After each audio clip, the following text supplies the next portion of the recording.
As the icy apocalypse descends, Lin Li relies on the spatial abilities unexpectedly bestowed upon him in his previous life to amass a substantial stockpile of supplies. Simultaneously, he has summoned a top-tier architectural designer from the Bear Country to renovate and upgrade a bomb shelter, transforming it into a formidable fortress of ice. The end times have arrived. Chapter 1. Starving Dogs and New Beginnings. Surely, hell cannot be more dreadful than this. Lin Li stared vacantly at the murky sky, contemplating the destination that awaited him after death. Two famished dogs continued to gnaw at his flesh, and he could muster no resistance. Just moments ago, he had expended his last ounce of strength to twist his neck and cast a glance at them, silently urging them to swiftly sever his neck and thus end this nightmarish existence. Alas, his plea fell on deaf ears. Was it not said that dogs possess a certain understanding of humanity? How could they fail to comprehend such a simple gaze? Yet, in this frozen apocalypse, there remains scarce humanity among the few survivors, let alone in dogs. Moreover, these creatures were mere instruments of terror wielded by the He family. Should they fail to gain the favor of those two ruffians, they would likely soon find themselves as someone else's meal. If they must feast, could they at least refrain from chewing on bones? Were it not for the jarring sound of the dog's teeth scraping against his bones, Lin Li suspected he would have succumbed to unconsciousness long ago. The tingling sensation on his scalp and the chilling horror he felt were insufficient to convey the ghastly nature of that sound. Back in school, he had dreaded the shrill sound of nails scraping against the blackboard, convinced it was the most torturous sound on earth. Little did he expect to redefine that notion on the brink of death. Young master, this fellow is rather resilient. Shall we throw in the last dog as well? Are you out of your mind? I tossed him into the ice chamber precisely to prolong his demise. Keep your eyes wide open and witness the fate of those who dare oppose me. He Chongfeng. Lin Li could barely discern the conversation between Fu Wentao and He Chongfeng as his consciousness began to wane. Time slipped away, and after an indeterminate period, he struggled to open his eyes against the blinding light, faintly perceiving a crimson orb, akin to a colossal droplet, plummeting from the heavens and swiftly enveloping the earth. A cacophony of gasps erupted around him, followed by a medley of chaotic sounds. Had he arrived in hell? The scarlet light swept across Lin Li's battered body, inexplicably bestowing upon him a flicker of strength. He turned his head, yearning for one last glimpse of the crowd that had gathered to witness his plight, but alas, not a single figure was in sight. In that fleeting moment, he caught sight of a long-dead corpse not far away, astonishingly struggling to rise. Let it be a zombie to sink its teeth into those ruffians. With that final thought, Lin Li succumbed to an abyss of darkness. Morning news. Recently, 90 of the volcanoes on Blue Star have exhibited unusual activity, and based on historical monitoring data, eruptions are anticipated in the near future. Now, breaking news. The United Nations Meteorological Organization has confirmed that the trajectory of the solar system within the Milky Way has entered an uncharted and peculiar region, which may release unknown radiation or particle streams, significantly impacting Blue Star's climate system. The melodious voice of the beautiful female anchor continued to resonate, yet Lin Li absorbed none of her words. He stared blankly at the date displayed in the lower right corner of the screen. July 3rd, 2036. He had returned to 2 years prior, with 4 months remaining until the onset of the frozen apocalypse. This space is truly remarkable, gently caressing the tear mark. In the palm of his right hand, Lin Li attributed the cause of his rebirth to it. This was the sole supernatural phenomenon he had ever encountered. On November 3rd, 2036, in his previous life, the SK-1717 high-speed star abruptly altered its trajectory, passing near the blue planet. The gravitational perturbations it caused affected the movement of the blue planet, leading to frequent natural disasters, a rapid drop in temperature, and an onset of the Ice Age. In Lingen City, where he resided, the temperature plummeted by 60 degrees in just 1 month, descending from around 10 degrees to over 50 degrees below zero. Subsequently, the rate of decline slowed, eventually reaching approximately 70 degrees below zero a year later, just as he was sent to prison. A week later, with prison supplies exhausted, the warden ordered all inmates to venture out and clear the snow to create a passage.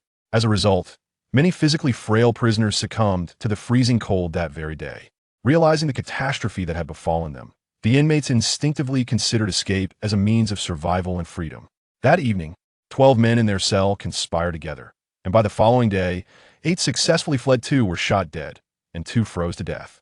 After escaping from prison, Lin Li initially sought vengeance against the He family, who had framed him.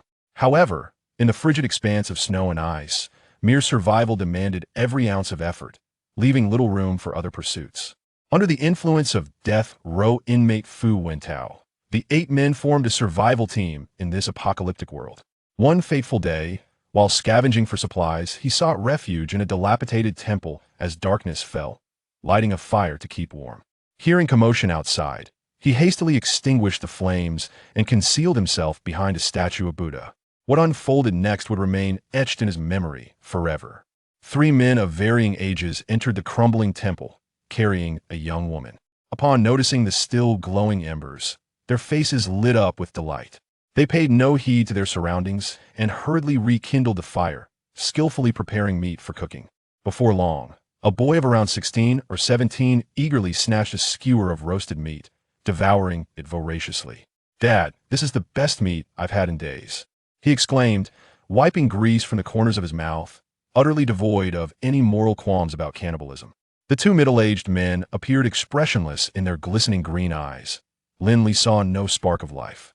At that moment, a single tear unexpectedly fell from the corner of the Buddha statue's eye, catching Lin Li's attention. Instinctively, he reached out to catch it. The moment the tear touched his palm, it vanished, leaving behind a mark. Almost immediately, he sensed an infinite space within the imprint, intricately linked to his own bloodline. In that instant, he comprehended the method and the One June Group announced yesterday that its next comprehensive storage center will be established in Lingan City. We will provide further updates on this development. One June Group, Lin Li murmured, a fierce glint of murderous intent suddenly igniting in his eyes. In his previous life, his downfall to be devoured by ravenous dogs was attributed not only to Fu Wentao's betrayal, but primarily to his deep-seated vendetta against the He family. The Wan Jun Group is, in fact, an enterprise of the He family. "I've traversed through hell, and now it's your turn," Lin Li whispered, his tone chilling. "He Wan Jun, He Chan Feng, Fu Wentao, Zhao Xinxiang. Do not rush, let the entire order be frozen. Let humanity be stripped down to its most primal survival instincts. When that time comes, I shall gradually reshape your understanding of hell." After switching off the television, Lin Li opened his mobile banking app to check his balance. 1,620,000. This sum was his severance pay and subsidies received upon retiring due to injury. To ensure a stable life in the impending frozen apocalypse, he must make ample preparations within the next 4 months. Food, water, medicine, winter supplies, weapons, and shelter, none of these could be overlooked. This amount is far from sufficient. After a moment of contemplation, Lin Li devised a plan. Then let's start by collecting a bit of interest from you all. Chapter 2. Direct and unreserved. After preparing a simple breakfast, Lin Li savored each bite with great relish. Although the dishes were rather ordinary, for one who had just returned from the apocalypse, it was an exquisite delight. Even he, who usually devoured his meals with reckless abandon, began to chew slowly and deliberately. Having lost his parents at a young age, he had lived independently since the age of 11, where mealtime was merely a means of survival, devoid of any enjoyment. His time in the military had only intensified his appetite. Constrained by time, he had to eat quickly just to feel full, let alone savor the flavors. Reflecting on it now, this seemed to be the first time he approached food with such reverence. Indeed, one only learns to cherish what they have after experiencing loss. After breakfast, Lin Li began to devise his plans for the forthcoming 4 months. The first step was to acquire funds. The second step involved constructing a shelter. The third step required him to utilize his space to stockpile resources as much as possible. Once he had sufficient funds, the latter 2 tasks could be pursued concurrently. He had formulated some ideas regarding finances, but the shelter posed a more intricate challenge. It needed to be resistant to cold, seismic activity, and explosions, while also being defensible against attacks. Survival alone could be simple. Find a suitable location and construct a small fortress with C-140 concrete. With his boundless space, stocking a century's worth of supplies would be effortless. There would be no need to dispose of waste. He could simply designate a separate area within his space as a landfill. However, with the opportunity to live again, his mindset had transformed. Firstly, he sought revenge. Secondly, he desired comfort. In his previous life of over 20 years, it seemed he had only a handful of days in which he truly enjoyed living. While revenge could be managed, achieving a comfortable existence would be best accomplished by establishing a power structure under his control. After all, He had only endured 2 years of the apocalypse and was uncertain of the subsequent developments. Moreover, the crimson light he had witnessed before his death and the resurrection of his body clearly heralded a new crisis. As his gaze inadvertently swept outside, Lin Li felt a stirring within him and hastened to the window, gazing towards a nearby hill. The hill, known as Tuling Mountain, was situated close to his home in the Old City, standing at less than 200 meters in elevation. Most importantly, he recalled that there was an air raid shelter halfway up the mountain. With the rapid rise of the nation's power, this shelter had gradually been forgotten by the local government and had not been maintained for quite some time. It was likely destined for backfilling. If he could acquire that location, it would undoubtedly serve as the optimal refuge in the apocalypse. Once this thought took root, it began to flourish wildly in Lin Li's mind, quickening his breath. He had to give it a try. Resolutely, he seized his car keys and headed straight for Tuling Mountain. First, he would conduct a reconnaissance. Tuling Mountain was a folded structure, remarkably stable. The air raid shelter consisted of 3 levels, each approximately 800 square meters, with a length of 110 meters, a net height of about 4 meters, and passageways over 2 meters wide. The ventilation system, evacuation routes, fire compartments, and sealed areas were all complete, with a spacious central area likely designed for the storage of ample supplies. This was truly the ideal sanctuary. No, it should be referred to as the ideal fortress. Lin Li wandered around the air raid shelter like a child who had just acquired a coveted toy, not departing until noon. At 11 o'clock that night, he drove to an unremarkable self-built house in the northern suburbs. This was the secret lair of the drug lord Fu Wintao. After escaping prison in a previous life, Fu Wintao had informed them that he had hidden over 100 million yuan here, along with a substantial stockpile of survival supplies. Thus, the group exerted tremendous effort to reach this place to obtain the first wave of supplies. At that time, none could have anticipated that Fu Wintao's true intention was to secure 3 handguns and hundreds of bullets from the underground safe. With these 3 firearms, Fu Wintao seized control of the resources, living quite comfortably for over a year until they encountered the forces of the He family. The father and son, possessing an arsenal of over a dozen guns, had acquired weapons from unknown sources. Without hesitation, Fu Wintao surrendered and, in a bid to gain the He family's trust, betrayed his own allies. This ultimately led to his demise. His visit today was to retrieve the items from the safe while simultaneously severing Fu Wintao's escape routes. Upon locating the safe, Lin Li extended his hand to draw it into his spatial domain. With a mere thought, a bountiful array of cash, gold bars, an ancient painting, and a colorful porcelain vase materialized before him. Indeed, it proved to be valuable. Lin Li smiled in satisfaction, returning the items to his space and casually stowing away the other supplies as well. After pondering briefly, he replaced the empty safe to its original position, contemplating that should he fail to neutralize Fu Wintao before the latter's return, allowing him to experience despair would not be without merit. The following day, Lin Li promptly called his comrade, Lu Ming. "Brotherly, is there something amiss?" Lu Ming's brief response was laden with concern. "I have come into possession of ill-gotten gains. Can your cousin assist me in handling it?" Lin Li stated directly, their bond of shared life and death rendering pleasantries unnecessary. "Have you encountered trouble? How much do you need? I'll take care of it." Lu Ming, well acquainted with Lin Li, knew that he would not resort to illicit wealth without cause. Given Lu Ming's capabilities, acquiring money would be a trivial matter. Lin Li chuckled softly. "You might find it a bit challenging. I've been plagued by persistent headaches, frequently dreaming of an impending ice age. Thus, I wish to construct a shelter." After a brief silence on the other end, Lu Ming's voice returned, "Brotherly, how about I arrange for someone to take you abroad to have a look? I'll cover all expenses. Remember, during the meteor explosion, if you hadn't rescued me, you wouldn't have been struck in the head by debris. Enough of that, we've saved each other countless times. Let us discuss the matter at hand." Lu Ming felt overwhelmed by the absurdity of the situation. "My dear brother, do you truly consider building an apocalyptic shelter to be a pressing matter?" Despite his thoughts, he inquired, "How much are we talking? What is the source?" "It belonged to a drug lord. I've taken down his secret lair. There is 150 million in cash, approximately 150 pounds of gold bars, an ancient painting, and a vase, all of considerable value. That is a small matter. I'll call my cousin shortly." "All right, take care. You too." Minutes later, Lin Li received a call from an unfamiliar woman. In the afternoon, he drove 200 kilometers to the city of Yen. In the office of the deputy general manager of the Yunhe Group, he encountered Su Lan, the cousin that Lu Ming often spoke of. "Lin Li, it's a pleasure to finally meet you. I've heard so much about you from Lu Ming," Su Lan said with a charming smile, extending her fair right hand. "Likewise, he has mentioned you quite a bit as well," Lin Li replied, offering a light handshake, her hand soft and delicate. Did he tell you I am an emotionless career woman, a tomboy? Su Lan feigned annoyance as she inquired. He mentioned it. But he mostly praised your beauty and competence. Lin Li hesitated briefly before shielding her good friend with a compliment. Oh, you think I am capable? Su Lan settled onto the sofa, leaning forward with an alluring gaze. Lin Li was momentarily taken aback, realizing that Lu Ming's words held true. His cousin was indeed captivating. I merely offered a casual compliment, yet it seems to paint me as a lecherous old man, he mused, noticing Lin Li's momentary daze. A glimmer of mischief danced in Su Lan's beautiful eyes. She had heard many tales about Lin Li from Lu Ming, albeit incomplete, yet her curiosity remained piqued. This 23-year-old man had already faced countless brushes with death. In his last mission, he had risked his life to save Lu Ming, leaving him with a piece of meteorite debris the size of a grain of rice lodged in his head, which often caused him headaches. Subsequently, he refused to transition to a desk job and resolutely chose to retire. After retirement, he also declined the job arrangements conveyed through Lu Ming. She had merely wished to test the waters, to see how such a proud and formidable individual differed from other men. Miss Su, how long do you think it will take to resolve my matters?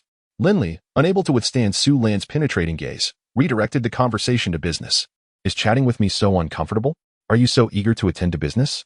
The more serious Lin Li became, the more amused Su Lan felt, prompting her to ask with an enchanting demeanor once again. Hey, here we go again? Lin Li decided to seize the initiative. He approached Su Lan, crouching down to bring his face closer to hers, a smile curling on his lips. When it comes to women, I prefer to be straightforward, regardless of the nature of the discussion.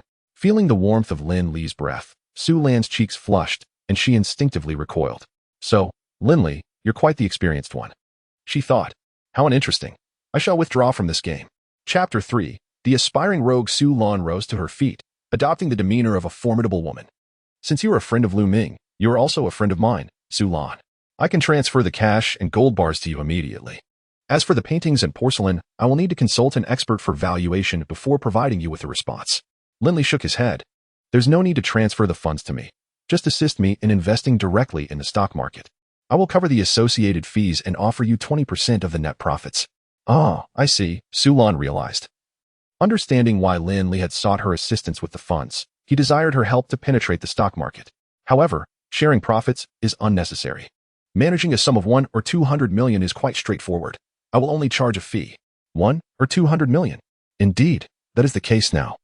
But it won't be for long, Lin Li mused. In his previous life, he had received 3 million in severance pay and subsidies.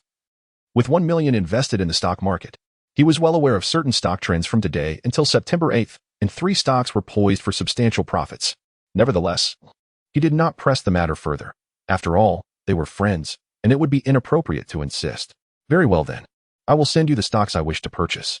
Please divide the funds into 3 equal parts and invest in these 3 stocks, Su Lan said, her surprise evident. From her understanding, Lin Li's entire fortune was merely a few million. For him, 1 or 200 million constituted a significant sum. Why would you go all in right from the start? Even gamblers do not take such risks. Are you certain? The stock market carries considerable risk, Su Lan kindly cautioned. Although her interest in him diminished given his reputation as a notorious womanizer. However, her earlier words about friendship were sincere. Absolutely. I am 80% confident that those 3 stocks will surge soon. I recommend you invest as well, and I will inform you when to make your move. Lin Li asserted confidently, evoking a sense of nostalgia in Su Lan. Last year, her father, Su Qinghe, had managed hundreds of billions, exhibiting the same demeanor. That endeavor had yielded immense profits for Yunhe Group. Very well, as you wish, she replied. Thank you, Lin Li expressed his heartfelt gratitude. Then leaned closer to Su Lan and whispered, in truth, your strong woman persona is even more captivating. A wave of unfamiliar masculine energy washed over her, causing Su Lan to momentarily freeze. By the time she regained her composure, Lin Li had already exited the office. Ding. Su Lan received a message. The items are in the underground parking garage, level 2, C15. The key is on your desk. She turned to see a car key indeed resting on her desk. Humph. All charm and no commitment, Su Lan smirked, her expression one of alluring mischief. Upon leaving, Lin Li hailed a taxi, heading straight for Fonglin Epine, a community situated across the river from Yunhe Group. He hurried for 2 reasons. First, he feared he would be unable to withstand Su Lan's allure. With his limited capabilities, a few more exchanges would reveal his true nature. Secondly, the sight of Fonglin Epine reminded him of a former prison mate with whom he had survived the apocalypse. That individual had been sentenced to 5 years for operating an illegal gambling den. a serious offense. In reality, he was merely a scapegoat for his older brother. Yet, this man was quite resourceful, not only adept at taking care of the elder sister-in-law, but also possessing exceptional photography skills. Once, Lin Li ventured out with a companion in search of supplies and heard that he had filmed numerous videos of dignitaries reveling aboard his elder brother's yacht. Originally intended for future use when he established his own domain, the onset of the apocalypse shattered his dreams of marrying a prominent woman. Among these videos, Lin Li was particularly interested in a short film featuring Zhang Weigang, the deputy mayor of Lingen City. With this as leverage, he stood a chance of acquiring access to the air raid shelter. However, the fellow did not specify the building or room number. Perhaps he mentioned it, but Lin Li failed to pay attention as he merely sought amusement at the time. Fortunately, he remembered the man's name. Otherwise, it would have required considerable effort to locate him. Upon arriving at Fonglin, Lin Li proceeded directly to the property management office. Noticing 3 staff members engrossed in their tasks, he approached a familiar-looking lady and displayed an anxious demeanor. "Hello, I am a friend of Qian Xiaobiao. He just called to inform me that he seems to have forgotten to turn off the faucet before leaving and asked me to come check. In my haste, I forgot the exact address. He is currently on a plane, and I cannot reach him by phone. Could you assist me in finding out?" The lady regarded Lin Li with a wary expression. "What nonsense is this? Did he fly to the moon? You may as well wait." Lin Li felt a wave of frustration. If given a choice, he would rather scavenge for supplies during the apocalypse than engage with such a woman. For he was not adept at handling her type. "Madam, water and fire show no mercy. His home is a newly renovated marital abode. If it gets flooded, it would be inauspicious. Should it affect others, I might need to trouble you later." Lin Li patiently continued to spin his tale. The lady furrowed her brow, seemingly considering the validity of his words, and then instructed a nearby young woman, Yin Zi, help him check. She turned back to Lin Li and added, "You should register first." Handing him a maintenance registration form, it was clear this was a spur-of-the-moment decision. "What is your friend's name?" the young woman asked nonchalantly. "Qian Xiaobiao. With Qian for money, Xiao for small, and Biao for fierce," Lin Li detailed as he saw her begin her task. "Building 18, Unit 3, Room 901. Just as he completed the registration, the young woman provided the answer. "Thank you," Lin Li exclaimed, his face alight with urgency as he dashed outside. "This young man is quite enthusiastic and rather charming. I wonder if he has a partner," the lady murmured, quickly dismissing the incident from her mind. Exiting the property management office, Lin Li noticed that the door to the adjacent unit was unlocked, and he stepped inside. After inspecting several apartment doors, he visited a nearby hardware store to purchase a few tools, which he modified into a lock-picking device. Successfully unlocking Qian Xiaobiao's door, Lin Li discovered a safe in the bedroom, which posed no challenge for him. With a mere press of his right hand against the safe, its contents swiftly appeared in his grasp: a hard drive, a stack of photographs, and a handwritten list. Each photograph bore annotations detailing the location, time, and names of both parties, along with the woman's phone number.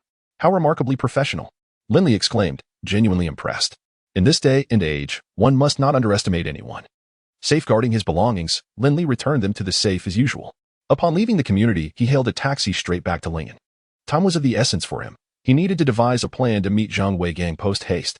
During the journey, he made another call to Lu Ming, instructing him to hand over the private funds to Su Lan, so she could invest in stocks alongside him.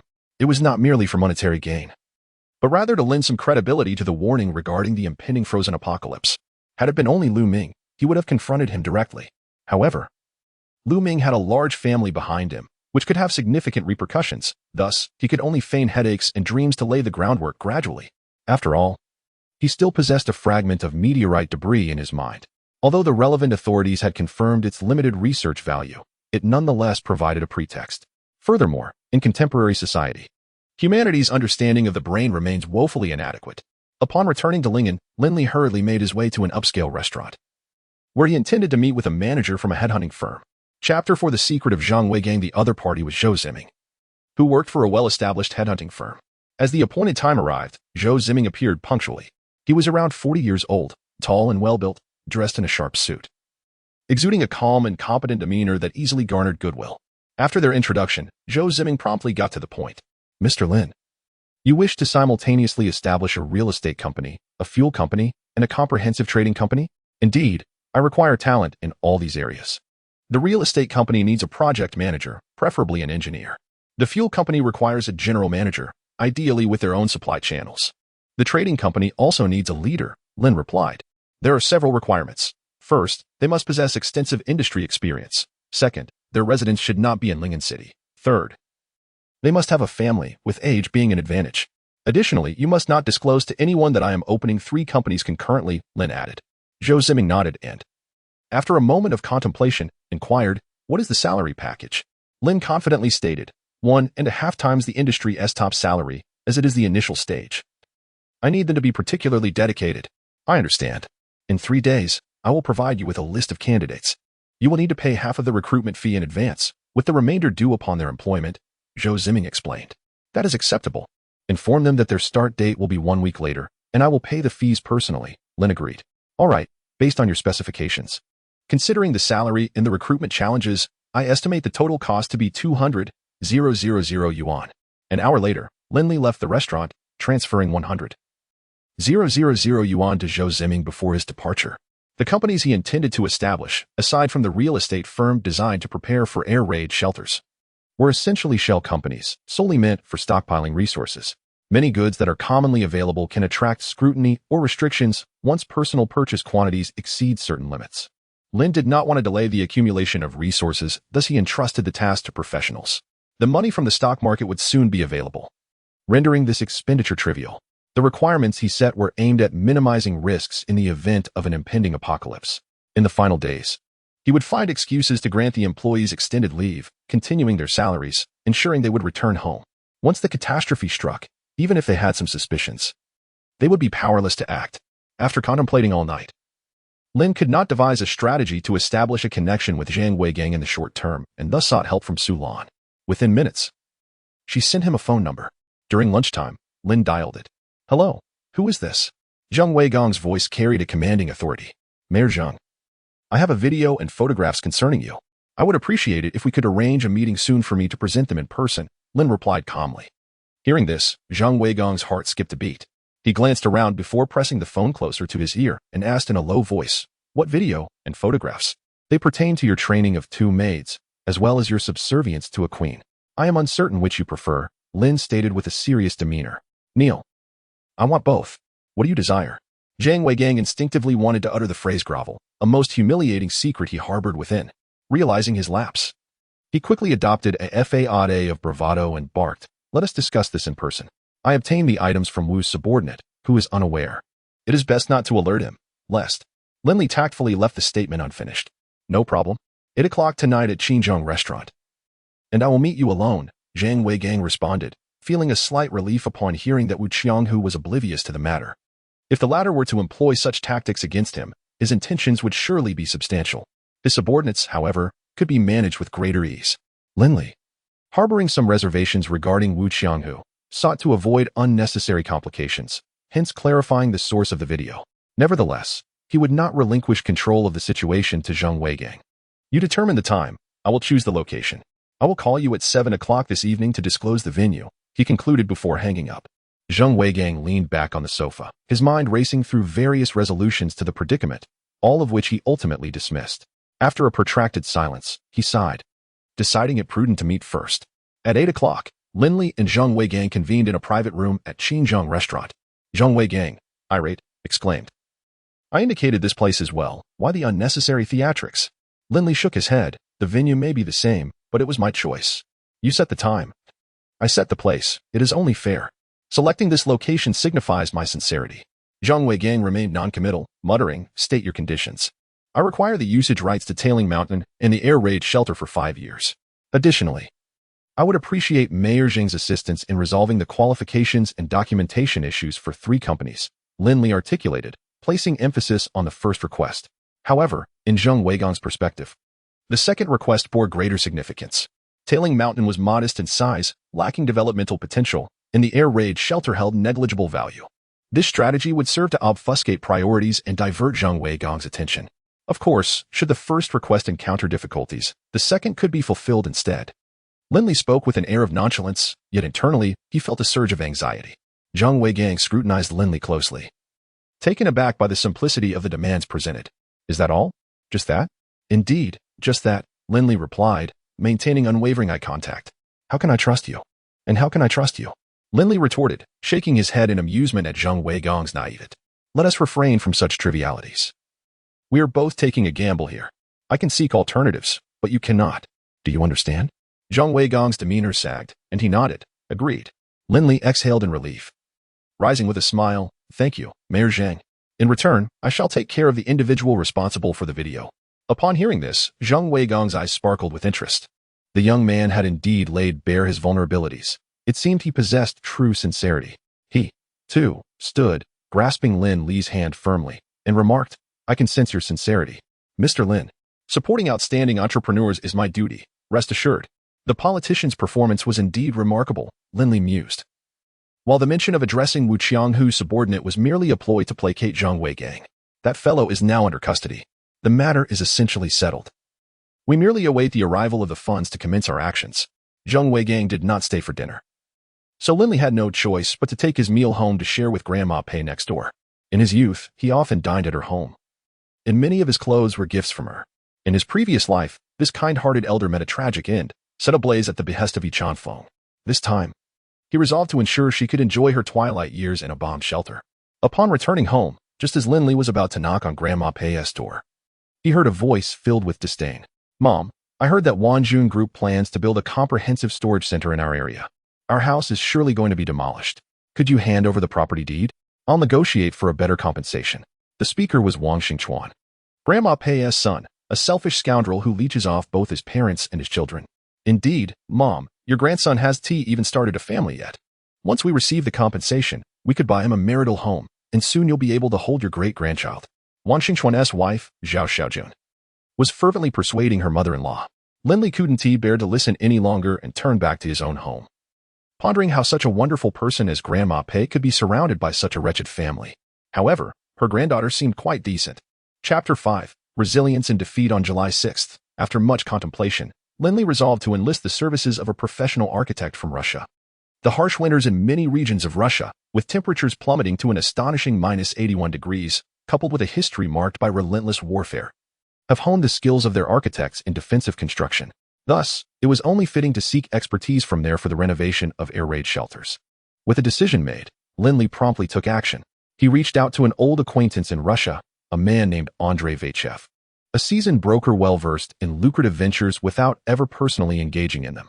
Lin Li had once saved his life during a mission, and since then, Andrei regarded him as a brother from a distant land. Andrei, being well acquainted with Chinese culture, relished conversing with Lin Li in a rather memorable encounter. Lin Li's first experience of intimacy was under Andrei's encouragement with a stunning Russian girl who happened to be Andrei's own daughter. That particular escapade was best left unspoken. After 3 bouts of retreat, Lin Li had managed to salvage a modicum of dignity. Hey Lin, you finally remembered to call me. Have you been missing Natalia? Andrei inquired, referring to the spirited young woman who had left Lin Li feeling somewhat dejected for several days. Lin Li forced a smile and replied, Vaichev, I require an architect capable of transforming air raid shelters. Can you assist me in finding a skilled one? Oh dear, your expectations are exceedingly high. Such talent is rare to find. There are older architects, but I question your capabilities, Andrei jested, his irreverence still intact. Lin Li felt a wave of frustration wash over him. The man was as irreverent as ever. I am serious. I aim to construct the most formidable ice fortress. Well, that's a straightforward request. I know of an exceptional defensive architect, though his fees are quite steep. Cost is not an issue. My requirements include the ability to withstand temperatures as low as -60 degrees, along with top-notch resistance to explosions, earthquakes, fire, toxins, and seepage. Have you struck it rich? Lin? Andrei asked, astonished.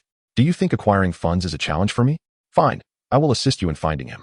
You will need to communicate the specifics directly. Lin Li, eager to avoid any delay, insisted, please expedite his arrival in China. I will transfer 100 million yuan to you upfront, as soon as the architect arrives. The money will be yours. Oh, I appreciate your generosity. I will personally escort him to you. Shall I bring Natalia along as well? The image of her exquisite visage ignited a warmth in Lin Li's heart, but the memory of his previous embarrassment quickly quelled it. He shook his head vigorously. No need, just convey my regards. After hanging up, Andrei murmured, Lin, I sensed your hesitation. Rest assured, I understand. For the following 7 days, Lin Li remained in Rock City. All 3 stocks he had purchased soared dramatically, leaving Su Lan utterly astonished. Their encounters were filled with her fervent curiosity, as if she wished to dissect and analyze him. On the afternoon of the 8th day, Lin Li withdrew from the stock market, emerging with a staggering 650 million in funds. He retained 250 million for himself, entrusting the remaining 400 million back to Su Lan. This time, he intended to purchase 2 stocks with a cycle of approximately 10 days.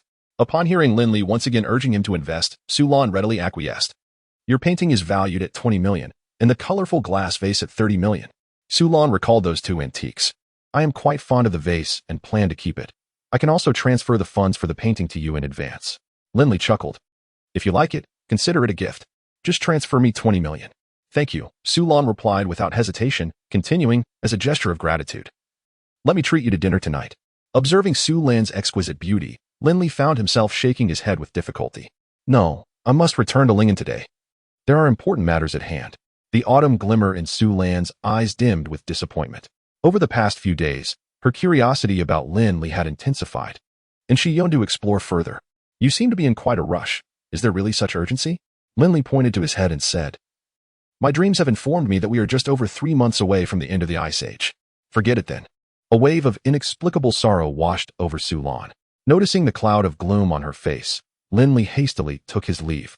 The other company procedures had been completed. Only the registered capital remained. The personnel on Zhou Ziming's side had already been arranged, just waiting for his approval. The following afternoon, Andre Wyjef would also arrive in Lingen with the architect. He truly had no inclination or time for other matters.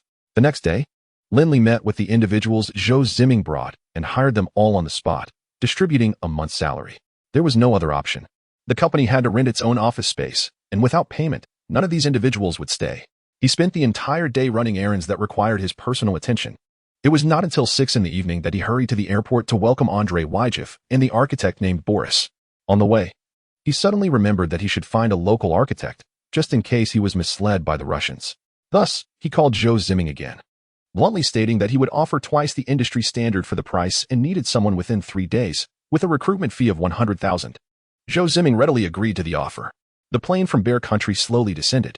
Upon seeing the alluring Natalia behind Andre Wyjef, Lin Li initially froze, then ignited with a fierce sense of competition.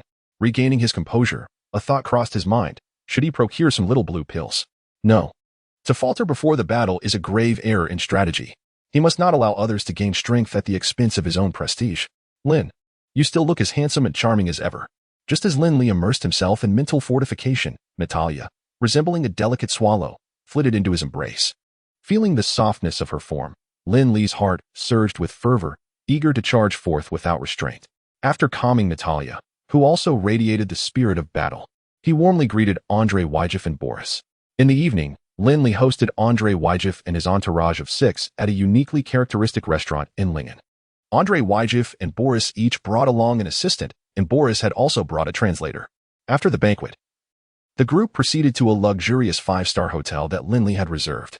After exchanging pleasantries with the others, he naturally entered Natalia's room. The ambience was dimly lit, and on the lavish king-sized bed, Natalia adorned herself in a striking red silk nightgown, the delicate and smooth fabric accentuating her alluring figure. My warrior, what are you waiting for? Natalia's somewhat halting Mandarin was imbued with an irresistible charm, as her fair, slender legs intertwined playfully, revealing a glimpse of spring's allure. Witnessing this scene, Lin Li found himself at a loss for words. He leapt forward, enveloped in the enchantment that filled the room. That night, Lin Li faced numerous trials and tribulations. Chapter 6, Transformation of the Air Raid Shelter. The following day, Natalia, radiating warmth and cheer, assisted Lin Li in exiting the hotel. Upon their arrival at the air raid shelter in Tolingshan, Li Jingyang, the sole representative of the real estate company, had been waiting patiently.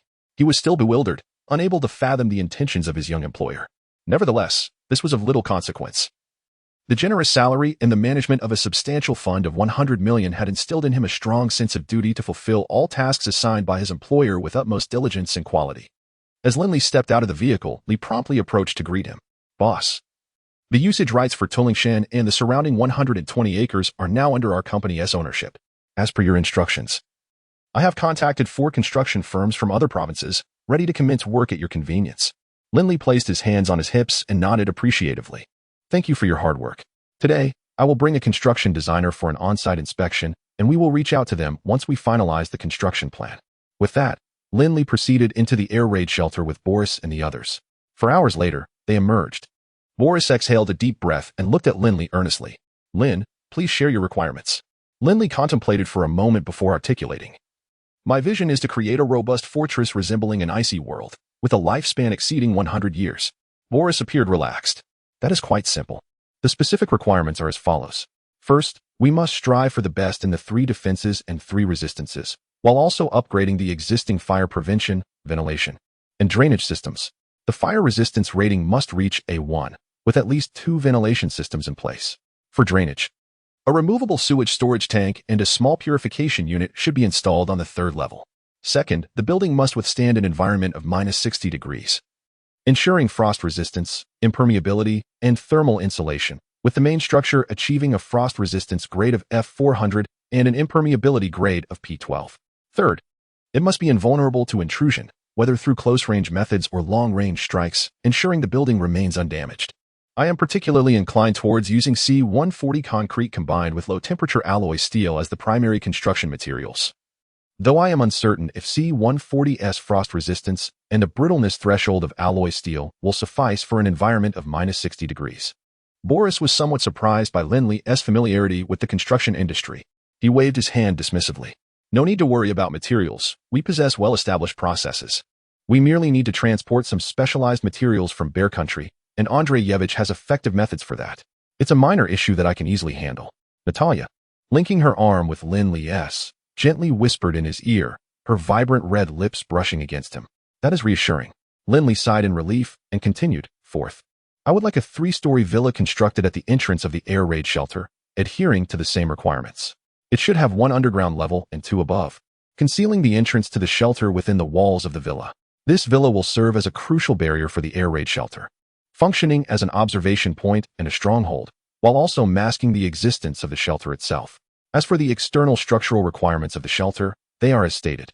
Within the 3 internal levels, the first level must comprise 10 independent rooms with en-suite bathrooms, alongside a monitoring room, leaving a central space of at least 150 square meters. The second floor comprises 12 rooms, each equipped with en-suite bathrooms. Additionally, a gymnasium, home theater, entertainment area, and sports zone are to be established. The third floor is divided into 3 main sections. The first section will house diesel generators, gasoline generators, UPS systems, and energy storage devices. The second section will accommodate water storage tanks, sewage storage tanks, and septic tanks. The third section will feature a small swimming pool, sauna, and medical room. Furthermore, soundproofing and discrete observation points, as well as shooting points, should be thoughtfully incorporated as per your discretion. Moreover, an escape route must be excavated, distanced from the original one, with the entrance reinforced and equipped with a directional blasting point to prevent obstruction by ice and snow in case of emergency. Boris listened with increasing admiration, exclaiming, Lin, your foresight is remarkable. You truly are a genius in defensive architecture. Lin Li shook his head, stating, I am merely theorizing. Should any of these proposals prove impractical, do not hesitate to inform me, prioritizing safety, warmth, and durability. I can only afford you a maximum of 3 months for the entire project, under the premise of meeting the above requirements. Please provide me with a budget as soon as possible. Now, you may disclose your price, Mr. Boris, Lin added. After a moment of contemplation, Boris replied, 5 million Hua currency. I shall offer you 10 million, Lin Li insisted without room for refusal. The additional 5 million will be for your assistance in procuring construction materials from your country, which should be delivered to Natalia. The remaining sum will serve as a confidentiality fee. Should you fail to keep the secret, Lin narrowed his eyes. I will undoubtedly find you and use your flesh for fishing. Andreyevich can vouch for me on this matter. Boris was taken aback, never having expected that this seemingly polite young man could be so ruthless. The murderous intent Lin had just displayed sent chills down his spine, and he had no doubt that Lin could follow through. After all, who could be simple-minded enough to earn the genuine respect of the formidable Andreyevich? Willing to introduce him to his daughter? Rest assured, I know what to do, Boris said with utmost seriousness. Lin Li beamed. Excellent. Let us enjoy a fruitful collaboration. Leaving Boris with his assistant, Lin Li took Andreyevich and his daughter into the newly acquired vehicle, since they had made the effort to visit. He felt compelled to extend his hospitality. As night fell, Lin Li seized the opportunity during dinner to summon Shinbin, the head of the comprehensive trading company. He introduced Andreyevich to him, clarifying his identity as the owner of a trading company from the Bear Country. This was to ensure that Shinbin understood that all materials he would procure henceforth would be sold to the Bear Country, serving as his final insurance regarding the supplies. He wanted Shinbin to realize that although a substantial amount of materials would be acquired, they would not remain in his possession. The funds merely needed to circulate. a task easily managed by the international broker Andreevich. Seeing that his boss had such formidable connections, Chinbin felt his doubts dissipate, silently motivating himself to achieve remarkable results. Subsequently, Lin Li entrusted Chinbin with the task of recruiting employees, instructing them to procure rice, flour, beef, mutton, pork, vegetables, fruits, and seafood from their respective production sites in bulk at the lowest possible prices. They were to store these supplies in warehouses nearby, ensuring freshness for at least a week. Transportation would be handled by dedicated personnel, shipping directly overseas. Lin Li planned to fly over once Chinbin completed the procurement to collect the materials. This approach, seemingly cumbersome, was, in fact, highly cost-effective. Perhaps due to the impending return to his homeland, Lin Li and Natalia transformed their melancholy of parting into a fervent fighting spirit that evening. The hotel resembled a battlefield, with no fewer than 5 or 6 disheveled areas, the sofa, the bathtub, the open balcony, the lavish bed, and so forth. After bidding farewell to Natalia and Andre, Lin Li shook his head, forcibly suppressing his feelings of reluctance and discontent. The frozen apocalypse loomed, and he had too many tasks ahead of him. Upon returning to Tailing Mountain, he received a call from Zhou Ziming, who informed him that he had found a particularly suitable candidate, albeit at a steep price. The individual was named Chu Qianyang, a seasoned architect fluent in the language of the bear. Due to his grandson suffering from type 3 spinal muscular atrophy, financial assistance was imperative. Lin Li immediately agreed, instructing Zhou to arrange a meeting with him at Tailing Mountain. 3 hours later, Zhou Ziming arrived with Chu Qianyang in tow. Lin Li hired him at an impressive salary of 300,000 per month, with an additional bonus of 1 million upon the successful completion of the project. He then introduced Chu to Boris, allowing them to communicate independently. After their departure, Lin Li met with Rudy, the head of the fuel company. She was a strikingly beautiful woman in her 30s, who had initially returned to family life, but had come back into the workforce following her divorce. Lin Li chose her for her impressive background. Rudy's father was a vice president in a prominent oil conglomerate, wielding considerable influence within the organization. Rudy, as per our initial agreement, you shall oversee procurement while I handle sales. However, today, I would like to assign you the responsibility of managing the storage post-procurement as well. Lin Li stated, extending a finger for emphasis. My sole requirement is speed. Rudy mirrored his gesture, declaring, I will finalize everything within a week. For that, you shall grant me an additional 1 million. No problem. Lin Li beamed, genuinely appreciating Rudy's forthright nature, decisive, direct, and distinctly defined. Chapter 7. Are you out of your mind? Sulan transferred 270 million. 100 million was allocated to the real estate company, 50 million to the comprehensive trade, and 100 million to Rudy. After covering design fees, salaries, and other expenses, little remained. With his finances constrained, Lin Li seized the opportunity presented by the stock market to focus his attention on the Wanjun Group, owned by the He family. His animosity towards them stemmed from a demolition project in his previous life, set to commence next month. At that time, the He family endeavored to complete the demolition in his area at a bargain price, employing every conceivable tactic, spreading rumors, intimidation, and cutting off utilities. Ultimately, under his leadership, they not only failed to carry out the demolition but even faced the wrath of He Changfeng, who he physically subdued. In retaliation, He Changfeng orchestrated an arson that claimed the lives of 3 elderly individuals, including Grandma Pei, who had shown him considerable kindness. In a fit of rage, Lin Li crippled He Changfeng's leg, only to find himself colluding against with Zhao Xinxiang, the deputy chief of police, who ensured a heavy sentence for his assault and wrongfully implicated him in the arson. A month later, he was incarcerated. Their paths crossed again in the second year following the apocalypse, where he was betrayed by Fu Wintao and delivered to He Changfeng, who proceeded to break his limbs and unleash 2 starving dogs upon him. He had long anticipated avenging himself against the He family when the world succumbed to chaos, envisioning a time when they would truly experience the horrors of hell. Presently, his focus lay on the Wanjun Group's comprehensive storage center, which housed nearly all essential supplies in staggering quantities. Lin Li planned to acquire as many resources as possible from there before the impending apocalypse. Forewarned is forearmed. He intended to utilize the upcoming days to thoroughly assess the storage center's situation and devise a feasible plan. On July 24th, after 8 days of diligent observation, Lin Li had gained an intricate understanding of the Wanjun Group's operations and its storage center. He was merely waiting for the final month to execute his strategy. That day, he returned to the Yunhe Group, withdrawing 14 billion while leaving 1 billion behind and allocating 40 million to Sulan. This time, Sulan did not refuse the share, recognizing the challenge of securely managing such a substantial sum. With the funds secured, Lin Li promptly instructed Li Zhongyang to contact the construction team. The seasoned architect, Chu Qianyang, was exceedingly grateful for the generous salary Lin Li offered and approached his work with exceptional diligence. Consequently, Lin Li entrusted the entire project to him, with Li Jingyang assisting. Compared to Li Jingyang, he felt a greater sense of trust in the elderly Chu Qianyang, who had steadfastly supported his gravely ill grandson for years. Such dedication warranted his trust. Boris had proposed a total budget nearing 800 million, yet Lin Li directly provided Li Jingyang with 900 million to fully facilitate the construction. This left Chu Qianyang and the others astonished, as it was their first experience of having all funds available from the outset. They became even more adept at their work. Meanwhile, Rudy successfully secured the fuel storage site. Lin Li transferred 1 million to her while instructing her to commence procurement, primarily focusing on gasoline, diesel, and anthracite. Recently, he had directed Li Jingyang to construct 2 large, simple warehouses at the foot of Tailing Mountain. One warehouse is designated for coal, while the other is intended for water. Within the water depot, there are 10 storage tanks, each with a capacity of 20 cubic meters, and in recent days, companies have begun to deliver water. A substantial supply of drinking and domestic water is transported every other day, all meticulously collected by Lin Li into designated compartments. In the afternoon, Lin Li arranged another meeting with Zheng Weigang, offering a box of gold bars as an incentive for the latter to introduce him to several bank presidents. Zheng Weigang, convinced that Lin Li's video had been backed up, felt averse to engaging with him, suspecting that Lin Li sought to coerce him into some task.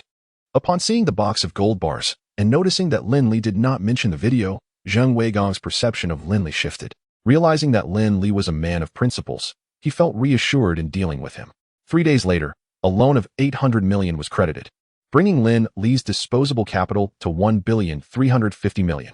He promptly allocated an additional 100 million to both Chunbin's trading company and Rudy's fuel company, promising further support once the funds were exhausted.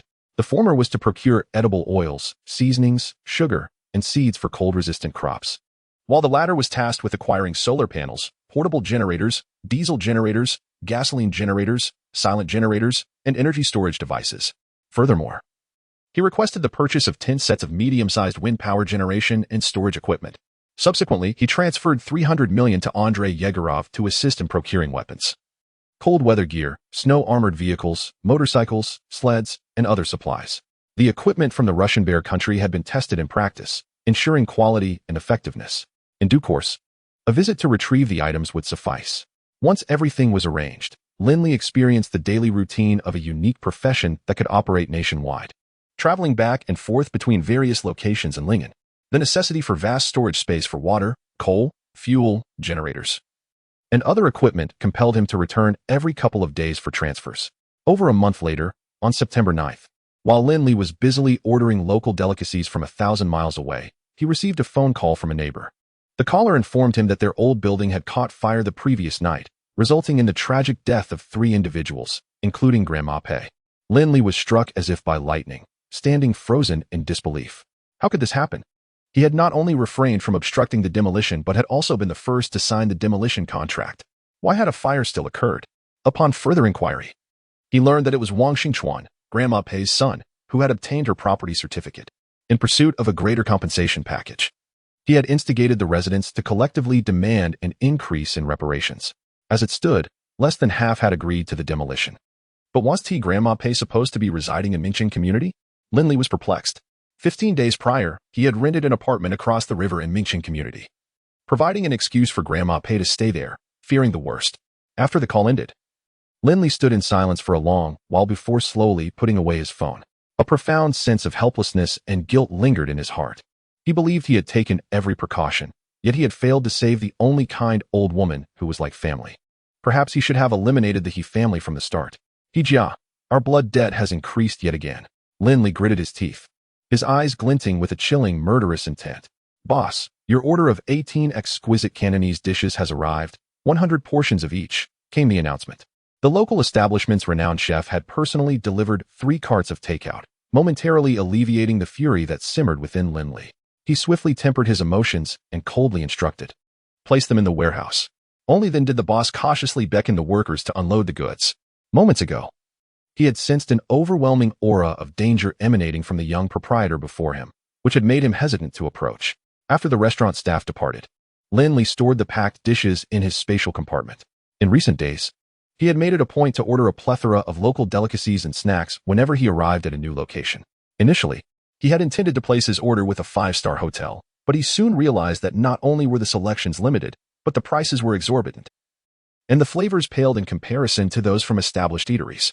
Thus, he took it upon himself to curate the menu, requesting the restaurants to prepare dishes according to his specifications. Many of these establishments were personally owned, allowing for bulk discounts that proved to be quite economical. Upon returning to Lingen, Lin Li was surprised to find the Wang family residing in the house he had rented for Grandma Pei. These individuals had brazenly transformed his rented home into their own, with their belongings scattered haphazardly about. It was evident that they had deceived Grandma Pei into returning to her old house, taking up residence here instead. When Lin Li entered, Wang Xingchuan was initially startled but quickly broke into a radiant smile. "Ah, Lin Li, you've come. Please, come in and have a seat." Seeing the Wang family's carefree demeanor, a wave of murderous intent surged within Lin Li. How could they be so unperturbed, so devoid of sorrow? With Grandma Pei's remains still fresh? They were utterly unworthy of being called children. Suppressing his urge to act violently, Lin Li forced a smile. "Uncle Wang, it's all right. Please make yourselves at home. I seldom come here. Feel free to stay as long as you wish." As he spoke, he circled the room and then proceeded to the kitchen, rolling up his sleeves to retrieve a finely crafted fruit knife, which he handed to Wang Xingchuan. "Uncle Wang, could you help me peel an apple?" "Of course. I remember how much you loved apples as a child. Your mother used to peel them for you," Wang Xingchuan replied, taking the knife. In that instant, Lin Li seized his wrist with sudden ferocity and yanked it sharply. The blade pierced Lin Li's chest, halting with a mere 0.1 centimeters of penetration. "What are you doing? Have you lost your mind?" Chapter 8. The Beauty's Well-Being. "What are you doing? Have you lost your mind?" Wang Xingchuan exclaimed, startled as he dropped the fruit knife, regarding Lin Li with the gaze reserved for the deranged. Beside him, his wife Zhao Xiaojun and Wang Xiaolong, engrossed in his phone, were equally taken aback. "Uncle Wang, it seems it is you who have lost your senses," Lin Li sneered, dialing the police. "Hello, I am reporting an incident. Someone has taken over my rented apartment and is attempting to kill me. The address is Mingqing Community, Building 7, Apartment 2304. Please hurry." The Wang family stood in utter disbelief. Could it truly be played out this way? This little rascal was far too cunning. "Lin Li, you ungrateful wretch. If it weren't for my mother back then, you would have starved." "Humph." Lin Li delivered a swift kick to Wang Xingchuan's chest, the sound of cracking ribs echoing as two of them shattered instantaneously. "How dare you mention Grandma Pei? If you possessed even a modicum of humanity, you would not be here now." Zhao Xiaojun, stunned by Lin Li's sudden transformation, pleaded, "We merely came to assist Mom in packing. Please spare us. You wretched creature. I shall end you." Wang Xiaolong, seizing the opportunity as he witnessed Lin Li's aggression, swung a baseball bat towards his head. Lin Li smirked, not evading but rather adjusting his position to collide with the end of the bat. The impact was minimal, primarily resulting in a mere bruise, as he utilized his forehead to absorb the blow. Bang! Wang Xiaolong was left dumbfounded. How could anyone willingly collide with a weapon? Was he truly insane? Before he could process this, Lin Li retaliated with an elbow strike, shattering another of Wang Xiaolong's ribs. Seizing the initiative, he shouted, "Murder!" He dashed out of the room and positioned himself at the threshold. Zhao Xiaojun, witnessing her husband and son sprawled on the floor, was momentarily at a loss, still unaware of the gravity of the situation. 10 minutes later, the elevator reached the 23rd floor. The moment the doors opened, Lin Li, feigning panic, grasped the door handle. Upon seeing 3 police officers, he exclaimed, "Over here. I called the police. I have people locked inside." The lead officer, a middle-aged man, immediately drew his weapon, signaling Lin Li to step aside. Once Lin Li released his grip, the officer inquired, "How many individuals are inside, and what weapons do they possess?" "There are 3, one with a knife, one with a baseball bat, and another merely cheering them on." The middle-aged officer's expression darkened upon hearing this, and he ordered a young, attractive policewoman nearby, "Request backup." "Understood," she replied, promptly reaching for her walkie-talkie. "Wait, I believe that may not be necessary," Lin Li interjected, wishing to have the 3 vile individuals apprehended without causing a commotion. As all eyes turned to him, he clarified, "I have military experience and injured 2 of them during the struggle." Upon hearing this, the middle-aged officer kicked the door, only to discover it was not locked, nearly causing him to strain his back. After the 3 individuals entered, they beheld the moaning Wang family sprawled on the floor, alongside the panicked Zhao Xiaojun. In unison, they cast a glance at Lin Li, momentarily casting doubt on his words. To their eyes, it appeared that he was the perpetrator. The middle-aged police officer subtly signaled to his 2 colleagues, who promptly flanked Lin Li, encasing him in their midst. With an expression of resignation, Lin Li implored, Officers. I assure you, I speak the truth. This is my residence. If you don't believe me, consult the landlord. Not only have these individuals unlawfully occupied my home, but they also sought to take my life. Were it not for my adeptness in self-defense, I would have been fatally wounded. As he spoke, he lifted his shirt, revealing the bloodstains on his chest. Witnessing this, the three officers softened their expressions. After assessing the injuries of the Wong family, the middle-aged officer called for an ambulance to transport all three. The young female officer inquired, "Would you like to accompany us to the hospital?" "There's no need. I merely sustained a knife wound to my chest and a blow to my head. Nothing serious," Lin Li replied, gesturing dismissively. "Please expedite the collection of evidence and the documentation, as I have other matters to attend to." "Oh, you seem quite familiar with our procedural protocols. Have you been in before?" remarked another young officer with a sardonic tone. "Is this an inquiry?" Lin Li retorted, displeased by the officer's demeanor. "What of it? And what if it isn't?" The young officer was taken aback by Lin Li's audacity to challenge him, and his irritation grew. "If it is, I will take notes. If not, we shall converse amicably. Are you feeling bold? Do you want me to cuff you right now?" The young officer instinctively reached for his handcuffs, only to remember he had already used them moments ago. "Officer, I must report that someone is impersonating a police officer," Lin Li stated earnestly. Turning to the young female officer, "Are you unwell? Who are you referring to?" The young officer barked. Lin Li shot him a sidelong glance. What genuine officer resorts to intimidation and threatens a whistleblower? You must be an imposter. The young officer was rendered speechless by Lin Li's retort. "Enough. You will accompany me to take your statement. Sun Yang, you remain here to secure the scene," the young female officer commanded coldly, leading Lin Li to the police station. It was evident that she held little regard for the officer named Sun Yang. Upon exiting the police station, it was already 6 in the evening. Lin Li paid no mind to the fate of the Wong family. The evidence was irrefutable, and they would face judgment. As for the length of their sentence, he was indifferent, knowing that the impending apocalypse loomed in less than 2 months, by which time the Wong family's injuries would still be unhealed. They would have to fend for themselves. After Lin Li's departure, the middle-aged officer Feng Wenshan reviewed the statements once more, sensing an unsettling complexity to the case. The Wong family adamantly asserted that they were victims of Lin Li's scheme, yet the collected traces and fingerprints, along with the landlord's rental agreement and Lin Li's injuries, unequivocally indicated their guilt. Drawing from his years of investigative experience, he found merit in both the Wong family's and Lin Li's accounts. Consequently, he reported the case to Deputy Director Zhao Xinxiang, who merely glanced over the details and stated, "Such a straightforward case with ample evidence," hastened to transfer it to the prosecution. Thus, Feng Wenshan complied. The following day, Lin Li went to handle Grandma Pei's funeral arrangements, only to be informed that she had already been buried. After some contemplation, he surmised who was responsible and proceeded to the cemetery to pay his respects. Upon arrival, he indeed spotted a young woman in her early 20s, kneeling before Grandma Pei's gravestone, her expression mournful as she burned paper offerings. He approached the gravestone and knelt down, bowing 3 times.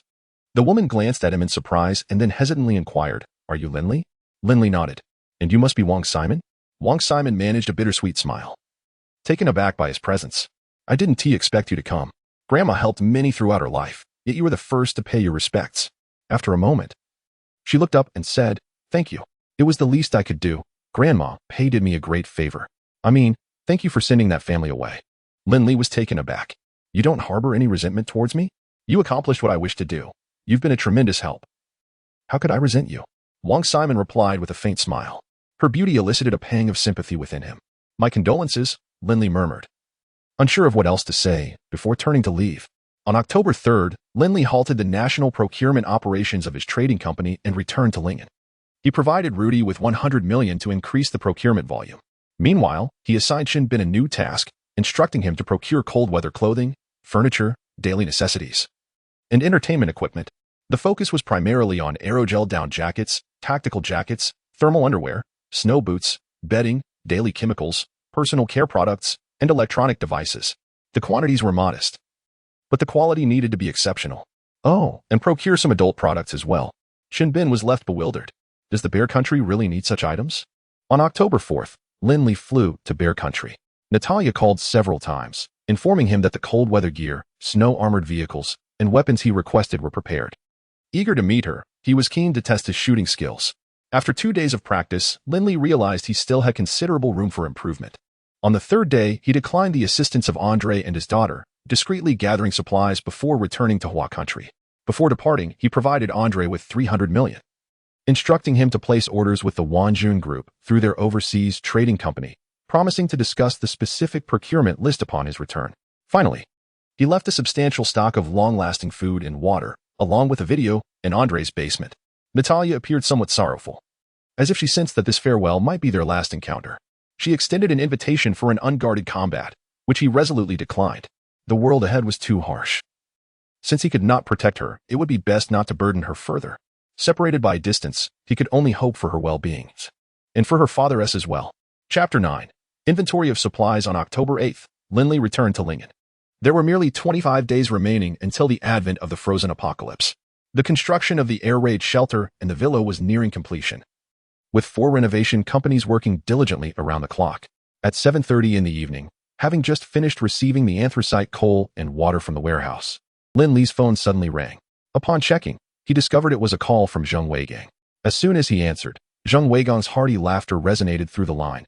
Huh? Lin, how are you? I hope I'm not interrupting anything?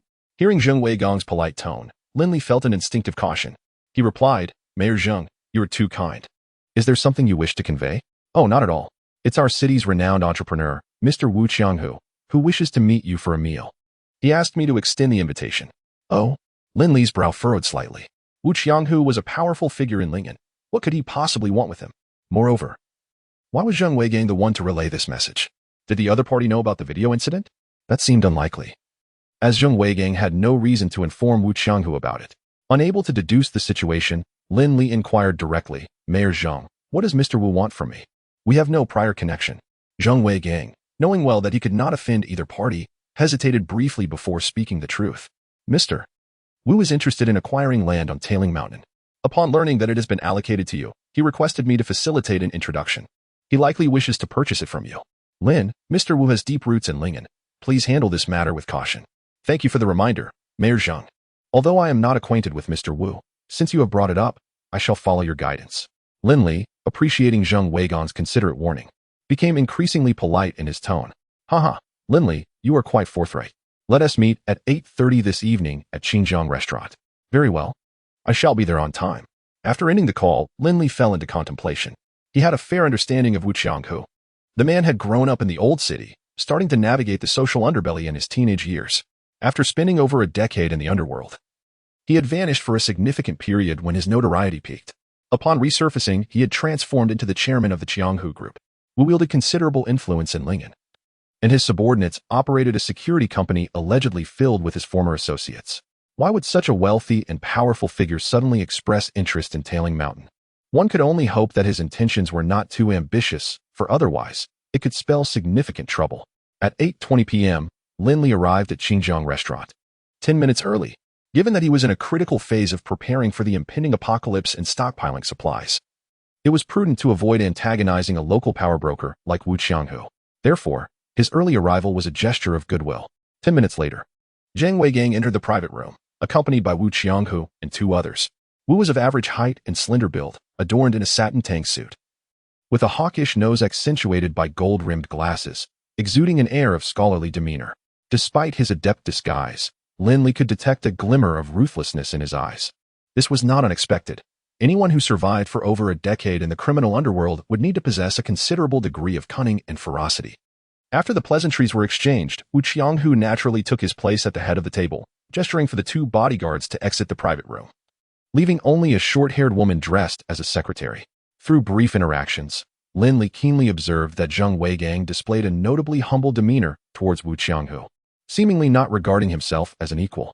General Manager Lin, you truly are a remarkable young talent, having amassed a fortune of billions at such a tender age.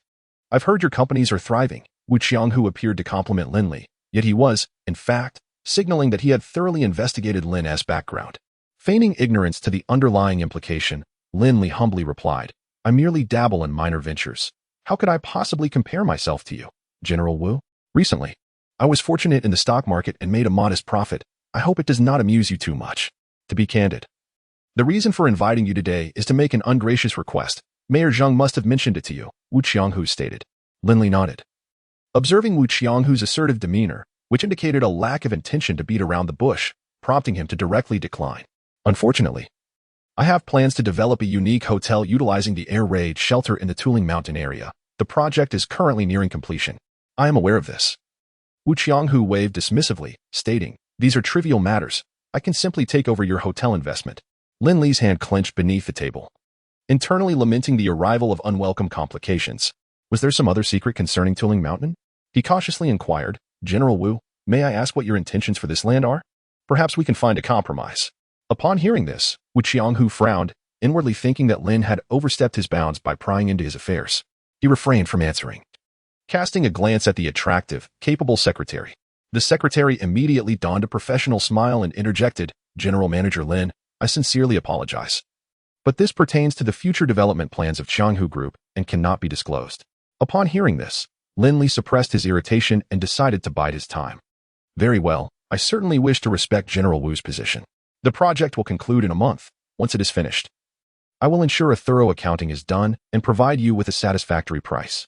The secretary turned to Wu Qianghu and, seeing no objection from him, smiled and replied, "Thank you for your support, General Manager Lin. My boss will certainly not shortchange you." With a chuckle, Lin Li thought, "Come what may. You shall see if you dare venture to Tuling Mountain when the apocalypse arrives." He dismissed the notion lightly, knowing that once the time came, he would regard these individuals as inconsequential. The dinner was undeniably awkward, with the only intriguing revelation being the exceptional nature of Wu Qianghu's secretary. Their relationship seemed more akin to that of a personal bodyguard and employer rather than a mere secretary and boss. Clearly, Wu Qianghu had many capable individuals under his command, and he had likely engaged in numerous dubious dealings. After the gathering concluded and they entered a luxury vehicle, Wu Qianghu pulled out his phone and dialed He Wanjun. "Old He, I will acquire the land in a month. The goods from Lingen will depend entirely on you." "No problem. The old district still has quite a few people. Your underground factory must be constructed discreetly to avoid detection. Rest assured, there is an abandoned air raid shelter in the Headland Mountain that has been converted into a hotel. I plan to establish the factory there. It will be absolutely secure." "What a splendid idea. As always, you have a wealth of ingenious suggestions, Old Wu. When will the next shipment from Yinqing be dispatched?" "By the end of the month. Await my news." On October 9th, Lin Li conducted an inventory of all the supplies in the space. There are 40,000 tons of rice, 5,000 tons of flour, and 20,000 tons of soybeans, along with a total of 5,000 tons of various grains. The stock includes 50,000 tons of pork, 40,000 tons of beef, 30,000 tons of lamb, and 2,000 tons of poultry such as chickens, ducks, and geese. Vegetables total 90,000 tons, encompassing a wide variety including cabbage, tomatoes, green beans, leafy greens, okra, garlic shoots, celery, chives, broccoli, carrots, cabbage, potatoes, cucumbers, and bell peppers. There are 52,000 tons of purified water and 40,000 tons of water for daily use, with an additional 5,000 tons of bottled and jarred water. Seafood amounts to 40,000 tons, various condiments total 2,000 tons, and cooking oils come to 10,000 tons.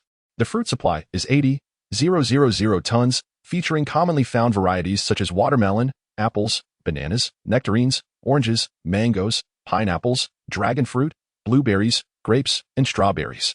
Additionally, there are 25,000 tons of compressed biscuits, canned goods, snacks, beverages, and alcoholic drinks. Various seeds total 5,000 tons. A substantial order of dishes has been placed from across the nation, including Cantonese delicacies such as Buddha jumps over the wall, oyster sauce beef, lychee pork, stuffed tofu, black bean ribs, scallion braised sea cucumber, lobster baked in broth, Bayun pig's trotters, and braised pigeon. Sichuan cuisine features mapo tofu, twice-cooked pork, water-boiled cabbage, ants climbing a tree, steamed river fish, West Slope pork knuckle, and garlic pork. Hunan dishes include chopped chili fish heads, yellow braised chicken, spicy stir-fried meat, Mao's red braised pork, explosive kidney, shredded beef tripe, spiral eel, and pork blood balls. In total, there are 10 culinary styles, along with local specialty snacks and marinated foods, comprising over 30,000 servings. As for fuel, there are 30,000 tons of gasoline, 25,000 tons of diesel, and 60,000 tons of smokeless coal. Power generation equipment, energy storage devices, UPS units, and various types of batteries amount to 100 sets. There are 10 sets of medium-sized wind turbines with matching energy storage equipment, 50 small-sized sets, and 200 solar panels of varying capacities. 9,000 sets of cold weather clothing are available, including aerogel down jackets, windbreakers, thermal underwear, gloves, masks, and boots. Household and personal care items total 5,000 sets, modest in quantity but of excellent quality. The remainder will be ordered from Wanjun Group, as Lin Li intends to select only the finest products. There are 2,000 pieces of basic medical equipment. Excess of this would be unnecessary, and he has procured some through Zhang Weigang. This equipment suffices for simple appendectomies and other minor procedures. The pharmaceutical stock amounts to 200 tons, including various cold medications, anesthetics, pain relievers, antidiarrheal drugs, frostbite ointment, vitamins, and a plethora of antibiotics. Disinfectants such as lime, alcohol, peracetic acid, sodium hypochlorite, and potassium permanganate amount to a staggering 2,000 tons, with lime and alcohol being the primary substances. Inevitably, the surrounding area will witness numerous casualties among both humans and animals, making disinfection an absolute necessity. A considerable arsenal was also brought back from the Bear Country, including 10 snow vehicles, 50 snowmobiles, combat uniforms, composite bows, ropes with launching devices, handguns, silencers, semi-automatic rifles, sniper rifles, grenades, smoke bombs, remote-controlled explosives, and mortars, with at least 50 rockets in stock and an incalculable number of bullets. After conducting an inventory, Lin Li compiled a list and sent it to Andreevich. The supplies required include winter gear, various cooking oils, fruits, feminine products, maternal and infant necessities, as well as lighters, fire starters, flashlights, multifunctional backpacks, skiing equipment, and kitchenware. In essence, it is a matter of fulfilling any deficiency. These materials only require a deposit, and once the Wanjun Group has gathered everything, he will directly transfer them from the warehouse. The counterpart will also have to pay a penalty for breach of contract. Consider it a token of appreciation for the He family. Lin Li smirked. Chapter 10. The Heist of the Storage Center, October 15th. The air raid shelter and the villa were officially completed, and Lin Li arrived for inspection. Boris was exceedingly pleased with his creation, enthusiastically providing explanations. "This is the finest apocalyptic stronghold I have ever designed," Lin declared. "The building's defensive capabilities are unparalleled, capable of withstanding precise strikes from conventional missiles. The fireproof, explosion-proof, and waterproof features employ the most advanced technologies and materials currently available. 2 power systems, 2 ventilation systems, double-layer insulation, 2 emergency exits, and a secret passage have all been incorporated. The internal functional zones are meticulously planned to cater to daily activities such as exercise, medical needs, leisure, and fitness. The DCOR includes numerous large screens replacing windows, ensuring that not a hint of oppression is felt. As per your request, all corridors and doors are equipped with both electronic and manual controls, along with a complete monitoring room, power control room, and local network. Moreover, I have provided you with electronic remote controls, enabling you to manage all switches at your convenience." Lin completed his inspection with great satisfaction. The only drawback here is the absence of a storage area for supplies. It is rather impractical. Boris had long since lost count of how many times he had raised this concern. "Not to worry, Mr. Boris, I appreciate your hard work." Lin preferred not to dwell on the issue and proceeded to tour the villa. The interior was evidently more opulent, with a sturdiness comparable to that of the air raid shelter.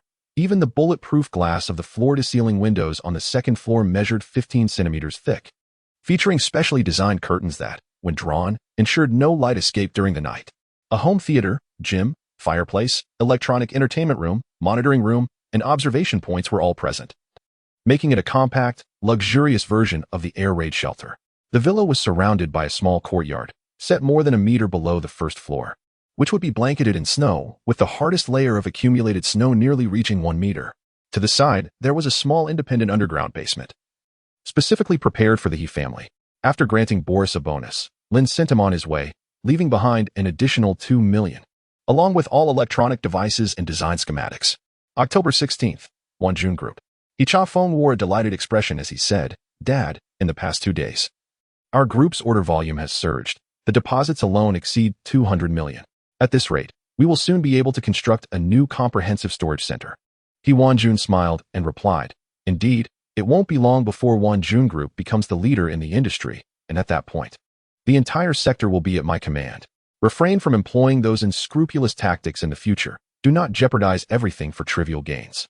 "Understood," He Changfeng replied nonchalantly, confident that Uncle Wu's influence in Lingen City would easily handle those impoverished individuals.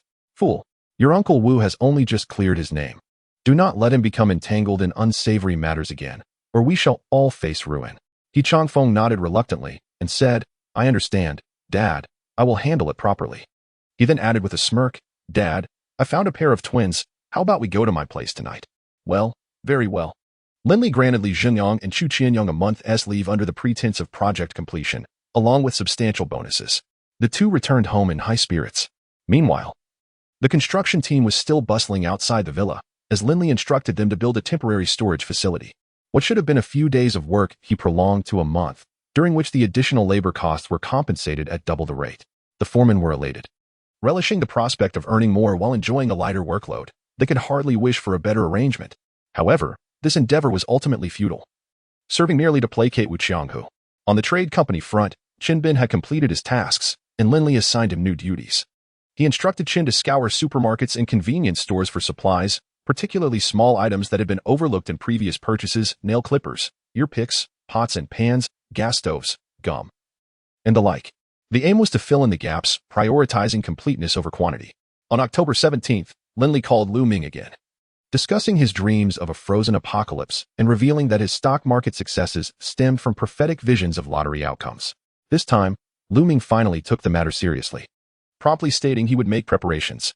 Lin Li breathed a sigh of relief. Lu Ming's father was a regimental commander in a military district.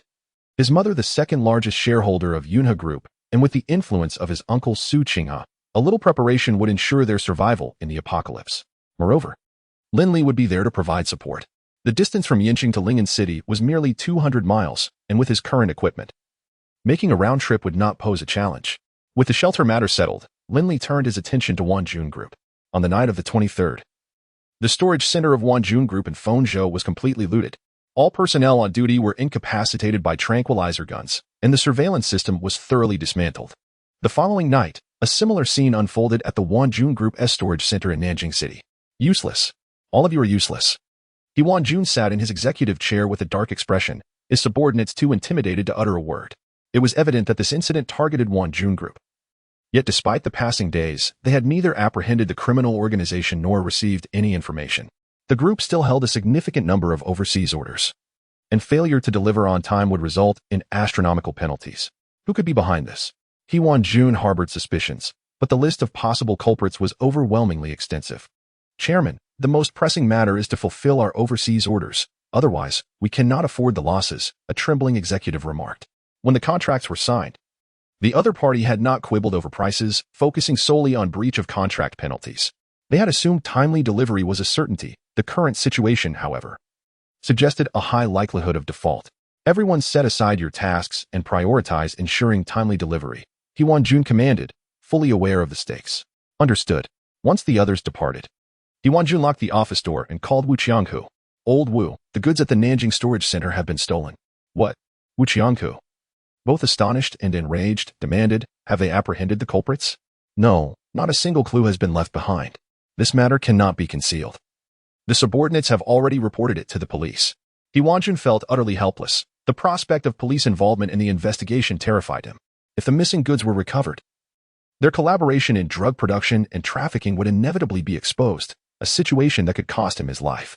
He could only pray that the perpetrators were sufficiently meticulous, ensuring they would not be caught by the authorities, or at the very least, that the contraband would not be retrieved. Once Wu Qianghu regained his composure, he spoke in a measured tone, "You must strive to manage the situation. I will devise a strategy on my end. The pressing concern is to replenish our stock, otherwise, our sales network will soon be supplanted by competitors. I am under scrutiny, so for safety's sake, expedite the acquisition of the air raid shelter we discussed." Understood. Wu Qianghu ended the call and summoned his secretary and bodyguard, Jiang Tong. Immediately reach out to that individual surnamed Lin and secure the land at Tuling Mountain. We can be flexible on the price. Yes, boss. Jiang Tong acknowledged before departing. Meanwhile, Lin Li was meticulously inventorying the supplies looted from the Nanjing storage center the previous night, ensuring that nothing was overlooked. To his astonishment, he discovered that some of the goods were interspersed with peculiar items. Upon closer inspection, he was horrified to find narcotics concealed among them. No wonder the He family had been so heavily armed. They were secretly engaged in a perilous trade. Should I? No. They must perish at my hands. And if I were to report this, I would find myself in a precarious position as well. He swiftly sorted through the narcotics, finding over 100 pounds in total, After contemplating his next move, he carved out a separate space within his realm and disposed of the drugs within. Since you have a penchant for such vices, I shall ensure you indulge to your heart's content. Chapter 11. The arrival of the Silver Fox just as Lin Li hesitated over whether to continue the heist at the Wanjun Group's storage center that night. A call from Jiang Tong interrupted his thoughts. Hello, Mr. Lin. My boss's plans have changed. We need to secure the land at Tailing Mountain as soon as possible. Kindly expedite the handover, and we will bear any losses incurred. Upon hearing this, a glimmer of murderous intent flickered in Lin Li's eyes. Wu Qianghu truly has the audacity to overstep his bounds. Is he so eager to court death? Taking a deep breath, he replied coldly, I will expedite the process. The handover will be completed within 10 days at most. Mr. Lin, Jiang Tong's voice turned icy, and her manner of address shifted. When my boss says as soon as possible, he means today. You think you can dictate terms to me? Lin Li's voice rose in a furious roar. Tell that old bastard that I'm not selling. With a sharp click, he hung up the phone, struggling to contain the surging wrath within him. Since his rebirth, he had forced himself to temporarily set aside his hatred, focusing solely on future plans for himself and his loved ones. He had meticulously concealed the painful memories of his past, striving to prevent them from tainting his emotions. The death of Grandma Pei had nearly driven him to the brink, and only he understood the burden he had shouldered during those dark times. Now, with the apocalypse looming, Wu Qianghu had reemerged. Intent on seizing the sanctuary Lin Li had painstakingly built, he could no longer endure this affront. In just 8 or 9 days, he would confront the situation head-on. The phone rang again, and upon seeing an unfamiliar number, Lin Li hesitated but ultimately answered. Lin Li, I am giving you a chance. Come to Qianghu Group immediately to finalize the handover. Wu Qianghu's voice was disturbingly calm, devoid of any emotion. You have merely licked blood from the blade for over a decade, Lin Li scoffed in response. I have walked out of hell. And if you wish to play a game, I shall oblige. With that, he hung up the phone. Wu Qianghu stared blankly at his device. The busy signal ringing in his ears felt surreal. It had been ages since anyone had spoken to him in such a manner. The last time was perhaps a decade ago when he had personally slit a man's throat. Hell? I have sent countless souls there. I do not miss one more. Jiang Tong, send your people to take care of Lin Li. Ensure it is done cleanly. Understood, boss, Jiang Tong responded. As if the task at hand were nothing more than an ordinary errand. After ending the call, Lin Li immediately reached out to Chen Bin and Rudy, citing transportation issues as the reason to postpone procurement. He then generously rewarded them with a substantial bonus and granted them a 10-day vacation, instructing them to rest well until he resolved the transportation dilemma. They accepted with enthusiasm, and Rudy even offered to assist, though Lin Li politely declined. That evening, after collecting the final batch of supplies, Lin Li returned to the villa, standing silently by the floor-to-ceiling window for over an hour. At 1 o'clock in the morning, an SUV quietly halted in the shadows more than 200 meters from the villa. Shortly thereafter, 3 masked figures emerged from within. As the 3 individuals approached the villa, they quietly toiled for half an hour, yet they could not find a way to gain entry. One of them whispered, I have been a killer for 8 years, and I have never encountered such formidable defenses. Who is this person inside? The leader, irritated, replied, How would I know? If we can't get in, we shall wait and strike when he emerges. That sounds arduous, came the retort, to which the leader snapped. Do you possess the ability to enter? Suddenly, a realization struck them. That voice did not belong to any of their own. Almost simultaneously, the other 2 sensed something amiss. Without turning around, they swiftly dispersed, drawing their daggers and lunging towards the source of the sound. Unfortunately, Lin Li was swifter. In the instant they turned, 2 faint, muffled gunshots rang out, quickly followed by a third. The trio fell, bullets lodged in their foreheads, their faces frozen in disbelief. The intelligence was flawed. This was the final thought that crossed their minds before death. Lin Li stowed away the silenced pistols, concealed the bodies, and poured a bucket of water to wash away the scattered bloodstains. Only then did he dust off his hands and return to the villa. No wonder I sensed a familiar aura from that secretary. It turns out he is associated with Silver Fox. Wu Qianghu is surprisingly connected to this organization, indicating significant dealings behind the scenes. Soaking in a hot bath, Lin Li felt considerably relaxed. The 3 shots not only eliminated the assassins, but also alleviated much of his pent-up aggression, leading to an unusually clear mindset. Silver Fox is a notorious overseas assassin organization with which Lin Li had considerable dealings in the past. This organization meticulously trains its killers, who are not only adept at murder but also engage in various professions, with some of the elite earning more through their side ventures than through killing. However, they are compelled to complete the tasks assigned by Silver Fox. Failing to do so results in severe reprisals, and to date, no one has been known to evade such retribution. I hope you all recognize the stakes. Otherwise, you may forfeit the impending freedom. While Lin Li enjoyed a dreamless night, Jiang Tong found herself unable to sleep. The three individuals she had dispatched had gone missing since 1 a.m. Such a scenario could only imply one thing: they had been annihilated. It was utterly inconceivable that an ordinary veteran could vanquish 3 seasoned, well-coordinated assassins. What had gone awry? Instead of lamenting the failed mission, Jiang Tong felt a flicker of curiosity towards Lin Li. The following day, upon learning that the individuals sent to eliminate Lin Li had vanished, Wu Qianghu felt a sudden pang of anxiety and recalled Lin Li's ominous words from the previous day: "I have walked out of hell." After much deliberation, he coldly declared, Lin Li was likely not an ordinary soldier. This ends here. He then added, "Inform your organization that I require 4 more operatives. Once they arrive, send 2 to closely monitor Lin Li. Additionally, be wary of possible retaliation from him." Lin Li, meanwhile, engaged in profound contemplation. Determined to confront Wu Qianghu regarding his knowledge of the Silver Fox assassins, Lin Li believed that possessing this leverage would deter any immediate action from him. If he could endure the next 8 days, he was prepared to engage fully with whatever tactics the other party might employ. Once the call connected, Lin Li got straight to the point. "Mr. Wu, did you hire 4 assassins from Silver Fox? Perhaps you could send that young lady over as well?" Upon hearing the name Silver Fox, Wu Qianghu's face paled with shock. Such an organization was taboo in Huagua, and if the authorities discovered his association with them, no one would be able to save him. He feigned calmness and replied, "What are you talking about? I don't understand. I no longer want your land. Moreover, tell me the amount I owe you, and I will transfer it immediately." Attempting to silence him, sensing that his plan was unfolding smoothly, Lin Li felt a surge of confidence. "It's quite simple. Obtain for me a cache of weapons, 10 handguns, 1 sniper rifle, and 10 timed explosives. Otherwise, my next call will be to the National Security Bureau." Lin Li casually listed the weapons, not genuinely desiring them, but rather to ascertain whether Wu Qianghu could procure them. Especially concerning the sniper rifle and explosives, if Wu could indeed acquire them, it would pose a significant threat to his own safety. There is no issue with the handguns, but I truly cannot provide the sniper rifle and explosives, Wu Qianghu replied without hesitation. As long as Lin Li was willing to negotiate, they both held leverage over one another, which ironically provided a sense of security. "Very well, deliver the items to me, and I will take care of those 3 individuals. Otherwise, I will turn them in." "Not a problem. I'll have them for you tonight." "Oh, Mr. Wu, I merely mentioned it in passing. Why are you so intent on contract killing? I'm recording this, you know." Lin Li lamented.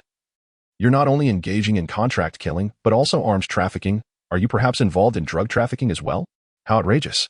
Wu Qianghu opened his mouth, utterly at a loss for words. Was this man insane? Was he toying with him? It was just a joke. Take it lightly. Seeing Wu Qianghu's silence, Lin Li lost interest in the charade.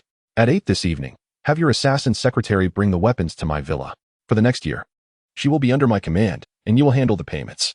Is there any problem with that?" Chapter 12. The mischievous Jiang Tong for the coming year. "She is under my charge, and you shall bear the expenses. Is there an issue with that?" Wu Qianghu felt an overwhelming sense of frustration. Longing to sever Lin Li's throat with his own hands, and then dismember him into 80 pieces. Jiang Tong had been by his side for 3 years, meticulously managing both the legitimate and illicit dealings. Apart from her unwillingness to serve him, she was almost perfect. Lin Li audaciously poached his subordinate and further demanded that he pay. This was utterly intolerable. "My patience is limited. You have 3 seconds to contemplate." 3, 2. "I agree." The moment Wu Qianghu uttered these words, a wave of deep humiliation washed over him, more distressing than the time he discovered his wife's infidelity. He could feign ignorance, imprison the man who slept with his wife, and then subject the woman to punishment. Yet he had no choice but to foot the bill for Lin Li. It was akin to someone betting his wife while he was obliged to assist them in their endeavors. This was sheer disgrace. "Splendid. Remember to send me the contract for Silver Fox, otherwise, I cannot afford to keep her by my side." Lin Li was indifferent to Wu Qianghu's thoughts. His intent in acquiring the female assassin was to confront the He family. What was his true occupation? How could he possess such profound knowledge of Silver Fox? Wu Qianghu felt utterly despondent. Once the contract was altered, Jiang Tong's allegiance would shift to Lin Li, severing all ties with him.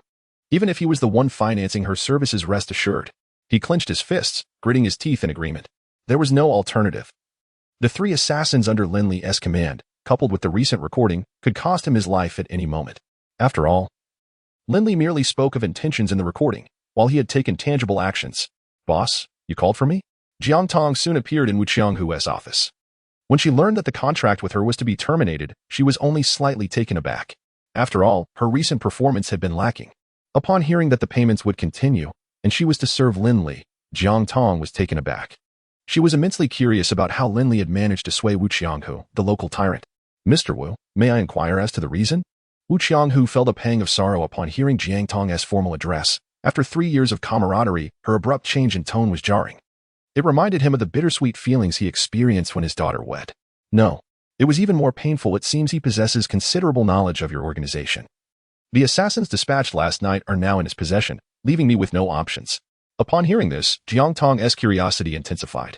She had no prior knowledge of Lin Li, and she was well aware that Silver Fox had only 3 employers in Huagua. She had never heard of Lin Li. How did he come to learn of Silver Fox? I shall seek him out now. She turned with an air of nonchalance and departed without a backward glance, leaving Wu Qianghu alone, struggling to find words, feigning strength. What does it mean to lose a chicken while trying to catch one? What does it mean to lose both the wife and the soldiers?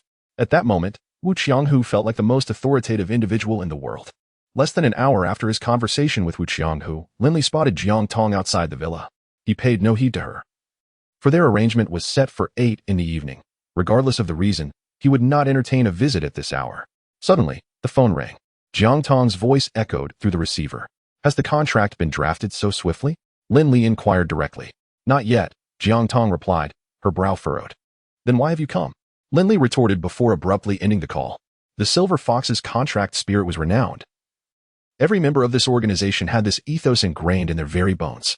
Without a contract, the other party remained a pawn of Wu Qianghu, and thus he had no intention of engaging. Moreover, he had just eliminated 3 of Silver Fox's assassins, although such expendables were typically disregarded. It was prudent to await the contract before proceeding. Unbeknownst to Lin Li, his actions garnered Jiang Tong's respect. In her eyes, his adherence to the contract spirit aligned him with her principles. After some contemplation, she dispatched an email to the organization, urging them to expedite the contract. Before returning to Qianghu Group, she chastised herself for her earlier impatience and resolved to fulfill her final duties diligently. Once she had wrapped up affairs with the 3 companies, Lin Li reached out to Zheng Weigang, requesting assistance in procuring detailed maps of Lingen City, maps that were not available on the market. He sought comprehensive details, including demographic statistics, locations of significant institutions, prisons, detention centers, power plants, gas stations, and other vital infrastructures. Such information could prove invaluable for his impending decisions in the apocalyptic landscape. At precisely 8 o'clock, Jiang Tong arrived punctually at the villa's entrance, carrying an exquisite leather suitcase.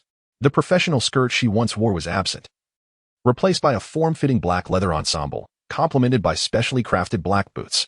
The leather clung to her form, accentuating her alluring silhouette. The generous curve of her bosom, paired with a slender waist and rounded hips, formed an exquisite hourglass figure. Lin Li's gaze swept over her well-defined legs, and he could not help but admire her. What a wild stallion she was. Have you had your fill of staring? Jiang Tong's frostbitten expression and icy tone cut through the air. Lin Li, slightly taken aback, touched his nose and asked, "Where is the contract?" Observing Lin Li's unperturbed demeanor, his seemingly harmless facade piqued Jiang Tong's curiosity. How could such a person possibly have dispatched 3 seasoned assassins? Nevertheless, she opened her suitcase, reaching for the contract. Suddenly, a dull gunshot rang out, the bullet striking the suitcase's handle and sending it flying. The abrupt turn of events left Jiang Tong in utter shock. It had transpired so swiftly. Despite her earlier focus on retrieving an item, much of her attention had instinctively remained on Lin Li. Even so, she had not discerned from where he had drawn his weapon. Had that bullet been aimed at her head, she would surely be lifeless now. Hand me the suitcase. Until I see the contract, it would be wise for you to remain still, Lin Li stated, satisfied with Jiang Tong's reaction.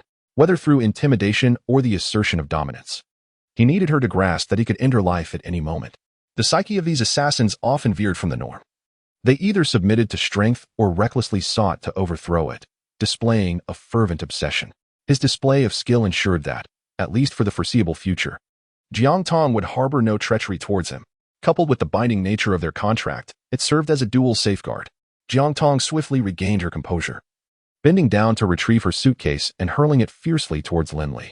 In the instant he caught it, her fist followed closely, aimed squarely at his face. Lin Li sidestepped to evade, a smirk forming on his lips as he advanced to meet her assault. Both combatants unleashed lethal strikes, targeting vital areas of the body with astonishing speed. Within mere seconds, Lin Li managed to encircle Jiang Tong's neck with one arm while pressing his right leg against her left knee, forcing her into a position of submission on one knee. Rendered powerless, remarkable agility, yet lacking in strength. Noticing her cessation of resistance, Lin Li released her with a smirk of commentary. Ah. Before he could finish his thought, Jiang Tong sprang to her feet, instinctively flicking her left foot backward to strike at Lin Li's groin. In an instant, he doubled over in pain, akin to a shrimp, beads of cold sweat forming on his brow. A subtle smile graced Jiang Tong's lips.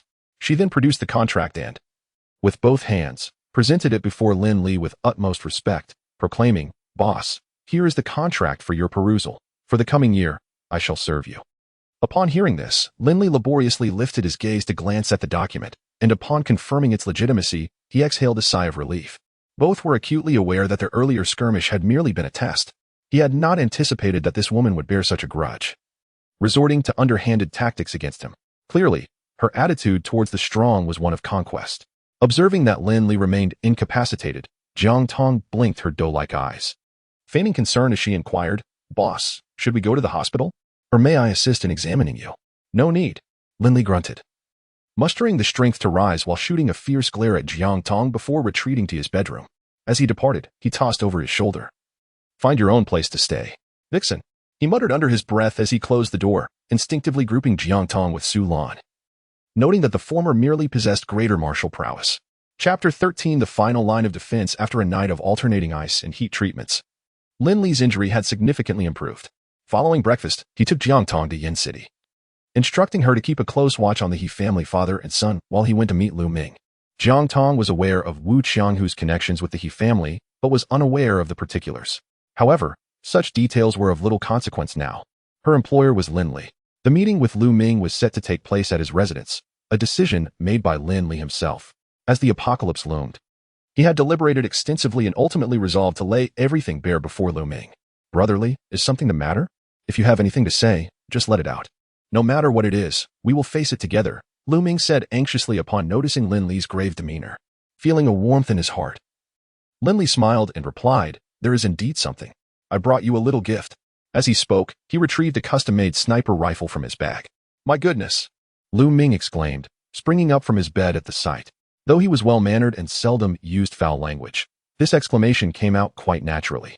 "Brotherly, what is going on? Where did you acquire this?"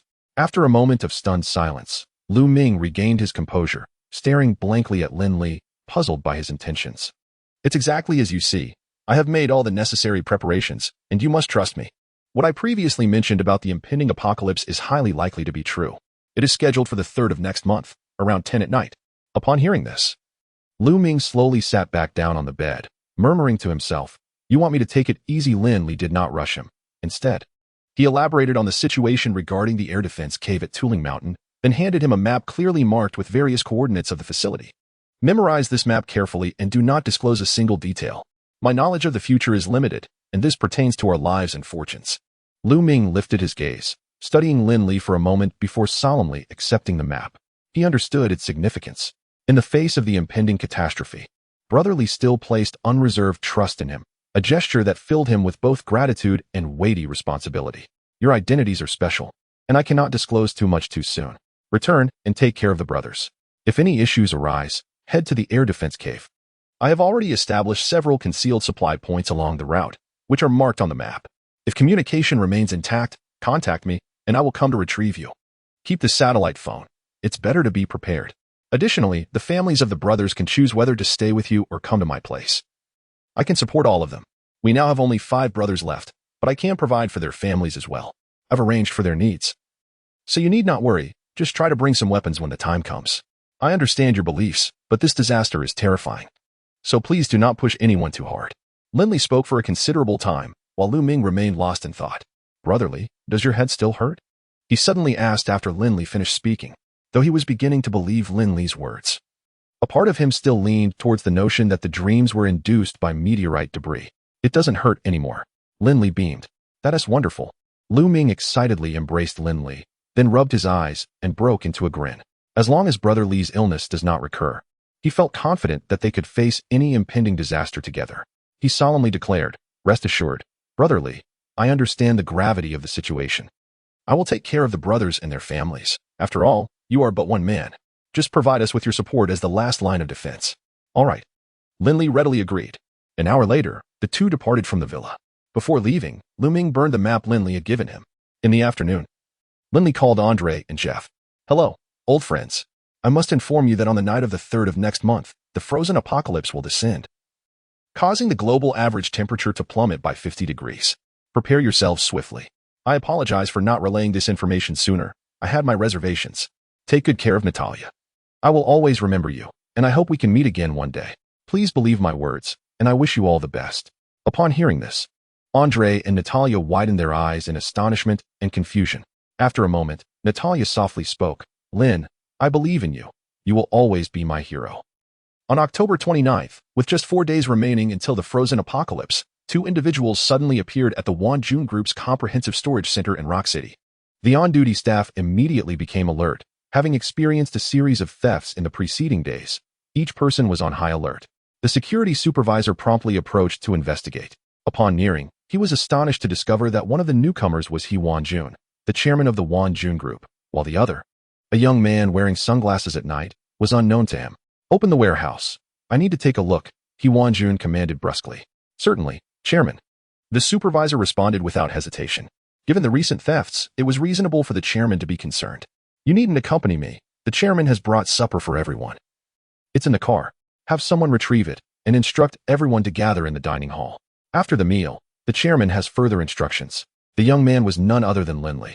He had infiltrated the He family with Jiang Tong, binding the father and son, and sent Jiang Tong with He Changfeng back to the Tailing Mountain Villa before bringing He Wanjun to the storage center to collect the goods. Seeing Lin Li effortlessly subdue the 4 bodyguards, He Wanjun complied willingly. With no other option, unable to fight back, and with his only son in Lin Li's grasp, he could only submit. Once inside the storage center, Lin Li began his work after ensuring the other staff had left, showing no regard for He Wanjun, whom he considered already dead. After the warehouse staff had eaten, they all fell unconscious, not to awaken until the following morning. Lin Li worked tirelessly until 4 in the morning, completing the collection of all items on the orders. He initially assumed that the Wanjun Group would have dispersed their supplies across various storage centers, but to his surprise, they were consolidated at their headquarters in Rock City, which ultimately saved him considerable effort. Once everything was sorted, he knocked out He Wanjun and brought him back to the Tailing Mountain Villa. There, he had long since prepared a secret chamber for the He family father and son, along with 4 Tosa dogs. Chapter 14. Screening the moment He Changfeng opened his eyes. A wave of excruciating pain engulfed him. He soon realized that his tendons had been severed, leaving him confined within a dimly lit chamber, likely a damp basement. Help! Is anyone there? I have money. My father is He Wanjun of Wanjun Group. Please, someone. With a creak, a corner of the basement was pulled aside, and a young man with an indifferent demeanor stepped inside. Upon seeing his captor, He Changfeng hastily inquired, Who are you? Why have you kidnapped me? Lin Li cast a fleeting glance at the pallid He Changfeng and remarked nonchalantly, You know, it's best to drain the blood before consuming a person, as it eliminates the metallic taste. However, this would render the flesh devoid of the freshness of life. If you were in my position, what would you choose? Young master He. Horrified, He Changfeng's heart raced. He perceived this young man to be a lunatic.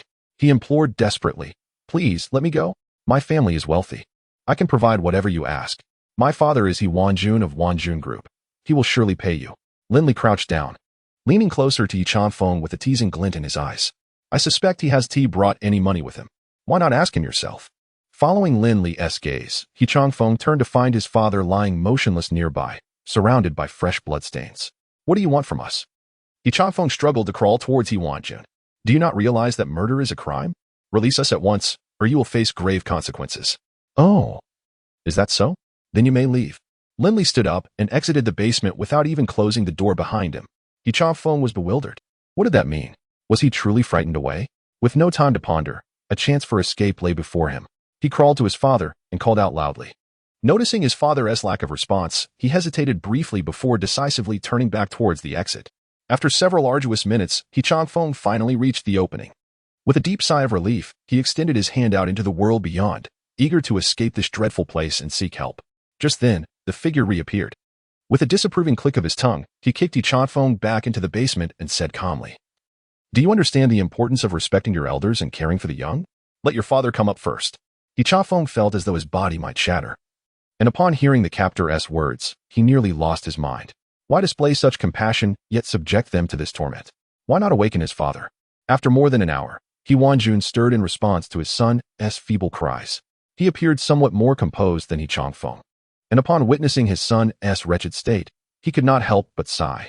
Since their abduction yesterday, he had been acutely aware of the peril they faced. The audacity of their captors, who had brazenly demonstrated extraordinary powers in his presence, indicated that they had no fear of him revealing their secrets. In matters of confidentiality, death was indeed the most effective means. For now, he could only hope that he still held some value in their eyes, for in that case, perhaps they might cling to a thread of hope. "Dad, you're awake. Hurry, the basement door is ajar. I have been awaiting your arrival." He Wanjun glanced towards the entrance of the basement, harboring little hope, yet mustering the strength to crawl forward, closely followed by He Changfeng. "Is this how a father behaves? Allow your son to go first." Just as he reached the threshold, the earlier scene replayed itself. He Wanjun was abruptly kicked back into the basement by Lin Li. Witnessing this, He Changfeng disregarded his father's plight and exerted every ounce of strength to escape. He thought to himself, "You told me to go first this time. Please don't renege." Bang! Lin Li delivered another kick, sending He Changfeng crashing back into the basement, causing him to utterly break down in tears. "What do you truly want?" He Wanjun, bruised from the fall, took a while to regain his composure. "In 7 days, I shall grant you a chance at survival. Behave yourselves," Lin Li declared before shutting the basement door and returning to the villa. He would not permit the He family to perish so easily. Instead, he intended to let them descend slowly into despair. Jiang Tong inquired upon his return, "Boss, how shall we deal with these two?" Lin Li waved his hand dismissively. "It is of no concern to you. A shipment of supplies will arrive at the warehouse shortly. You are to receive it and set the warehouse ablaze by tomorrow morning." Understood. Although Jiang Tong was puzzled, he refrained from questioning further. This exemplified professional integrity, executing the boss's orders without hesitation. Lin Li's actions were a strategic, preemptive move. He had recently transported several batches of supplies to the warehouse, which could easily draw the attention of those with ulterior motives. To avoid entanglement with the villa and the bomb shelter, he resorted to misdirection. At noon, Lin Li issued a warning via the internet, both domestically and internationally. The domestic message was detailed, outlining the eruption of a volcano at a specific location tonight, the timing of an impending earthquake tomorrow, culminating with a rough estimate of the arrival of the apocalyptic era. The international message was far more malicious, attributing the impending catastrophe entirely to the Ur nation, asserting that only with its disappearance could peace be restored to the world. 3 days would suffice for the information to circulate widely across the internet. He was eager to witness the misfortune that would befall the Ur nation, burdened with such a heavy blame, especially when their affluent Mount wetland erupted that very night. How satisfying it was to contemplate. On the 31st, all was in place. Lin Li lingered at a clandestine factory for 2 hours before heading directly to the United Kingdom. The following day marked the opening of their museum, and he intended to settle an account on behalf of the Chinese people. 3 months prior, he had generously commissioned the replication of all Chinese artifacts housed there, each bearing a note that read, "Despicable thieves, you are unworthy of possessing any rare treasures." Lin Li's objective was to utilize the space to execute a clever substitution, reclaiming all artifacts that embodied the blood, tears, and glory of China to bring them back home, allowing them to reunite with their long-lost families when the time was ripe. On the night of the 1st, Lin Li boarded a flight back to China. Within the confines of the space, all treasures of China stood silently, the lost wanderers of a century finally returning to the embrace of their homeland. The next morning dawned. Lin Li once again reached out to Wu Qianghu, requesting the provision of weapons. After a round of haggling, the latter acquiesced, supplying 10 handguns and 500 rounds of ammunition. For Lin Li, the most significant source of instability at present was Wu Qianghu. It was not the opportune moment to take action. Instead, he could only strive to diminish the other party's strength. In this apocalyptic world, should Wu Qianghu show any signs of upheaval, Lin Li would not hesitate to eradicate such detritus. At 7 o'clock that evening, Lin Li received a phone call from Wang Simon, who invited him to dinner. He readily accepted, as he had no pressing matters at the moment. In his plans, the final days were left blank. He wished to allocate resources to those in need within the local community. This was not mere altruism, but rather a demonstration of compassion towards his fellow beings. In the past, he would have solely prioritized his own interests. However, now, with a space transformed by the tears of a Buddhist statue, he felt compelled to leave a margin of consideration in all matters. Moreover, he aspired to lead a fulfilling life and build a force to confront future crises, which necessitated the support of his compatriots. Naturally, circumstances dictated the approach. Although he harbored goodwill, if anyone threatened his existence, even divine beings could be slain, let alone the notions of good and evil. Respecting every life's yearning for survival was a virtue. The elimination of adversaries for the sake of survival was, after all, an immutable law of nature. Lin Li had once pondered that perhaps the frozen apocalypse was nature's way of selecting humanity. Just as a farmer chooses superior seeds, a knight selects a noble steed, and a beauty seeks a worthy partner, the criteria were irrelevant. Survival itself was justification. In such a scenario, the admirable virtues of humanity were exceedingly precious, and he must wield them with caution, lest they be swiftly depleted. Once these virtues were lost, no matter how favorable the conditions for existence, it would merely be survival, devoid of the joy of living. In a highly esteemed Western restaurant, Lin Li encountered the despondent Wang Simon. "You're here," she remarked, managing a faint smile upon seeing him. Did you need something?" Lin Li inquired as he took a seat opposite her. Despite the bustling atmosphere of the restaurant, he felt an unsettling chill at their table. "Nothing much. I just wanted to inform you that my father and the others have been sentenced, one for 6 months, another for 2.5 years, and the last for 8 years. Lin Li paid little heed. In his view, the Wang family had little time left. "Why are you showing no reaction?" Wang Simon asked, curiosity lacing her tone. "I thought you would be pleased." "Not particularly. They received their just deserts," he replied. "But their charges are a direct result of your actions." As soon as Wang Simon finished speaking, she sensed a dramatic shift in Lin Li's demeanor. His gaze turned piercing and resolute. Chapter 15. The Advent of the Frozen Apocalypse. It appears my conjecture was correct. Do not feel anxious. I have stated that this matter is fortuitous for me. Wang Simon chuckled self-deprecatingly. Surely, there has never been a daughter so eager for her parents to languish in prison. Indeed, however, I have encountered a daughter who has taken her parents' lives. She bears no fault. Lin Li's words served as an indirect consolation for Wang Simon. He had heard whispers of her circumstances. The Wang father and son were both slothful and indulgent, while Wang Xingchuan's wife, Zhao Xiaojun, was a miserly, selfish individual who favored sons over daughters. Abandoned by her parents at the tender age of 2, Wang Simon was raised by Granny Pei, who painstakingly nurtured her, saving money for her education by collecting scrap. The Wang family provided no assistance during that time. When she finally found employment, her parents began to demand money from her, and if she refused, they would create disturbances at the hospital where she worked. Unable to endure the harassment, Wang Simon reluctantly agreed to send them a monthly sum. This financial support not only failed to elicit gratitude from the Wangs, but instead incited them to become increasingly demanding, as if they wished for her to surrender her entire paycheck. It is only natural for Wang Simon to desire their imprisonment, given their parasitic nature. I remember in our childhood, while you often helped Granny collect beverage bottles after school, I would retreat home at the first opportunity. Reflecting on it now, my sense of pride seems rather ludicrous. As Wang Simon spoke, she drained her glass of red wine. Lin Li glanced at her fair neck and smiled. "Is that so? I thought you were keen on your studies. After all, your grades were consistently excellent." "In truth, I was hiding at home watching television." After the meal, Wang Simon had barely touched her food, having consumed more than a bottle of wine. Lin Li discerned her discontent and refrained from intervening. This opportunity to drown her sorrows in alcohol might very well be her last. "Lin Li, could you take me back to Granny's house? Just like when we were children. I'll sleep on the bed, and you can sleep on the floor." Wang Simon, inebriated, spoke in a disjointed manner. "When have I ever slept on your floor?" Lin Li inquired, assisting Wang Simon out of the dining area, a hint of exasperation in his voice. "You did. That summer. You lost your keys and cried at the door," Wang Simon retorted, seemingly igniting a flicker of memory in Lin Li. However, he chose not to respond. Some individuals, when intoxicated, could converse with a dog for an entire night. He had no desire to assume that inhumane role. Upon returning to the villa with Wang Simon, Lin Li considered it an opportunity to familiarize her with the premises. In his plans, there was a room belonging to Granny Pei, since she was no longer present. It would suffice for Wang Simon to stay there. "Boss, would you like me to help her bathe and then tuck her into your bed?" As soon as the door opened, Jiang Tong approached with her inquiry. Lin Li's expression darkened as he entrusted Wang Simon to her care. "That's for you to handle. Let her sleep with you." Jiang Tong cast a sympathetic glance at Lin Li before guiding Wang Simon to the bathroom. "What sort of look is that? I am perfectly fine. Even the women of battle-hardened nations can hold their own."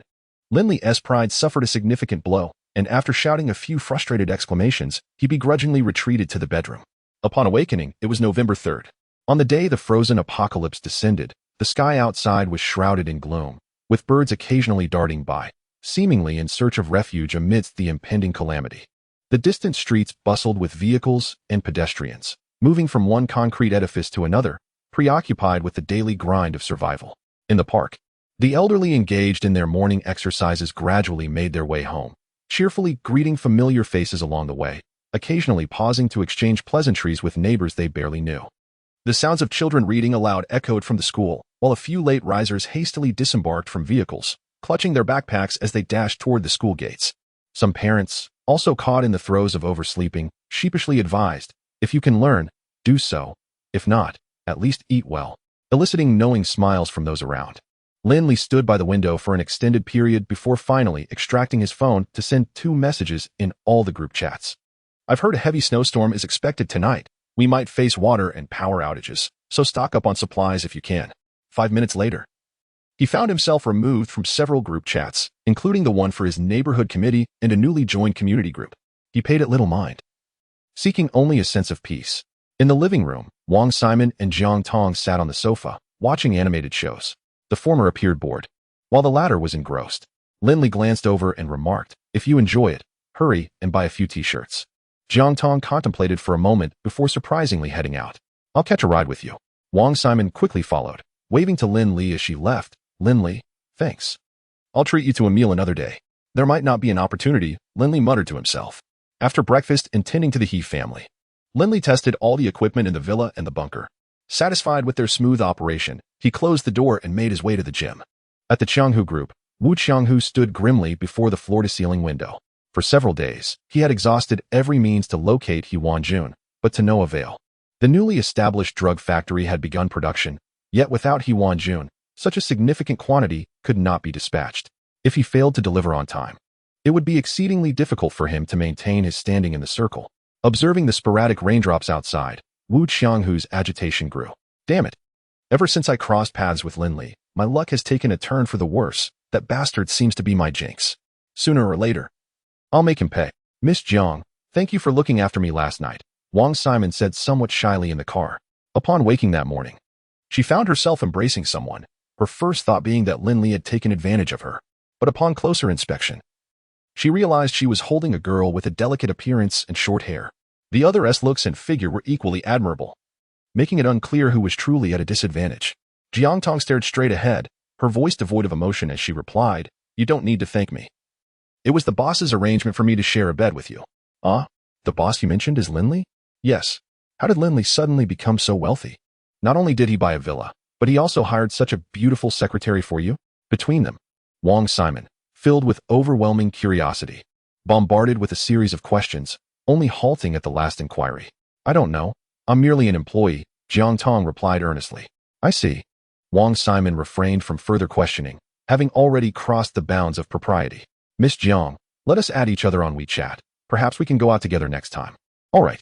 Jiang Tong recited a string of numbers, perceiving it merely as a formality, feeling as though she was from entirely different realms than the other. However, on another note, sharing a bed was quite pleasant. Last night, she slept remarkably soundly. It was her first experience sharing a bed with someone else. Although she initially felt somewhat out of place, she found it rather comforting once she adapted. Su Lan was exceedingly anxious today. Ever since she heard from Lu Ming that the frozen apocalypse would arrive tonight, unease had gripped her. She understood that Lu Ming would never jest about such matters. Yet her parents were reluctant to abandon the family business they had toiled for a lifetime to build, insisting on resolving everything before they departed, forcibly sending her to a safe house. Now, all she could do was hope that Lu Ming's predictions were inaccurate. Otherwise, her parents would be in peril. May this all be a misjudgment, and may tonight unfold as usual. Chapter 16. An eye for an eye at 8 o'clock in the evening. Deputy Director Zhao Xinqiang returned to his residential community, driving his car. Just as he alighted, a figure clad in black emerged unexpectedly, pressing him against the car door. Simultaneously, he felt a hard object pressed against his lower back, the unmistakable shape of a gun barrel. Director Zhao, I have a favor to ask. Please give me a ride. The black-clad stranger spoke with a cold detachment. Who are you? What do you want? Upon hearing his title invoked, Zhao Xinqiang realized the gravity of the situation. Those bold enough to wield a firearm against the chief of police were typically desperate individuals. Falling into the hands of such a person could spell disaster. In that fleeting moment, his mind raced through his past actions, searching for a glimmer of hope. Collecting debts. Open the door and take me to the storage center of Wanjun Group. The assailant was Lin Li, intent on eliminating the corrupt Zhao Xinqiang before the impending apocalypse. I don't know before he could finish, a dagger was swiftly plunged into his side. Either you drive, or I shoot, Lin Li stated, uninterested in further dialogue. I'll drive. Zhao Xinqiang, now gripped by fear, scrambled into the vehicle. Lin Li settled into the back seat, concealing his head behind the seat. Coldly commanding, drive. If you attempt any tricks, you'll regret it. The storage center in the old district was still under construction. Surrounded by temporary fencing erected by nearby construction companies, with an old moat nearby, its waters murky. This location lacked surveillance and was not far from the Tuling Mountain Villa, an ideal choice meticulously selected by Lin Li. Upon arrival, Lin Li remarked, "Apologies. I didn't bring any money. How about a bullet instead?" "You dare?" A muffled gunshot rang out, and Zhao Xinxiang, his face frozen in terror, met his end. After securing the body and the car's dashcam in his spatial storage, Lin Li submerged the vehicle into the moat under the cover of night and quietly returned to the villa. Having just enjoyed a hot shower, he was greeted by the howling winds outside. Before long, a heavy snowfall began. Sitting by the floor-to-ceiling window, he watched the snowflakes descend in silence. Suddenly, Lin Li recalled a phrase from a documentary. At first, people thought it was just an ordinary cold. Ding. Lu Ming sent a message. Checked. Nothing. Take care. Take care, Lin Li replied. Unbeknownst to him, Jiang Tong had abandoned her cartoon to join him at the window.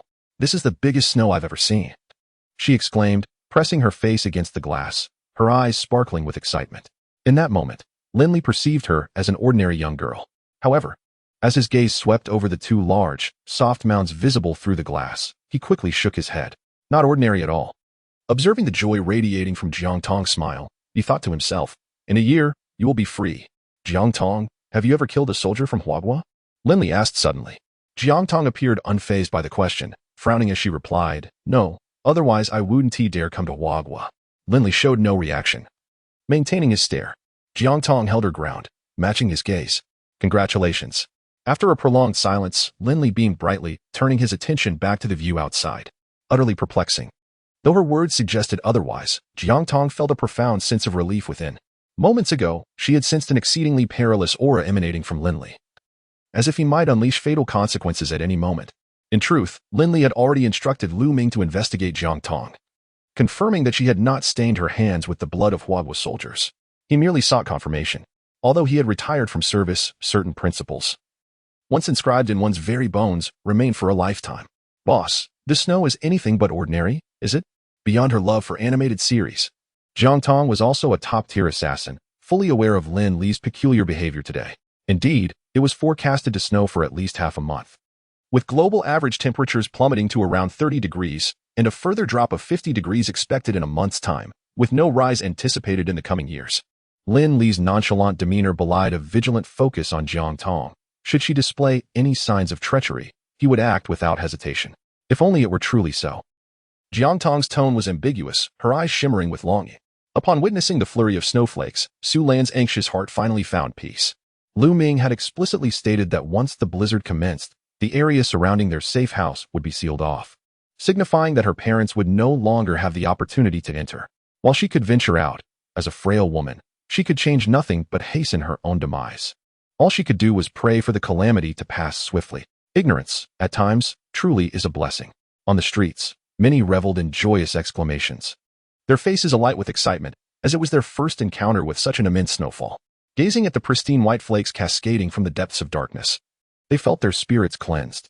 They marveled at the wonders and generosity of nature, grateful to behold such a magnificent spectacle.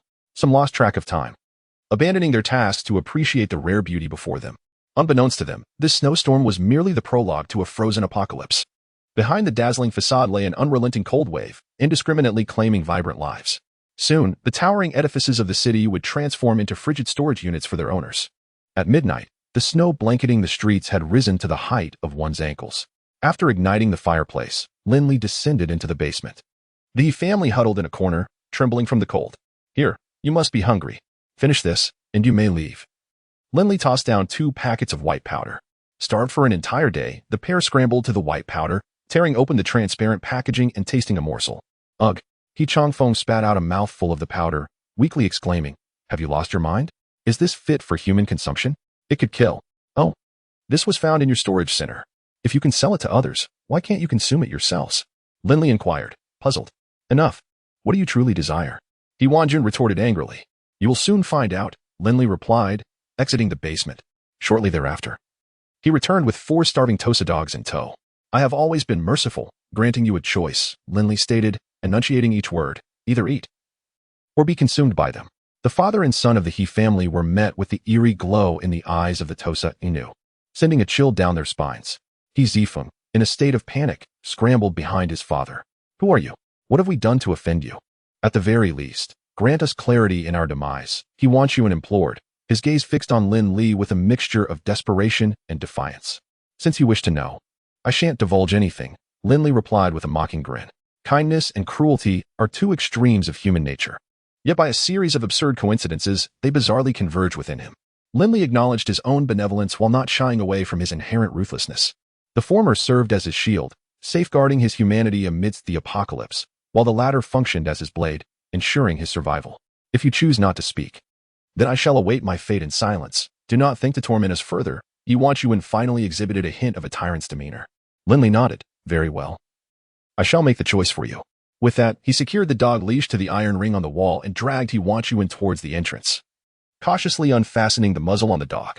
The Tosa Inu, a large and ferocious breed, had gone 3 days without sustenance, compelling even Lin Li to exercise caution.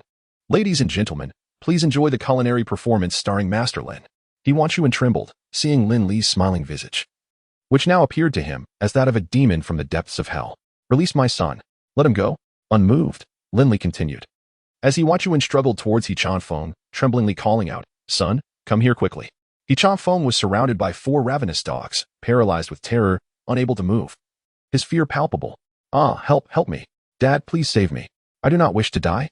At last, one of the famished dogs sank its teeth into Feng. Then came the second bite, followed by the third. "Get away." Yuan desperately attempted to fend off the hungry beasts, but his efforts only provoked their ferocity, resulting in a savage bite that tore flesh from his arm. The anguished cries of the father and son echoed in the basement, soon swallowed by the relentless snowfall above, raising not a ripple in the world. Once more, the sound of teeth gnashing against bone filled the air. Although it was not his own flesh being torn, Lin Li felt a wave of discomfort wash over him. Troubled, he exited the basement and returned to the villa, downing half a bottle of liquor to alleviate his distress. Though he had avenged a great wrong, the bitterness within him had lessened considerably, yet he felt no satisfaction. Ultimately, both his past experiences and the current plight of the He family surpassed the threshold of what any ordinary person could endure. Such misery was beyond the capacity of words to convey. The actions taken were not those of a rational being. Though he had enacted retribution, deep within, he still recoiled from such behavior. With a heavy heart, Lin Li discarded the bottle and collapsed into his bed, surrendering to sleep. Chapter 17. The thinness of human affection. Upon awakening once more, it was already past 10 o'clock on the following morning. After refreshing himself, Lin Li made his way to the kitchen, where he beheld an array of meticulously cleaned ingredients laid out on the countertop, accompanied by a pristine little pot. "Boss, I have prepared all the ingredients for hot pot." Jiangtong stood at the doorway, her youthful face revealing a blend of childlike shyness and anticipation. Ah. So she simply craved hot pot but lacked the culinary skills. Lin Li found her endearing expression amusing, yet somewhat charming. "Is it customary in your home to have hot pot in the morning? You possess not even a modicum of common sense." The recollection of her earlier mischief prompted Lin Li to adopt a teasing tone. At his words, disappointment flickered momentarily in Jiangtong's eyes, and her countenance dimmed. "I have no home. Never mind." With that, she turned and retreated to the living room, unleashing her frustration upon the cushions of the sofa. Lin Li was taken aback. He had not anticipated that a mere offhand remark would strike such a sensitive chord within her. It seemed that the heavy snowfall had significantly altered her state of mind. In the past, she would never have allowed something as trivial as food to elicit such feelings.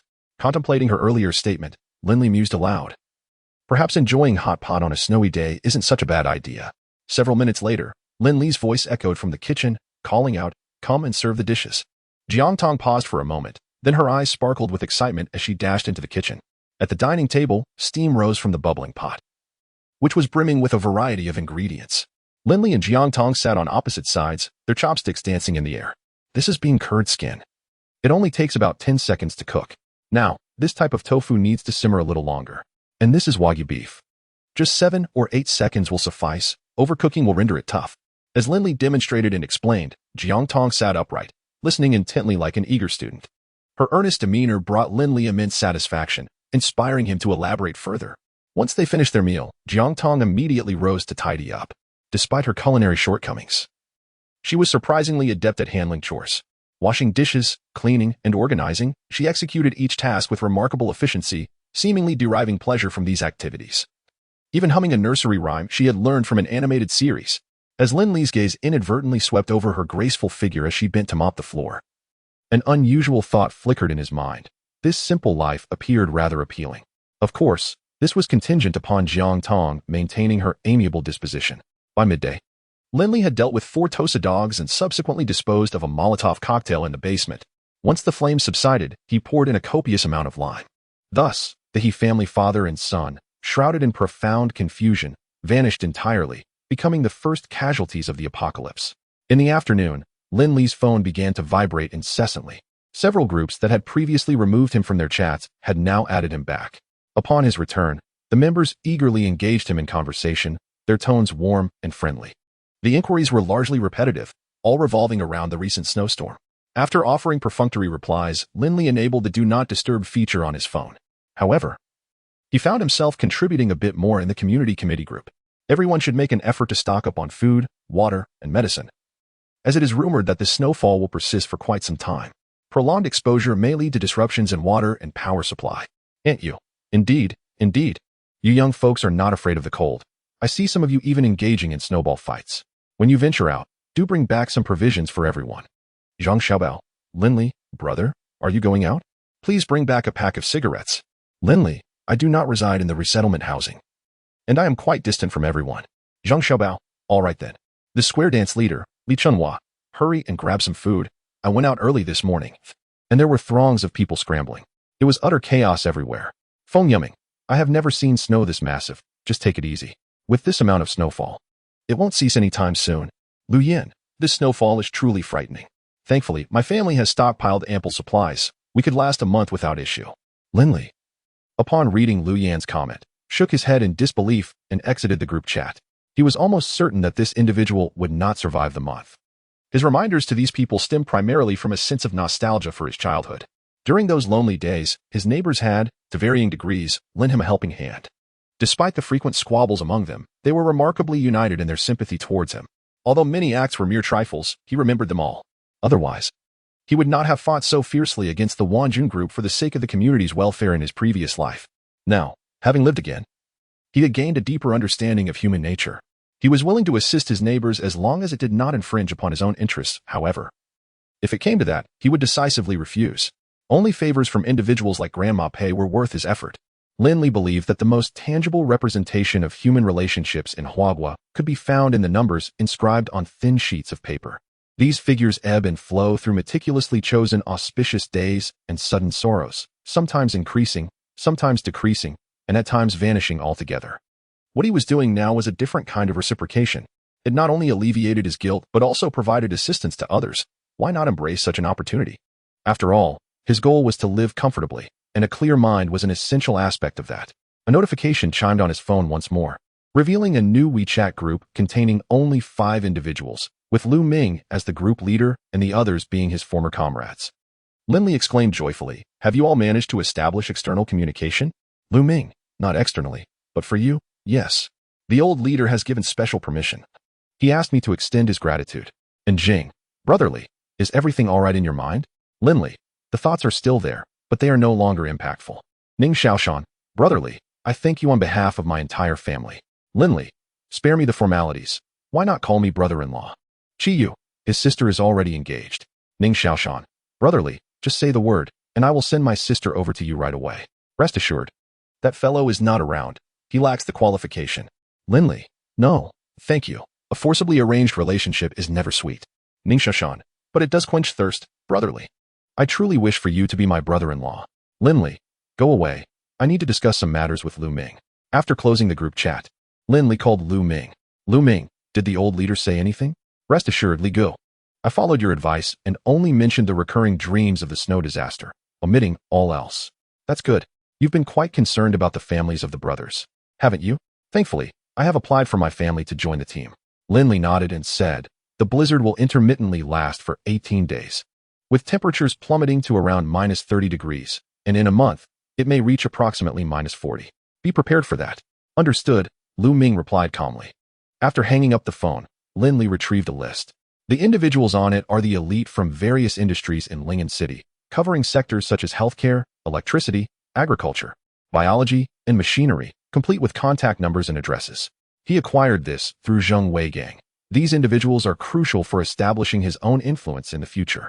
However, he would not reach out to them just yet. After the blizzard persists for a while, it would be prudent to recruit them once they recognize the harsh reality. He hadn't even directly allowed Wang Simon to stay in the villa. Human desires are insatiable. It is only when their needs are reduced to mere survival that this fortress of the apocalypse and the supplies in his possession will truly realize their maximum value. Boss. Someone has arrived, Jiang Tong suddenly called out to Lin Li from the floor-to-ceiling window. Chapter 18. The Pink Killer. As Lin Li approached, he observed 4 figures, swathed like dumplings, trudging toward the villa from approximately 200 meters away. Let's first assess the situation, he said, entering the bedroom to retrieve 2 down jackets made of aerogel from storage. He donned one himself and handed the other to Jiang Tong. A flicker of surprise briefly crossed Jiang Tong's eyes as she adeptly slipped into the jacket, which fit surprisingly well. Upon nearing the villa's gate, the 4 individuals rang the doorbell. Lin Li inquired through the electronic access system. May I assist you? One of them called out, hello. We are from the Wanjun Group construction site. The snow is too heavy, and we cannot deliver supplies. Is it possible to purchase some food and water from you? I'm sorry, I am in the same predicament as you. Lin Li firmly declined. Undeterred, the man persisted. Please, we only need enough for 1 meal. I have just enough food for myself, Lin Li replied. You will need to find another solution. After a brief discussion, the 4 reluctantly departed. As they left, one of them spat contemptuously at the door. Brother Jiang, these people are truly despicable. They live in such a grand villa yet refuse to spare even a morsel for us. We even offered to buy, one of them grumbled on their way back. The leader, Jiang Hong, was a small-time contractor. After halting work the previous night, he had gathered some gamblers to set up a game on the construction site, which was secluded and therefore deemed safe. Upon waking, he realized they had no supplies, and with the heavy snowfall preventing deliveries, he had brought his crew to the nearest villa to procure food. They had hoped to feast and rejuvenate before resuming their endeavors, but were disappointed by the miserliness of the villa's occupants. What do you know? Do you think they're missing that little bit of money? Jiang Hong scolded irritably. He was seething with frustration, having successfully lured several unsuspecting victims the night before and amassed around 100,000. His companions were eagerly awaiting their chance to reclaim their losses. This was an opportune moment to strike, yet the heavy snow had thwarted their plans. You 3 must find a way to bring back some food, no matter what. We cannot allow those unsuspecting sheep to escape. Jiang Hong commanded. But Brother Jiang, with the snowstorm, we can't even drive. Where can we go? One of his subordinates lamented. Jiang Hong slapped the back of the young man's head. Do you want to make money or not? Figure it out. I tell you, those people are worth at least several million. One of the subordinates exclaimed, no way. They don't seem like wealthy individuals. Fool. Once they lose everything, I'll lend them money and have them mortgage their houses and cars. Jiang Hong replied with feigned profundity. When a person is desperate, they lose all sense of caution. This job could earn you more than years of labor on the construction site. All right, we will follow Brother Jiang's lead, the 3 subordinates exclaimed, their faces alight with excitement and greed. Watching the 4 retreat, Lin Li finally removed the down jacket and headed to the monitoring room to review the footage. The villa was equipped with comprehensive surveillance, and he aimed to identify any suspicious behavior, primarily to confirm if they were indeed sent by Wu Qianghu. After reviewing the footage twice without discovering any issues, he felt a sense of relief. Approximately an hour later, the sky donned a black cloak, continuing to shed delicate snowflakes. Outside the villa, 3 figures re-emerged, brandishing crowbars and portable cutting tools. Yang DePeo, are you certain this will work? One inquired. Absolutely. Typical security doors will yield to it. The 3 lackeys of Jiang Hong returned after much contemplation, ultimately deciding that seeking sustenance at the villa was the most reliable course of action. Armed and resolute, they approached once more, having conspired amongst themselves that none would deter them from their lucrative endeavor. Should the family be uncooperative, they would not hesitate to employ force. The alarm in the surveillance room blared, prompting Jiang Tong to rush in. Upon observing the footage, she coolly remarked, Boss, it's the same individuals as before. But one is missing. Lin Li furrowed his brow and ordered, make them leave. Understood. Jiang Tong cast another glance at the screen, where the 3 men were surreptitiously vandalizing the villa's entrance, a glint of cold light flashing in her eyes. After a few days of tranquility, disturbances were unwelcome. Interrupting her animation viewing would bear grave consequences. Wait, let them into the courtyard, Lin Li called out to Jiang Tong, who was about to exit. They have crossed the line. Dispose of them, then burn the basement outside. He then theatrically drew a silenced pistol from his waist and tossed it to Jiang Tong, who caught it deftly and stepped outside.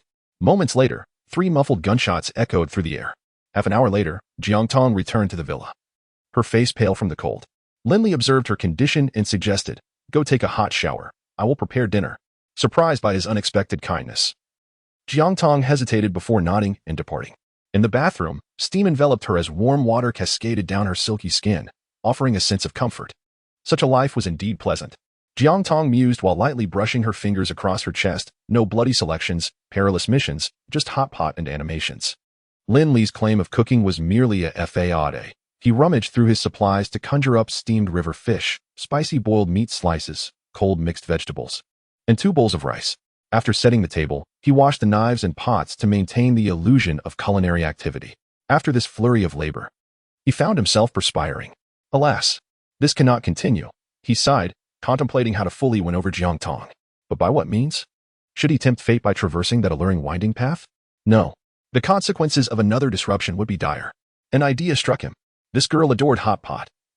Perhaps I could entice her with gourmet food, binding her heart through her stomach. Upon finishing her shower, Jiang Tong emerged to behold the 4 dishes laid out on the dining table, her eyes instantly sparkling. Enough staring, sit down and eat. Let me know if it suits your palate, Lin Li beckoned, diving into the meal. Meanwhile, he thought about preparing her some fresh, light clothing. The room was a comfortable 25 degrees, and wearing leather jackets and pants was rather uncomfortable.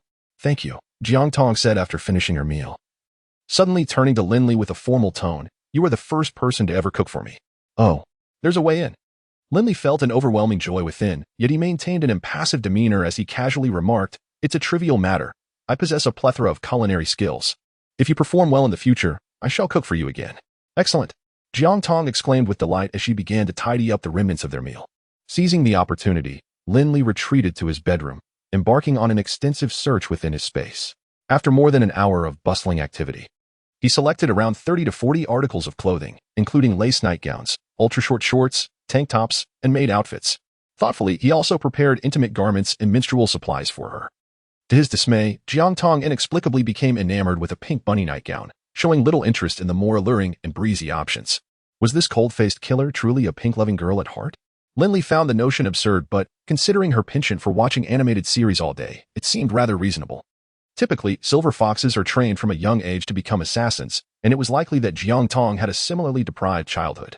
Pondering this, he gathered an assortment of cute clothing and toys, enthusiastically presenting them to the girl at heart within the killer. At that moment, Jiang Tong resembled a child who had just received her most desired toy. She first enveloped Lin Li in a warm embrace before joyfully retreating to her room with her newfound treasures. I underestimated you after all. Lin Li sighed with a sense of longing.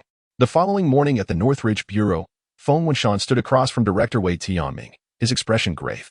Following 2 days of heavy snowfall, the city had witnessed a noticeable surge in criminal activity. Snowball fights leading to injuries, violent confrontations over supplies, thefts, and robberies. An array of incidents had unfolded. Old Feng, I entrust the matter concerning Deputy Director Zhao Tio. The public security situation is dire these days. I need you to exert yourself. In times like these, we must remain vigilant, Wei Tianming said, his brow furrowed with concern, matching Feng Wenshan's seriousness. Director Wei. We located Deputy Zhao's phone in his parking lot through mobile tracking. However, there are no suspicious fingerprints or information on it, Feng Wenshan reported, concealing his innermost speculations. The sudden disappearance of a deputy director was alarming, particularly under such inclement weather. If someone had taken advantage of the storm to commit a crime, Zhao Xinxiang's fate might already be sealed. Wei Tianming nodded, inquiring, what do you plan to do next? I intend to visit the site where Deputy Zhao's vehicle vanished. According to traffic department surveillance, it is near Tailing Mountain. I am somewhat familiar with that area, having worked there previously. Good. Exercise caution. Remember, we must see the living and the dead, Wei Tianming cautioned. Understood. Feng Wenshan saluted before exiting the office. Alas, the snowfall must cease, Wei Tianming murmured, gazing out at the diminishing blizzard, hoping for an end to the chaos. If this continued, the hard-won order would surely collapse. Xiaoyi, accompany me outside, Feng Wenshan called as he entered the office, donning the recently issued cold weather gear. The other field agents had already departed, leaving the office unusually desolate. Certainly, Captain Feng. Yi Yuming responded with a quick affirmation and began to don her down jacket. Captain Feng, I shall accompany you. The weather is inclement, and having an extra person brings reassurance, Sun Yang said earnestly from the side. Feng Wenshan hesitated for a moment before conceding, very well. Then let us go together. Chapter 19. Uninvited guest Lin Li, cradling a cup of red tea, was engaged in a phone conversation with Wang Simon when he noticed 3 figures approaching in the distance. He spoke into the phone, urging, you should remain at the hospital. Do not return home. It is quite safe here, and I will come to fetch you if you are tired. Thank you. Wang Simon expressed her gratitude promptly. The previous night, she had been disturbed by incessant knocks at her door, with persistent individuals attempting to sell her food and drink. Ultimately, she had to call for help. Had she not, they would have barged in. Unbeknownst to her, that call for assistance had not gone through. Thus, early in the morning, she sought Lin Li's refuge, hoping to stay at his villa for a few days. Ding dong. The doorbell of the villa rang. Lin Li discerned the visitor's attire from a distance and suspected they were police officers. Boss, how should we proceed? Jiang Tong asked, her tone betraying a hint of unease. Fully aware of the complications involved with law enforcement in Huagua. I shall handle it, Lin Li replied, waving his hand as he donned a down jacket and stepped outside. It must have been around -7 or 8 degrees. The first wave of cold had arrived swiftly, plummeting temperatures by over 10 degrees in less than 3 days. As he entered the small courtyard, he muttered and hastened towards the gate. Upon reaching, he recognized the familiar faces from the last encounter at Minqing Community. Lin Li did not open the door, but inquired through the fence. Good day, officer. Is there something you need? Open the door. In this frigid weather. Let us in to discuss matters, Sun Yang shouted before Feng Wenshan could speak. Show us your identification. Lin Li felt a surge of disdain towards this brash individual and spoke without courtesy. What is your attitude? Do you intend to obstruct justice? Open the door this instant. Sun Yang, hands in pockets, stomped his foot in demand. Lin Li found the request ludicrous. He had no intention of complying in such harsh weather. Hearing Sun Yang's words, he turned to leave. Hey, what do you mean? Come back. Sun Yang yelled in frustration. Xiao Sun, refrain from speaking, Feng Wenshan admonished, his tone laced with discontent. Directed more at Sun Yang than Lin Li. This young man, accustomed to flaunting his family connections, seemed oblivious to the current situation. Lin Li, wait a moment. Before Lin Li could respond, Yi Yuming called out to him. Let me show you our identification. We wish to inquire about a matter. Lin Li paused.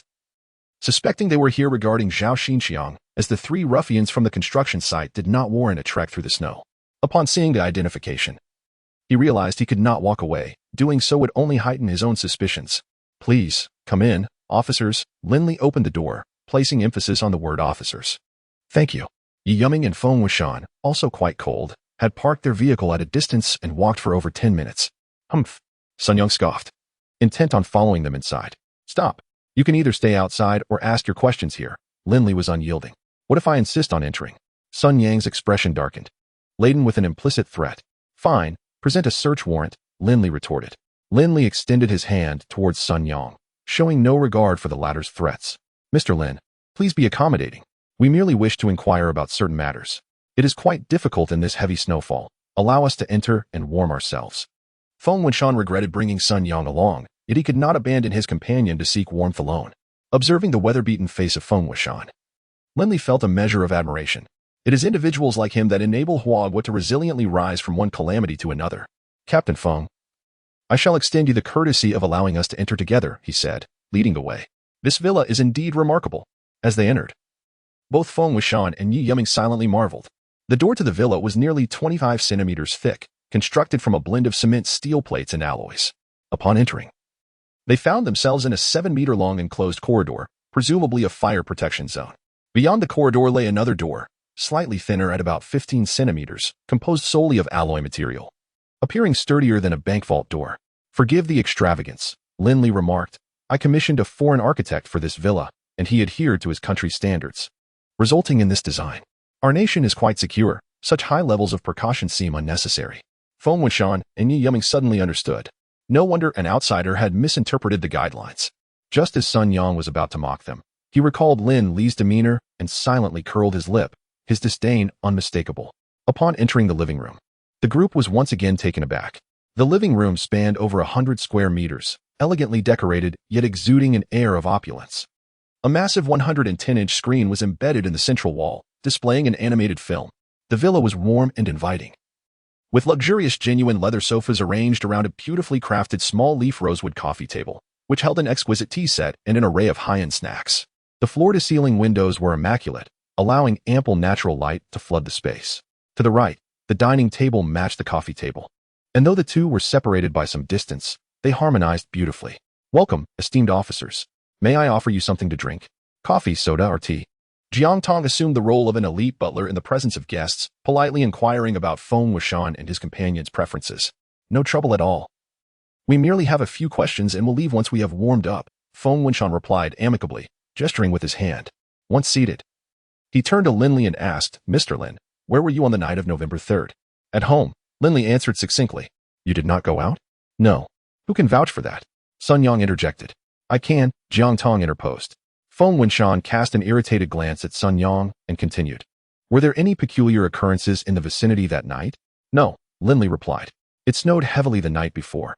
I remained indoors all day and noticed nothing unusual. Was something amiss? He inquired, displaying the curiosity one would expect from an ordinary person. Nothing of concern. We are merely conducting routine inquiries. Continuing. Feng Winshan posed a few inconsequential questions before rising with a smile, exclaiming, I apologize for the intrusion. It is rather perilous outside, if possible. I advise you to remain indoors.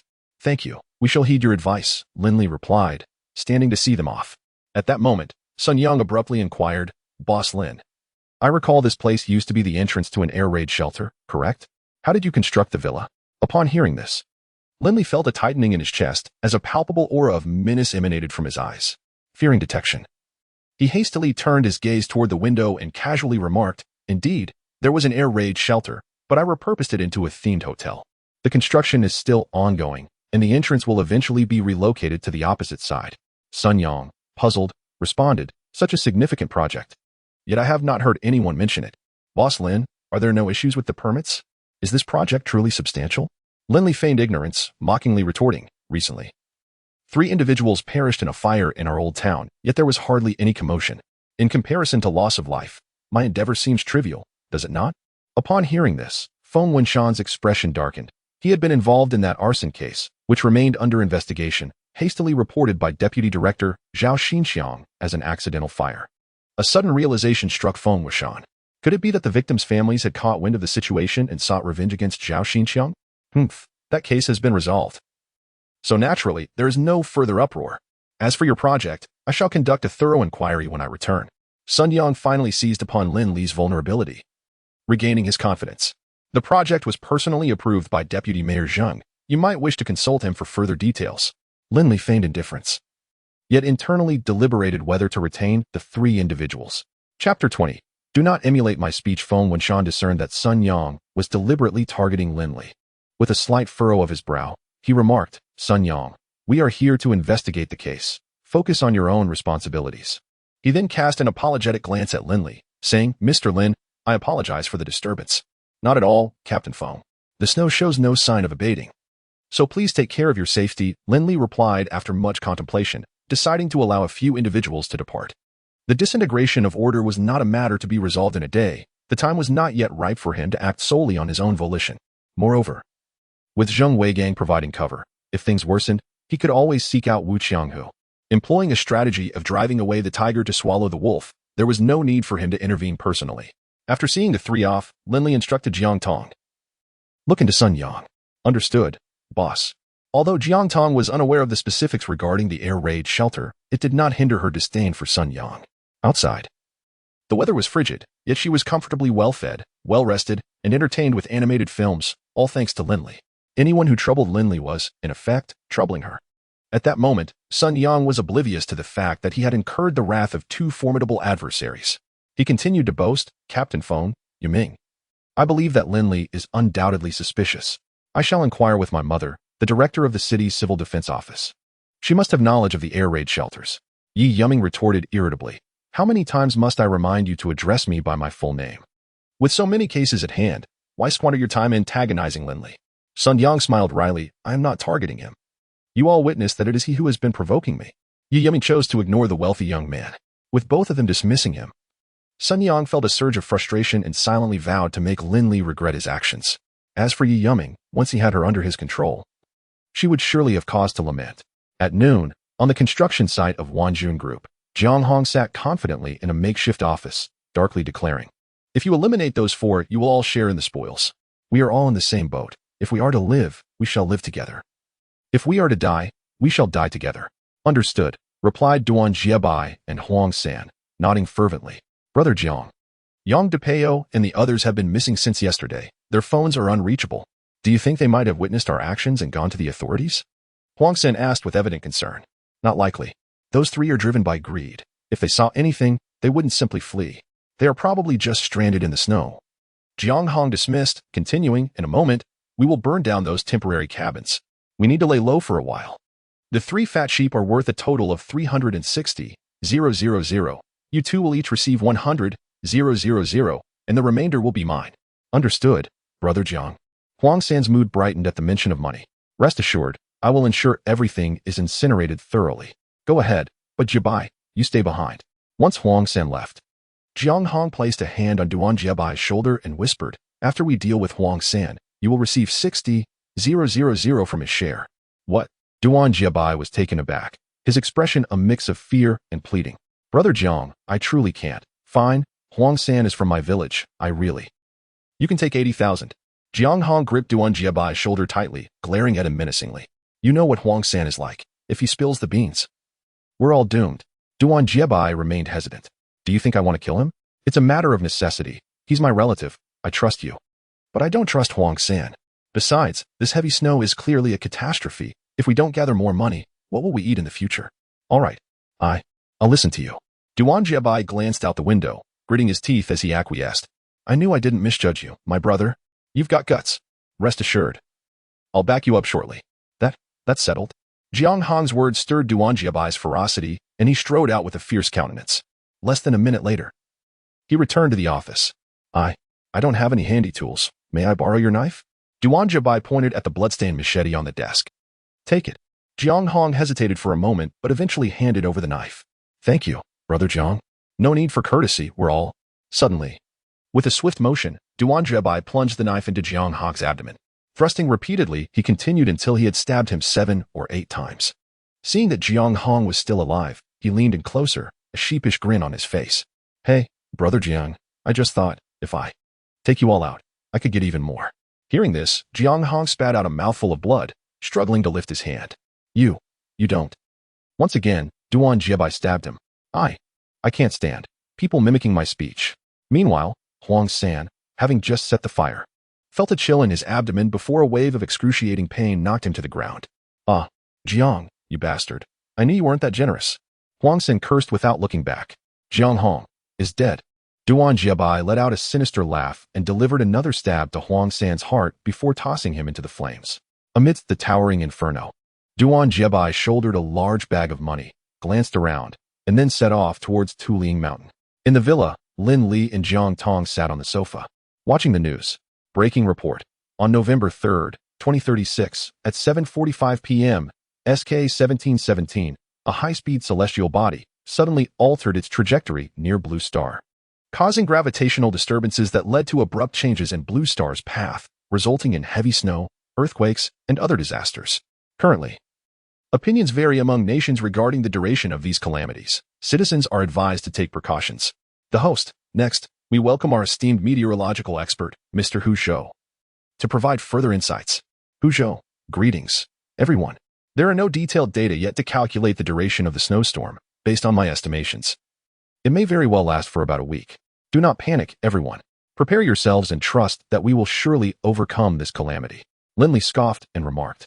Might as well call it nonsense. What kind of so-called expert does more harm than good? Boss, how long do you think the heavy snow will last? Jiang Tong tilted her head and inquired, sensing that he knew something she did not. Can you share it with me? Certainly, Lin Li replied, raising a finger. If we extend our contract by another year, I shall divulge the information to you. I am not referring to the contract with Silver Fox, but rather our private agreement. Upon hearing the first part, Jiang Tong was ready to acquiesce, but her expression darkened at the latter half. She murmured, Boss, you are aware that I do not possess any private contracts. I know, Lin Li responded, then gestured towards the window. If the world's average temperature were to drop by 50 degrees, do you think Silver Fox would still exist? Even if, hypothetically, they did continue to exist, could they still control you assassins? At these words, Jiang Tong fell into contemplation. Lin Li chose not to interrupt, understanding that this decision was both challenging and significant for her, and equally so for him.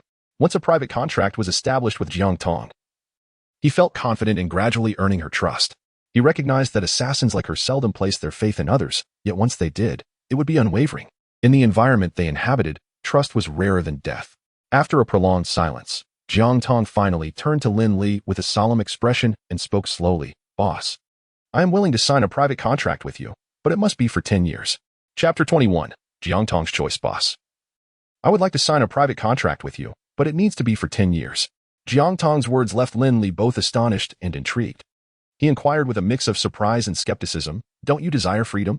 Silver Fox no longer poses a threat to you. Why would you impose such a constraint upon yourself?" "Freedom comes at a cost," Jiangtong replied, her expression tinged with melancholy. "Since my earliest memories, I have been with Silver Fox, learning, training, fighting. An S-class assassin in the organization took care of me, shielding me from numerous inhumane torments and recommending me to higher-ups for management training. It was only after his death that I discovered he was the one who killed my entire family. From that moment, I began to carry out missions. Wu Qianhu was my first employer. If this world truly descends into an apocalyptic freeze, where would I go to be free? I cannot fathom a destination." Unbeknownst to her. As she spoke, tears began to cascade down her cheeks. Lin Li probed cautiously, "So, you wish to sign a 10-year agreement to stay here for the time being? Is that acceptable?" Jiangtong asked anxiously. "Do you truly believe in this frozen apocalypse?" "I do," he replied. "Why?" Lin Li's curiosity piqued. Even Lu Ming had only come to believe after Lin Li demonstrated his spatial abilities. He struggled to comprehend Jiangtong's unwavering conviction in his words. Intuition. Jiangtong suddenly smiled like a cunning little fox. Adding a bit of speculation, "Your villa is of a higher standard than the Silver Fox base. And this place is not nearly as cold. There is no necessity for such elaborate construction. Furthermore, I am quite familiar with the military as a veteran. You had the audacity to eliminate the He family without restraint, which certainly indicates you possess some form of support. If the frozen apocalypse is indeed real, then everything falls into place. If I am not mistaken, the Wanjun Group storage center was also raided by you and your men." Lin Li nodded. Indeed. His actions were not as inscrutable in Jiangtong's eyes. He inquired, "With your capabilities, even if you did not remain here for a year, you could thrive independently. Why sign for 10 years? Jiangtong shook her head resolutely. "It is different. You possess greater abilities and were aware of the apocalypse beforehand. Therefore, your preparations must be thorough. Thus, following you is the safest option." Finally, her eyes narrowed into crescent shapes as she added, "Moreover, your cooking is delightful." "Oh, well, after all is said and done, it boils down to appetite," Lin Li mused, feeling both speechless and relieved. Jiangtong was astute and rational, an ally he was more than willing to accept. As for her aesthetic appeal, that was merely an added bonus. "Then it is settled. We shall draft another 10-year private contract. Prepare it and bring it to me." "Great," Jiangtong exclaimed joyfully, skipping back to her room. As his gaze lingered on her exuberant demeanor, Lin Li murmured to himself, "With 10 years, developing feelings over time should not be an issue. There's no rush. The days ahead are plentiful." At 6 o'clock in the afternoon, Lin Li set off to pick up Wang Simon from the People's Hospital of Lingen City. Unexpectedly, the vehicle had barely traveled 300 or 400 meters when it came to a halt. Noticing the absence of onlookers, he concealed the off-road vehicle and retrieved a snowmobile. Though this contraption was eye-catching, it was decidedly more understated than an armored snow vehicle. Along the way, he observed a number of individuals struggling through the heavy snow, most of whom were middle-aged. Burdened by the weight of their responsibilities, they had elderly parents above and young children below, with all the pressures resting squarely upon their shoulders. In the face of calamity, retreat was not an option. They trudged forward, driven solely by the hope of providing their families with a warm meal. The local hospital was already overwhelmed with patients. The emergency room resembled a bustling marketplace, with medical staff clad in thick winter gear, their expressions weary as they hurried from one consultation room to another. In the face of adversity, they transformed into resilient warriors, confronting the harshest elements in the cruelest realities. While each individual may harbor their own shortcomings in daily life, at this moment, a profound belief coursed through their veins, compelling them to set aside personal interests and selflessly serve the greater good. Lin Li held a deep respect for them but did not intend to offer assistance. This natural selection was beyond his control. Every profession has its own duties. When one enjoys the benefits that come with their vocations, they must also possess the awareness to shoulder the accompanying responsibilities. Wrapped in a white down jacket, Wang Simon hurriedly exited the emergency department, her face lighting up with relief upon seeing Lin Li. "Thank you for coming to pick me up. How did you manage to drive here?" she inquired. "It's quite easy." "Not difficult at all," Lin Li replied, subtly exuding confidence. "You're truly impressive. With taxis and ride-hailing services suspended, it took me over an hour to reach the hospital this morning," Wang Simon remarked sincerely. "No problem. Let us go. The vehicle is out front." Upon reaching the entrance, they found the snowmobile encircled by a throng of onlookers. "This thing is fantastic. I wonder where you bought it." "I want to get one too," someone exclaimed. "Hey, didn't you see the brand on it? This is foreign merchandise. It must be quite expensive, another chimed in. Look at you. Why don't you get one for yourself and ride it? Lin Li teased. No one in Lingen is likely to sell such a thing. It's simply impractical. As Lin Li maneuvered through the crowd, guiding Wang Simon along, he called out, Excuse me, please make way. We need to pass. Just then, a young man grasped his arm and said, Friend, would you sell me your snowmobile? I'll pay a handsome price. I'm afraid not. It's not for sale. Lin Li replied, shaking off the young man's grip. Then at least tell me where you bought it? The young man pressed, garnering nods of agreement from the crowd. I got it from the Bear Country, Lin Li said, already assisting Wang Simon onto the vehicle, preparing to start it. Wait a moment. Someone shouted from the periphery. At that instant, Sun Yang entered alongside a traffic police officer. Sun Yang had initially come to the hospital to pick up medication but was taken aback to find Lin Li with such a rare machine. Feeling both envious and jealous, and accompanied by his brother who happened to be a traffic cop, he sought a reason to confiscate the vehicle. He approached the snowmobile, circling it before addressing Officer Zhao Jie. Officer Zhao, isn't this vehicle lacking proper registration?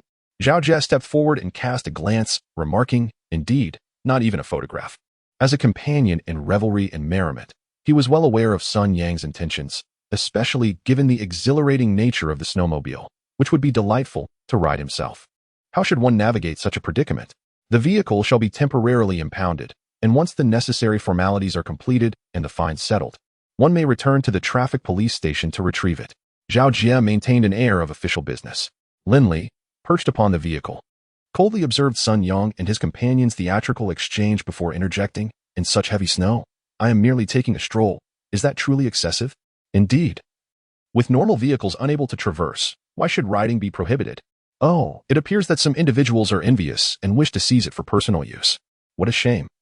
Unable to tolerate another's good fortune. Brother, sell me the vehicle. I fear them not. The crowd buzzed with chatter. The last remark emanating from a young man who had earlier expressed interest in purchasing the vehicle. Zhao Jie, with a darkened expression, barked, What nonsense are you spouting? I am acting in accordance with regulations. This vehicle is illegal. Police are conducting an investigation. Unrelated persons, step aside and do not obstruct official duties. Sun Yang, perceiving the situation, also produced his officer's badge and waved it before the crowd. Only then did the onlookers take a few steps back. Still oblivious to the fact that the deeply entrenched order was beginning to crumble, yet they continued to harbor a sense of reverence. Hold steady. Once the crowd dispersed, Lin Li cautioned Wang Simon before revving the snowmobile's engine. Hey, shut it off. Get out. You're defying authority. Zhao Jie advanced a couple of steps, seizing Lin Li's arm in an attempt to remove the keys. Get lost, Lin Li shouted in fury, lifting his leg to deliver a kick that sent Zhao Jie sprawling to the ground. Chapter 22. This is just the beginning, alas. Incredible! Splendid! What a display of prowess! At such a moment, how could one still be so obstinate? No sense of shame whatsoever. Boom, boom, boom. Just as Lin Li was preparing to depart, Sun Yang drew his firearm, aiming it at him and commanding, Do not move. To assault a law enforcement officer is to commit a crime. The instant Sun Yang brandished his weapon, Lin Li turned to face him, his eyes glinting momentarily with ferocity, yet remaining eerily calm. Lin Li, please step back. Wang Simon tugged at Lin Li's sleeve, her face etched with concern. Stay seated and do not move, Lin Li instructed, alighting from the vehicle and striding towards Sun Yang, who was several meters away. I told you not to move. Sun Yang, sensing an inexplicable panic as Lin Li approached with a stoic demeanor, shouted again, Do not move. If you take another step, I will shoot. Ignoring the threat, Lin Li continued his advance. Observing that intimidation had failed, Sun Yang began to retreat. At that moment, Zhao Jie, who had just been kicked down, brandished handcuffs and approached with fury, intent on taking Lin Li back to the precinct for a thorough reckoning. Just as he raised his hand to cuff Lin Li, the latter delivered a powerful kick, sending Zhao Jie sprawling several meters away, incapacitated. Seizing the opportunity while Sun Yang was momentarily dazed, Lin Li swiftly closed the distance, grasped the unsecured handgun, and with another kick, sent Sun Yang hurtling through the air. Then, in a matter of moments, he dismantled the firearm and discarded it on the ground. Turning, he mounted the snowmobile, revved the throttle, and departed with effortless grace. After traversing a few dozen meters, faint cheers echoed behind him. Lin Li, are you all right? Wang Simon, clinging tightly to his waist from the rear seat, inquired anxiously. I am fine. Their arrogance will not last long, Lin Li reassured her, recalling that in his past life, he had escaped from prison on the 8th day of the apocalypse, when societal order had visibly begun to unravel at an alarming rate, collapsing within mere weeks. At the hospital entrance, Sun Yang struggled to rise, trembling as he painstakingly reassembled his handgun before limping to assist Zhao Jie, who weakly remarked, "Brother Yang, let us go to the hospital. My chest hurts terribly. Let us go? After this, I will take your statement, and Lin Li will pay for this." Sun Yang replied resolutely, "All right, I will follow your lead." Upon returning to the villa, Wang Simon's anxiety gradually subsided. In this world, nothing could offer greater solace than a warm bath in a cozy room.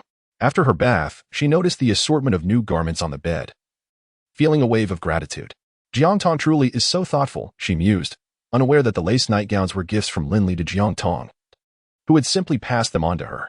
Dressed in fresh attire, she ventured into the living room, where Lin Li and Jiang Tong had already begun enjoying hot pot. Jiang Tong had prepared the ingredients as a celebration for their 10-year contract. Lin Li gladly accepted the invitation, promising sumptuous meals every day henceforth. "Come dine with us. We live under the same roof now, so we did not wait for you," he called out. "Oh, all right.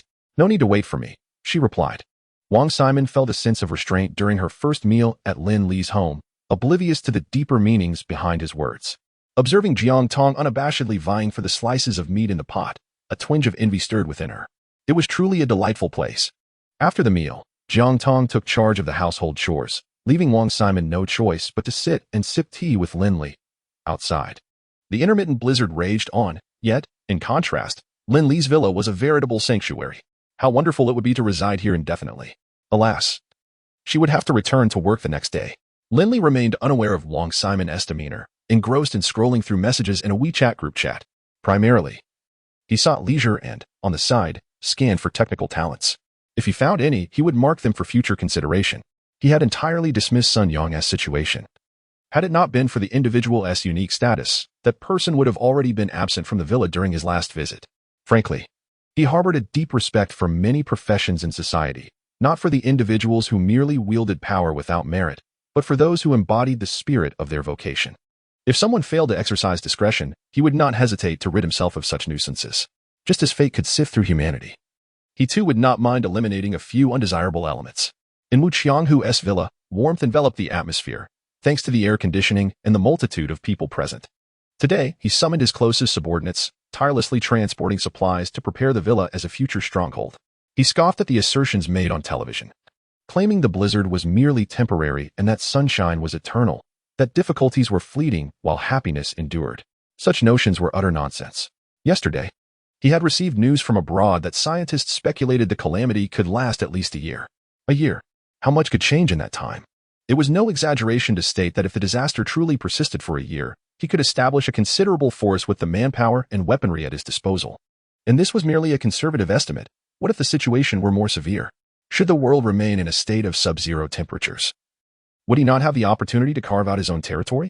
After pondering throughout the night, he resolved to prepare himself, determined not to miss this once-in-a-lifetime opportunity. After all, he possessed a formidable tool in his arsenal for managing people: drugs. Once someone became entangled with such substances, not only could he recruit them as subordinates, but they would also willingly serve as his dogs. With this thought, Wu Qianghu could no longer contain his restless spirit. He turned to his trusted confidant and ordered, "Dongzi, inform Shanghai to ensure the factory operates smoothly." Lu Dong, puzzled, replied, "Brother Hu, with shipments stalled and materials scarce, are you sure hoarding this much stock is wise? Enough with the chatter. Do as I say. I am set on achieving something monumental beyond what you could ever dare to imagine. Work diligently, and I shall reward you handsomely in the future." "Thank you, Brother Hu. I will heed your advice." Upon witnessing Lu Dong's ignorance, Wu Qianghu lost interest in continuing the conversation, dismissing him with a wave. His gaze drifted to the nearby Silver Fox assassin, and the humiliation from days past resurfaced in his mind. At present, he crushed the cigarette but in his hand and venomously declared, "You, surnamed Lin, just wait." Lin Li, meanwhile, was relishing a modest version of bliss. In the spacious living room, 3 individuals were gathered around the television. He sat in the center, flanked by the pink rabbit, Jiang Tong on his left, and Wang Simon in a lace miniskirt on his right. Despite the inability to embrace either side, he found great pleasure in the ambience, a simple joy, indeed. In gratitude, he contemplated the opportunity to invite both women to savor his exclusive pancake rolls, complete with sausage and eggs, accompanied by complimentary soy milk. "Lin Li, are you feeling unwell?" Wang Simon, noticing Lin Li's flushed complexion and restless movements, inquired with concern. "Sister, which of your eyes saw that I am unwell?" Lin Li mentally lamented, maintaining an impassive demeanor. "It's probably just the heavy clothing. I'm a bit warm." He decided to rise and head to the basement to activate the silent generator and UPS. If memory served, the city of Ling was expected to face widespread power outages tonight, followed by water and gas shortages. Fear would soon spread like wildfire, and malevolence would thrive in the darkness. Emerging from the basement, he drew all the curtains shut. The following morning, Wang Simon was tidying up and lingering in the living room. She wished for Lin Li to drive her to work, but was apprehensive about the two police officers from the previous day potentially causing trouble for him. Just as she was at a loss for what to do, Lin Li emerged, bleary-eyed. "Are you preparing to go to work?" he asked, somewhat surprised, quickly recalling that she might be unaware of the impending outages.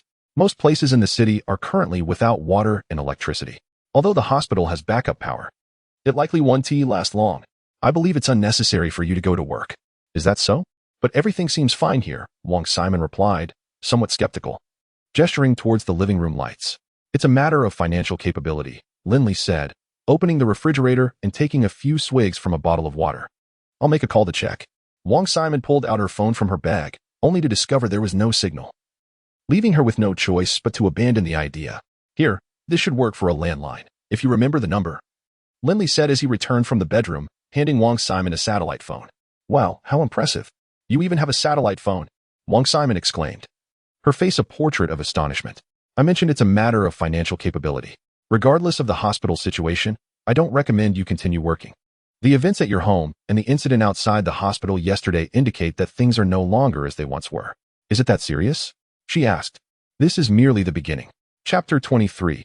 Yang is amazing. This is merely the beginning. Lin Li spoke with gravity. The calamity will persist. Anything may occur.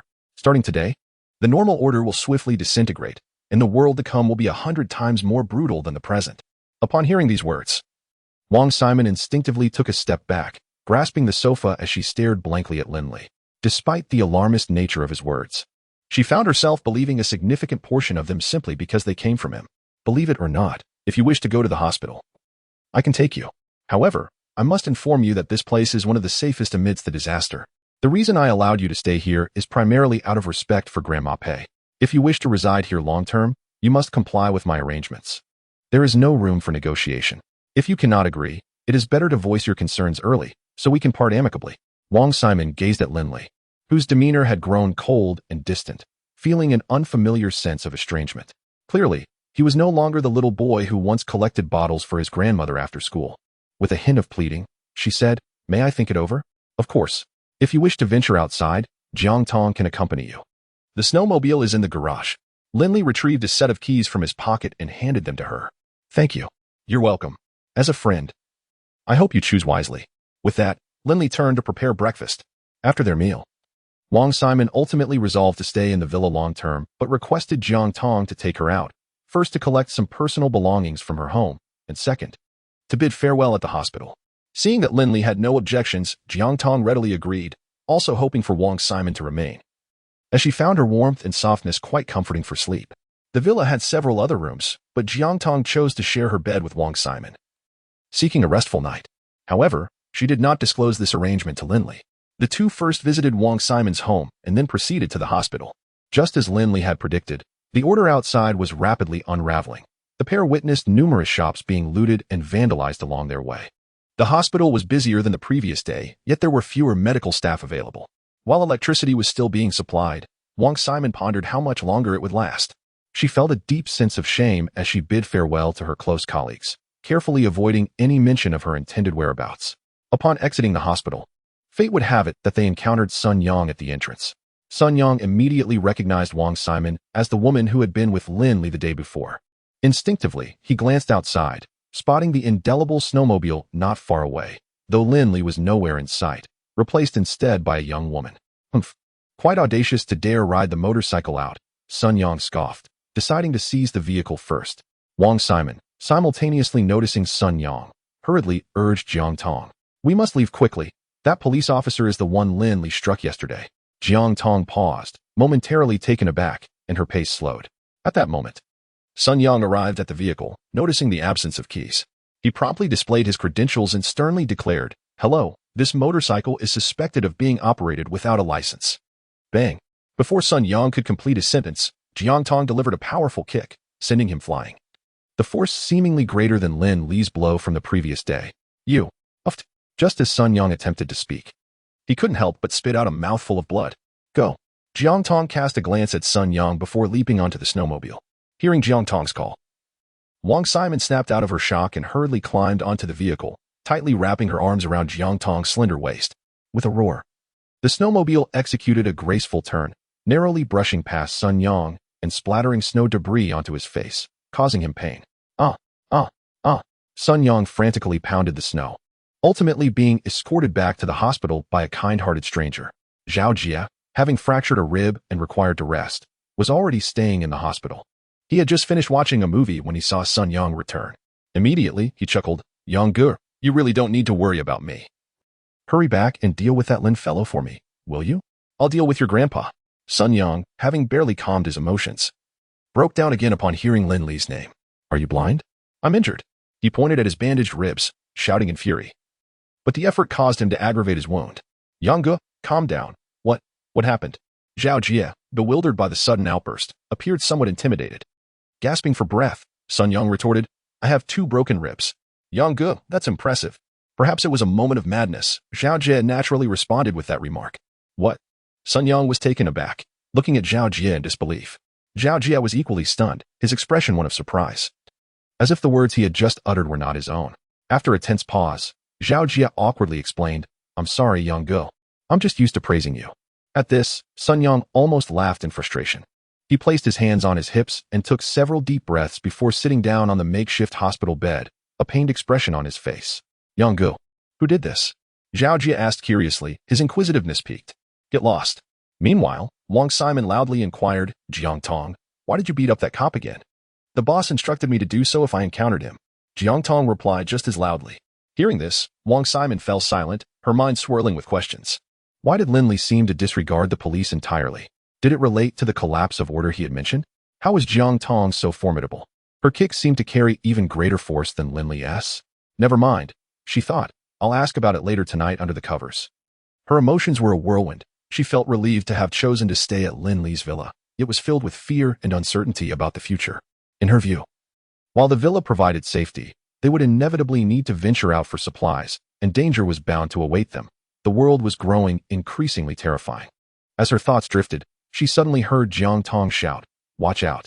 Before she could fully comprehend the situation, she experienced a fleeting sensation of weightlessness. In the next moment, the snowmobile soared into the air, and she was violently ejected from it. As she fell, she caught a glimpse of Jiang Tong's figure colliding with a snowbank at the roadside. Fortunately, she was bundled in sufficient layers, and the ground was blanketed in snow, sparing her from significant injury. Just as she rose, intending to assist Jiang Tong, a figure suddenly emerged from behind the snowbank beside her. The individual was obscured in snow, wielding a dark crimson long knife. He swiftly approached Jiang Tong, pressing the blade against her throat, and coldly commanded, do not move. Otherwise, I will kill you. Wang Simon was taken aback, hastily halting her steps and covering her mouth, fearful that a sound would alert Jiang Tong. In contrast, Jiang Tong maintained her composure, coldly inquiring, what do you want? Lead the way to your villa. The intruder was none other than Duan Jeeb, who had annihilated the Wanjun Group's construction site the previous day. Chapter 24. Which school did he graduate from? He had concealed himself in the Tooting Mountain for an entire day, observing as the fire extinguished swiftly, leaving no trace of activity. In the grip of hunger and cold, he set his sights on the solitary villa atop the mountain. After a half-day of scrutiny, he discerned that the occupants were few, seemingly only 3 in total. Seizing the opportunity after a snowmobile excursion, he laid a trap on the return path, waiting for his prey. Upon hearing the demands of his captor, Jiang Tong found the situation amusing, bemused that anyone would willingly walk into their demise. Yet, it was advantageous. Disposing of a body would be considerably easier. She feigned terror, stammering, brother, I shall guide you. The villa's entrance is voice-activated and can only be opened by us. Duan Gb, upon hearing this, did not ponder extensively. He had never visited a villa, and voice-activated mechanisms were indeed commonplace. Glancing at the abandoned snowmobile below, he lamented its loss. Fortunately, the villa was merely 300 or 400 meters away, a short walk. He immediately seized Jiang Tong and shouted to Wang Simon, lead the way. Wang Simon, catching Jiang Tong's glance, felt a slight relief and trudged toward the villa with great difficulty. Lin Li sat in front of the expansive windows on the second floor of the villa, engaging in light conversation with his comrades. Suddenly, he spotted 3 figures advancing through the snow. With a pair of binoculars, he observed that one of them was holding Jiang Tong hostage. He nearly burst into laughter. The assailant was clearly untrained, the blade wobbling perilously as he walked, at times nearly slipping from Jiang Tong's shoulder. Such ineptitude dared to threaten Silver Fox. It was akin to an old man consuming arsenic, courting death with abandon. He jested to himself, then shared Jiang Tong's sentiment. He would wait until they entered the courtyard to address the matter. Disposing of a body would be simpler then. Indeed, Jiang Tong likely harbored similar thoughts. As the trio neared the entrance, he discreetly signaled Jiang Tong with a gesture indicating death. Du NGB, witnessing the door swing open effortlessly, felt a surge of joy. Everything was proceeding even more smoothly than he had anticipated. The thought of not only residing in a villa but also imprisoning two stunning young women for his amusement brought a wicked grin to his face. Suddenly, he felt a blur before his eyes. In his right hand, now beyond his control, swept the knife across his own throat. What was happening? In a whirl of confusion, the thug burdened with 6 lives departed this world, enveloped in profound bewilderment. Upon witnessing the blood gushing from Du NGB's neck, Wang Simon could no longer restrain her voice, unleashing a piercing scream. Jiang Tong, you. Whether influenced by Du NGB's fate or not, she too began to stammer. However, she quickly regained her composure. Bending down to inspect the wound on Du NGB's neck, grasping Jiang Tong's hand, she urged, "He is beyond saving. You must flee. No one witnessed your act. Rest assured I will not speak a word." Upon hearing this, Jiang Tong smiled brightly. "Worry not, I am a professional." For reasons unknown, she ceased to conceal her true identity. "What?" Wang Simon questioned, doubting the clarity of her hearing. "What profession involves taking lives? Which institution teaches such a trade? Perhaps we should find a place to dispose of him." After a tumultuous internal struggle, Wang Simon bit her lip and suggested, "After all, he is a villain. We are merely acting in self-defense." Though it was the truth, her words lacked conviction. In her view, matters of death were colossal and required judicial adjudication. They could not be hastily defined by mere words. Yet, deep within, she was reluctant to embroil Jiang Tong in trouble. Despite their brief acquaintance, she harbored a genuine fondness for the sometimes callous, sometimes naive girl. Unbeknownst to her, Lin Li's earlier words had already taken root in her heart, causing her to waver in her faith in the existing order. "Go inside. I will take care of this," Jiang Tong said with a faint smile, bending down to prepare for dragging the body to the basement outside. "Let her come along. She will have to face it sooner or later," Lin Li stated calmly as he entered the courtyard. "Lin Li?" Wang Simon suddenly remembered Lin Li's presence in the villa. She pressed on, "What did you mean by that? What exactly are you doing?" "It means that there will be many such situations in the future, perhaps even more gruesome and cruel. Since you have chosen to stay, you must learn to adapt." "Why?" Wang Simon stepped back, her voice trembling. "Why?" Lin Li pointed at the corpse on the ground and replied. "You may pose that question to him, to the heavy snow, to the heavens above. Of course, I have an answer as well. It is survival of the fittest." Upon hearing this, Wang Simon stood frozen, her eyes filled with confusion and fear. "I trust you remember what I said this morning. I hope you understand that I am not coercing you. You can choose to stay or leave." With that, Lin Li turned his attention to Jiang Tong, inquiring about the events that had transpired. Once Jiang Tong had finished recounting, he stepped out of the courtyard and headed towards the overturned vehicle. The snowmobile would become a crucial mode of transportation in the future. None could be easily forsaken. As Lin Li receded into the distance, Jiang Tong approached Wang Simon, standing silently for a moment before softly saying, "The boss is right. I can see he truly wishes for you to remain. But, Jiang Tong, I cannot take a life. I can teach you." "Jiang Tong?" "Yes? Which school did you graduate from?" When Lin Li returned to the courtyard, the body and bloodstains had vanished. Hearing a noise from the basement, he called down, "Come out." Thud, thud, thud. Wang Simon immediately rushed up upon hearing the sound. Lin Li spoke softly, "A warm shower will make you feel better." Once Jiang Tong emerged, he tossed a Molotov cocktail and instructed, "There is lime in the basement of the villa. Sprinkle some shortly." "Understood," Jiang Tong nodded. "I'll go with you," Wang Simon said. Her face pale, yet her voice no longer trembled. Lin Li silently approved, recognizing her fortitude. After all, she was a doctor. Compared to the tribulations Wang Simon faced, the outside world was far more brutal. On the second night after the power outage, temperatures plummeted to -20 degrees, and many could no longer restrain the beasts within them. Some sought food, others water, and some warmth, revealing their brutal sides, leading to one tragedy after another. They no longer adhered to the established order. Everything revolved around the instinct for survival. In stark contrast, the villa at Head Ridge resembled a veritable paradise. After their baths, Jiang Tong and Wang Simon discovered a dining table adorned with 7 or 8 steaming delicacies. Buddha jumps over the wall, Huang braised chicken, diced chili fish head, lobster baked in broth, and braised pork knuckle, among others. Additionally, there were desserts, black chicken and ginseng soup, and a bottle of Lupin red wine. Observing the astonishment on the faces of the two women, Lin Li chuckled, "The black chicken soup is specially prepared for you. It nourishes the spirit and replenishes blood. So drink plenty." "Thank you, boss," Jiang Tong exclaimed as she swiftly took her seat and began to eat with fervor. After her earlier exertions, Wang Simon, equally famished, joined Jiang Tong at the table, disregarding any semblance of decorum. This scene brought Lin Li immense satisfaction. Was not all his effort aimed at ensuring comfort for himself and those around him? Chapter 25. Lin Tanhua after dinner. Wang Simon eagerly led Jiang Tong back to their room. The two of them, after bathing, whispered and giggled until the witching hour, and by the next day, their bond had grown significantly closer. Lin Li, observing their intimate demeanor, was struck by a profound question. Did these two fancy grinding soybeans? Wasn't a robust man like myself appealing? No, this misconception must be rectified immediately. After much contemplation, he devised an excellent plan: swimming. A splendid activity that not only showcases muscles, but also fosters closeness. Thus, after breakfast, under the watchful gaze of two swimsuit-clad beauties, Lin Li opened the grand doors of the luxurious fortress that had withstood the apocalypse. Wow, how beautiful! Jiang Tong and Wang Simon gasped in astonishment as the doors swung open. Beyond lay a spacious corridor, adorned with exquisite wall sconces on either side. Above, a seamless electronic screen displayed a panorama of blue skies, white clouds, flying birds, and lush forests, creating an immersive experience that uplifted the spirit. Every few steps, there was a beautifully decorated room, complete with all amenities, including private bathrooms. At the center of the first floor stood a cylindrical structure, nearly 200 square meters in size. Upon entering, Wang Simon gasped again. This place was akin to a villa from the outside, yet appeared even more robust. Lin Li, when was this built? Did you foresee the impending disaster? Everything before her utterly shattered Wang Simon's preconceptions. She could hardly fathom how Lin Li could have constructed such a place unless he had anticipated the forthcoming calamity. As for the matter of rebirth, Lin Li had no intention of divulging this to anyone, not even to Lu Ming, let alone the woman before him. Trust between individuals is established gradually.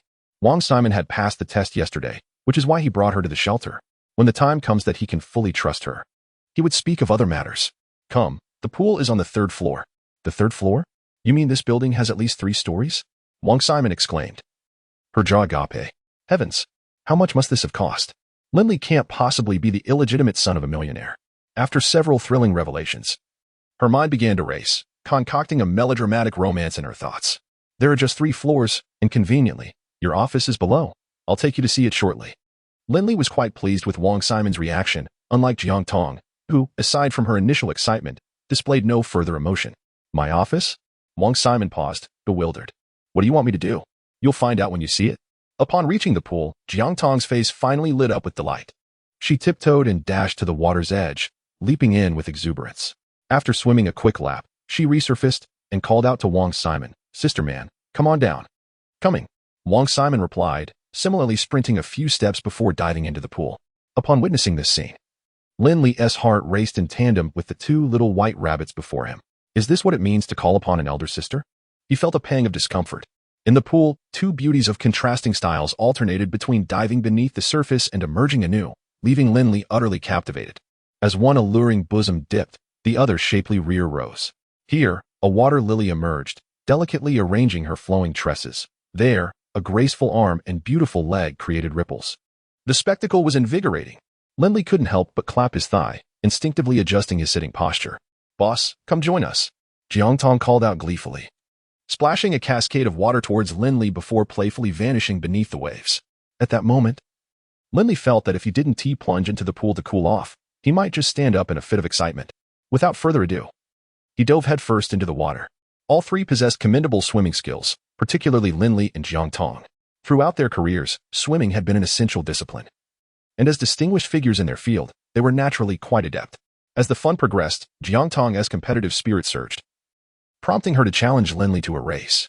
Naturally, he could not decline at such a moment. Consequently, Wang Simon insisted on joining, and the trio lined up to compete. The initial laps proceeded smoothly, but by the 4th round, Wang Simon veered off course, causing Lin Li, positioned in the middle, to follow suit.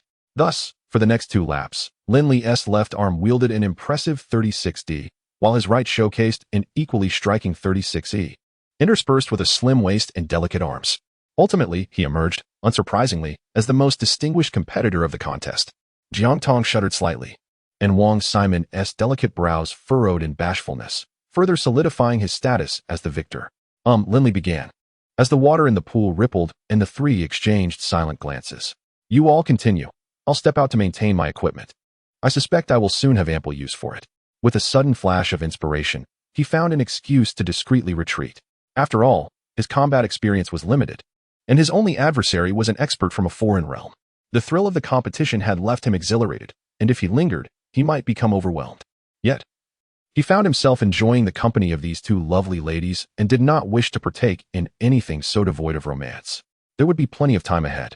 When it comes to beautiful flowers, some cannot wait to pluck them and take them home, while others prefer to nurture them with care, perhaps inherently shy.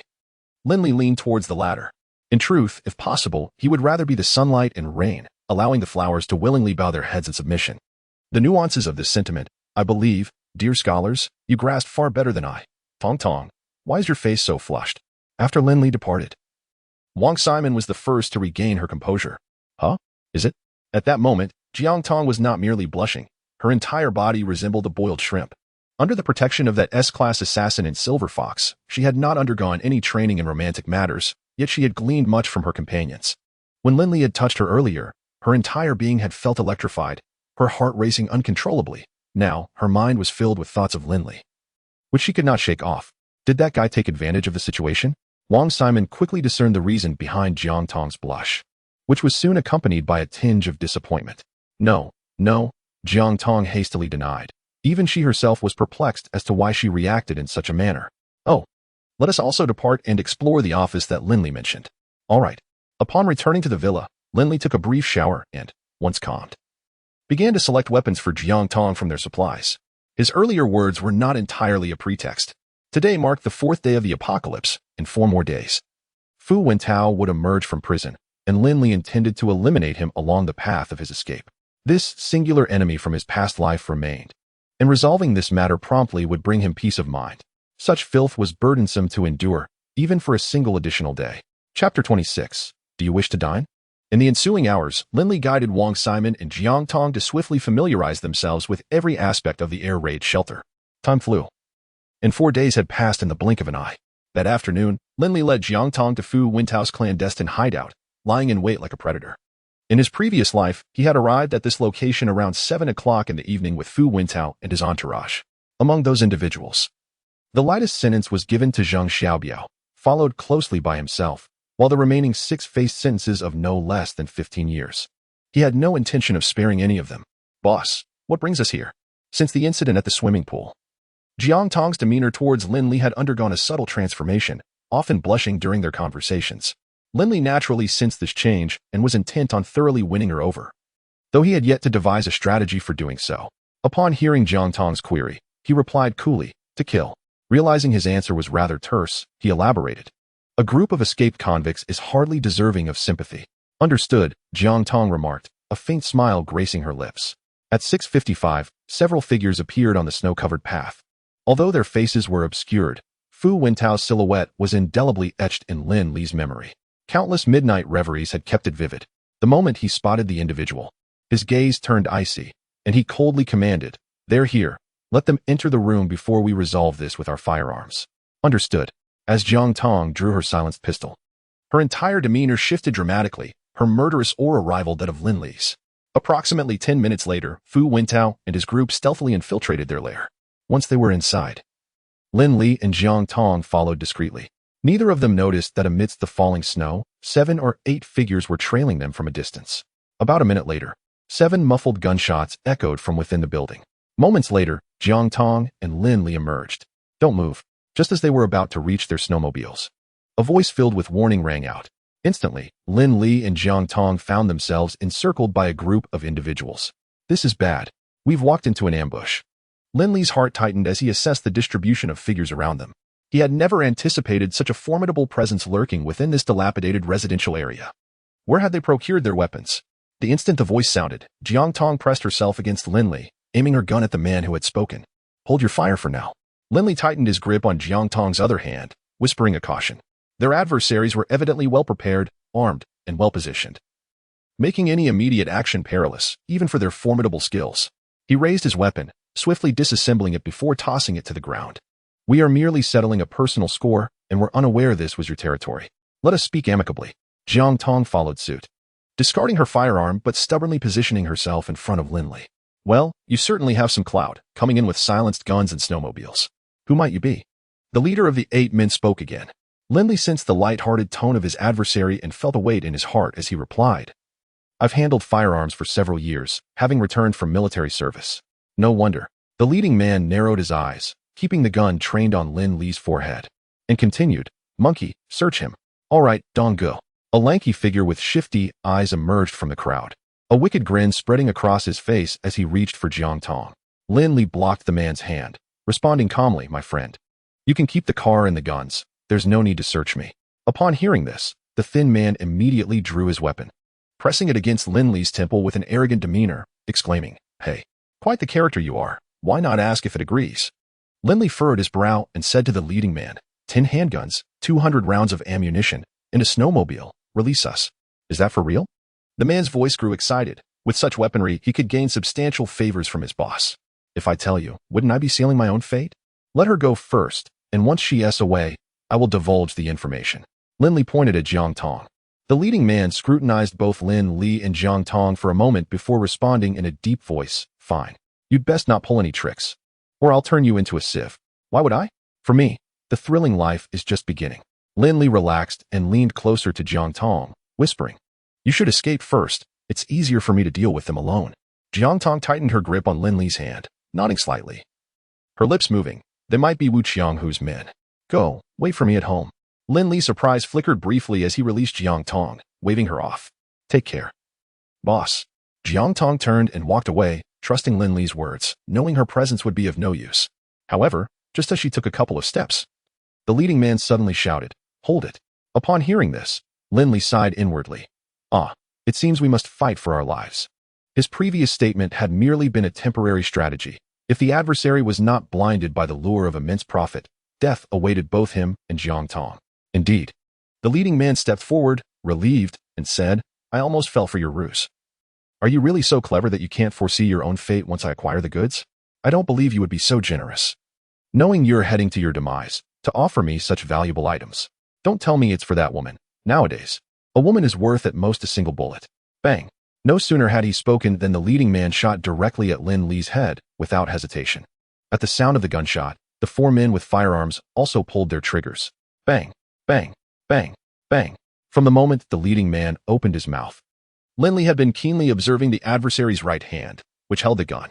Just before the gun went off, he had already crouched and lunged forward. 2 steps away. Jiang Tong mirrored his actions, though her trajectory was aimed towards his back. In a flash, Lin Li disregarded the excruciating pain radiating from his arm and waist, and with a swift motion, he rolled into a nearby snowbank. Simultaneously, he retrieved a grenade and an AK-47 from his spatial pouch. After hurling the grenade into the crowd, he unleashed a barrage of gunfire, depleting his magazine. The sound of gunfire echoed, boom. Within 3 seconds, the crowd lay sprawled on the ground. Amidst the snowstorm raised by the explosion, only 2 faint groans remained. Lin Li produced 2 handguns once more, advancing to deliver a finishing shot to each target. Noticing that the leader still drew breath, he aimed at the man's right hand, which clutched the weapon, and coldly inquired, Are you with Wu Qianghu? Coughing. The man retorted, You have the ability to shoot. Bang. Before he could finish his sentence, a gory hole appeared in his forehead. Lin Li had little patience for idle chatter. Not only had he sustained 2 gunshot wounds, but so had Jiang Tong. The pressing matter was to return to the villa swiftly. Jiang Tong, where are you injured? After eliminating the last assailant, Lin Li holstered his weapon and, retrieving an armored snow vehicle, helped Jiang Tong up. Jiang Tong shook her head, shoulder, and calf, likely penetrating wounds, but not severe. What about you? I'll survive. We can discuss it later. After assisting Jiang Tong into the vehicle and activating the heating, Lin Li endured the agony as he stowed the weapons and snowmobile into his spatial pouch.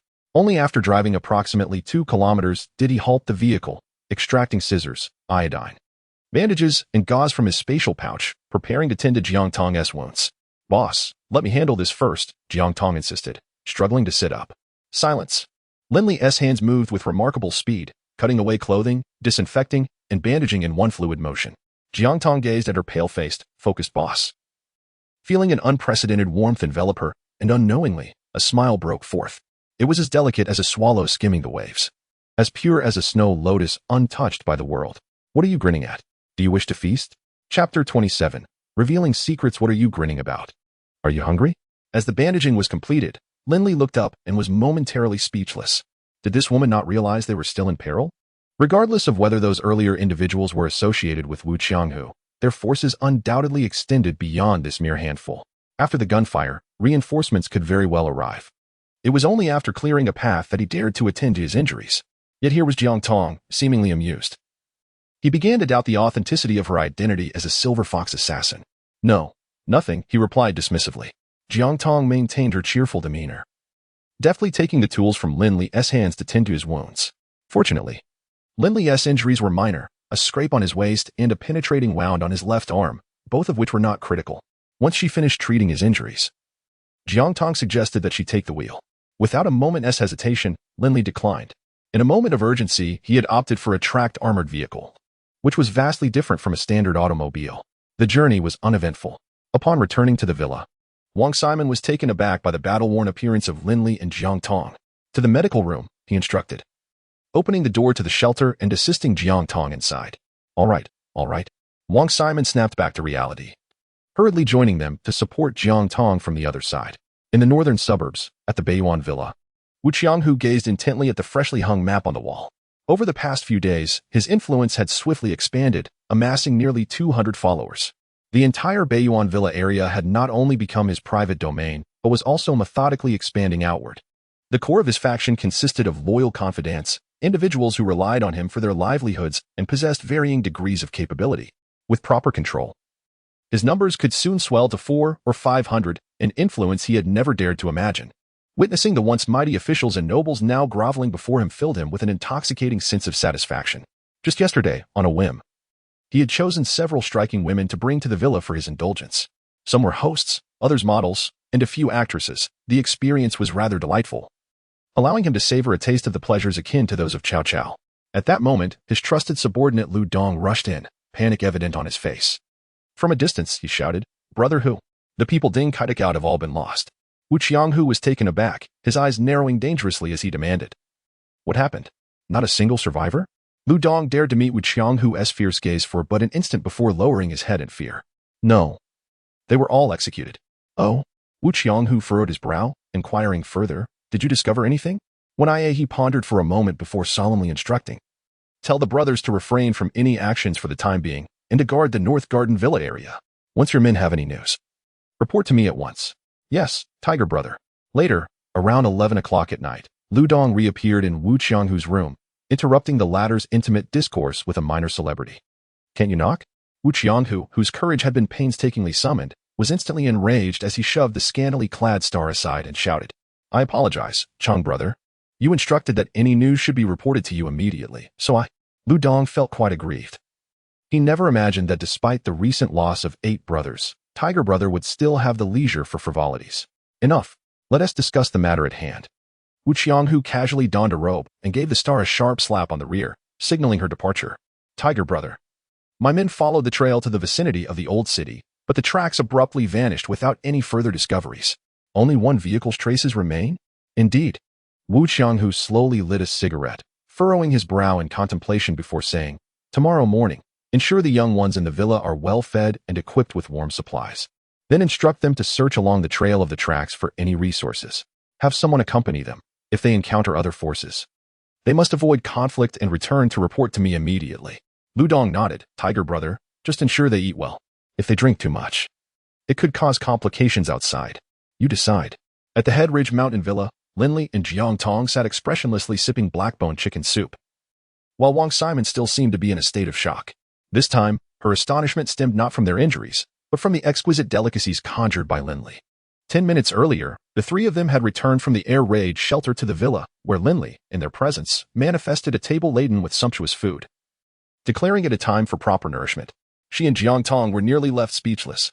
However, Jiang Tong quickly accepted a bowl of chicken soup from Lin Li and began to drink, yet Wang Simon remained unable to fathom what she had witnessed.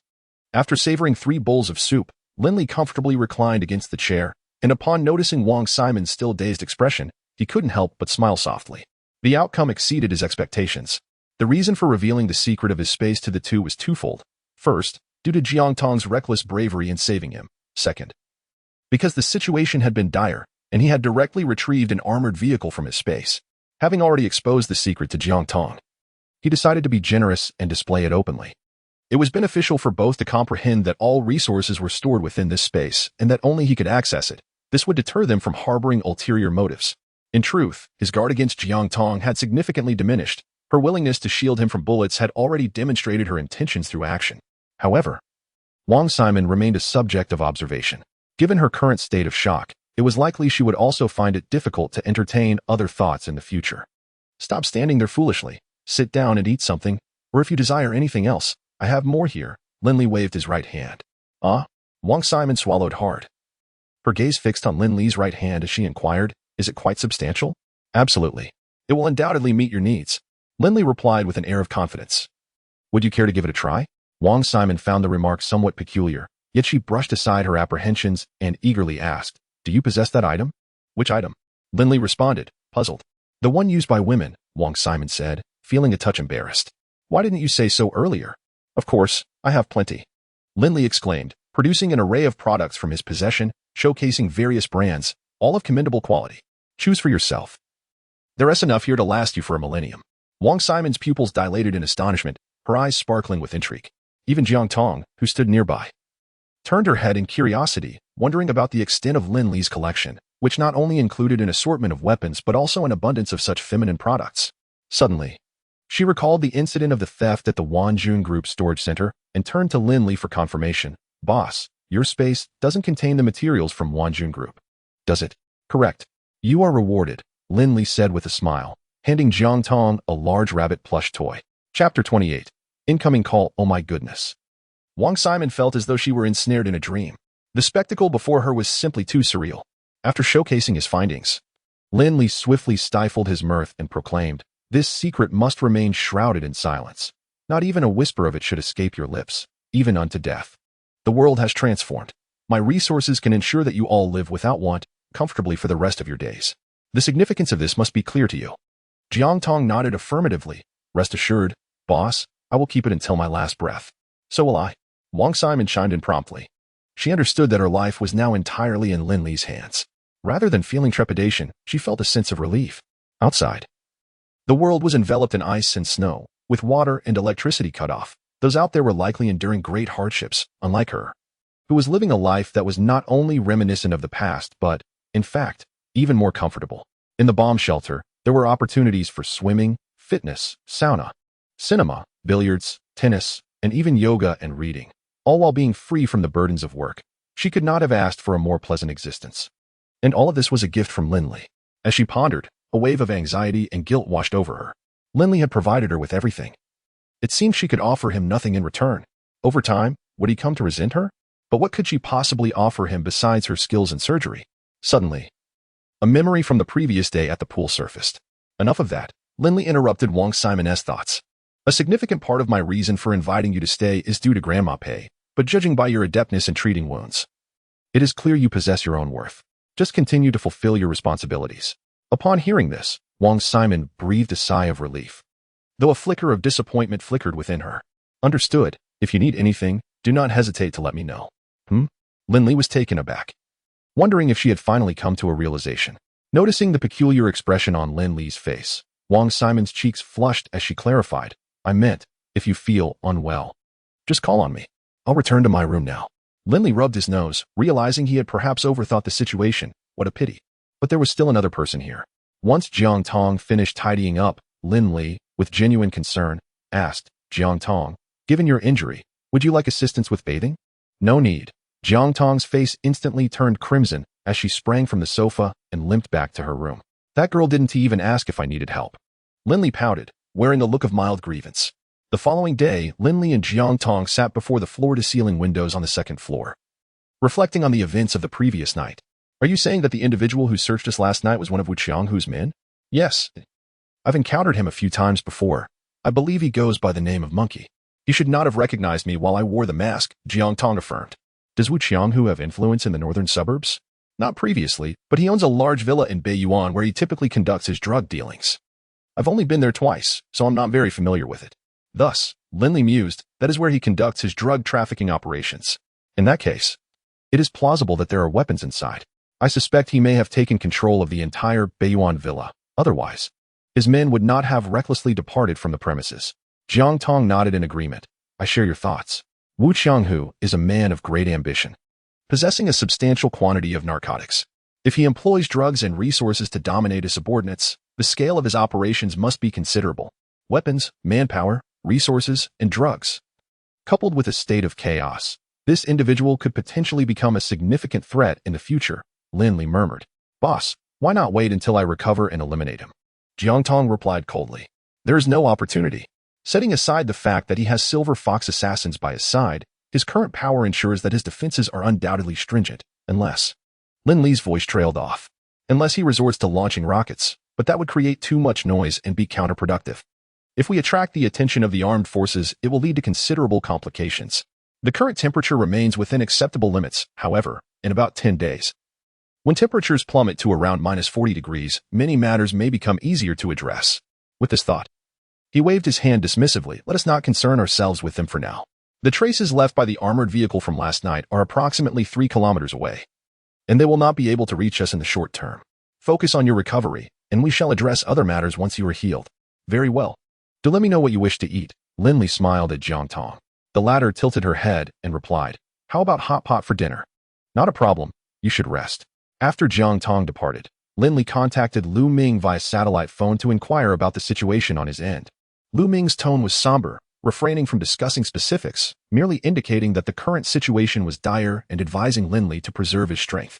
Should the higher-ups decide to fragment their forces, he would rally his brothers towards Tailing Mountain at the earliest opportunity. Lin Li acknowledged this and ended the call. He could not help but admire the wisdom of the upper echelon's decision. In the aftermath of social upheaval, order cannot be maintained by law alone. It must rely on the might of firearms. Only weapons can safeguard those who are unarmed. Naturally, the risks inherent in this approach are substantial, however, compared to others. Soldiers remain the most trustworthy group. If, as Lu Ming suggested, the military were to disperse to maintain stability, it could significantly mitigate unnecessary losses. Yet, this is merely a stopgap measure. Over time, the lack of resources will inevitably undermine the existing order. Lin Li understood this, as did Lu Ming, and undoubtedly, the higher-ups were aware as well. In the face of such calamity, human determination cannot triumph over fate. All one can do is strive to maintain what they can. Nevertheless, they must persevere with all their might. The current era of prosperity is the result of countless ancestors shedding their blood and sacrifice until the very last moment. No one is willing to concede defeat. In contrast to them, Lin Li found himself far more pessimistic. His belief in the wisdom of this decision was largely influenced by the haunting image he had witnessed before death, a corpse, lifeless for days, startlingly revived under a crimson glow. Lin Li suspected that it might indeed be a zombie apocalypse. If that were the case, dispersing would offer a greater chance of survival than clustering together. At 6 in the evening, the previously pitch-black city suddenly erupted into light as the power, which had been out for several days, was restored. Lin Li learned of this development through a text message on his phone.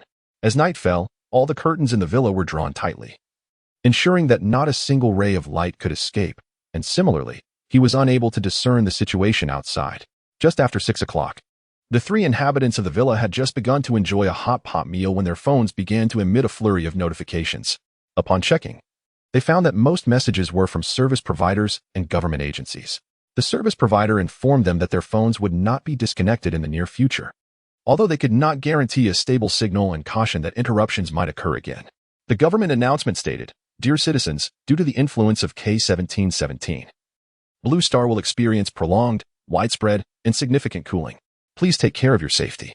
A large supply of materials will soon arrive in our city, and they will be distributed free of charge to the citizens, so please stay tuned for further announcements. In the face of disaster, let us unite and help one another to overcome this crisis." Numerous messages of this nature flooded in, bearing similar content, and the 3 merely glanced at them before resuming their meal. A few minutes later, Lin Li's phone chimed incessantly once more. This time, nearly all the messages were from WeChat, with only a handful being SMS. The WeChat messages were from neighbors inquiring about supplies or asking about the snow disaster, lacking any particular significance. However, two text messages caught their attention for being rather intriguing. Chapter 29. Feng Wenshan's request. The initial message was sent by the middle-aged officer Feng Wenshan. He began by cautioning Lin Li that Sun Yang might seek revenge against him. Subsequently, he requested Lin Li to provide refuge for himself and his daughter, professing that he was willing to pay any price for this. Lin Li found this somewhat intriguing. He held a favorable impression of Feng Wenshan and believed he possessed the qualifications to enter the air raid shelter. His only concern was whether this individual could transform his identity and shed some of the traits and beliefs associated with his role as an enforcer. If he could not, then there would be no necessity for providing shelter. The second message came from Wu Qianghu, unexpectedly inviting him to join his faction. A cold smile crept across Lin Li's face. It appeared that the group from the previous night was indeed affiliated with Wu Qianghu, and they had likely followed the tracks to the vicinity of the old city, testing him in connection with last night's events. After some contemplation, he responded, "Thank you for your kind offer, Mr. Wu. I have been quite well in Yinqing, and the distance is too great. Let us reconvene after the disaster." At that moment, Jiang Tong approached with her phone, her brow furrowed. "Boss, that group from last night was definitely Wu Qianghu's men. He was just testing me." Lin Li chuckled and lightly tapped her forehead, saying, "We are thinking along the same lines. He was also probing me. Here, you can take a look at the reply." As her brow was touched, a rosy hue blossomed on Jiang Tong's fair face. She leaned closer to the phone to read the message and then smiled mischievously. "Then I shall play with him a bit. Just don't let it backfire. By the way, didn't Silver Fox send him 4 assassins again? What do you think their attitude towards him will be moving forward?" Jiang Tong pondered briefly and replied, "For the first year, they will likely follow Wu Qianghu's arrangements. After that, they will probably revert to being mercenaries, depending on how they negotiate. More likely, they may not survive even a year." After a moment's thought, Lin Li nodded in agreement. Once a person like Wu Qianghu gains power, he would be unlikely to leave any potential threats around him. The assassins who had lost the restraint of Silver Fox represented a significant risk, and thus he would likely eliminate them preemptively. In truth, the fates of individuals like us are. Feng Wenshan gently wiped away the tears from his daughter's eyes, tucked her in, and then slowly exited the room, returning to his own bedroom. At that moment, Lin Li's call came through. The illuminated screen of his phone brought a glimmer of life to his eyes. "Mr. Lin." Feng Wenshan rasped. "Feng Ge, this is Lin Li. Have you encountered some trouble that necessitates your stay with me?" Lin Li no longer addressed him as an officer. "I." Feng Wenshan's lips trembled, his expression one of profound anguish. "My home was robbed the day before yesterday, my wife was murdered, and my child is still very young. I cannot endure much longer here. Could I implore you to shelter my daughter and me? If this poses a burden, might you at least take in my daughter?"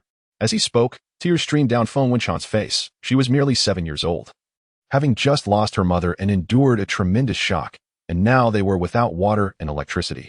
Life had become unbearable. Lin Li fell into a deep silence upon hearing this.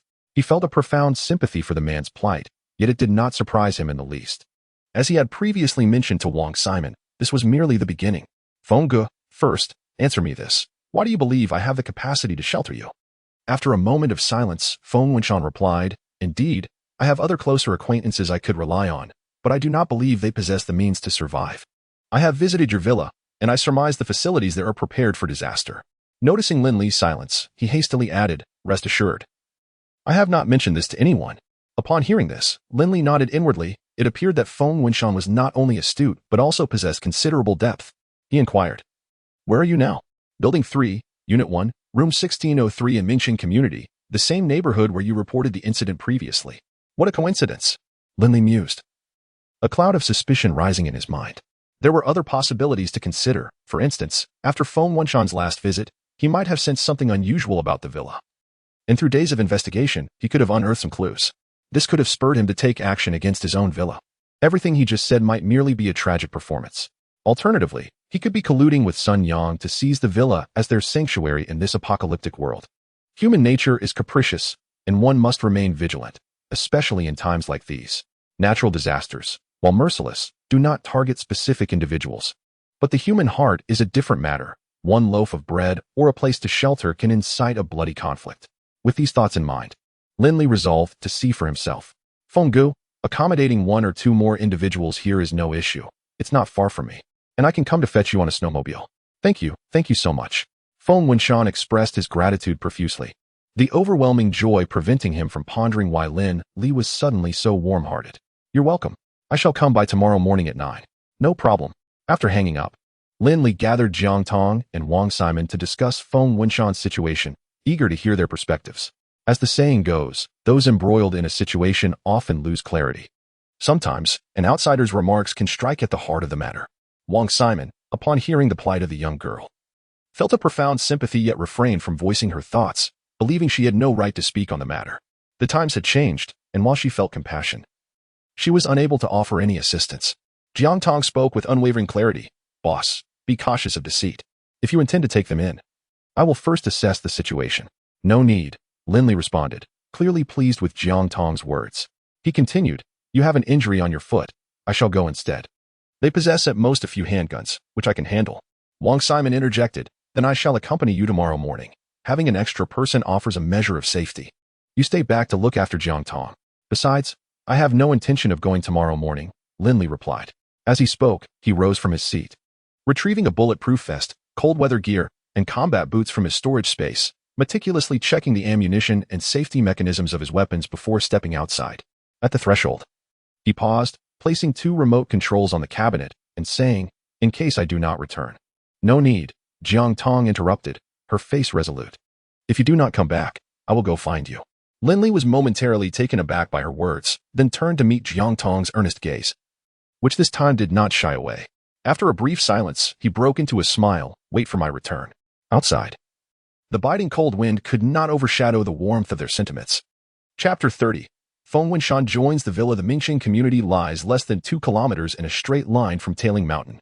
If not for the necessity of circumnavigating a bridge, one could arrive in mere minutes. Lin Li rode his snowmobile for approximately 10 minutes before reaching Mingxing community.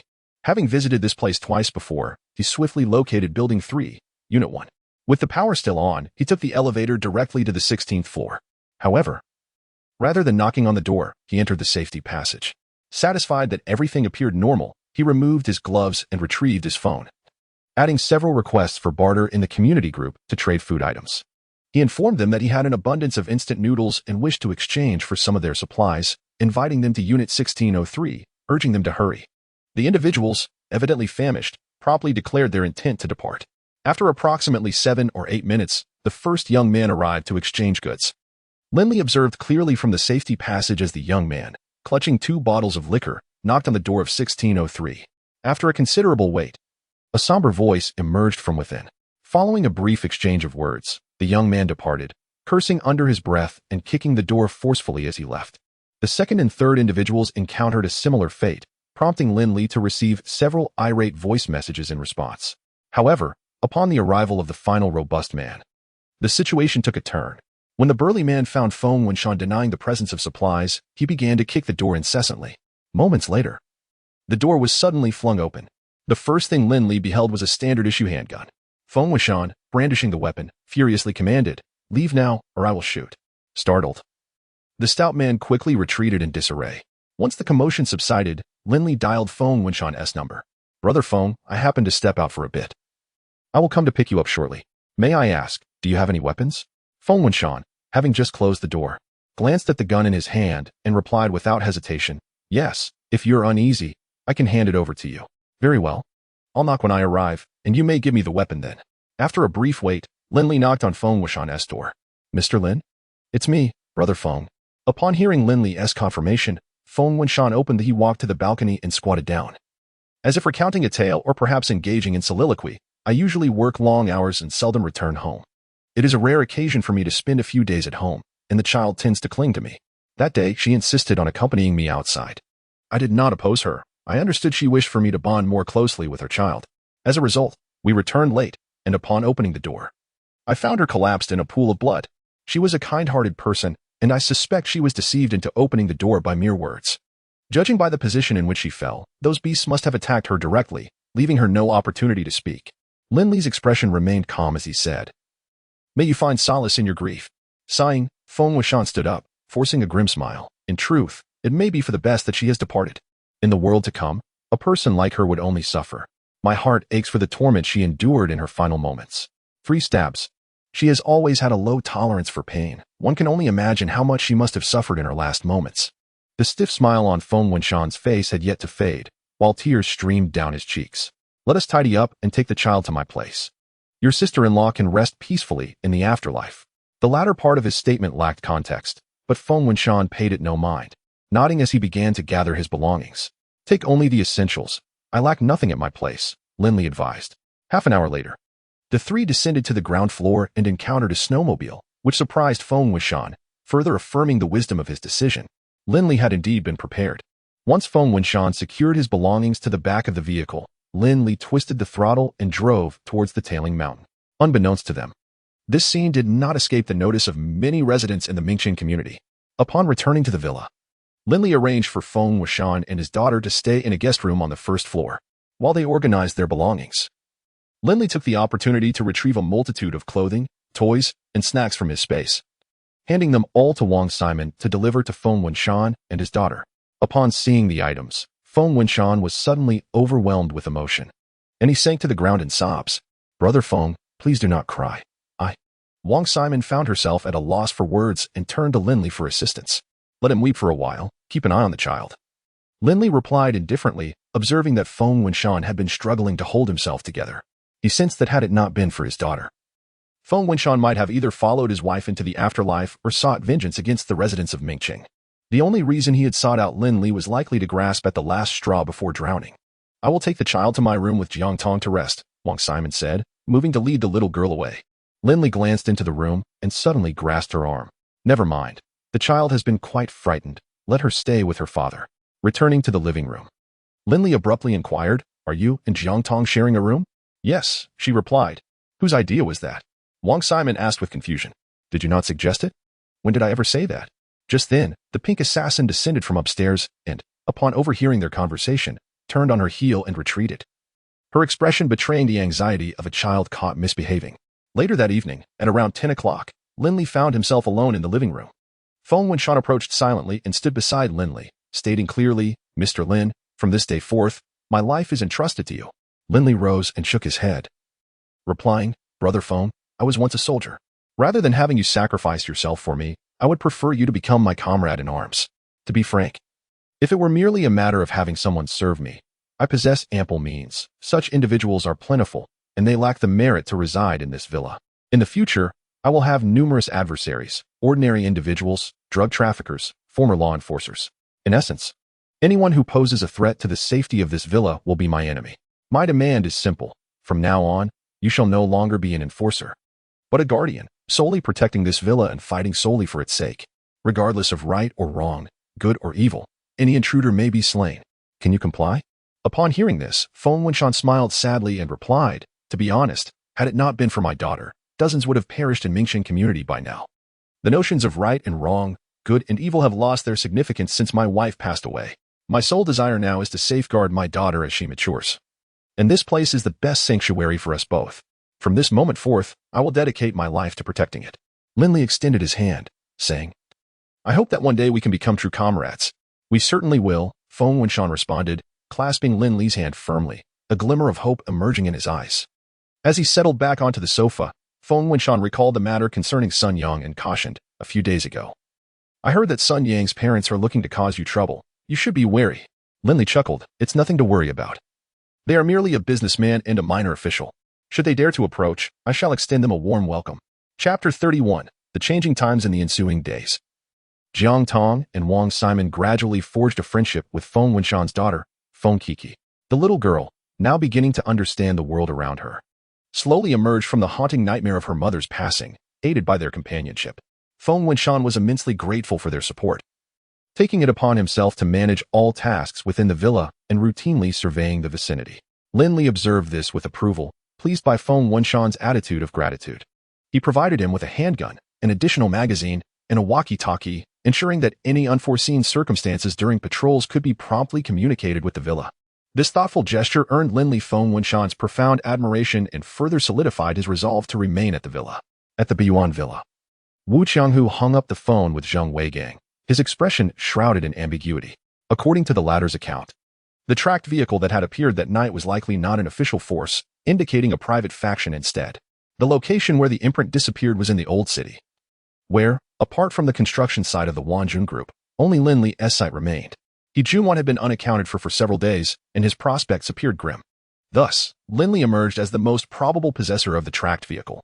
The individual's identity was not to be taken lightly, and his intimate knowledge of Silver Fox was indeed compelling. Brother Hu, our men are near the site where the tracks vanished. Having located a residential building that is now under our control, what shall we do next? Inquired his subordinate, Su Dong. Wu Qianghu asked, have you examined the villa area? We scoured the surroundings and found no suspicious activity. I'll send someone to inspect the villa tomorrow. Very well. If there are occupants, exercise caution. If it is uninhabited, take possession immediately. There is also an air raid shelter. We may be able to utilize it. Understood, Brother Hu. After Su Dong departed, Wu Qianghu cast a glance at Lin Li's reply message and muttered, you little scoundrel, it would be wise for you to remain in inching, or I shall have you minced and fed to the dogs. Should Lin Li have overheard this, it would undoubtedly provoke an immediate response, likely resulting in a barrage from Wu Qianghu. On November 15th, after 11 consecutive days of heavy snowfall, the skies finally cleared. At 9:30 in the morning, the long-awaited sun broke through, casting fleeting rays of hope upon the pristine earth and giving the illusion that the calamity had finally passed. As a result, people emerged from their dank, shadowy chambers, eagerly seeking the fervent light, projecting the darkness born of disaster onto the pure snow. It seemed that in doing so, the once unspeakable thoughts would dissipate, melting away with the snow. The residents of Mingqing community were no exception. However, a certain group among them did not face the sunlight. Instead, they bowed their heads toward the shadows, slowly making their way to the Tuling Mountain Villa. Among them were 4 leaders, property manager Chao Anjie and several temporary leaders from the buildings opposite Block 3. In his youth, Chao Anjie had been a comrade in arms of Lin Li's father, serving together for several years. After retiring, he transitioned into property management. With his commendable physical prowess and a moral compass that was decidedly flexible, he quickly distinguished himself, ultimately becoming the property manager of Mingqing community.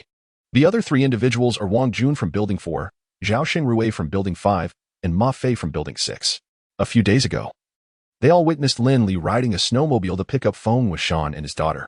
Notably, Chao Anjie, who was observing through binoculars, immediately recognized Lin Li.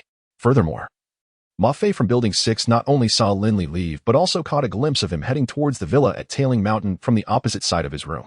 Chao Anjie, did you not claim that Lin Li's family was financially constrained?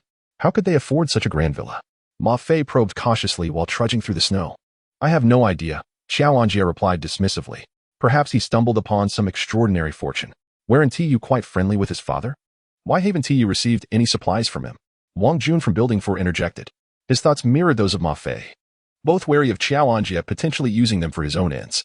My father has been deceased for many years, and I have no connection with him. Moreover, whether our relationship is good or not is none of your business. If you don't wish to continue, you may leave, Chao Anjie retorted angrily. Xiao, stop your incessant blabbering. Do you really think I can't handle you with the few people at your disposal? Wang Jun shot back. A flicker of menace crossed Chao Anjie's eyes, yet he remained silent. He held a certain apprehension towards Wang Jun, who was a boxing coach and undoubtedly skilled. The capable individuals in Building 4 and Wang Jun's position as a temporary leader indicated not only strength, but also intelligence. Exchanging sharp words was merely to save face in front of their subordinates, but he dared not provoke Wang Jun further. His remaining property staff were few, relying heavily on a dozen security guards for support. In a confrontation, there would be no match for Wang Jun, Brother Jun. I heard that many perished in Buildings 3 and 7. Do you know who was responsible? Zhao Xingrui, the leader from Building 5, attempted to divert the heavy atmosphere. Humph. Wang Jun scoffed. As for the affairs of Building 3, you should inquire with Chao Anjie. He is most knowledgeable about it. The events in Building 7 were likely orchestrated by their own people, yet it has stabilized now. I've heard there is a police officer named you maintaining order. I am unaware of the situation in Building 3. Chao Anjie hastily distanced himself from any involvement. The others paid little heed. In these times, who truly valued human life? As they approached the villa, Chao Anjie stated, let us proceed first, while the rest keep their distance. Ideally, we can deceive our way in and then discuss how to divide the contents. All right, aren't you familiar with those inside? You can lead the way. And you may select first, Wang Jun suggested, to which the others remained silent in tacit agreement. Chao Anjie cast a penetrating glance at Wang Jun, sensing that the latter knew more than he let on. However, since it was his suggestion to come here, it was only right for him to take the lead. No problem, I'll take 40% of the supplies, and you will each receive 20%, he declared. Wang Jun and his companions exchanged glances before nodding in agreement. In the villa's small courtyard, Wang Simon and Feng Kiki were gleefully engaged in a snowball fight, while Feng Wuxian stood by, watching them with a smile. Suddenly, Lin Li's voice crackled through the walkie-talkie. "Brother Feng, someone is approaching. You stay back and let them return." Feng Wuxian quickly urged the two to head back to the villa, then stepped outside and secured the gate. This was a prearranged strategy. Should anyone approach the villa, Feng Wuxian would handle negotiations, Jiang Tong would provide remote support, and Lin Li would make pivotal decisions. Upon seeing Feng Wuxian's vigilant demeanor, Xiao Anjia chuckled heartily. "Huh? Officer Feng, it truly is you. What brings you to this place? Is Lin Li at home?" Feng Wuxian had a vague recollection of Xiao Anjia, but it was not a favorable one, compounded by his resentment towards the residents of Mingqing community due to his wife's circumstances. He glanced at the 20 or so individuals in the distance and replied coolly, "Are you looking for Lin Li for something specific?"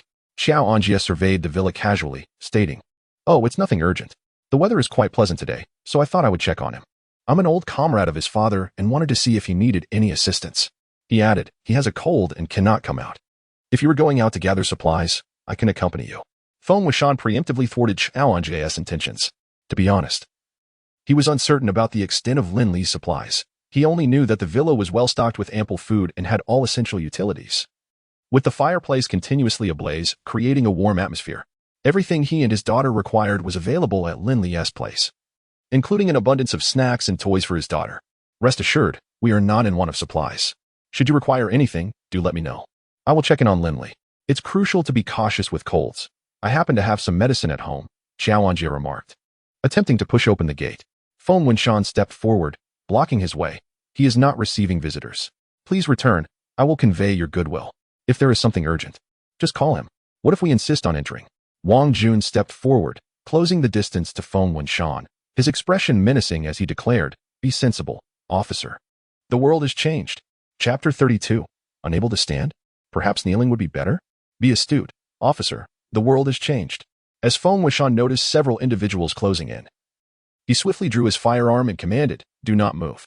Wang Jun, fixated on the ominous barrel of the gun before him, felt his pupils constrict, only to be overtaken by a surge of exhilaration. Sensing that the other three were contemplating retreat, he coldly admonished, "Incompetence. He wields but a single gun. What is there to fear at such close range? If death is to come, let it be I who meets it first. Should he dare to pull the trigger, you shall eliminate him. There must be valuable treasures within." This declaration was directed not only at Xiao Anjia and the others, but also at Feng Wuxian himself. Upon hearing his words, the trio exchanged glances and stepped forward, forming a fan-like formation around Feng Wuxian, their faces reflecting a frenzied determination. Their collective mindset was clear. Even if the villa held nothing of worth, seizing the weapon from Feng Wuxian's grasp would render the endeavor worthwhile. In this world, brute force has become synonymous with power. "Boss, shall we kill him?" Jiang Tong inquired, stowing away his sniper rifle and producing 2 silenced handguns. Using the sniper rifle against unarmed opponents would indeed be a waste. Lin Li replied calmly, "We must kill, but perhaps before that, we can help Brother Feng resolve a lingering regret." Pausing for effect, he added with a smile, "It appears he feels that one gun is insufficient. Let us join in the fray." The standoff at the entrance persisted, with neither side willing to yield. Suddenly, Wang Jun and his companions observed the villa's door swing open, revealing a man and a woman. Both bore serene expressions, the man even wearing a faint smile. Upon seeing Lin Li emerge, Xiao Anjia's face lit up with a warm smile. "Lin Li, long time no see. I am your Uncle Xiao. Do you remember?" "Uncle Xiao, of course, I remember," Lin Li replied as he approached Xiao Anjia. However, as he drew near, he unexpectedly brandished 2 firearms, aiming them at both Xiao Anjia and Zhao Shui's heads. With a grin, he remarked, "I have nothing to offer as hospitality. Would you care for some peanuts?" Gasping, Xiao Anjia and his companions froze in place, too stunned to move. While they could muster some bravado against a single gun, facing 3 no, 5. The breathtakingly beautiful girl behind Lin Li was also brandishing 2 guns. Confronted with 5 firearms, any thought of resistance vanished. "Lin Li, let us discuss matters amicably. I merely wish to see you. They insisted on accompanying me, and I could not dissuade them," Xiao Anjia stammered in explanation. Upon hearing this, Ma Fei erupted in rage. "Xiao, were you not the one who led us here, claiming there would be ample supplies? You were even demanding a 40% cut. And who knows if that gun of yours is real bang?" Before Ma Fei could finish his sentence, a bullet punctured his forehead, causing him to slowly collapse to the ground. All present, except Jiang Tong, were taken aback. "Do not move. Are you unable to stand? Perhaps kneeling would be more prudent?" As Lin Li's words fell, Xiao Anjia and his companions promptly knelt in the snow, eager to bury their heads within its embrace. Go and subdue that group, Lin Li commanded as he observed the distant crowd beginning to stir. At his instruction, Jiang Tong holstered his weapon and swiftly advanced. Feng Wenshan was about to depart when he was halted by Lin Li. Brother Feng, please stay. I believe you have questions for them. With Lin Li's reminder, Feng Wenshan's expression darkened, and he sternly demanded of the three kneeling before him, who was responsible for the incident at Unit 1603 of Building 3. Speak, and I shall spare your life. Xiao Anjia, glancing furtively, was about to speak when Lin Li kindly interjected. Do not dare to suggest it was the deceased.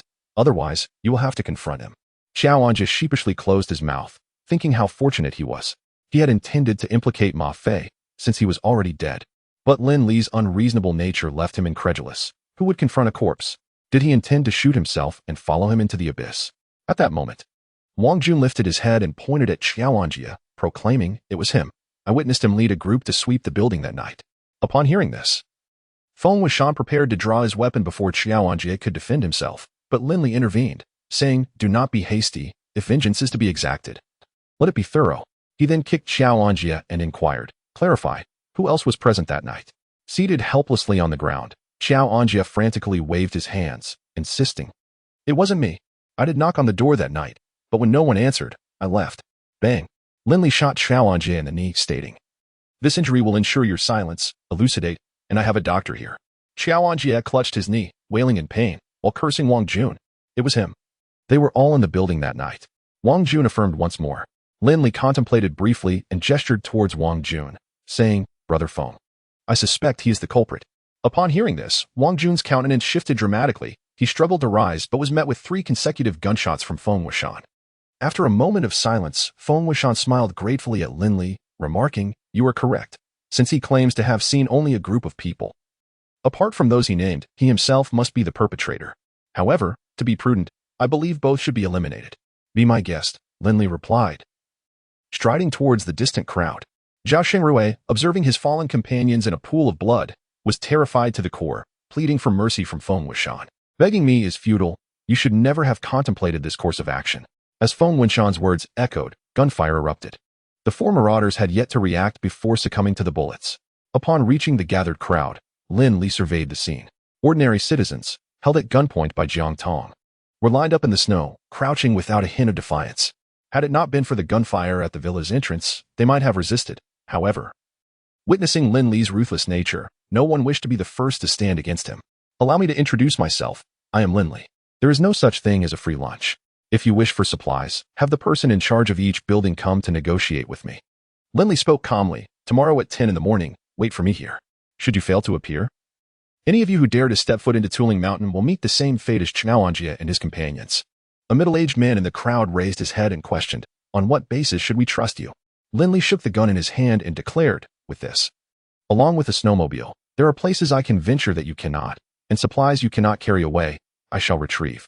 Without waiting for a response, he added, go fetch the corpse over there and make haste. He then led Jiang Tong back to the villa. Once Lin Li and his companion had distanced themselves, fervent discussions erupted among the crowd. Many were skeptical of Lin Li's assertions, yet it was the middle-aged man who had initially spoken who finally suggested, let us proceed as he proposed. After all, it presents an opportunity. The crowd, upon hearing this, concurred, realizing that as long as they refrained from taking on the responsibility, they would avoid further entanglement with this fierce individual. Even if issues arose later, it would not be their burden to bear. Observing the crowd gradually disperse, Lin Li turned to Feng Wenshan and said, Brother Feng, if we strike a deal tomorrow, you should venture out daily to search for usable supplies. I will provide you with a map shortly. Make sure to memorize it well. Finding resources should not pose a challenge now. Feng Wenshan nodded, no problem. But the nearby community has a considerable number of people, and the demand is substantial. Lin Li shook his head. The quantity of supplies we offer hinges on the effort they can exert. Mingqing community lies too close for comfort. We must either control or eliminate it. Neglect is not an option. We will first sift through them with supplies, then decide who remains and who meets their end. I lean towards the latter, as our numbers are currently insufficient. We require these individuals as our eyes and hounds. Remember, our primary adversary remains Wu Qianghu. Feng Wenshan readily acquiesced. Very well, I shall follow your lead. At 4 in the afternoon, the villa welcomed a second wave of guests. Chapter 33. Yi Yumming. At 4 o'clock in the afternoon, the villa welcomed a second wave of guests. To everyone's surprise, they claimed to be government officials delivering supplies. This should have been a moment of joy, yet Lin Li furrowed his brow in concern. Standing before the floor-to-ceiling windows on the second floor, he inquired in a subdued tone, "What are your thoughts?" "They are not from the government," Feng Wenshan asserted with certainty. "Boss, they must be from Wuqianghu." Jiang Tong speculated, though her tone was marked by conviction. "Indeed, just as I suspected," Lin Li replied with a faint smile. "Since they have kindly brought gifts, let us accept them. Feng Gu, can you handle these four?" "Absolutely." With the events of the morning behind him, Feng Wenshan seemed to have cast aside his reservations. He confidently patted the gun at his waist. "Then I shall leave it in your capable hands. Jiang Tong and I are not in a position to reveal ourselves just yet." A moment later, Feng Wenshan opened the villa gate and, with a look of genuine surprise, exclaimed, "Thank you immensely. I happen to have nothing to eat." He reached out to take supplies from one of them. The individual raised a hand to stop him, stating, "Wait, our supplies are limited. How many people are in your household?" "Just my daughter and me." "Then you may only take 2 packets of instant noodles." The person impatiently retrieved 2 packets from a large bag of food and tossed them to Feng Wenshan. "Very well, thank you." Feng Wenshan covertly glanced at the second-floor windows, accepted the noodles with repeated gratitude, and refrained from any further action. "If we have more supplies allocated for tomorrow, we will return," the individual continued, unaware of the danger they had narrowly escaped. "Thank you, thank you." Once the 4 departed, Feng Wenshan swiftly re-entered the villa. He turned to Lin Li with an apologetic expression. "I'm sorry. I felt the timing was off, so I refrained from acting." Lin Li patted his shoulder and smiled. "You did well. Those individuals were merely probing for information. Had they stayed longer, it would have raised suspicions. We should observe the situation. They will likely take action soon." Feng Wenshan expressed his concern. "I fear they might encircle us for an extended period, waiting until our supplies dwindle before making their move." "Fear not. They cannot afford such a prolonged siege," Lin Li replied, not articulating his thoughts directly. "With your reassurance, I feel at ease." Feng Wenshan, now comforted, turned to spend time with his daughter. At 6 o'clock in the evening, power was restored as scheduled. Within the various WeChat groups of Mingqian community, a democratic vote commenced to select leaders for each building. The morning's events had spread like wildfire through the community, and as the residents learned of the ruthless actions of the individuals from the Headling Mountain Villa, fear gripped their hearts. Yet, upon hearing that these individuals could provide supplies, excitement surged among them. Over the past days, they had all, to varying degrees, witnessed death, be it through robbery gone awry, retaliatory killings, or even suicides. As darkness enveloped the earth, the community was frequently pierced by terrified screams or harrowing wails. They adapted swiftly to this grim reality and collectively resolved to seek warmth and unity, setting aside past identities, statuses, wealth, and knowledge. The community was restructured into small groups based on their respective buildings. The residential area comprises 21 towers, each with 2 units, 28 stories per unit, and 2 households per floor, accommodating approximately 6,000 residents. In the wake of the apocalypse that struck over a fortnight ago, roughly 3,000 individuals remain, most of whom are the elderly, weak, ill, or those with special medical conditions, resulting in minimal loss of strength among the able-bodied. Before 8 o'clock, the head of Building 7 established a communication group for the building heads through various channels, gathering a total of 16 leaders. In contrast, the other buildings were either fragmented in spirit or recently traumatized by malevolent incidents, leading to widespread distrust among the residents. Wrapped in her blanket, Yi Yuming tapped swiftly on her screen, engaging in conversation with her former colleague from the police department, Feng Wenshan. She had only recently learned about Feng's family situation and promptly sent her condolences. In the Lin family villa, Lin Li sat in the center of the sofa, consuming fruit while conversing. "Brother Feng, are you suggesting that this Yi Yuming is worth pursuing?" "Indeed, Xiaoya has always been my apprentice, and I know her character well. However, are you concerned she might revert to her old ways?" Lin Li shook his head with a chuckle. "To be honest, that was my greatest worry regarding you." Feng Wenshan chuckled in agreement. "True, that girl is quite straightforward and has not faced much adversity. Her mindset may take time to evolve. Thus, let us first assess her situation, observe her influence within the building, encourage her to assert herself among the group of heads. The greater her influence, the more beneficial it will be for the Mingqian community. By the way, does she possess a firearm?" "Yes. Following the surge of violent incidents before the blizzard, we were granted special permission to carry weapons at all times." Lin Li slightly shook his head. If her influence is derived solely from her weapon, its significance diminishes. He required an exceptional leader, not merely a brute relying on intimidation. "That should be the case. Xiaoya is quite capable. Feng Wuxian handed his phone to Lin Li. She has already begun organizing the building heads to discuss tomorrow's negotiations with you. Goodness, she even shares this with you? After all, we are comrades. There is a modicum of trust. Please, enlighten me on your intentions regarding the control of the Mingxing community. Lin Li pondered for a moment and replied, my demands are simple. I want them to act as eyes around the Howling Mountain area, and to thwart any external assaults when necessary. Of course, I will not allow them to perish unnecessarily. My directive to hinder is only applicable in situations of equal strength. In exchange, I shall provide them with essential supplies, and should those building heads perform well, I would not mind allowing them occasional visits to the villa for some respite. Feng Wuxian nodded slightly, recognizing this as the most effective strategy at present. Unbeknownst to him, the bomb shelter behind the villa had been transformed and upgraded into a fortress, capable of comfortably sustaining nearly 100 individuals. Boss, may I venture out to procure more supplies? Shall I prevent their entry? Jiang Tong suddenly presented Lin Li with a peeled grape, her eyes filled with a pleading expression. Upon meeting her pitiful gaze, Lin Li felt a twinge of sympathy. It dawned on him that Jiang Tong had already begun to regard this place as her home. How about this? Let's allow them to move to the second floor, he suggested. Accepting the grape, Lin Li immediately yielded. All right, Jiang Tong replied eagerly, then embraced Wang Simon at the waist, exclaiming, Sister man, let us go. It's time to move. Wang Simon felt a surge of joy. They had always tacitly accepted the second floor as Lin Li's domain. Although they often visited, they had never ventured beyond the living room. Noticing that Feng Kiki seemed somewhat downcast, Lin Li addressed Feng Wuxian. Brother Feng, there are 4 bedrooms on the second floor. Let Kiki stay next to them. You should remain on the first floor. Oh, okay. Feng Wuxian responded with both surprise and delight, realizing that this was not merely about a room, but also a recognition of their father-daughter bond by Lin Li. Perhaps there was an unspoken understanding beneath it all. Feng Kiki was, in a sense, a means for Lin Li to keep Feng Wuxian in check. Yet, Lin Li would not bring it up, and Feng Wuxian would certainly refrain from mentioning it. The former was indifferent, while the latter was already mentally prepared. Chapter 34, Negotiation, Part 1. In the 34th Mingxing community, after communicating with Feng Wuxian, Yi Yiming felt a sense of clarity and understood how to approach the other building leaders. Much like Lin Li's concerns for Feng Wuxian, his worries for Yi Yiming were also unwarranted. This principled female officer had already discharged most of the bullets in her firearm, each one profoundly challenging her pre-existing beliefs. Coming from a distinguished background, she had come to a deep realization of the world's harsh realities and had learned the art of compromise and survival. Within the building leaders chat group, everyone speculated fervently about Lin Li's intentions for contacting them. Han Bin from Building 4 remarked, I think we can go tomorrow. Lin Li has a snowmobile, which makes gathering supplies quite convenient. Yang Xingwang from Building 6 replied, I fear he might make some unreasonable demands. If we refuse, we might not return. Lu Zhe from Building 5 interjected, what is there to fear? There are more than 10 of us. Can he truly eliminate us all? Staying at home is just as fatal. Han Bin retorted, Chao Anjie and Wang Jun thought the same this morning, and now they are utterly gone.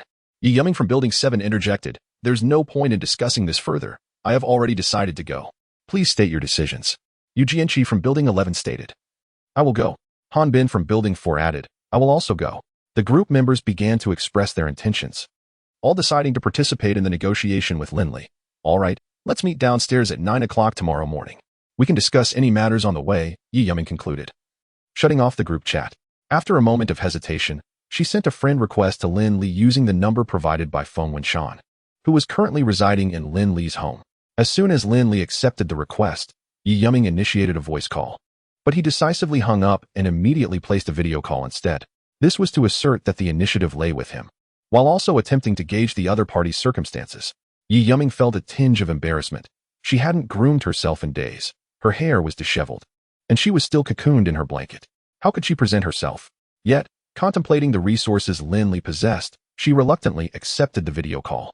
Neither party was in a hurry to speak, instead opting to silently observe one another's video feed. Both were taken aback by what they saw.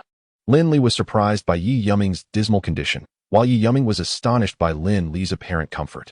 In the video, Lin Li lounged casually on a leather sofa, holding a bunch of glistening grapes, with a table behind him laden with various snacks and drinks, and a roaring fireplace faintly visible. The villa was brightly lit, suggesting it had its own power supply. Moreover, Lin Li's clean and polished appearance indicated he had just showered. All of this was what she desperately yearned for yet could not attain. Miss Yi, long time no see, Lin Li spoke first. Hello, Mr. Lin. I hope you don't mind me asking, what is the topic of discussion for tomorrow's negotiation?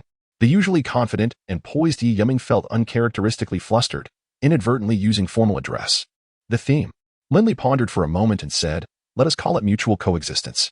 You assist me in maintaining order around the Headridge Mountain, and I will aid you in sourcing survival supplies." Is that all? Yi Yiming felt a twinge of disappointment. She did not believe Lin Li could provide ample resources. Cooperation is a gradual process. If you can contribute more, I will certainly reciprocate accordingly. Noticing Lin Li's confident demeanor, Yi Yiming was momentarily taken aback before a spark ignited in her eyes. She hastily inquired, "Are you implying that as long as we follow your directives, you can ensure our survival supplies?" Lin Li smirked and replied, "Indeed. The condition is complete obedience to my plans. As for you, as long as you can lead this group effectively, I shall grant you everything you desire. In other words, the more people you help me control, the greater your rewards will be." Excellent. It's a deal. Without a second thought, Yi Yiming agreed. To save others, one must first save oneself. While she genuinely wished to assist some neighbors, it was imperative that she possessed the capability to do so. At present, with her own survival in jeopardy, aligning with Lin Li was undoubtedly the wisest choice. On one hand, she recognized his strength. On the other, she placed her trust in her mentor, Feng Wenshan. After concluding the call, Lin Li chuckled. "Brother Feng, I can't shake the feeling that your disciple seems to be adapting remarkably well." Feng Wenshan chuckled wryly. "Teaching through words is futile. It is through experience that one learns. It seems that little Yi has encountered considerable challenges recently. Perhaps this is for the best." Jiang Tong mentioned moving, but in truth, it was a matter of mere moments. Once completed, Lin Li led her to the basement, secretly retrieved a cake, and lit the candles before quietly bringing it to the living room on the first floor. Noticing Feng Kiki engrossed in an animated film, Lin Li took the remote and turned off all the lights. Soon, the room was filled with the sound of singing. "Happy birthday to you, happy birthday to you." The sudden scene astonished and moved both Feng Wenshan and his daughter. Watching his daughter's face light up with surprise, Feng Wenshan reminisced about the warm moments they shared as a family on this day each year, tears silently streaming down his face. He thought such scenes would never return. Yet Lin Li and the others had made it happen. "Kiki, make a wish." After the birthday song concluded, Wang Simon and Jiang Tong, comforting the teary-eyed Feng Kiki, urged her on. Feng Kiki hastily wiped her face, obediently crossed her hands, and made her first wish amidst the apocalyptic world, directed at the flickering candle flames. After making her wish, Feng Kiki waved to Lin Li and her father. "Daddy, Uncle Lin, come blow out the candles with me." Coming, the five of them gathered together. And in an instant, the flickering candlelight was extinguished by their breaths, followed by the bright lights illuminating the room once again. What wish did Kiki make? "I can't say. Mom said that wishes lose their magic once spoken." Feng Kiki declared earnestly, her demeanor that of a little adult, which elicited laughter from everyone. After savoring the cake, Wang Simon took Feng Kiki back to the room, where Lin Li and the others had prepared gifts for her in advance. Once Feng Wenshan tidied up, he bowed deeply to Lin Li. "From now on, I shall call you by your name. Thank you." Lin Li understood Feng Wenshan's implication. The phrase showing off one's erudition essentially signifies that a scholar would sacrifice himself for a true friend. He retrieved a bottle of premium white liquor from the cabinet and smiled gently. "Brother Feng, would you care for a drink?" Feng Wenshan was momentarily taken aback, then nodded emphatically, "Certainly." That evening, the two indulged in libations until the witching hour, their conversation shrouded in mystery.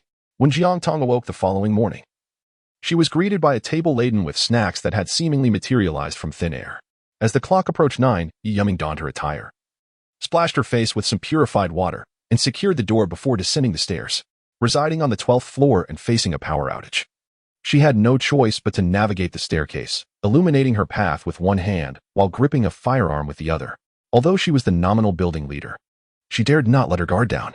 Upon reaching the ground floor, she found two individuals awaiting her in the snowy expanse. Before long, the other building leaders arrived in succession, and after a round of introductions, they made their way toward the Headling Mountain Villa. As they walked, snowflakes began to drift from the heavens once more, their delicate descent weighing heavily upon the group's steps.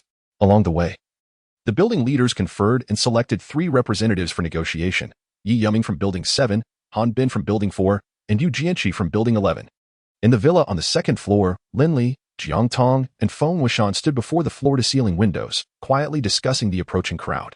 Wang Simon's primary responsibility now was overseeing Feng Kiki, leaving her little involvement in external affairs.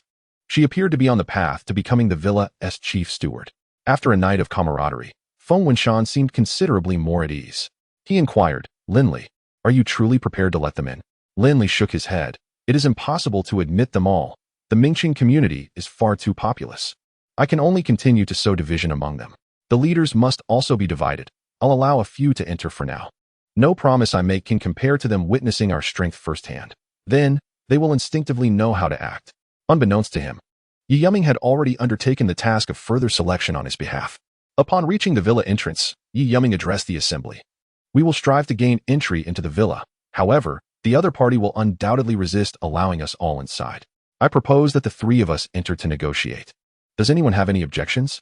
The crowd shook their heads in unison, having anticipated such a scenario during the selection of negotiation representatives. Very well, Yi Yuming stated with solemnity.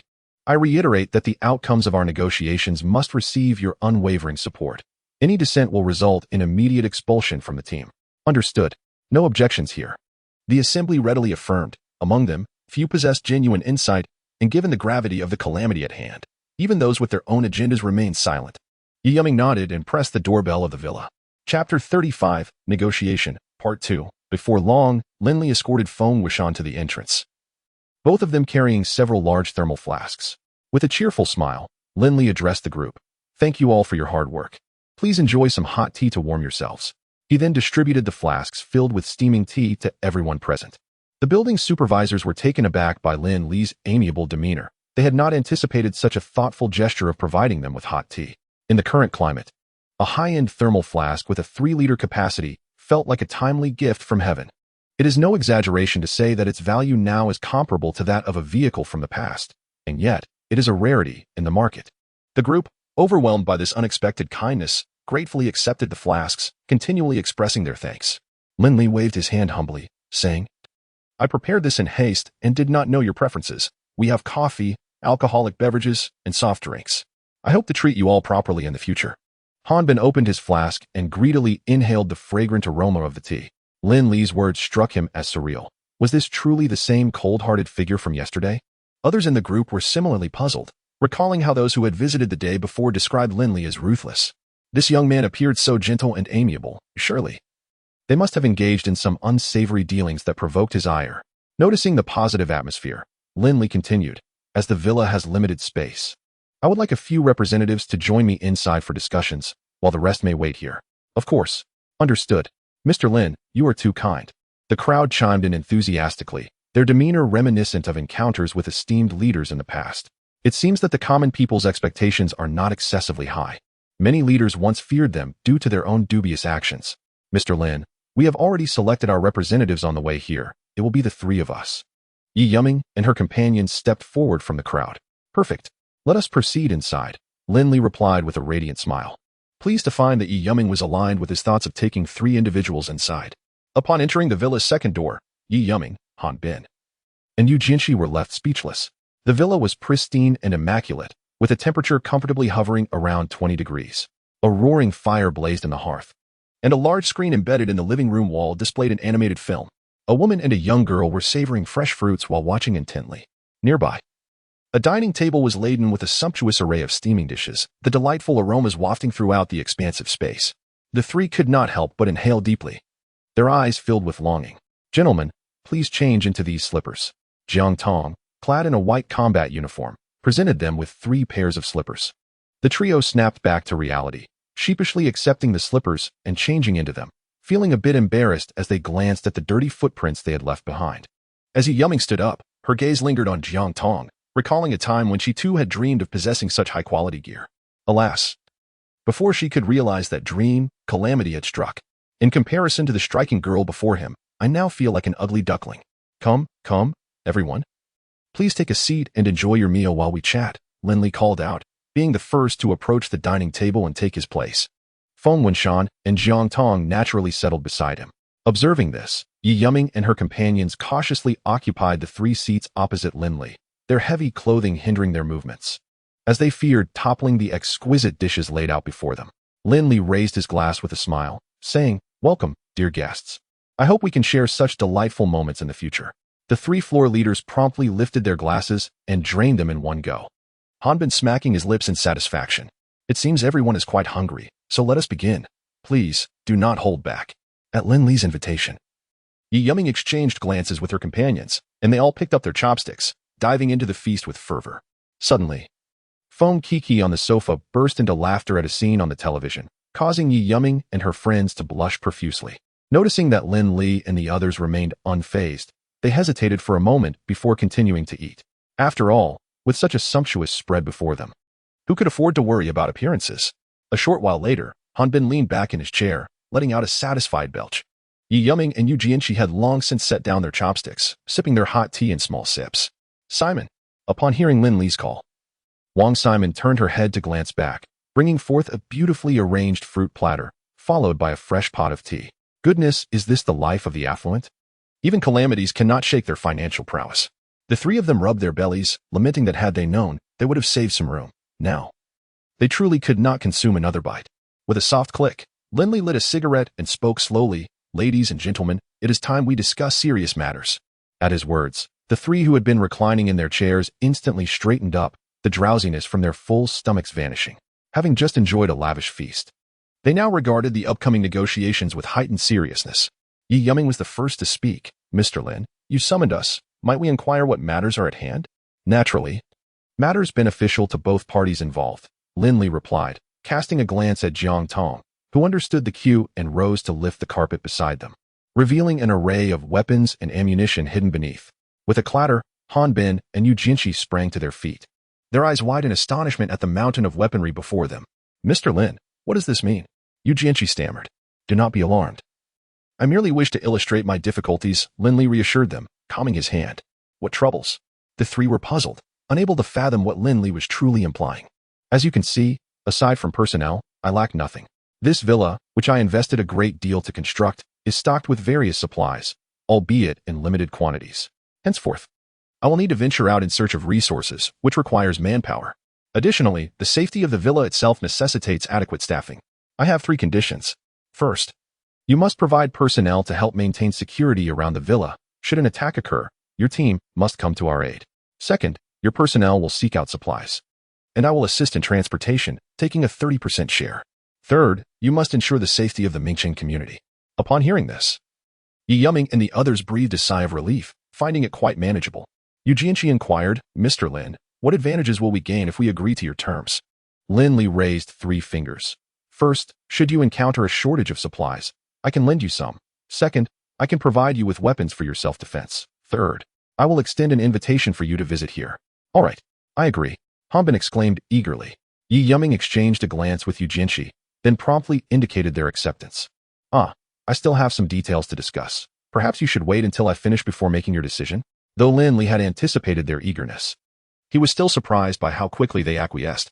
Chapter 36. An unwelcome visitor. You mentioned that the supplies found should be stored with me, and I will ensure they are delivered to your community daily. I will provide you with 6 handguns, each accompanied by 5 bullets, which can be replenished upon consumption, provided there is a clear purpose for their use. Additionally, I will generously offer 3 more handguns, each with a full magazine of 12 bullets, also subject to replenishment. The 3 of them exchanged glances, none daring to speak. The possession of weapons was an extraordinary boon for them. Yet the matter of supplies posed a challenge in terms of accountability to others. After a lengthy pause, Han Bin tentatively remarked, Mr. Lin, if the supplies found are stored with you, it would be difficult for us to justify this to the residents. Lin Li shook his head. That is your concern. If the supplies are not kept with me, how can I trust that you will come to our aid should the villa come under attack? Rest assured, I can guarantee that, Han Bin replied. At these words, Lin Li chuckled softly, rising to his feet. Take care. I want to see you out. He began to ascend the stairs. Mr. Lin.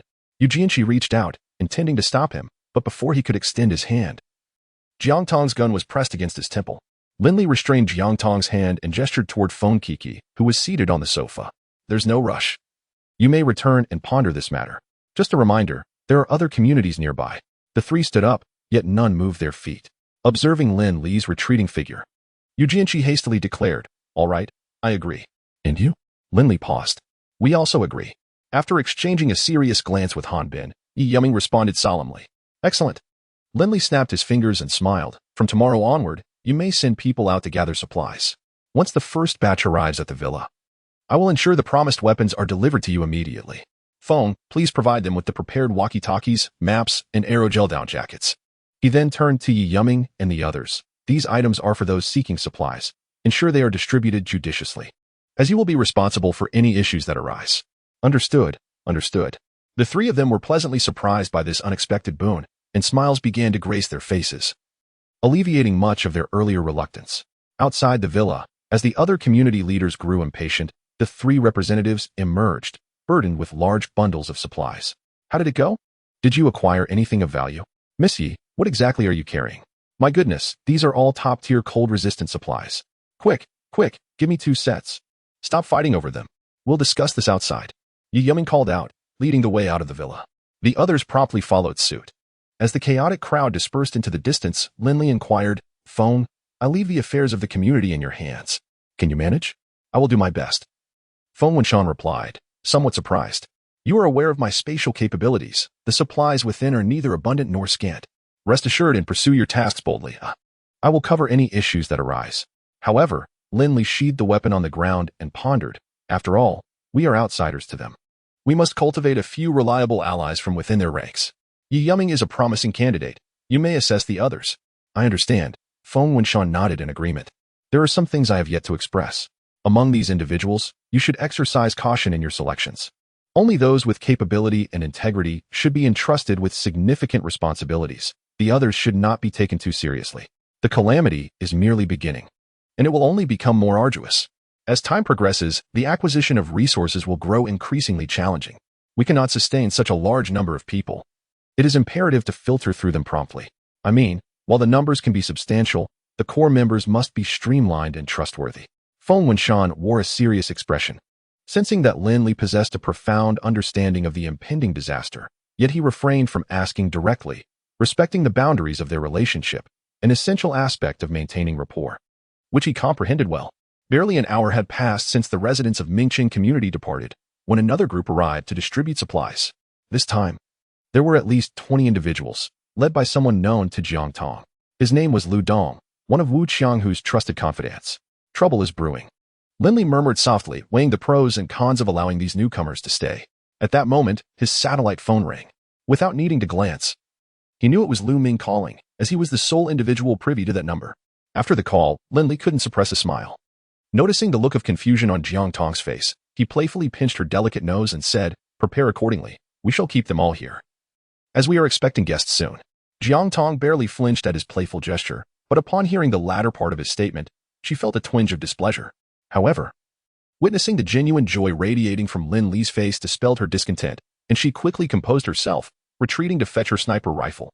Lin Li remained oblivious to Jiang Tong's emotional shift and retrieved a handgun from his storage, handing it to Feng Wenshan with a cautionary note. Brother Feng, the other party may be armed. Exercise caution. Understood, Feng Wenshan replied, accepting the pistol, which complemented the one he already possessed. We will let them into the courtyard before taking action. I will fire the first shot. You should make your move amidst the chaos. Should they attempt to flee, pursue them on motorcycles. Leave no one behind. Rest assured, Feng Wenshan affirmed as he headed outside.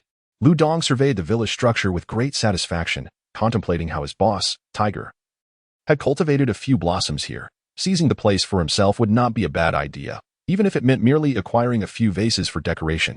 Feng Wenshan opened the door, his demeanor eager as he inquired, Greetings. What supplies are being distributed today? What supplies? Lu Dong scoffed, pressing the gun to Feng Wenshan's forehead, tauntingly saying, How about I give you a peanut? Wait. Let us discuss this. Feng Wenshan stammered, raising his hands in surrender. We can negotiate. The villa has 3 layers of security. If I perish, you won't gain entry. Well, it seems you possess some wit.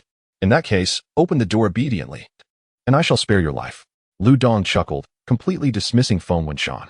All right, I shall open the door now. You all come in. The courtyard gate is unlocked, but the inner door cannot be opened. He scoffed. Wealthy individuals truly fear death, yet it is of no consequence. With a grand gesture, he invited everyone inside. In a flurry, over 20 individuals surged into the small courtyard.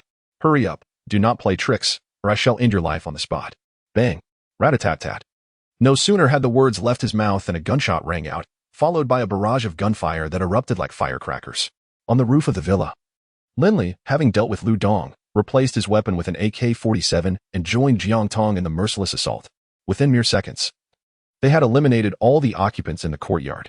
Feng Wenshan, having reacted swiftly at the first gunshot, had already slipped into the villa. When he glanced outside again, the battle had concluded. Despite being mentally prepared, he was nonetheless taken aback by the scene before him. In a matter of seconds, Lin Li and Jiang Tong had dispatched over 20 individuals. It was utterly terrifying. Brother Feng, drag the bodies outside. I will arrange for the other party to collect them tonight, Lin Li said with an air of composure, beckoning to the dazed Feng Wuxian as he stepped outside. Oh, all right, Feng Wuxian instinctively responded, pausing momentarily before following him out. In that moment, he profoundly realized that he was far from being worthy of standing alongside Lin Li as a comrade.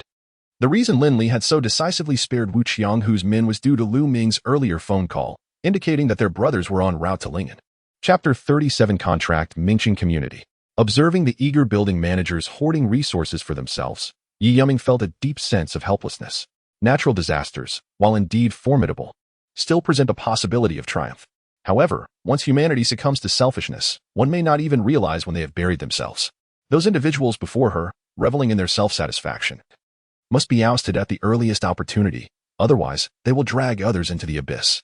A glance exchanged with Han Bin and Yu Jinshi revealed that their sentiments mirrored her own, offering her a modicum of solace in knowing there were still those with understanding. Han Bin, the only building manager who had visited the villa twice, possessed a deeper acquaintance with Lin Li. He whispered, "Pay them no mind, if they wish for demise. Let them. Lin Li has but one snowmobile, and fewer people searching for resources will ensure our transportation. Each building has only 2 down jackets. We must utilize them wisely. Tomorrow, let those wearing the down jackets act together, supplying them with walkie-talkies and thermoses." Yu Jinshi, a former company owner, lacked no perspective on the larger picture. Adeptly weighing the pros and cons very well, I shall create a group tonight and include those building managers who did not seize the resources. Shortly after 6 o'clock in the evening, Lin Li dialed Wu Qianghu's number. "Boss Wu, are you waiting for someone?" A moment of silence followed, then a surprised voice responded. "President Lin, what do you mean by that? In this icy wilderness, who could I possibly be waiting for?" Lin Li chuckled. "As long as it is not one of your people." Around noon, 20 or so perished at the Tailing Mountain Villa. "Someone asked me to convey a message to you." With a nonchalant tone, Lin Li continued, "If you dare to covet the Tailing Mountain again, beware for your life. Tomorrow, have your men retrieve the bodies.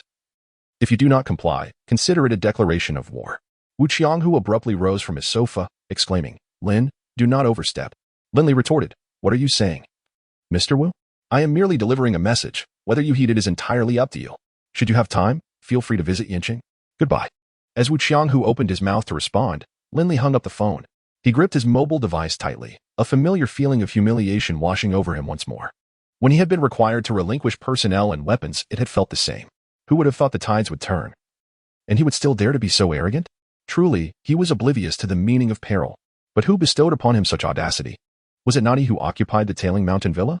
The audacity with which they could dispose of Lu Dong's 20-odd men while demanding he retrieve the corpses was utterly extraordinary. After a prolonged silence, he called one of his subordinates. "Hu Li, come to see me at once." "Boss, do you really think Wu Qianghu will send someone?" Jiang Tong inquired curiously, handing him a cup of hot tea. "He will. This is an opportune moment for him to expand his influence. He cannot afford to gamble." Lin Li took the cup, cradling it in his hands with confidence. "He is an ambitious man, well stocked with provisions and weaponry. There is no need for him to engage us in a death struggle, especially since he knows nothing of this place. My call will render him more cautious." Rising, Lin Li grasped Jiang Tong's hand and said, "Let us not concern ourselves with him for the moment. I have several brothers coming. We shall set out to meet them the day after tomorrow. I am delighted to know that you consider this place your home, and I assure you that there will always be a space here that belongs solely to you."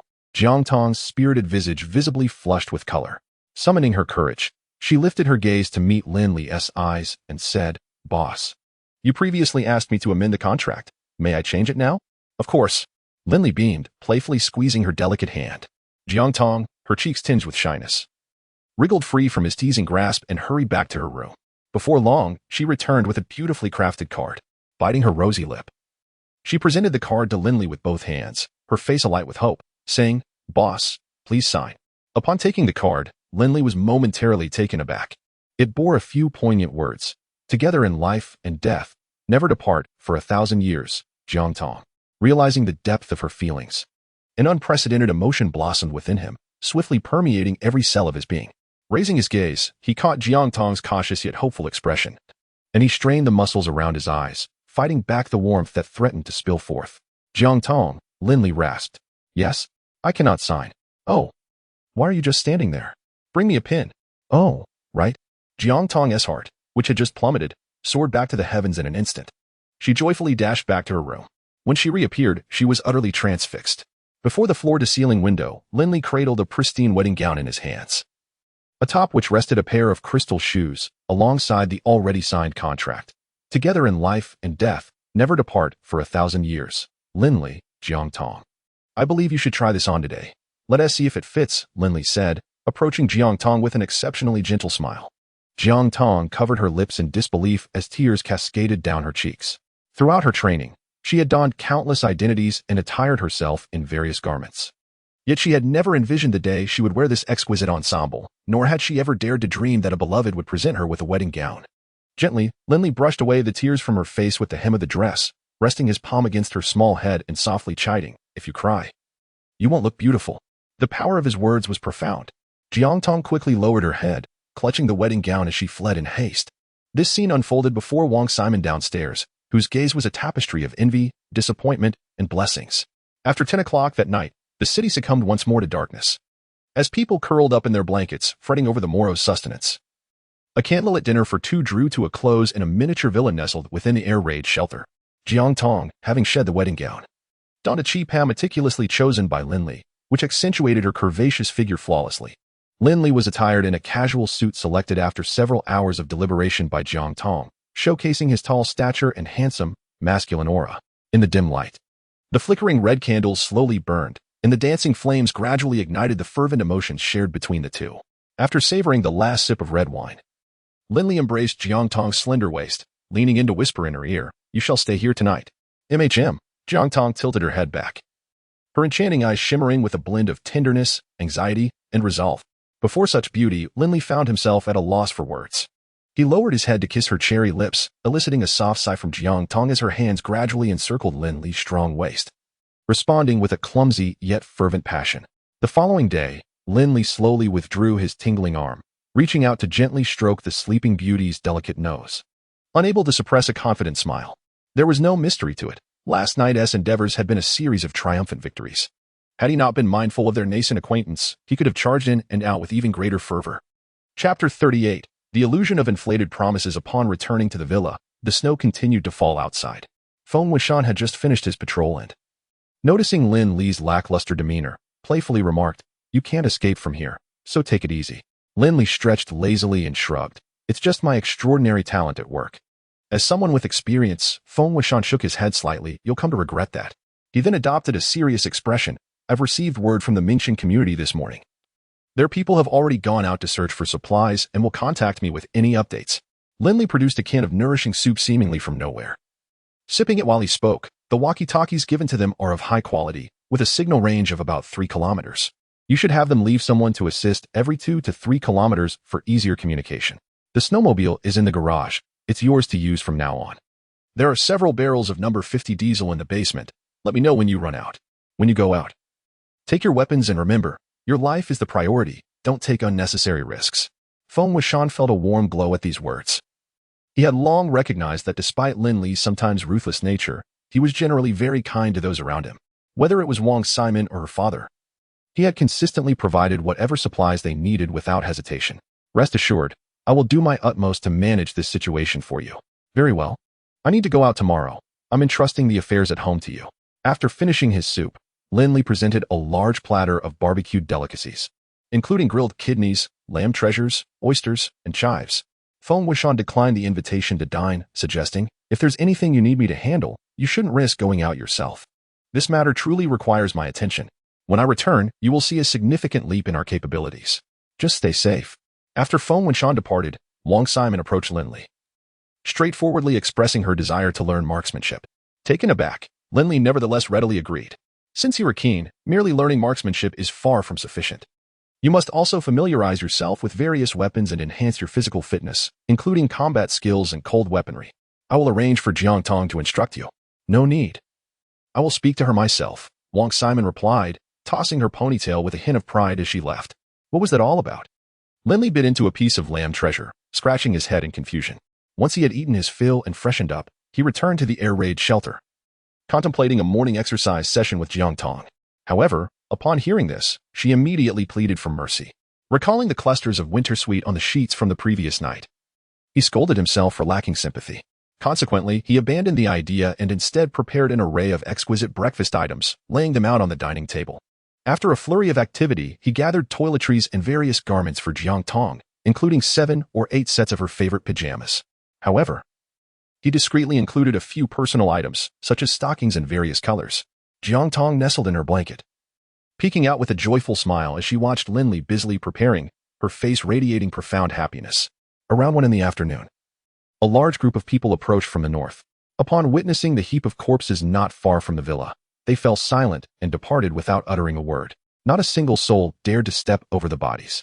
Observing the number of individuals present, Lin Li took a sip from his thermos filled with goji berry and ginseng tea, murmuring softly, "How rapid the development is, this time. There are at least 4 to 5 dozen people here. In the northern garden villa, there must be at least 4 to 500. Boss, where shall we go tomorrow?" Jiang Tong inquired gently, approaching Lin Li and standing by his side. "To Rock City," Lin Li replied, wrapping his arms around her slender waist and resting his chin on her shoulder. "The area assigned to Lu Ming and the others includes the vicinity of Ling'an, so they will come to meet me. As for my identity, what are you thinking? Right now, you have but one identity, and that is as my person." Upon hearing this, Jiang Tong's lips curled into a subtle smile. In Rock City, at a certain base, Lu Ming spoke gravely to his 3 comrades. "We shall set off for Ling and tomorrow morning. I have conferred with Li Go. We only need to travel 5 kilometers outside the city, and he will come to fetch us. Xiao Shan and Jing, do you wish to bring your families along?" Decide swiftly. Li Go mentioned that conditions at his place are quite favorable and can accommodate them. After a moment of contemplation, Ning Xiaoshan asked, "Captain, what about you?" "I don't need to worry about my father. My mother will stay to accompany him." Lu Ming continued, "I have no choice, but you are different. In truth, whatever you decide is acceptable. In the face of disaster, nowhere is guaranteed to be safe. As for future matters, no one can predict. This decision rests solely with you. I shall not take them. Let them live in peace." Ning Xiaoshan sighed. It's a pity that Li Gu and my sister are fated to be apart. I will bring Xiao Xin," and Jing stated, her demeanor refined. "He is my only remaining relative. Although he is young, he is clever, and I am certain he would not wish to part from me." "Very well. You now have half a day off to prepare. Rest well tonight, for starting tomorrow, our lives will not be as comfortable as they are now." "That's a small matter. Following Li Gu, we shall surely fare well." Chi Yu chuckled nonchalantly. His parents were prominent researchers, so he bore no burdens and felt little pressure. "Indeed, I have heard Li Gu say that he possesses everything. Perhaps we will enjoy a life of comfort when we arrive." "Yes, everything. Even a wife has been prepared for you." "Is that true?" "False. It's inflatable." Lu Ming remarked with a hint of melancholy. A collective sense of disappointment washed over them. "Leave it for Xiao Shan and Jing. I prefer something realistic." Chi Yu waved his hand dismissively. Ning Xiaoshan queried, "You go? How do you know it's not realistic if you haven't even seen it?" "Fool." Chi Yu felt as though he was speaking to a wall. At 4 in the afternoon, Feng Wuxian set off on a snowmobile. 2 hours later, 3 large piles of supplies were amassed in the villa courtyard. Upon entering, Feng Wuxian, brimming with vitality, announced, the residents of the community were fortunate. They found quite a number of excellent items. After Lin Li ventured out to assess the situation, he remarked, "We should primarily select items with a long shelf life, striving to eliminate the possibility of individuals hoarding supplies for personal gain." Indeed, Feng Wuxian nodded, realizing he had overlooked this aspect. "Additionally, you must have a rough estimate. We shall distribute resources according to labor, ensuring no one attempts to cheat the system. Rest assured, but do we truly need to arm them with firearms tomorrow?" "Yes. Providing them with such weaponry is not significant, especially since we hold the ammunition. We can address this matter upon my return. Facing several firearms alone poses a considerable risk." Lin Li's intention in arming the building leaders was twofold: to maintain fundamental stability and to enable them to act as a surprise force, delivering sudden retaliatory fire against adversaries targeting the villa. As long as the supplies remained under their control, they had little to fear from potential disturbances. There is another matter. The building leaders have made several minor requests. Some desire cigarettes, while others seek alcohol, and Yi Yumming wishes to come here for a shower. Lin Li felt a moment of disorientation upon hearing this. He realized that what he considered commonplace had become unattainable for many. "Very well. You may arrange such matters moving forward, with 2 firm requirements. First, no one may enter with any weapons. Second, apart from the initial entry, all must exchange appropriate supplies thereafter. Alternatively, you could establish a performance evaluation standard, rewarding the building leaders and residents who meet the criteria. These rewards must be personally delivered to the residents to ensure they understand who holds genuine authority. Feng Wunshan chuckled as he ran his fingers through his hair. If you continue in this manner, I feel I might just become a proper leader. Lin Li rolled his eyes. I assumed you had already realized this. It seems you only just comprehended it now. Well, it requires a period of adjustment. Feng Wunshan admitted somewhat sheepishly. In a moment, I will send you some office supplies from the monitoring room. If you find yourself overwhelmed, let Wang Simon assist you. Understood. Feng Wunshan exclaimed, giving a thumbs up. Chapter 39. The eldest sister. After dining, Lin Li briefed Feng Wunshan on several important matters before seeking out Jiang Tong. Rather than retreating to the air raid shelter, they opted to rest in Lin Li's room on the second floor. Following a day of repose, Jiang Tong had nearly restored her vigor. Having tasted the forbidden fruit, she had developed a slight craving for more. Although she had still suffered a significant defeat at Lin Li's hands, her progress was notable as she gradually began to cooperate. Observing this trend, Lin Li experienced a mixture of joy and concern, recalling Feng Wunshan's words from earlier that day. Thus, he consciously chose to restrain himself.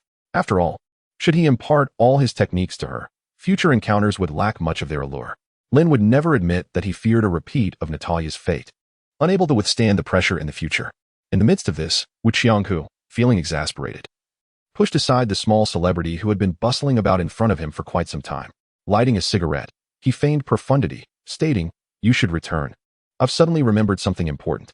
The small celebrity, feeling her tongue grow sore, complied and departed, secretly mocking him. What a pretentious showman he was. Merely a decorative pillow attempting to present himself as a formidable dragon. It was not until the cigarette had burned down to its end that Wu Qianghu emerged from his melancholic reverie. His subordinates had gone to Tailing Mountain to collect bodies. Yet not a single soul had been encountered. Even with a 3-story basement, the villa could hardly conceal many individuals. What secrets could be held by those associated with Lin Li, or even Lin Li himself? Tracks. The villa. Veterans. An understanding of Silver Fox. Weapons. Suddenly, a spark of insight illuminated Wu Qianghu's mind. He entertained a possibility. The individuals within the villa were Lin Li himself. This fellow possessed little real power and relied on weaponry acquired through unconventional channels to commit such murders. If that were the case, he likely wouldn't have an abundance of such arms and ammunition.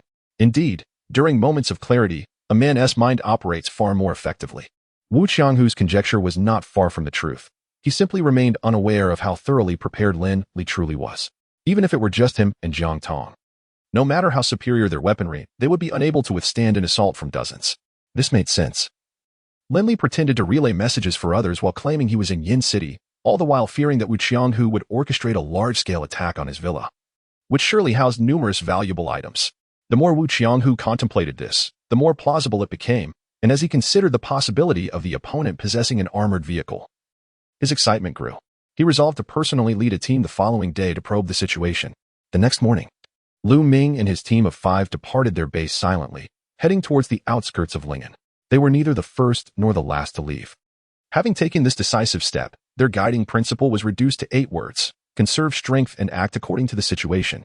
Conserving strength meant not only safeguarding their own capabilities, but also preserving the strength of the nation as a whole. To act according to the situation was, ultimately, their greatest form of self-protection. Each member of the group was an elite among elites, having endured countless trials, and this occasion was no different. They had been entrusted with the most challenging tasks and the highest level of confidence from their superiors.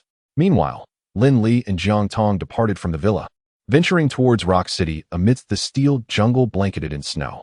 Shortly after their departure, a contingent of nearly 100 individuals from the North Courtyard Villa also began their slow march towards Head Ridge Mountain. As they traversed the city eastward, finding themselves in an uninhabited area, Lin Li stowed away the snowmobile and opted for an armored off-road vehicle. He had brought back a total of 5 armored vehicles from the Bear Country, which included 1 large tracked armored off-road vehicle, 2 smaller snow off-road vehicles, and 2 6-wheeled off-road vehicles. The tracked vehicle was too conspicuous and its fuel consumption was alarming. It was not necessary to deploy it unless absolutely unavoidable. The vehicle he chose now was a compact off-road vehicle, with its front wheels replaced by sleds, and its rear wheels composed of 3 sets of miniature tracks. Shaped somewhat like a pickup, it could accommodate 4 to 5 people and featured a small cargo bed in the rear. Jiang Tong, clutching a warm pack, comfortably leaned against the passenger seat and curiously inquired, "Boss, it's currently minus 30 degrees outside. Will your comrades manage?" "Not a problem. We have endured colder conditions in the past," Lin Li replied, his gaze unwavering as he drove cautiously. Jiang Tong nodded, then shifted the topic. I am somewhat concerned about Sister Man and the others. What if someone approaches the villa? I wonder if they can handle it. There's no need for worry. The villa cannot be breached in a short time. Even if someone were to infiltrate, they could retreat to the air raid shelter. I have already instructed Wang Simon. Lin Li reassured her. But what if they take Brother Feng hostage and threaten Sister Man to open the door? Lin Li paused for a moment before responding. Brother Feng knows what to do. Jiang Tong fell silent, yet the unease within her remained. Stop overthinking. We finally got out. Let me tell you about those fellows. Lin Li said, affectionately ruffling her hair with a smile. All right, Jiang Tong replied, sitting up, her greatest concern still revolving around Lin Li's comrades. Lu Ming is a few months younger than me, skilled in long-range sniping and command, remarkably composed with a broad perspective. He can be a bit aloof towards strangers. But you need not worry, you'll get along after a while. Chi Yu is a rich second generation, tall and robust, excelling in close combat and demolition. He has a rather lively personality and can be somewhat nonsensical at times, but once combat begins, he is exceptionally reliable. And Jing is quite the chatterbox. Genteel and an electronic expert, also adept in tracking and evidence analysis. If he starts a conversation and you wish to disengage, simply slip away. He can converse for ages. Even with himself. Ning Xiaoshan was the youngest in our team, proficient in shooting and remarkably fast. We all regard him as a younger brother, and you should too. If he misbehaves, just discipline him. As Lin Li spoke, a smile unconsciously spread across Jiang Tong's face, bringing her a sense of reassurance. She thought to herself that Lin Li was their elder brother, and as his woman, she was akin to their sister-in-law. Hee. With this thought, she couldn't help but chuckle. What are you laughing about? Lin Li asked, raising an eyebrow in curiosity. Nothing. Jiang Tong turned to gaze out the window, resolutely telling herself that she must fulfill her role as a good sister-in-law. Indeed, there is an Xin, the quiet younger brother, who is 11 years old. That lad has grown up under our watchful eyes and is remarkably sensible. Please take good care of him in the future. Jiang Tong agreed earnestly. At the head of Ling Mountain Villa, Feng Wishan was intently observing the distribution of supplies to the residents of Mingqian community. Those in building 4, 5, 6, 7, 8, 11, and 13, please stay. The rest may leave. After the initial wave of supplies was allocated, Feng Wishan glanced at the paper in his hand, stating that the resources would be distributed according to labor, and he would call out the numbers for the second wave. One of the excluded building leaders was displeased upon hearing this and shouted, Wait. Brother Feng, our people toiled all day yesterday and nearly froze to death. How come we have no share? How dare you speak? Feng retorted.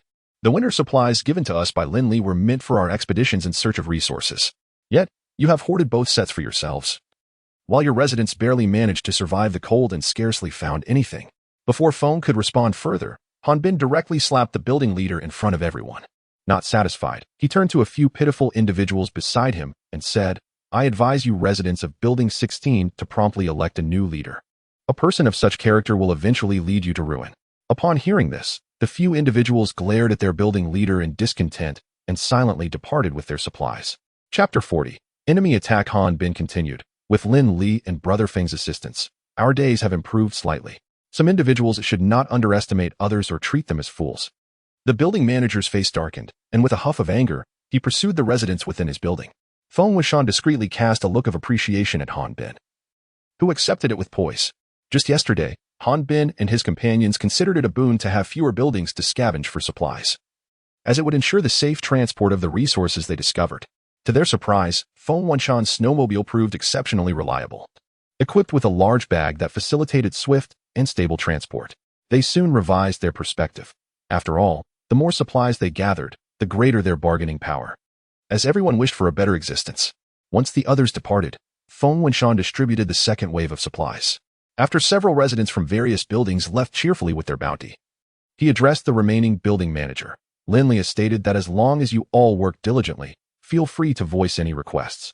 He can assist in acquiring supplies that are otherwise unattainable. As he spoke, he lifted the tarp covering another pile of goods. Here are the cigarettes and alcohol you requested. Please help yourselves. Xiaoyi, Lin Li has also agreed to your request, so join me shortly. Yi Yuming and the others were elated, eagerly stepping forward to collect their provisions. The building managers of buildings 5, 6, and 13, who had refrained from making requests yesterday, looked on with envious eyes at the cigarettes and alcohol cradled in Han Bin's arms. However, they had generously donated their winter supplies to the departing residents, resulting in a substantial haul for themselves. As a reward, Feng Wishan had prepared a little something for them as well.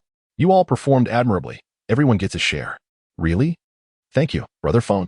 If there's anything you need in the future, just call on us, and we will certainly cooperate. They exclaimed in gratitude, joyfully selecting their supplies. Brother Phone, I've heard there are facilities for bathing inside. May I also join? Asked He Miao from Building 13, her cheeks flushed with embarrassment. It had been quite some time since she had bathed, a torment for any woman. Feng Winshan regarded her, noting she was about 30, reasonably attractive, and possessed an admirable demeanor and physique. Surviving in such an environment and becoming a building manager indicated her capabilities were noteworthy and deserving of cultivation. He nodded, certainly. You can go in with Xiaoyi. I am immensely grateful. He Miao felt a wave of emotion, nearly brought to tears.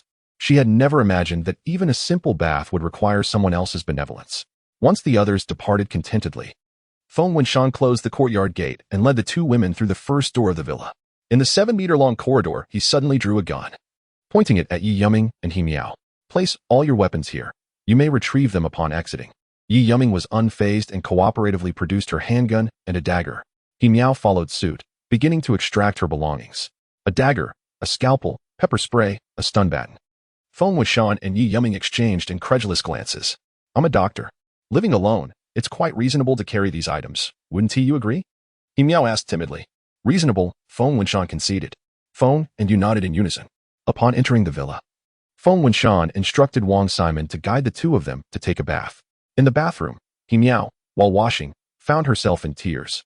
Compared to her previous circumstances, she felt she was living a life worse than that of a dog. After a struggle to regain her composure, when a young girl presented her with new clothes, the typically independent and resilient He Miao broke down once more. In that moment, all she could wish for was to remain in this place. Auntie, why are you crying? Don't cry. Once you change into your new clothes, I'll bring you some delicious food, Feng Kiki chirped, pulling a small packet of tissues from her pocket to offer comfort. To her, there was no sorrow that a snack couldn't alleviate except, perhaps, the loss of her mother. In the warm living room, Feng Wuxian spoke to Yi Yuming, saying, Xiaoyi, there is food in the refrigerator. Feel free to prepare something. Neither of us is particularly skilled in the kitchen, and I have long craved your culinary expertise. Hooray! There is going to be good food. Feng Kiki exclaimed excitedly, knowing Yi Yuming well. Upon hearing that cooking was underway, He Miao, feeling a bit awkward, suggested, I can help too. Feng Winshan smiled reassuringly. Don't feel constrained. If you wish to help, please do. We can eat and then leave. Thank you. He Miao replied, her perception of Feng Winshan shifting dramatically, her fondness for him skyrocketing. He shook his head, saying, if anyone deserves thanks, it's Lin Li and yourself. I am merely the beneficiary of their generosity. Allowing you in was Lin Li's idea, and you have managed your own building quite well, which merits a reward. Respecting boundaries is another golden rule in human interactions, and Feng Wuxian was well aware of his position, refusing to take credit for what was not his. He Miao cast a surprised glance at Feng Wuxian, taken aback by the man's humility. With the combined efforts of Yi Yuming and He Miao, soon a lavish lunch was spread across the dining table. The five of them dined heartily, especially He Miao. Just as Feng Wuxian placed his chopsticks down, the alarm in the monitoring room suddenly blared. He rushed to the floor-to-ceiling window on the second floor to investigate. In an instant, his vision darkened. Outside the villa, nearly 100 individuals approached, with about 20 of them brandishing firearms. Through binoculars, he discerned that among the crowd, being shielded, was none other than the renowned entrepreneur from Lingen City, Wu Qianghu. Without delay, Feng Winshan retrieved all available weapons, 2 handguns, an AK-47 with 3 magazines, and 4 grenades. What should I do? He forced himself to remain calm. The only combatants in the villa were himself and Yi Yuming, utterly outmatched by the throng outside. Although Lin Li had advised him to hide in the event of an attack, the sheer number of assailants left him feeling utterly unprepared. After a moment of contemplation, he took out a satellite phone and dialed Lin Li. Lin Li, it's bad. Wu Qianghu has brought nearly 100 people to the villa entrance. As soon as the call connected, he spoke urgently. Brother Feng, stay calm, came the composed voice of Jiang Tong from the other end. Lin Li, focused on driving, had not heard the conversation but sensed from Jiang Tong's tone that something significant was amiss. Wu Qianghu had gone to the villa. Jiang Tong brought the phone to Lin Li's ear, explaining, Brother Feng, do not worry, they will not be able to enter in the short term. Lin Li responded calmly. Please elaborate on the situation. Approximately 100 individuals had arrived, with the first 20 armed with firearms, while the others were also equipped with weapons. Wu Qianghu was still some distance from the villa, indicating their resolute intent to seize the location. After a brief pause, Feng Winshan continued, Xiaoyu is also here. I plan to take her to the rooftop to drop 4 grenades, and then we will hold our ground. Lin Li maintained his speed, pondering for a moment before saying, "That is acceptable. After throwing them, make your escape. You need not concern yourself with anything else. Attend to your needs, and I will return as swiftly as possible. With so many people surrounding us, how can I eat?" Feng Wuxian lamented, a frown upon his face. "Ha ha ha," Lin Li chuckled at Feng Wuxian's woeful tone. "Rest assured. The villa was designed by military architectural experts from Bear Country. Its fortitude far exceeds your imagination. Very well, I shall heed your advice." At this juncture, Feng Wuxian had no better alternatives. Chapter 41.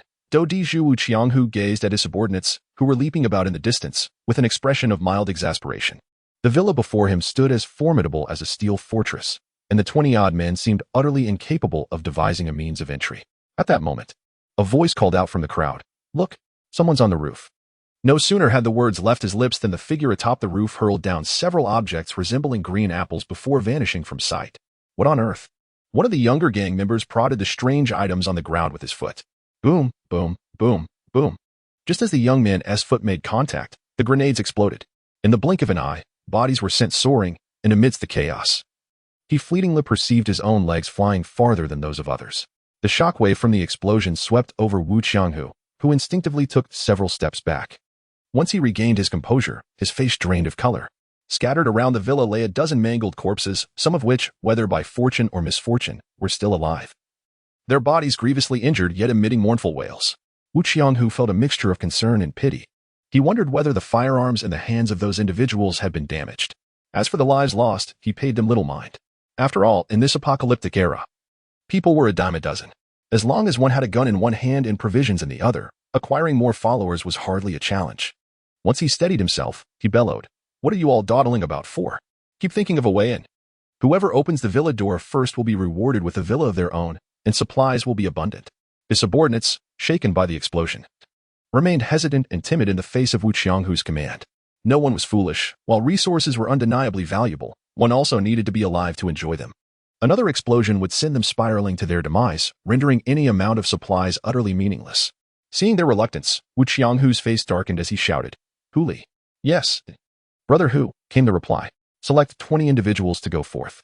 Anyone who dares to refuse." His gaze swept across the faces of his subordinates, and he spat out through clenched teeth, "I'll have their entire family executed." "Understood." Huli drew his weapon and stepped forward, his men trailing behind him. As he pointed at various members of the crowd, you, and you, get moving." This time, none dared to resist. They all had families to consider. If they did not comply, their entire households would face annihilation. If they went, at most, only one of them would perish. The calculations were simple. Feng Wuxian and Yi Yuming stood behind the curtains on the second floor, observing as the crowd surged forward once more. Yi Yuming inquired, "Brother Feng, do we have any grenades left?" "None," he replied. "What do we do now?" Yi Yuming's anxiety became palpable. "Do you know how to play dodiju?" "What?" Yi Yuming questioned, wondering if she had misheard. "Since we have nothing else to do, let us go downstairs and play a round of cards." Feng Wuxian patted Yi Yuming's shoulder and headed towards the first floor. At this point, he had done all he could. The remainder was left to trust in Lin Li. "Brother Feng, how's the situation? Should we retreat?" Wang Simon asked as she noticed Feng Wuxian descending the stairs. Her hand clutched tightly around the electronic remote for the air raid shelter hidden in her pocket. "Is everything all right with Coco?" "Yes, she's at the gym." "That's good. Shall we play some landlord?" Feng Wuxian retrieved a deck of cards. "Wang Simon? Yi Yuming? He Miao?" Lin Li remarked that the villa's defenses were quite formidable, assuring them not to worry. "Do you know how to play?" Observing the stunned expressions on their faces, Feng Wuxian suddenly realized he had inadvertently portrayed himself as quite the expert. "Well, I must admit, it feels rather exhilarating." At this moment, he truly felt at ease, calmly sitting at the dining table, skillfully shuffling the cards. In that instant, he felt as though the spirit of a gambling deity had possessed him, not through skill, but through an undeniable aura. The sensation of being the center of attention was profoundly gratifying. "Brother Feng, I can play." He Miao was the first to respond. She had just exchanged a furtive glance with Wang Simon, surveying the situation outside, and was nearly overwhelmed with fear. In contrast, Feng Wuxian's composed demeanor elevated his stature in her eyes. Even if a mountain crumbles before him, his expression remains unchanged. Even if a deer stirs to the left, his gaze does not falter. Such steady grace and remarkable presence were qualities she had never encountered before. He Miao felt utterly captivated. "Xiaoyi, come on, let us play." The thrill of feigning expertise was intoxicating, and Feng Wenshan had become enamored with this invisible bravado, his technique growing ever more refined. All right. Yi Yuming was intensely curious about the magnetic pull that Lin Li possessed, which allowed Feng Wenshan to maintain such composure amidst the assault of dozens. After 5 hours, Lin Li finally drove to the designated location, approximately 5 kilometers from Yin City. Strangely, none of Lu Ming and the others had appeared. Did we go to the wrong place? Jiang Tong jumped out of the car, scanning the surroundings, which were blanketed in endless white snow. No. They must be delayed on the road. As he spoke, Lin Li had already dialed Lu Ming's satellite phone. What is the situation? Brotherly. We are surrounded and finding it difficult to escape. We are still about 2 kilometers from the designated spot. What is the background of the assailants? Lin Li's brow furrowed as he gestured for Jiang Tong to come closer. There are about 50 to 60 residents in the suburbs. It seems they are organized by someone specifically to rob passersby. Wait for me. With that, Lin Li started the car and continued driving forward. What is happening? Jiang Tong noticed his troubled expression and asked with concern. Lu Ming and the others are being besieged. They are preparing for battle. Lin Li understood the apprehensions of Lu Ming and his companions and empathized with their plight. If it were not for the 2 years spent in this apocalyptic world, I would likely feel the same. But the world had changed. Compassion is admirable, but one must first learn to wield the fierceness of a warrior. In chaotic times, stringent measures are the only recourse. Moreover, not everyone is worthy of protection. If his brothers hesitate to act, then he would be the one to fire the first shot. Jiang Tong quietly retrieved her handgun, checking it meticulously before reaching into the back seat to embrace her sniper rifle.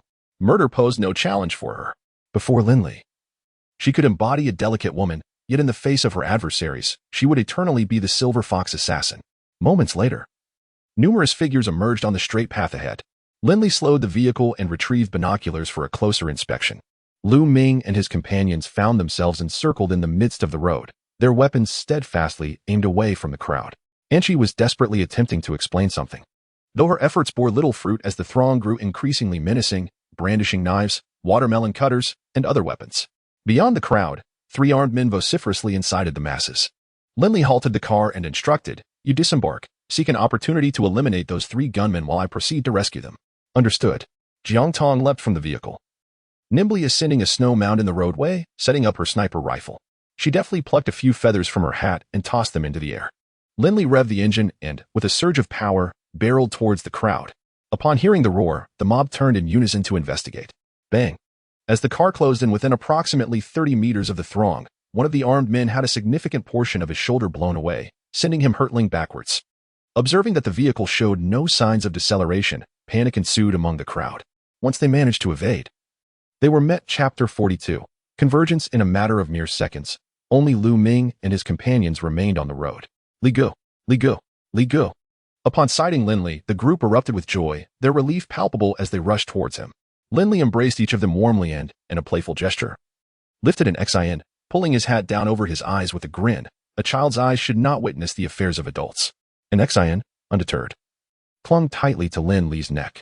Casting a serious glance around, Lin Li declared, "We cannot linger here. Clear the battlefield and withdraw." Understood. Lu Ming and the others responded promptly, with 3 of them darting off to gather weapons. "Li Gu, Lu Ming began. But Lin Li interjected with an upraised hand. "It's not your fault. It's entirely normal to hesitate in such circumstances. We can discuss it on the way." A moment later, Lu Ming and Chi Yu ushered in Jing and Ning Xiaoshan into the back seat before hopping into the truck bed. Lin Li entrusted an Xin to Jing, started the vehicle, and turned towards Lingen. After driving about 100 meters, he halted again, allowing Jiang Tong, clad in a pristine white combat uniform, to take the passenger seat. "My goodness, what impressive gear. Li Gu, who is this beautiful lady? You must introduce us," Ning Xiaoshan exclaimed as Jiang Tong entered the vehicle. Lin Li chuckled. "She is my girlfriend." "Hello, sister-in-law." Upon hearing this, Jing and Ning Xiaoshan immediately adjusted their demeanor, greeting Jiang Tong in unison. "Hello." Jiang Tong's fair complexion flushed crimson, her smile unwavering. Bang, bang, bang. Chi Yu in the truck bed, upon seeing Jiang Tong, was overcome with excitement, his face alight with curiosity as he repeatedly tapped on the back window, nearly pressing his face against the glass. Observing this, Lin Li slammed on the brakes, sending Chi Yu tumbling, then accelerated once more. Lu Ming, having anticipated the chaos, cast a sympathetic glance at Chi Yu. Knowing this fellow had suffered many a setback yet learned nothing. "Sister, you are so pretty." An Xin, though small, was quite perceptive. his gaze fixed on Jiang Tong's sniper rifle while he complimented her directly. Jiang Tong beamed. You must be an XIN, right? I have a gift for you. Producing a beautifully crafted toy gun approximately 20 centimeters long from her pocket, a gift from Lin Li along their journey. Wow, thank you, sister-in-law. An XIN accepted the toy gun with glee, instantly acknowledging Jiang Tong's sister-in-law status. After traveling 4 or 5 kilometers, Lin Li brought the vehicle to a stop, instructing everyone to disembark. Form a line. With a commanding shout, Lu Ming and the others instinctively arranged themselves in a row. Listen up. A unified sound of footsteps echoed. Even an XIN mimicking a military stance. Lin Li scanned the group with a serious expression before stating, Brothers, everything you witness from this point on must remain strictly confidential. Can you promise me that? Yes. Lu Ming had already surmised Lin Li's intentions.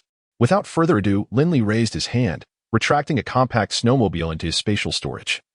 Then produced a 6-wheeled off-road vehicle. The tires of this vehicle are both high and thick, with 3 of them tightly connected on one side, providing a spacious interior that can comfortably accommodate 7 individuals. My goodness. Li Gu, when did you learn to perform magic? Ning Xiaoshan exclaimed in astonishment. Unable to close his mouth, the others remained motionless, the situation too surreal and shocking, their gazes fixated on Lin Li's right hand. After a moment of silence, and quietly squatted down, pressing his hands on an XIN's shoulders, and said with an unprecedented seriousness, Xinzi, you must not speak of Li Ji's matters to anyone. Do you understand? Brother, rest assured, I am no longer a child. An XIN replied, glancing at Lin Li, Li Gu, I promise I won't tell a soul. All right. This is for you. Lin Li chuckled as he produced a collectible miniature pistol. Wow, thank you, Li Gu. Jiang Tong pouted slightly at the sight, feeling that her gift of a model suddenly paled in comparison. Chi Yu inquired, Li Gu, does this relate to the meteorite remnants in your mind? Not at all. I can't even explain this thing myself. But who cares, as long as it poses no harm to the body. Having Li Ji's mobile armory will make our lives exceedingly convenient in the future. Ning Xiaoshan genuinely felt happy for Lin Li and continued to ask, Li Good, can you enter this space? Why don't you let me try? Trying would lead to demise, are you sure? No. Ning Xiaoshan paused, then quickly declined. All right. We've seen enough. Let us set off. There are guests waiting at home. Lin Li called everyone to get into the car and, on the way, shared the situation regarding Wu Qianghu. The group paid little mind to it. They already carried a substantial arsenal of weapons and ammunition, and with Lin Li's mobile armory, they felt untroubled even against a criminal underworld figure, let alone a regular armed force. Lu Ming once again mentioned being surrounded, feeling that his indecisiveness had endangered everyone. The others fell silent upon hearing this. Lin Li's earlier actions had a profound impact on them, and they needed time to process it all. What comforted him was that, even though his brothers might not fully understand, they did not voice a single doubt. He had no intention of explaining. Once they arrived at the Tuling Mountain Villa, he would let them explore the nearby community, and they would grasp the current state of the outside world. At the Tuling Mountain Villa, the sky gradually darkened. Yet Wu Qianghu's men had still found nothing. Despite being so close to the villa, they had spent hours unable to enter, which infuriated him.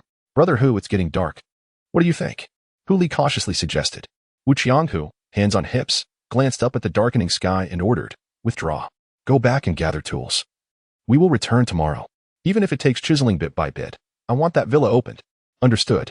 Hu Li secretly breathed a sigh of relief, fearing that Wu Qianghu's pride would compel him to have his men stubbornly persist here. The cold of the night was unforgiving.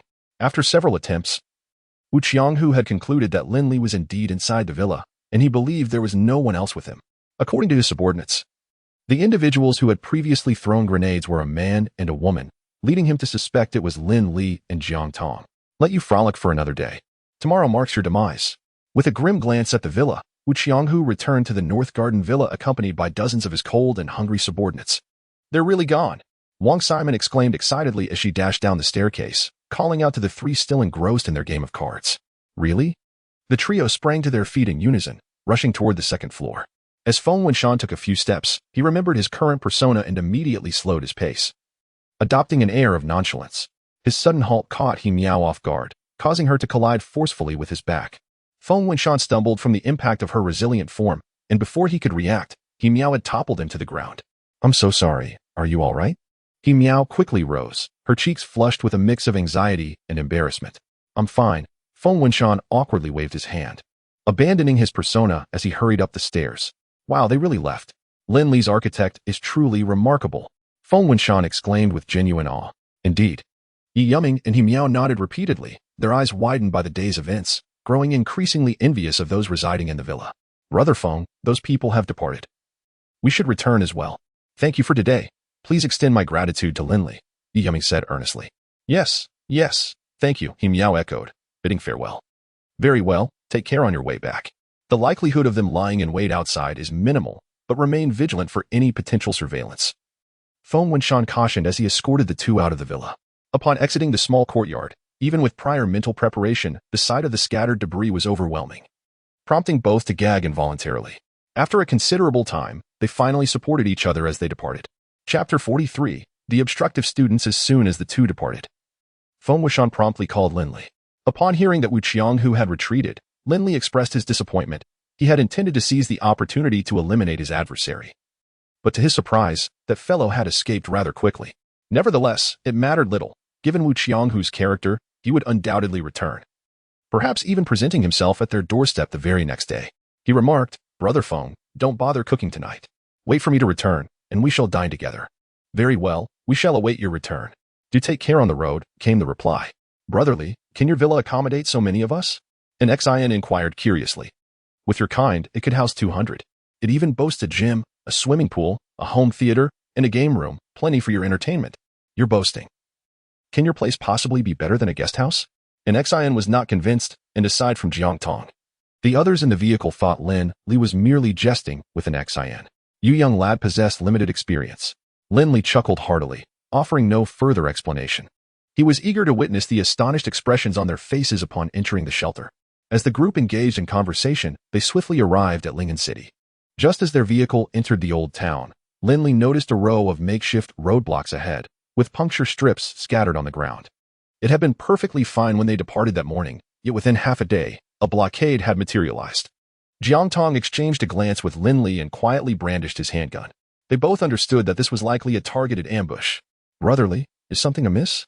Lu Ming also sensed the unease. Stay alert, they might be coming for us. Click, click. The sound of weapons being chambered reverberated within the vehicle. The previously jovial atmosphere among the group was instantly replaced by a tense demeanor, each person sharpening their gaze and observing the surroundings through the windows. Before long, a group of 7 or 8 heavily cloaked men emerged from a nearby building, brandishing baseball bats, knives, and other weapons. The leader circled their vehicle, and upon finding no response from within, he raised his bat and rapped against the driver's window, bellowing, "Everyone get out. Do you not realize this is Dragon Brothers territory?" The car windows were one way. Those inside could see outside, but not vice versa. Lin Li lowered the window and cheerfully replied, "I don't know any Dragon Brother. Why not invite him over?" "Oh, quite the bravado. Do you think Dragon Brother is someone you can just summon at will? Hurry up and get out. Or be wise and scram." "Are you certain?" "Of course. I, Ma Xiaoming, have been navigating this underworld for over a decade. What kind of scene have I not witnessed? Am I to fear you?" Ma Xiaoming, with his nose held high, appeared youthful but spoke with unbridled arrogance. "Exactly. Hurry up and get out. Get out." The surrounding thugs echoed, banging on the car and creating a cacophony. "Very well, let us go, brothers," Lin Li called out, being the first to leap from the vehicle. As they exited, the barrels of firearms were instantly directed towards the encircling ruffians. "God, help. Oh no." Ma Xiaoming's expression shifted dramatically upon seeing who had emerged from the car, realizing they were far from defenseless. In an instant, he raised both hands, causing the baseball bat to fall and strike his own instep. The ruffians under his command fared no better. Some attempted to flee but were restrained, while others collapsed on the spot, crying out for help. "Silence!" Lu Ming barked, and the group fell into an immediate hush. "It's all a misunderstanding. Please spare us." "Brothers." Ma Xiaoming dared not move, repeatedly pleading for mercy. "What is your purpose? And who is Long Gu?" The old town was small, and with the emergence of formidable forces, Lin Li felt compelled to gather information, lest he find himself in their crosshairs one day. "We are local students, currently allied with Long Gu, who is the leader of the street next door. He controls several nightclubs and wields significant power, even possessing firearms." Ma Xiaoming spilled everything he knew like beans from a bamboo tube. "Was this roadblock specifically set for me?" Lin Li inquired. No. We were waiting for another vehicle. It's incredibly impressive, no wheels, with a sled in front and tracks behind. It belonged to our boss but was stolen by a petty thief. Which is why we're here." "Oh." Lin Li found amusement in this revelation. They were indeed waiting for him. The lad was quite adept at spinning tales, making them sound remarkably plausible. "Tell your boss that from now on, this road is mine. If you dare to cause any further trouble, I will dismantle his nest. Lin Li nudged Ma Xiaoming's forehead with his gun. Do you understand? I understand, indeed, he stammered, his voice a mix of defiance and fear. But in the underworld, one doesn't change their name or surname. At least grant me a title to take back, or I want to know how to report in. My name is Lin Li. Should you require anything, you may find me at the Tuling Mountain Villa. However, should you dare to act recklessly, it would be wise to gather your cremation materials, for when the bomb explodes, it may be difficult to bury the remains. With that, Lin Li produced a grenade, pulled the pin, and tossed it onto the empty ground nearby. Moments later, a deafening explosion erupted, sending a cloud of snow swirling into the air. The cacophony sent shivers down the spines of the small-time thugs. Ma Xiaoming's eyes widened in horror, pondering the catastrophic consequences had he been on the receiving end of such a blast. Why are you dawdling? Go and remove the roadblock. Lin Li kicked him from behind. All right, I'm on it. The thugs scrambled towards the obstruction, fearing that if they lagged, they might receive a grenade themselves. Brotherly, they are merely students. How could they? Ning Shashan began, but halted mid-sentence. He recalled that many among those who had previously blocked their path were also quite young. In this world, the distinction of being a student had vanished. Everyone was a survivor, and without weapons, they were at the mercy of those wielding guns, risking severe consequences if they were fortunate enough to escape with their lives. Lu Ming observed the group of ruffians with a calm demeanor, his eyes reflecting pity and regret. Yet this time, he did not lower his weapon. He would not, and could not, make the same mistake twice. Once the ruffians had cleared the area, he and Ning Shashan conducted a thorough inspection. As he was about to leave, Qiyu suddenly tossed a grenade into Ma Xiaoming's arms, startling him into a cacophony of cries. Don't move. Pick it up, he exclaimed. Brothers, we must adhere to the code of the streets. We already surrendered.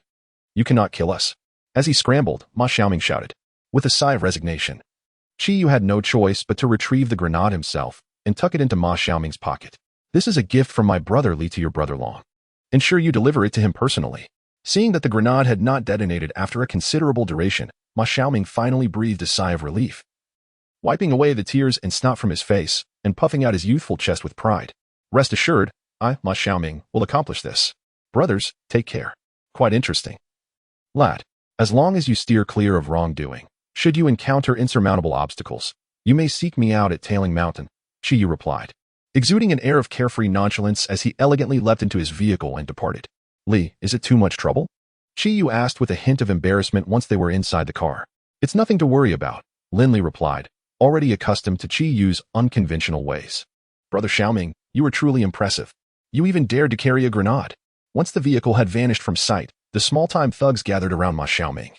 Yet none dared to act as they once did, shoulder to shoulder, as the recent memory of the grenade's explosive potential lingered vividly. Come on, it was just a grenade. Ma Xiaoming tilted his head, reveling in the compliments from his subordinates. He then adopted a serious demeanor and declared, listen up, all of you. From now on, no more immoral deeds, otherwise you are no longer my brothers.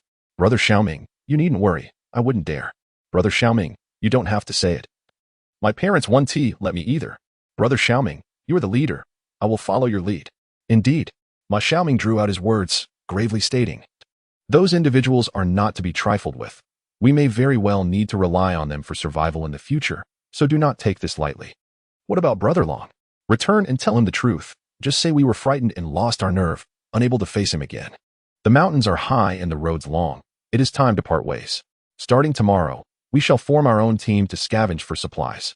All right, we shall establish our own faction. Leader, help us come up with a name for our gang. We will deliberate on that upon our return. Chapter 44. The battle plan. As the vehicle glided into the villa's garage, Lin Li beckoned everyone to disembark. Qiyu stepped out but, after a few paces, returned to scoop up an Xin, pulling his cap down to obscure his eyes. Little Xin, don't squirm, there's a surprise, he exclaimed. Casting a meaningful glance towards Lin Li, his gaze eventually resting on Jiang Tong. Lin Li subtly shook his head, signaling that it was of no concern. His intention for driving into the garage was to shield an Xion's view from the gruesome sight of dismembered limbs scattered outside. Once the vehicle was safely stowed away, the group entered the villa. Feng Wenshan and Wang Simon had been waiting for quite some time. Their expressions were filled with astonishment as Lin Li ushered in such a crowd. With a casual flick of his wrist, Lin Li tossed out a pile of slippers and remarked, welcome home, everyone, relax. Wow, brotherly, your home is truly magnificent, an Xion exclaimed, his little face alight with wonder. He had never seen such a beautiful house in his life. Lin Li handed him a chestnut and said, "What is yours and mine? From now on, this will be our home." "Brotherly, your sister-in-law isn't a wealthy lady, is she?" Ning Xiaoshan inquired with certainty as he stepped into the living room. "Quit it. Let me introduce you all. This is Feng Wenshan, formerly a police officer, and Wang Simon, a doctor. They are family. There's also a little girl, Feng Kiki, but she seems to have wandered off to play." Lin Li's introductions were succinct, leaving ample time for further acquaintance in the future. "I'm here," Feng Kiki called out as she dashed down from the second floor. Seeing a group of unfamiliar faces made her a bit timid, and she hesitated to approach. "Oh, what a lovely young lady," Yu jested, his playful demeanor resurfacing as he waved. "An Xian, come over to greet her." "Hello, my name is an Xian. It's a pleasure to meet you." An Xian surprisingly complied, presenting himself with gentlemanly decorum to Feng Kiki. "Hello, I'm Feng Kiki." "Enough chatter, let me show you around," Lin Li urged, eager to witness everyone's reactions. As the wall slid open to reveal the air raid shelter, gasps of astonishment erupted from everyone except Lin Li, Jiang Tong, and Wang Simon, filling the air with exclamations for the next several minutes. "Brotherly, you really..." "I'm in tears," Yu exclaimed. Ning Xiaoshan, "Brotherly, you're too incredible." An Xian, "Brother, pinch me." Lu Ming, "Brotherly. I thought I was prepared, but seeing it now, I realize I was woefully unready." An Xian, "If anyone is to be pinched, it should be Brotherly. To see if this is real." As the tour continued, even the usually unflappable Lu Ming was profoundly moved. The astonishment on the brothers' faces gradually gave way to heartfelt emotion. It dawned on them that their revered elder brother had quietly prepared a home for them all along. "Lin Li, I finally comprehend the meaning behind your words about letting my wife rest in peace. Thank you." Feng Wenshan's eyes glistened with tears. "Brother Feng, I have shown you my sincerity. Please, let us dispense with formality from now on." "All right."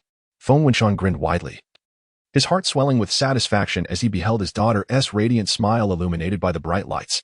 In the subterranean hall of the air defense shelter, a round table was lavishly adorned with an array of delectable dishes, wines, and beverages. As Lin Li unveiled a steaming platter, the emotions that Lu Ming and the others had painstakingly subdued were reignited. "Brotherly, are you perhaps a celestial being from the heavens, unable to return after a brief sojourn?" Quiet leaned closer to Lin Li, grasping his right hand for scrutiny as others gathered around. "Are you captivated by the beauty of our earthly realm?" Yu teased, nudging Lin Li's shoulder with playful banter. "If you're dissatisfied, find one for yourself," Lin Li retorted. "That's easier said than done." After their meal, Lin Li addressed Wang Simon and Jiang Tong, saying, "Please take the two children to rest. We shall indulge in another round." "All right," Jiang Tong nodded, greeting everyone before arranging accommodations for an Xian. Once they departed, Lin Li raised his glass and spoke from the heart. "Brothers, it fills me with immense joy to stand shoulder to shoulder once more. Let us drink to that." In the midst of winter, with potent spirits, comrades, and reunions, every word seemed deserving of a toast. Naturally, they drank to excess. In their inebriation, none chose to leave, instead succumbing to slumber atop the table. Jiang Tong returned, draping a blanket over each of them before retreating to the room she once shared with Lin Li, her sanctuary. When Lin Li awoke again, he found himself alone at the table. Having consumed the most alcohol the previous night, combined with a prolonged abstinence from drinking in recent months, he was quite intoxicated. Upon returning to the villa, he discovered the brothers had tidied the exterior. A group gathered in the living room engaged in light-hearted conversation. "Brotherly has awakened. We were just discussing something with Brother Feng regarding that tiger matter." Ning Xiaoshan deftly twirled a butterfly knife in his hand, managing to greet Lin Li amidst his distractions. Lin Li casually retrieved a bowl of sour soup noodles, inquiring, "Have you all eaten? Would you care for some?" "We've had enough, thanks to Jing Ji's cooking." "Quiet. It has been ages since I've savored your culinary creations. I entrust dinner to you." "No problem." Quiet flashed an okay sign and asked, "From Brother Feng's perspective, it is quite likely that the Wu surname will return today. How do you intend to proceed?" Lin Li slurped the noodles and drained the soup, feeling significantly refreshed. Wiping his mouth, he replied, "It is indeed probable that they will come. The distance from the North Garden Villa to here is considerable, so they are likely to arrive by noon. Today, we shall decisively eliminate this malignancy." "No problem, Brotherly. You may issue the orders." The brothers stood at attention, instantly straightening up. Jiang Tong and Feng Wenshan also rose in solidarity. Without hesitation, Lin Li began to assign tasks. Lu Ming and Jiang Tong, seek out sniper positions, be in place by 11. Yu, set up remote explosives in the area where the opposing forces lingered yesterday, and be responsible for the detonation. Quiet and Ning Xiaoshan, each take a snowmobile to stand by on the perimeter, ready to cut off their retreat and encircle them. As for Brother Feng and me, we shall attend to our guests when the time comes. Is that understood? Understood. Lin Li smiled and nodded, feeling a refreshing sense of nostalgia wash over him. Before proceeding, he decided to upgrade everyone's equipment. Approaching the long dining table where everyone had gathered, Lin Li laid out an impressive array of gear. These were custom-made for you abroad. Take some time to acclimate to them. Well, Qiyu exclaimed, his eyes widening as he rummaged through the equipment with delight. Top-tier white bear combat suits from the Bear Country, Snow Domain No. 1 sniper rifles, specially crafted semi-automatic KBs, thermal cloaks, and even composite crossbows made from the finest materials. Not to mention multi-functional daggers, miniature walkie-talkies, and self-heating gloves. When did you manage to acquire all this? Lih go. Lin Lih playfully kicked him, retorting, "What do you mean by acquire? I purchased these with hard-earned money. Choose what suits you best. Supplies are limited. Jiangtong, Brother Feng, you should pick as well." What about me? Feng Wenshan, who had been enviously observing for quite some time, realized that many of the items were beyond his ken, yet he understood their exceptional quality. What? You don't want to fight alongside us? He exclaimed, panic rising in his voice. How could that be possible? What man would refuse to be part of Lin Lih's team? Then don't hesitate. Pick a few useful items. They might save your life one day. All right then. I want to hold back. Jiang Tong refrained from selecting anything, as she was already equipped with a sniper rifle, 2 handguns, and a specially crafted dagger. All of which Lin Lih had previously provided, each of the highest caliber. Lin Lih tossed a sniper rifle to Lu Ming, saying, "This snow bunting is specially prepared for you. While Snow Domain No. 1 is for Ning Xiaoshan." Absolutely. Both Lu Ming and Ning Xiaoshan beamed with joy, especially the latter, who was known for his sharpshooting skills and often served as the team's secondary sniper. He was pleasantly surprised that Lih had also prepared a sniper rifle for him. Simon, take Kiki and Anshin to the air raid shelter. There are textbooks and notebooks in the second-floor lounge. Assign them some homework. They can't just play all day. No, Anshin immediately wailed, shocked that even in the apocalypse, he still had to do homework. Stop your whining. Kiki hasn't complained yet. Okay. Anshin glanced at the bright-eyed phone Kiki and felt somewhat reassured. At least he had a companion. Chapter 45 Farewell to Wu Qianghu at 10:40. Lu Ming and Jiang Tong departed from the villa, armed with a sniper rifle. 10 minutes later, Ning Xiaoshan and Jing rode away on a snowmobile. Following closely, Qiyu carried a silver case, preparing to set up a remote-controlled bomb. At 11:10, hundreds of figures appeared on the northern road. Wu Qianghu had arrived. Amidst the throng, he sat in a modified off-road vehicle, moving at a remarkably slow pace. In the Mingcheng residential complex, the doors of Yi Yuming and Han Bin were simultaneously knocked upon. The visitors delivered a similar message. A large group was heading towards the tailing mountain villa. The two promptly informed Feng Wenshan via walkie-talkie, receiving an arrogant response. Just sit back and enjoy the show. Soon after, He Miao and Yu Jianxi from Building 13 also sent warning messages, receiving identical replies. This left everyone in a state of concern. Whether for their supplies or the safety of Lin Li and others, only they themselves could discern. Approximately 200 meters from the villa, Wu Qianghu ordered the vehicle to stop. After consulting with Hu Li, he led a group of around 50 individuals equipped with various tools toward the villa entrance. The assortment of tools included explosives, wireless cutting machines, electric drills, steel rods, and even pickaxes. Each person appeared tense and cautious, their gazes fixated on the rooftop. 2 individuals had thrown grenades from that very spot the previous day. Move swiftly, don't be afraid. We have a dozen firearms guarding us. Anyone who steps out will be turned into Swiss cheese. Bang! As Hu Li fired a shot toward the rooftop, he both warned those inside and urged his subordinates onward. Just as they approached within 30 meters of the villa, 2 figures emerged, one holding a loudspeaker. Everyone, do not move. Drop your weapons. A male voice, laden with electronic resonance, reverberated through the air, causing the crowd to halt in their tracks, all eyes turning toward Hu Li. A sense of tension gripped Hu Li's heart as he swiftly grabbed the binoculars hanging around his neck. Lin Li. It truly was him. Hu Li recognized Lin Li from their previous encounter at the Qingzhong Hotel, where he had been Wu Qianghu's bodyguard. His immediate recognition stemmed from Wu Qianghu's earlier orders to privately investigate Lin Li's background. 30 meters, such a delicate distance. If it were any closer, he would have the confidence to take the shot and eliminate him. However, now he hesitated, even if Lin Li was unarmed. After all, they were on Lin Li's territory. And he was no fool. Knowing they were armed, yet daring to show himself, it was inconceivable that he lacked a backup plan. Mr. Wu, why hide so far away? Come over and chat. Lin Li continued to call out. Hearing that familiar voice, Wu Qianghu's fury surged forth. Since their acquaintance, he felt like a circus monkey, endlessly toyed with by Lin Li. From the tailing mountain land dispute to the silver fox assassin Jiang Tong. And now to this villa, each encounter had been orchestrated by Lin Li's cunning. All the talk of delaying delivery, reporting his connections with Silver Fox, and relaying messages in Yinqing, it was all nonsense. From beginning to end, this was an intricately woven tapestry of deceit crafted by him, aimed at constructing a sanctuary for the impending apocalypse. Indeed, Wu Qianghu was certain that Lin Li had foreseen the calamity. Otherwise, he would not have invested his entire fortune in erecting a villa that rivaled a military fortress. Within the air raid shelter behind the villa, he must have stockpiled vast quantities of resources, including that armored tracked vehicle. Wu Qianghu descended from the vehicle, cautiously surveying his surroundings, and slowly approached Hu Li, shouting, "Lin Li, can your lies no longer persist? Why not continue hiding? Mr. Wu, compel your men to lower their weapons, and I shall grant you a chance at survival." Lin Li replied in a tone that was almost casual. 3, 2.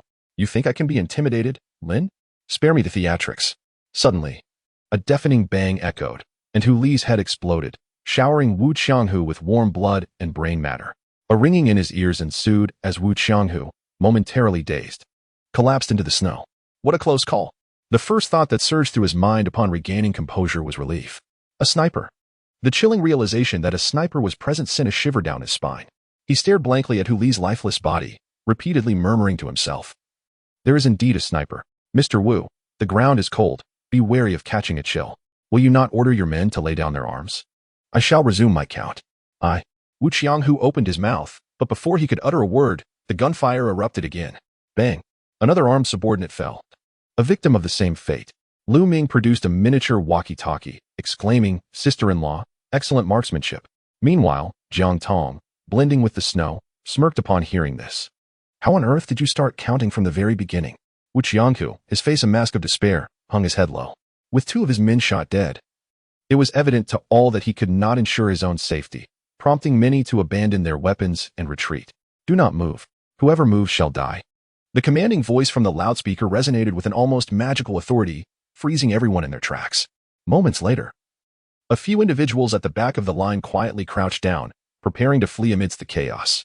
However, before they could take 2 steps, they were swiftly eliminated by the sniper. The restless crowd fell silent once more. "Everyone, discard your weapons and lie flat on the ground, or the next bullet will find your head." Upon hearing this, Wu Qianghu's subordinates immediately prostrated themselves in the snow, fearing that even the slightest delay could cost them their lives. Many buried their heads in the snow like ostriches, as if this act could grant them a semblance of safety. "Xiaoshan, quiet, surround." Received. Lin Li acknowledged through the walkie-talkie, then turned to Feng Wenshan beside him, instructing, "Wait for Lu Ming's command, then proceed to collect the weapons." Understood. Lu Ming and Jiang Tong, once the area was secured, promptly assisted Brother Feng in disarming the adversaries, ready to eliminate any unstable elements. Acknowledged. Moments later, 2 snowmobiles roared into the scene, positioning themselves behind the crowd. Standing atop one of the vehicles, Jing called out, firing 3 shots into the air. "Anyone armed, now is the time to surrender your weapons. If we discover them, you will be treated as a threat and dealt with accordingly." The crowd, upon hearing the gunfire, remained frozen, burying their heads deeper in fear. Ning Xiaoshan leaped from the vehicle and shouted into the intercom, "Li Gu, we are in position. Disarmament is mandatory. Any form of resistance will be met with lethal force." Understood. After issuing the orders, Lin Li turned towards Qi Yu, who was standing at the gate, and remarked with a smile, "Demolitions expert. Step outside and assist Brother Feng with the disarming." Understood.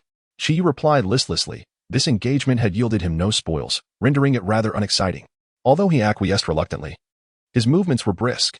He swiftly surpassed Feng Wenshan, approaching the first group lying on the ground, guns drawn, pressing the barrels against the temples of 2 individuals before announcing, "Brother Feng, follow my lead." Feng Wenshan readily complied, feeling a surge of gratitude, as Qi Yu was evidently concerned for his safety, providing him with guidance. Thus, the 2 teams quickly confiscated all weapons. Once concluded, Qi Yu sketched a large circle in the snow. Lin Li, understanding the cue, instructed, "Everyone, lie down within the circle." Once everything was in order, he approached Wu Qianghu with a grin and said, "General Wu, I hear you have been eager to meet me?" Chapter 46, Displaying Muscles, Mr. Wu, I hear you are eager to meet me. Wu Qianghu, lying on the ground, had unconsciously clenched his fists. Upon hearing Lin Li's mocking tone, his previously ashen face turned a ghastly white. After a long silence, he gradually relaxed his grip and struggled to rise. In the realm of victors and vanquished, there was little to discuss. I wish to survive, and you may stipulate any conditions. Lin Li shook his head with a chuckle. Your survival holds no significance for me. Wu Qianghu, taken aback, found himself at a loss for words. That wretched yet all too familiar sensation returned. After a moment's hesitation, he steeled himself. I still have people, firearms, territory, and, indeed, a considerable quantity of drugs. Oh, please elaborate. Lin Li expressed genuine curiosity regarding the power Wu Qianghu had mustered during this period. The Biwan Villa district is entirely under my control, housing approximately 300 individuals, with over 20 elite fighters, all armed and well supplied. Most crucially, I possess a drug processing facility there, with nearly 200 pounds of stock. With these assets, you could command a vast force. If we join forces, we could seize the entire Biling district, and you could have anything your heart desires. Lin Li scoffed. Mr. Wu, your prowess seems lacking. With such valuable resources, how is it that you have only managed to control so few? Have you noticed the adjacent community? Those are all my people, around 3,000. What? Wu Qianghu gasped, his mouth agape in disbelief. He had presumed his actions were sufficiently swift, yet in comparison to Lin Li, he felt like a mere child playing house. However, he quickly reassessed, suspecting Lin Li's claims were exaggerated. Controlling 3,000 individuals was no simple feat. Do you doubt me? Lin Li inquired, picking up the intercom. Mingxin community. Please respond. Hello, Mr. Lin. I am Yi Yuming, the head of Building 7. Hello, Mr. Lin. I am Han Bin, the head of Building 4. Hello, Mr. Lin. I am. A succession of greetings and names resonated through the intercom, alleviating much of Wu Qianghu's skepticism. Noticing Wu Qianghu's drooping demeanor, Lin Li deftly shifted the conversation. I am rather intrigued by your elite fighters. I will accompany you back shortly. Bring them along. As long as they can wield firearms, they will find sustenance under my auspices. Upon hearing this, Wu Qianghu lifted his head and scrutinized Lin Li intently. I can persuade them to surrender, provided you guarantee my safety. Lin Li nodded in agreement. Understood. Your request is entirely reasonable. Not only will I spare your life, but I will also allow you to continue overseeing the drug trade and assist you in expanding your market. Is that true? Wu Qianghu's narrow eyes sparkled with newfound hope. Entrusting specialized matters to those with expertise is a principle I have always upheld. Moreover, your people harbor a degree of loyalty to you. Should I eliminate you, controlling them would prove difficult. Upon hearing these words, Wu Qianghu's anxious heart finally settled. He managed a strained smile, exclaiming, Mr. Lin, you truly are a commercial genius with remarkable foresight. Enough idle chatter. Accompany me to the basement for a time. Very well, I will cooperate fully. Locking the basement door in the courtyard, Lin Li switched channels and called out through the intercom, Ning Xiaoshan, maintain a quiet watch over the captives. Everyone else, regroup. Before long, the group gathered in the warmth of the villa, each cradling a steaming cup of tea. Lin Li sipped his tea and remarked, let us take a moment to rest. It is now 11:50. We shall depart for the Biwan Villa at 1 o'clock. Boss, do you intend to take over Wu Qianghu's territory and personnel? Jiang Tong inquired, her face betraying concern. Those are of no use to me. The sole purpose of this endeavor is to obliterate Wu Qianghu's drug trafficking organization. I do not desire the territory or manpower, but I will take all the weapons. Some supplies will be left for the local residents. Understood, responded Lu Ming and the others enthusiastically, harboring no reservations against drug dealers, especially when it meant saving lives. I plan to drive away with Wu Qianghu and the key members of his crew. 3 hours later, I will have Ning Xiaoshan and Jing release the captives outside. Their fate thereafter will depend on their own choices. Shortly, the two of you will switch out to rest. Feng Ge, you stay behind to continue transporting the supplies collected from Mingxin community. Feng Wenshan nodded regretfully. After the recent skirmish, he yearned to accompany Lin Li on his ventures. To him, that was the essence of true manhood. Yet, he was acutely aware of his limitations, compared to Lu Ming and the others. He likely weighed less than 2 taels on the scale. The heads of the Mingxin community gathered at Yi Yuming's residence, closely monitoring the developments at the Tuling Mountain Villa. Yuming, how do you think Mr. Lin manages to control so many people? He now inquired, her eyes fixed on the binoculars in Yi Yuming's hands. Sniping, Yi Yuming replied after a moment of contemplation, deciding to answer truthfully. Even if it would reveal part of Lin Li's strategy, it would serve to deter certain unscrupulous individuals and stabilize the situation. Mr. Lin collected several retired comrades yesterday, all of whom were once elite soldiers. Long-range sniping is not a challenge for them. The first part was relayed to her by Feng Wenshan, while the latter was embellished by her own imagination. Both she and Feng Wenshan aimed to display strength and instill fear. Lin Li had suggested that Lu Ming and the others were indeed retired. The head of Building 15 voiced his concern. Does this mean our future will be even more difficult? Once Lin Li becomes more powerful, who knows how he might exploit us? A silence fell over the group. Yi Yuming furrowed her brow and replied coldly, that is a possibility, but I am inclined towards a different perspective. The stronger Mr. Lin becomes, the more stable our collaboration will be. With so many attacking his villa, and him having only killed 2, it indicates he is not a man who indiscriminately slaughters the innocent. Is that not excellent news for us? The newly appointed head of Building 5, Lu Zhe, questioned. Perhaps he simply lacks the capability to kill so many? Upon his remark, some nodded in agreement while others rolled their eyes. Yu Jianqi retorted. Do you think those 100+ individuals are fools? Did they come all this way just to lie in the snow and bask in the sun? Lu Zhe's face flushed crimson. From now on, let us all be more vigilant. As you have observed from the recent news, some communities have suffered casualties soaring to 80%. In comparison, our situation can be deemed fortunate. While aspirations are commendable, I urge you to first cultivate a sense of contentment. Yu Ming is correct. Should anyone harbor ulterior motives, I, Han Bin, shall not spare them. Han Bin cast a frosty glare over certain building managers, who, meeting his gaze, promptly lowered their heads. Yu Ming, should we perhaps go over and lend a hand? Inquired Yu Jianqi. No need. Mr. Lin has advised us to avoid the villa area to prevent any suspicion. Replied Yu Ming, resolutely shaking her head despite her inner desire to go. The villa's accommodations are limited, and with Mr. Lin's comrades already filling the space, she must first demonstrate exceptional management of Mingchen community to gain entry. As for the current matters, it suffices to inquire with Feng Wuxian later tonight. Unbeknownst to her, many others share her sentiments. Chapter 47, The North Garden Villa. After completing their preparations, Lin Li and his companions donned ordinary winter attire and made their way to the North Garden Villa. Wu Qianghu sat in the center of the armored vehicle, as docile as a sheep, passing by Qi Yuehua's large circle. Lin Li instructed Wu Qianghu to greet his trusted associates and invite them into the vehicle that had once been exclusively his. What a piece of junk! Qi Yu grumbled as he took the passenger seat, clearly dissatisfied with the modifications made to the vehicle. He then darkened his expression, warning everyone inside. Once we arrive in your territory, act as if nothing has transpired. Otherwise. Understood. Understood. The individuals present were astute. Seeing their own leader sitting quietly in the front, they knew better than to provoke. That's good to hear. Qi Yu then donned a smile, stating, to put it plainly, we are all just workers here. If my elder brother and your leader find common ground, we shall be like family. I trust you all will be accommodating. Of course. Of course. The younger brothers waved their hands in acknowledgement, their worries dissipating. In these times, as long as one could live comfortably, it mattered little with whom they allied. In fact, they even welcomed the prospect of merging. Their adversaries were formidable, instilling fear, yet as companions, they provided a profound sense of security.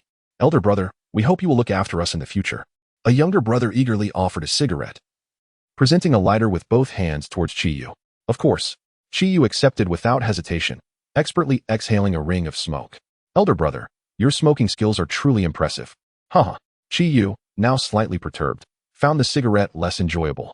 Mr. Wu, while we still have time, please share any unfinished business. Once we arrive in your territory, if anything goes awry, it could become quite troublesome. Lin Li, driving and gazing straight ahead, cautioned, do not entertain any misguided thoughts. My weaponry is something you cannot withstand. Lu Ming, show Mr. Wu. Wu Qianghu turned to look behind him, and the sight that met his eyes filled him with both shock and despair. In the back seat, Lu Ming held a rocket launcher. Mr. Lin, there is something I forgot to mention. Wu Qianghu's face flushed with embarrassment. There is still a cache of weapons at the drug manufacturing facility. The number of people there is not 6, it is 16. And? In Villa 1. I have a few young stars under my care. Anything else? I've taken in some orphans, intending to groom them as confidants. Lin Li slapped his forehead in frustration, exclaiming, was it you who turned them into orphans? Mr. Wu, such cunning. How did I not realize it sooner? Noticing Lin Li's knuckles whitening on the steering wheel, Jiang Tong smirked, thinking to herself that this fellow was quite the actor. Haha. Leave such dirty work to me in the future.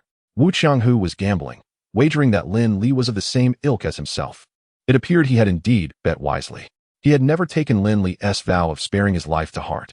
To survive, one must ensure others recognize their worth, rather than groveling in desperation. Then I shall rely on you, Mr. Wu. The calamity will not end soon, and our reserve strength is of utmost importance. Lin Li casually inquired, by the way, after I take over the Beiyuan Villa, I'll return to Lingshan. You can manage it from now on. Just send me a batch of supplies each month. I will take a few of your elite subordinates with me, so don't be too attached. Really? Wu Qianghu was overjoyed. Of course. I have so few people. Why would I need that much territory? The Mingchen community is enough to keep me busy. Ah, I truly appreciate it, President Lin. Wu Qianghu's frog-like face broke into several creases of delight. However, let me be clear, if you dare to play tricks, don't blame me for taking you down. Lin Li glanced at Wu Qianghu through the rearview mirror, a palpable sense of murderous intent causing Wu Qianghu's heart to shudder. Rest assured, President Lin, I will be your most loyal subordinate from now on. Wu Qianghu spoke with sincerity, as he genuinely believed that for the time being, he must align himself with Lin Li. The opponent's weaponry was formidable, and the place he resided in was akin to a turtle shell, leaving him no opportunity. Pretending to submit and gradually gaining the other's trust, then striking from within, was indeed a prudent strategy. Kid, let you be arrogant for a while. One day, I will make you kneel before me. Observing Wu Qianghu bow his head, Lin Li couldn't help but curl his lips into a cold smile. Upon reaching the entrance of Biyuan Villa, Lin Li gradually halted the car, casting a glance at Wu Qianghu. The latter immediately rolled down the window and shouted to the guards at the gate, "Open up. This is my new vehicle." "Understood, Tiger Brother," the guard responded promptly, opening the gate and bowing respectfully to the side. As Qiyu passed by, he instructed Wu Qianghu's subordinate to hand a thermos to the guard, saying, "Tiger Brother is in a good mood today. Enjoy some fine tea together." "Thank you, Tiger Brother." "Thank you, Wang Brother." The subordinate waved his hand, retreating into the car, casting a lingering gaze at the thermos in the guard's possession. "Do you like it?" Qiyu asked with a cheerful smile. "Yes, big brother. It's such a great item. It's too good for those guys. I have plenty of those. Next time, I will bring you a few. We will have many dealings in the future." "That sounds wonderful." The subordinates instantly beamed with joy. At the entrance of Villa Number 1, Wu Qianghu, accompanied by a group of captive subordinates, surrounded Lin Li and Qiyu as they entered the villa. The remaining subordinates were taken aback, as Tiger Brother was usually stern and rarely smiled. Where did these two revered figures come from today? Lu Ming and Jiang Tong remained in the car, the latter seriously stating, "Do you think they will be safe inside?" "Sister-in-law, don't worry. Li Gu and Qiyu are both skilled actors. Wu Qianghu is currently seeking peace. Even if he harbors ulterior motives, that is a matter for the future." While checking his weapons, Lu Ming reassured, "Even if he intends to make a move, the first ones he has to deal with are us. As long as we guard the car, Li Gu will be safe." Jiang Tong nodded, proceeding to inspect the weapons. Upon entering the villa, Lin Li wrapped his arm around Wu Qianghu's shoulder and said, "Mr. Wu, find a quiet place and gather your subordinates. I will select a few. The darker their hands, the better. Also, find someone to brief me on the supply situation for my brothers." "Understood," Wu Qianghu replied without hesitation. In the grand theater of deception, once the decision to capitulate is made, one must undoubtedly present an appearance befitting such submission. He understood well that despite Lin Li's current jovial demeanor, any hint of insubordination on his part would result in immediate peril. Thus, he summoned forth his erstwhile authority and addressed a loyal confidant, Fan Qing. "Please gather all the brothers who have received the letter. I have significant matters to announce." "Yes, Tiger Brother." Half an hour later, the gates of Villa No. 1 were firmly shut, with Qiyu and Fan Qing standing at the entrance. A flurry of individuals arrived, led by Qian Hai, who inquired with puzzlement, "Old Fan, what does Tiger Brother want with us?" "Good news, you'll find out soon enough. However, before we proceed, please leave your weapons behind." "What do you mean, Old Fan?" Qian Hai furrowed his brow and questioned loudly, "Are we to be on guard even among ourselves? This was never the protocol before." "It is a specific instruction from Tiger Brother. There are esteemed guests inside. I am merely following orders. Do not overthink it. There are only 2 individuals on the other side, and one happens to be right here," Fan Sheng remarked, glancing at Qiyu. "Brothers, my elder brother intends to discuss a collaboration with Tiger Brother. Since we are on your territory, shouldn't you also demonstrate a measure of goodwill?" Qiyu's words were delivered with a steady assurance, embodying the demeanor of a seasoned veteran. "Is that truly the case, Old Fan?" "Indeed, Tiger Brother has conveyed it thus." "Hurry inside. After we conduct our search, we too shall enter." "Very well." The group complied, relinquishing their weapons into a chest at the entrance, while Qiyu meticulously conducted the search. Once all had entered, Qiyu turned to Fan Qing. "Shall you go first, or should I?" "Guests are to be honored, please." "Dear brother, proceed." With a chuckle, Qiyu placed his firearm into the chest, then extended his arms for Fan Sheng to conduct the search. The two then exchanged roles, repeating the process before they finally stepped into the villa and closed the door behind them. Just as they entered, Lu Ming and Jiang Tong leapt from their vehicle and began transferring all the weapons at the entrance into their car.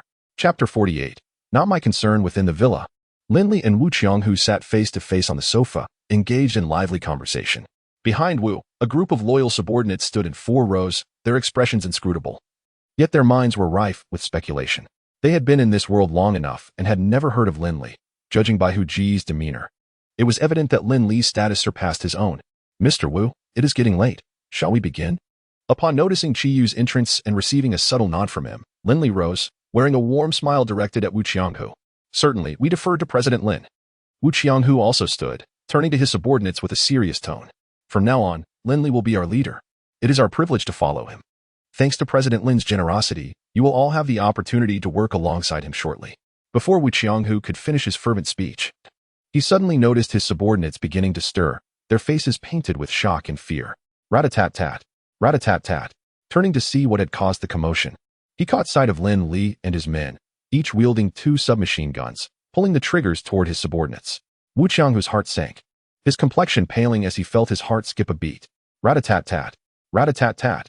The gunfire ceased, and the villa was filled with wails of despair. Lin Li, I will kill you. Wu Qianghu, now fully aware of the betrayal, realized that Lin Li had outmaneuvered him once again. This treacherous scoundrel aimed to annihilate his entire faction. Bang! Qi Yu delivered a swift kick to Wu Qianghu's chest, sending him crashing back onto the sofa, momentarily incapacitated. Lin Li retracted his submachine gun and produced a dagger, approaching with an icy demeanor to deliver the final blow. Moments later, all of Wu Qianghu's subordinates lay lifeless. Mr. Wu, I apologize. I am rather particular about cleanliness. Witnessing your subordinates in such a state was rather distasteful, so I took the liberty of handling the matter for you. It was but a small effort. There is no need for thanks, Lin Li remarked as he wiped the blood from the dagger onto Wu Qianghu's collar. You treacherous scoundrel. May you meet a wretched end. Wu Qianghu spat out a mouthful of congealed blood, hurling curses at Lin Li. I vowed not to kill you. I never promised them anything. How can that be considered treachery? Lin Li responded, feigning confusion, then turned to Qi Yu. You heard me. I promised not to kill him. Not my concern, Qi Yu retorted, and before he could finish his sentence, he raised the dagger toward Wu Qianghu's neck. Lin Li raised a hand to stop him. Mr. Wu, I am a benevolent soul. I shall grant you another opportunity. Lead us to the drug manufacturing facility. And I assure you that my brother here will not take your life. Go to hell. I will not believe a single word you say. Do as you wish. Very well, then we shall proceed, Lin Li replied, exchanging glances with Qi Yu. Both of them seized Wu Qianghu's arms, preparing to enact their grim intentions. I believe. Wu Qianghu cried out in desperation, struggling in vain against their grasp. If it's too much trouble, then never mind, he pleaded. Not a problem, Lin Li smirked. Then we shall rely on you, Mr. Wu. Upon exiting the villa, he instructed Lu Ming and Jiang Tong, take Mr. Wu to the drug manufacturing facility and ensure everything is thoroughly destroyed. Remember to be polite. Qi Yu and I have promised not to kill him. Understood. Lu Ming's eyes glinted with a rare cunning expression. Li Gu, what shall we do next? Collect supplies and return home. What about the others here? We can't manage them all. Are you worried about those children? Qi Yu scoffed. Aren't you the same? Have you found out clearly? In the basement of the villa to the left. Lin Li pondered for a moment and replied, let's take them back and entrust them to the residents of Mingqing community. We can always provide more supplies. All right. Qi Yu whistled and departed briskly. Lin Li gazed towards the neatly arranged villa doors in the distance, where several onlookers were glancing in their direction, though none dared to approach.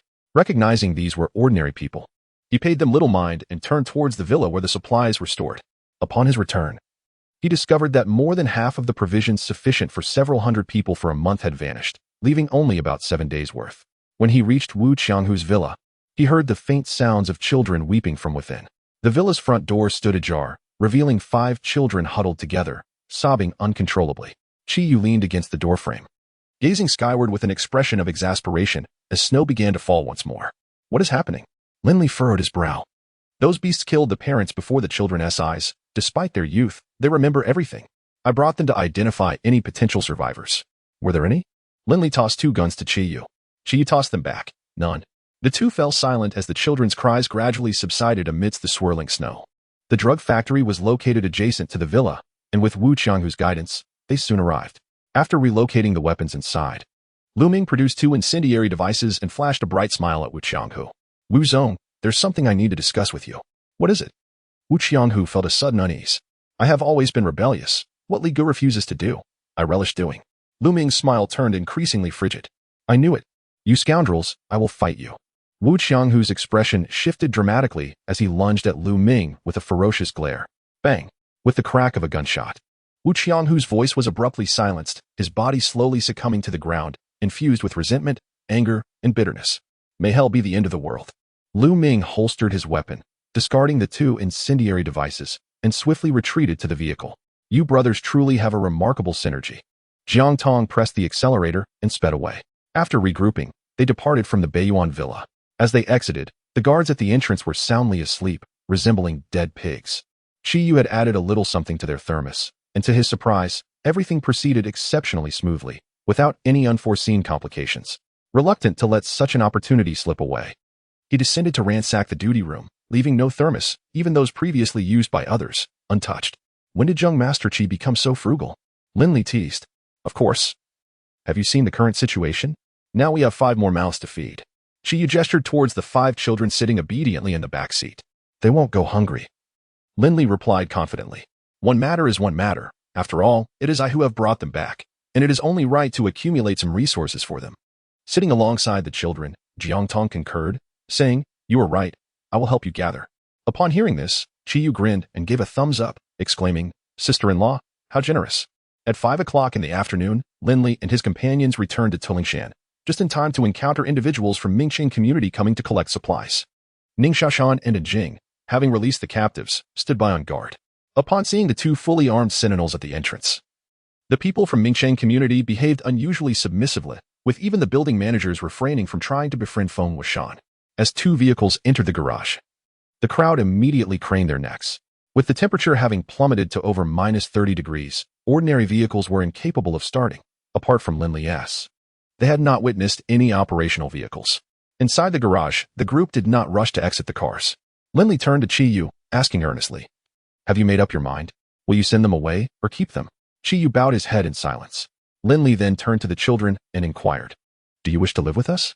The children's gazes lingered on the people in the vehicle for some time, and one finally spoke, I want to. You are good people who helped us eliminate the bad ones. I also wish to. Upon hearing that all the children were willing, Chi Yu raised his head and said, Brotherly, let them stay. You could have said so earlier. No need for pretense. The atmosphere in the vehicle lightened, and Chi Yu and Jiang Tong shared a laugh. Come, we will take you home. With a grand gesture, the former was the first to leap from the car. Upon entering the courtyard, the building managers who recognized Lin Li greeted him warmly, their demeanor exceedingly humble. Witnessing his companions leading several children into the villa, a sense of heaviness settled in their hearts. This implied that the space within the villa was becoming increasingly limited. There were not many spots left for them. Chapter 49. Arming the weapons, Lin Li allowed others to enter first while he remained in the courtyard.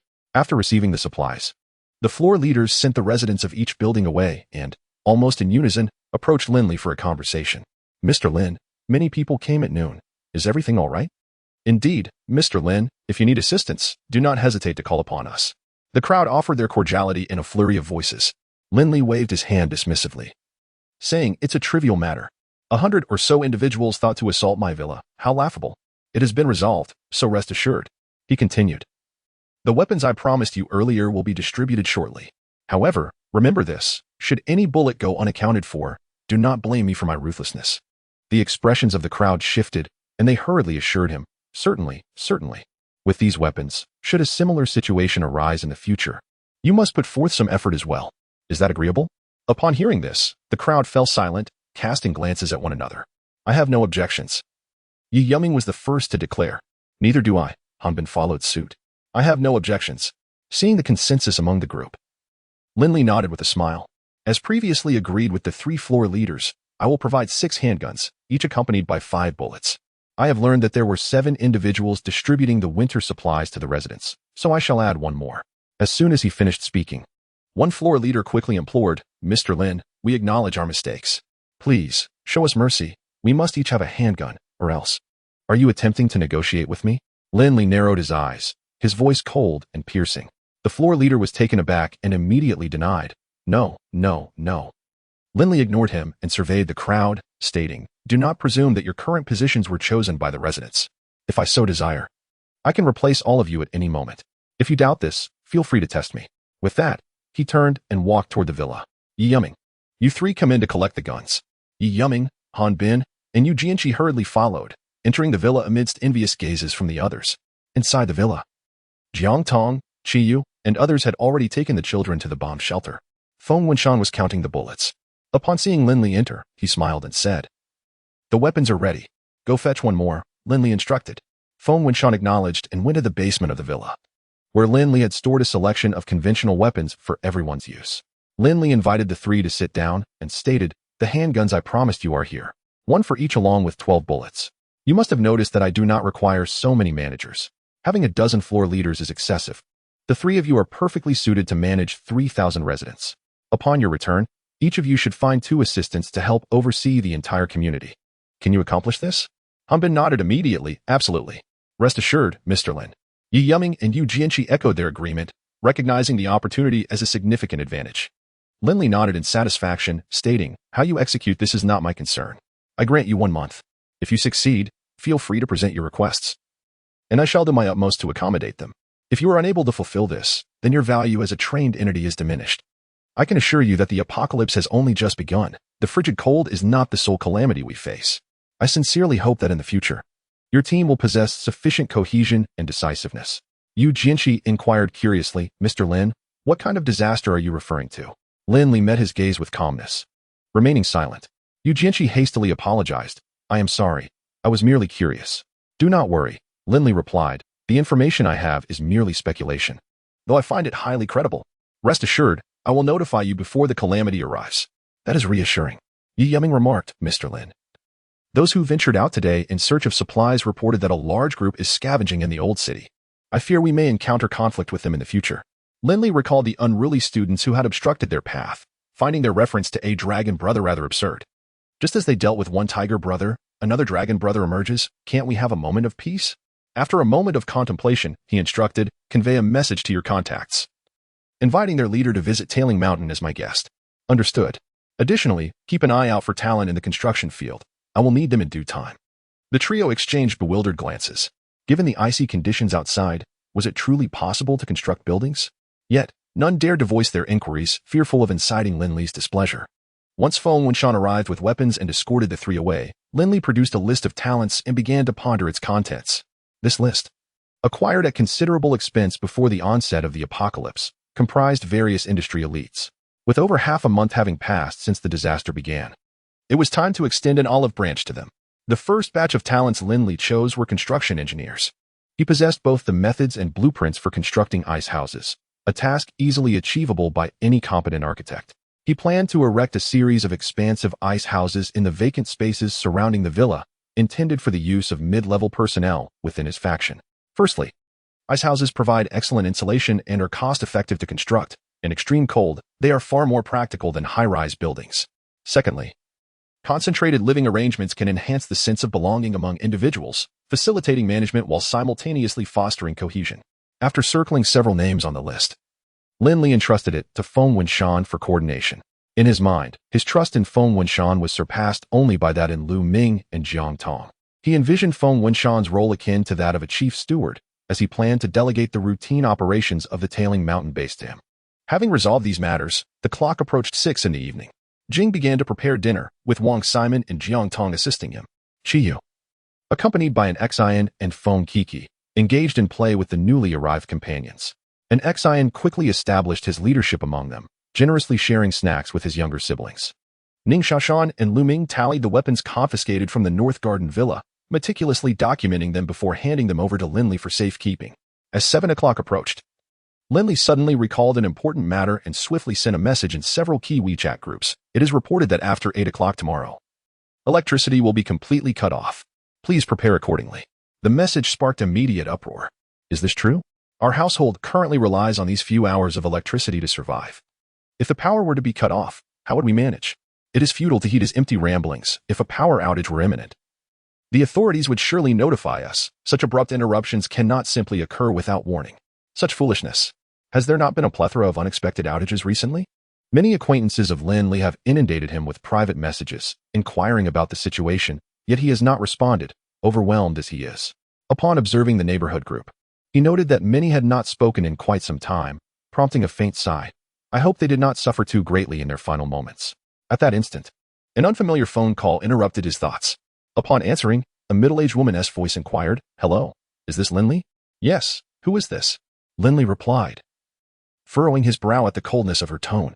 "I am from the Civil Air Defense Office. And I am officially notifying you that the air raid shelter you previously developed has been requisitioned by the government. Why? I hold a 5-year usage right. Lin Li rose. Responding assertively, I have a contract with the government. Do you think you can simply reclaim it with a mere statement? Furthermore, how am I to ascertain that you are not an imposter posing as a civil servant? I am Wan Hongmei, the director of the Civil Air Defense Office. You may verify this online while there is still electricity. Understand that this is an extraordinary time. I am informing you, not negotiating.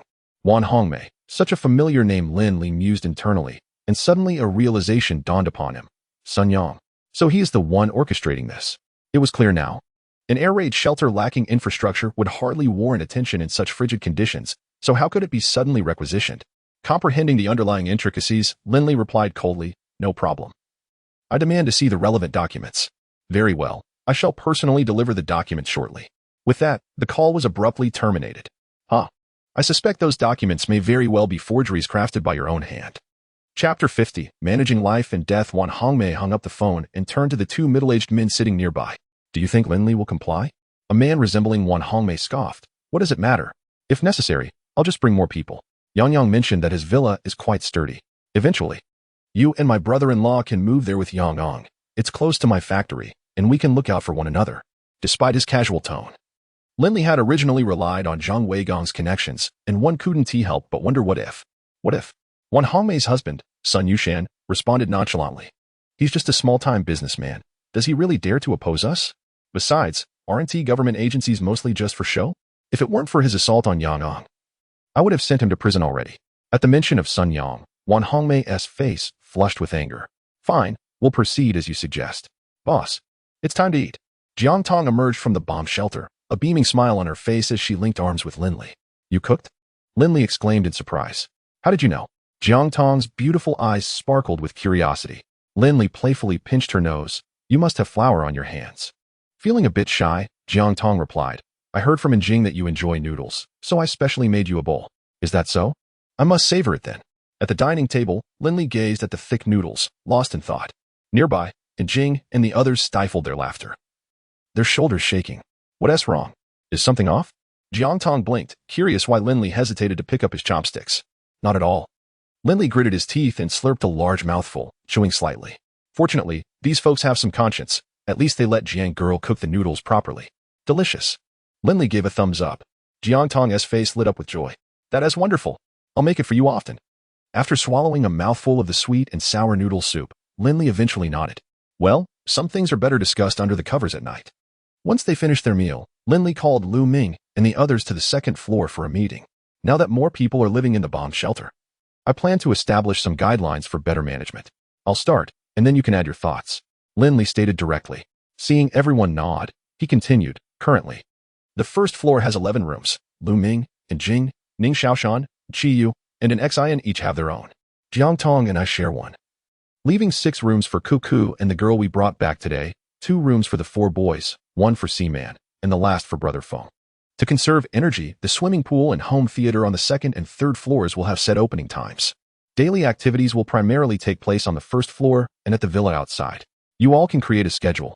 Each day, one person will assist Brother Feng in transporting supplies found in Mingqian community. We must not neglect training, which will take place in the villa's gym, while the rest of the time can be freely allocated. In a few days, a group of architects will arrive here, and I am preparing to construct an ice house outside. This matter will be handled by Feng and Lu Ming, and in the future, our expanding mid-level staff will reside in the ice house. We must ensure the quality is impeccable. No problem, Lu Ming and Feng Wenshan replied in unison.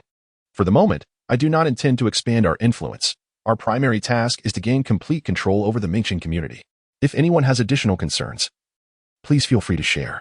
Qiyu stood up and inquired, Li Gu, could we find a teacher for the children? Certainly, I have a list for Feng. I'll have him reach out shortly. If he can't get in touch, we can look within the Mingqian community. Thank you, Li Gu, Qiyu said, feeling slightly embarrassed, as it was he who had brought this trouble upon them. Let us not beat around the bush. If the weather continues like this, we could be contributing to the continuation of humanity. Are we supposed to rely on you to bear children? Then you must first find me a wife. The ones I find are non-negotiable. You can't be picky? Lin Li gazed at Qiyu with significant intent. The latter quickly replied with utmost seriousness. What are you talking about? Look at the state of the outside world. What is there to be choosy about? As long as she's beautiful, has a good figure, and a kind heart, that suffices. Ah, you're just making it difficult for Li Gu. Ning Xiaoshan chimed in. Li Gu, I truly am not picky. Please consider me. Really? Yes. Well, don't let the children see this, Lin Li said, producing a remarkably lifelike imitation of black stockings and tossing it to Ning Xiaoshan. Ning Xiaoshan was taken aback, recalling Lu Ming's earlier words, which he had thought were a jest, not realizing that Li Gu had indeed prepared something. Examining his girlfriend closely, he had to admit she was rather attractive. Li Gu, I'm not that sort of person, but since you've offered, I'll accept it for now. Exercise moderation. Qi Yu was the first to tease. What are you talking about? I'm merely appreciating it. Ning Xiaoshan declared with righteous indignation. All right, I have plenty of these. Lin Li stated, revealing a collection of over 10 uniquely styled imitation dolls. Goodness! Qi Yu exclaimed, his eyes wide with exaggeration. Li Gu, you are incredibly considerate. There is even more to it. These dolls can be heated to body temperature, making them quite suitable for warming your bed. If that's the case, I must study this heating function, Qi Yu said, eyeing the array before him and swiftly grabbing a black-skirted doll. Li Gu, my room needs a coat rack. So I'll just take one, he quipped, casually snatching a historical costume doll he had long coveted. Lu Ming said with a serious tone, Li Gu, this can't become a regular occurrence. If others do not take them, it puts me in a difficult position. As he spoke, he casually picked up a doll resembling Sakura Island Mai. Wow, no wonder you dislike JK. It seems you prefer this type. Lin Li mused. These items take up too much space at your place. I'll help you clear some room so you can store other supplies. Feng Wenshan silently embraced a black silk uniform as he departed. Oh, so everyone is considering me. Lin Li placed his hands on his hips, unsure of what to say next. After a moment of frustration, he returned the remaining dolls to the space and dialed Zhang Weigong's number. Hello, Director Lin. How may I assist you? Zhang Weigong's tone was filled with surprise. Lin Li inquired, Mayor Zhang. I just received a call stating that the Civil Defense Office intends to revoke the usage rights of the air raid shelter. Are you aware of this matter? Is that so? That shouldn't be the case. To be candid, all governmental agencies are nearly incapacitated at the moment. Who would have the leisure to concern themselves with such issues? After a pause, he asked, has Director Lin perhaps offended someone? Oh, it's nothing. Your reassurance puts me at ease. Thank you, Mayor Zhang. Once this calamity has passed, I shall express my gratitude in person. Lin Li spoke ambiguously, subtly probing Zhang Weigong's understanding of the current disaster. Alas, it's quite troubling. Director Lin, heed my advice. Stockpile resources as much as possible. It seems unlikely that we will meet face-to-face anytime soon, Zhang Weigang lamented. Thank you, Mayor Zhang. Please take care. Take care. After hanging up, Lin Li gently tapped his fingers on the table. With Zhang Weigang's words, it was clear that Wan Hongmei was merely using a tiger's skin to forge a banner. Given this, there was no need for him to hold back. With 6 feet of snow blanketing the head of Ling Mountain for miles, Lin Li would oversee both the slaughter and the burial. Chapter 51. Su Lan in danger in the depths of night. As Jiang Tong's eyes shimmered with fatigue, Lin Li gently elucidated the matter concerning the noodles. Meanwhile, in the Bei Yuan villa, chaos reigned supreme. After Lin Li and his companions departed, the once docile residents, incited by Wu Qianghu's wildness, could no longer endure oppression. Regrettably, their thoughts did not lean towards harmonious coexistence in the face of adversity, but rather towards becoming oppressors themselves. Each individual harbored the belief that they could embody the next Wu Qianghu, only to be met with the harsh slap of reality. They became nothing more than a worthless heap of flesh in the freezing wasteland. Out of over 300, fewer than 50 remained, most of whom bore injuries. The only unscathed entities were the caged birds raised by Wu Qianghu, who merely faced a change of ownership. They had grown accustomed to such transitions. Beneath their vibrant and alluring faces, without a robust heart and resilience, there was no space for their blooming in this apocalyptic world. The following day, snow fell mingled with dark gray dust, remnants of volcanic ash from an eruption. Lin Li, cradling a cup of hot tea, sat before the floor-to-ceiling window, feeling particularly content. Jiang Tong, if I am not mistaken, the headquarters of Silver Foxes in Japan, correct? Indeed, Jiang Tong replied, leaning against Lin Li as she assisted him in trimming his nails. From this day forth, Silver Fox should cease to exist. Starting today, nearly all active volcanoes will erupt in succession, including Fusher Mountain. Oh, are you not happy? Lin Li inquired, somewhat surprised. After living there for over a decade, she could hardly discern her feelings of hatred. Then let us not dwell on it. Lin Li wrapped his arm around Jiang Tong's slender waist. She murmured, her head gradually resting against Lin Li's chest. Li Gu. We wish to go out for a stroll. Ning Xiaoshan rushed up to the second floor. Upon seeing the affectionate couple, he quickly halted his words. Preparing to make an escape. What do you think you're doing? What's the matter? And Jing and I plan to take a round outside to assess any potential hazards. Go ahead, but be cautious. Lin Li tossed him a set of keys to a compact off-road vehicle. Just as they departed, Feng Wenshan approached with a piece of paper in hand. Lin Li, I contacted everyone on the list last night. I couldn't reach any of the teachers, but I managed to contact 4 architects, 3 of whom expressed a willingness to accept our protection. I recommend Fan Kuan. Both he and his wife are architects. They're under 40, and their son is studying abroad without any additional requests. Lin Li nodded in agreement. All right. Let's arrange for someone to pick him up at the address. Have someone accompany you, and temporarily assign them to the guest room on the first floor. Also, inform Mingchen community that there will be a power outage after 8 tonight, so they should prepare. No problem. After Feng Wuxian left, Lu Ming approached with a serious expression. Li Gu, something has happened to my cousin. Lin Li immediately rose, gently pressing Lu Ming's shoulder and saying softly, do not panic. Sit down and tell me slowly. He was acutely aware of Su Lan's significance in Lu Ming's heart. Their bond was akin to that of siblings. In his childhood, Lu Ming's parents were preoccupied with business and official duties, leaving him to grow up more under the care of his cousin Su Lan than with his uncle and aunt. Their bond was exceptionally strong. During his time in the military, Lu Ming often spoke fondly of his cousin.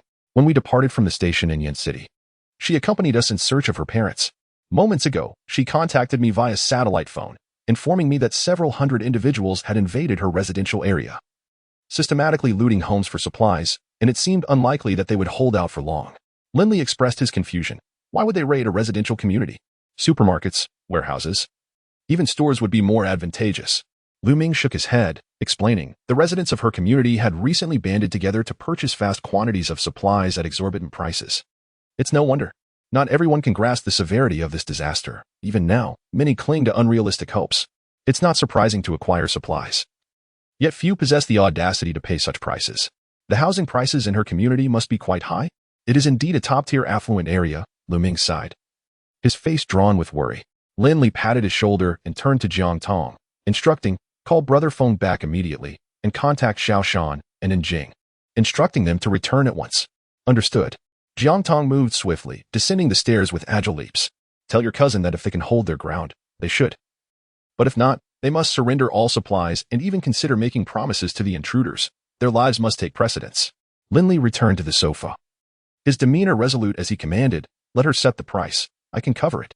As soon as Xiao Shan returns, we shall depart without delay. Boss. Perhaps I should drive someone there. It's unnecessary. Silence. Do as I say. Lin Li's fierce gaze interrupted Lu Ming's protest. Yes, Lu Ming acquiesced, feeling a lump in his throat as he hurried away. It seemed that the more populous a place became, the quicker the order disintegrated. Lin Li sat with his arms crossed, contemplating the rescue plan. Half an hour later, everyone on the first floor of the villa stood in a line, their expressions grave. Facing them, Lin Li stated plainly, Feng Wenshan and Jiang Tong will remain behind. The rest of you prepare to depart in 10 minutes. With the target being Tian K Yuan in Yin City. Understood. Boss, let me accompany you, Jiang Tong pleaded with earnest eyes. Lin Li gently ruffled her hair, shaking his head resolutely. This situation is different. By the time we arrive, the circumstances may have changed drastically. If we lose contact with them, it could delay us significantly. Brother Feng must go out daily. Someone needs to stay here. You know my style of operation. I trust you to be cautious and vigilant against the forces in the old city. Suddenly, Jiang Tong embraced Lin Li tightly, releasing him with a gentle smile. Don't worry, I will safeguard our home. In a swift motion, Lin Li pressed a light kiss on her lips and whispered near her ear. I'll leave you 2 rocket shells. Use them wisely. The sky darkened ominously, like the frayed edges of moldy sheets in an abandoned house, swaying slightly in the chill of the wind that invaded through the shattered windows. A 6-wheeled snow vehicle roared out of the garage and plunged into the desolate, gray-white silence of the city. Until the vehicle vanished from sight, Jiang Tong softly remarked, Brother Feng, everything remains the same. Feng Wenshan acknowledged with a nod and turned to depart. Brother Lu, how many floors does Lanjia's residence have? Ning Sheshan inquired, shattering the oppressive silence within the car. 13 floors, Lu Ming replied, gathering his thoughts to elaborate on the circumstances surrounding Tianke Garden. The community sprawls over a considerable area. Yet the distance between buildings is quite spacious, comprising approximately 30 structures. My sister resides in Building 16, centrally located within the complex. After Yin City restored its power supply, their community paid a price tenfold above the market rate to collectively hoard substantial supplies. It is said that the individuals who came to seize these resources were initially those who assisted them in procuring the goods. Chi Yu queried, Do those individuals possess weapons? Lu Ming first shook his head, then nodded. It is uncertain, but I heard from the residents that they are well prepared, equipped with professional breaching tools, and undoubtedly armed with cold weapons. Lu Ming, establish contact every half hour, ensuring Lanjie is promptly informed of any unforeseen developments. Lin Li, seated in the front passenger seat, closed his eyes and stated, the adversaries we face this time differ from those of Wu Qianghu. They were likely once law-abiding residents.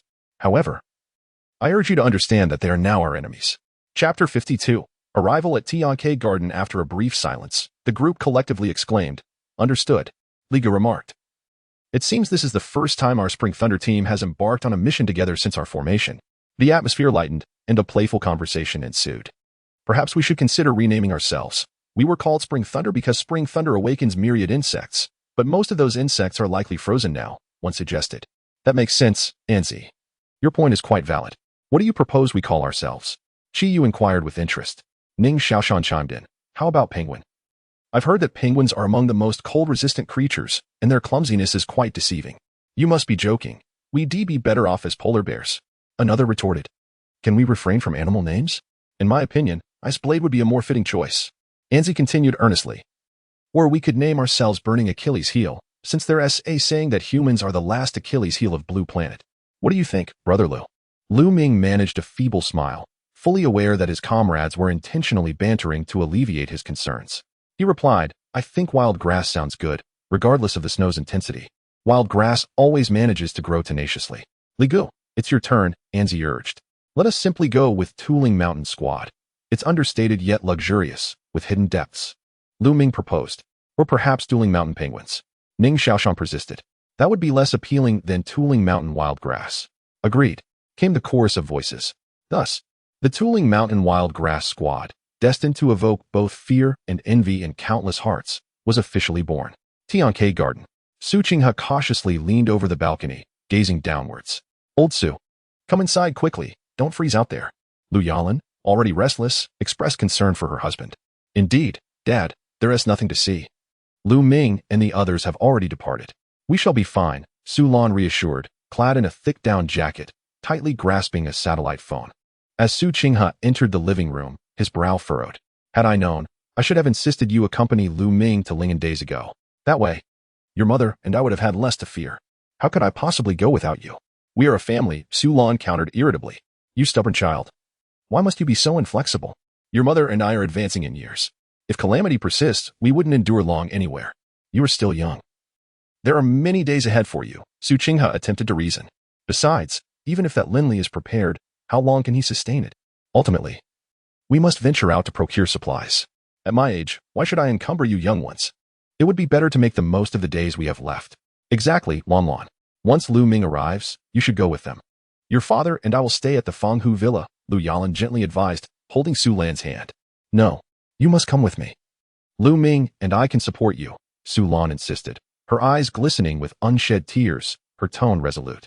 Suddenly, a series of forceful knocks echoed through the room. A coarse male voice boomed, open the door. Don't make us resort to force. At this, Su Lan immediately dialed Lu Ming. After less than 2 hours of travel, Lu Ming's phone rang suddenly, causing a tense silence among the group. It had been less than half an hour since their last conversation. Something had gone awry. Lu Ming. Someone has come to my house. They are already breaking down the door. What should we do? Su Lan's voice was filled with urgency. Sister Lan, do not panic. Give them whatever they want. If they intend to harm you, as I previously advised, promise them a substantial supply of resources. Just try to. Bang. Before Lu Ming could finish his sentence, a loud crash echoed through the phone, followed by Su Lan's piercing scream, leaving only the sound of static. Lu Ming, hold on. I'm accelerating. Everyone, brace yourselves. Lin Li, having grasped the situation from the phone call, immediately urged the vehicle to speed up. Indeed, Brother Lu, perhaps Sister Lan.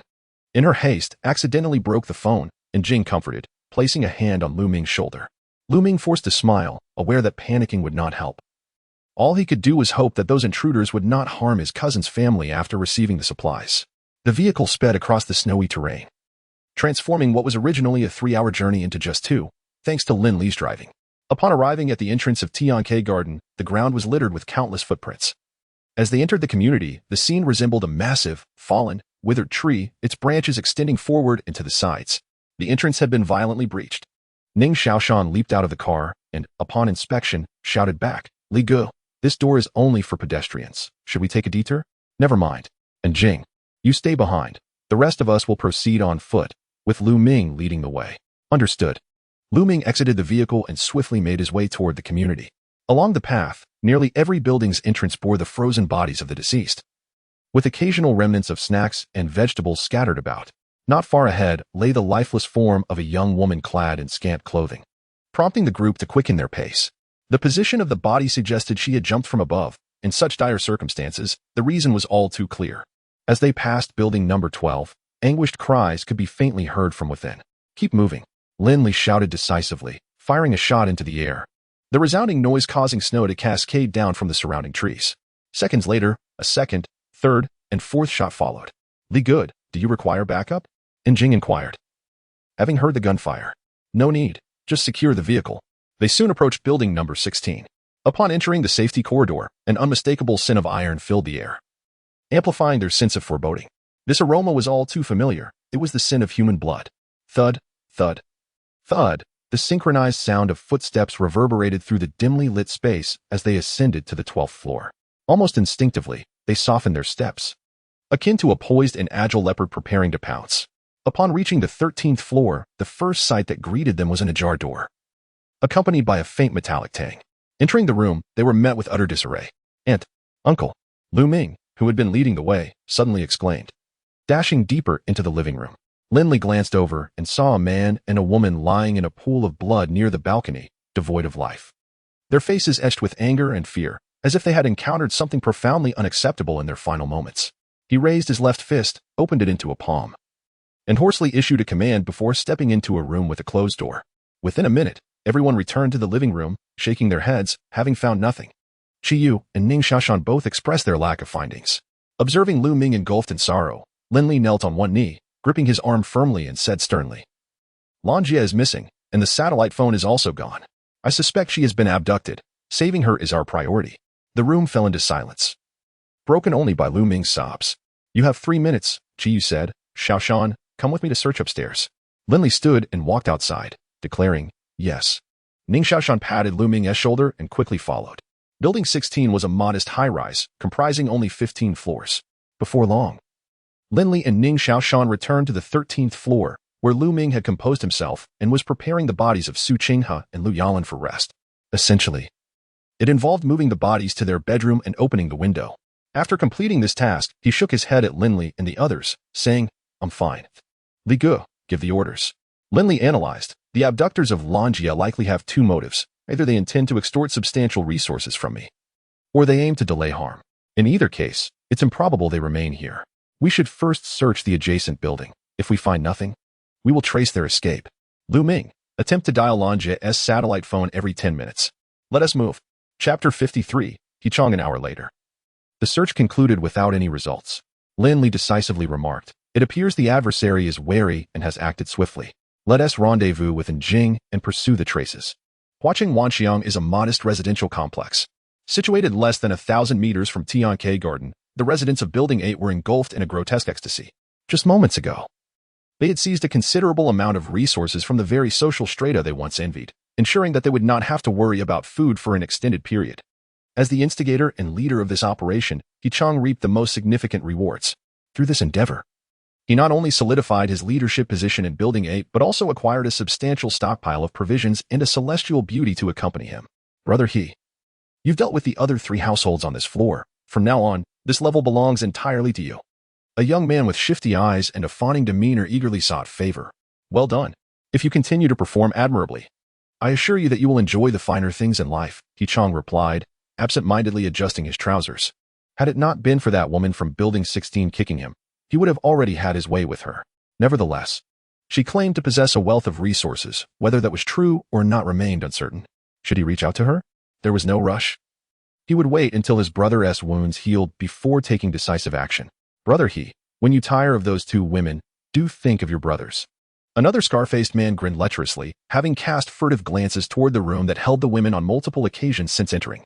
Look at your meager aspirations in this world. As long as you have the courage, can you really lack for women?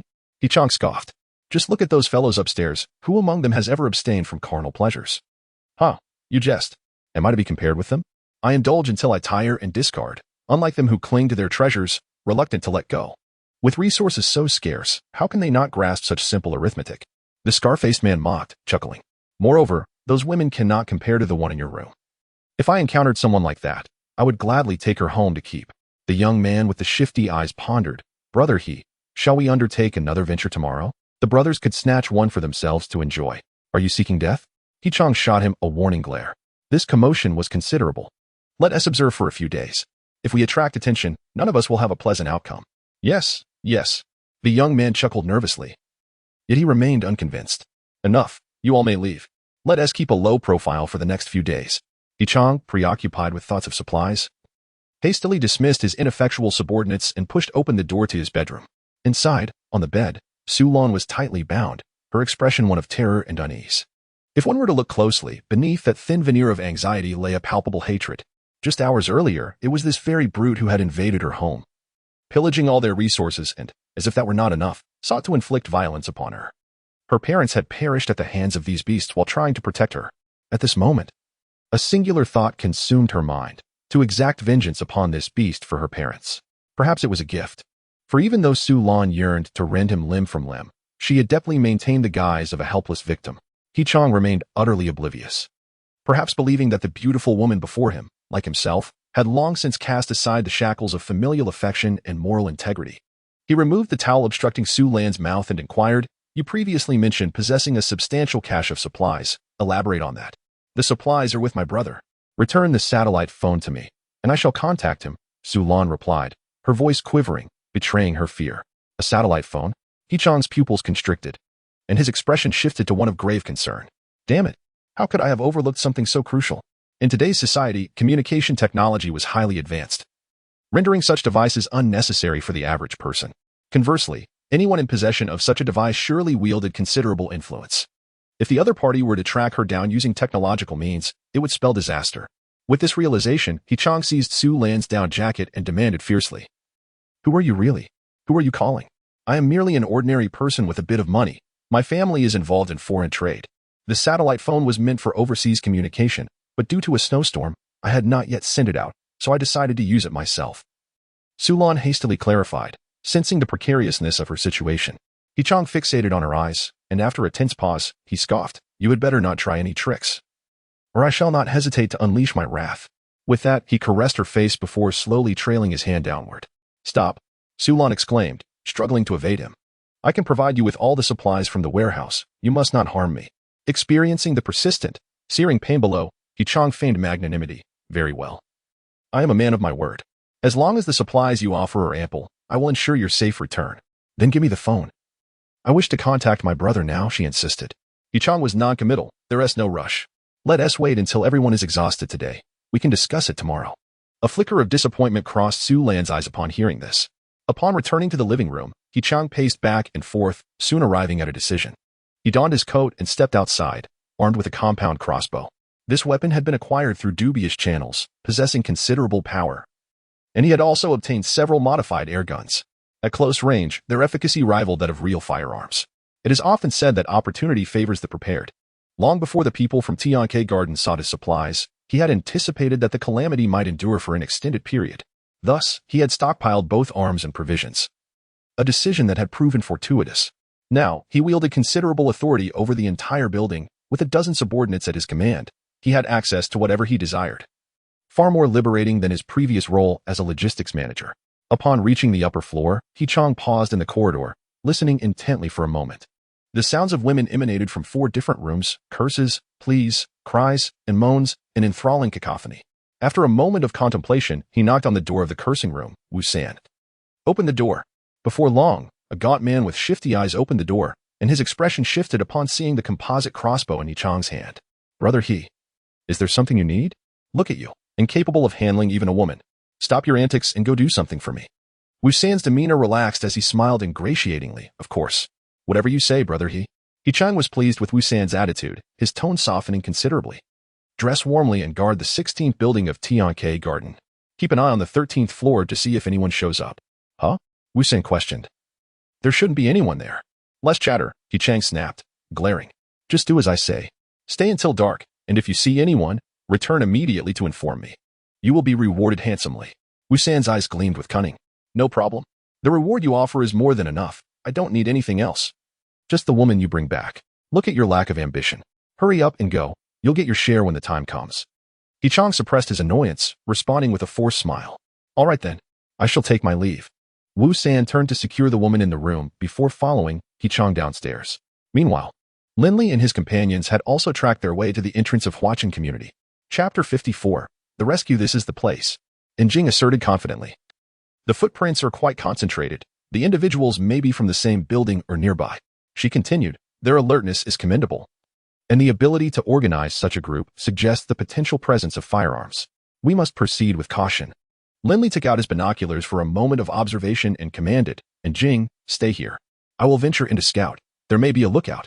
With that, he removed his white combat uniform and donned ordinary attire, following the trail of footprints deeper into the community. Just as he turned a corner, he encountered a gaunt man approaching from the opposite direction. The man glanced at Lin Li with some surprise, but hurriedly continued toward the exit. Lin Li kept his head down, pressing inward. He soon arrived at the foot of Building 8, where nearly all footprints abruptly ceased. Someone had emerged and was likely the very individuals involved in the robbery at Tianke Garden. Concealing his walkie-talkie discreetly, Lin Li maintained his pace, delving further into the complex. The area below offered little concealment. If anyone were observing from the upper windows, they would easily detect the arrival of an unfamiliar face and react accordingly. As he anticipated, Chang, feeling restless after returning home, instructed several subordinates to keep an eye on the activities within the community. Circling from the side of Building 12 to the rear, Lin Li pressed against the wall to reach the back of Building 8. There, he found a rear door slightly ajar. Approaching cautiously, he discerned no signs of life, allowing him to breathe a sigh of relief.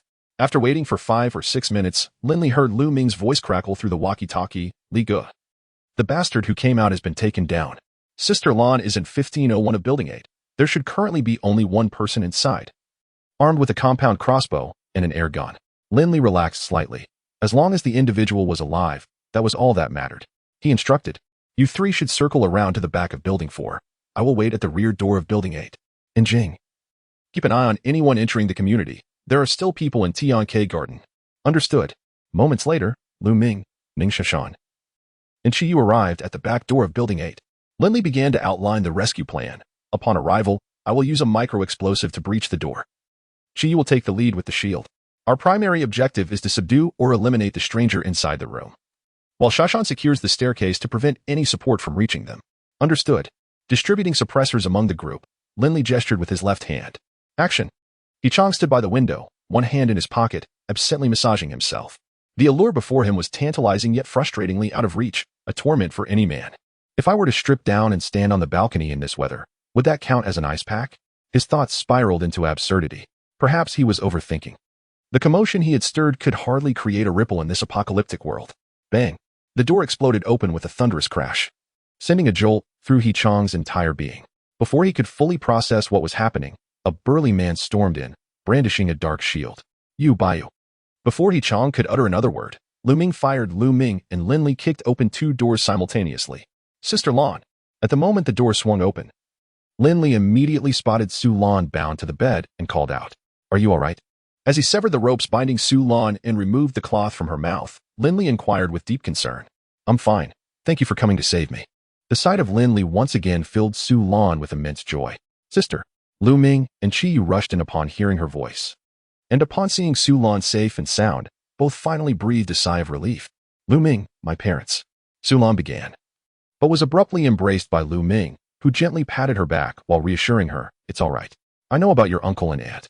The perpetrator is outside and has already been dealt with. Su Lan froze momentarily at his words, then began to sob, her voice breaking as she repeated, How could this happen? How could this happen? Lin Li and the others could offer no answers, resigning themselves to silence. After a pause, Su Lan suddenly lifted her head, gripping Lu Ming's arm with urgency. There are others.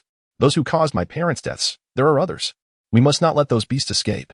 Leave it to us. Lu Ming, you protect Sister Lan while we identify them. Lin Li, having anticipated this, nodded at Qiyu and stepped towards the door first. Li Ge, what if we just...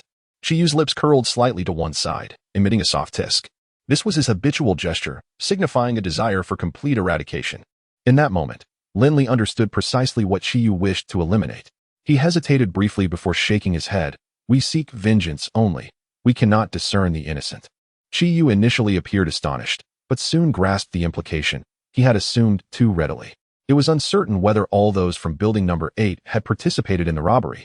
And there was no time for discernment. Should they mistakenly harm the innocent, only their own consciences would bear the weight of guilt. Very well, we'll do as you say. Let's move out. In the other 3 rooms on the 15th floor, they found no one, but instead discovered a plethora of supplies, along with several compound bows and air guns, all of which Lin Li collected. Shashan, guard the first floor. Do not let anyone escape. If there is resistance, eliminate them on the spot. We will search upstairs. Just as they reached the 16th floor, a chorus of cries reached their ears. Sulan whispered, "It must be the women they abducted." The group's expressions hardened as they noticed that the door appeared to have been forced open recently. Lin Li produced 2 steel rods. Break the door. With a grating creak, the door swung open. On the sofa, a man in the midst of putting on his pants cursed upon seeing them enter. "Who the hell are you? This place is mine. Go rob upstairs." "That's him." Sulan seethed, pointing at the man and shouting, "It's you." The man recognized Sulan, his face draining of color as he anxiously asked, "What have you done to brother he?" Lu Ming holstered his gun and slowly approached with a knife drawn. "Want to know? Go ask him yourself." As soon as the words left his mouth, he lunged forward, swiftly cutting the man's throat. Ugh. The man clutched his neck with both hands, eyes wide in shock as he collapsed to the ground.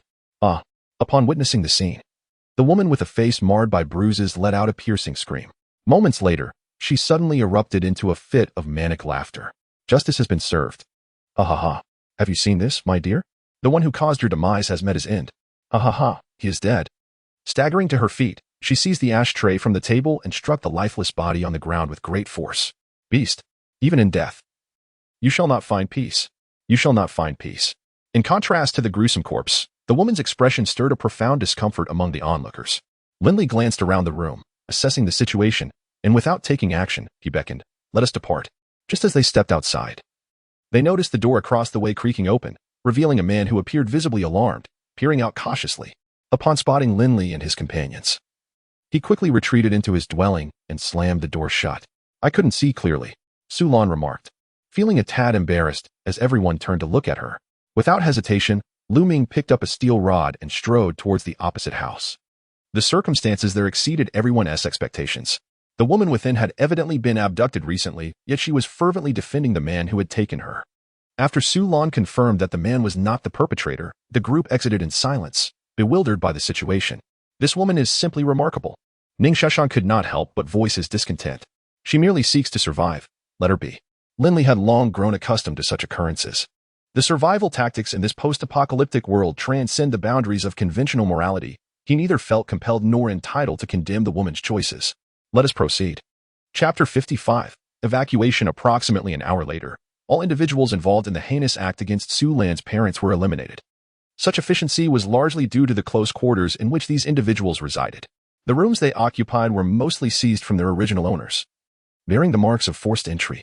As I descended to the ground floor, a quiet yet anxious voice crackled through the intercom.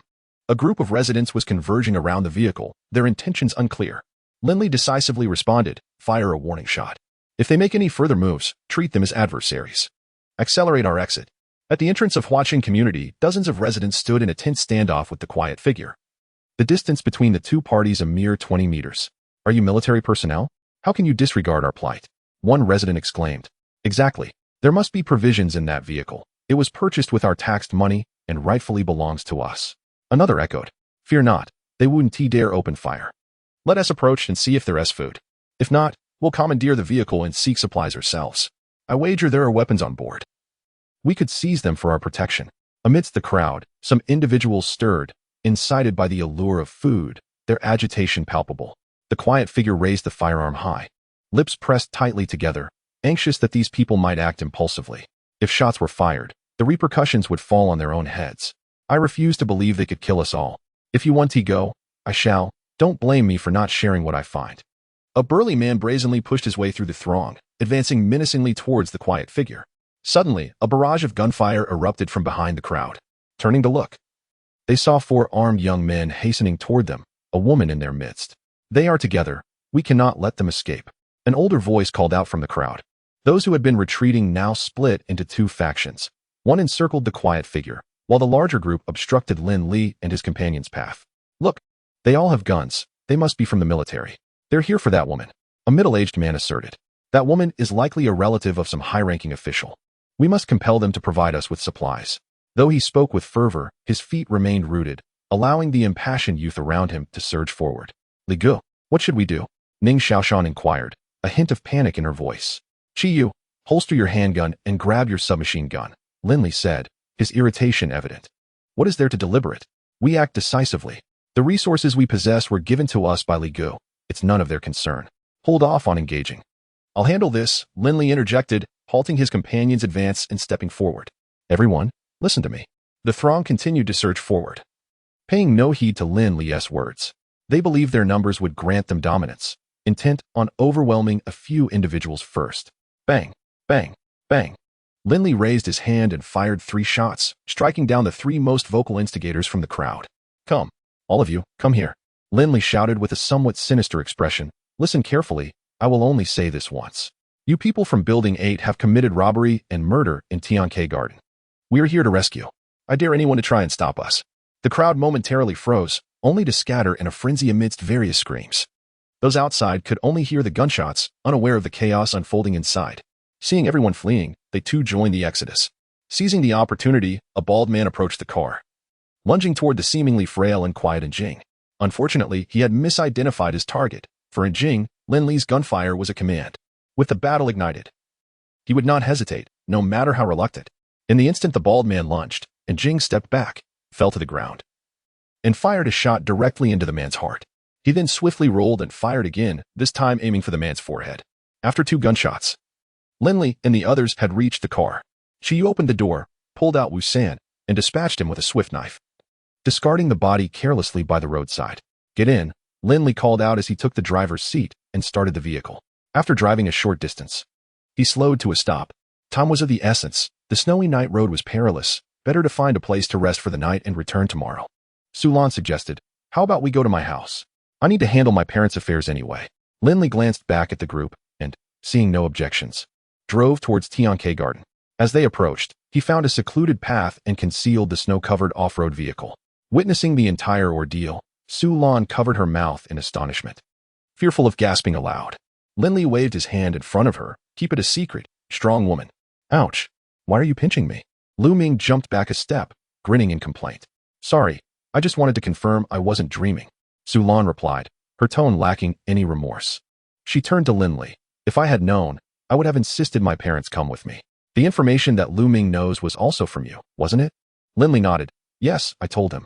Don't blame yourself. The days ahead will be even more challenging. Su Lan nodded sadly at Lin Li's veiled comfort, feeling a slight easing in her heart.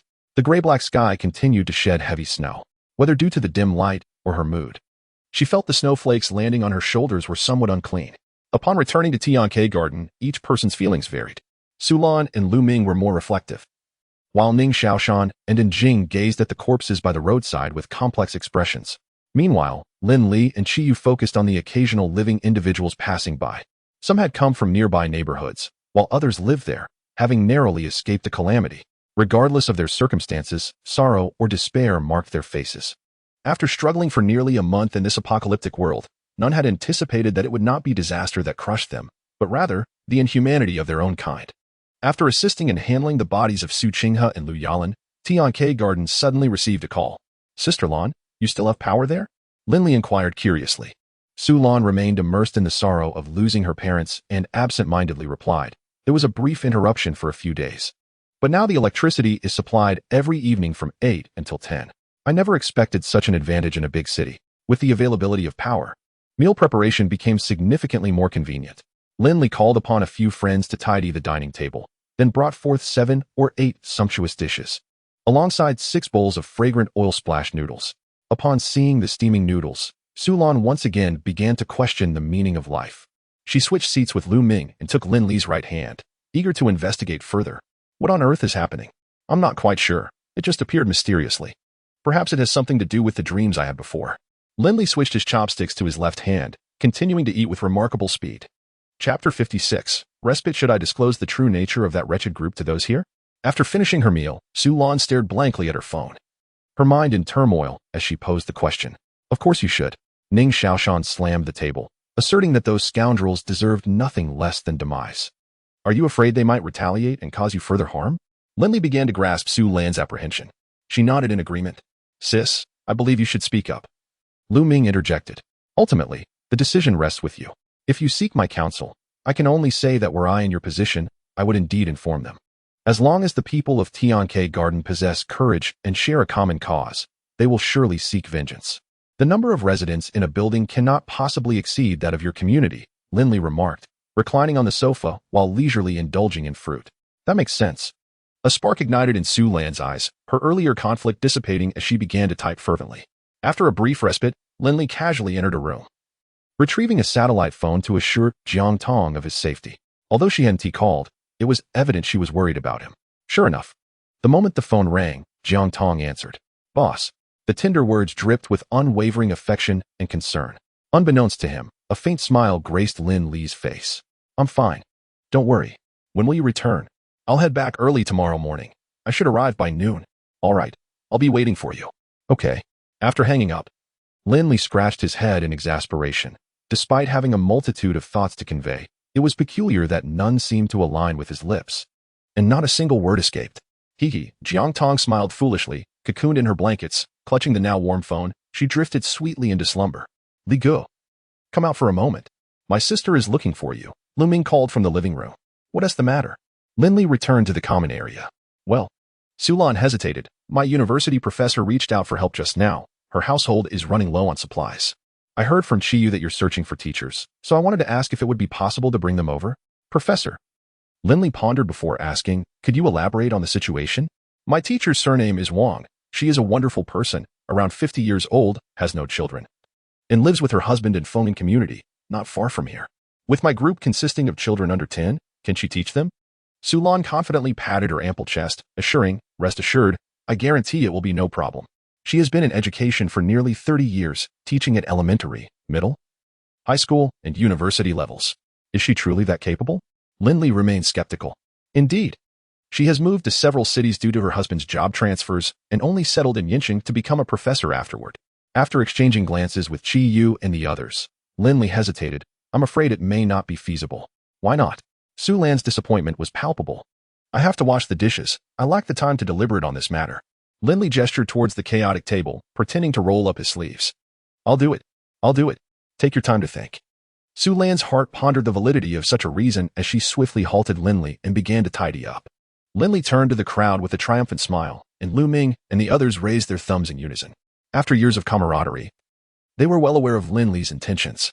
Sadness, joy, and disappointment are all emotions. And the most effective way to alleviate Su Lan's sorrow was to inundate her with other feelings.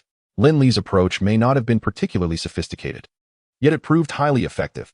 Observing Su Lan's busy demeanor, it was evident that she had temporarily set aside her grief. Li Gu, I'll wash your socks for a month. Teach me a trick or two, Ning Xiaoshan said earnestly as he approached. You young rascal, such tactics are of no use with the lifelike dolls, Lin Li retorted. Oh, but what if? Ning Xiaoshan replied, his expression earnest. Life is challenging. I must be prepared just in case. Upon hearing this, Lin Li suddenly recalled the lifelong affairs of his brothers. His expression turned serious as he said sincerely, Xiaoshan has a point. If any of you find someone you like, do not hesitate, pursue them. Given the conditions of our sanctuary, you're all prime catches. Anxiously, and Jing inquired, Li Gu, what if we all find someone? Can you support us all? Huh. Lin Li crossed his legs, proclaiming, let me be clear, I could support each of you, even if you each found 10 partners. Have you all been to the infirmary? He asked, and the group shook their heads.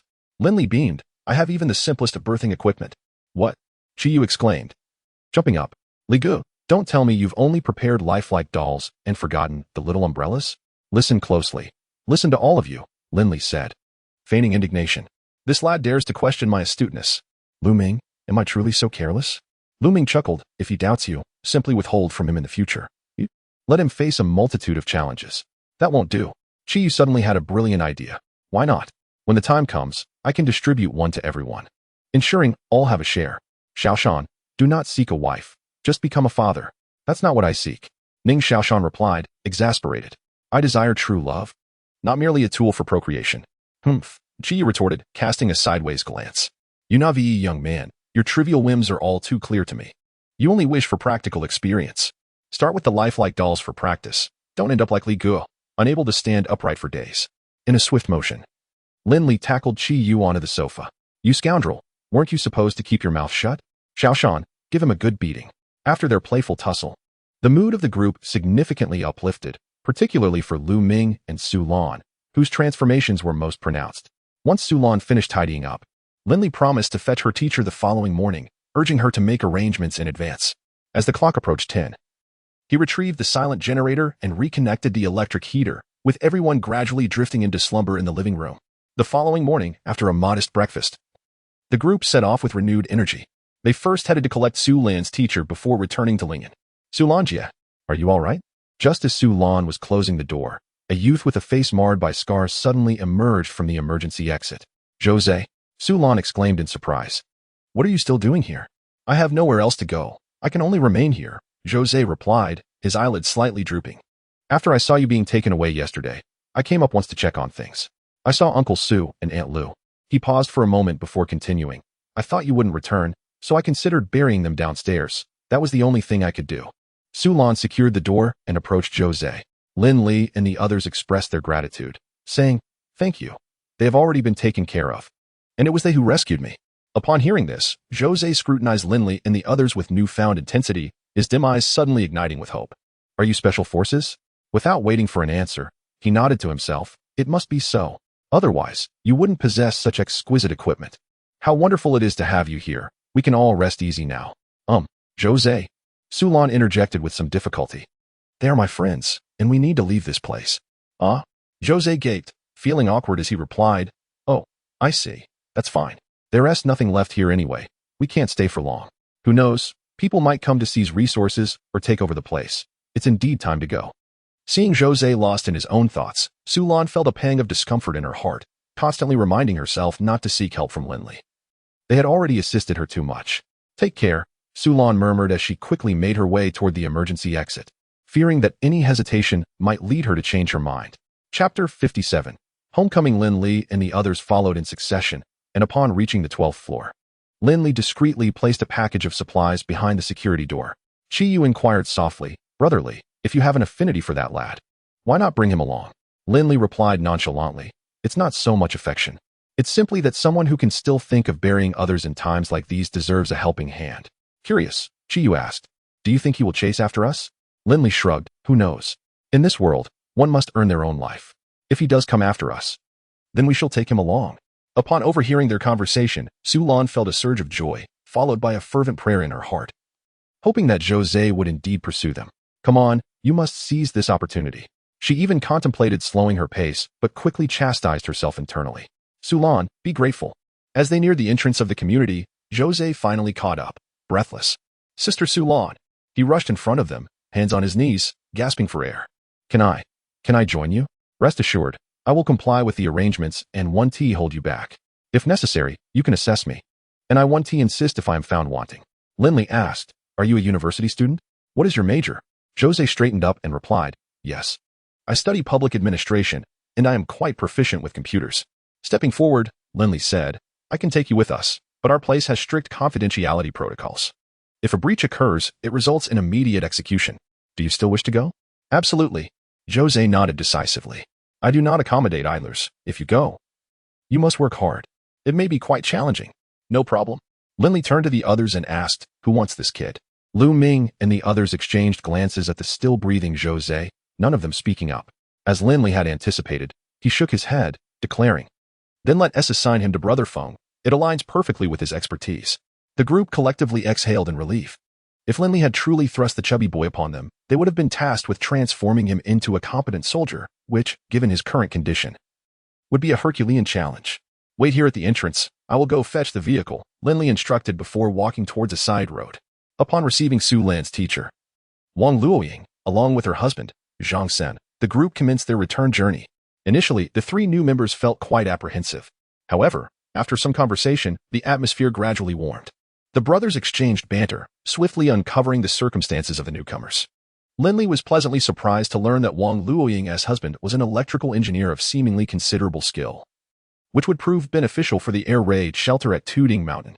Chubby Jose had been holding back his curiosity throughout the journey, and once they entered Linga, he could no longer contain himself. Brothers, will I be able to wear such cool gear like you in the future? Absolutely not. The 5 members of the Tooting Mountain Wild Grass Squad chorused in unison. Don't let my size deceive you. I can lose weight. I truly can. Jose hastened to assure them, attempting to rise in his urgency, only to bump his head against the car roof, eliciting laughter from the group. Enough of this fuss. Aren't you studying public administration? Once you arrive, simply assist in managing the community. Chiyu found Jose quite to his liking. Were it not for his poor physical condition, he would seriously consider accepting him. Shaolin, do you still oversee the community? Wang Luoying inquired with curiosity. To some extent. Lin Li replied. Firstly, it helps to strengthen our own capabilities, and secondly, it maintains basic order. As their conversation unfolded, Lin Li discerned that the Wang couple possessed gentle temperaments, exuding an air of scholarly elegance, leaving him with a favorable impression of them. That's wonderful. You are quite considerate. If there is anything we can assist with, please do not hesitate to let us know, Wang Luoying said with a warm smile. Certainly. Approaching the villa, Lin Li spotted several figures lingering at the entrance from a distance. He promptly called Jiang Tong to inquire about the situation. They said they were looking for you.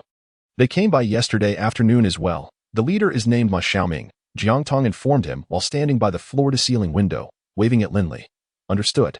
After hanging up, he drove the car into the garage, and Chiyu proceeded alone toward the entrance.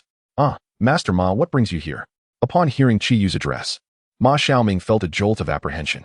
Had it been anyone else, he would have been thrilled, yet before this individual, he dared not respond. Brother, we have come to seek your support, Ma Xiaoming said, bowing respectfully to Chiyu. Chiyu tilted his head and asked, is there a problem?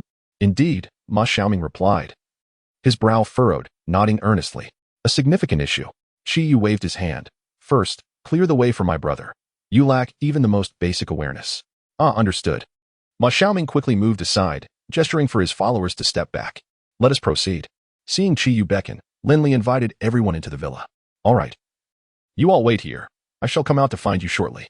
Chiyu left this remark before entering the villa, leaving the 4 behind with envious expressions. Brother Xiaoming, do you think they can assist us? I do not know, but we must at least try. Otherwise, what else can we do? The area where we reside has already been taken over by Brother Long. Soon we won't even be able to find supplies. We cannot just wait to perish. If it truly comes to it, we can return to seek Brother Long, a slender man lamented. Absolutely not. If you wish to go, then you may. They caused the deaths of so many yesterday, have you all forgotten? Once we associate with them, we can forget about living with dignity, Ma Xiaoming stated gravely. As for me, I shall never go. If you choose to, I will not stop you, but we shall no longer be brothers. I merely mentioned it in passing. The slender man said, feeling a bit wronged. For so many days, you have been taking care of everyone. I will follow your lead in whatever you decide. Indeed. Class leader, I shall also heed your guidance. After introducing Su Lan and others to Jiang Tong and Wang Simon, Lin Li accompanied his brothers back to the air raid shelter to change clothes and shower. When he emerged once more, the women were already engaged in lively conversation. Lin Li, the architect has arrived. Would you like to meet him now? Feng Wenshan approached with a question. Certainly. Let him come to the 2nd floor. A few minutes later, Feng Wenshan arrived with a man and a woman. Good day, Mr. Lin, they greeted, slightly bowing, their demeanor exceedingly courteous. Greetings to you both. Please take a seat and let us converse. Lin Li invited them to sit down and inquired. Feng Gu has likely briefed you on the situation here. Do you feel confident about constructing the ice house? Fan Kuan, a middle-aged man in his 40s with a medium build and slightly tanned skin, clearly accustomed to outdoor labor, pondered for a moment before replying. To be frank, neither of us possesses relevant experience. However, if we have the blueprints, we should face no significant challenges and can construct it through trial and error. Lin Li nodded slightly. That is sufficient. It merely needs to be sturdy and insulated, with an area of at least 10 square meters. Once the technology matures, we can expand further. Fan Kuan's wife, Li Yu, inclined her head and said, Thank you immensely for providing us with such favorable living conditions. We shall certainly strive to perform well. Lin Li waved his hand dismissively. There is no need for gratitude. This is what you rightfully deserve. Mr. Lin, does that mean we shall have to leave once our work is completed? Li Yu asked, a hint of awkwardness in her tone. Do you wish to leave? No. You misunderstand us. What we mean is, can we stay here indefinitely? Li Yu's face was alight with hope, and Fan Kuan nodded in agreement. Lin Li paused thoughtfully. I will consider it. That is wonderful. Thank you. Chapter 58. Wan Hongmei arrives. Lin Li had his lunch in the villa with Fan Kuan and his wife, Su Lan, Jose, and Wang Luoying's couple were arranged to stay in the air raid shelter with the children. From the moment these individuals arrived in Lingen, they had become bound to the tailing mountain. In contrast, the Fan couple had a different situation. If they failed to complete the construction of the ice house, there would be no reason for them to remain. It was crucial that they remained oblivious to the secrets of the air raid shelter for now. Their activities within the villa were limited, and they still believed that the others occupied the second floor. Nevertheless, they were quite content with their current living conditions. After the meal, Qiyu went out to find Ma Xiaoming. Upon learning that the area they were residing in had been claimed by Wang Dalong, he did not leave them behind but instead provided some supplies, instructing them to begin assisting with the construction of the ice house the following day. Not only would they receive supplies, but they could also be allocated a room later. Ma Xiaoming immediately nodded in agreement. Brotherly, that brother Long has quite the ambition. He killed many people yesterday while seizing territory, Qiyu remarked upon meeting Lin Li. Furrowing his brow, Lin Li replied, if this continues, even if we don't clash with them, the residents of Mingchen community will suffer. Let us wait and see. Did you deliver the message I entrusted to you? I did. Those young lads have some spirit. They're no longer following that Wang, and they have come seeking supplies, Lin Li noted. Make the necessary arrangements. Let me know what you need. We ought to cultivate some new talents. We can't handle everything ourselves. Qiyu snapped his fingers. I was thinking the same. Let us see how those young lads perform. If they show potential, we can discuss further. Within the air raid shelter, Su Lan enjoyed a refreshing shower. Finally feeling at ease. Upon her initial arrival, the experience felt surreal, as if she had stepped from hell into paradise. The Wang couple, possessing remarkable experience, adapted swiftly and had already begun formulating a teaching plan. Jose was taken by Jiang Tong to be introduced to Feng Wenshan, and for the foreseeable future, he would serve as Feng Wenshan's assistant. Su Lan, however, found herself with nothing to do. No, I cannot just sit here and be idle. I must contribute in some way, she thought. After drying her hair and dressing neatly, she sought out Lu Ming to inquire how she might assist. Sister, you should rest for a few days. I'll discuss it with Brother Li and see if he can assign you some tasks, Lu Ming replied, understanding his cousin's strong-willed nature. If she were not allowed to work, she would feel restless. Yet, he was momentarily at a loss as to what role Su Lan could undertake. Just as Lin Li was enjoying a moment of intimacy with Jiang Tong, a voice crackled through the walkie-talkie. Lin Li, Wan Hongmei has arrived with a group of people, and their intentions are not friendly. Tell them to wait. Lin Li replied curtly.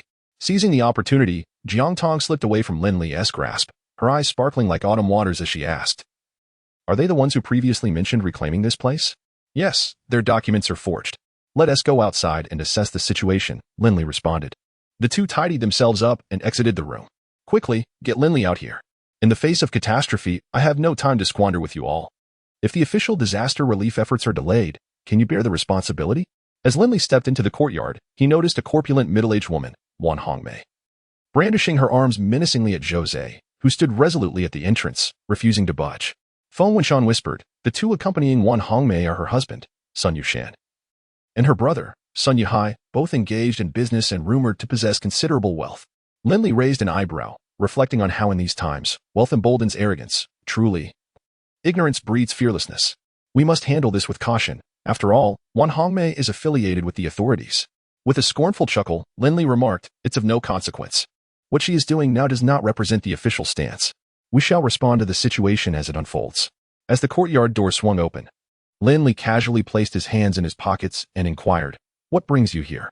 Wan Hongmei sharply demanded, are you Lin Li? Indeed, he replied, what of it?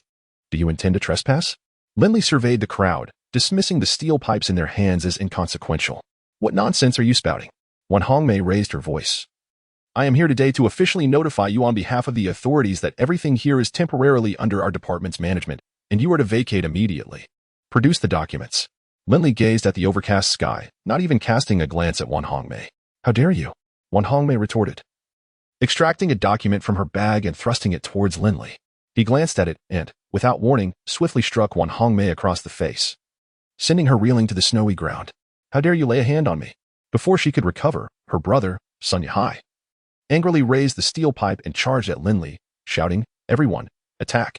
Kill him if you must.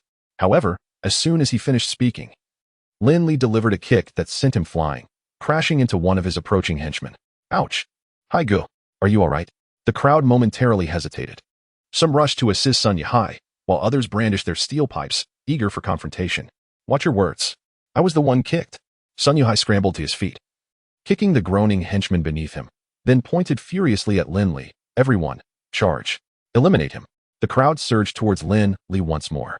Seeking death, Lin Li, alongside Jiang Tong, pressed forward rather than retreating, incapacitating the first 4 attackers who charged at them in a single encounter before advancing further. Sun Youhai's 20 or so subordinates swiftly surrounded the two, each strike more brutal than the last.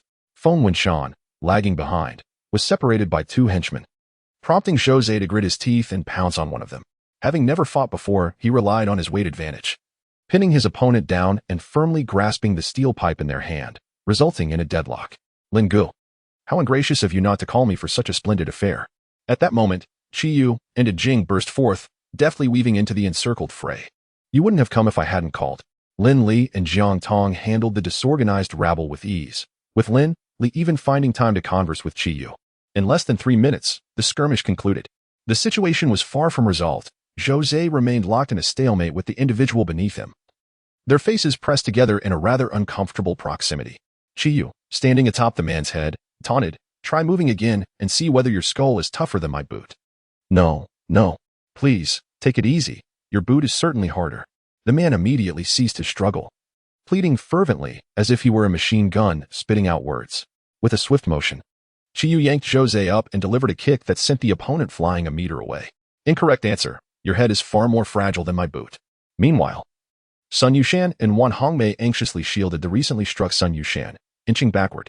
Upon noticing Lin Li approaching, Wan Hongmei, though visibly trembling, shouted, "Stay back. I am a public servant. You cannot assault us. Why do you want to target me?" Lin Li disregarded her threats. It is not my intention. It is the official mandate. Before she could finish her sentence, Lin Li's foot pressed down upon her instep. Remember, I offered you a chance. He pivoted on his heel, instructing his companions, do not be idle. Each of you take a few and interrogate them separately. I have a hunch there is more to this. Little Fatty, come over and question her. Jose, taken aback, pointed at himself, bewildered by the sudden responsibility of interrogation. However, having just witnessed Lin Li's formidable prowess, he held him in high esteem and considered him an idol. Naturally, he felt compelled to follow the idol's command. After a moment's contemplation, he plopped down on Wan Hongmei's waist, apologetically saying, I'm sorry, but you said I should get up. Wan Hongmei's anguished cry was intermingled with irritation. Lin Li stifled a laugh, quickly averting his gaze and heading towards Sun Yuhai, whose expression was fraught with malice. His intuition suggested that this man was the mastermind. Mr. Sun, what business are you involved in? He inquired, crouching down with a congenial smile. Chapter 59. The machinery factory. Sun Yuhai asserted firmly, this is none of your concern. I admit defeat today. Tell me how much I owe you. Lin Li scoffed. Do you take me for a mere child? Pray, tell me, what is the value of money now? What do you propose then? Shall you resort to killing us? Lin Li remarked, his gaze penetrating as he met Sun Youhai's eyes. You and I both know that many perish daily, do we not? The latter felt an icy chill emanate from Lin Li's seemingly casual words. After a brief silence, he cautiously inquired, what exactly do you want? First, elucidate why you covet my territory. Let me remind you, this is the only time I will ask. Sun Youhai's expression shifted rapidly. After weighing his options, he sighed heavily. There lies a machinery factory not far from here. The finest accommodations in the vicinity happen to be yours, hence my desire to seize it. A machinery factory? Lin Li's eyes sparkled with interest. Are you engaged in weapon manufacturing? Indeed. I had produced quite a number when power was available, but now, with self-generation, the output has diminished considerably. He smirked wryly. Had I not heeded the foolish words of that wastrel Sun Yang and arrived unarmed, it would be you lying here now. Then I must extend my gratitude to him. Where is he now? Has he recovered? At the factory. If you release us, I can provide you with a batch of weapons. Otherwise, I will take my secrets to the grave.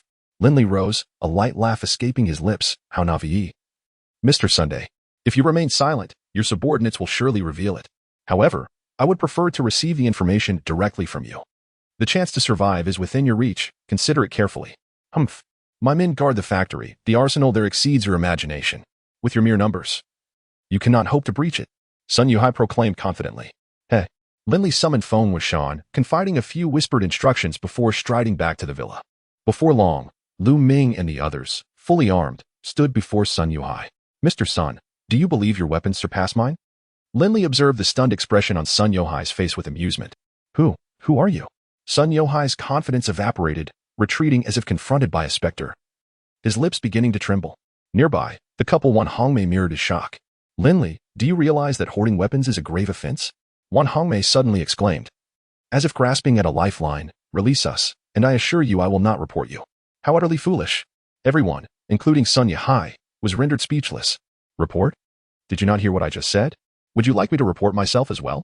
Sun Yihai felt the exasperation of encountering incompetent allies. Qiyu smacked Zhouze's hat, chiding, look at you, such a grown man, unable to manage an old woman. Zhouze, feeling ashamed, shifted his position closer to Wan Hongmei. He privately congratulated himself. At least I'm bundled up enough. Ugh. Wan Hongmei gasped as darkness enveloped her vision. Emitting a faint cry. Brotherly, this lad claims to know the location of the factory and is willing to guide us there. In the distance, Ning Xiaoshan waved. My people beckoned as well, and Jiang Tong joined in the call. Lin Li nodded and addressed Sun Yihai, saying, I could easily seize your factory right now, but I prefer to offer you a chance. Do you know why? Sun Yihai muttered, you want the skilled workers inside. Precisely, Mr. Sun, you are indeed perceptive. I presume you have taken precautions against them? Indeed. Given the circumstances, Sun Yihai candidly admitted, should any unexpected occurrences arise, my men will escort them away, if that fails. He made a gesture across his throat. Quite ruthless. Then, please lead us there. Sun Yihai scoffed. Do you take me for a fool?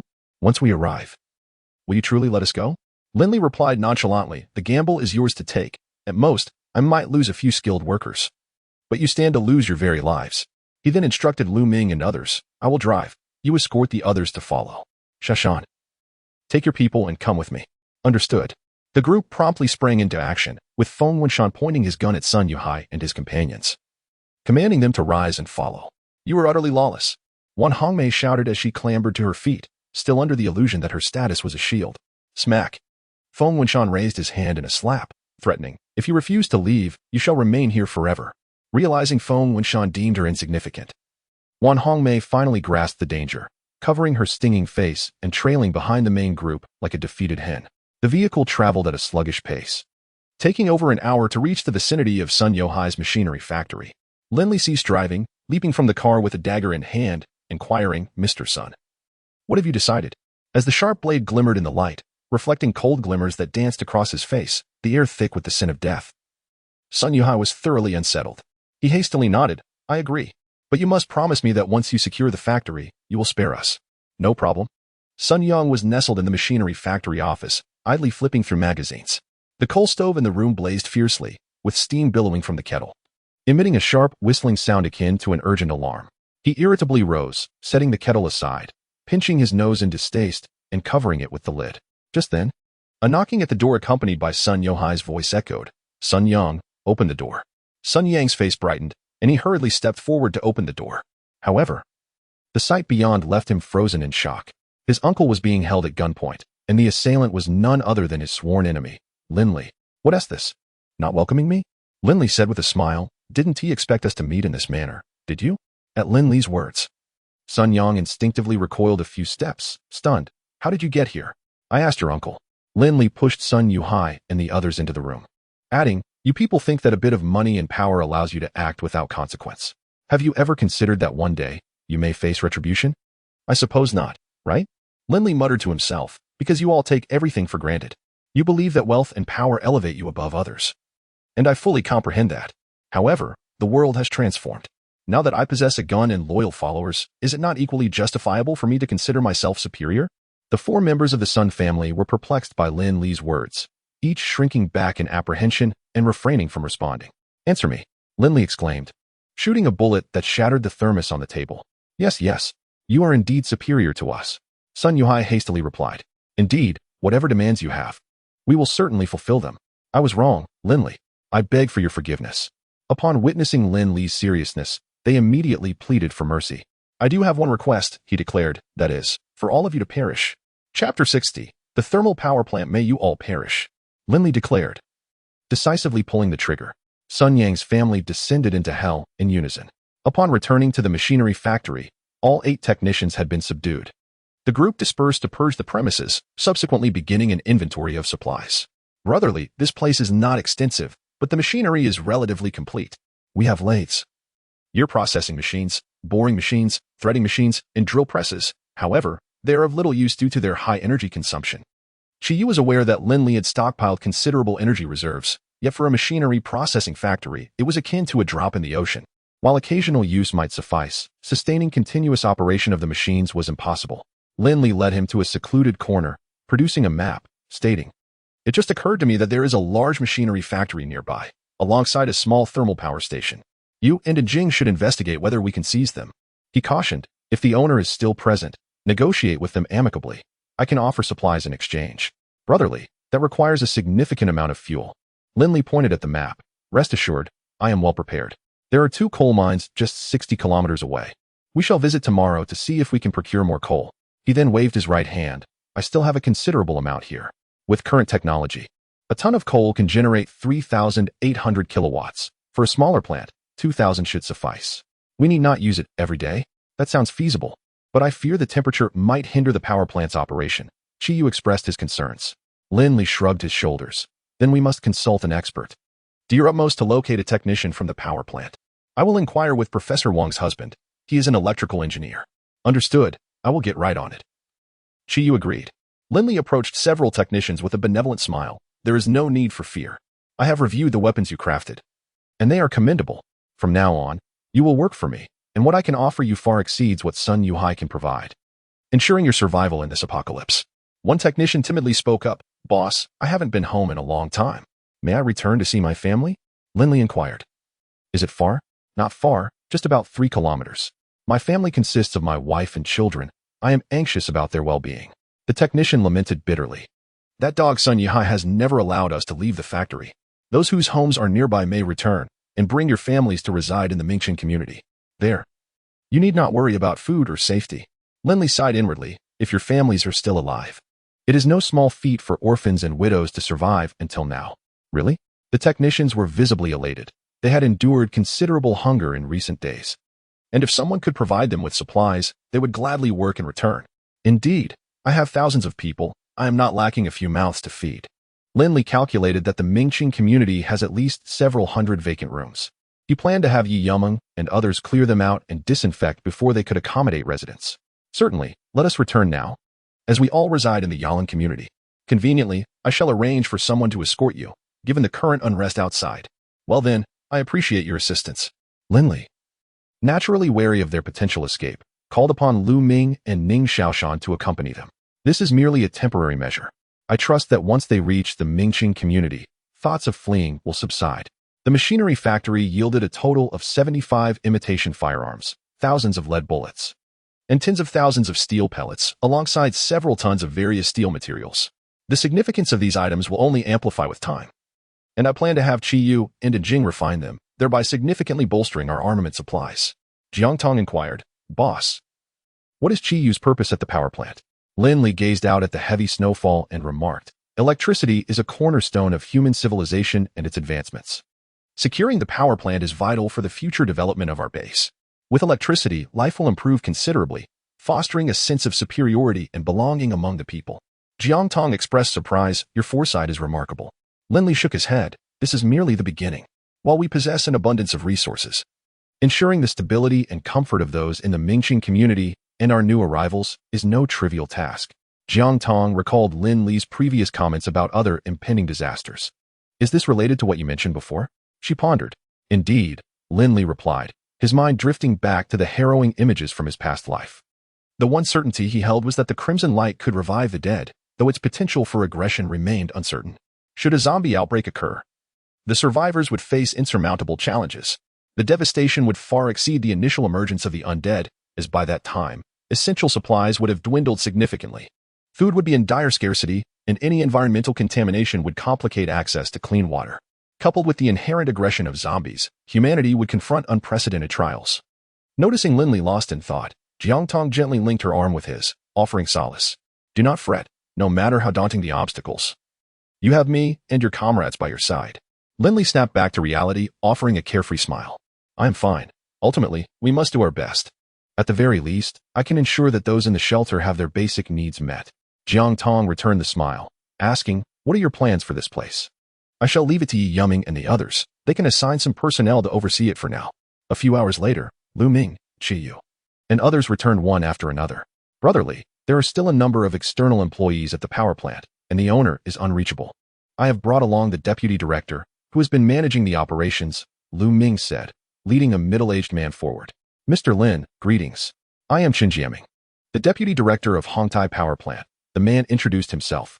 Lin Li shook his hand and inquired, Director Chen, what is the current status of your plant? Chen Jiaming replied with a rueful smile. The plant has long ceased operations. Coal supplies have been exhausted. Aside from myself and a few external employees, the local workforce has returned home. The director is stranded in Yueshing and has been out of contact for several days. Lin Li pressed further, if coal were available, could the plant's equipment still function normally? Chen Jiaming initially nodded, then shook his head. It is feasible, though the significance is minimal. Our plant is essentially an emergency thermal power facility supported by the government, with limited scale. While the equipment was replaced just last year, our production capacity remains insufficient. You need not worry. If I were to direct power supply to Mingqing community, would you be able to facilitate that? After a moment of contemplation, Chen Jiaming added, if you are referring to the one adjacent to the old city, it should not pose much of a problem. However, our plant's hourly output is approximately 800,000 kilowatt-hours, with a coal consumption of 300 kilowatt-hours per ton. Supplying just one community would render energy storage unfeasible. Lin Li and Qi Yu exchanged glances, having previously overlooked this issue. Mr. Chen, if you were to supply only one community, I actually have an idea. Chapter 61 Internal Meeting. Oh, do enlighten me. Lin Li's eyes sparkled. We have just introduced 2 sets of micro-generating equipment at our factory, Chen Jiaming confidently explained. Though the power output is modest, the conversion rate is remarkably high, and coal consumption is minimal, fully meeting your requirements. This equipment can operate with just 8 personnel, generating a maximum of 40,000 kilowatts per hour, and it occupies less than 200 square meters, ideal for community use. Splendid! Lin Li exclaimed, clapping his hands in excitement. Director Chen, you have been a tremendous help. Please, share your conditions. I am keen to acquire the equipment. After a moment's hesitation, Chen Jiaming replied, Mr. Lin, the equipment belongs to the factory, and I technically do not have the authority to make such decisions. However, as you are aware of the current circumstances, I have around 20 employees under my supervision who also need to survive. My request is that, upon your acceptance of the equipment, you also take in all the staff, providing for their food and accommodation. We can discuss the arrangements for after the disaster later. Haha, that is not an issue. Lin Li laughed heartily. You can continue to oversee this area. Rest assured regarding the remuneration. As long as you manage it well, you will be more than satisfied. Upon hearing this, Chen Jiaming felt a weight lift from his shoulders, finally able to provide a resolution for his employees. Qi Yu, I entrust this matter to you. Do not hesitate to ask if you require my assistance. Rest assured. Qi Yu assured, giving a thumbs up. I will ensure everything is executed flawlessly. When Lu Ming and Ning Xiaoshan returned with the technicians, Lin Li had already cleared the office of the bodies and cleaned up the bloodstains, leaving behind ample supplies. He then led everyone back to the villa. In the vacant lot beside the factory, Sun Yushan's underlings lay scattered, each with a gaping wound in their foreheads. The following day, Lin Li convened the first comprehensive meeting at the villa. Except for the children in the air raid shelter, everyone was present. Of course, there was a specific order for entering the meeting hall on the first floor. The last to arrive were the Fan Kuan couple and Chen Jiaming. Once everyone was gathered, the chief steward, Feng Wenshan, spoke first. Greetings, everyone. Today, I have summoned you all to announce and discuss several matters. The first is the formal establishment of the Tuling Mountain Base, with Mr. Lin Li appointed as the head of the base. Other appointments will be announced by him shortly. The second matter is to clarify each person's responsibilities, obligations, and authority, with the guiding principle being, no idle hands. The third point will involve Mr. Lin announcing the base's regulations and disciplinary measures. Now, I invite Mr. Lin Li to address us. Applause erupted spontaneously among the crowd, most wearing smiles as they looked at Lin Li. Only the Fan Kuan couple and Chen Jiaming appeared somewhat anxious, uncertain of what lay ahead. With a smile, Lin Li began, the reason I had not previously addressed these matters was due to the small number of us. As you are all aware, the outside world remains perilous. The calamity will not conclude in the near future, and in my view, it has only just begun. Thus, for the foreseeable future, we will all need to coexist under the same roof, necessitating the establishment of guidelines to prevent chaos. To begin with, the Tuling Mountain Base will serve as our sanctuary for survival. Without preamble, I declare that everything here belongs to me. It is only fitting that I assume the role of leader. I shall announce several appointments. Feng Weishan is appointed as the director of the General Affairs Office, overseeing the daily operations of the base. Wang Simon is designated as the deputy director of the General Affairs Office, assisting in the completion of routine tasks, and concurrently serves as the director of the medical office. Being the sole doctor at present, Lu Ming is appointed as the director of the Armament Office, responsible for managing all weapon allocations, while also serving as the deputy commander of the Tuling Mountain Wildgrass Team. Shi Yu takes on the role of deputy director of the Armament Office, overseeing the selection and training of combat personnel, and is also a member of the operational team. And Jing and Ning Xiaoshan are appointed as the director and deputy director of the security office, responsible for the daily safety of the villa, while also being operational team members. Jiang Tong is appointed as the assistant to the leader, concurrently serving as a member of the operational team. Professor Wang Luoying is tasked with the education of the children. Engineer Zhang is responsible for internal electrical works, and Qin Jiaming oversees external electrical projects. The engineering department will temporarily not establish leadership positions, pending observation for a while. Su Lan is appointed as the deputy director of the General Affairs Office, responsible for daily material management. Fan Kuan and Li Yu are placed on a probationary period, should you succeed in constructing the ice house. You will be considered for leadership roles within the engineering department. Lin Li took a sip of tea and continued, let it be clear that these appointments are not to be taken lightly. The significance of a well-structured system and framework cannot be overstated. It is imperative for a group of individuals to survive long-term in a post-apocalyptic world. These roles are essential. After a brief pause, he resumed, now, I shall announce several rules of conduct. The first, confidentiality. Regardless of who you are, if you divulge information that must remain confidential, the consequence is singular death. There is no room for negotiation on this matter. As for what needs to be kept confidential, designated individuals will inform you. The second rule, no one is permitted to enter or investigate areas beyond their designated authority. Failure to comply will result in punishment. And I tend to favor the most expedient measures. The specific delineation of areas and authority has already been communicated, so I shall refrain from reiterating it. Lin Li settled back, a subtle smile gracing his lips. That is all I wish to convey.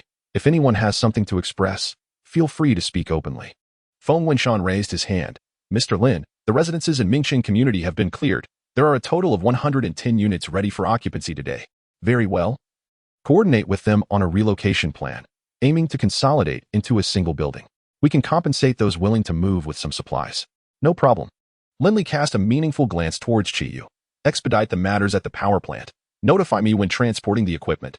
Understood. Qi Yu signaled an okay gesture. All right. The meeting is adjourned.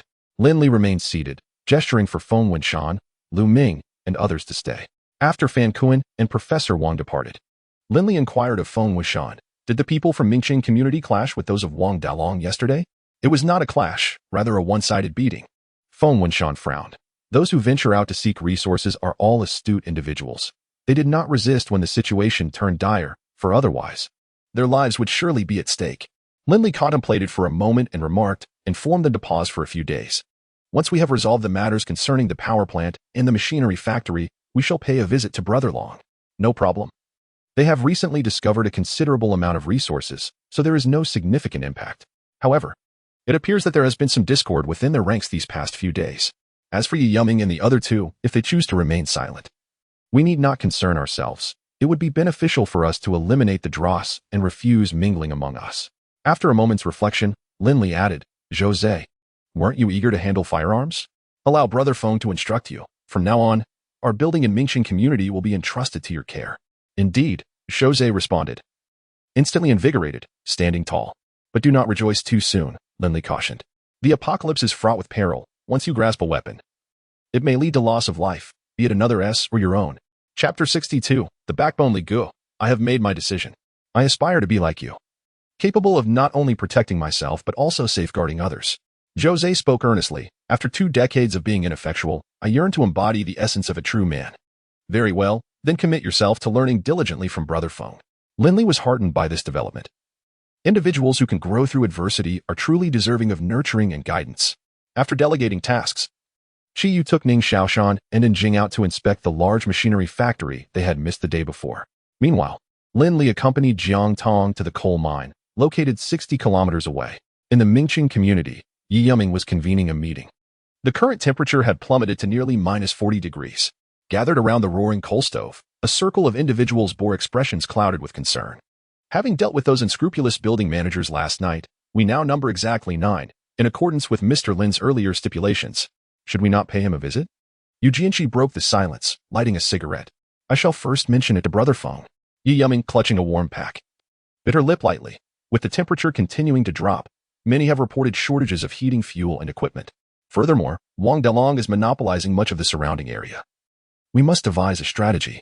Upon hearing Wang Dalong's name, Han Bin's eyes suddenly gleamed with intensity. If negotiations fail, we shall confront them. Our numbers are not fewer than theirs, and we are armed. Wang Dalong was once merely a lowly figure. Does he truly believe himself formidable? The others fell into silence at his words. Speak up. Are you all afraid? What kind of world is this? Can forbearance truly resolve our dilemmas? Han Bin exclaimed vehemently. Mr. Lin has instructed us to halt our resource collection. We have food, yet how shall we address the heating crisis? Do you all intend to heed his every word without regard for the well-being of those beneath us? Yi Yumming shot Han Bin a disapproving glare. Will such outbursts lead to resolutions? We possess only a handful of firearms and limited ammunition. Do you have any comprehension of their numbers? One misstep, and we could lose everything. Have you considered that? Yumming is correct. We should first confer with Mr. Lin. His prowess guarantees he must possess a solution. He Miao, having developed a strong rapport with Yi Yumming since their last visit to the villa, was the first to voice her support for her. Yu Jianqi concurred with Yi Miao's sentiment. Even if conflict is inevitable, we should consult Mr. Lin. With his backing, we shall at least be on par with Wang Dalong in terms of armament. Han Bin's earlier bravado was merely a reaction. The prospect of confronting Wang Dalong now filled him with trepidation. Thus, he added, I have no objections, but we cannot afford further delays. To speak bluntly, if our subordinates perish, we will hold no value in Mr. Lin's eyes. Will he still concern himself with our fates then? Once again, silence enveloped the group. This issue weighed heavily on their minds, yielding answers that left much to be desired. Yi Yumming shifted the topic. Since we must consult with Mr. Lin, let us prepare thoroughly. Have you all consolidated your core combat strength? I have compiled the statistics. He Miao produced a sheet of paper and stated, I currently manage buildings 13 and 14, which accommodate a total of 266 individuals, with a core team of 85. My total headcount amounts to 283, with a robust contingent of 95. Yu Jianqi also handed over a document. Han Bin promptly presented his own paper, remarking, my total is somewhat lower, but I have a larger number of capable individuals, approximately 101. Yi Yumming received the papers and added, along with my resources, we can mobilize around 400 personnel, which constitutes nearly half of the community. Let us call the other 5 over shortly to consolidate our numbers and then see how Mr. Lin wishes to allocate them. Additionally, Brother Feng has requested that we prepare another 100 individuals to commence construction on the ice house starting tomorrow. Please notify everyone returning from the villa area that Mr. Lin will provide cold weather gear and provisions. They must work diligently and avoid any notions of slacking off. Otherwise, no one will be able to save them. Han Bin pondered for a moment before inquiring. 100 people means 100 sets of cold weather gear. Where do you think Mr. Lin procured such supplies? The other 3 exchanged glances, and Yu Jianqi responded, Old Han, haven't you figured this out yet? Mr. Lin likely anticipated the impending disaster before us, which is why he made preparations. Just look at the villa. Who in their right mind would spend lavishly to renovate their home to such an extent? The utilities are fully operational, which indicates that the project and reserves are substantial. I suspect the underground bunker behind the villa is brimming with supplies. Han Bin questioned. If that's the case, why does he concern himself with our community's affairs? Wouldn't it be more comfortable for him to lead a quiet life? Yu Jianqi shook his head. I have contemplated this as well, yet I have not reached a conclusion. There must be aspects we are unaware of. If he chooses not to disclose them, it is beyond our control. He Miao waved his hand dismissively. Why overthink it? We should be grateful. Without Mr. Lin, our community would likely have scarcely any survivors left. The others nodded in agreement, acknowledging the truth in his words. Setting aside the supplies, had it not been for Lin Li, they would have likely descended into chaos, resorting to mutual slaughter rather than sitting together in conversation. How wonderful it would be to reside in the villa. Han Bin gazed longingly towards the direction of the tailing mountain, a sense of satisfaction in his eyes. Indeed, who could argue otherwise? The others followed his gaze. Despite the mere 2-kilometer distance, it felt like an entirely different realm. What might Lin Li be doing at that moment? Watching a film? Indulging in a sumptuous meal? Engaging in physical training? Each of these activities was a coveted dream, unattainable for them. Achu. At that moment, Lin Li was not enjoying the comforts that many imagined. He had just arrived at the second mining site. The first site had been thoroughly cleared, yielding nearly 20,000 tons of coal and burying dozens of corpses. Before him lay a mining area with at least another 10,000 tons of coal and over 30 bodies. It was unfathomable to consider how many more corpses lay hidden beneath the blanket of snow in the mines. Initially, the mine managers likely paid little heed to the heavy snowfall, continuing operations as normal. It was only after the power outage that they were forced to cease work. As a result, the wealth they envisioned would never materialize, inadvertently benefiting Lin Li. Boss, just how vast is your domain? Jiang Tong was astonished to witness several coal mountains vanish in the blink of an eye. Previously, she had only known that Lin Li possessed spatial abilities. But she had no intuitive grasp of their magnitude. This recent spectacle was indeed quite alarming. After all, we are talking about thousands of tons of coal. How could it be taken away so effortlessly? Upon hearing her exclamation, Lin Li responded with indignation. Oh, so you have been deceiving me all along? Jiang Tong was taken aback. What have I deceived you about? Haven't you often demanded to know the extent of it? How could you not perceive its enormity? Jiang Tong paused, then shot Lin Li an annoyed glare, her face flushed with a captivating allure. Upon returning to Tuling Mountain, Lin Li pressed on, accompanying the ever-waiting Qi Yu to transport the power generation equipment to a makeshift factory established in Mingchen community. Mr. Lin, please wait. Just as he was about to depart, Yi Yumming and others hurriedly approached, inviting him to their home as a guest. Hearing such a familiar yet unfamiliar invitation, Lin Li gladly accepted. Chapter 63. Recruitment. A few individuals arrived at Yi Yumming's residence. Han Bin and Yu Jianqi lived with their families, while He Miao was alone. However, Building 13 was too distant, making Yi Yumming's place the most suitable for their discussions. The environment in Yi Yumming's home was relatively tidy, though the strong odor of coal was somewhat disconcerting. Apologies, Mr. Lin, I do not have much to offer you. Even this stove was exchanged from Brother Feng. Yi Yumming said, her charming face displaying a hint of embarrassment. Not at all, you have already done more than enough. Lin Li replied casually as he found a chair to sit on. Accepting the hot tea offered by Yi Yumming, he inquired, you have matters to discuss with me. I presume? Indeed, Mr. Lin, Han Bin responded hurriedly. The weather is growing increasingly frigid, and the residents in the community are struggling. Could you possibly think of a solution? Lin Li remained non-committal, redirecting his query, do you have any countermeasures? Han Bin was momentarily speechless, inwardly lamenting, if we had a solution. Why would we seek your assistance? Noticing the silence among the group, Lin Li sighed softly, in truth, you have long presumed I would lend my support, haven't you? No one dared to respond. Any reply seemed inappropriate. Do you think I cannot survive without your Mingchen community? Or perhaps you believe I am reliant on your daily collection of supplies. Lin Li's tone grew increasingly frigid. After exchanging glances with the others, Yi Yumming clarified, Mr. Lin, you misunderstand. That is not our intention. It's just that you Haven Tea thought of a solution? Lin Li interjected for her. Exactly. The current weather is too cold, and most of the nearby territories have been seized by Wang Dalong, leaving us utterly helpless, Han Bin quickly added. Feeling the weight of Lin Li's grim expression bearing down on him, fearful of being ousted from his leadership role. Is this the consensus among you all? Lin Li surveyed the group. The others remained silent, heads bowed. Lin Li shook his head with a light chuckle. Firstly, you must understand that in the face of disaster, relying on others is futile. Self-reliance is paramount. My involvement with you is based on a mutual exchange of interests. The fundamental requirement is that you must manage the Mingchen community effectively, rather than shifting the blame onto me at the first sign of trouble. If that is the case, what value do you possess? Are you merely eliminating a few unscrupulous building managers, allocating the incoming supplies, or flaunting your power with firearms before your subordinates? With a loud thud, Lin Li slammed his teacup onto the table. Han Bin and the others were thoroughly perplexed, unsure where they had erred to provoke Mr. Lin's ire. Yu Jianqi spoke sincerely, Mr. Lin, if we have faltered in any way, we ask for your understanding. Please point out our shortcomings, and we shall certainly amend our ways. Yes, absolutely. Seeing that the moment was ripe, Lin Li gestured to a nearby chair. Please, take a seat and speak. The reason for his reprimand was indeed his dissatisfaction with their performance. He inquired, Han Bin, was it your personnel who first clashed with Wang Dalong's people a few days ago? Yes, Han Bin replied, sitting on the edge of the chair, his demeanor tense. Why haven't you considered sending someone to ascertain their location, or perhaps even infiltrating their ranks, or simply gathering a team to capture a few of their members for interrogation?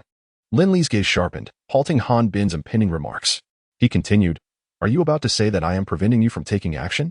But what of the time before I informed you? You come to me with every issue, while privately lamenting that I am taking too large a share of resources.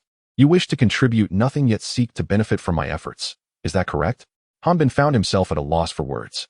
Mr. Lin, your criticism is justified. It is indeed our shortcoming. Yi Yumming interjected with conviction, we should not impose such demands upon you. Given our current capabilities, it is impossible for us to ensure everyone's survival. We humbly seek your assistance and are willing to pay the price for it. After a moment's reflection, Lin Li spoke. This morning, I convened a meeting at the villa and formally established the Tuling Mountain base. I now extend to you an opportunity to choose. Are you willing to incorporate the Mingxing community into the jurisdiction of the base? We are willing. The others responded in unison. Lin Li refrained from expressing his stance, instead cautioning, once you join, our relationship will no longer be one of collaboration, but of hierarchy. I hope you understand this. I have no objections. Neither do I. Very well. Tomorrow at 10 in the morning. Along with the other building leaders, come to the villa for a meeting. All matters will be discussed then. Lin Li achieved his objective and rose to take his leave. Regarding the Mingxing community, he had conferred with Feng Winshan the previous day. They both deemed it necessary to exert some pressure on these building leaders. Only by making them recognize the reality of their situation could they be effectively managed after incorporation. The following day, at 10 in the morning, the meeting commenced punctually. Most of the 9 building leaders were entering the villa for the first time, their astonishment and envy still palpable, their gazes darting about. Feng Winshan rapped the table, marking the official start of the meeting, and first introduced the members of the base's management, Mr. Lin Li, the head, Director Lu Ming of the Armed Services, and Deputy Director Qi Yu. As his words concluded, Lu Ming and Qi Yu rose simultaneously, their faces stoic, even though the room was warm. A palpable chill radiated from them. Within mere seconds, the expressions of the building leaders shifted dramatically, instinctively straightening their posture. The director of the security department, along with Deputy Director Ning Xiaoshan, also stood, exuding an aura similar to that of the previous 2. With such individuals, I could take on 10 myself. Han Bin pondered his own worth. The others were no exception. In that instant, they truly grasped the strength of Tuling Mountain, feeling a mixture of relief and anticipation. It was evident to anyone with common sense that the 4 who had just stood were former military personnel. Having such individuals within the team was immensely reassuring. Next, Feng Winshan introduced other officials, including Wang Simon and Su Lan. After a brief pause, he continued, from this moment forth, all 9 of you will be incorporated into the General Affairs Office. Yi Yuming will serve as the director of one department, overseeing all operations of the Mingxing community. Should any issues arise, report directly to me. Han Bin and Yu Jianqi were appointed as deputy directors of one department, while the others were managed by another. Upon hearing the news of his promotion to deputy director, a flicker of dissatisfaction crossed Han Bin's eyes. Wasn't Yi Yuming simply closer to Feng Wuxian? Why was he being overshadowed?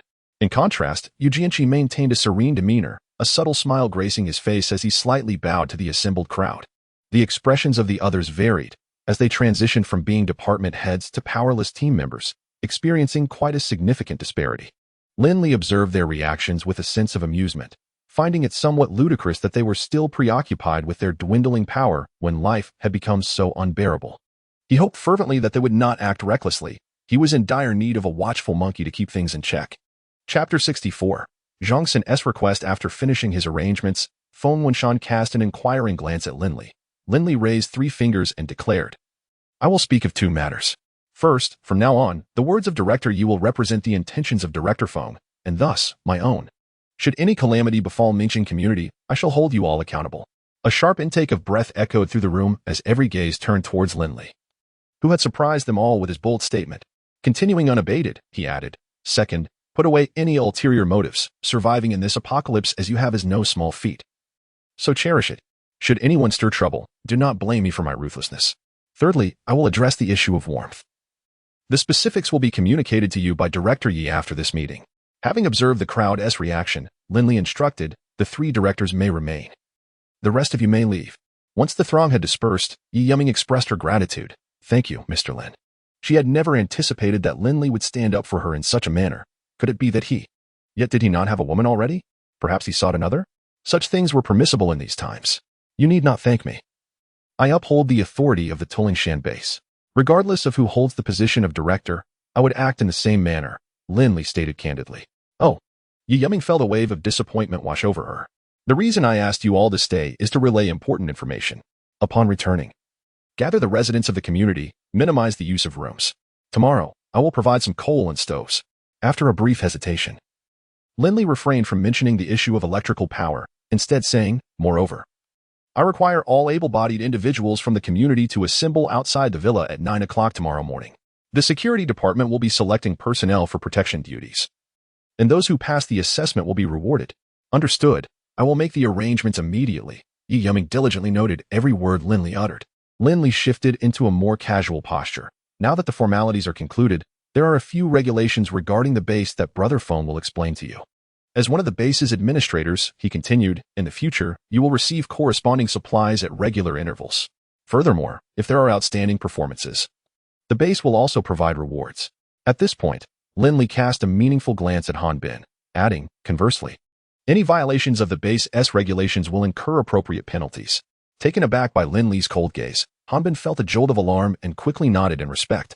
Once everyone had departed, Feng Wenshan queried, are you still worried that providing electricity might stir up trouble? Leaning back in his chair with a sigh, Lin Li replied, Brother Feng, what do you think the authorities are doing right now? Why do you ask? Feng Wenshan responded, puzzled. He had been so busy lately that he had nearly forgotten the existence of such an organization. Just a casual inquiry. Lin Li returned to the subject. Fearing complications is one aspect. On the other hand, supplying electricity holds little significance at present. To put it bluntly, some individuals are destined not to last long. It would be better for them to perish sooner rather than waste resources. Feng Wenshan reassured him, that is a valid point.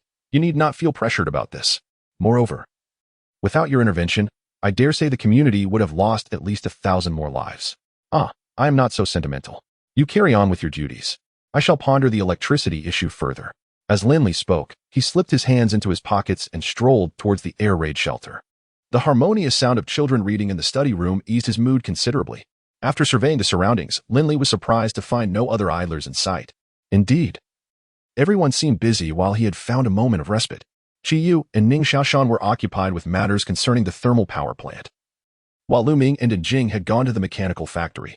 Wang Simon spent most of her time in the monitoring room organizing inventory lists, with Su Lan learning alongside her. Mr. Lin, it's rare to see you so leisurely, Professor Wang's husband, Zhang Xin, greeted Lin Li with a smile. I'm just idly passing time, Lin Li replied, inviting Zhang Xin to engage in conversation as they settled onto a sofa in the activity area. Zhang, are you still comfortable living here? Lin Li inquired. Quite comfortable, to be honest. Even more so than our previous residence, Zhang Xin explained, noticing Lin Li's skepticism. To be frank, ever since we arrived here, my wife and I have come to terms with our situation. We no longer worry about how long the disasters will last or the impending doom of the world. Oh, why is that? Lin Li asked, intrigued. Zhang Xin sighed. With nearly 10 million residents in Yinqing, how many could possibly enjoy such comfort as we do? Perhaps 1,000? No. I'd wager it's fewer than 100. Here, we are untroubled by basic necessities, free from the complexities of social obligations. We teach our students and take leisurely walks. It is indeed a life of tranquility in this frozen apocalypse. Zhang Xin reflected, marveling at the absurdity of such a life in dire times. Lin Li found his reasoning compelling. Thus, we are immensely grateful to you, and to your comrades as well. During yesterday's meeting, when you mentioned the penalties for leaks, I initially thought it was an overreaction. However, upon reflection, I realized my naivety. Zhang Xin chuckled at his own sentimentality. Let us not dwell on my trivial compassion. Since we are on this topic, I would like to share something from the heart. Mr. Lin, my wife and I have a request, and we hope you will grant it. Noticing Zhang Xin's sudden seriousness, Lin Li felt a bit perplexed. Please, speak freely. I shall do my utmost to accommodate. Our contributions are limited, but if one day this place faces a crisis or requires someone to make the ultimate sacrifice, we hope you will consider us first, Zhang Xin spoke earnestly. Lin Li opened his mouth, pausing for a moment before asking, why? Just a moment ago, you spoke of living a tranquil life. Why the sudden shift to this? Haha. Zhang Xin laughed heartily. A tranquil life is indeed wonderful. But all of this has been earned at the cost of your lives.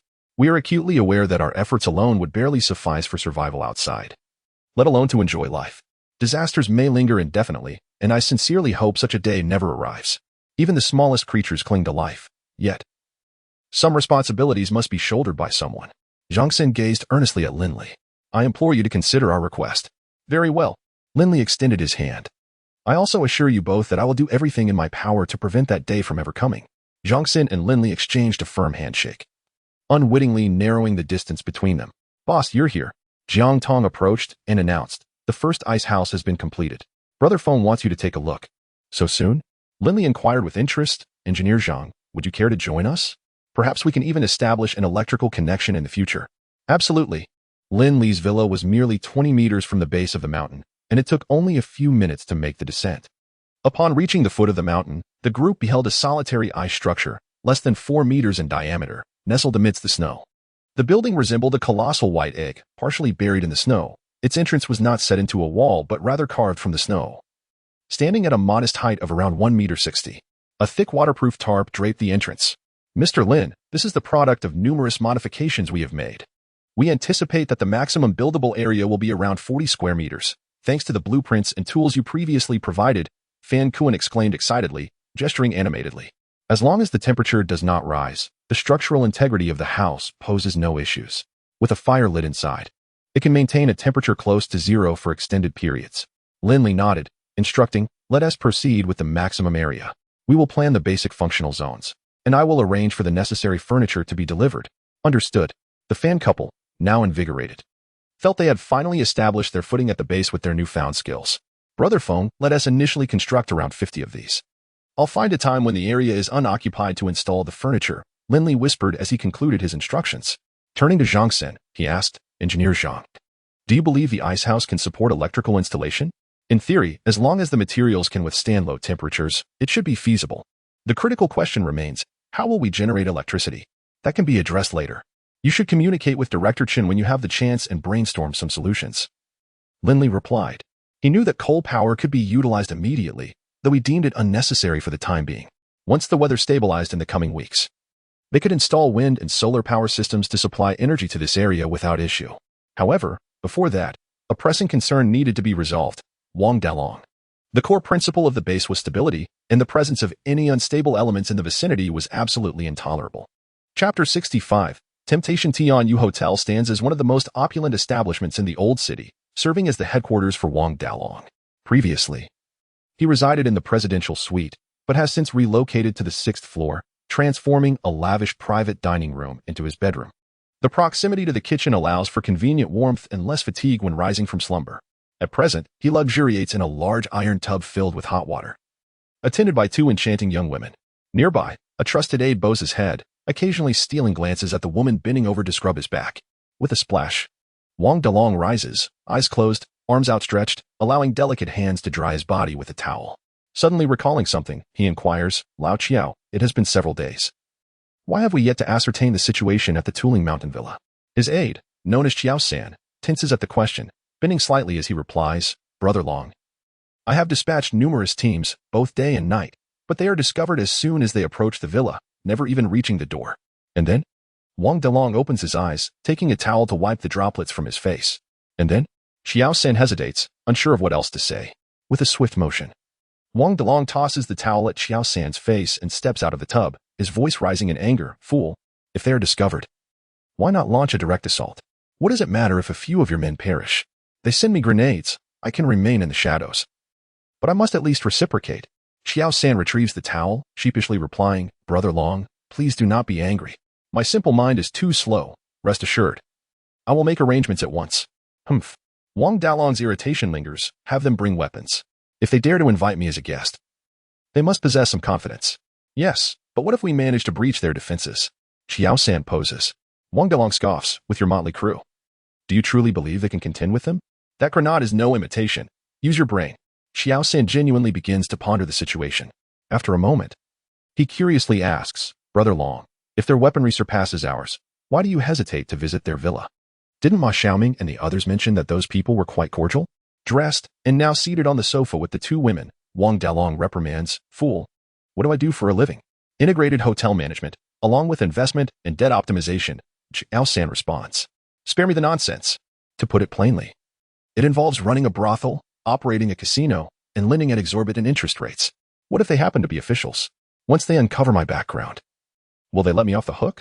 Wang Dalong, with a seasoned demeanor, continues, "Even if they are establishing their own power, without knowing their true strength, I cannot engage with them. Who knows if they are formidable players or mere small fry?" Xiao Sin inquires, "And what if we discover the truth later on? Need I say more? After all this time spent with me, of course, it would involve entertaining, eliminating, and keeping them as subordinates."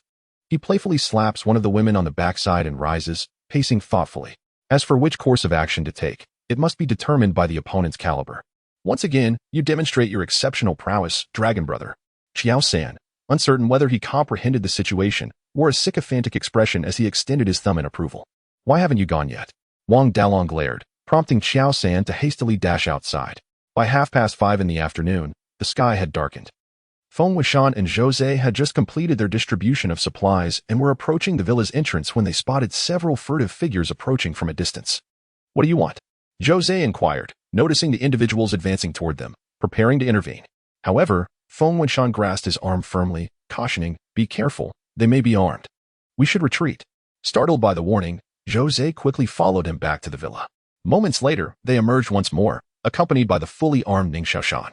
As the deputy director of security, safeguarding the villa was his responsibility. The group of 8 was now within 50 meters of the villa. Ning Xiaoshan illuminated them with a powerful flashlight and shouted, "Caution! They're armed." He then propelled Feng Wenshan and Jose into the courtyard while he himself took cover. Gripping his MKR-36 assault rifle tightly and exposing only part of his body outside. "Go call for reinforcements," Feng Wenshan instructed, drawing his handgun. "No need. There are only 8 of them. We'll engage once they draw closer," Ning Xiaoshan replied nonchalantly, not even glancing back. "Only 8? Feng Wenshan began to object, but suddenly recognized the authority of the speaker was Ning Xiaoshan, prompting him to promptly silence himself. He was aware of the prowess of the Headling Mountain Wildgrass team, knowing each member was an elite among the elite. With that rare caliber sourced from the ranks of ordinary troops. If he asserted that it was manageable, then it undoubtedly was. Ning Xiaoshan retracted the flashlight. His gaze keenly focused on the slowly advancing shadows. 40 meters, 30 meters. A rapid succession of shots rang out, and 8 figures collapsed in response. "Brother Feng, let us investigate," Ning Xiaoshan said, switching to his handgun, holding the flashlight in his left hand while steadying the weapon with his right. He moved swiftly toward the scene, with Feng Wenshan hurriedly following. "Oh no. Help." Upon nearing the site, Ning Xiaoshan discovered 6 dead, while 2 others, shot in the chest, were still alive, albeit in agony. Those who had rushed out from the villa included Lu Ming, Qi Yu, and finally Lin Li, accompanied by Fan Kuan and Qin Jiaming. "Xiaoshan, what transpired?" Lu Ming and the others brandished their flashlights, scanning the surroundings before inquiring. "Identity unclear. If they approach the villa again, I will shoot," Ning Xiaoshan stated. Lu Ming pressed the gun against one of the surviving individuals' heads, demanding, "Who are you? What is your purpose here?" We were sent by San Ge to assess the situation. If anyone obstructed us, we were to open fire," the man pleaded. Desperation evident as he gasped, "Please, save me. I don't want to die." As he spoke, he began to cough up blood. Lu Ming glanced at his wound and unsheathed a dagger, plunging it into the vicinity of his heart. "Your injuries are beyond salvation. This is the extent of my assistance." The couple, Fan Kuan and Qin Jiaming, were witnessing such a scene for the first time. While the 2 men managed to restrain themselves, Qin Yu let out a piercing scream. Lu Ming did not lift his gaze. Instead, he turned to another injured individual. "Your wounds can still be treated. Who is your brother, and what is his power?" Upon hearing that there was still hope for his recovery, the injured man sighed in relief and replied, "My brother is Qiao San, a subordinate of Long Ge, who is Wang Dalong. That is all I know. Please, I beg you, save me." Lu Ming, with an impassive expression, responded, "I'm afraid your injuries are indeed treatable, but we will not be aiding you. In a moment, you may run a few steps and catch up with your brother." With that, he swiftly resolved the fate of the injured man. Lin Li observed the pale faces of those beside him and remarked, "Is it frightening? This is the reality of the world outside. You would do well to adapt." The 3 from Fan Kuan remained silent, their eyes vacant as they watched others drag the corpse onto a snowmobile, heading into the distance. "Brotherly, what do you say?" Lu Ming and the others gathered around. "Shall we enjoy a sauna and discuss things leisurely?" Lin Li chuckled softly. "The arrival of Wang Dalong actually simplifies matters. I was just preparing to eliminate him. Let us go then." The group laughed merrily as they made their way towards the villa, ignoring the still-dazed trio of Fan Kuan. Feng Wenshan waited a moment before approaching, saying, "Hurry inside. I have but one piece of advice for you. Never regard Lin Li and his companions as villains." Chapter 66. Temptation 2. In the sauna on the 2nd floor of the air raid shelter, Lin Li and his comrades were wrapped in towels, sweat pouring down like oil. "Brotherly, I've given it some thought. It's possible that the grenade I had delivered to Wang Dalong aroused his suspicions, which is why he didn't come personally and instead sent someone to test the waters," Qi Yu said apologetically. "At that time, I was solely focused on intimidation and didn't consider the consequences. My apologies." Lin Li playfully tapped him with a towel. "What's the big deal? There's no need to be so formal. I didn't stop you then, did I?" Ultimately, we underestimated him. Judging by the territory he controls, his ambitions are quite substantial. Lu Ming inquired, "What do you plan to do?" "To capture the thief, one must first seize the king. We need to ascertain Wang Dalong's stronghold and take it down directly." Lin Li wiped the sweat from his forehead and continued, "You 2 will pair up and scout tomorrow. The opponent is armed, so exercise caution." "Understood." With a sigh, Lin Li lamented, "Alas, we are still short-handed. Whenever there is any task, it falls upon us." Qi Yu smiled and said, "I have good news. Among the 50 individuals sent from Mingqing community, there are indeed a few who can be of use. I plan to have my Xiaoming and the others join the training as well, which should add roughly 10 new combatants to our ranks. That is splendid. Lin Li exclaimed with joy. Keep a tight schedule. Training must not be delayed. If there are issues, we can alternate training sessions to expedite their acclimatization. Rest assured. As long as their nutrition is adequate, I guarantee rapid results. Qi Yu, aside from his expertise in demolition, was particularly adept at training troops, speaking with remarkable confidence. Brother Yu is formidable. The other four, noticing his boastful demeanor, exchanged glances before playfully approaching him. Brother Yu, let me help you with the scrub. Brother Yu, let me give you a massage. Brother Yu, let me tend to your feet. Initially, Qi Yu reveled in their attention, but soon realized something was amiss. Hey, you use a brush for scrubbing. Brotherly, don't scratch the soles of my feet. Ha. Damn it, Lu Ming, are you actually pulling my hair? I was wrong. Seeing him relent, the group exited the sauna, leaving Qi Yu alone, sulking on the wooden bench. At 8 in the evening, Xiao Xin anxiously pushed open the door to the luxurious private room, only to freeze in place upon turning around. 2 women in sleepwear were seated on the sofa, one holding a towel and the other a gentleman's jacket. Dragon.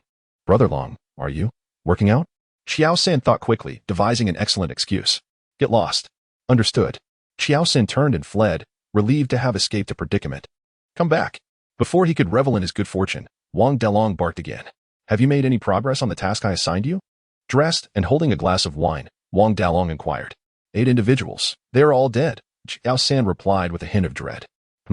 Elaborate. Wang Dalong's expression hardened as he slowly sipped his red wine. I was watching from a distance. After they approached the villa, 8 shots rang out. And then a few individuals emerged, loading the bodies onto a snowmobile. Clarify. How many came out? 8. 8 of them. Xiao San asserted. Wang Dalong relaxed slightly, concluding that there were not many inhabitants in the villa. Otherwise, only 8 would not have emerged. It appeared that this lucrative opportunity was still within his grasp. Xiao San, wearing a worried expression, interjected, but there are quite a few people in Mingqing community. Fool. What use are those people in Mingqing community? They are nothing but timid cowards. When the bear brings dozens of men to block the entrance, do you think anyone will dare to come out? Wang Dalong scoffed. However, what if the group in the villa cannot accommodate everyone and some end up in Mingqing community?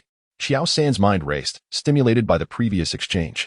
Ah, you clever lad. For the first time you've hit upon a good idea.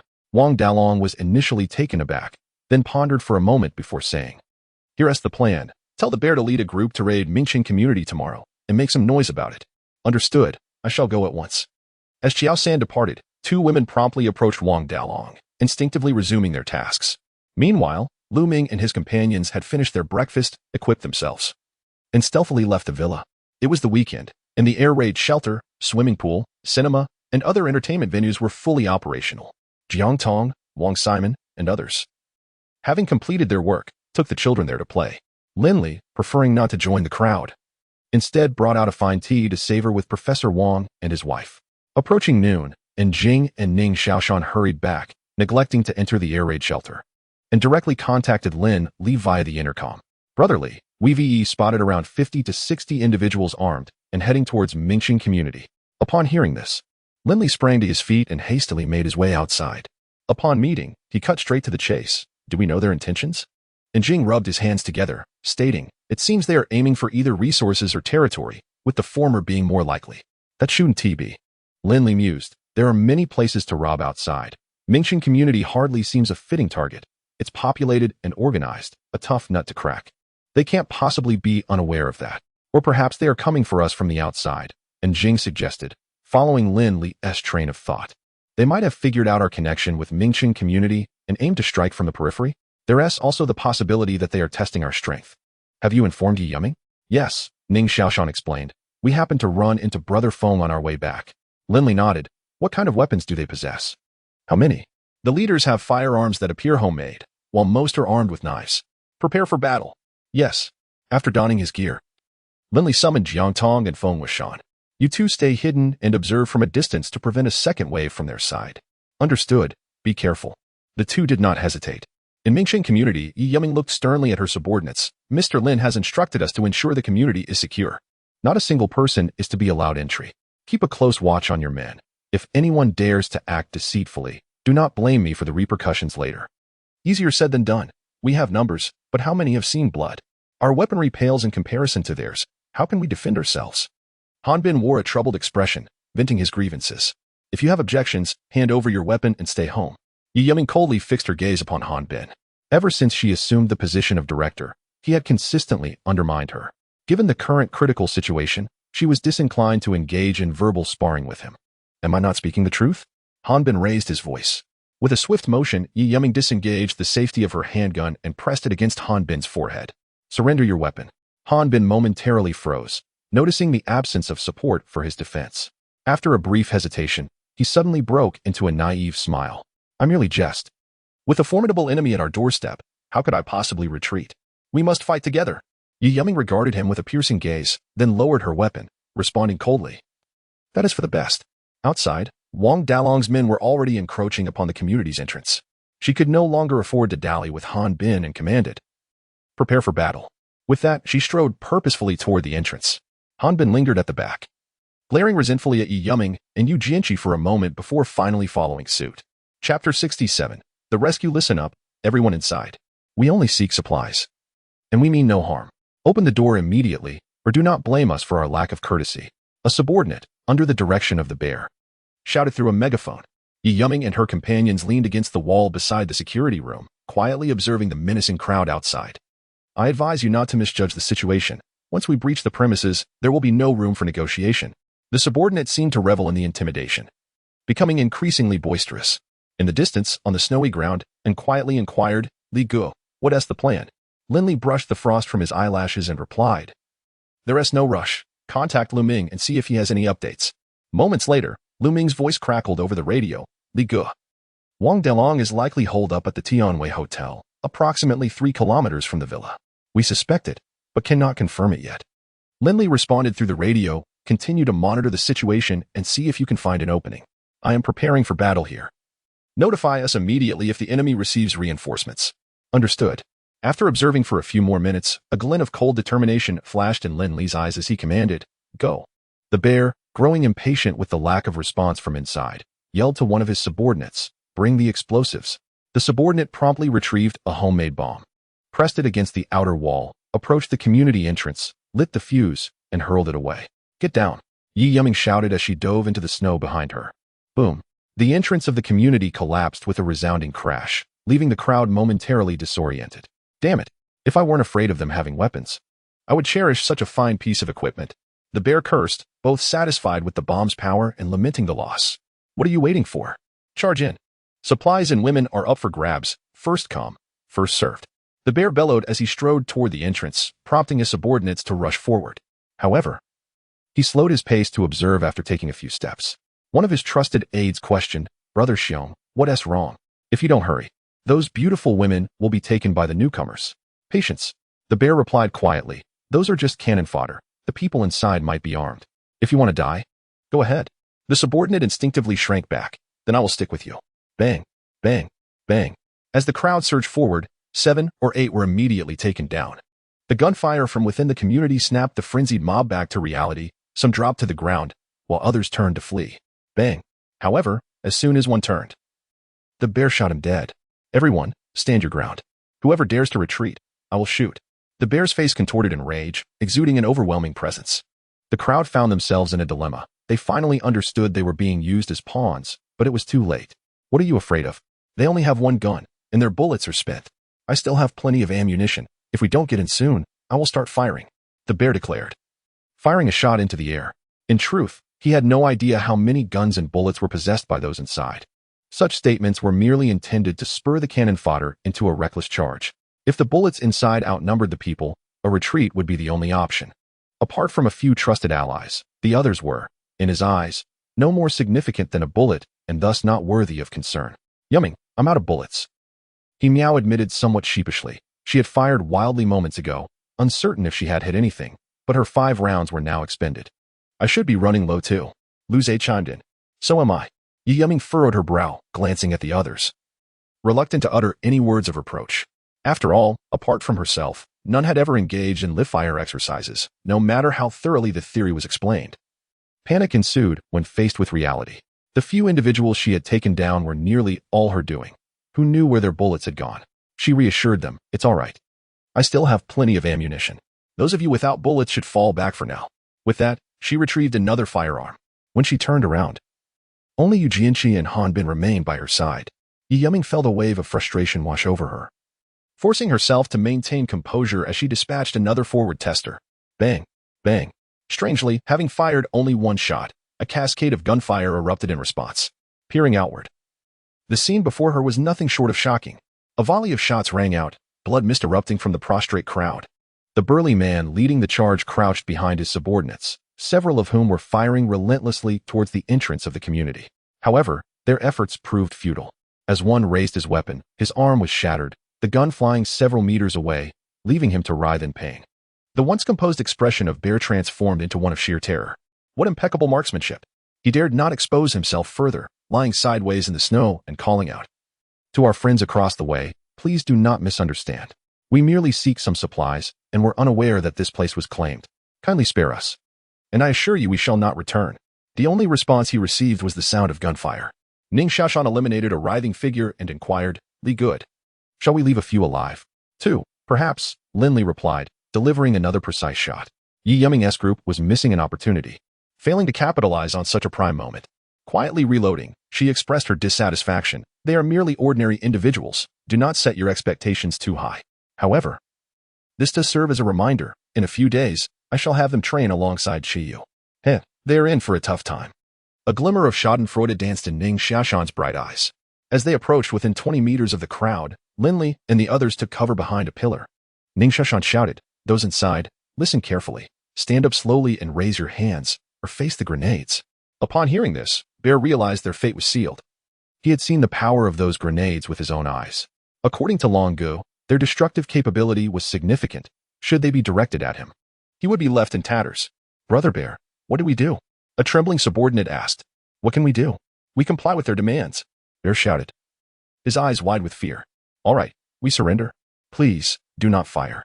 Yiming, it's Mr. Lin and his crew. He meowed discerned Ning Xiaoshan's voice. Her excitement palpable. They are truly remarkable. Yi Yiming responded with a wry smile and a nod. Indeed, quite impressive. In that moment, she felt akin to a useless being, a parasite clinging to Lin Li. Once the individuals outside were subdued, she would lead her group forward. Mr. Lin, thank you all. Yi Yiming expressed with a sense of shame. Lin Li reassured her, this is not your fault. The ensuing matters are in your hands. As Ning Xiaoshan departed with someone referred to as Bear, he whispered, in the apocalypse, there is no need for captives. What? Yi Yiming was momentarily taken aback, then turned her gaze towards the dejected captive nearby. Did she not comprehend?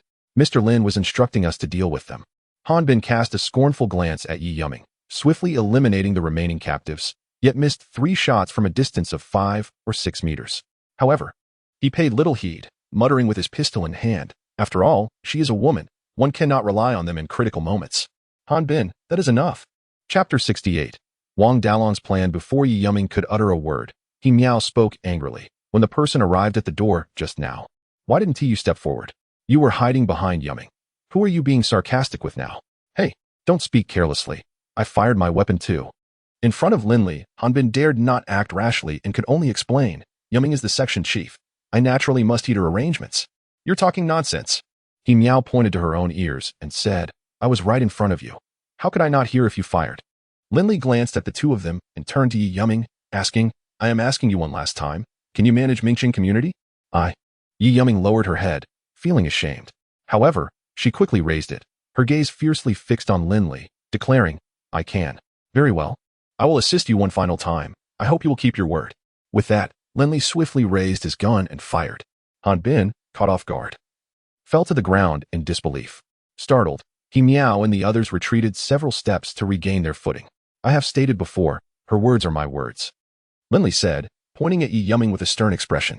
Han Bin had a total of 12 bullets in his gun. He killed 9 people and fired 12 shots, which confirms He Miao's assertion. Anyone who plays tricks during battle is a traitor in my eyes, and the fate of a traitor is singular. You all should know what to do. Clean up the battlefield. Lin Li said dismissively before turning to leave. As they watched Lin Li and the others walk away, Yu Jianqi suddenly spoke up. If we could join Mr. Lin's team, it would be worth dying for. Who says otherwise? But the problem is, are we worthy? Lu Zhe sighed. Clean up the battlefield.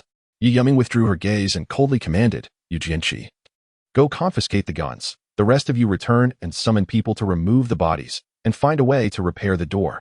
Lu Ming, we are coming to rendezvous with you. We have determined the stronghold to be the Tianwei Hotel. Received. When the group met, Lin Li suddenly produced a dagger from thin air, swiftly dispatching the bear and his minion. After discarding the bodies, Lin Li called out, "Let us go home for dinner." Ning Xiaoshan questioned, "Li Gu, did we come all this way just to dispose of 2 bodies?" Lin Li chuckled lightly. "The key point is that these 2 bodies were dealt with using a knife." "What do you mean?" "It's a small ruse. Our previous battles went smoothly. But this time is different.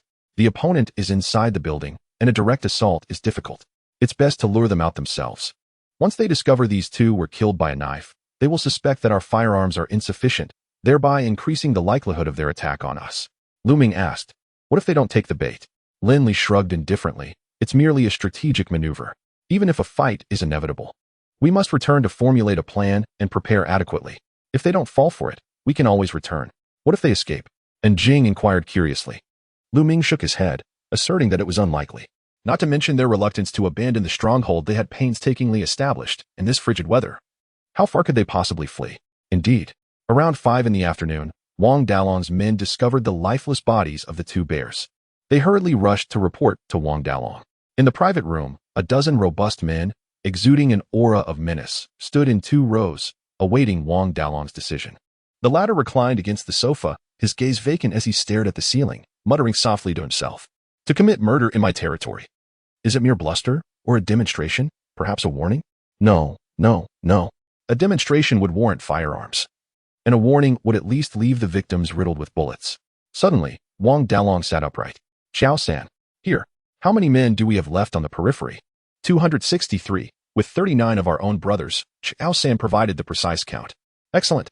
Wang Dalong slapped the armrest of the sofa, instructing, "Notify everyone to prepare a fire and cook a meal. We'll gather at 7 after a hearty meal.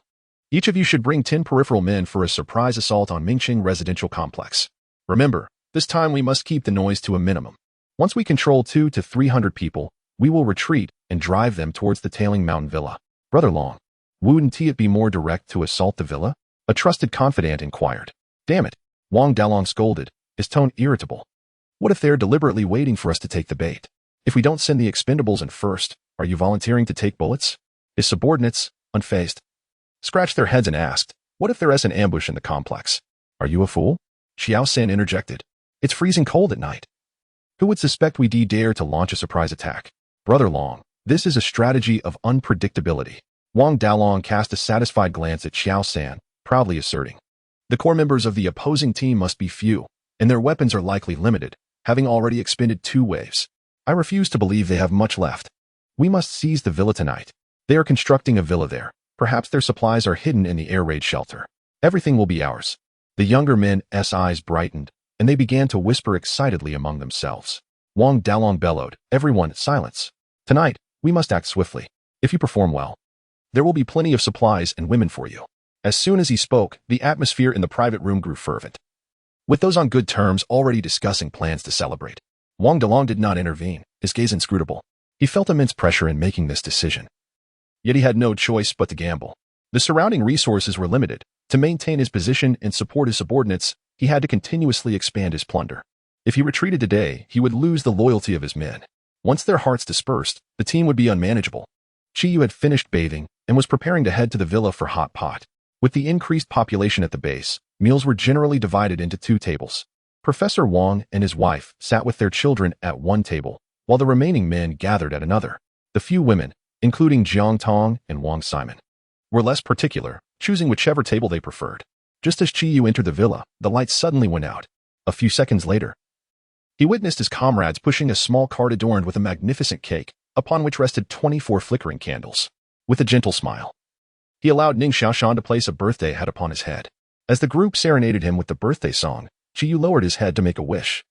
However, in an instant, darkness enveloped him. "By heavens, Lu Ming, don't think I didn't TC you." Wiping the cake remnants from around his eyes, Qiyu retaliated. But alas, the enemy was too numerous, and he soon found himself outmatched. "Birthday star, here is the longevity noodles I personally crafted for you. Do savor it." Upon returning to the living room on the first floor, Jiang Tong presented him with a bowl of longevity noodles, leaving him momentarily speechless. "Goodness, the noodles are thicker than those Li Guo had last time." Qiyu sighed, forcing a smile, Thank you, sister-in-law. You're welcome. It's quite peculiar. Your brothers all seem to have an insatiable love for noodles, preferring them thicker each time. Jiang Tong replied with a sweet smile. Do indulge, you go. Do not let your sister-in-law's efforts go to waste, Ning Xiaoshan chimed in, relishing the unfolding spectacle. Under the watchful eyes of the crowd, Yu steeled himself, taking a hefty bite of the noodles. What on earth? It's sweet. Chapter 69. The attack on Mingqing community. Yu nearly retched, but his extraordinary willpower allowed him to swallow it down, bolstered by Jiang Tong's expectant gaze. The wheel of fate will turn. You shall all wait and see. He vowed silently within himself. Subsequently, the group indulged in hot pot and drinks, with only Feng Wenshan opting for a soft drink. Lin Li had specifically instructed that following the day's events, Wang Dalong might take action. Although the likelihood of an attack on the villa was minimal, he remained vigilant and informed Yi Yuming to stay alert. As the atmosphere in the villa reached a crescendo of excitement, Feng Wenshan's walkie-talkie suddenly crackled to life. Brother Feng, the community is under attack, Yi Yuming exclaimed anxiously. Buildings 2 and 3 have fallen. The assailants number over 100. They are from Wang Dalong's faction. A heavy silence enveloped the room. After a few seconds of stillness, Lin Li slowly set down his glass, took the walkie-talkie, and commanded, "Do not panic. Secure the hallways and closely monitor the enemy's next move."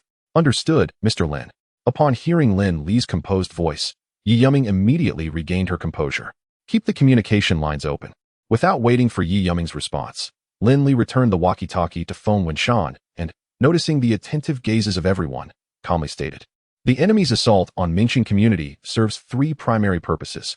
First, to seize territory and resources. Second, to exact revenge. And third, to target the villa under the guise of drunken intent." Luming interjected, "The first 2 motives hardly justify the risk of a nighttime raid, while resources are vital. Wang Dalong must have considerable reserves to sustain such a large number of people." Indeed, Yu added, "It seems they aim to swiftly eliminate us in one fell swoop." He downed a large cup of tea. Lin Li concurred with their assessments. "Prepare yourselves. We will regroup in 5 minutes." The crowd dispersed instantly, leaving only Lin Li and Fan Kuan with the 3 of them. The trio, still enveloped in the joyful atmosphere, was taken aback by the sudden turn of events. Momentarily at a loss, "You all should return to rest. There is no need for concern." Lin Li urged them to leave as he began to analyze Wang Dalong's intentions. "Mr. Lin, we feel helpless to contribute. May we stay to tidy up the room?" Liu asked timidly. "Of course." Lin Li glanced at the disarray in the room, his tone softening. "You need not be overly formal. From now on, we are all comrades." "Thank you so much." Liu exchanged glances with her husband, nearly moved to tears. If they harbored any dreams at this moment, it was undoubtedly to remain in the villa long term. Lin Li's words were unmistakably clear, causing their hearts to swell with joy. Moments later, the group reassembled, fully equipped. In addition to their standard gear, each person was now equipped with night vision goggles. "Let us make our arrangements," Lin Li stated solemnly. "Yu will set up landmines 300 meters from the villa. Jiang Tong will scout for a sniper position on the rooftop, and Lu Ming will seek a sniper spot 250 meters away. Ning Xiaoshan and Feng Wenshan will search for shooting points along the road 400 meters out, while I will accompany Jing to Mingqing community." Understood. After making arrangements, Lin Li handed a remote control to Wang Simon, instructing her to remain there and to open all the villa's curtains at my command. "Brotherly, isn't this a bit risky?" she inquired. "Not a significant concern," Lin Li replied, a fierce glint in his eyes. "Once the conflict begins, the adversary will likely retreat upon sensing danger. We need to add some leverage. A villa with electricity should be worth the risk for them. This time, we aim to capture them all." The crowd responded in unison, "Yes."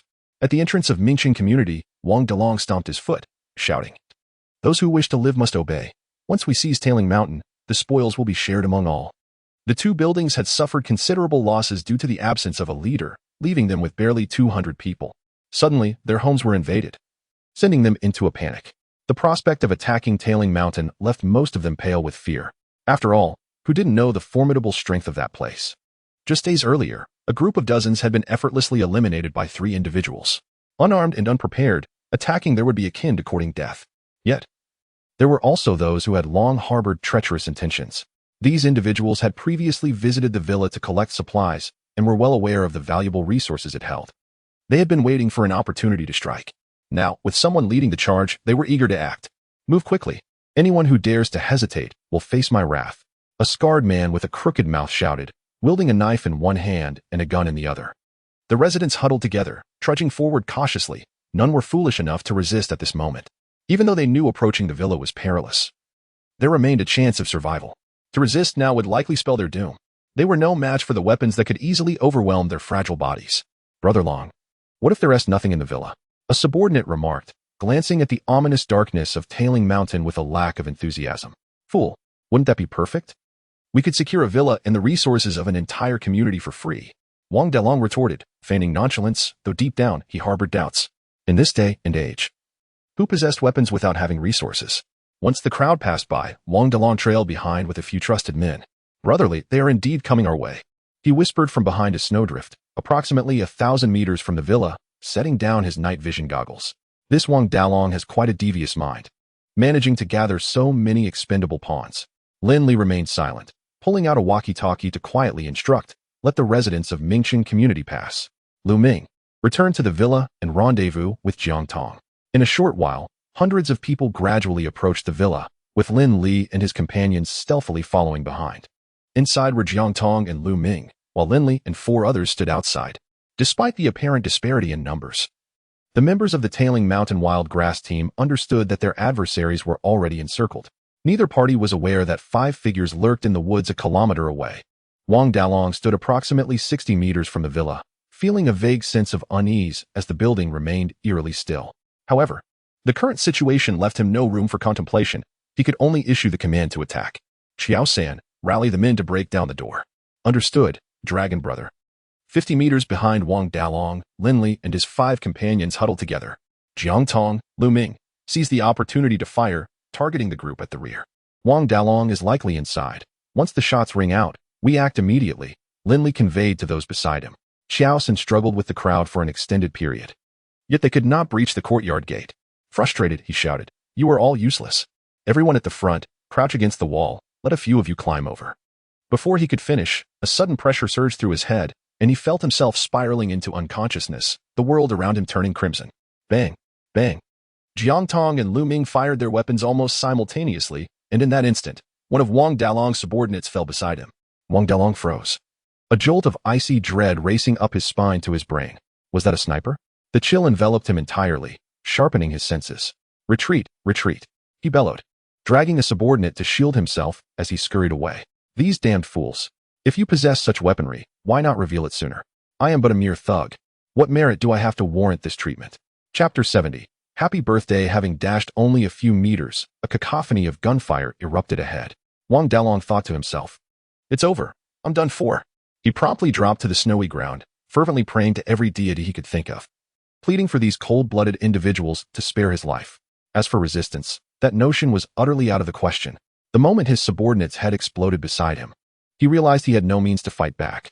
Lin Li and his group unleashed a barrage, swiftly eliminating 70 to 80 individuals, while many of the remaining ones slid down the 20-meter-high slope in sheer panic. The residents of Mingqing community had some forewarning, and they all congregated at the villa's entrance, shouting and proclaiming that they were not part of the same faction, that they were coerced. After lying still for a while, Wang Dalong noticed the gunfire had ceased. He cautiously lifted his head, only to have it forcefully pressed back into the snow by a hefty boot. What is happening? Who is in charge here? Qi Yu, have you had too much to drink? Ning had a bemused expression as he remarked. How can he speak if you're pressing his head into the snow? Oops, a mistake, Qi Yu chuckled awkwardly, then placed his foot firmly on Wang Dalong's back. Speak. I am Wang Dalong. Please spare me, esteemed sirs. It's all a misunderstanding.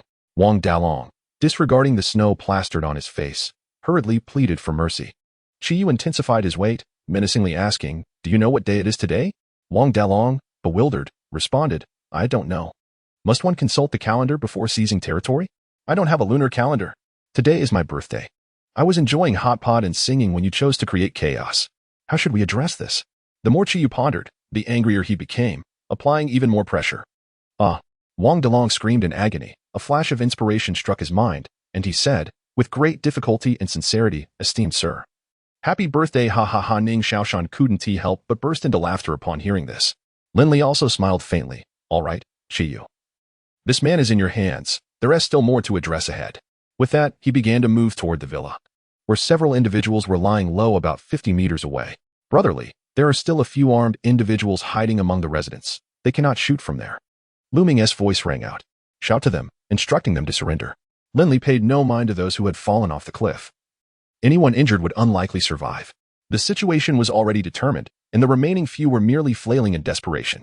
Brotherly, should we let this fellow give it a try? Qiyu suggested, escorting the limping Wang Dalong toward him. Very well.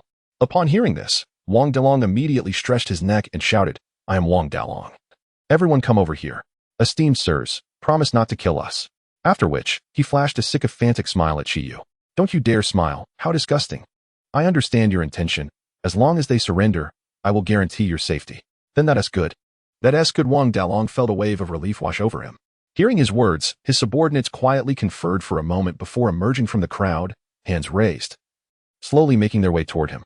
As they approached within 10 meters of the crowd, aside from Qiyu, the others simultaneously squeezed the triggers, unleashing a barrage that left 6 individuals lifeless. You all. Wang Dalong's pupils constricted sharply, overwhelmed with terror.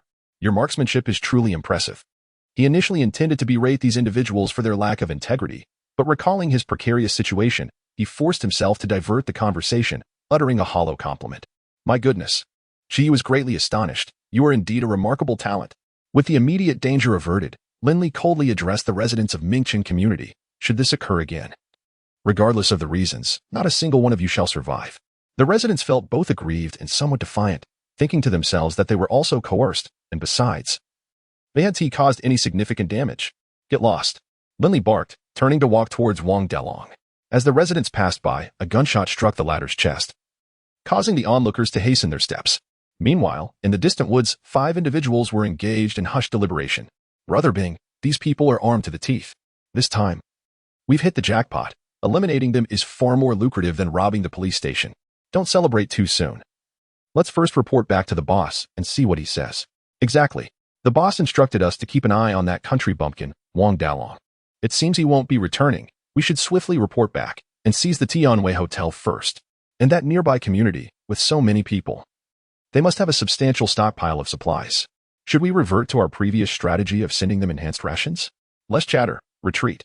Yi Yuming had been anxiously awaiting news from Feng Wenshan for quite some time. The situation has been resolved.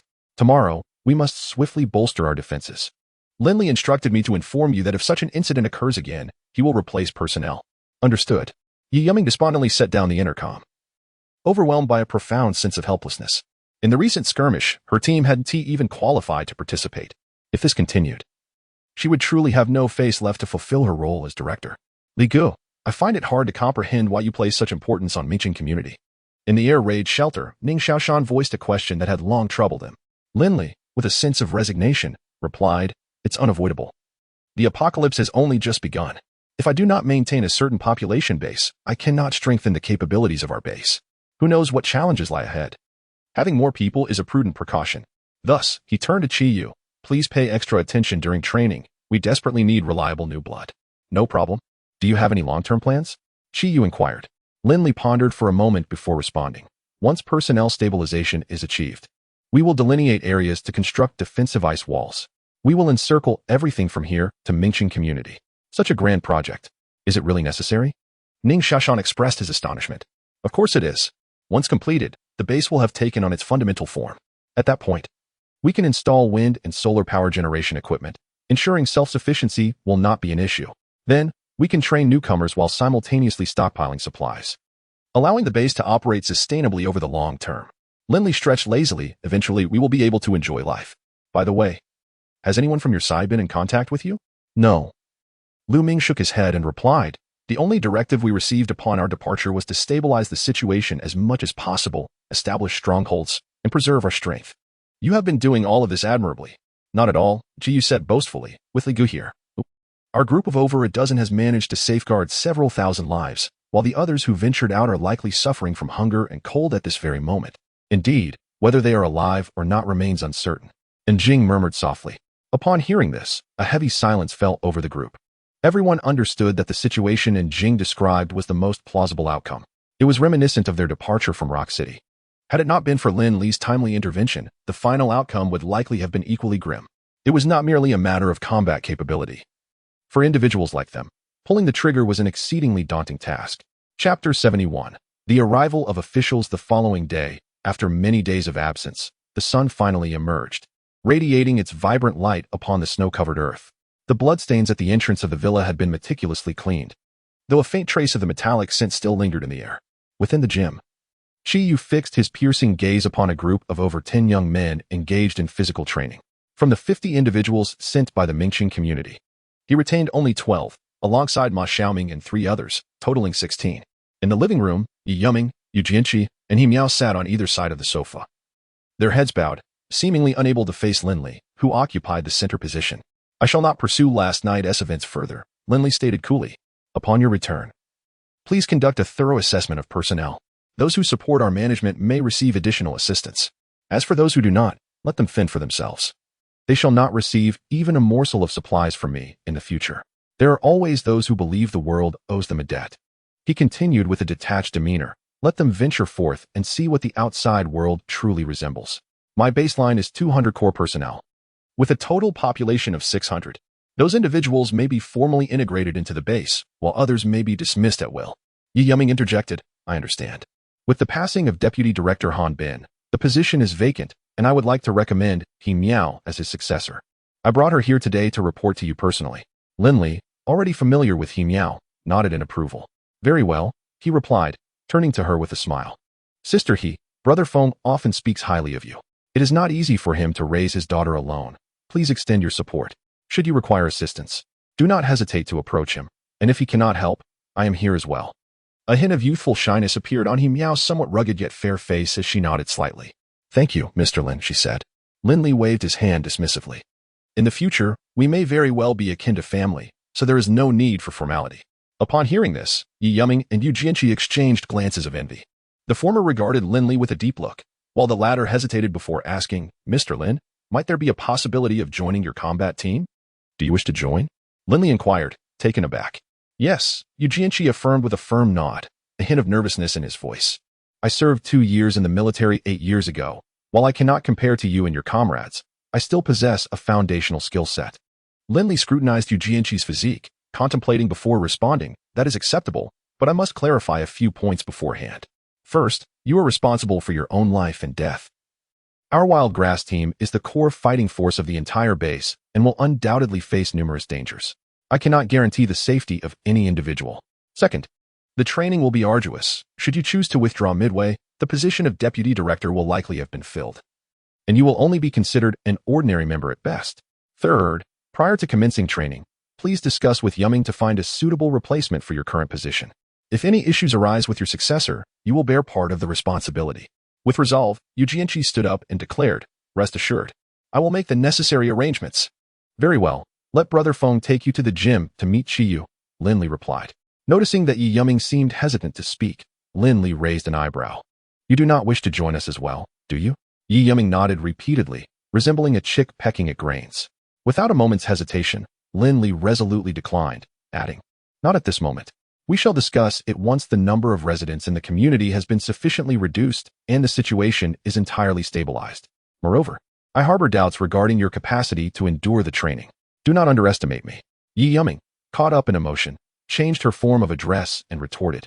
During my time at the police academy, I consistently ranked among the top 3 in the women's division. I believe that, for otherwise, your youth would not qualify you for frontline criminal investigation, Lin Li remarked blandly. But what does that matter? Yi Yuming fell silent. First, focus on your primary duties. Once you have gained control over the situation in the community, as a reward, I shall grant you an opportunity to participate in the training. The decision of whether you remain will rest with Qiyu. Agreed. Yi Yuming's eyes sparkled as she lifted her chin and spoke earnestly. At that moment, a group of individuals adorned with red armbands appeared at the entrance of Mingqing community. A young man on duty inside, noticing the arrival of a dozen unfamiliar faces, immediately became anxious. What is your purpose here? He shouted. A woman in her 30s, pointing to the several boxes of supplies behind her, kindly replied, Greetings. We are staff members from the street office, here to deliver disaster relief supplies to your community. The group, clad in identical down jackets and wearing matching hats and scarves, had no intention of entering the premises after placing the goods at the entrance. The woman, addressing the gradually relaxing young man, inquired, What is the current situation in your community? Is there a responsible person available? What difficulties are you facing? Please feel free to share any urgent supplies you require. Upon hearing the string of questions, the young man completely relaxed, his expression transforming into one of delight. Though he spoke with a hint of grievance, it has been quite some time. Why have you only just arrived? Many have perished in our community. And now a dozen people are huddled together in one room for warmth. The young man rambled on, and two other guards on duty approached, bombarding the woman with questions. A fleeting expression of impatience crossed the woman's face as she soothingly responded, "Please fetch the person in charge here. I need to understand the situation and arrange for some assistance to carry the supplies inside. Our person in charge is not present." They went to the villa on Tailing Mountain. "Please wait a moment. I will go upstairs to inform the duty leader," the young man said while attempting to head inside. "Wait," the woman called out, asking, "Do you know what they are doing at the villa? How is the situation there?" "I am not sure. They might be collecting supplies. I have never been there. You can ask the leader when they return," the young man replied, slightly embarrassed, and then prepared to ask more questions. Noticing this, the woman quickly interjected, "All right, please have someone move the supplies inside for distribution. We need to gather information from other areas as well. Kindly inform your leader that we shall return tomorrow." "Understood," the young man responded, feeling reassured that the government still cared for their plight. He turned to another nearby individual, saying, "You go call for help." The woman earnestly instructed, "It is imperative that the supplies are distributed to everyone. We shall return for a follow-up tomorrow, at which time there will be rice, flour, cooking oil, and firewood. The authorities are currently working diligently to restore the power. The snow disaster will soon come to an end." With emphasis, she added, "Please convey to everyone the necessity of maintaining order. Should anyone attempt to seize the relief supplies, we will pursue the matter to the fullest extent. Is it true? Will the snow disaster soon be over?" The three individuals inside the door were instantly filled with excitement. "Indeed, we will soon return to our normal lives," the woman replied with a smile, waving her hand. "You may continue your tasks. We have many more locations to attend to." "Thank you. Thank you so much. We appreciate your hard work." The trio incessantly expressed their gratitude as they watched the group depart, before eagerly hurrying back inside, completely forgetting their own responsibilities. Chapter 72, Divergence, Part 1, Li Jie. "Do you believe they can be trusted?" inquired a member of the group, after those adorned with armbands had departed. "Rest assured, they will undoubtedly place their trust in us. Communication is severed, and they remain oblivious to the situation beyond their walls," replied Sun Li, her hands tucked into her pockets, exuding an air of determination. "When shall we take action?" came the anxious question. "Why the haste? Let us return and await the leader's guidance. The poison in the food will take at least a day to manifest. We shall send another batch tomorrow to assess the circumstances," Sun Li analyzed, her brow furrowed. "The community appears to maintain order, with at least 2,000 individuals inside. A mere dozen boxes of bread will not suffice," a man lamented. "Chihuahua's idea is indeed clever, but the unfortunate aspect is that even the beautiful women have been compromised. With so many women in the base." "Are you still unsatisfied?" Sun Li shot back, her eyes narrowed. "Could you support dozens of them?" She continued, "Is the base's entertainment not adequate for your amusement?" The man chuckled awkwardly, muttering, "I merely jest. The women at the entertainment center are as lifeless as dead fish. It costs 5 points for a mere encounter. Hardly worth the effort. Be grateful. You venture out and still manage to earn some points. Those toiling in the production area labor all day just to make ends meet." Sun Li thought bitterly of these low-quality individuals, yet she felt compelled to maintain a cordial facade. As the newly appointed deputy director of the office, her work would be challenging if they did not cooperate. Indeed, the man offered no rebuttal but grumbled internally, what is so special about Sun Li? Just because the leader favored her a few times, she struts around like she is someone of significance. In Ming City community, within an office converted from an empty unit in Building 7, the former leaders now turned clerks gathered in astonishment as a young man reported the latest developments. They instructed us to distribute the supplies, stating they would return tomorrow and that electricity would be restored soon. As the young man concluded, doubt clouded the faces of the listeners. After a month of dwindling hopes for assistance, they were taken aback by the arrival of officials today. Could there be something amiss? Lu Zhe pondered, stroking his thick beard, feeling the situation surreal. Yang Xingwang shook his head. It should be fine. Who besides the officials would deliver supplies to us? It would be more likely for someone to seize our resources. True, Lu Zhe addressed the young man. Weibo. Take those 15 boxes of bread and distribute them among everyone. Though the quantity is small, it carries meaning, and it will lift their spirits. Yang Xingwang suggested. Perhaps we should wait for Director Yu to return. After all, he is the superior. That seems unnecessary. Those meager supplies would hardly catch Director Yu's attention. Besides, Lu Zhe insisted that Wu Bo proceed as instructed. Once the others departed, he closed the door, lowering his voice. You all heard what Wu Bo said. The calamity will soon come to an end. Director Yi and his team have blood on their hands, particularly those from Tailing Mountain. They have likely killed hundreds. He continued mystically, consider this. Once the disaster subsides and accountability ensues, what fate awaits them? Upon hearing this, the crowd's expressions darkened. Will we be implicated? Chikan inquired anxiously. Fear not, we have not taken any lives. If questioned, we shall assert that we were coerced. Lu Zhe replied with a grave demeanor. Lin Li and his group possess weapons. They will undoubtedly be primary targets, and we can shift the blame entirely onto them. However, from this moment forward, we must maintain a certain distance from them, lest we find ourselves inextricably entangled. That makes sense. Chikan concurred. In my opinion, we should expedite the distribution of supplies ourselves. It would be advantageous to have others vouch for us later. Excellent idea. Let us go. By the time Yi Yumming and the others returned to the community, it was already 1 in the afternoon. After freshening up, they had lunch, courtesy of Lin Li. Upon returning to the office, Lu Zhe and the others refrained from mentioning the arrival of the officials. Moreover, they cautioned the other residents to keep it under wraps. The 3 individuals, who had once been held in high regard by the community, found their standing deeply marred by mere insinuations from suspected official personnel, creating a substantial rift between the 2 parties. Brotherly, that disciple of Yu Jianqi seems to be holding up well. I believe he can endure, Chi Yu remarked, taking a bite of a succulent apple as he leaned against the couch beside Lin Li. That's good to hear. Lin Li's gaze remained fixed on the large screen embedded in the wall, responding absently. But haven't you seen this film before? Why are you so engrossed? Chi Yu waved his hand in front of Lin Li's face, only to find the latter utterly unresponsive. Is something the matter? Chi Yu asked, his expression shifting. Yes. Lin Li rubbed his temples and continued. I just received a call from Zhang Wei, stating that the official shelter has opened, but spots are extremely limited. He inquired whether I needed one. Chi Yu tilted his head in thought and asked, is that the deputy mayor you mentioned earlier? Yes. If spots are limited, why would he reach out to you? From his tone, it seems he wants me to work under him, Lin Li replied uncertainly. He knows I am a veteran. Perhaps he is in trouble or wishes to cultivate his own influence. Seriously? At a time like this, he is still thinking about internal power struggles? I suspect the military has taken control of the shelter, and he is resentful of having his power stripped away, looking to instigate some mischief. Lin Li shared this sentiment.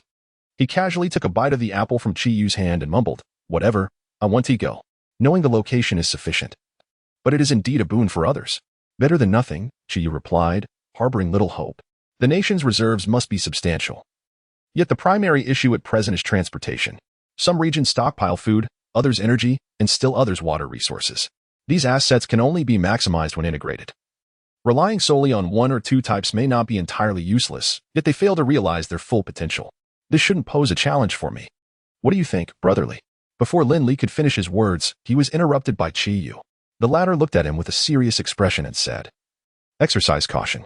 It is best not to entertain such thoughts. Our meager resources are hardly sufficient against certain forces. I understand, Lin Li replied with a wry smile. Setting aside how far I could possibly go, the complexities involved are simply too numerous. Just as long as you are aware, Chi Yu's expression relaxed.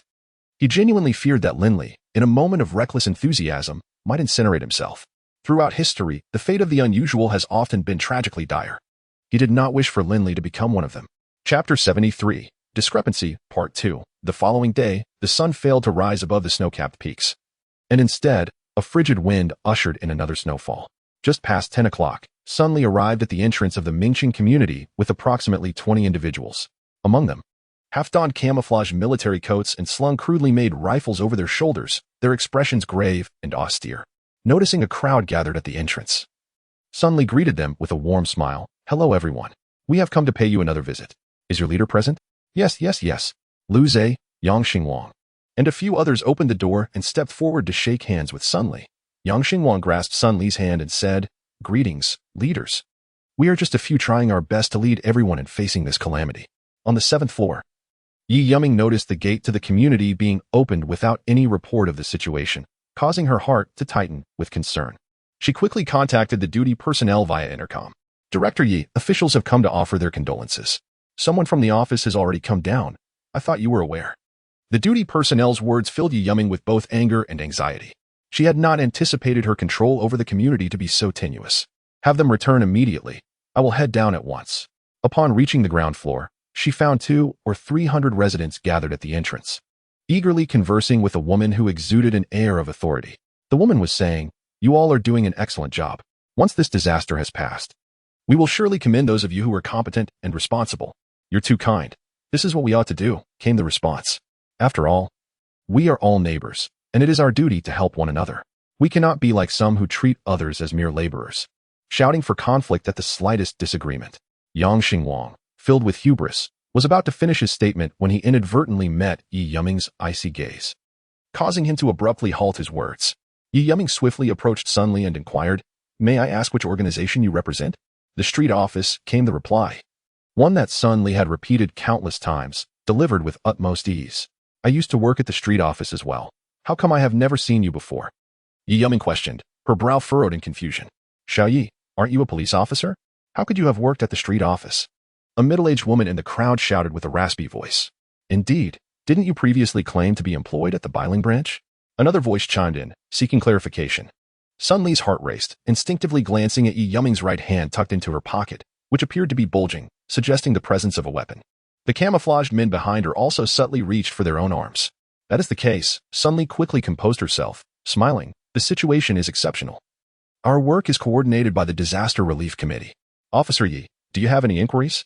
Yi Yuming continued to observe the reactions of this group, almost certain that they were not official personnel.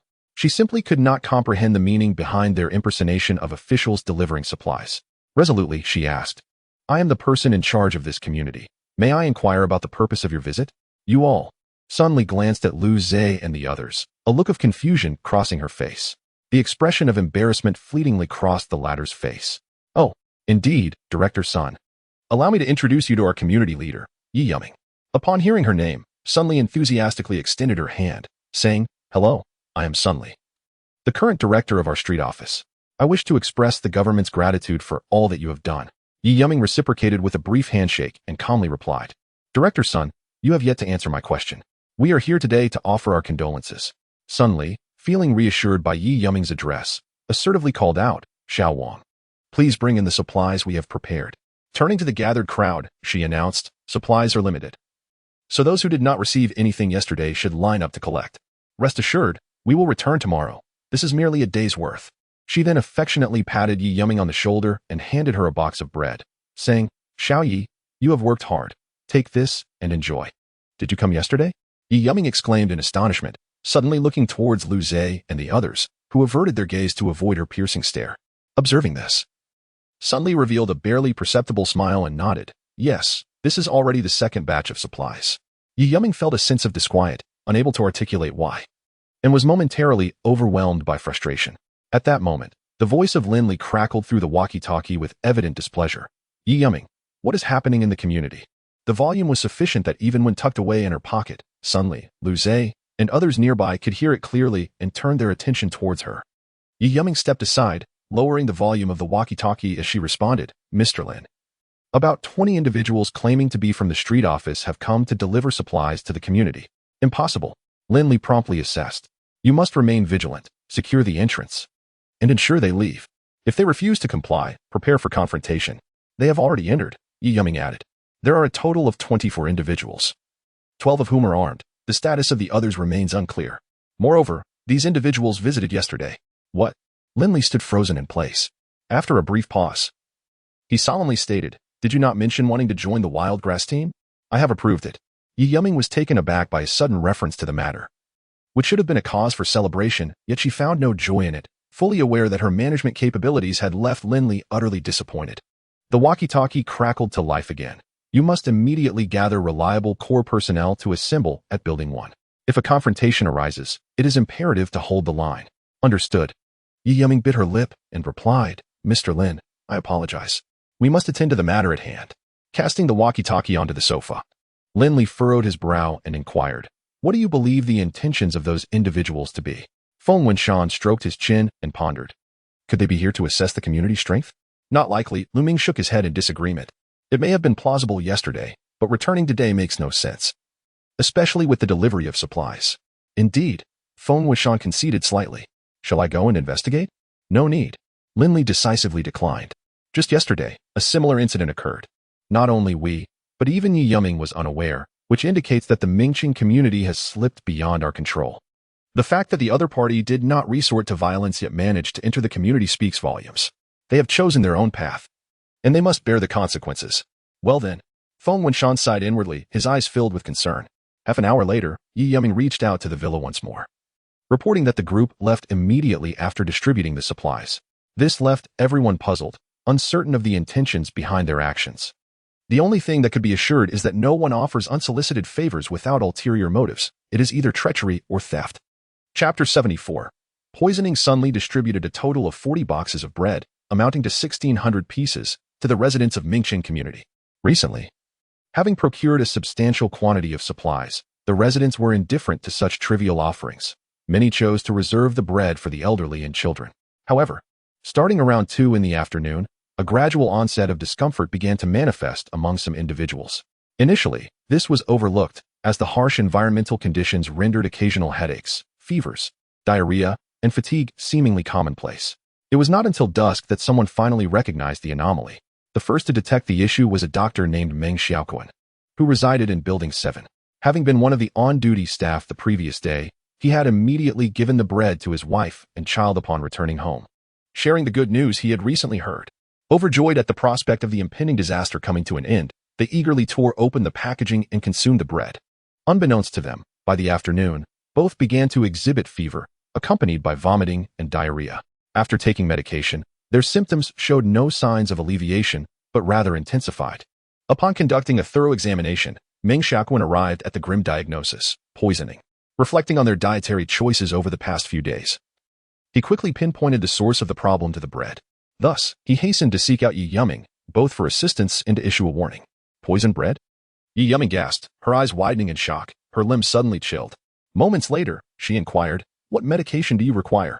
Meng Xiaoquan, amidst tears, named several common antidotes and implored, "Director Yi, I was wrong. I should not have heeded Lu Zhe and his associates' advice to conceal this from you. I beg you to help us find a solution." Upon hearing this, Yi Yuming was consumed with fury. "Now you realize your mistake? Why didn't you think clearly yesterday? What have I done to deserve your secrecy?" Recalling Lin Li's words from earlier, she clenched her fists and stated firmly, "I'm sorry, but I cannot assist you." With a resounding thud, she shut the door and promptly notified He Miao and Yu Jianxi, "The bread distributed by the street office is poisoned. Urgently inform everyone and return to me once you have done so." Afterward, she switched to another channel and relayed the situation in detail to Feng Wuxian, who immediately conveyed the message to Lin Li. "These wretches are utterly malicious." Lin Li remained silent, while Qi Yu began to curse vehemently. The room fell into a tense silence. After approximately 2 minutes, Lin Li finally spoke. "Notify Yi Yuming to bring the electrician from Building 1 along with the core members she has on hand to the villa. The rest need not come." "Brotherly, are you concerned that someone might attack the community tonight?" Ning Shashan asked. Lu Ming echoed the sentiment, saying it is highly probable. Moreover, considering the population of the community and the quantity of bread, if they were to strike, they would likely have the confidence to consume the entire community. Qi Yu muttered to himself, 12 armed personnel arrived during the day. If we calculate based on 1/6, that totals around 70 or 80 individuals. And that is merely taking into account firearms. Adding in cold weapons would at least double that number, bringing it to approximately 200. Anqi resumed the conversation.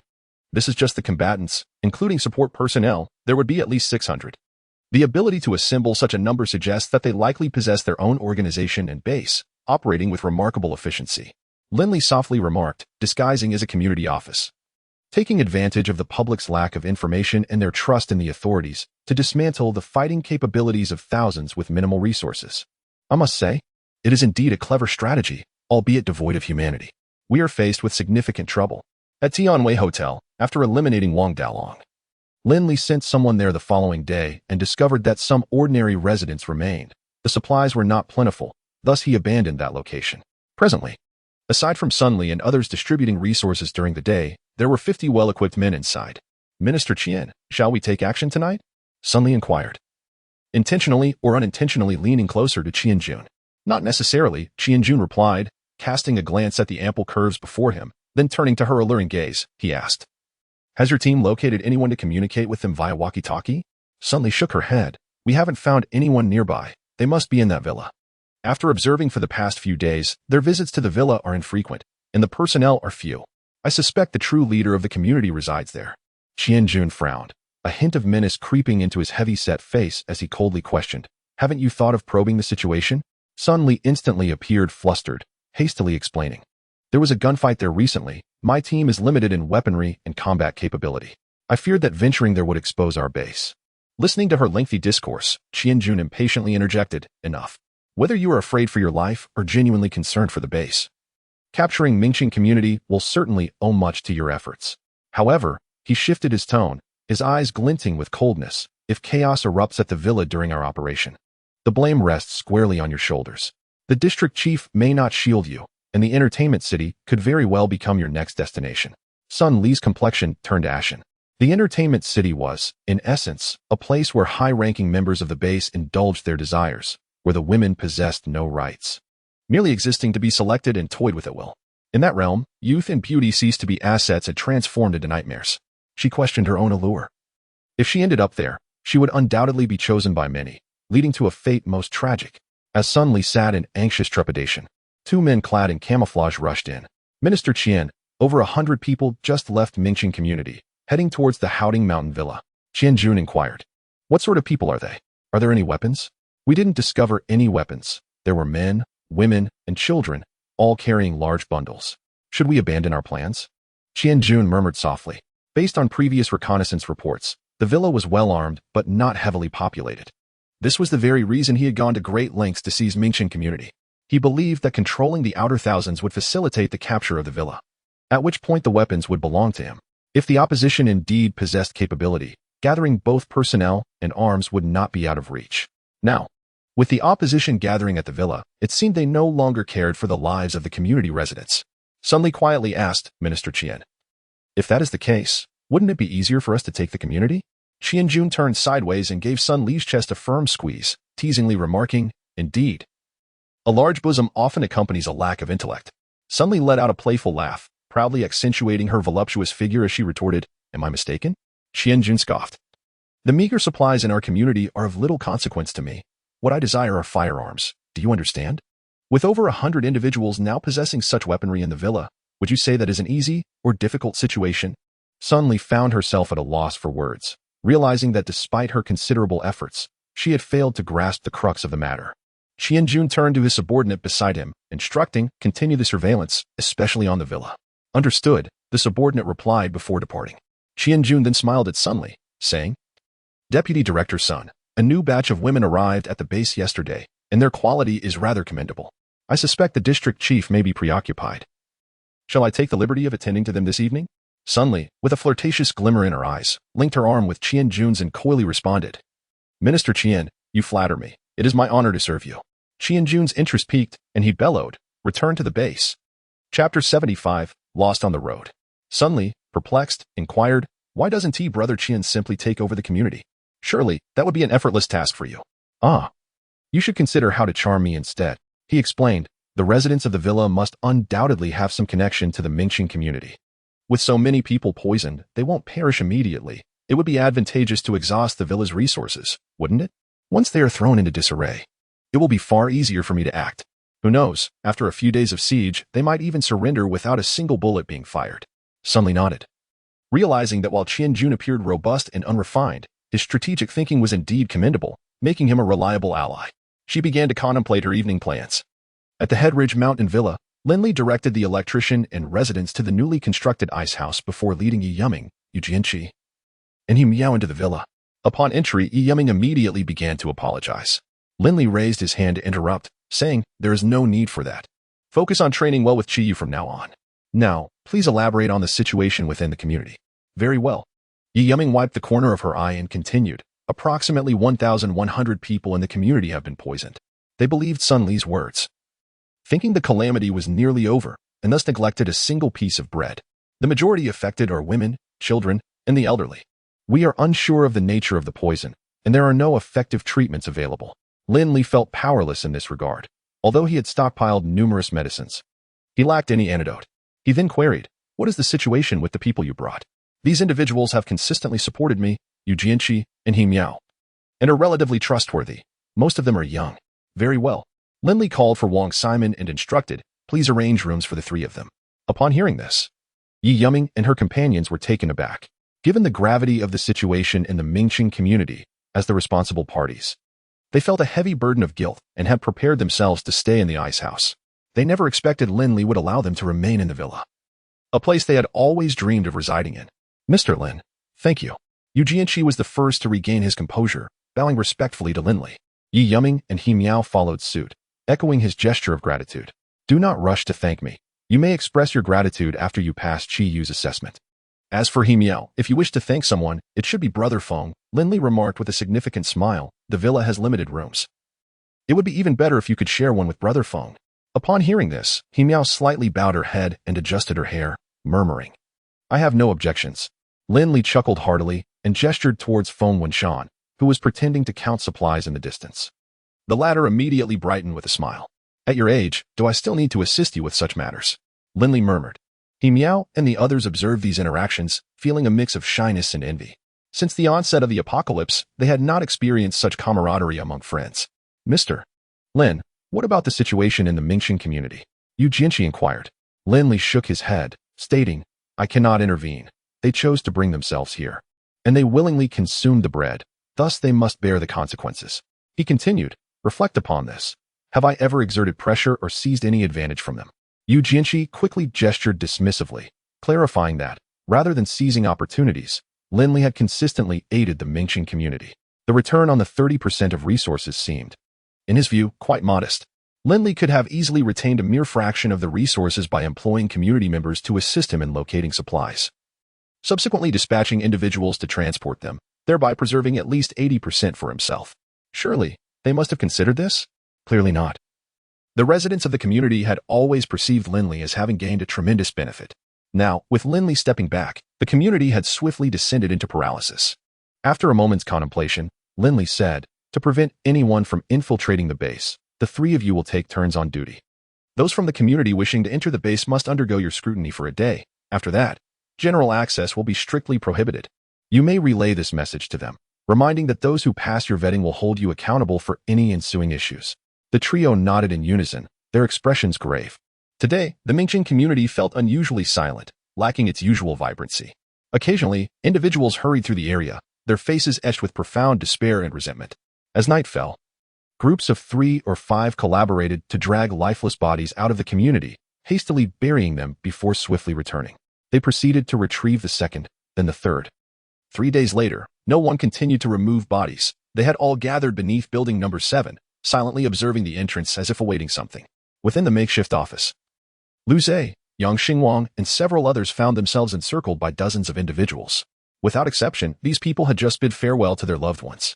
Presently, they glared with resentment at the architects of their tragedy. It was you, Lu, who allowed those miscreants in, now, with so many lives lost.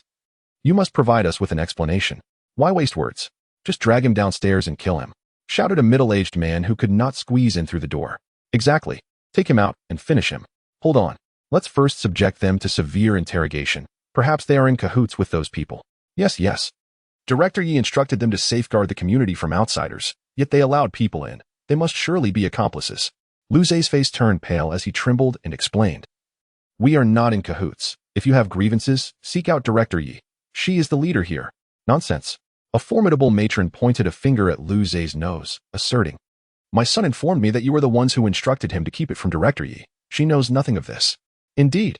She can hastily seize Lu Zhe's arm, declaring, it was his idea. I even tried to dissuade him, but he refused to listen. Yang Xingwang nodded in agreement, adding, Yes. Lu Zhe is our leader. We all follow his directives. Lu Zhe was utterly astonished. These individuals displayed an unparalleled lack of shame. Was it not you, Yang Xingwang? Who was most enthusiastic in shaking hands with Sun Li that day? Was it not you, Qi Kan, who incessantly expressed gratitude to the government? Unfortunately, he was deprived of the opportunity to speak. The crowd, indifferent to their petty squabbles, swiftly escorted them downstairs. The throngs of people who had long been awaiting their arrival promptly engulfed them. 5 minutes later, the 5 men were beyond salvation, their bodies a mosaic of injuries. Not a single unscathed part remaining. Many in the crowd, their eyes bloodshot, remained unsatisfied with their vengeance, redirecting their wrath towards others associated with the incident. Aunt Li, your son was on duty at the entrance. He bears responsibility for my daughter's death. Bring him forth. Indeed. And what of Ming Xiaokuan and Wu Bo? They too deserve their fate. Where is the one who handed me bread? A colossal wave of death did not awaken them. Instead, it pulled them deeper into a chasm of madness. The residents of Mingxin community had become utterly lost within the snow-laden apocalypse. Chapter 76, The Hunt in the Stillness of Night. Within the confines of an air raid shelter, Lin Li reclined against the headboard, his thoughts consumed by matters pertaining to the Mingxin community. Jiang Tong, her delicate arm draped over his waist, rested her chin against his chest and softly inquired, "Are you pondering the affairs of Sun Li and her faction again?" Bestowing a gentle kiss upon Jiang Tong's flushed and exquisite visage, Lin Li replied, "It's unusual that they haven't discerned our intentions after several days of observation. They must be wary of alerting us. Otherwise, they would surely have made some progress." "I understand. But this only underscores the meticulousness and clear division of roles within their organization," he continued, his hand slipping beneath the covers to caress a soft contour. "The greater their strength, the more unsettling the situation regarding the Mingqing community becomes." Jiang Tong emitted a soft sound, her hand gliding into the covers, and, sensing his motivations, she asked in a tender tone, "Do you still believe they are targeting us?" "Indeed," Lin Li affirmed, lifting his legs to create more space for Jiang Tong.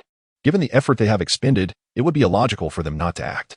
If they intended to seize the Mingqing community and its resources, they should have already made their move. It has been 3 days without a single sign of activity. The most plausible explanation is that they perceive our villa and the community as one entity and are consuming our resources, encircling us without direct assault in order to maximize their gains at minimal cost." "What strategies have you devised in response?" Jiang Tong inquired. "The overarching approach is clear. If they aim to encircle us, we shall take the initiative to strike. We possess the advantage in equipment, and breaching their defenses should not prove difficult." Upon concluding his statement, Lin Li seized the covers and lunged toward the unclothed Jiang Tong. "This time, I shall be the aggressor." Sun Li awoke from her slumber to find Qianjun already dressed and ready. She couldn't help but marvel at his boundless energy. "What is the matter? Are you still unsatisfied?" Qianjun glanced at the charming woman beside him, who was radiating a certain innocent allure. "How could that be?" Sun Li genuinely praised, "Brother Qian, you are simply extraordinary." "Oh? How do you compare to the district chief?" Sun Li paused momentarily, then laughed softly. "Naturally, you are far superior, if given the choice. No woman would select him." "Ha!" Qianjun chuckled heartily. "Continue to rest. Upon my return, I shall demonstrate my prowess. Do remember to change the sheets." "Brother Qian, where are you off to?" As Qianjun prepared to leave, Sun Li, disregarding her state of disarray, sat up to inquire. "I'm going hunting. Rest assured. Your share of the credit will remain yours." Qianjun arrived at a spacious factory, where his subordinates were already assembled and awaiting his arrival. Upon seeing him, a young man clad in a camouflage coat stepped forward and saluted. "Report, Minister. Aside from the on-duty personnel, all members of the security department are present, totaling 78 individuals. Please provide your instructions." Qianjun surveyed the somewhat disorganized formation and nodded. "Let us depart. Proceed according to the operational plan I outlined yesterday." "Yes." The young man saluted again, issuing several commands, and led the group towards the northern Helling Mountain. Little Qian. As Qianjun was about to depart from the factory, a group of 7 or 8 individuals approached, led by a middle-aged man in his 40s, whose strong presence was evident in his square face. With a cheerful demeanor, he remarked, "This mission is of great importance to our base, so I have specially brought people to see you off." Instantly, Qianjun straightened his posture and saluted, responding, "Thank you, District Chief Duan. I will certainly fulfill the mission." "Good." District Chief Duan Cheng patted Qianjun on the shoulder, advising, "Be cautious. You are the guardian of our base." "Yes. Thank you, District Chief Duan." After Qianjun left, Duan Cheng dismissed his secretary and bodyguards, heading straight to Qianjun's room. Knock, knock, knock. "Brother Qian, what is going on?" Sun Li, wrapped in her coat, opened the door to find none other than District Chief Duan Cheng. "I knew you would be here." Duan Cheng stepped inside and closed the door behind him, saying, "You're quite swift. It seems you had quite a night." He then sat on the edge of the bed. "Let me see if your skills have improved." Sun Li's expression shifted rapidly before she donned a charming smile, sweetly replying, "District Chief, as a delicate woman, what can I do? In my heart, you are the most formidable man. I speak from the heart. If you don't believe me, feel for yourself." Sun Li took Duan Cheng's hand and pressed it against her chest. Meanwhile, the members of the tailing mountain grass team were feeling somewhat gloomy, except for Lin Li. Just moments ago, they had witnessed Feng Wuxian and he Miao emerge from a room, their affectionate demeanor delivering a crushing blow to the single men among them, leaving them utterly disheartened.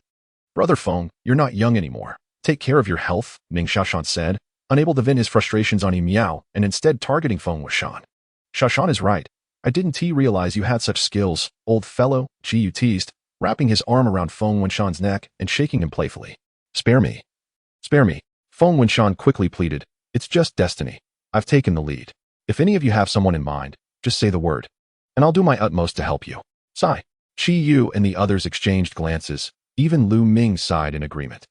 If any of them had someone they liked, they wouldn't need Feng Wuxian to say it. They would act on their own. Unfortunately, times had changed, and finding a suitable partner was no longer so simple. They feared for their brother's struggles while also worrying about their brothers driving luxury SUVs. Lin Li jested. You all should gather some courage. I've said it before, with enough resources, if you can't find someone, who can you blame? You make it sound easy. I had planned to explore the Mingchen community more often, but instead, Qiyu lamented. He then leaned closer to Lin Li.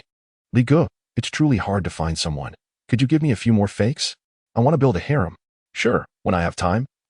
I'll come to your room to let you choose. With more people around, we must be mindful of appearances. I knew it. You truly care about me, Li Ge. Qiyu pretended to bury his head in Lin Li's chest. Get off, get off. Lin Li stepped back a few paces and asked Feng Wenshan, Brother Feng, do you have something to discuss with me? Feng Wenshan, slightly embarrassed, nodded and said, Indeed, I have officially entered into a relationship with Miao. I thought it would be nice for her to meet Kiki and nurture their bond. Ah, there is nothing to feel awkward about. It's perfectly fine. The air raid shelter will be open to her from now on. Lin Li then composed his smile and added, however, you must understand one crucial point. If there ever comes a day when she poses a threat or even a potential threat to the safety of the air raid shelter, I will undoubtedly take action. No problem, rest assured, I will make everything clear to her, Feng Wenshan continued. I am fully aware of the gravity of the situation. Regardless of the circumstances, I will unconditionally support any decision you make. Chapter 77, Surrounded Boss. We have a situation. At that moment, Jiang Tong on the second floor suddenly shouted down. The crowd immediately rushed to the floor-to-ceiling windows, where they beheld a group of 70 to 80 individuals methodically advancing toward the villa, preparing for battle. Lin Li took out his binoculars for a closer inspection and promptly issued orders. However, by the time they donned their gear, the assailants had halted approximately 200 meters from the villa, neither advancing nor retreating. As I suspected, they intend to wear us down. After scrutinizing the formation and weaponry of the opposing group, Lin Li relaxed, stating, their weapons appear to be outdated stock that has not yet been destroyed. They likely have limited ammunition. Lu Ming realized, no wonder they staged that incident in Mingchen community. They aimed to deplete our resources, hoping we would surrender once our food runs out. Indeed, a clever strategy, but alas, they have chosen the wrong adversary, Ning Xiaoshan scoffed.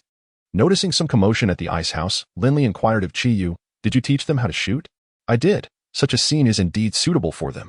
Very well, Brother Feng, send someone to retrieve weapons. A dozen or so should be sufficient to guard the ice house. Let Yu Jinqi take charge. Understood. After Feng Wenshan departed, Lin Li continued, we shall remain passive for now. They will undoubtedly leave by nightfall. Quietly follow and track them, aiming to ascertain the location of their base. Yes, they replied, settling back onto the sofa to conserve their energy. Brotherly, someone is approaching. Lu Ming pointed out the window, where a camouflaged man holding a loudspeaker ascended the slope and stopped 50 to 60 meters from the villa. Once in position, the man fiddled with the loudspeaker and began to shout, listen up.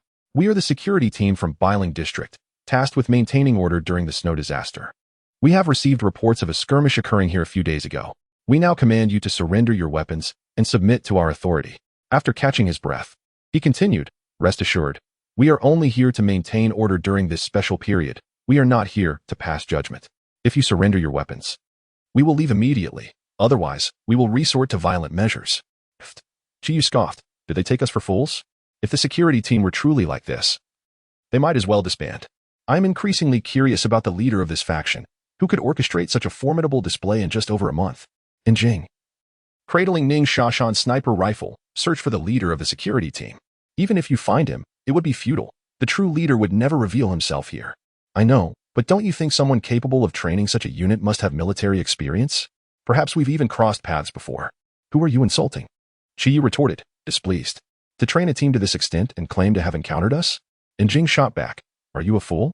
You may be skilled, but what of your disciples? Indeed, Qiyu remarked, scratching his head as he retrieved a telescope for observation. You may take your time to watch. Just leave one person on duty. The others can take turns resting. We never know when a confrontation might arise. Outside, the individual had waited for quite some time, and upon seeing that the villa remained devoid of activity, he raised his voice with a more severe tone, shouting several times. Ultimately, he cursed under his breath and returned to his group. Minister, it appears the individuals inside are too frightened to show themselves. Shall we not simply charge in? It is rather cold out here. Very well, take 10 men and lead the charge. Qian Jun gazed at the villa with an air of indifference, not even glancing at his subordinate. Perhaps it would be better to reconsider. The subordinate, feeling disheartened, shrank back, inwardly cursing himself for speaking out of turn. Qianjun elongated his tone, his voice cold as he rebuked, "Military orders are as solid as a mountain. Do you think I jest?" Chu Dong. "Provide him with 10 men. Understood." Chu Dong, the deputy minister beside Qianjun, acknowledged and summoned 10 subordinates. Once they gathered, Qianjun delivered a firm punch on the shoulder of one subordinate, declaring, "Take them down, and I shall commend you for your efforts. Fail to do so, and you shall face military repercussions." Yes, the subordinate regretted his earlier bravado. He should have simply remained silent. Now, he found himself in a precarious position. "Follow me." With no time for further debate, he steeled himself and shouted, leading the way toward the villa. As he walked, a surge of bravado welled within him. Reminiscent of the phrase, "The wind howls coldly at the Yi River, a brave man departs and does not return."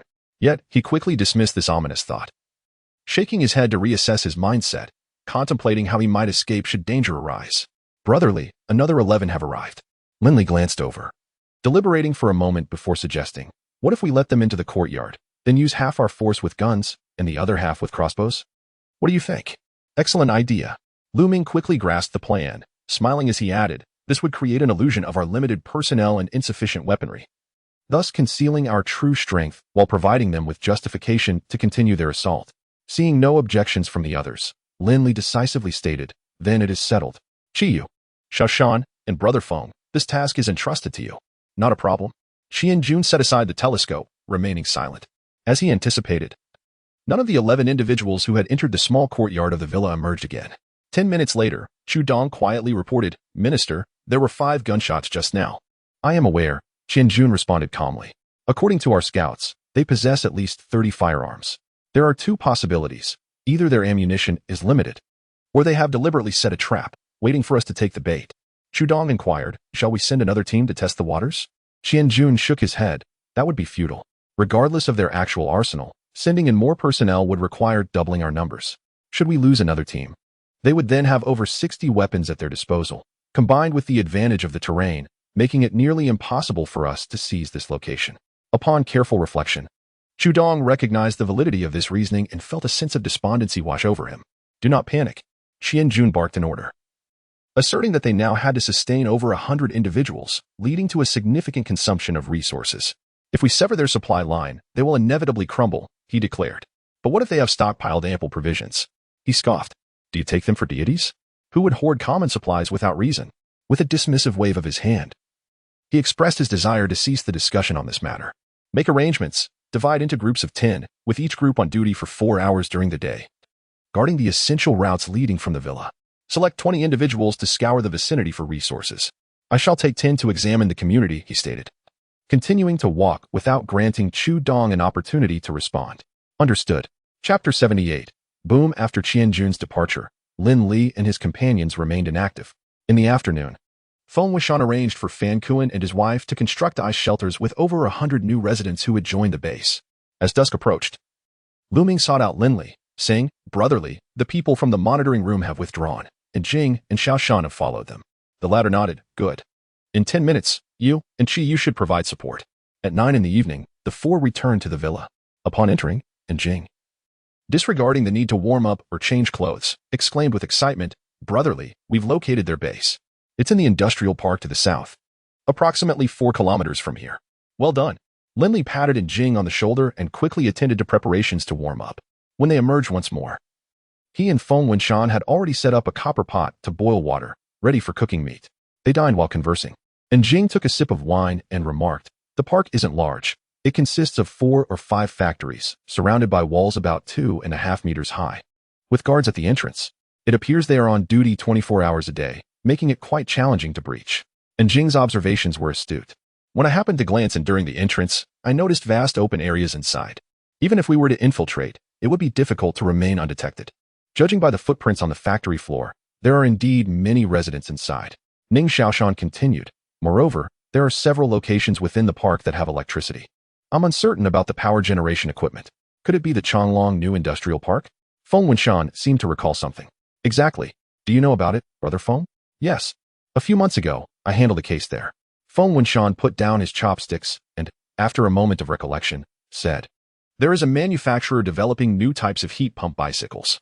I remember clearly, Their heat pump bicycles can generate 6 kilowatt-hours of electricity per person per day. This is calculated over an 8-hour period. If the number of bicycles matches the personnel, power supply should not be an issue. The park was only built a few years ago and has complete infrastructure, indeed making it an ideal choice for establishing a base.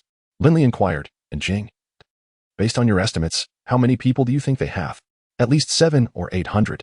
We witnessed several groups entering, some carrying supplies, others escorting individuals. And a few empty-handed. Those empty-handed individuals were clad in camouflage jackets, appearing to be reconnaissance personnel. Ning Shashan suddenly slapped his forehead. Right? They must have raided the Mingqing community this afternoon. The path from the industrial park to the community has been trampled black. Lin Li calmly replied. That is irrelevant to us. From the moment they allowed those individuals into the community, it ceased to concern us. This is for the best. Once the ice shelters and walls are completed, the power generation equipment can be utilized within the ice shelters, significantly reducing consumption. Feng Wenchan asked, what do you plan to do about that group during the day? Let them be for now. In a few days, we'll have Qiyu take action. Lin Li smiled. Our esteemed young Master Qi has set 2 traps that failed to detonate. 3rd time's the charm. Next time, it must make a sound. Especially with the new year approaching, consider it a celebration. Leave it to me. Qiyu confidently thumped his chest. Brotherly, shall I directly blow up their base? Lin Li tossed him a cherry tomato, urging him to be prudent. Do you truly believe that no one is overseeing our actions? Minor skirmishes are acceptable, but significant upheavals can easily lead to misunderstandings, leaving you with no explanations to provide. He continued, by the way, Lu Ming, please reach out to your family tomorrow to ascertain the situation of the nearby shelters. If there are feasible opportunities, we should contribute our efforts as well.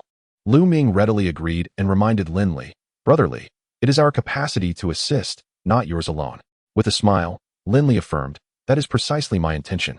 For the subsequent week, the inhabitants of the villa maintained a tense standoff with the individuals from Changlong Industrial Park. Guards were stationed at the entrance of the villa, preventing even the residents of Ice House and Mingqing community from passing through. It was not until the 8th day that the stalemate was shattered. The first to take action were not Lin Li or Qian Jun, but rather the frustrated residents of the community. Before dawn, they lay in ambush outside their neighborhood, on the only route leading to the villa. When the imposter soldiers passed by, they surged forward, brutally killing 10 of them.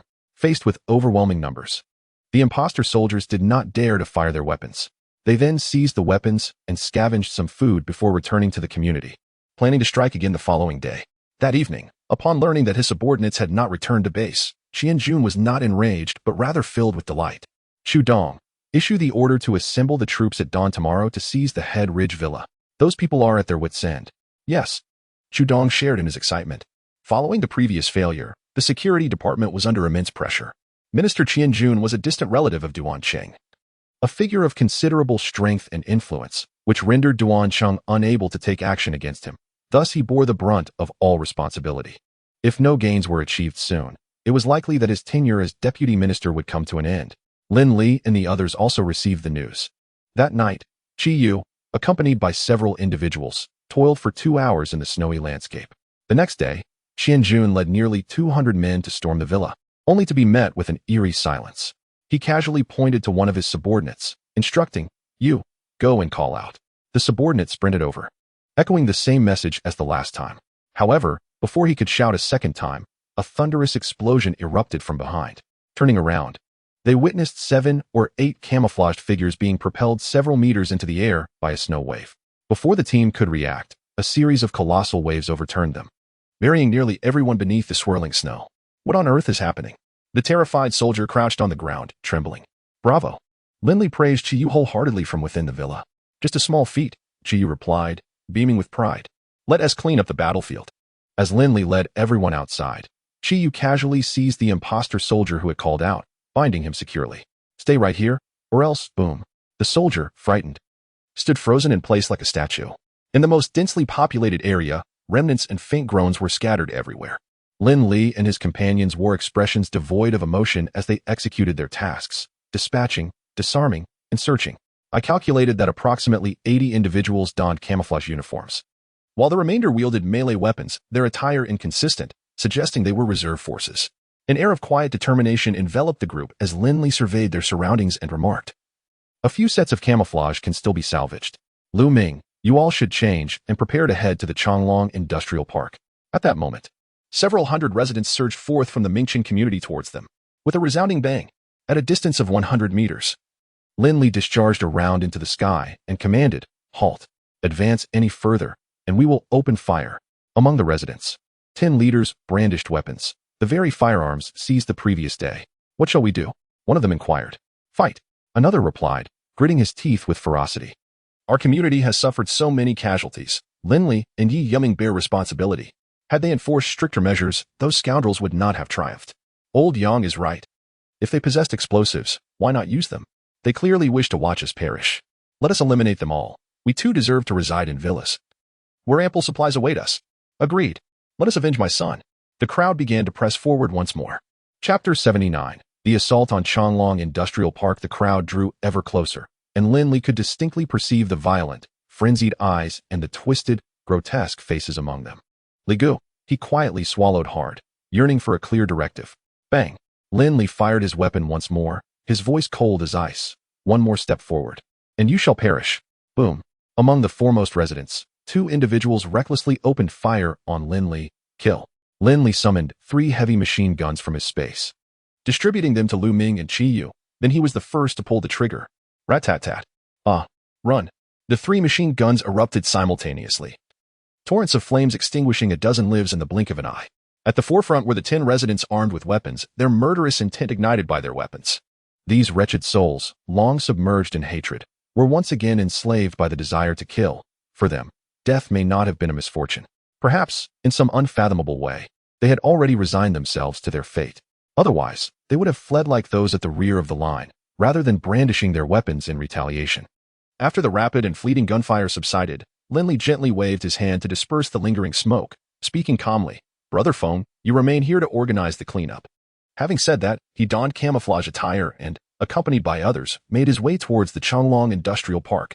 On the journey, Yi Yuming and Yu Jianqi bore expressions of profound distress. Despite prior mental preparation, the reality of the battlefield proved challenging to endure. Qi Yu glanced at the two and softly advised, "If you feel nauseous, do not hesitate to relieve yourselves. Do not hinder us when the fight begins." "I am fine." Yi Yuming struggled to respond. She could not fall behind, nor could she become a liability. For her, this represented her last opportunity to remain at the Howding Mountain base. "I am managing," she finally declared. Yu Jianqi, however, found his mind incessantly replaying the scene of Lin Li retrieving the machine guns. The sudden appearance and subsequent disappearance of the 3 machine guns was undeniably bizarre. He harbored a vague suspicion that this might be Lin Li's greatest asset. Desiring Lin Li's protection, he resolved to persevere, for failure to do so would leave him with lifelong regrets. The others observed the reactions of the two, either intentionally or unintentionally. After all, Lin Li's secret was of paramount importance, allowing no room for error. This was also the reason they had been compelled to eliminate so many residents. Anyone who had seen, or could potentially have seen, Lin Li wielding a machine gun had to die. At the entrance of the Changlong Industrial Park, Qi Yu and Lu Ming led the charge, swiftly persuading the guard to open the gate. It appeared that the armed forces here had completely vacated the premises. Otherwise, the guard would not have been an unarmed civilian. After securing control of the gatekeeper, Ning Xiaoshan remained by the entrance. The others proceeded in the direction indicated by the man who had previously shouted, heading towards a 3-story building. This was the domain of District Chief Duan Qing, where he lived and worked. "Brothers, you have returned?" A staff member inside the building greeted Lin Li and the others, oblivious to the unusual circumstances. "Yes, indeed. Is the district chief present?" "Minister Qian has sent me to invite him over. Our haul this time is quite substantial." The man stammered as he sought a reason. "Is that so? How delightful." The duty personnel approached, revealing an ambiguous smile. "Are there any women? I've long grown weary of the entertainment venues." "Yes, is the district chief present?"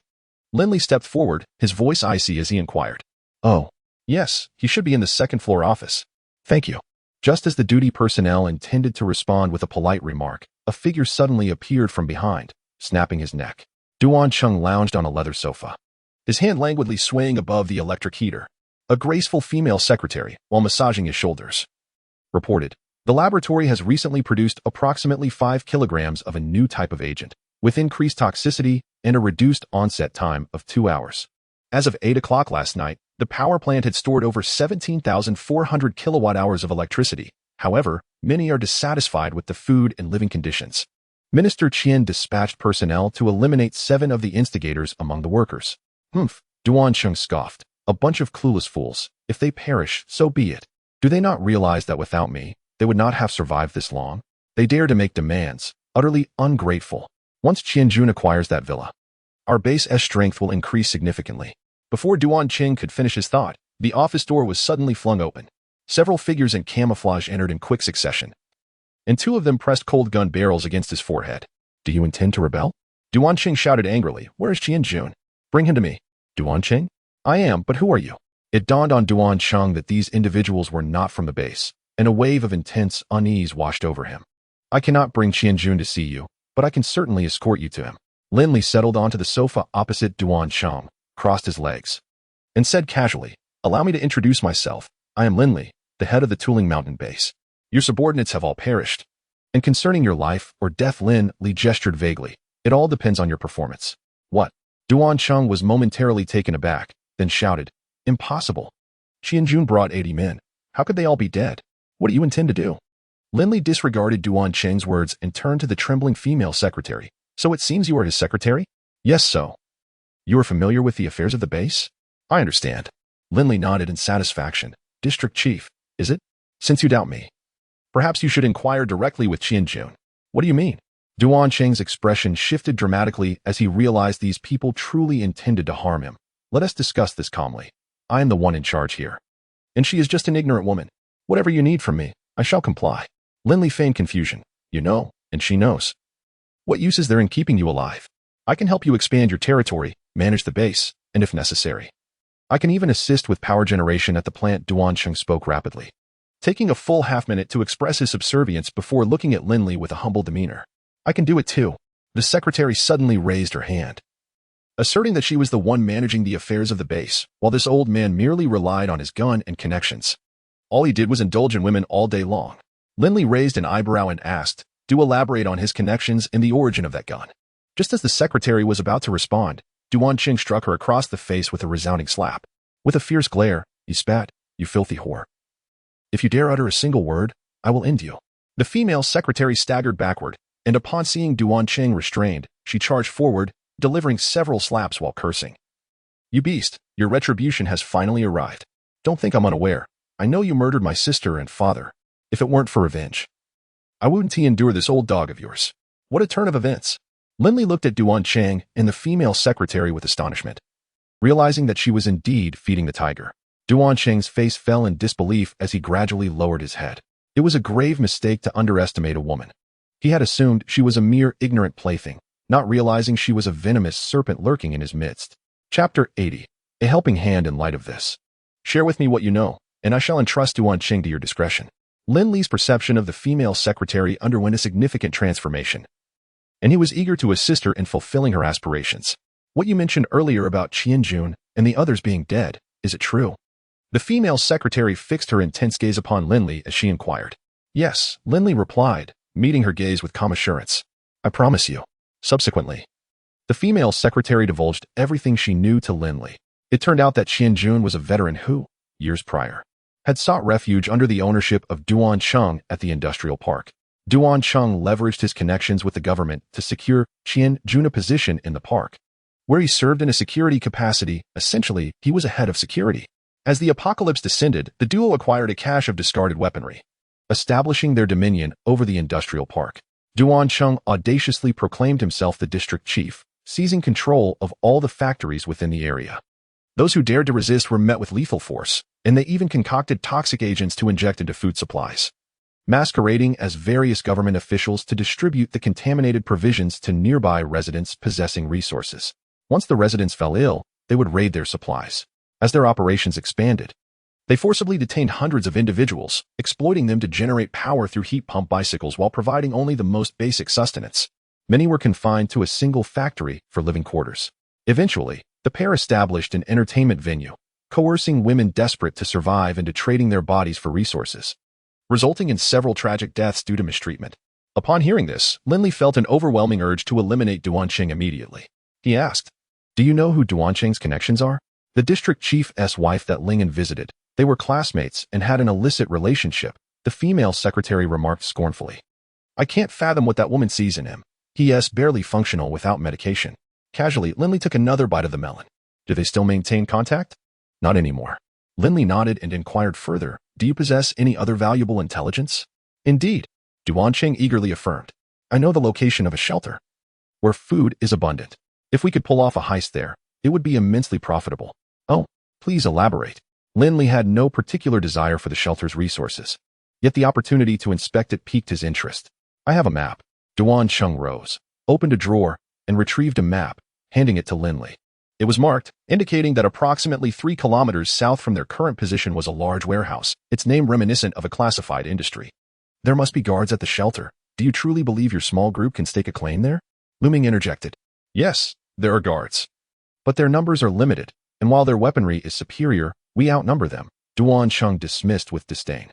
"Those fools are still distributing food. If they continue down this path, none will survive. They might as well hand over the food to us. How can a beast like you comprehend their larger scheme? If you were holed up at home without food, I wonder if you would still voice such sentiments." Ning Xiaoshan delivered a kick to Duanqing, seething with indignation. The guards of the shelter were likely soldiers, whom he perceived as his own kind, and naturally, he felt compelled to defend them. Lin Li, upon reflection, sensed a dissonance. Given that Qianjun was a veteran, he would undoubtedly be aware of the disparities in weaponry, rendering it difficult to compensate with mere numbers in a confined space. Under such circumstances, one would not reasonably entertain thoughts of storming the shelter. With a shift in his thoughts, he drew a dagger and pressed it against Duanqing's throat. "If you conceal even a morsel of information, I shall promptly send you to meet Qianjun." As he exerted slight pressure, blood immediately welled. I'll speak. The chill and pain at his neck quelled any other thoughts from Duanqing, who hastily explained, "I've infiltrated the shelter with my people to create chaos. And we are on the verge of success." "You are truly despicable," Qi Yu exclaimed, delivering a kick to Duanqing's head.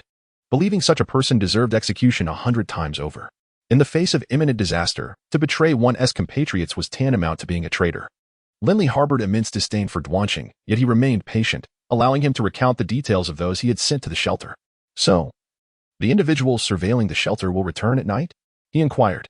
"Indeed," Duanqing affirmed. "They are my trusted confidants and report back daily." Lin Li turned to the female secretary and asked, "If Duanqing does not appear, can you maintain the base's daily operations?" "Yes, but only for 2 or 3 days. Prolonged absence might incite unrest among the factory workers." "1 day is sufficient," Lin Li replied, satisfied. He handed her a dagger, declaring, "Duanqing is now in your hands." The female secretary, overjoyed, bowed to Lin Li and the others, expressing her gratitude. Subsequently, she lunged the dagger towards Duanqing's abdomen, who rolled and scrambled to evade. As he passed by Lu Ming, he received a kick to the neck that rendered him unconscious. The female secretary cast a grateful glance at Lu Ming. Mustering all her strength to drag Duanqing aside, the first thrust aimed at his groin. "Let us see you harm others now." Duanqing instantly awoke in agony, his screams piercing the air. All the men present involuntarily shuddered, a chill running down their spines. Jiang Tong and Yi Yuming, witnessing the scene, stifled their laughter. As dusk approached, armed personnel appeared outside the office. The female secretary, beaming, opened the door to admit them. In the next instant, they were struck down and disarmed. Upon seeing the lifeless Duanqing, the 4 eagerly recounted everything they had observed. The revelations filled Lin Li and the others with concern. According to their accounts, the uprising at the shelter had already begun. The reason those mingling among the refugees dared to incite chaos was that they had discovered the soldiers guarding the shelter would not act violently against the refugees, let alone resort to gunfire. "Damn it," Ning Xiaoshan exclaimed, furious after hearing this. He turned to Lin Li and asked, "Brotherly, shall we lend a hand?" Lin Li surveyed the others, noticing their nods of agreement. With a grin, he replied, "Then let us assist." He decided to leave Jiang Tong, Yi Yuming, and Yu Jianqi to guard the Changlong base. Lin Li and his companions replenished their weapons and ammunition, braving the heavy snowfall to hasten towards the refuge located 3 kilometers away. Upon their arrival, they were met with a grim sight. The vast warehouse was strewn with scattered provisions, and at the entrance lay 2 battered soldiers, lifeless in a pool of blood. The chilling scene froze the expressions of the group in sheer horror. These 2 warriors, barely younger than themselves, had been mercilessly slain, igniting a flame of indignation within them. They checked their weapons, steeling themselves for combat. Lin Li issued the command with a cold voice. These 8 words marked the commencement of slaughter as well as the dawn of righteous judgment. Chapter 81. Rescuing the innocent. Silence enveloped the air, punctuated only by the sound of gunbolts being drawn. From the outside, the warehouse appeared unremarkable aside from its imposing structure and ample space. However, within its confines lay a hidden world. Inside the grand entrance, electricity still flowed. illuminating a narrow passage approximately 1.5 meters wide that spiraled down into the depths below. Every 20 to 30 meters, another corridor branched off, leading into vast chambers partitioned into several rooms. At this moment, the passage was devoid of any presence, while a cacophony of chaos echoed from the lower levels. Lin Li peered downward, observing a vast circular arena about 15 meters below, where 8 individuals clad in camouflage were encircled. "Hurry, save them," Lin Li called out, swiftly charging downwards. Just as they raced to the lower level, gunfire erupted. Upon their arrival, both sides found themselves once again locked in a standoff.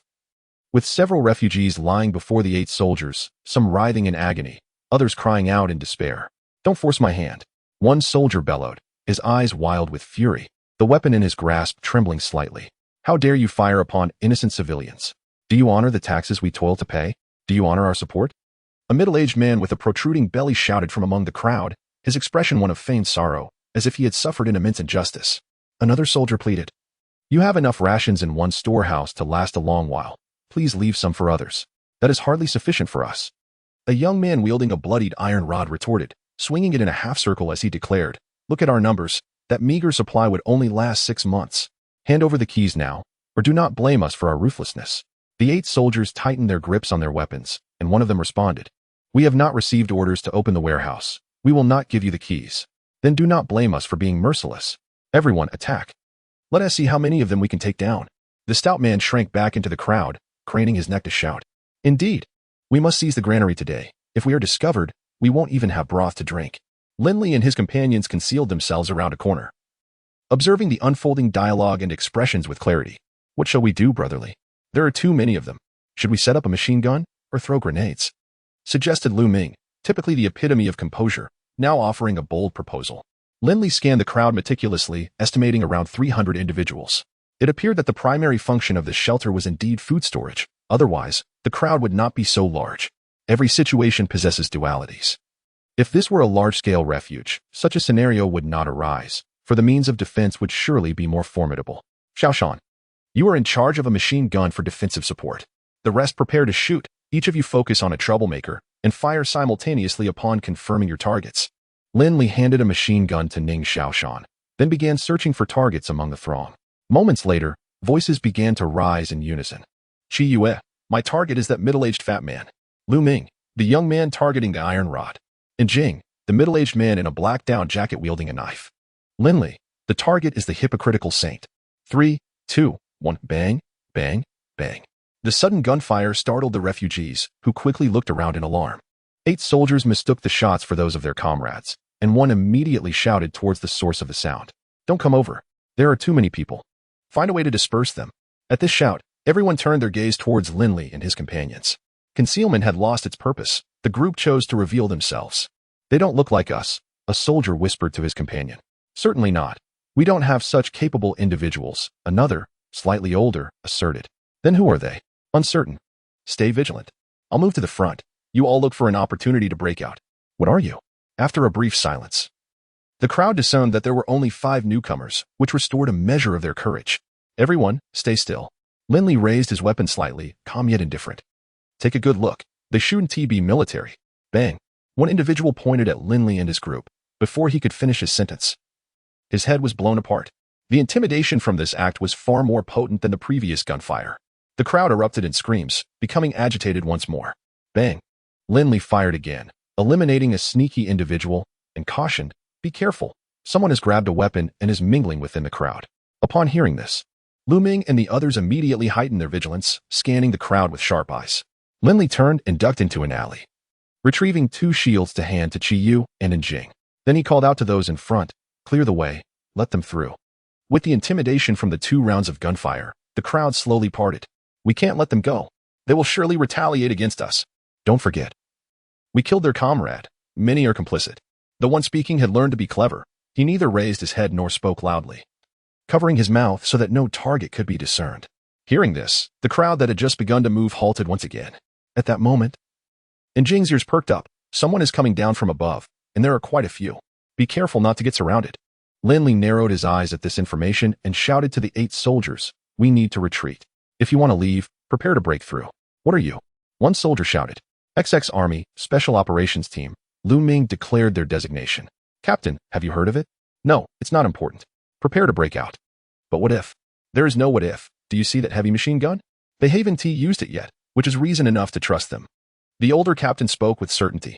He continued, we are all born of mothers and raised by fathers. We have shown them enough mercy. When the time comes, follow my orders and cooperate to break out. Otherwise, we will all perish. Pausing, he gritted his teeth and added, if something happens, I will bear the responsibility. You must execute the orders. As Lin Li observed the 8 men raise their weapons, he realized a decision had been made. The footsteps approaching from above grew increasingly distinct, leaving them with precious little time. With a sharp crack, Lin Li was the first to pull the trigger, followed in swift succession by the 8 soldiers, causing the crowd to scatter in fear. The previously assertive and domineering demeanor dissipated in an instant. Just as both sides converged, the throng from above arrived. Thank you. We are from the XX Military District, 11th Regiment. I am Captain Xie Yifan. Lin Li nodded towards Xie Yifan before turning his attention to the crowd, now merely 10 paces away. Without looking back, he instructed, you guard our rear. We shall handle those in front. The 70 or so individuals who had just descended appeared somewhat bewildered. They had come to seize provisions, under the impression that the guards had perished, only to discover a handful remained. Brother Nyo, what should we do? One timid voice inquired beside the burly man at the forefront. Just as the robust man was about to respond, someone from the opposite side declared, we possess 13 firearms and 600 rounds of ammunition. Those unafraid of death may stay. Those wishing to live should leave at once. Upon hearing of the 600 rounds, the crowd began to retreat. The burly man cast a reluctant glance at Lin Li and his companions before slowly backing away. Bang, bang, bang. Lin Li, noticing the crowd's sluggish retreat and fearing unforeseen complications, shot several of the leading figures. In that moment, the crowd no longer merely retreated. They turned and fled for their lives, each person moving faster than the last. Xie Yifan, witnessing this scene, felt a mixture of astonishment and shame. Had he acted more decisively from the outset, the situation might not have escalated to this point, sparing many of his comrades from a needless fate. Chapter 82. Entering the Changlong Industrial Park, successfully exiting the warehouse, Lin Li inquired about Xie Yifan's plans. The latter, weary and with a bleak smile, replied, our mission remains unfinished. After a brief respite, we must devise a means to extricate those trapped inside and continue guarding the warehouse. The members of the Wild Grass Squad were unsurprised by this statement. Lin Li further asked, do you still maintain contact with the higher-ups? The last communication had occurred a week prior, after which they had lost all connection. Lin Li furrowed his brow and advised, in that case, it would be prudent to formulate a more secure plan. There are still several hundred individuals inside, and it appears that news of the food supply has already circulated. With only the few of you, you cannot hold out for long. Xie Yifan nodded with a troubled expression. He was well aware of the truth in Lin Li's words. Yet his uniform and the weight of his convictions compelled him to persist in his current course of action. Consider it for now. I will assist you in bringing the others out, Lin Li said, retrieving 3 smoke grenades from his combat backpack and tossing them into the depths of the warehouse. Within 5 minutes, a throng of people staggered out. Upon spotting those armed with guns, without uttering a word, they opened fire, eliminating the threats instantly. An hour later, the 2 teams conducted a thorough search of the warehouse, eradicating any remaining foes. Lin Li left behind some provisions, equipment, and a wireless telephone before leading his squad back to the Changlong base. Although they had dealt with Qianjun and Duancheng, the factory still housed a vast number of individuals, and potential dangers loomed large, particularly concerning Jiang Tong and the 2 others, who inspired little confidence. Upon returning to Duancheng's office, Jiang Tong approached immediately. Feng Mo reported that a researcher named Qi Hua was responsible for studying toxic substances, and they needed to secure that area promptly to prevent a possible gas leak. Lin Li gasped in realization. How careless. He promptly ordered, Yi Yuming will stay behind, and Yu Jianqi will replace Xiao Shan at the entrance. The rest of you come with me to the adjacent room. Once in the neighboring chamber, Lin Li retrieved gas masks from his supplies and distributed them among the group while asking, Jiang Tong, are you well versed in the situation here? Is there anywhere else that urgently requires control? No, Jiang Tong replied. The doors to the power plant and recreation room are locked, and there should be no immediate issues. After Ning Xiaoshan donned his mask, the group, guided by Secretary Feng Mo, quickly located the research facility. Inside, there were only 3 individuals along with various experimental apparatus and raw materials. Within 10 minutes, the matter was efficiently resolved. Brotherly, what shall we do next? Luming asked, producing a satellite phone. Should we call Brother Feng and have him bring some people over? Let us wait until tomorrow, Lin Li responded, somewhat resigned. I had intended to develop gradually, but it seems others are eager to hand over territory. We shall rest tonight and deliberate thoroughly tomorrow. With our current strength, it's challenging to remain low-key. Yu chimed in boastfully. Look at the shelter. They are fully staffed with 21 personnel, yet they can't even secure a warehouse. Lin Li shook his head, saying that that's not quite fair. Had enemies approached, they would have surely managed. However, they struggled to turn against their own. Indeed. Lu Ming reflected deeply. When we first emerged from Yinqing, we were not so different from them. Is there truly no way to achieve a compromise? It is challenging, as survival often necessitates fierce competition. Without a formidable external force to impose constraints, it devolves into a struggle of life and death. Lin Li observed this with keen insight. Suddenly, Ning Xiaoshan exclaimed, Li Gu, is this your development strategy?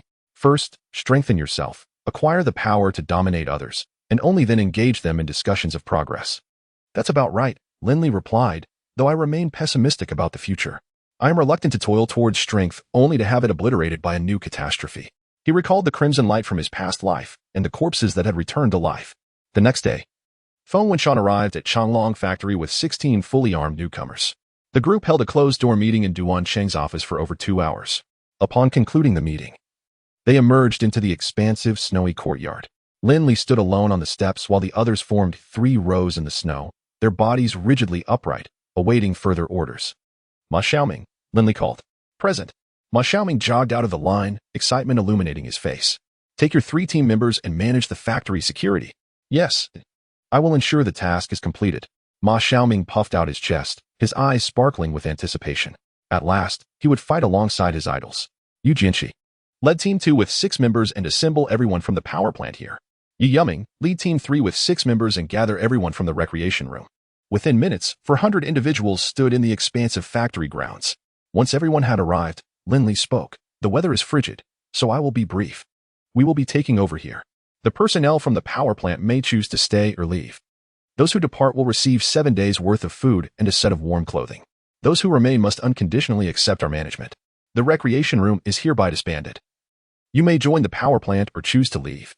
The conditions are the same as those for the power plant. I have finished speaking. Those who wish to stay may return. Those who wish to leave should line up at the entrance to claim their supplies. A buzz of murmurs erupted despite the presence of numerous weapons aimed at them. The women from the recreation room exchanged astonished glances, struggling to hold back tears. In temperatures plummeting to 40 degrees below zero, tears would freeze instantaneously, clinging painfully to their faces. Can we really leave? A timid young woman inquired. Yes. Lin Li nodded solemnly. Finally, we can escape this torment. This is wonderful. Surely, this isn't a deception. If we are not mistreated, we will be grateful. And to receive supplies as well. Whenever 3 or more women gather, tranquility becomes elusive. Upon receiving affirmation, a throng of 30 to 40 women erupted in excitement, disregarding the icy ground beneath their feet as they shivered and chattered among themselves. Lin Li felt overwhelmed and turned to the fidgeting power plant workers, stating, Make your decision quickly. I must remind you that while we are not ruthless villains, we do have many rules. Those who choose to stay must adhere to them, for violations will not go unpunished. Leader, if we stay, can we negotiate for better treatment? Lin Li deliberately refrained from mentioning the matter earlier. When someone inquired, he feigned reluctance and stated, You previously worked 12-hour shifts. Henceforth, you shall work 10 hours. We will gradually enhance the accommodation conditions, and the food will undoubtedly be superior to what it was before. However, Lin Li then donned a cold expression, making it clear that they were well aware of the current dire circumstances outside.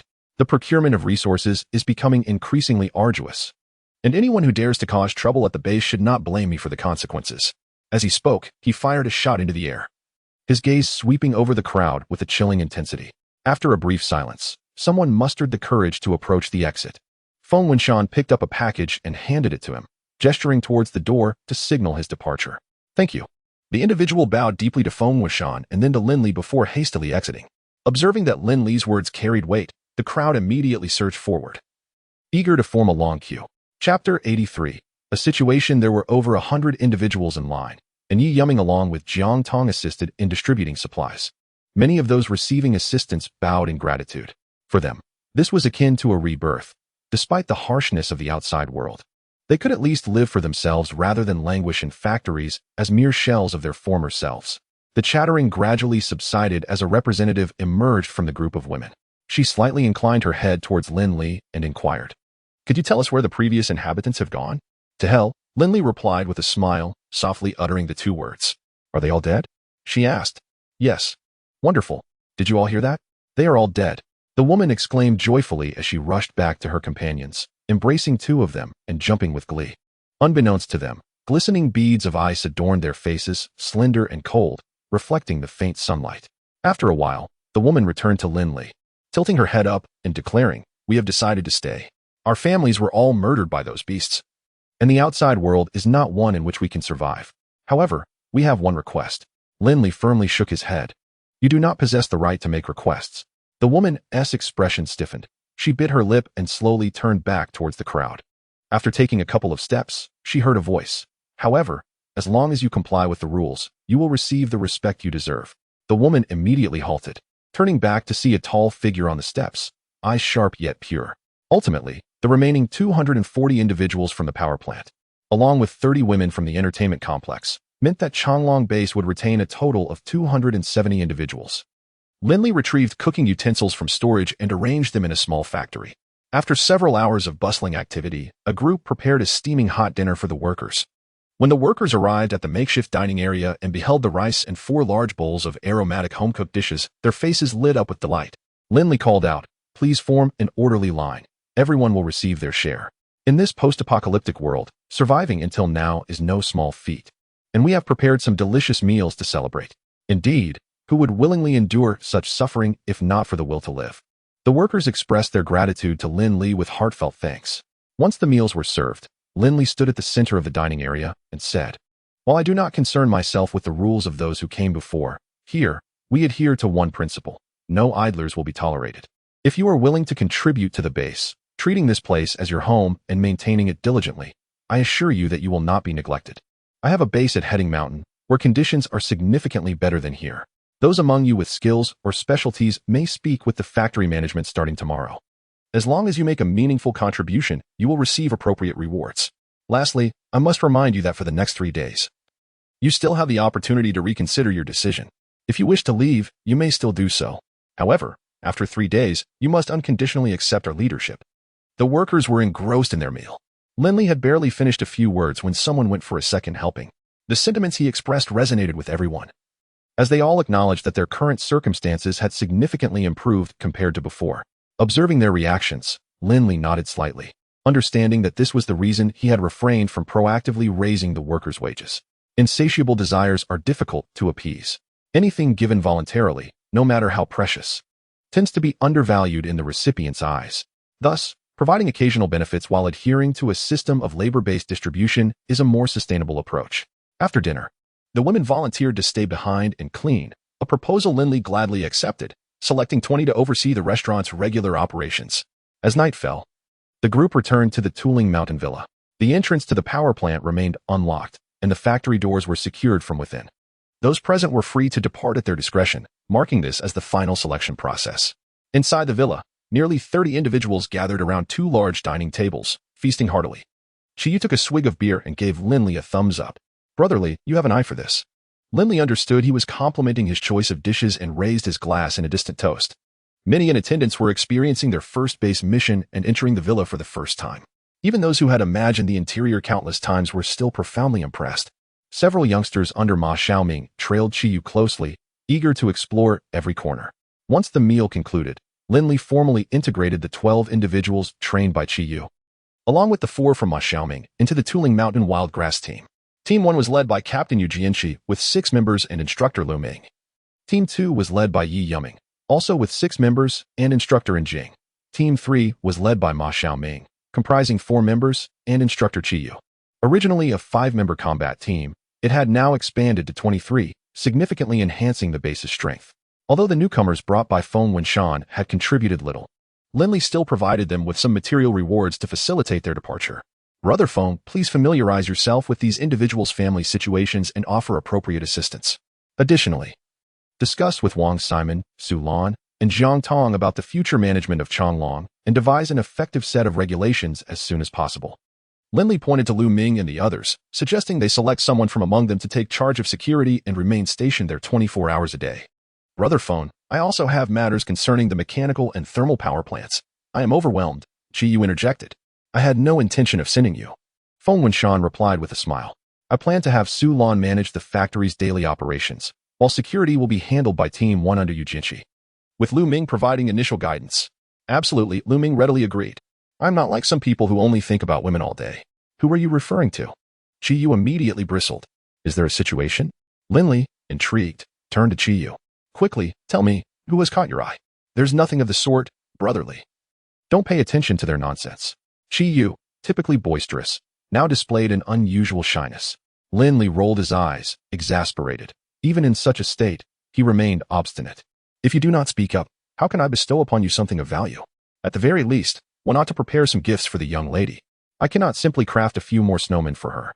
Lin Li found himself at a loss for words. Brotherly, you could also inquire with Yu Jinchi about this matter, Ning Xiaoshan suggested, obsequiously. Are you all aware of this? Lin Li asked in surprise. Indeed, came the reply. Chi Yu has instructed us not to disclose anything to you. Immediately, the group began to chatter animatedly, recounting Chi Yu's recent escapades. What the hell? After a moment's pause, Lin Li gazed at Yu Jinchi in astonishment. Brotherly, that's not fair. Why resort to insults? Chi Yu interjected, leaping to defend his friend. Yu Jinchi scratched his nose and nodded. I only learned of this a couple of days ago myself. Then why did you not permit her to stay at the villa? Lin Li questioned, bewildered. She did not wish to come, Chi Yu quickly answered again. Chapter 84, Guarding Against Others Upon Reaching Such a Critical Juncture. Chi Yu decided to lay everything bare. Wen was concerned that her presence would place an undue burden on Jinchi, yet the ice house was not far, allowing for mutual support. Hearing this, Lin Li suppressed his mirth, his gaze lingering momentarily on Feng Wenshan, Wang Simon, and Su Lan. He inquired, Are you all aware of this matter? The three nodded in unison. Lin Li's expression shifted to one of disappointment as he shook his head slightly. What are your thoughts? From the moment Yu Jinchi officially joined the base's armed personnel, he became one of us. His sister, unaware of the circumstances, fears for his well-being. And you all do not comprehend this? Or do you believe that the base can no longer accommodate a girl? Feng Wenshan, feeling ashamed, admitted. I have not done my job well. Wang Simon and Su Lan also lowered their heads in shame. Chi Yu hastily interjected, Li Guo, this is not Feng Ji's fault. He has approached Wen several times, but she herself was unwilling to move in. Silence. You lack any discernment. Lin Li exclaimed, exuding an air of exasperation. Consider this with your limited intellect. To those outside, our place is another realm, one they yearn for and are willing to pay a hefty price to enter. You, and all of you, who can ensure that the over 100 souls in the ice house will not covet what we have here. What if they conspire and threaten Yu Jinchi's sister? At this pronouncement, everyone's countenance changed dramatically. Yu Jinchi and Chi Yu sprang to their feet. Fear etched on their faces. Observing their reaction, Lin Li sighed in resignation. Remember this. Never project your own understanding onto others. While it is true that those from the ice house are members of the base, your leniency towards them is understandable, yet you cannot lack even the most basic precautions. The fallen warriors of the sanctuary and the poisoned residents of Mingxing community serve as bloody lessons. Take heed. Li Guo, I shall go fetch one immediately, Chi Yu declared. Increasingly restless, as he rose to depart. I shall accompany you. Yu Jinchi followed suit, heading outside. Half an hour later, the somber atmosphere was disrupted by the entrance of a gentle and graceful girl. Hello, Brother Lin Li. My name is Yu Wen. Lin Li greeted her with a smile and instructed Wang Simon to show her to a room. He then turned to the others, speaking earnestly, to be candid. Aside from Lu Ming and a few others, none of you were part of my initial plan, yet here we all reside together. I, Lin Li, never aspired to be a savior. I merely wished to create a comfortable sanctuary for myself and my brothers. However, from the moment I welcomed all of you, I never regarded you as outsiders. Allow me to share my heartfelt sentiment. As long as everyone is content, I would remain unconcerned even if the outside world were engulfed in a deluge. I hope you all remember this. Lin Li's words warmed the hearts of all present, while simultaneously serving as a stark reminder. Outsiders may lend assistance, but one must always gauge their strength and remain vigilant. Human nature is not worth testing, nor is it necessary to do so. All right, everyone has had a long day. It's time to rest. Chi Yu, please follow me. Lin Li stated as he made his way towards the air raid shelter. Halfway there, he suddenly remembered that Yu Yuming and Yu Jinchi had yet to enter. So he called them over. Upon arriving in the hall on the first floor, Lin Li instructed the astonished Yi Yuming and Yu Jinchi to explore on their own while he summoned Chi Yu into a room. From his space, he retrieved a plethora of exquisite accessories and garments. Take what you need, but just a word of advice. If you're interested in a girl, pursue her sincerely. Do not let fleeting desires dictate your actions. The space is limited. Let us not create awkwardness for future encounters. Chi Yu, undeterred, began selecting items while assuring him, "I'll be waiting for your wedding feast." Lin Li, with his hands in his pockets, strolled towards the door, advising, "Take your time. Let me know if you need anything." In the lounge area, Yi Yuming and Yu Jianqi, like two curious children, wandered around. "You can come here anytime, during your leisure. Feel free to swim, watch movies, or enjoy a sauna," Lin Li said, settling onto the sofa with a serene smile. "How much have you spent to create this place?" "Brotherly?" Yu Jianqi inquired, having started calling him brotherly since joining the combat team. "Around 10 billion. Goodness," Yu Jianqi exclaimed, his mouth agape as he searched his mind for a tangible understanding of such a vast sum. In contrast, Yi Yuming was not surprised by the figure, merely reflecting on Lin Li's audacity and pondering why he had chosen to establish such a venue in advance. "There are 2 more floors below. You can explore them later. Currently, the 2nd floor is unoccupied. If the villas become full, you may move in here." "Really?" The two of them revealed expressions of delight. In truth, the accommodation here was quite similar to that of the villa, but the added sense of security made it all the more appealing. Of course, it's genuine. The power plant, machinery factory, and industrial park under our control collectively constitute a significant scale. I do not intend to pursue further expansion. My focus will be on developing these areas. Thus, we require a substantial number of talents, and I believe new residents will soon occupy the villas. Yi Yuming cast a deep glance at Lin Li, sensing an invisible pressure that seemed to weigh upon him, the source of which remained a mystery. In the late hours of the night, after Lin Li had engaged in an in-depth discussion with Jiang Tong and taken a hot shower, he heard a knock on the door. Assuming something was amiss, he opened it to find Chi Yu sneaking in, clutching 3 lifelike dolls with an anxious expression. Upon seeing Lin Li, he hurriedly thrust the dolls into Lin Li's arms and dashed away. "Brotherly, these are yours. Please keep it a secret." "Well, I haven't even begun to enjoy life, and now you're already complaining." "Complaining about what?" Jiang Tong emerged from the bathroom, wrapped in a towel, her cheeks flushed. "Nothing." Lin Li quickly stashed the dolls away in his space. Jiang Tong had observed everything, but chose not to mention it, instead recalling the alluring garments Lin Li had once gifted her, reflecting upon the notion that perhaps a change in style might be beneficial, lest the boss grow weary of the same routine. After breakfast, Chi Yu took the unoccupied Yuan to the machinery factory, claiming he would find her something to occupy her time. The others, indifferent to his empty words, exchanged glances of disdain. Around 10 o'clock, Lin Li's satellite phone rang. It was a distress call from Xia Yifan at the shelter. They were once again surrounded. Chapter 85, The Meeting Before the Year, on the way to the shelter. Lu Ming remarked, "Li Gu, this cannot continue. With so many people surrounding us, a mere handful cannot defend our position. Indeed, it is prudent to consult with them." Lin Li's eyes shimmered with intrigue. "Do you have an idea?" "I have some thoughts, but it primarily depends on their stance." The entrance to the granary was thronged with people, predominantly the young and able-bodied. This was hardly surprising. In today's world, the elderly, infirm, and young are unlikely to survive without a solid foundation of support. A single catastrophe has utterly obliterated the shackles of personal strength. Observing the crowd, which glimmered with an eerie green hue, Lu Ming silently parted his lips. Lin Li scrutinized the scene for a moment before speaking softly. "Call inside and instruct them to open the granary. At this point, we cannot concern ourselves with orders." "Understood." Lin Li's thoughts resonated deeply with Lu Ming's, prompting him to immediately dial Xia Yifan's number. 2 minutes later, Lu Ming ended the call, stating, "Currently, there are 3 granaries. Xia Yifan has consented to open only one, requesting our assistance in maintaining order." The perspective had narrowed. In truth, this underground storage was far more valuable than the grain itself. Lin Li remarked with significance, "Perhaps it may save lives in the future." "Does it relate to the crimson glow you mentioned?" Lu Ming inquired, filled with curiosity. "Indeed, but I can only speculate."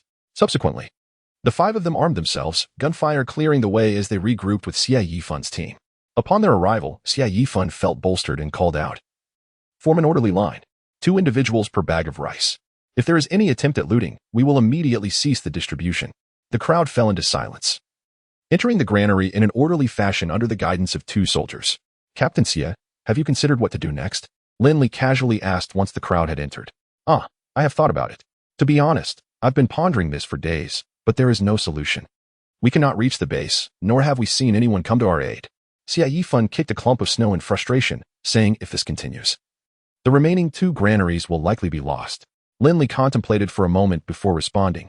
Ultimately, grain is meant for sustenance. Distributing it to the victims of disaster seems reasonable, provided they do not resort to looting. The crux of the matter is, what will you do after the grain is distributed? Will you return to the base or remain here awaiting orders? Returning is not an option. When we departed, we were instructed to remain stationed long-term, awaiting further directives. It is said that on the day we left, the entire base was in the process of relocation. I see. Lin Li stroked his chin, lost in thought. The relocation of the base suggested a strategy to consolidate core resources while dispersing the lower tiers. Otherwise, a garrison of several thousand would quickly descend into chaos due to supply issues. It appeared that various regions shared a common understanding. Yet Lu Ming and his superiors had made their decisions much earlier. Captain Xia, I have a suggestion. In front of everyone, distribute the remaining grain, then close the granary. You may either come to my base or stay here and await orders. Xia Yifun's expression revealed his hesitation. Lin Li did not press the matter. He advised self-reflection. Were it my choice, I would ensure a sufficient supply of provisions for my own people before relinquishing this place. We have our own affairs to attend to. And next time, we may not be able to assist you. 2 hours later, Lin Li departed with his team. One member remarked, Captain, there are only 2 supplies left in the granary. If these people come twice more, we will be entirely depleted, and our resources and equipment are nearly exhausted. I am aware, Xie Yifun replied impatiently, waving his hand. Xiao Lu, please find a way to contact our superiors again. The Changlong Industrial Park has been officially renamed the Changlong Base by Lin Li. After instructing the staff to tidy up the small building, he procured some daily necessities and entrusted the management entirely to Su Lan. Su Lan had been at the base for some time, learning under Feng Wuxian, who praised her capabilities and thus recommended her to manage a new base larger in area and population than the Headling Mountain. Lin Li, are you truly leaving this in my hands? Su Lan questioned, somewhat lacking in confidence. Of course, if you can manage the Yunhe group well, this small team should be trivial for you, he reassured her. It's not the same. Lin Li waved his hand decisively. Just take charge. You have me and Lu Ming backing you up. However, I must caution you that things are different now. Management cannot rely solely on rules. The deterrence of force is equally vital, and should issues arise, disciplinary measures must be flexible, no more rigid thoughts of dismissals or fines. Su Lan's eyes sparkled as she replied. Understood. Rest assured, I will not show undue leniency. Astute. Lin Li commended, raising his thumb. In his view, as long as Su Lan adapted to her new environment, she could even surpass Feng Wunshan in the role of chief administrator. The expanding base would provide her ample opportunity for growth. Lu Ming, having adjusted the newly installed security door, inquired, Li Gu, do you think Xie Yifun will heed your advice? Whatever the case, Lin Li replied nonchalantly. We have provided our assistance, the rest is up to them. The outside world is already enveloped in a frigid winter, the previous paths are no longer viable. Whether they choose to forge a new path is entirely their decision. Indeed, Lu Ming nodded. You seem interested in seizing the warehouse at the shelter? I have some interest. But there is no need to force it. Let it unfold naturally. After organizing the tasks, he instructed the personnel from Yujianxi to remain while the others accompanied him back for a meeting. At 3 in the afternoon, all core members of the Headling Mountain base convened in the living room of the villa. After Feng Wunshan reported on the basic conditions of the base and the ice house, Qi provided updates on the thermal power plant and the machinery factory, concluding with Su Lan's report on the Changlong base. Lin Li then stated, these locations represent the foundation of our base. For the foreseeable future, I do not plan to expand outward. Our primary objectives are as follows. First, to streamline production across all factories and find ways to continue operations. Second, to establish and fortify the defensive structures of each facility. Third, to cultivate reserve forces. And fourth, to enjoy life. Regarding the fourth point, a smile graced Lin Li's face. It has been over 2 months since the apocalypse began. And with just a week left until the new year, once everyone has managed their affairs, they should take a few days to relax. Director Chun and Su Lan will head to the Changlong base, and the power plant will be entrusted to you. Engineer Zhang will oversee matters at the base. So feel free to communicate any issues that may arise. Understood, Chen Jiaming and Zhang Sen replied in unison. Fan Kuan and Zhao Yu have been urged to expedite their efforts to complete the public bathhouse in the ice house area before the new year, so that those outside can enjoy a shower as well. The group exchanged gentle smiles, each feeling a sense of accomplishment. That is all I wish to convey. Oh. Professor Wang, please grant the children a holiday as well, allowing Qiyu to take them out for some physical exercise. The little ones will surely be overjoyed. Wang Luoying remarked with a kind smile. Lin Li nodded emphatically. Joy is essential. No matter how challenging the world may become, children deserve their happiness. After the meeting, Lin Li led Wang Simon to the basement, where he stocked a large assortment of snacks, beverages, and festive attire. Please see to the arrangements for these. Distribute them to everyone during the new year. Chapter 86. The arrival of red light with merely 2 days left until the new year. Lin Li received yet another call from Xie Yifan. The latter expressed his willingness to relinquish the shelter and join Lin Li's base. It turned out that after several days, Xie Yifan was still unable to contact his superiors. The supplies he carried had been completely depleted, and the ammunition ran out the previous day, leaving only the last grain store in their warehouse. If they persisted any longer, they would meet their demise in the shelter. Braving the heavy snowfall, Lin Li personally ventured over to negotiate and ultimately agreed to their incorporation. Xie Yifan pledged to follow Lin Li's leadership until he could re-establish contact with his unit. Lin Li also consented to provide them with supplies and ammunition. In the presence of hundreds of refugees, Xie Yifan opened the final grain store, distributing its contents entirely. Subsequently, he flung open the doors, leading his subordinates alongside Lin Li to Changlong base. This move served to bolster the base's defensive capabilities and to prevent any potential leaks regarding the secrets of the Tuling Mountain base should they later re-establish contact with their unit. However, Lin Li deemed this possibility exceedingly slim, believing it nearly impossible for them to return to their former military ranks. On New Year's Eve, Lin Li, accompanied by the armed personnel of the base, distributed festive supplies to the inhabitants of the ice houses. Following this, he, along with Lu Ming and a few others, paid visits to the thermal power plant, the machinery factory, and Changlong base to extend their greetings. Those who received supplies expressed their immense joy, showering Lin Li with New Year blessings, which was their sole means of conveying gratitude. That evening, the Tuling Mountain Villa was abuzz with activity as all members of the Wild Grass Squad gathered to share dumplings, drink, and converse. In the air raid shelter, children donned new clothes, sitting together as they watched a festive animated film that had premiered before their births. Once they drifted off to sleep, Wang Luoying and her husband, accompanied by Wang Simon and others, arrived at the villa to celebrate the holiday with everyone. Lin Li, having indulged in copious amounts of alcohol, was met with expressions of thanks from all, grateful for the warm and comfortable home he had provided amidst this frozen apocalypse. I thank you all as well, Lin Li said, his eyes glazed with inebriation. Thank you for your trust and support. Tonight, we shall not return until we are thoroughly intoxicated. As night fell, the snowfall intensified, as if the untimely revelry had provoked its majesty, seeking to bury this place beneath its weight. After the new year, the weather turned even colder. The city was nearly devoid of human presence. Within the Tuling Mountain base, many in the ice houses began to fret over their survival. It was evident to all that venturing outside to seek supplies in such weather was utterly impossible, and uncertainty loomed over how long their provisions would last. These concerns were shared among the majority, save for a few closely connected to Lin Li. Even with adequate supplies, Wang Luoying and her husband found their food dwindling, reserving what little they had for their children.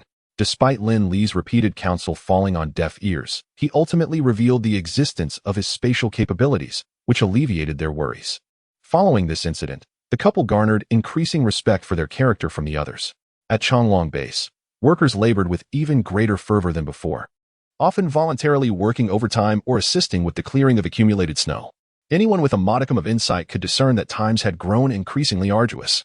What no one anticipated was, even in the face of frigid temperatures plummeting to -60 degrees outside, Lin Li remained unwavering in his commitment to them, steadfastly providing supplies day after day. This routine persisted for nearly 2 years. On March 2, 2038, Lin Li convened a meeting with all personnel. Issuing a rather peculiar order, all inhabitants of the Headridge Mountain base were to enter the air raid shelter, while those at the Changlong base were to take refuge in the underground warehouse previously occupied by Xie Yifan. This seemingly nonsensical command was executed flawlessly, despite Lin Li's lack of explanation. To many, Lin Li had become a deity, the very embodiment of survival. In the ice house, a number of individuals had perished over the past 2 years, leaving fewer than 100 remaining, a number comfortably accommodated on the first level of the air raid shelter. Those originally residing there were relocated to the second floor. Lin Li activated only a fraction of the lighting and heating systems, yet this alone astonished the people, evoking a surreal sense of returning to the days before the calamity. Scanning the faces of those around him, marked by surprise, envy, and complexity, Qiyu, feeling somewhat irritable, remarked, "Brotherly, is it worth it? Just look at some of their expressions, they're blaming us." "It matters not," Lin Li replied. "Tomorrow may usher in a world transformed. These individuals may just become the last survivors amid the catastrophe. If they wish to abandon life, let them go." His thoughts drifted towards the impending crimson radiance, stirring unease within him. He was unsure of the nature of that light and the changes it would bring to the world. Would humanity survive beyond that point? Time seemed to crawl, akin to a beast ensnared in a mire. each moment stretching into eternity. At last, the sky illuminated once more, heralding the impending disaster. Standing before the expansive windows on the second floor of the villa, Lin Li scrutinized every inch of the distant landscape. Around 10 o'clock, he drew the curtains and hastened back to the air-raid shelter. Nature's filtration process was about to commence anew. Half an hour later, a scarlet beam descended from the distant horizon, akin to an immense drop of red water plummeting to the surface of the blue planet, swiftly spreading outward until it enveloped the entire globe. The blue planet, encased in red light, resembled a colossal heart, pulsating vibrantly. With each beat, the brilliance dimmed, and after 3 to 4 hours, it vanished completely. The blue planet seemed to be infused with renewed vitality as snow-laden flora gradually and powerfully broke through the snow, revitalizing itself. The pervasive ice melted at a visibly rapid pace, pooling in the low-lying areas. In the Mingxing community, 20 to 30 individuals huddled in a single room, witnessing the entire phenomenon unfold.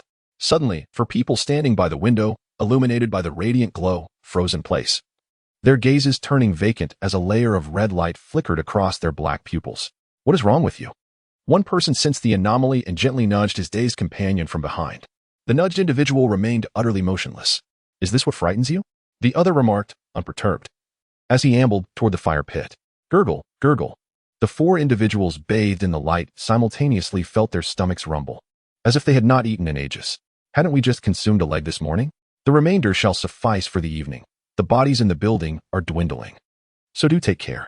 Those seated by the fire continued to murmur, oblivious to the sudden swiftness of their companion's movements. In an instant, his neck was bitten through, a fountain of blood erupting. "Ah, help!" Simultaneously, 3 others were also attacked, some at the neck, others at the head. The gruesome spectacle sent the remaining individuals scattering in terror. Once they steadied themselves and glanced back, the sight before them was chilling. For figures, their eyes glowing crimson, expressionless as they feasted upon the flesh torn from the living. Among the bitten, 3 had already succumbed, leaving one to struggle weakly, emitting a heart-wrenching scream. "What in the world, have you all gone mad?" A young man shouted at a familiar face. No response. "What shall we do? Think of something." The young man called out to those cowering in the corner. Chapter 87. The Zombie King? "Gee, what else can we do? Let us kill it."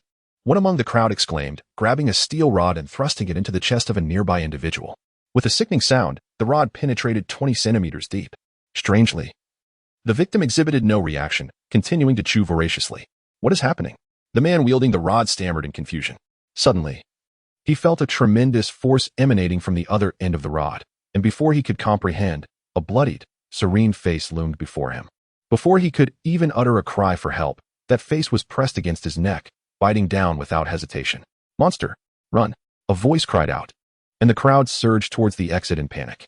They fumbled to open the door and raced downstairs. A similar scene unfolded across the globe. Human vigilance towards danger varied greatly. Faced with the sudden appearance of a crimson glow, many believed it heralded the end of their calamities. Instead of retreating, they approached the light. In an instant, the brilliance robbed them of the sanity they had so painstakingly maintained, transforming them into mere shells of their former selves. Night fell. Lin Li returned to the villa's floor-to-ceiling windows, cautiously lifting a corner of the curtain. Noticing no light streaming in, he peered outside. Indeed, the corpse of an elderly man that had lain in the courtyard had come back to life. Now, it wandered aimlessly in the small yard. The deceased could rise again. Those who had been killed could also return. Was it truly necessary to target the brain to utterly vanquish them, just like in the zombie films? Uncertain of the limits of that light, Lin pondered how long it could resurrect the dead. If people from several years past began to rise, it would lead to chaos. "How is it outside, brotherly?" Lu Ming and Jiang Tong appeared behind Lin Li. "Just as I dreamt. Take a look for yourselves." "By heavens!" Upon seeing the resurrected elder, Lu Ming's pupils constricted, and he cursed. Jiang Tong inquired, "Boss, do you think that light harbors some sort of virus?" "I'm not sure." Lin Li replied, shaking his head. "The only thing I can ascertain is that this light can resurrect the dead. However, it appears to be devoid of consciousness, acting purely on instinct, much like a zombie. That is somewhat reassuring." Jiang Tong sighed in relief. The concept of zombies has circulated for decades. Depicted in various films and novels, ordinary zombies are not particularly difficult to handle. We must not let our guard down. Lu Ming regained his composure and stated, "In comparison to zombies, I believe the risk of a virus is greater. We must be cautious of airborne transmission." "You are right. Let us observe for a few days and reassess." The following day, members of the Wild Grass Squad crouched before 2 massive floor-to-ceiling windows, holding their breath as they watched several figures in the snowy landscape. Those were 7 or 8 individuals who had just fled from the Mingxin community, followed closely by a dozen odd-looking yet agile figures. Unbelievable. A steel rod lodged in the chest, and yet it suffered no harm. Are they even human? What a fuss. Look at the one beside it. Half of its body is missing, yet it moves with remarkable speed. It was over. The one who had stumbled was about to be caught. A collective gasp of horror echoed among the crowd. The unfortunate soul was immediately seized, his neck savagely bitten, a large chunk of flesh torn away. In the warmth of the villa, an unsettling chill ran down everyone's spines, causing involuntary shivers to course through them. Silence. Pay close attention, Chiyu commanded sharply.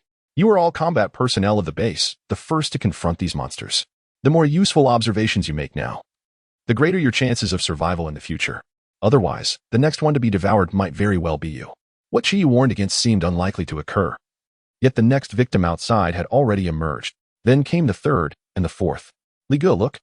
An unexpected exclamation from Jing broke the tension. The first victim has risen again. Indeed, he was standing once more, moving faster than before. Some were rendered speechless, barely able to articulate their disbelief. About 2 minutes, Lu Ming murmured. Lin Li nodded, observing the remaining survivors rushing towards the villa. He retrieved a set of gas masks and instructed, keep a close watch. I'll handle this. No. Lu Ming and Jiang Tong immediately protested. Let me go. Lu Ming insisted, snatching the gas mask from Lin Li's grasp. Allow me. Jiang Tong quickly seized the mask and turned to descend the stairs, but was promptly intercepted by Lin Li, who held her back with a smile. Let us not argue. I am the safest option. I have encountered this scenario in my dreams. Li Ge, don't take offense, but I was once the zombie king in my dreams. I am the most suitable for this. Chiyu wore a boastful expression as he reached for the mask in Jiang Tong's hands. Get lost. Lin Li swatted his hand away and fixed a serious gaze on them. Rest assured, I want to take risks without certainty. You all remain vigilant. With that, he turned to leave. Boss. Jiang Tong attempted to follow, but Lu Ming firmly held her back. Trust him. Lin Li approached the gate, unconcerned about the risk of mutation. He vividly recalled a time when he had been enveloped in a crimson glow. Had he been susceptible to mutation, he wouldn't he have been reborn. Of the 8 who had fled from the Mingxin community, only 4 remained. The pursuers, initially 17, had now swelled to 21.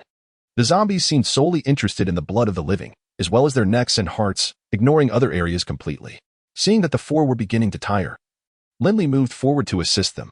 With a series of precise shots, he dispatched the nearest monster with 2 headshots and then aimed at the third monster's leg. After a single shot, the creature swiftly rose again. It limped but showed no other signs of injury. Lin Li aimed for its heart, only to find it ineffective. It was only after shooting its head that the monster finally collapsed, twitching slightly before succumbing. Indeed, they're zombies, Chi remarked, stroking his chin in contemplation. Fortunately, the resolution is not particularly challenging. However, I wonder if these creatures are all alike. If there truly exists a zombie king like you, that would pose a significant problem. Encountering zombies is not arduous to confront, and Ning Xiaoshan eased his tension while jesting with Chiyu. What are you saying? Even if I were to become a zombie, I would still protect you all. That is not solely up to you. If that day ever arrives, you better take a bite as well. And together we shall reign over the realm of the undead. You, who have never even been in a relationship, are so eager to meet your demise. Surely, you aren't contemplating seeking a partner among the zombies due to a lack of suitable candidates among humans? Oh, come on, Ning Xiaoshan said, shaking his head in disbelief. Suddenly curious, do you think zombies can reproduce? Who knows? Chapter 88, The First Encounter with Zombies Outside the Villa. Lin Li effortlessly dispatched all the zombies. Thank you. We are immensely grateful, the 4 survivors exclaimed, one of them reaching out for a handshake, only to retract the gesture upon seeing Lin Li raise his weapon. What is the matter with you all? Lin Li inquired, his gaze piercing as he scrutinized the quartet. We are uncertain. They went mad all of a sudden yesterday. We hid inside the building all night, but they discovered us this morning, forcing us to flee. One of them replied, still trembling from the ordeal. How did they find you? Lin Li pressed. It must have been the noise. One fellow shattered a glass. Came the response. What were you doing when the crimson light appeared yesterday? We were inside the building watching.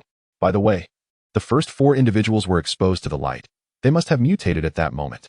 Lin Li nodded slightly, aligning with his suspicions.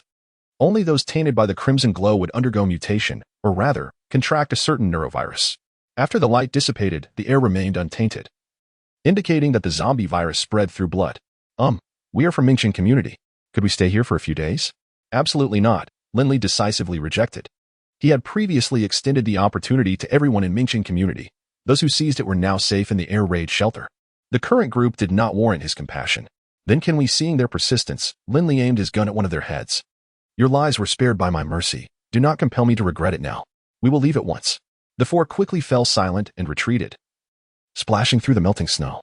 Observing the thawing snow beneath, Lin Li surmised that perhaps due to the crimson light, the temperature had finally risen. With this thought in mind, he returned to a concealed corner beneath the villa's eaves and retrieved a thermometer from his space. Moments later, the reading astounded him, -17. 6 degrees. In just a day, the temperature had surged over 40 degrees. At this rate, within another day, it would return to pre-disaster conditions. The outside situation remained unclear. Preparations must be made promptly. Upon returning to the villa, Lin Li immediately convened a meeting with the core members of the base. Brother Feng organized personnel at once to transfer all supplies and equipment from the ice house to the villa. For the next few days, everyone will temporarily reside here. Lu Ming, take Yu Jianqi's team to Changlong base and have Su Lan retrieve the personnel from the lower warehouse, ensuring flood prevention measures are in place. The source of the zombie infection is undoubtedly the crimson light from yesterday. It is currently confirmed that only a shot to the head can definitively eliminate them. The transmission of the zombie virus occurs through blood, and the air remains untainted. Remain vigilant against other biological threats. Remember, if anyone displays signs of infection, they must be eliminated immediately. In cases of suspicion, isolate the individual. Although the virus has a short incubation period, in the absence of extensive data analysis, the isolation period will initially be set at 7 days. As the meeting adjourned, hushed discussions ensued. It seems the snow disaster has finally come to an end. I wonder if we can return to our former lives. Dream on. Have you not heard Brother Lin say that outside, the streets are teeming with zombies, any one of which could end your life in an instant? At least once the weather normalizes, our range of movement will vastly increase. We could cultivate some vegetables, raise chickens and ducks. Life may well be more comfortable than it is now. Do you have seeds or a supply of eggs? Aside from Lu Ming and Qi Yu, the others remained gathered on the second floor, their faces devoid of joy despite the rising temperatures. Brotherly, we have been cut off from the outside world for over a year. What do you suppose the situation is like out there? Ning Xiaoshan once again felt a pang of concern for her family.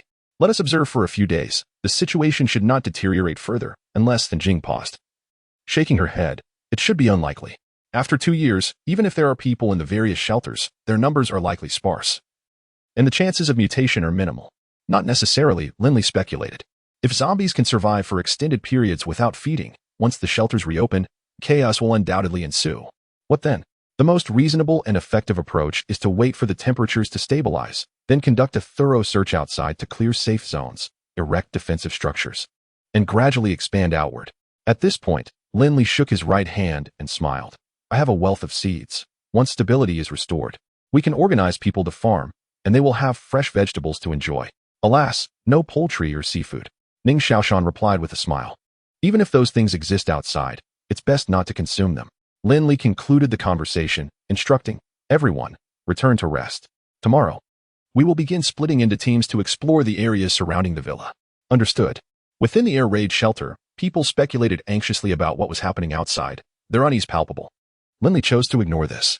Once the situation stabilizes, they will naturally learn the truth. Perhaps many will make different choices then.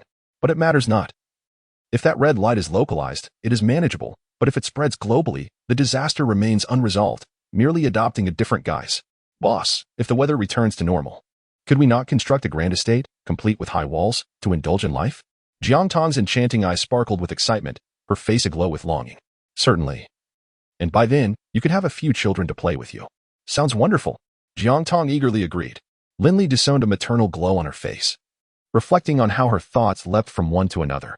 Nonetheless, this was a welcome diversion, as it would grant him a respite. Over the past 2 years, Jiang Tong had shifted from defense to offense on the picturesque battlefield. Had it not been for Lin Li's subtly enhancing physical prowess, she would have long since faltered. The workers at Changlong base, on their return from the underground warehouse, were misty-eyed with joy. For the first time in 2 years, the snow on the ground showed signs of melting. Many donned the aerogel down jackets distributed by Lin Li, feeling no chill whatsoever. Exposed skin distinctly sensed a significant rise in temperature. All these signs herald the imminent conclusion of the calamity. What they failed to notice was the palpable tension among the security personnel on alert, as if danger lurked just around the corner. Upon their safe arrival at the Changlong base, Su Lan gathered everyone in the courtyard before the small building to assign new tasks. When she instructed them to prepare for flood prevention, confusion rippled through the crowd. Surely, as the temperatures rose and the snow melted, The water would merely flow into the drains? Why then, was there a need to specifically clear the surrounding drainage ditches? Although no one openly opposed her directive, the signals indicating the disaster's impending end were unmistakable, and many hearts, once silent, began to stir with renewed hope. Sulan keenly observed the expressions of those around her, a cold smile curling her lips. Over the course of more than a year, Lin Li had expended countless resources, yet some ingrates remained ungrateful. Chapter 89. Eliminating unstable factors. A week later, under the blazing sun, the weather was delightfully bright. The snow on the ground had largely melted, with temperatures stabilizing around 10 degrees. In the open area outside the Headridge Mountain Villa, over 100 individuals gathered, their faces alight with joy. Lin Li stood at the forefront of the crowd, smiling as he spoke. As you can all see, the snow disaster has essentially come to an end. We should not face temperatures plummeting to minus 50 or 60 degrees again. However, a new zombie virus has emerged outside, transforming those infected into grotesque beings. In comparison, this is indeed easier to handle than the weather. I have gathered you all today to present an opportunity for choice. If anyone wishes to leave the base and fend for themselves, you may do so now. For those who wish to stay, we welcome you with open arms. However, once you choose to remain, you will not be permitted to leave for the next 3 years and must adhere to the base's arrangements as before. The crowd erupted into a flurry of discussion, many eager to venture out, yet feeling uncertain, prompting them to consult familiar faces. Lin Li offered a faint smile and retreated to join Lu Ming and the others, granting everyone ample time to deliberate. Ning Shashan, perplexed, questioned, Li Good, is this truly necessary? After investing such great resources to support them for 2 years, weren't you planning to establish a farm? This is the moment for them to contribute. It is indeed necessary, Lin Li replied. The world has changed. Although the outside remains perilous, theoretically, they can survive. Would you not wish to live freely? I do wish to, but... Lin Li interjected with a smile, no more buts. Initially, I was uncertain how long the calamity would last, and my sole aim was to protect them. It was never about any individual. Despite his words, it was evident that he had saved their lives. One could not disregard their gratitude if they remained human. Lu Ming took this to heart, remarking, it is a mutually beneficial arrangement. Our small team has expanded from 5 to 36 members. After approximately half an hour, the first individual stepped forward from the crowd, a young man. Mr. Lin, thank you for your care over the past 2 years. I am truly grateful. However, having stayed here for so long, I feel as though my mind is dulled. I wish to venture outside and try my luck. That is perfectly fine. Lin Li had anticipated such sentiments. Rather than forcibly suppressing their desires, which could destabilize the base, it was wiser to allow them to depart early. He did not worry about manpower. As long as the base remained robust, many would seek to join. Those who had never encountered death firsthand often believed freedom to be boundless, the ultimate destination of the soul's pursuit. It was only when they brushed closely with mortality that they might grasp that a living body is the true abode of the soul. With the first brave soul having taken the plunge, small groups of 3 or 5 emerged from the crowd, followed by a dozen more. Under the watchful eyes of the others, they gathered their personal belongings and timidly approached Lin Li, whispering, Brother Lin, could you provide us with some food and means of protection? After finishing his words, the young man slightly blushed, clearly aware that his request was rather inappropriate. No problem. Lin Li readily agreed. Thank you. I am truly grateful. The spirits of the dozen or so young individuals instantly lifted, their voices rising considerably. However, Lin Li's next statement left them momentarily stunned. He pointed towards the group of those who chose to stay and said, my supplies are nearly depleted. What remains is reserved for those who remain. If they all consent, I have no objections. Upon hearing this, some in the group immediately began to shout in protest. How can you lack shame? Mr. Lin has supported you for 2 years, and now you dare to speak up? What do you think you are owed? Exactly. We cannot agree. One among them declared, I have already made this place my home. I will not part with my belongings for outsiders. The young individuals wore expressions of embarrassment, some even seething with indignation, glaring fiercely at those who chose to remain. A glint of lethal intent flashed in Lin Li's eyes, but he ultimately restrained himself from resorting to violence. You all heard that. Hurry and leave, Ning Shashan said irritably. The newfound courage of the young individuals dissipated in an instant, and one even recanted, Mr. Lin, I won't leave, I want to stay. Lin Li disregarded him entirely, raising a finger and stating, 10 minutes, if you have not exited the base by then, you will be treated as intruders. After saying this, he beckoned to those remaining to depart. Days later, the Heading Mountain base faced its first zombie attack. The number was merely a handful, akin to those from the Mingqian community before, moving slightly faster than ordinary humans, albeit with somewhat stiff movements. Among them were 3 of the young individuals who had left the base just days prior. They were easily eliminated by Ma Xiaoming and his 6 subordinates. Witnessing this scene, Lin Li turned to Qiyu and inquired, "Are the facilities at the machinery factory still operational?" "A small portion is still functional," Qiyu replied. "Then go consult Professor Feng and the others about designing specialized armor for combating zombies." Qiyu raised an eyebrow and remarked, "Excellent idea. I shall attend to it right away." "Brother Feng, how's the cleanup progress at the Mingqing community?" Lin Li then asked Feng Wuxian. "We have just cleared 2 buildings in the past few days, and they have been disinfected. Once the odor dissipates, they will be ready for habitation," Lin Li instructed. "After clearing 1 more building, let those in the air raid shelter move over, as the crowd inside is becoming overwhelming." "Haha," Feng Wuxian chuckled, "I feel the same." "Cuckoo," and he meow on the 2nd floor, and I haven't seen them in days. He then displayed a hint of concern, asking, "Now that the temperature has normalized, do you think our area might be taken over by the officials?" "The likelihood is exceedingly slim," Lin Li maintained a pessimistic stance. "I estimate that at most 1% of those who survive 2 years of freezing are still alive, and with the emergence of the zombie virus. How many officials do you think remain in the entire Lingen area?" Feng Wuxian pondered for a moment, then grinned and self-deprecatingly remarked, "I suppose I have become somewhat addicted to my position as director, fearing that I might be ousted." Lin Li, with a sense of resignation, remarked, "Could you please broaden your perspective? If you seek excitement, we should swiftly organize a small team to venture outward. This would serve 2 purposes. First, to devise means of acquiring information from the outside world, and second, to expand our operational territory." Suddenly, Lin Li recalled the locations of 3 shelters in Lingen City that he had obtained long ago. He added, "I plan to take some people to the shelter tomorrow. Perhaps we will uncover something valuable."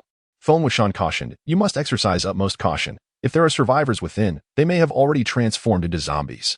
Lin Li confidently replied, "No worries. If there are indeed zombies, I shall obliterate them with a single shot." Chapter 90. The zombie horde. The following day dawned with a clear sky. The sun seemingly brimming with energy, eager to unleash its brilliance. After breakfast, Lin Li, accompanied by Lu Ming and his 3 companions, embarked in an armed off-road vehicle towards the southern refuge of the Changlong base. With an abundance of tasks at hand, the 4 had their own responsibilities, and it had been a year since they last acted together. Fortunately, their camaraderie remained intact, according to the information Lin Li acquired from Zheng Weiguo and Lu Ming. There were 3 refuges in Lingen City, strategically located in the eastern, western, and southern suburbs, although they were headed south. The refuge they intended to visit was situated to the west of Lingen. The journey of a few kilometers passed swiftly by, but before they could approach the refuge, an ominous feeling settled upon them. 3 kilometers from the refuge, sporadic zombies appeared. The roar of the engine attracted their attention, and they began to accelerate towards the vehicle from hundreds of meters away. "Shut off the engine," Lin Li commanded, leaping from the passenger seat, drawing his crossbow, and advising, "Gunfire is too loud. The situation is uncertain, so let us resolve this with the crossbow." As they spoke, the 5 dispersed, taking cover behind the off-road vehicle, and commenced the elimination of the scattered zombies. A dozen zombies were swiftly dispatched. Lu Ming furrowed his brow, remarking, "Something feels amiss. Their attire is identical, indicating they likely originated from the same location. Let us shift to neutral and push the vehicle. We've come this far. We might as well investigate," Lin Li proposed. His last memories of the apocalypse were marked by the emergence of a crimson glow, and the current state of ignorance unsettled him, prompting a desire for external information. They advanced another kilometer without encountering any additional zombies. The likelihood of survivors in this area appeared grim, as no signs of life were evident. Ning Xiaoshan gripped the steering wheel, leaning forward to better observe the surroundings. "Brotherly, the base is just 2 kilometers ahead. Shall we rush forward to take a look? If we find nothing, we can retreat," Lu Ming suggested. "All right," Lin Li concurred, recognizing that continuing in this manner was not a viable option. The vehicle roared to life once more, and within minutes, they arrived at the refuge's location. The scene that unfolded as they turned the corner nearly left them breathless. On either side of the road, flanked by towering walls, stood a throng of figures, their gazes vacant, some even with hollow eye sockets. They surged towards the vehicle with a frenzy, moving faster than the zombies they had previously encountered. "Turn around. Quickly," Lin Li shouted, hurling several grenades. Ning Xiaoshan deftly maneuvered the steering wheel, the heavy off-road vehicle pivoting sharply. Amidst the cacophony of explosions, they roared back the way they had come. "Goodness. We've stirred up a nest of zombies," Qiyu remarked, emptying the last of his bullets into the throng. As the zombies fell behind, he tossed aside his weapon. "Still shaken. Thankfully, we have the vehicle. Otherwise," Lin Li exhaled, adding, "even without the vehicle, we have ample weaponry. However, It would only suffice for about 10 encounters. At least there must be 2,000 of them, he murmured quietly. Brother Jing, I implore you. Let us refrain from using that term of address in the future. It is rather disconcerting. Qiyu shuddered slightly. That makes sense. From now on, let us uniformly refer to them as zombies, just as it is. Ning Shashan was the first to concur. Agreed. Suddenly, the vehicle screeched to a halt. And Ning Xiaoshan exclaimed, there are people on the left being chased by zombies. What should we do? The group immediately turned their heads to observe, and indeed, they spotted 5 individuals being relentlessly pursued by a horde of zombies on a nearby road. Do we have any stragglers? Qiyu glanced back for the 10th time. Noticing that the zombie throng had not caught up, he relaxed a bit and asked, Li Gu, should we intervene? Will you be able to sleep tonight if we don't? Lin Li rolled his eyes. There was no reason for them to stand idly by while they could easily rescue fellow humans. Whoosh. As the 5 individuals reached the vehicle, Lin Li gestured for them to continue running forward, while Lu Ming and the others simultaneously began to dispatch the zombies. Throughout the entire process, Lin Li did not engage. One hand wielded a crossbow, while the other held a firearm, constantly aimed at the 3 men and 2 women being pursued. In less than a minute, all the zombies were dispatched. The 5 fleeing individuals stood a short distance away, fervently waving at the vehicle. Come this way. Lin Li maintained his grip on the gun, showing no sign of relaxation. Do not misunderstand. We merely wish to express our gratitude. The 5 raised their hands in unison, yet their faces bore no trace of fear. Who are you? Lin Li inquired casually, while assessing their physical condition. We escaped from a nearby shelter. We used to live in this vicinity. The eldest among them, a man appearing to be in his 40s, spoke up. I am Zhang Hanzhou. These are my brother and 2 daughters. And the last one is a friend from the shelter. Lin Li nodded slightly, acknowledging the introduction, and continued. Are there any survivors left in the shelter? How many were there in total? Zhang Hanzhou shook his head, replying, I do not know if there are any survivors remaining. There were about 3,000 people in total. I suspect there are hardly any left. Upon hearing the number of individuals at the shelter, Lin Li compared it to the zombies they had previously encountered, factoring in that the outbreak had been ongoing for half a month, and drew a conclusion. You may travel eastward. After about 10 kilometers, head north for 2 or 3 kilometers. It is relatively safe there, though there are scant resources. Having said this, Lin Li waved his hand, signaling Ning Xiaoshan to drive on. They had saved the individuals. Whether they survived thereafter depended on their own fortune. As for inviting them to join the base, Lin Li had not even entertained the thought. There was no need for them to go out of their way to recruit others, given the strength of their base. Sir, could you possibly give us a ride? The tall, lean individual who had been at the forefront of the group requested. There is no room, Lin Li replied curtly. And upon hearing his words, Ning Xiaoshan pressed the accelerator, zooming away. How arrogant. What is the big deal? Just because you possess some weapons. Wu Ziming retorted. That remark is rather inappropriate. Wu Ziming, they just saved our lives. Zhang Qian, Zhang Hanzhou's daughter, shot a discontented glance at Wu Ziming. Indeed, I find those individuals quite remarkable, unperturbed even by the presence of zombies. By the way, why did you push Li Yuan out just now? A girl, resembling Zhang Qian to a significant degree, inquired with a hint of irritation. He was bitten. What else could be done but to push him away? Wu Ziming's gaze flickered. Let us hurry along. Zhang Hanzhou interjected, gently nudging the 2 girls forward. A taciturn middle-aged man naturally positioned himself alongside the 2 girls, flanking them on either side, thus shielding them within a protective barrier. Wu Ziming lingered at the rear, his eyes darting between the 2 girls. Brotherly, do you think those zombies might chase us back to the base? Upon returning to the villa, Ning Xiaoshan suddenly remarked, should those creatures possess a keen sense of smell, it is not inconceivable that they might track us down. Lin Li pondered this carefully and recognized the potentiality of such a scenario.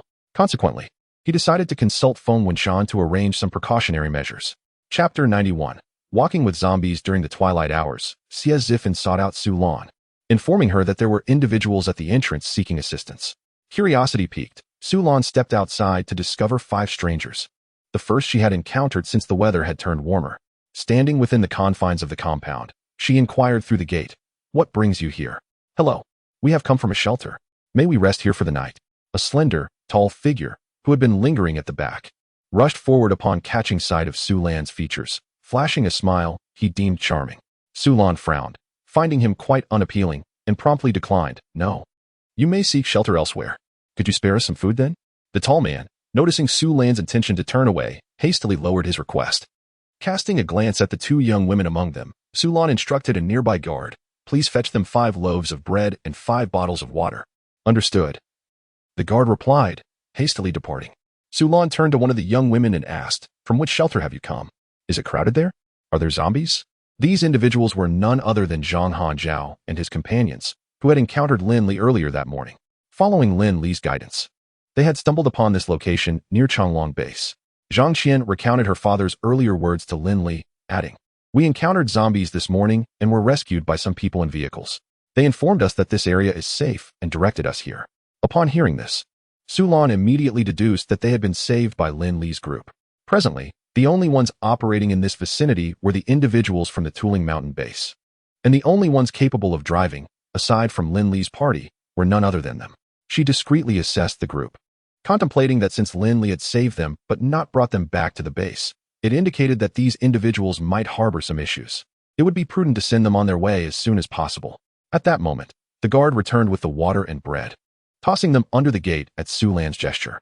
"How rude of you," Wu Ziming remarked, dissatisfied with the guard's behavior. Feeling that bending down to retrieve food in front of a beautiful woman was undignified, the guard, without a word, picked up a bottle of water and a loaf of bread from the ground and resumed his post. "What do you mean by that?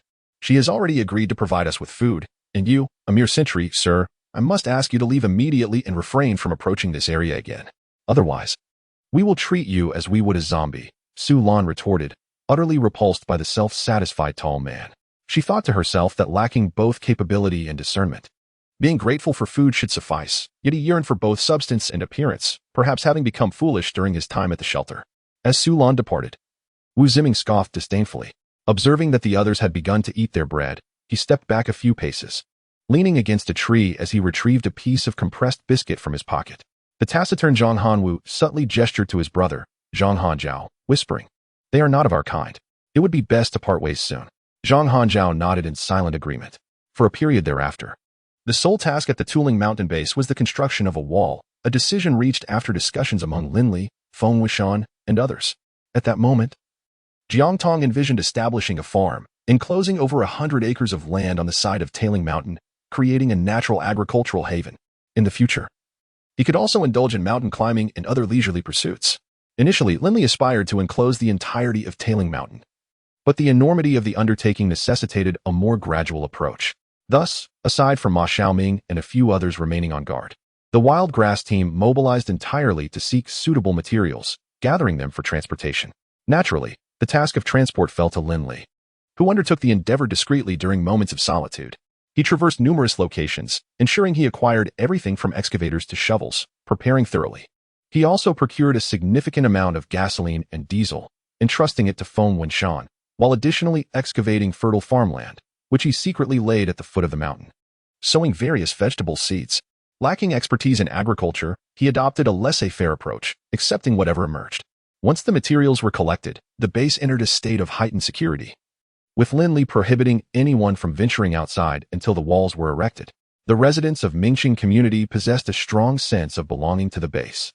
After completing their daily tasks and receiving supplies, many voluntarily remained to assist with whatever they could manage. Lin Li harbored some affection for these individuals. After conferring with Feng Wuxian, he planned to fortify the area surrounding the community once the walls were completed. Upon hearing this news, the morale of the workers surged. However, this positive atmosphere was short-lived. One day, while exercising at the gym, Lin Li received an alarming call from Sulan. "Lin Li, it's bad. A horde of zombies has gathered outside Changlong Base." Upon hearing this, Lin Li immediately summoned Yi Yuming and Yu Jinqi's team and drove to Changlong Base. He did not inform Lu Ming and the others, who were busy assisting at the machinery factory to forge armor. Upon arrival at Changlong Base, he was met with a daunting sight. The entrance was besieged by zombies, numbering at least 1,000. What set this group apart from previous encounters was their inexplicable persistence. Despite the absence of any noise from within the base, Lin Li observed for a considerable time, eventually discerning the source of the anomaly. The ground at the base's entrance was stained with blood. The sheer number of zombies had obscured this detail until now. Lin Li's initial instinct was that someone was targeting the base. For even if there were fatalities at the entrance, Sulan would undoubtedly have arranged for their removal, leaving no significant amount of blood behind. Who could it be? He swiftly ran through possibilities in his mind but found no leads. Fortunately, the zombies merely lingered at the entrance, showing no inclination to breach the base.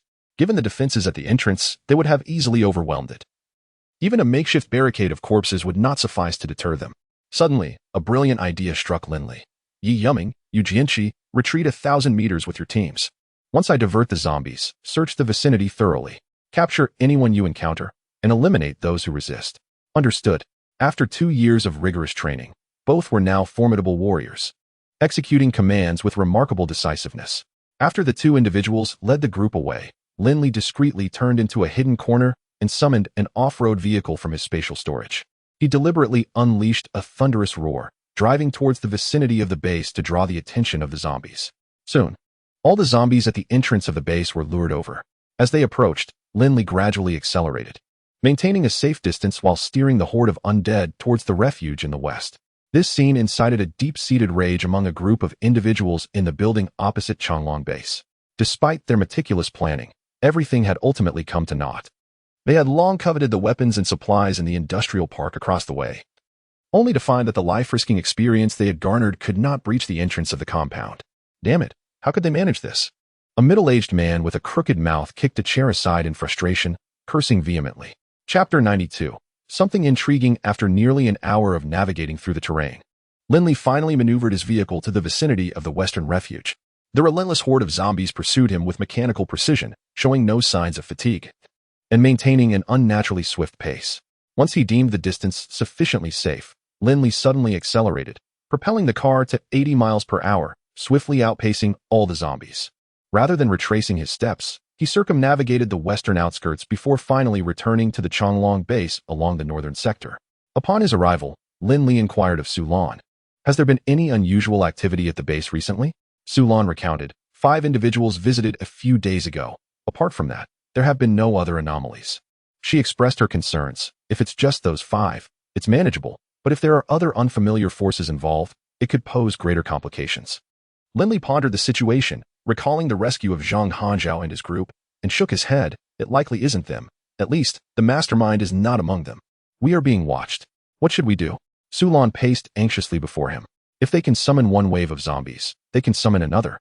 And we can't expect you to divert them every time. Calm down, Lin Li replied, his gaze penetrating and contemplative. Call Lu Ming and instruct him to discreetly sweep the area surrounding the Changlong base.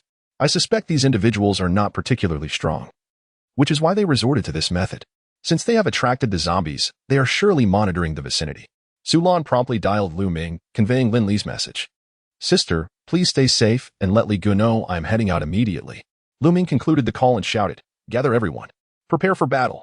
Once the urgent matters were addressed, an unusual tension filled the office. For the past 2 years, Lin Li had maintained a respectful distance from Su Lan. Mindful of Jiang Tong's presence, he was acutely aware of Su Lan's allure and harbored no confidence regarding his own feelings. Meanwhile, Su Lan's affection for Lin Li had been quietly blossoming since her arrival in Lingen, though she had kept it carefully sheltered, much like a gardener cherishing a rare seed, hoping it flourishes while fearing it might be taken away. In truth, when two individuals harbor mutual feelings for one another and remain in close quarters for an extended period, such sentiments are nearly impossible to conceal. Long ago, the straightforward Ning Xiaoshan had remarked to Qi Yu, I have a feeling that Li Ji's gaze towards Lan Jie is rather unclean. Have you noticed? Qi Yu had merely rolled his eyes in response. Moreover, there was another matter that everyone at the base, except Lin Li, was privy to. One day, while swimming, Jiang Tong conversed with Su Lan and Wang Simon for an extended period. Out of sheer boredom, Qi Yu had spent half the day extracting vital information from Feng Kiki, who was also present at the pool. Sister Tongtong remarked that there was no need to deliberately maintain distance, as the boss was pleased with her presence and even invited Sister Simon and Sister Lan to share a night together. During those days, Lin Li was stationed at the Changlong base, while Su Lan returned to the air raid shelter to rest. Qi Yu was exhilarated upon hearing this news and immediately rushed to share it with his comrades. After much whispering, they unanimously agreed that none should mention it to Brother Li. How utterly unfair this was. Aside from Qi Yu, the others remained single. According to Jiang Tong's implication, Brother Li seemed to be inclined towards establishing a harem. Ning Xiaoshan candidly expressed that hearing Jiang Tong's words felt more distressing than his own heartbreak, despite no one believing he had ever been in a relationship. Would you like some tea? Su Lan was the first to break the peculiar atmosphere. Sure, Lin Li replied, rising to feign observation of the situation outside. Suddenly, a shiver ran through him. He sensed he was being watched. Indeed, someone was scrutinizing them from across the street. The faint glow on the wall outside solidified Lin Li's sixth sense. He discreetly approached his desk, picked up the satellite phone, and retreated to a corner, dialing Lu Ming once more. They are in the residential building directly opposite the main entrance of the Changlong base, approximately on the 15th floor. Received. Lu Ming's voice conveyed a restrained yet palpable menace. I only have jasmine tea here. You'll have to make do. Sulan offered Lin Li a steaming porcelain cup. Her curiosity piqued. Who are you calling? Lu Ming. Someone is watching us from across. Lin Li responded nonchalantly, slightly flaring his nostrils as he took a sip of tea, astonished. This tea is quite good. Did I give it to you? How come I've never tasted it before? Weren't you always drinking black tea? Jiang Tong has been making it for you. Ah, Lin Li chuckled. I know little about tea. I'll drink whatever is available. Which do you prefer, black tea or jasmine tea? Sulan chided him with a glance. Her question seemingly casual, yet her bright eyes held a unique unease characteristic of a girl in her blooming years. I like both. As Lin Li appeared somewhat flustered, Sulan was reminded of their first encounter when he had fled in panic. She shot him an admonishing glare before bursting into laughter. Lin Li sipped the tea again, savoring the increasingly vibrant fragrance of jasmine. About an hour later, two muffled sounds echoed from the building across. Lin Li approached the bed, straining to listen, and upon hearing no further sounds, he felt a wave of relief wash over him. Soon, Lu Ming's call came through. Brotherly. We've apprehended 15 individuals, one of whom is an acquaintance. How should we proceed? An acquaintance? Lin Li replied, both surprised and intrigued. Please hold on. I'm on my way. Upon reaching the 14th floor of the residential building, Lin Li encountered the familiar face Lu Ming had mentioned, one of the 5 he had previously rescued from the western suburb shelter. Did you extract any information? Lin Li inquired, casting a glance at the individual before turning to Lu Ming. Aside from that scoundrel, the rest of them are from the southern suburb shelter. Lu Ming's expression grew somewhat grave. It was said that 6,000 individuals had emerged from the south suburb shelter, which nearly encompassed all professions within the city, including police officers, officials, and soldiers. A portion of these individuals regrouped after their exit, while 2,000 remained within the shelter, reportedly divided into 3 factions, each armed. There's no need for concern, Lin Li reassured, sensing Lu Ming's apprehension. Although the weather has warmed, the calamity persists. Should anyone dare to set their sights on us? Regardless of their past, we will confront them without hesitation. Lu Ming reflected on this and pointed to a middle-aged man with a bleeding abdomen. That fellow conceived the idea of using blood to attract zombies, intending to wait for the Changlong base to be overrun, thereby seizing an opportunity to procure supplies. Amidst a horde of zombies, how could they possibly retrieve anything? Lin Li inquired, perplexed. Lu Ming chuckled. They will merely resort to their old tricks, luring the zombies away with blood and sound. There's a certain ingenuity to it, Lin Li remarked with admiration. Chapter 93, Pigs. It is merely the safety of our base that allows us to encounter fewer zombies. Lu Ming gestured toward the firearm in his hand, remarking, without this contraption, we would have to outsmart the zombies. Indeed, let us dispose of the matter. Lin Li waved at the individuals Lu Ming had brought and exited the room. Don't kill me. Don't kill me. Wu Ziming shouted urgently, I know of a place with valuable goods. What kind of goods? Lin Li halted, intrigued. Pigs. Oh my, are you in a rush to meet your maker? How dare you insult Brother Lin? A team member, overhearing Wu Ziming's words, immediately rolled up his sleeves and approached him. They are truly pigs. Alive. Several of them. Wu Ziming hastily explained. Wait a moment. Lin Li called to the team member, his excitement palpable. Are you certain those pigs are normal? Absolutely. We killed one and consumed it without any issues. Lin Li noticed the bewildered expressions on the faces of others. He seized the firearm from Lu Ming and pressed it against Wu Ziming's temple. Are you trying to play tricks? If you have indeed consumed them, why the confusion? I swear, I discovered them with Zhang Hanzhao and the others, but then I fled. Wu Ziming fervently explained, his eyes flickering with uncertainty. Lin Li delivered a kick to his chest, coldly stating, you have one last chance to speak. If your explanation remains unclear, I will promptly hand you over to the zombies. No. Wu Ziming, realizing Lin Li's intent, quickly covered his mouth. As Lin Li disengaged the safety, he swiftly added, we found a place piled with feed, and above it was a pig farm. The pigs must have wandered down on their own, and there are 5 of them, each weighing at least 400 to 500 pounds. Later, I had a disagreement with Zhang Hanzhao and was expelled. Did you not consider returning with these individuals to search for them?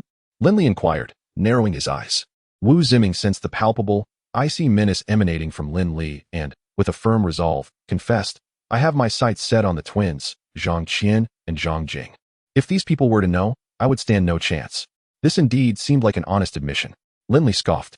No wonder people claim you are not a good person. They are entirely correct. Brotherly, let us hurry to retrieve the pigs for the base. Lu Ming exclaimed, excitement radiating from his expression. If they can breed, that would be even better. Let us go. Lin Li felt a surge of enthusiasm within him. He could not store living creatures in his space, and although he had an abundance of fresh meat, it was not sufficient to supply the base. If he could bring back a few pigs capable of reproduction, he could achieve the freedom of pork. In front of Wu Ziming, they dispatched the others and hurried towards the pig farm in the west. Wow, these pigs are enormous. Upon encountering the pigs in the basement, Lin Li could not help but exclaim in awe. TSK, TSK, TSK. Lu Ming marveled at them for a while, lamenting, if only I had called Qiyu. He would have been a match for these pigs. Lin Li laughed heartily. Once we bring them back, we shall let him tend to them. Brotherly, how do we get them back? Lu Ming asked, a pained expression on his face. Lin Li shrugged his shoulders. Just grab them hard. First, check whether these pigs are male or female. I'm not well acquainted with live pigs. Neither am I. Lu Ming replied, utterly speechless. Suddenly, a deep voice resonated from the depths of the basement. There are both, a female pig and 4 male pigs, along with an uncastrated boar. Clang. Lu Ming's group instantly raised several firearms, pointing them toward the passage's depths. Don't shoot. We've met before. Lin Li recognized Zhang Hanzhao's voice and gestured for everyone to lower their weapons. He then called out toward the shadowy figure in the passage. Zhang Hanzhao, is it? Come out. We have Wu Ziming with us. We are here to find pigs and mean you no harm. Sister, in his eyes. We are not even as valuable as a pig. Zhang Qian retorted, pulling back with a glum expression. Be grateful. If Wu Ziming had brought his people, we wouldn't know what would happen. As they spoke, Zhang Hanao had already approached Lin Li, expressing his gratitude. Sir, thank you. This marks the second time you have saved us. He then turned and called out, everyone, come out. Lin Li, however, was not concerned with the people emerging behind him. He looked earnestly at Zhang Hanzhao and asked, what you just said is true. These pigs can reproduce? Absolutely, Zhang Hanzhao replied with a smile. I once operated a breeding farm in my youth. I wouldn't mistake them. That's splendid. Lin Li snapped his fingers and said to Zhang Hanzhao, I have a base. I intend to take these pigs with me. You have 2 options. Either I provide you with a batch of supplies, or you come back to the base with me. He added, I prefer the latter. Since you have experience in breeding, you can specifically help me manage these pigs, and the compensation will surely be satisfactory. Zhang Hanzhao exchanged glances with his brother, Zhang Hanwu, who nodded slightly. All right, we will return with you. Welcome. Lin Li shook hands with Zhang Hanzhao. He then instructed, Lu Ming, you and your team stay here to guard. I will head back to get the car and bring Qiyu over. Understood. In the afternoon, the Headling Mountain base was particularly lively. Dozens of people spent the entire afternoon herding 5 enormous black pigs. I can't go on. Qiyu plopped down on the ground, panting heavily. Come on, didn't you say that any animal would obey you once it was in your hands? Lin Li called out from afar, teasingly. Qiyu waved his hands repeatedly. Brotherly, please bring in more people, otherwise we won't manage to get these ancestors into the pen before nightfall. Mr. Lin, do you have any corn or wheat here? Zhang Hanzhao and his companions emerged from the villa, the taciturn Zhang Hanwu finally speaking up. Yes. How much do you need? A few dozen pounds will suffice. Just a moment. Lin Li tossed this remark over his shoulder as he dashed toward the basement. A few minutes later, he returned carrying a bag of corn. Zhang Hanwu hoisted the corn, and together with Zhang Hanzhao, they proceeded toward the makeshift pig pen. Before long, all 5 pigs were securely contained within the pen. Impressive. Qiyu approached Lin Li, first playfully greeting the Zhang sisters, Zhang Qian and Zhang Jing, before casually draping an arm over Lin Li's shoulder in a gesture of camaraderie. Get off me. Lin Li shrugged off Qiyu's arm with disdain, retorting, if you don't take a shower soon, you might as well spend the night in the pigsty. Qiyu wrinkled his nose and, with a comical cry, dashed towards the villa. Leave your shoes and jacket outside. Lin Li called after him, his voice echoing. The scene elicited stifled giggles from the Zhang sisters. After dinner, Feng Wuxian engaged in a discussion with Zhang Hanzhao, and the 4 members of the Zhang family unanimously agreed to remain at the base for the long term. Chapter 94 Relocation to Changlong. Before Zhang Hanzhao returned to his room, he sincerely remarked, everything in the villa was something I could only dream of before. From now on, if there is anything you require from us, Director Feng, do not hesitate to command. Feng Wuxian chuckled, as long as you take good care of those few pigs, you will be doing a great service for our base. The group left, somewhat bewildered. Zhang Qin inquired, Dad, what is so special about those pigs? Without feed, there wouldn't be much to raise, even if they breed, would there? Zhang Hanzhao replied as he walked, such matters are not for us to ponder. Your second uncle, and I can handle it. You two should consult Mr. Lin tomorrow to see how we can assist him further. He has saved us twice, and it would be ungrateful to take his generosity for granted. The sisters nodded in agreement. Without waiting for the sisters to approach Lin Li, he came to join the 4 of them for breakfast the next morning. During their conversation, he inquired extensively about the breeding farm, to which Zhang Hanzhao answered candidly. Eventually, Lin Li expressed his enthusiasm, saying, "I will discuss this with others and propose the establishment of a dedicated breeding farm at the base, which you two would oversee. Would you be willing?" Zhang Hanzhao hesitated momentarily before responding earnestly, "Mr. Lin, if you wish to pursue large-scale breeding, it will be quite challenging. Considerations such as feed, medicine, and sanitation will require considerable investment. Given the current circumstances, it seems nearly impossible." Lin Li nodded, yet his tone remained light. "Things can be achieved with effort. I will prepare for this, and you can assess it in a few days." He had basic medicines in his supplies, and feed could be processed directly from grains. The space was not an issue. However, this arrangement would essentially mean trading grain for meat, which from a survival perspective in the post-apocalyptic world was hardly economical. It would be best to cultivate basic crops to reduce costs. It seemed necessary to expedite the base's construction. Lin Li harbored another concern. He was uncertain how long the current weather would last, or if another ominous red light or other calamities would follow. The unknown always evokes both temptation and fear in humanity. When coupled with the notion of disaster, it leaves only boundless dread. At noon, Lin Li summoned Feng Sun and Chen Jiaming, instructing them to enhance the power supply to the base while also initiating power for the machinery factory. The zombie-proof armor had undergone several improvements and was nearing perfection. He wished to produce a batch for evaluation. Afterward, Lin Li proceeded to Changlong Base, requesting Su Lan to dispatch 100 personnel to assist in the construction of the Tailing Mountain Base. Alas, he lamented inwardly while reclining on the sofa. "Had I known, I would have kept those individuals as laborers." In truth, the available workforce at the base numbered nearly 100, and with the additional 100 from Changlong, they had a considerable total of 200. However, most of these individuals were engaged in other tasks, such as power generation, resource scouting, and weapon manufacturing. "Shall I select more individuals for you?" Su Lan, seated behind her desk, looked up at Lin Li. "No need. A few thousand people have emerged from the southern shelter, and those individuals are far more dangerous than zombies. Do not underestimate them," Lin Li cautioned solemnly. "Brotherly, I have an idea. Please hear me out." Ming, sitting beside him, leaned forward and said, "The reason we previously kept people at the CHNGLing base was that there was nowhere to stay at Tioling Mountain. Now that the snow has melted, we might as well construct a few buildings and set up several factories, then relocate everyone there." Upon hearing this, LNL felt a sudden clarity in his mind. What a splendid idea! He slapped the armrest of the sofa in frustration, exclaiming, "Look at my mind. I've developed such a rigid way of thinking. Your proposal is entirely feasible." Yet, almost immediately, new concerns arose. Building requires professionals. Aside from FNKN and his wife, do we have anyone capable? Indeed. Ming teased. As the big leader, it's natural you wouldn't know. There are over a dozen construction workers among LNG's crew. Constructing a few small buildings would be more than adequate, but the materials will still depend on you. Ming chuckled mischievously. "Well, you've been waiting for me here. You must have had this idea for quite some time." Ming replied with mock grievance. "We thought you had already considered it but had other reservations. Fine, you take charge of this matter, and I will head to the building materials yard. Your efforts are appreciated." Meanwhile, as they initiated infrastructure development at Tioling Mountain, chaos erupted in the southern suburbs of Lingen City, with thousands embroiled in conflict. On the day the shelter was opened, people believed their nightmares had finally come to an end, and they could return to their previous lives that were mundane yet busy, where despite their hard work, they found themselves amidst shattered dreams and dissatisfaction. Yet reality cruelly slapped them awake once again. They quickly realized that while the snow disaster had indeed passed, a new calamity had emerged, the threat of zombies. To their despair, everything outside had transformed. There was no electricity, no food, no clean drinking water. As temperatures rose, a suffocating stench permeated the air.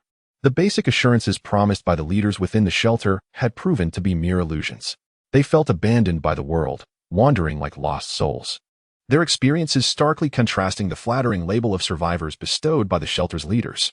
Time flowed forward, devoid of joy or sorrow, gradually diminishing the despair within people's hearts, only for anger to quietly take root and grow wildly. Thus, they gathered once more, intent on storming the shelter to demand accountability. More importantly, they sought sustenance and a safe place to rest. However, this time, their reception was not the warm smiles of accommodating staff, but the icy glare of bullets and cold stares that were even more frigid than the apocalyptic winter. After 2 waves of assaults, the entrance to the shelter was littered with bodies. The long-awaited bloodshed momentarily restored some semblance of reason to the enraged crowd. prompting a few to resort to the one thing the leaders most dreaded, their intellect.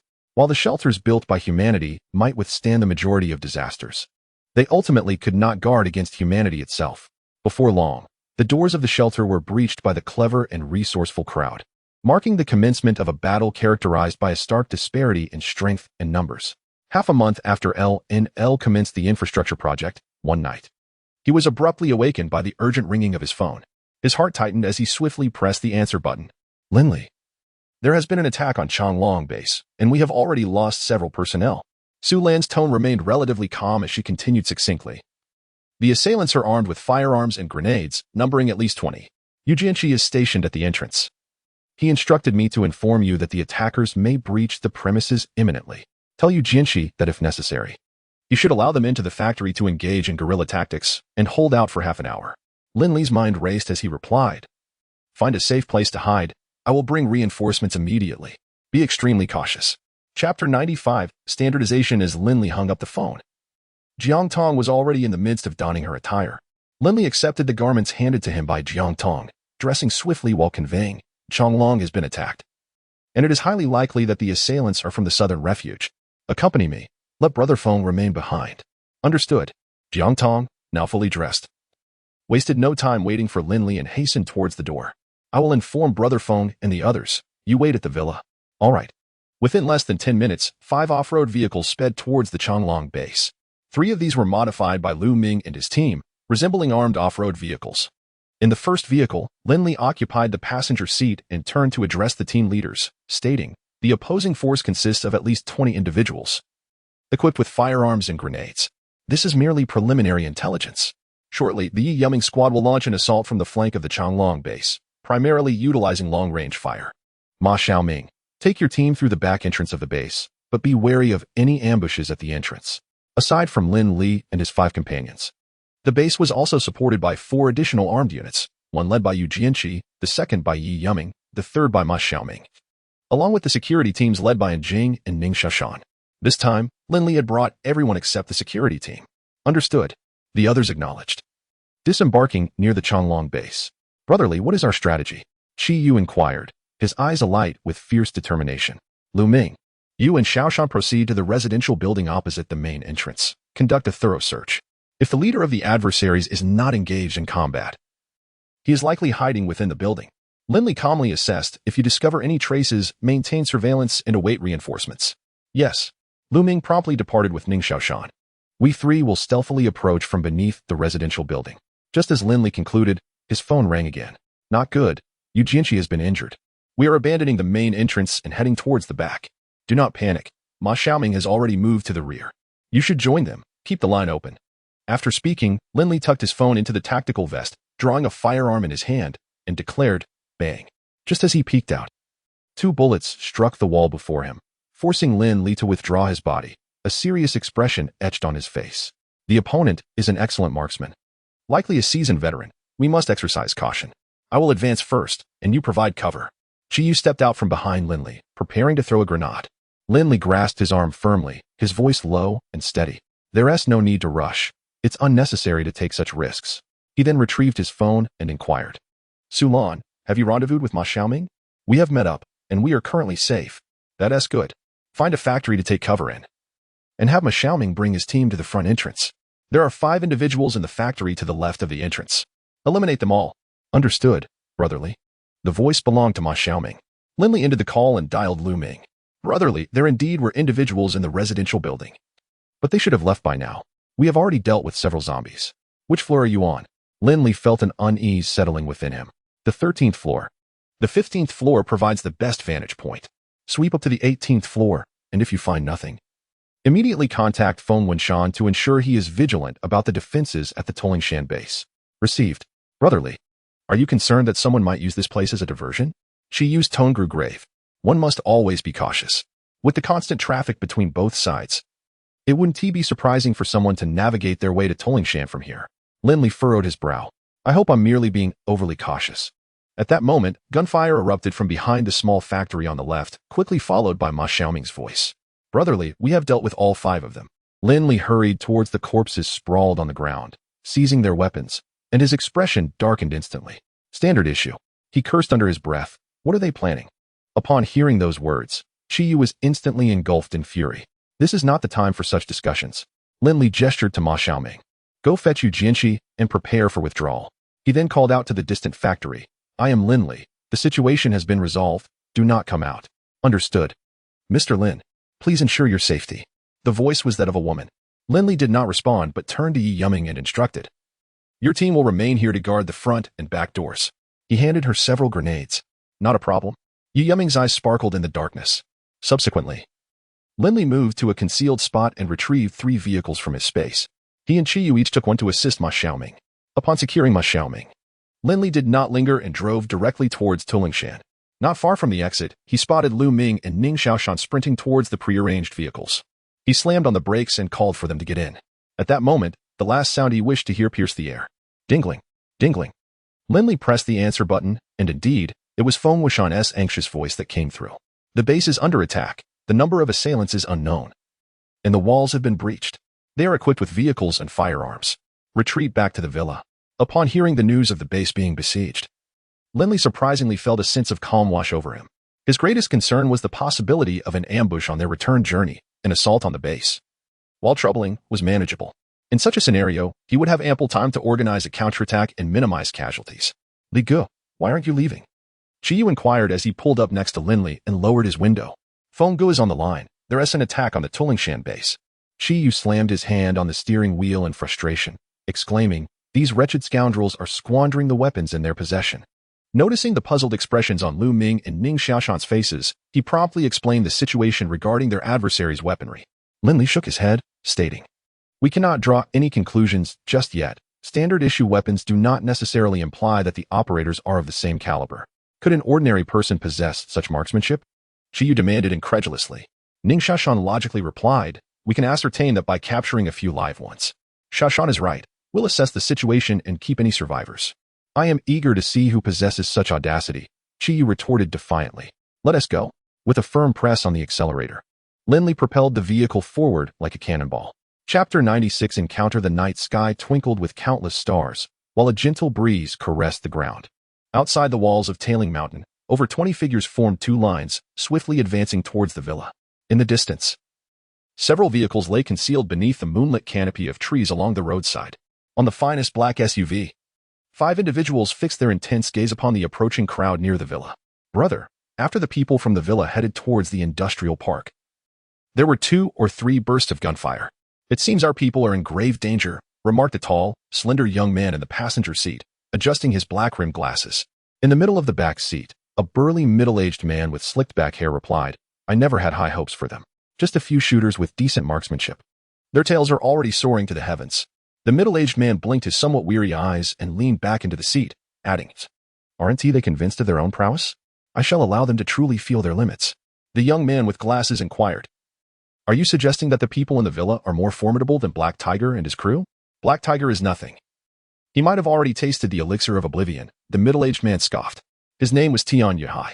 After serving as a reconnaissance soldier for several years, he found himself struggling to secure suitable employment upon his discharge. Initially, he assisted others in maintaining order, only to later become involved with the owner of a venue in drug trafficking. Before long, he was apprehended in a major crackdown.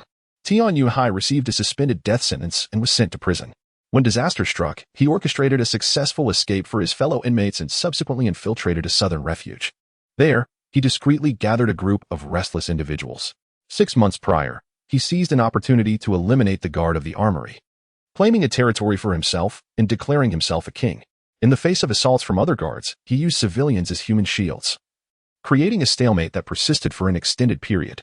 This presented an opportunity for those with ambitions in other regions who ignited a rebellion to seize control of the refuge. At that time, the refuge had lost contact with the outside world, and the marauders led by Tian Yunhai held complete dominion for 6 months. Recently, as temperatures began to rise, the trio deliberated and expelled 3/4 of the refugees, retaining only a few laborers to generate electricity. Little did he know that the other 2 had long harbored discontent towards him, plotting to eliminate him and divide his territory. He narrowly escaped during the ensuing conflict and, after several searches, set his sights on a sizable industrial park. After observing for several days, he discerned that Tailing Mountain was the true stronghold of that group. Thus, He deceived his impulsive subordinates into attacking the industrial park to divert attention while he lay in ambush at Tailing Mountain, preparing to strike at the heart of the enemy.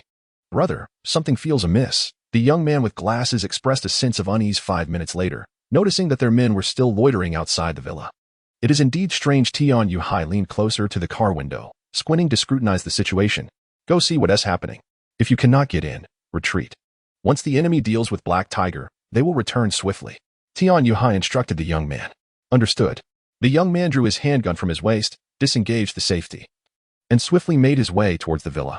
At this moment, Lin Li and his companions had stealthily approached the intersection beside the road. He was grouped with Jiang Tong and Lu Ming, while Ma Xiaoming's team formed another group, gradually advancing towards the vehicles shrouded in shadows. Suddenly, with a sharp crack, one of Ma Xiaoming's subordinates stepped on a dry branch approximately 50 meters from the cars, producing a distinct sound. Although the noise was not particularly loud, it resonated sharply with the tense individuals inside the vehicles. They immediately noticed the silhouettes of figures against the wall by the roadside. "Boss, someone is coming. Do it." Tian Yuhai commanded decisively, pulling the trigger of his gun simultaneously. "Damn it, find cover." Ma Xiaoming roared, taking refuge behind a sycamore tree. "Engage." On the other side. Upon realizing his team had been exposed, Lin Li had no choice but to alter his strategy. The air was soon filled with the sounds of gunfire, as both vehicles were riddled with bullets in an instant. After expending a clip, Chi Yu, utilizing the cover of the trees, retrieved a grenade and hurled it towards the location of the vehicles. "Xiaoshan, stay quiet. Focus on suppressing anyone emerging from the villa." Lin Li shouted, sprinting forward for several steps before rolling onto the ground, seeking shelter behind a trash bin and tossing out a grenade. With a thunderous boom, the gunfire diminished significantly, granting everyone the opportunity to swiftly advance towards the enemy. At this juncture, the distance between the two parties was less than 30 meters. "Drive. Retreat." Tian Yuhai forcefully slapped the seat of the front passenger, prompting the driver to withdraw from his position outside the vehicle, toss his gun onto the passenger seat, and sharply steer the wheel, accelerating forward. Bang, bang, bang. Seeing this, Lin Li and the others opened fire. Unfortunately, their firepower was soon suppressed by the 20 or so individuals emerging from the villa, forcing them to withdraw and allow the vehicle to escape. It was not that they were incapable of risking the loss of that car. Rather, they deemed it unnecessary compared to their own safety. "Boss, what should we do?" One of the men beside Jiang Er, seeing their leader's car speeding away, anxiously inquired. "Let it be." Jiang Er's eyes glinted with malice as he coldly declared. "Life is something one must fight for. If you wish to live, do not fear death. Charge out and we shall be the bosses ourselves." Upon hearing this, the group's expressions grew increasingly fierce, a frenzied glint igniting in their eyes. "Change magazines. I will count to 3, and then we charge together," Jiang Er shouted, his hands moving swiftly. 3, 2, 1. As his words fell, the group surged through the breach of the exploded wall. Just as Jiang Er stood up, he collapsed to the ground, seemingly struck in a vital area, unable to rise for a considerable time. At that moment, no one could afford to concern themselves with anyone else. Each person was fighting for their own survival. They moved rapidly, firing into the shadows across the street. However, mere seconds later, one individual was astonished to realize he was the last remaining member of the entire team. He suppressed the fear rising within him and pulled the trigger once more, only to freeze in shock and collapse. "Damn it! No bullets left. Li Gu. Let us leave one alive." Ning Xiaoshan stood behind Lin Li, expressing a hint of regret. "There are two." Lin Li and Lu Ming spoke simultaneously. The former cautioned, "There is someone feigning death inside the wall. Be vigilant." To which Shi Yu retorted with irreverence, "What nonsense. Engaging in such games during battle is absurd." He boldly fired a shot toward the gap in the wall, prompting Ning Xiaoshan to finally notice the seemingly lifeless body quivering slightly. "Do not shoot. I surrender." The figure lying on the ground shakily raised a hand, and upon perceiving the cessation of gunfire, began to crawl up slowly. At that moment, Ma Xiaoming, seeing that the skirmish had ended, rushed over with his team. "Li Gu, Jianqi's injury is grave. We must attend to it swiftly. Take him back to the villa to find Wang Simon, and I will follow shortly." Lin Li uttered this before casting a glance at Lu Ming, who promptly dashed toward the feigning individual. Throughout the journey, he fired intermittently, tracing the outline of the man's body to deny him any opportunity to move. Chapter 97. The Living Among the Zombies. With a swift kick, Chi Yu sent the surrendering man sprawling to the ground, advancing to bind his hands before leading him towards the villa. "Wait." Lin Li suddenly halted, exclaiming, "Quick! Deliver the finishing blow. We can't let them rise again." At his command, the others hastily drew their daggers, stabbing at the heads of the lifeless bodies scattered around. "Lu Ming, Notify Yi Yuming to have her team dispose of the bodies in the park, Lin Li instructed. Understood. After a considerable wait, Yi Yuming finally answered the call. Her first words filled with urgency, be cautious. The recently deceased have returned to life. Lu Ming sighed, Brotherly just asked me to inform you of this. Can your team handle it? Of course, but... Yi Yuming's tone turned somber. One of our team members has been bitten. Implement isolation and monitor closely. Lu Ming could only offer this advice. In the medical room on the third floor of the air raid shelter, Lin Li inquired of Wang Simon, who was tending to Yu Jianqi's wound. How is he faring? Not too bad. The wound is a through and through in the abdomen, but it hasn't struck any vital areas. Wang Simon replied, beads of sweat dotting her forehead as her hands moved with some hesitation. This was only the second gunshot wound she had treated in 2 years.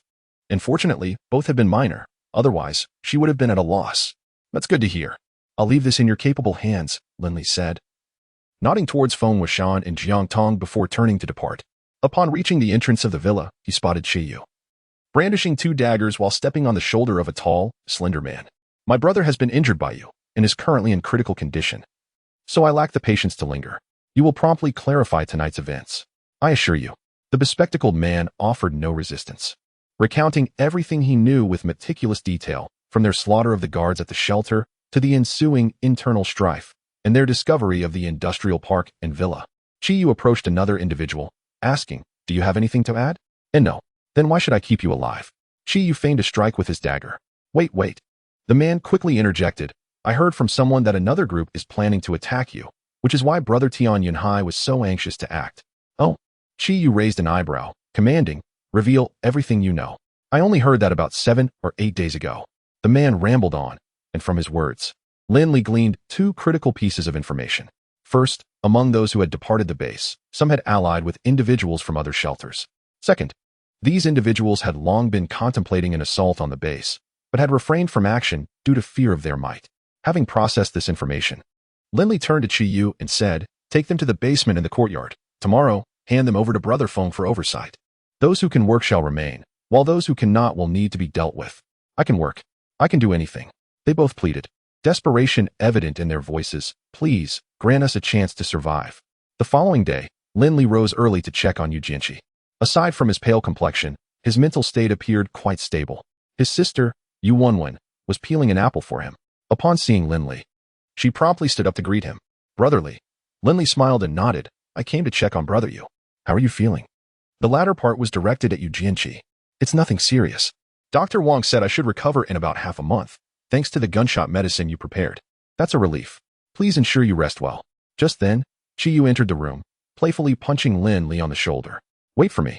My uncle is injured. And you outran me. Lin Li rolled his eyes.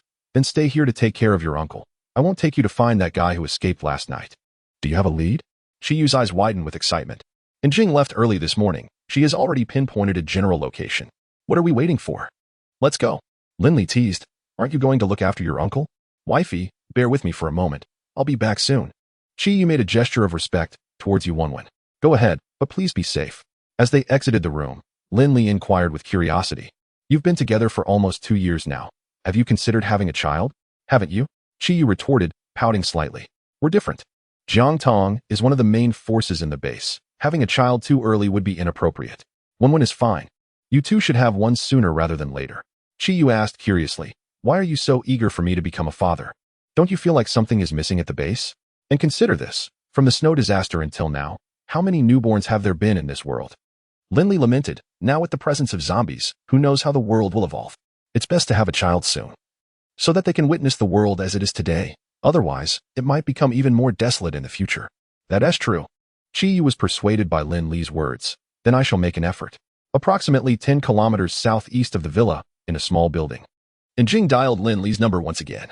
Brotherly, we have a bit of a predicament. Xiaoshan and I are surrounded by zombies. What? Lin Li, who was just preparing to set out to meet them, suddenly tensed and quickly inquired, is it at the location you just mentioned? We're on our way. Yes. Please be cautious. Someone fired a gun in the building, attracting the zombies. There was quite a bit of gunfire at our place last night. Let Brother Feng remain vigilant. Understood. Take care of yourselves. Lin Li hung up the phone and dashed toward the garage. We are really unlucky. Where did all these zombies come from? Ning Shushan remarked, looking vexed after Jing ended the call. I don't know. but I have a feeling that the number of survivors in these 2 years is far greater than we previously estimated. And Jing positioned herself by the window, cautiously peering down below. Xiaoshan, have you noticed? These zombies seem to be somewhat smarter than those we encountered before. After observing for a moment, Ning Xiaoshan stroked his chin and replied, whether they are intelligent or not is debatable, but they certainly appear more agile than the previous ones. Look at that. Wait. That fellow appears to be a living being. Ning Xiaoshan's pupils constricted sharply as he spoke in a hushed tone. It seems to be true. This is troublesome. And Jing's expression grew solemn as he remarked, if they are merely mingling among the zombies, it is one matter. However, if these individuals can manipulate the undead, that would be dire. As he spoke, he retrieved his phone once more, instructing, continue your observation. I will inform Li Gu and the others. Lin Li, upon hearing Jing's words, was momentarily taken aback and inquired, how have they managed to do this? It is unclear, based on the current observations. They appear to have merely smeared themselves with the blood and flesh of the zombies. Whether there are any other critical factors remains unknown. Understood. Do exercise caution. Chapter 98 Arrival at the cottage. As Lin Li prepared to embark on his journey with his team, within the secluded cottage wherein Jing and Ning Xiaoshan were concealed, Tian Yuhai and his 3 companions became acutely aware of the living presence amidst the throng of zombies. Brother, please think of a way. We must evacuate at once. One anxious subordinate implored, beads of sweat cascading down his forehead. Indeed, brother, the presence of living beings among these zombies is exceedingly strange. Remaining here could jeopardize our lives. Another subordinate echoed, his complexion as pale as a sheet. However, in response to their urgent pleas, Tian Yunhai's visage contorted with rage. His eyes bulging fiercely as he hissed in a low, menacing tone, shut the hell up. What are you making noise for? At the sight of Tian Yunhai's fury, the others fell silent, yet one could not suppress a muttered complaint. If we could escape, leader, you would have led us away long ago. Why wait until now? At that moment, another subordinate, seemingly unfazed by the dire situation, nonchalantly remarked, it's just 2 people, what's there to fear? We could simply charge at them and take care of it, then leave.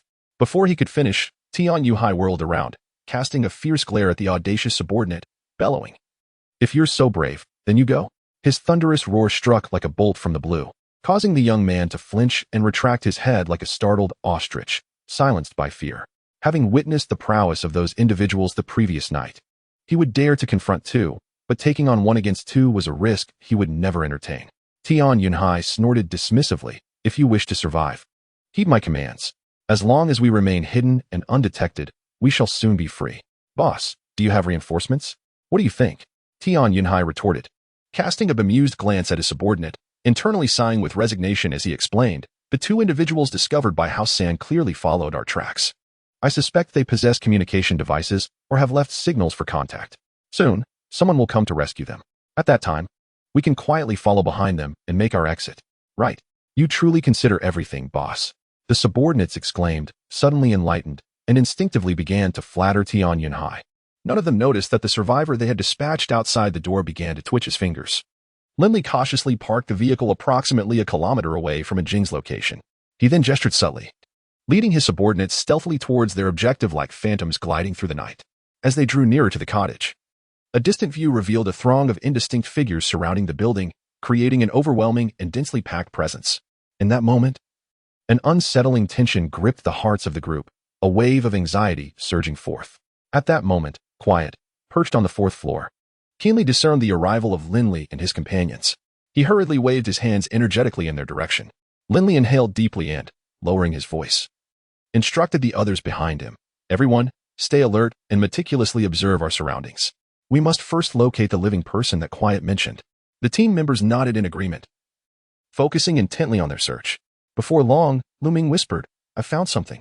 The individual at the very front of our group is slowly moving deeper into the building. Upon hearing this, Lin Li quickly retrieved his binoculars from his backpack and raised them towards the direction Lu Ming indicated. Indeed, through the lenses, he soon spotted the distinctive features of the zombie at the forefront of the group. The figure was draped in a fabric resembling felt, stained with dark brown blood and bits of flesh, moving with extreme caution. It appeared that the person could not control the zombie. Rather, they were merely utilizing their covering to avoid being attacked. Lin Li's interest waned. Shall I attempt to lure the zombie away? Lu Ming suggested. That could work. Let it in the opposite direction of our route. We should have 10 minutes to spare. Lin Li handed the car keys to Lu Ming, who took 2 others and swiftly returned to the parking area. Wang Kai cautiously approached the imposing doorway, fearful of making even the slightest sound. The stench of decaying flesh overwhelmed him, yet he fought against the urge to vomit, trying to breathe steadily as he usually would. Don't rush. Absolutely do not rush. Wang Kai kept reminding himself, his singular focus on escaping the zombies to seek assistance from the individuals inside. He had also heard the gunfire moments ago. If he could find the people within, he could shed his disguise and return to a normal life. However, before he could do that, he needed to create some distance from the pursuing zombies and remove the foul-smelling blanket draped over him. Otherwise, they might mistake him for one of their own and shoot him on sight. Just as he was about to ascend the stairs, a sudden roar of engines erupted outside. Wang Kai faltered momentarily, his heart leaping with joy. This was wonderful. The zombies would soon be distracted, and his rescue was imminent. As he had hoped, the horde behind him immediately turned and sped towards the noise, their pace vastly quicker than before. Once he confirmed that the zombies had all departed, Wang Kai collapsed onto the ground, extending his neck to gasp for breath. He dared not remove the stinking blanket just yet. It remained his sole protection until he reached a safe zone. Indeed, after a brief respite, faint footsteps echoed from outside, prompting him to rise swiftly and dash upstairs. Meanwhile, Lin Li and the others, having drawn the zombies away, quickly entered the small building, reuniting with Quiet and Ning Xiaoshan on the 4th floor. Brotherly. The person is inside the building, Quiet confirmed resolutely. Lin Li nodded in acknowledgement, the phone line quiet as it indicated a general vicinity. He had anticipated a certain area, yet was surprised to discover it had been narrowed down to a single building.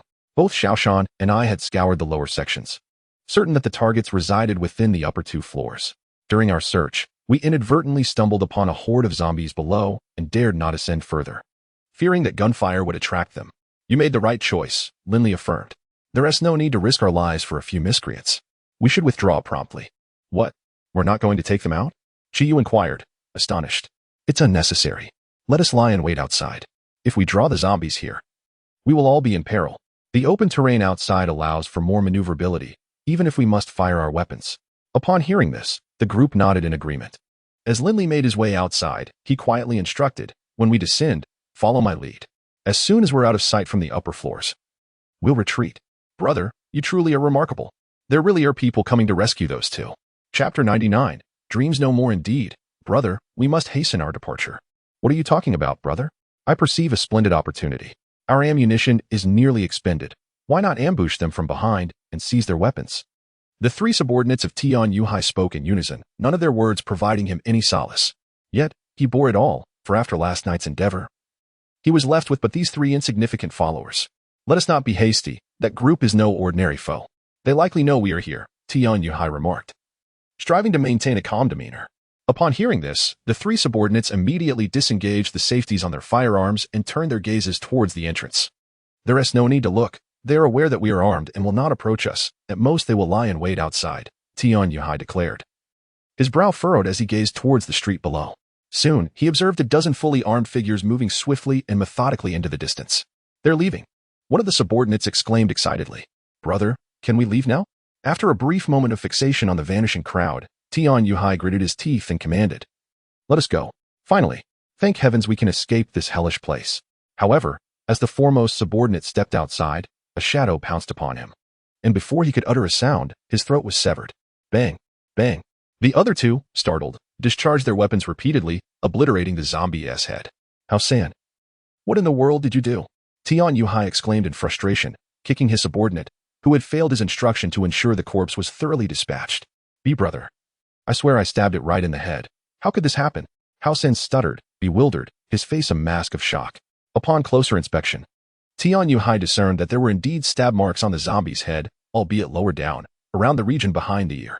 Next time, aim for the eye socket, he advised, uncertain whether it was a matter of incorrect positioning or the zombie's mutation. Yet, this was not the time for speculation. He rose and beckoned the others to descend. There was no time to contemplate ambushes. The gunfire would surely attract zombies, and the only course of action was to vacate the building. Once downstairs, Tian Yuhai deliberately chose a path opposite to that of the earlier group. Just a few steps in, he suddenly felt a chilling sensation crawl up his spine, an instinctual awareness of imminent danger.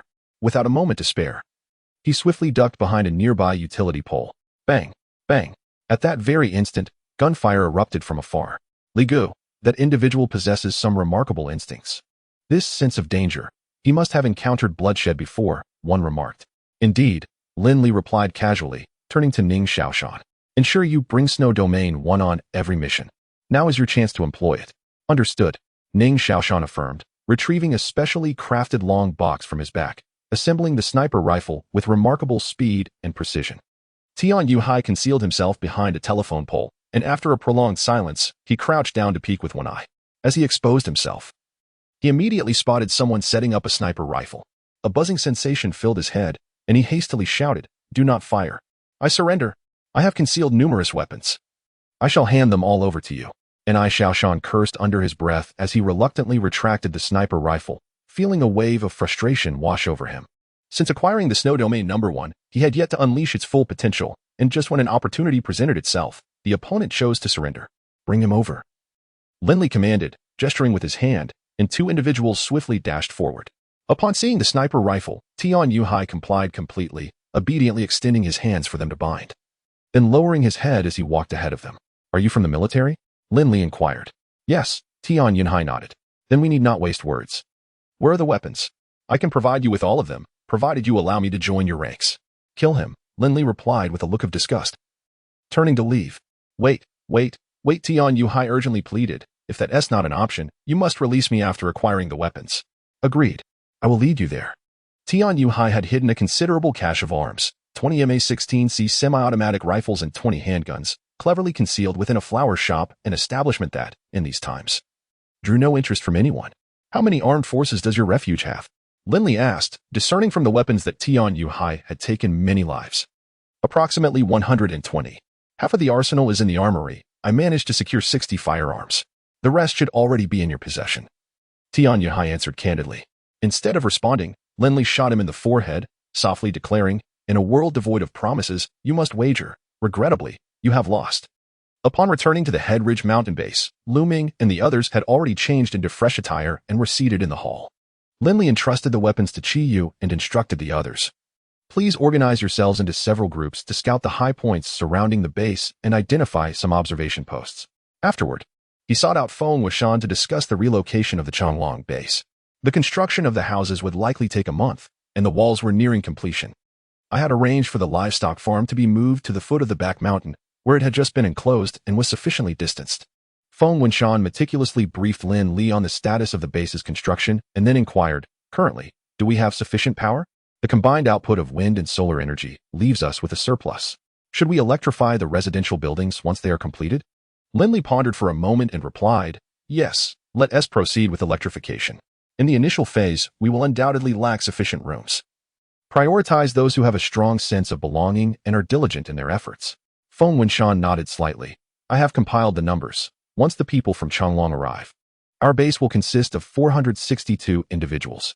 Excluding combat and security personnel, along with the elderly and children, we have 390 available laborers, quite a considerable burden."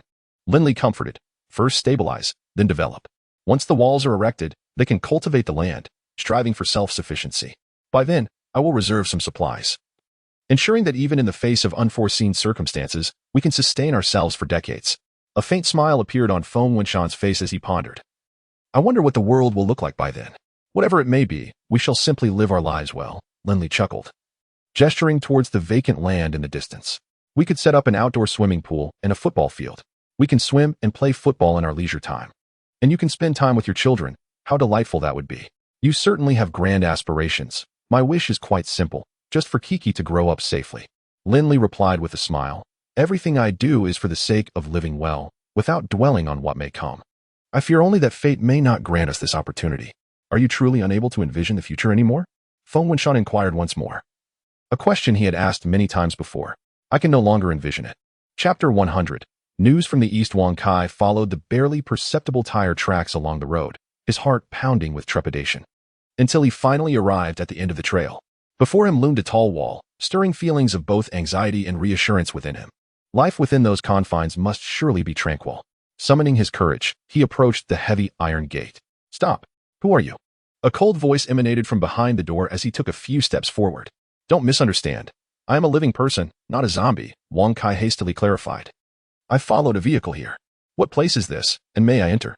"Impossible. Leave at once." Wang Kai pressed his lips together in contemplation and pleaded. "Could you relay a message to your superior? I come from the Eastern Refuge. If he wishes to know about the situation there, I can provide all the details. Since there is a refuge, why did you come out? Leave quickly, or I shall not be courteous. The security personnel on duty were meticulously chosen, although options were limited. They were sharp-minded and adhered strictly to Feng Wenshan's orders to expel anyone who approached uninvited. What is going on? Ning Xiaoshan inquired as he prepared to go out. Report. Director Ning, this person wants to enter our base, claiming to have come from the Eastern Refuge. The guard promptly reported, a hint of excitement gracing his features. The headling mountain grass squad was, in his mind, an invincible entity and his aspiration. Many guards, like him, held profound admiration for the 5 members of that squad. Ning Xiaoshan peered through the car window, scrutinizing the young man outside, and the more he looked, the more familiar he became. Suddenly, his eyes brightened, and he leaned out of the window to ask, "Aren't you the one who hid among the zombies?" "Yes, that's me." Wang Kai nodded vigorously, recognizing Ning Xiaoshan's attire as that of the individual who had visited the small building previously. "What brings you here?" Ning Xiaoshan regarded him with a mix of curiosity and caution. A person who could mingle with zombies was certainly peculiar. "I emerged from the refuge, but my teammates were killed, and I have nowhere else to go. I wish to stay with you for a while." The Eastern Refuge. Ning Xiaoshan pondered for a moment, unable to recall any relevant information, and shook his head. "I have not heard of it. Please elaborate on the situation there." "If I explain, can I enter?"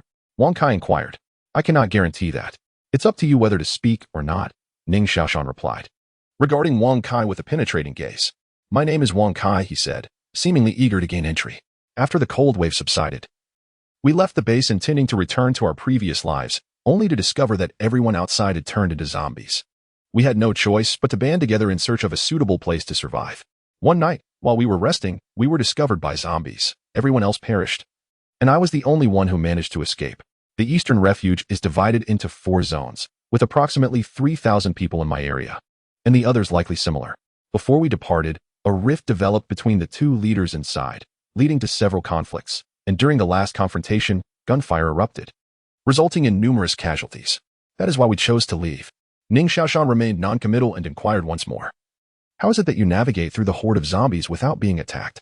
I inadvertently discovered that zombies exhibit no interest in their companions, leading me to contemplate the use of the decaying flesh of the undead to mask my presence. Wang Kai wore an expression of earnest sincerity, as if he were a well of knowledge. Upon hearing this, Ning Xiaoshan furrowed his brow, instinctively sensing something amiss, yet unable to articulate it clearly. Therefore, he stated, "You may leave. In return, I can provide you with some supplies, but do not reappear in this vicinity. Otherwise, I shall have no choice but to execute you." After uttering these words, he signaled the guards to open the gate and tossed a few bottles of water and some bread toward Wang Kai as he drove past. Wang Kai's face fell with disappointment, yet he still inclined his body slightly in gratitude towards Ning Xiaoshan. No one noticed the sudden glint of malice that flickered in his eyes as he bowed his head. Once the vehicle had departed, he retraced his steps slowly. "Is this fellow not quite right in the head? He just came from that direction, and now he is returning," muttered a guard as he turned to re-enter the small duty room. In the days that followed, Lin Li spent his time wandering about the base and relishing life in the villa. He indulged in films, played video games, or simply enjoyed moments of intimacy with Jiang Tong. The other members of the Wild Grass team also found rare moments of relaxation. Apart from their routine training and duties, they gathered at the villa to unwind. Previously, they seldom engaged in video games, but now they had the opportunity to indulge. Additionally, they rarely had the time to watch films, and now the novelty of it all was a source of envy for Feng Wenshan, Wang Simon, and others. Jiang Tong continued her fondness for animated series, often curling up in the air raid shelter for hours on end. The occasional zombies that appeared outside posed no threat, as the guards at the entrance could handle them with crossbows. A month later, the first phase of the base's wall construction was completed, and Feng Wenshan invited everyone to take a tour. Our base now spans approximately 900 acres, not including the area of Head Ridge Mountain. Initially, we intended to build the wall gradually, but after discussing it with Fan Kuan, we decided to enclose the entire mountain at once. Feng Wenshan continued cheerfully. "After the first phase, we will immediately commence the second phase. Don't be fooled by the wall's current height of only 1.6 meters. Once the second phase is completed, it will be at least 2.8 meters high. At that point, zombies will surely be unable to breach it, unless they undergo mutations." Ning Xiaoshan jested. "Brother Feng, such words are not to be taken lightly. Just the other day, the guards at the entrance mentioned that the zombies are becoming increasingly agile." "Really?" Feng Wenshan responded with a look of astonishment. "Who knows? We have a limited number of zombies here, making it difficult to ascertain the truth." "Indeed," Feng Wenshan said, glossing over the topic. He turned to Lin Li and remarked, "The relocation at Changlong will be completed this afternoon. I am considering organizing a meeting for all personnel at the base. What do you think?" Noticing Lin Li deep in thought, he continued, "Your encounters with everyone have been infrequent. Now that the group has grown, there are more ideas to share. Firstly, I wish for all combat personnel to introduce themselves to instill a sense of deterrence. Secondly, it is vital to establish your unequivocal leadership in front of all." Upon hearing this, everyone found it reasonable and resonated in agreement. Lin Li smiled and said, "No problem. It is indeed the right time to discuss agricultural matters. Currently, there is no need for them to generate electricity, aside from those involved in the second phase of the wall project. The rest can begin tending to the land in preparation for sowing." He continued, "There is also delightful news." Feng Wuxian, genuinely amused, remarked, "Zhang Hanjiao informed me this morning that the first litter of piglets has arrived, totaling 9, and both mother and offspring are safe. Wow, this is indeed splendid news." Chapter 101. The General Assembly. A collective joy illuminated the faces of the gathered crowd. It could be said that the litter of piglets marked the first emergence of new life since the onset of the apocalypse. The arrival of new life signifies hope. Even a mere litter of piglets can bring immense encouragement to everyone at the base. Lin Li was also elated. "Excellent. Please inquire with Zhang Hanjiao if he has any desired rewards. He should not hesitate to voice his needs." "Very well, I shall convey your message." Along the way, the group expressed a desire to see the piglets, but Lin Li was not particularly interested and opted to return to the villa with Ning Xiaoshan and a few others. "Brotherly, the more I reflect on it, the more I sense something amiss regarding Wang Kai, the individual I mentioned to you previously. He is undoubtedly more than he appears." After a moment's hesitation, Ning Xiaoshan finally spoke up. "In what way is he extraordinary? You managed the situation without issue." Lin Li remarked, nearly forgetting the matter. "Consider this. He escaped from a horde of zombies but chose not to seek refuge in a safe place. Instead, he pursued us for over 10 kilometers. Why would he do that? Perhaps he was impressed by our formidable strength and wishes to join our ranks?" And Jing interjected eagerly. Ning Xiaoshan shook his head. According to his account, the eastern refuge must seem safer than our base, even amidst the conflict between factions. Why would he not align himself with one of them? Perhaps the internal strife is too severe, posing a significant threat to his life? "No," Ning Xiaoshan asserted firmly. "I still believe that 10 kilometers is a considerable distance for him. What is your conclusion?" Lin Li's expression grew increasingly grave. "I suspect Wang Kai is a scout for some faction. While this is merely conjecture, I trust my instincts." Lin Li nodded slightly, acknowledging the plausibility of such a scenario. "If that is the case, we may have already attracted unwanted attention." And Jing's demeanor became serious as well. "The observation points surrounding the base have reported no anomalies. Either the opposing faction is adept at concealment, or they are too insignificant to pose a threat to us. Is the method he mentioned for avoiding zombie attacks effective?" Lin Li inquired. "Uncertain. I have tried it with a blanket a few times, but I dare not let a living person use it. It seems of little significance. Upon our return, reinforce the guard. Now that we have created a passage between us and the Mingqing community, it offers convenience but also presents risks.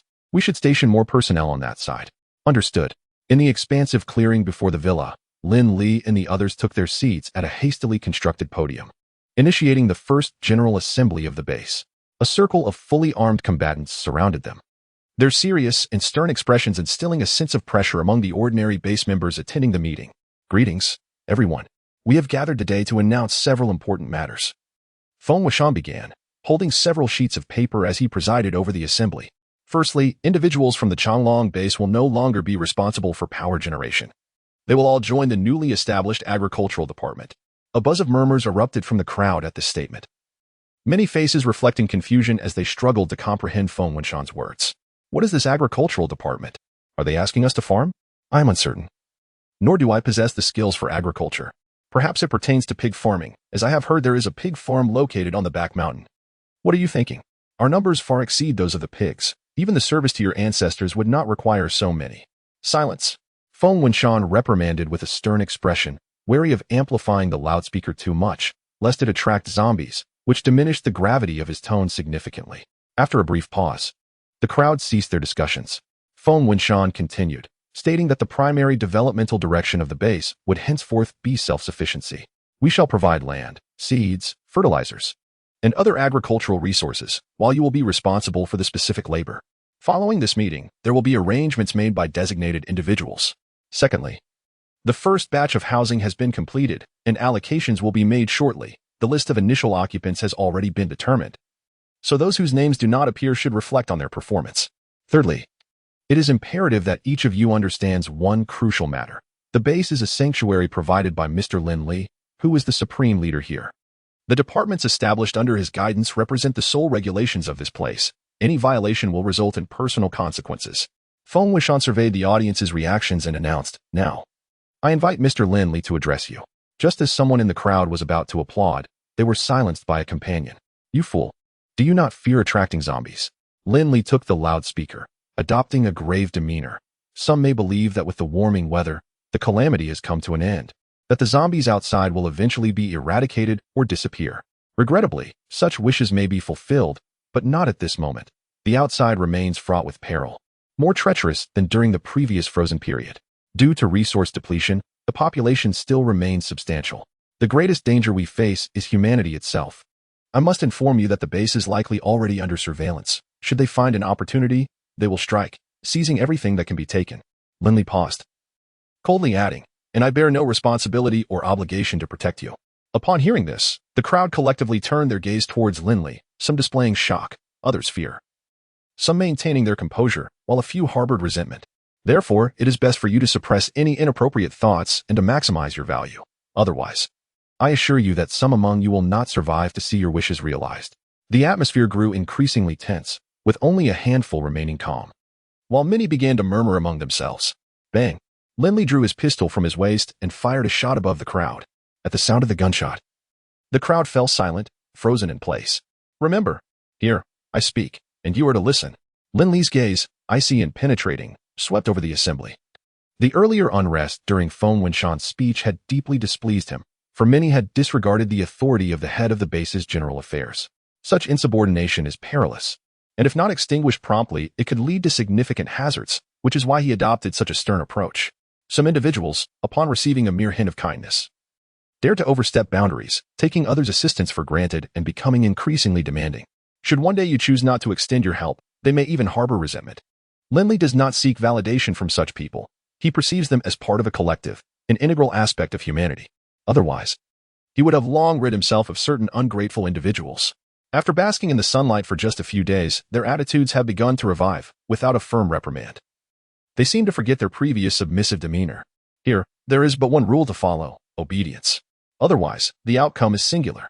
Upon concluding his remarks, Lin Li set down the megaphone and turned to leave. The others immediately rose, following suit. Feng Wuxian was among them. After descending the steps, he addressed the nearby guard, instructing, "Let them disperse." His failure to even announce the adjournment of the meeting conveyed a certain attitude, ensuring Lin Li's satisfaction, for otherwise, none would enjoy favorable outcomes. Chapter 102, The Alliance of Survivors. Brother Feng, please expedite the screening process with Qiyu. All 300 individuals arriving from Changlong that meet the criteria should be integrated into our armed forces. Upon returning to the villa, Lin Li instructed, "These individuals will first be equipped with weapons crafted by the machinery factory, and each will receive a narrow-bladed long knife. In future confrontations with zombies, this will serve as their primary armament." He felt compelled to prepare for unforeseen circumstances. No one knew the state of the world beyond a 10-kilometer radius of the base. The best-case scenario would involve sporadic survivors alongside zombies, while the worst-case scenario could entail a substantial horde of zombies accompanied by a formidable human faction. It was essential to prepare for the most adverse situation, especially considering that once the base's resources became plentiful and agricultural yields increased, the discovery by other factions would undoubtedly lead to conflict. Moreover, Lin Li concurred with Ning Xiaoshan regarding Wang Kai. Even if the opposing faction lacked the strength to seize the base a month prior, the future remained uncertain. "Brotherly, do you think there are more living people or zombies outside now?" Lu Ming inquired suddenly. Lin Li was taken aback. He had never contemplated this question. Anchi responded without hesitation, "There are definitely more zombies. The zombie virus is contagious, and with over 2 months having passed, it must have spread extensively." "I'm not so sure," Qiyu interjected calmly. "Consider this. While the zombie virus is indeed infectious, humans can also eliminate zombies. Additionally, after 2 years, the number of living individuals has dwindled significantly.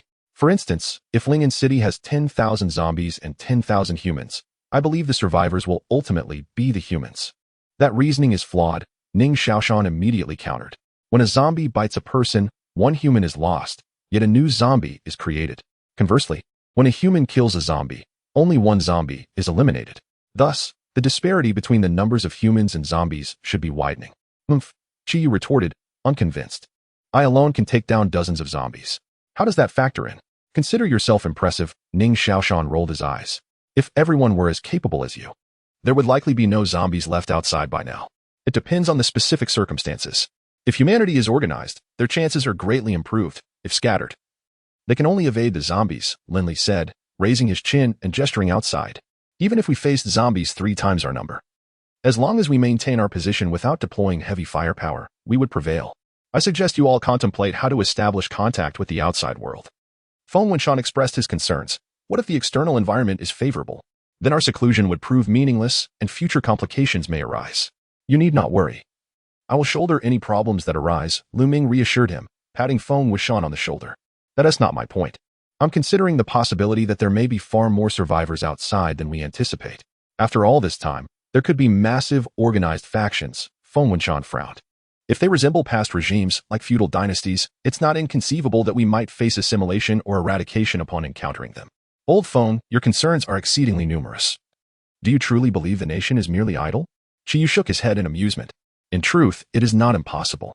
Quietly, Jing and Lu Ming spoke almost in unison. Just as Chiyu was about to retort, the intercom on the table suddenly crackled to life. Report. There are 2 unidentified SUVs at the entrance, and a group of people has disembarked.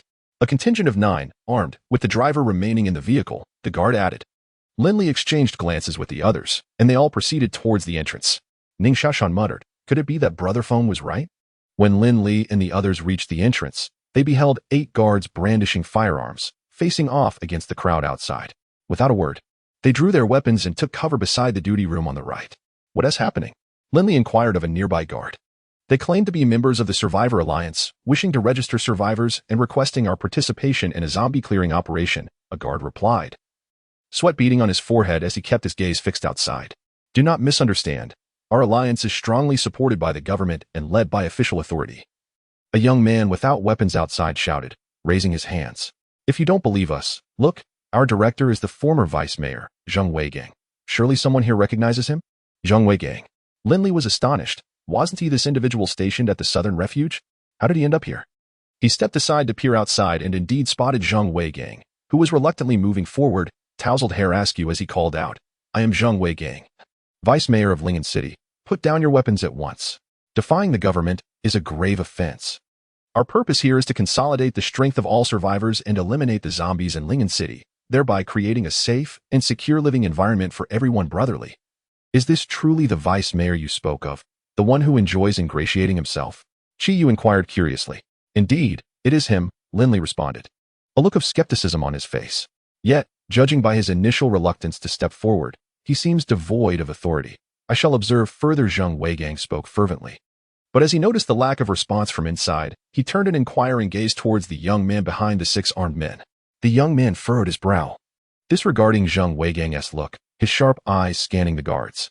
Something feels off. Lu Ming, investigate the situation. The individual nearest to the vehicle appears to be the leader. Lin Li decided to keep his presence concealed from Zheng Weigang for now. Understood. Lu Ming approached the entrance casually, not even raising his weapon, confident that Chiyu, the 3 behind him, and Feng Wenshan could neutralize the adversaries before they could fire. Who is in charge? Step forward to speak, Zheng Weigang, prompted by the young man's gesture, spoke again. I am Ling, silence. Lu Ming interrupted impatiently, waving his hand. Let that person behind come forward to speak. Do you truly think I can be easily deceived? Upon hearing these words, a flicker of surprise crossed the young man's eyes. He promptly stepped forward with purpose, positioning himself beside the initial speaker and proclaimed, Greetings, I am Fan Shihai, the Vice President of the Survivor Alliance, primarily tasked with locating survivors. And what of it? Lu Ming retorted nonchalantly. Fan Shihai regarded Lu Ming intently, then replied calmly, Naturally, it is to consolidate our efforts, eradicate the undead, and cultivate an environment conducive to survival. Is that all? Chapter 103. My name is Chiyu. Is that all there is? Lu Ming scoffed. Can't you see that we have a secure living environment here? We have high walls and weapons. True, but if an overwhelming number of zombies were to appear, could you truly defend yourselves? Chiyu countered. Moreover, you must also require food and medicine. Even if you manage to hold on, wouldn't you long for the days of shopping, traveling, and making friends? Fan Shihai spoke earnestly. Our society is facing unprecedented challenges. Only by uniting our strengths can we overcome the calamity before us. At this point, he shifted his tone, his expression turning grave. With such formidable weaponry at your disposal, should you choose not to participate in eradicating the zombies, you would be betraying all of humanity. Once the threat is neutralized, punishment will follow. His words were both logical and forceful, skillfully manipulating the sentiments of those present. Unfortunately for him, he was addressing Lu Ming, a special forces soldier who maintained clarity even amidst chaos. You make a valid point, Lu Ming replied. We have already cleared the nearby zombies, but our ammunition is nearly depleted, leaving us with good intentions yet little capability. He spread his hands in regret. Upon hearing this, Fan Shihai's eyes brightened with hope. This is easily resolved. After joining the alliance, I can provide you with ample ammunition. So, you have sufficient weapons? Lu Ming inquired. Certainly. Our alliance possesses its own factories, power plants, and arms manufacturing facilities, along with a plethora of skilled technicians. We can undoubtedly meet your needs, Fan Shihai asserted confidently. Given that, we need not be a burden to you. We shall refrain from joining, Lu Ming said, waving his hand dismissively and turning to leave. Wait, Fan Shihai called out. Our alliance already boasts tens of thousands of members, and soon, the entirety of Lingen City will be under our leadership. Should you choose not to join, you will face consequences in the future. Lu Ming halted, turning back with a smile. Do you think I'm foolish? After 2 years, how could there still be tens of thousands of you? Let me enlighten you. There are barely over 100 of us left in the old city. That is your ignorance, Fan Shihai retorted. There are 60,000 people in the 3 shelters of Lingen City. If you do not join us, prepare to be abandoned. Fan Shihai exhausted his persuasive tactics, resorting to threats. Have you considered the fate of others? Do you truly wish to remain cooped up here, living like primitives? He directed his words towards Qiyu and the others behind Lu Ming. Brother, he does have a point, Qiyu remarked, feigning interest. Lu Ming, sensing the moment, adopted a troubled expression, pondering aloud. If we were to join you, would that mean we all have to relocate? Where is your base? Fan Shihai hesitated, torn between revealing the location of their base and missing a potential opportunity. Forget it. This is turning into something clandestine, Lu Ming scoffed, beginning to turn away. It is located at the Eastern City Sports Stadium, Fan Shihai ultimately divulged. He calculated that with just over 100 people at their base, the armed personnel would likely be contained, causing minimal disruption. In the stadium, Lu Ming feigned recollection, though he had no idea where Ling and Sports Arena was located. He decided to check it out in a few days and suggested that the others seek out different individuals for now. He pretended to recall the location. Fan Shihai pondered for a moment before nodding. Very well. Please report my name upon your arrival, or you shall not gain entry. What is your name? I shall register it. Qiyu, Lu Ming replied casually. A smirk emerged from Qiyu, who stood behind Lu Ming as he let out a couple of cold chuckles. Well then, welcome to join us. Please be cautious on your journey. However, I believe the risks are minimal. We have cleared the path of zombies twice already. Fan Shihai beamed, waved goodbye to Lu Ming, and stated, we still need to search for other survivors. Farewell. Understood, Lu Ming responded with a smile. Watching as Fan Shihai and his group departed on their bicycles. Why did you have to use my name? Just make up any name. Qiyu exclaimed as he embraced Lu Ming's neck and shook him playfully. Stop fooling around. We have serious matters to attend to. Lu Ming freed himself from Qiyu's grasp and turned to Lin Li with a smile, asking, what have you discovered? Lin Li replied gravely. First, they are not an official organization. This is evident from Zhang Weigong's timid demeanor. It is not respect for authority, but rather fear, as if their lives could be determined by the whims of others. Second, their presence here is not coincidental.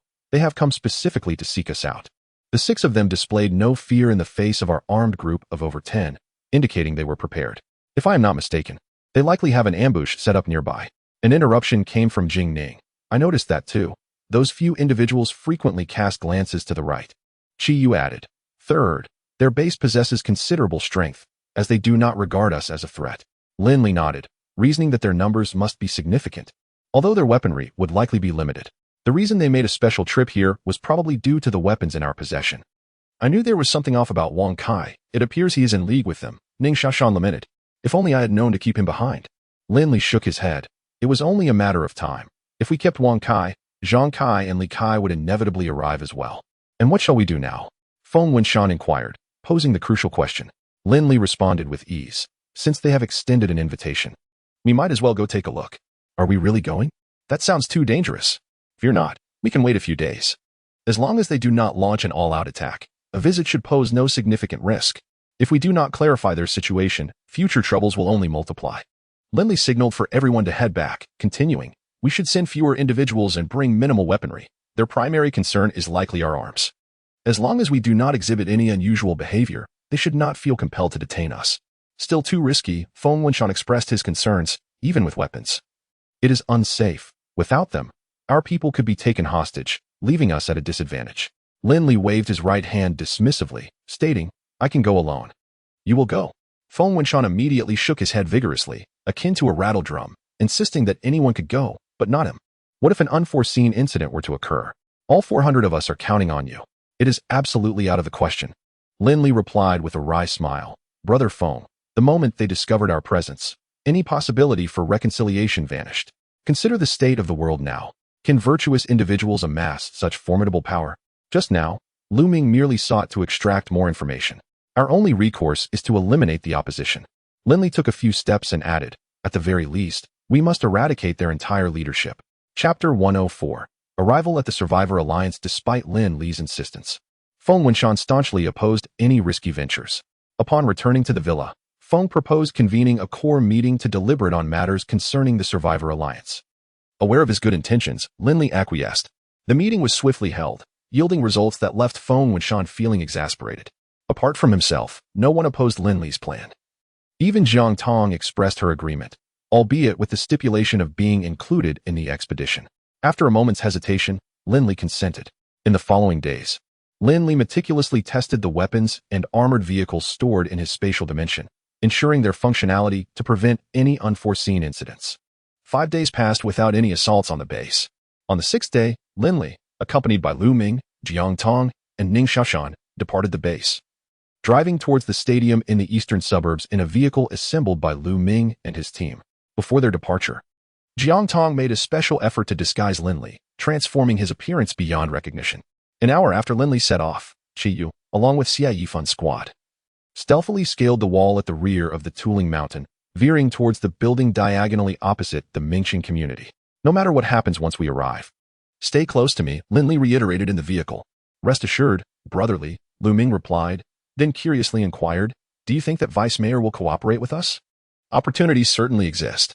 Zhang Weigang, once a figure of considerable influence, now finds his life precariously in the hands of others, so he must be eager to extricate himself," Lin Li asserted, confident in his assessment of Zhang Weigang.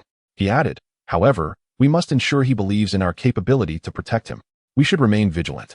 As we are on his turf, it is best not to reveal our true intentions." "Understood." The mountainous terrain surrounding Lingen City results in a concentrated urban area situated within a central basin. The eastern suburbs have been the focal point of new developments over the past decade, with the newly constructed municipal stadium located between the city center and the eastern suburbs. After navigating a trash-laden road for about an hour, the group arrived at the stadium's entrance. The access road was obstructed by a towering wall, featuring a silver-gray iron gate over 2 meters high, upon which the words Survivor Alliance were neatly painted. The high walls on either side of the gate extended approximately 50 meters, creating a 3-lane thoroughfare for one-way access. Quite an impressive setup, Ning Xiaoshan remarked as he alighted from the vehicle, surveying the surroundings. "The residential area must be located beyond that community," Jiang Tong observed, glancing at the entrance of the distant community where 4 armed guards vigilantly watched their group. "Who are you?" At that moment, 2 guards stepped forward from outside the iron gate, raising their weapons alongside their 4 companions, demanding an answer. "I am here to see Fan Shihai. Are you guiding us? Or shall we await his arrival?"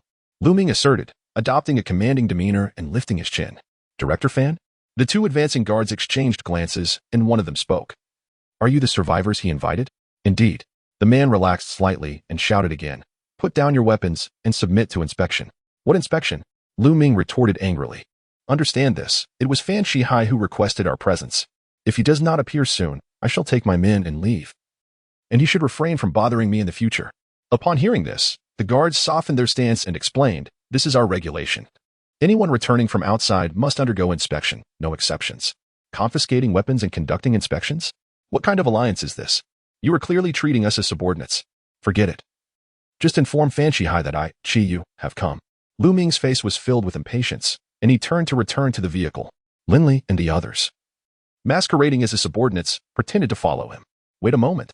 The guard, upon hearing the name Qi Yu, quickly called out to Lu Ming, looking troubled. This rule was set by the president himself. Even Director Fan must abide by it. Please wait here for a moment while I contact Director Fan. Captain, if they want to leave, let them go. There are only 4 of them. Don't you find this troublesome? Another guard remarked. Puzzled as his companion took out a walkie-talkie to contact the base. You know nothing. Director Fan instructed that if Chiyu arrives, he must be allowed into the base before we notify him. Is he someone of importance? Don't ask what you shouldn't. The guard shot him a glare and stepped inside the iron gate to report the situation. Brotherly, what is going on? Ning Sheshan inquired, puzzled. It's been nearly half an hour. Why hasn't Fan Shihai arrived yet? He is probably preparing to host us, Lin Li replied calmly. There is another possibility. They might want to launch a surprise attack on the tailing mountain base while we're leaving. Let them try, if they fire first. We'll have justification to retaliate. Ning Shashan expressed his indifference. The likelihood of that is slim. Just as Lin Li finished speaking, the silvery iron gate swung open, revealing Fan Shihai, impeccably dressed in a black suit, striding forth with enthusiasm. From a distance, he waved and called out, Brother Chiyu. I've been eagerly awaiting your arrival. Lu Ming's displeasure was unmistakable as he forced a smile and greeted Fan Shihai.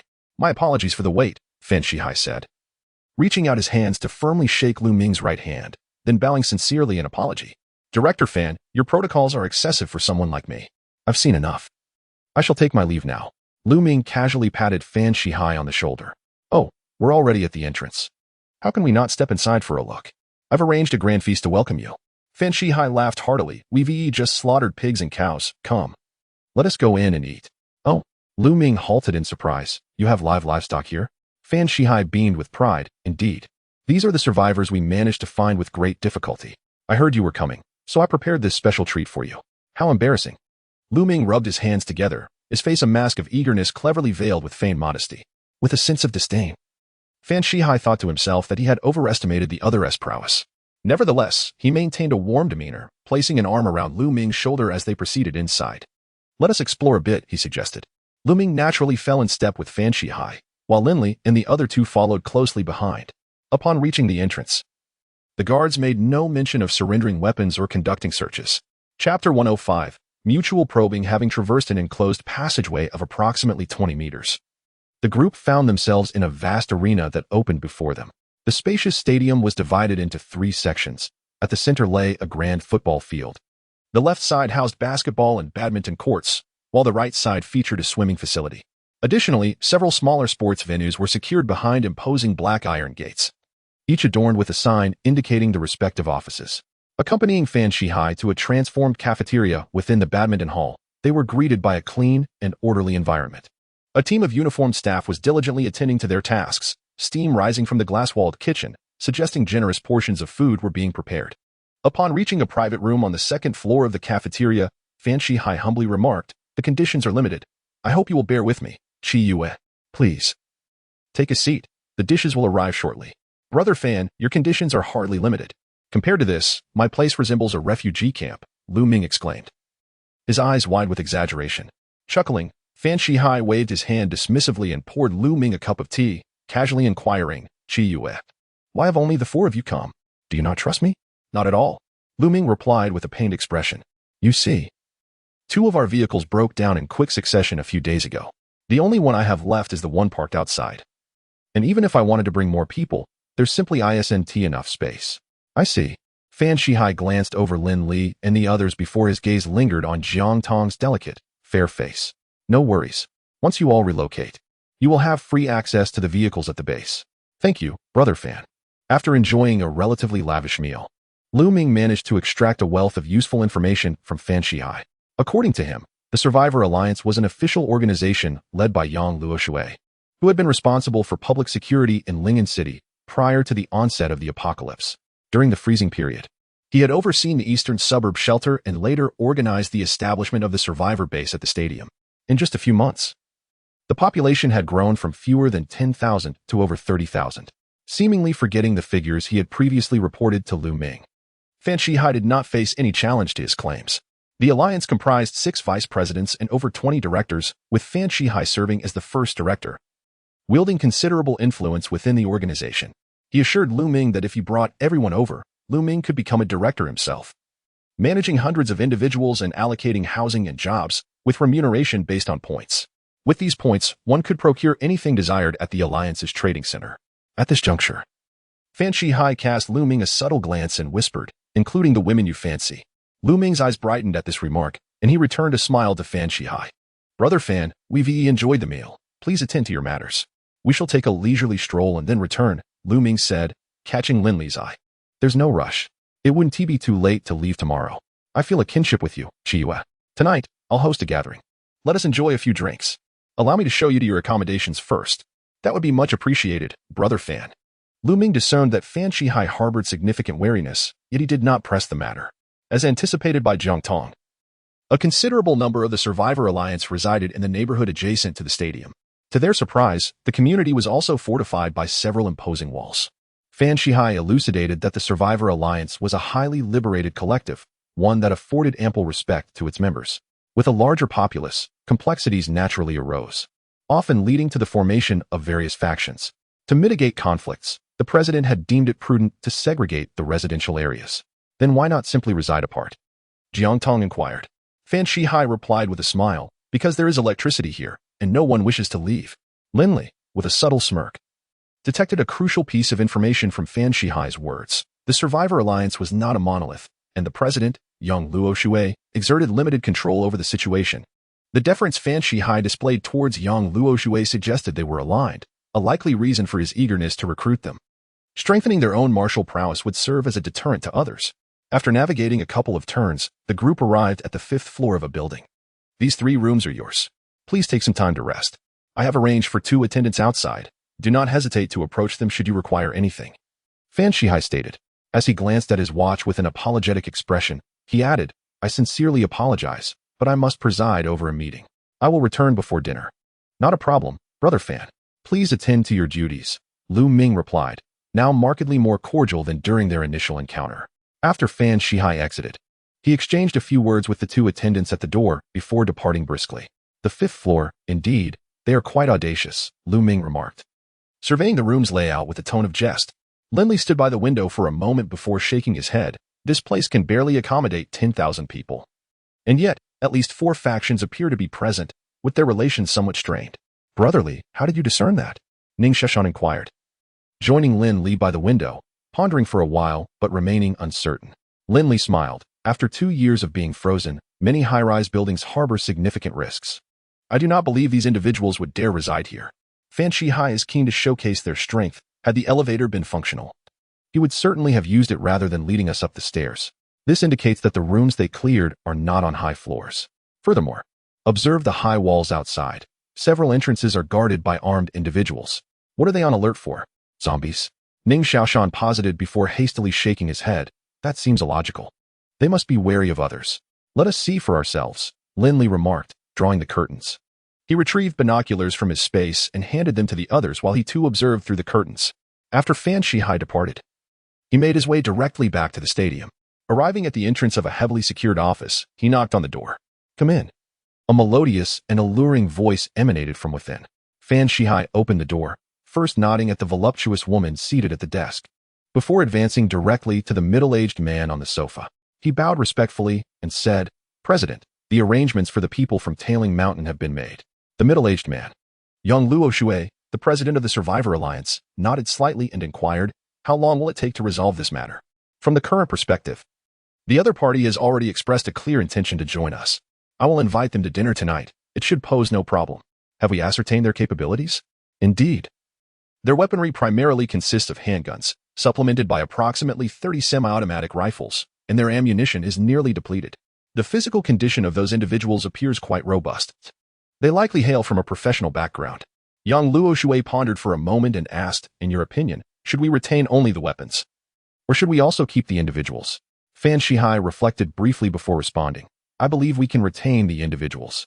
The leader, named Chiyu, seems rather narrow-minded and appears to have a keen interest in women, which should make him easy to control. Young Luo Shui scoffed. We have plenty of women at our disposal. Granting them a few poses no significant risk. Once their people arrive, we will seize the opportunity to dismantle his group.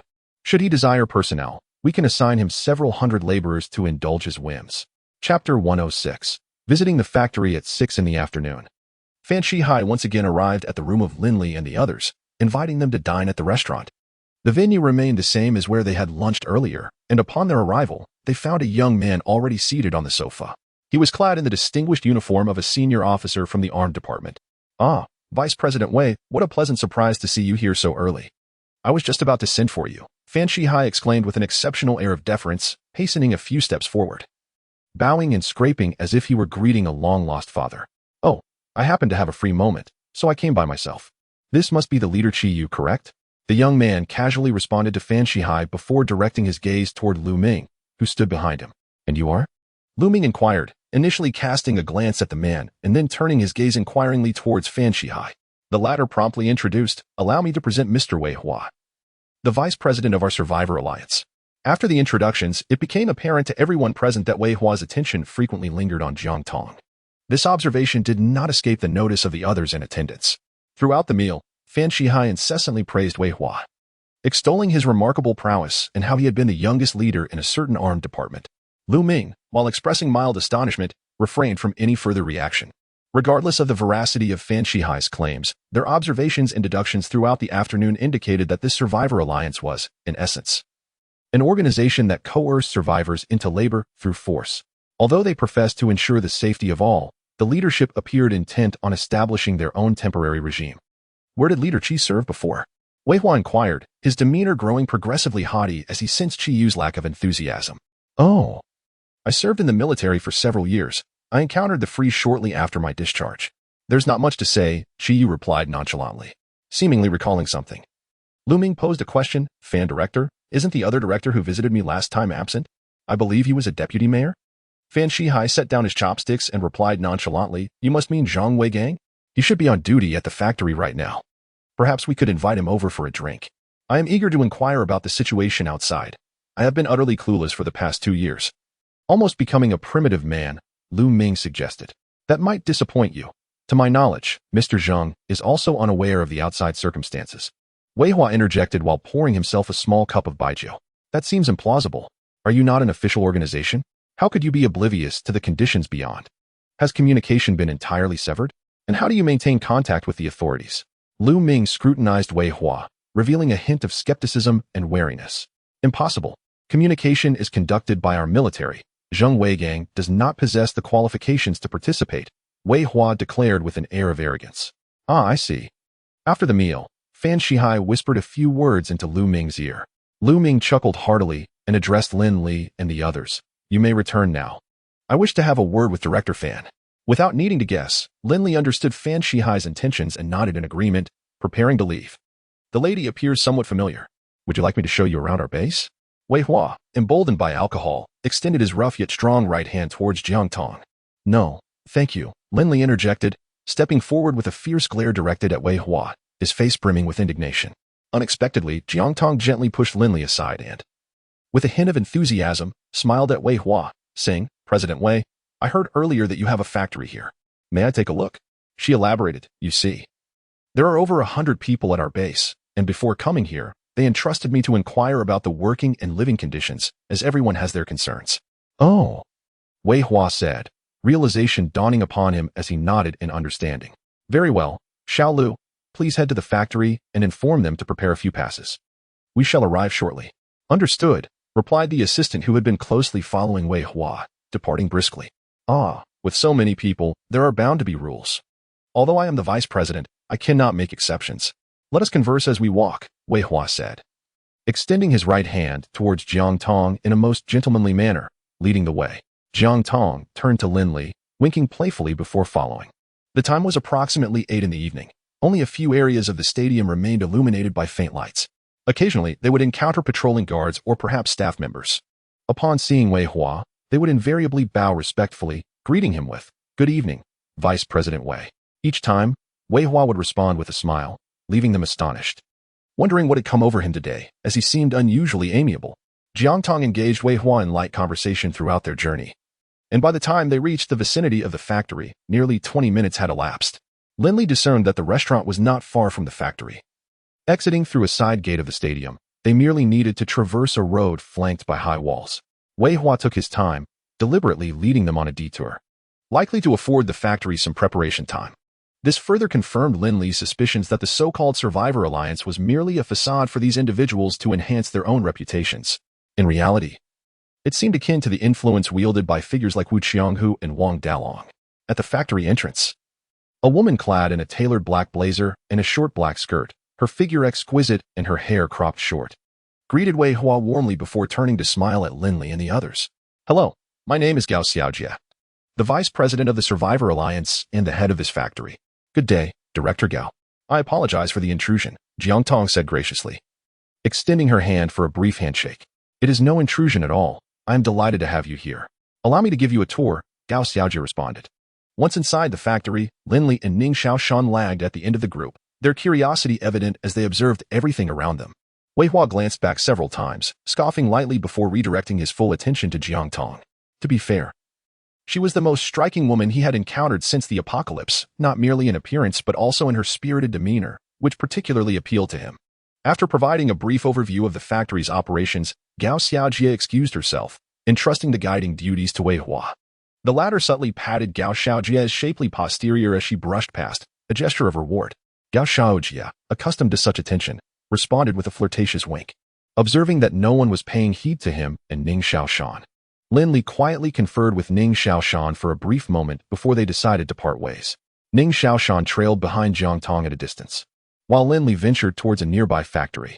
The industrial complex appeared to consist of 3 buildings, each accompanied by a storage facility.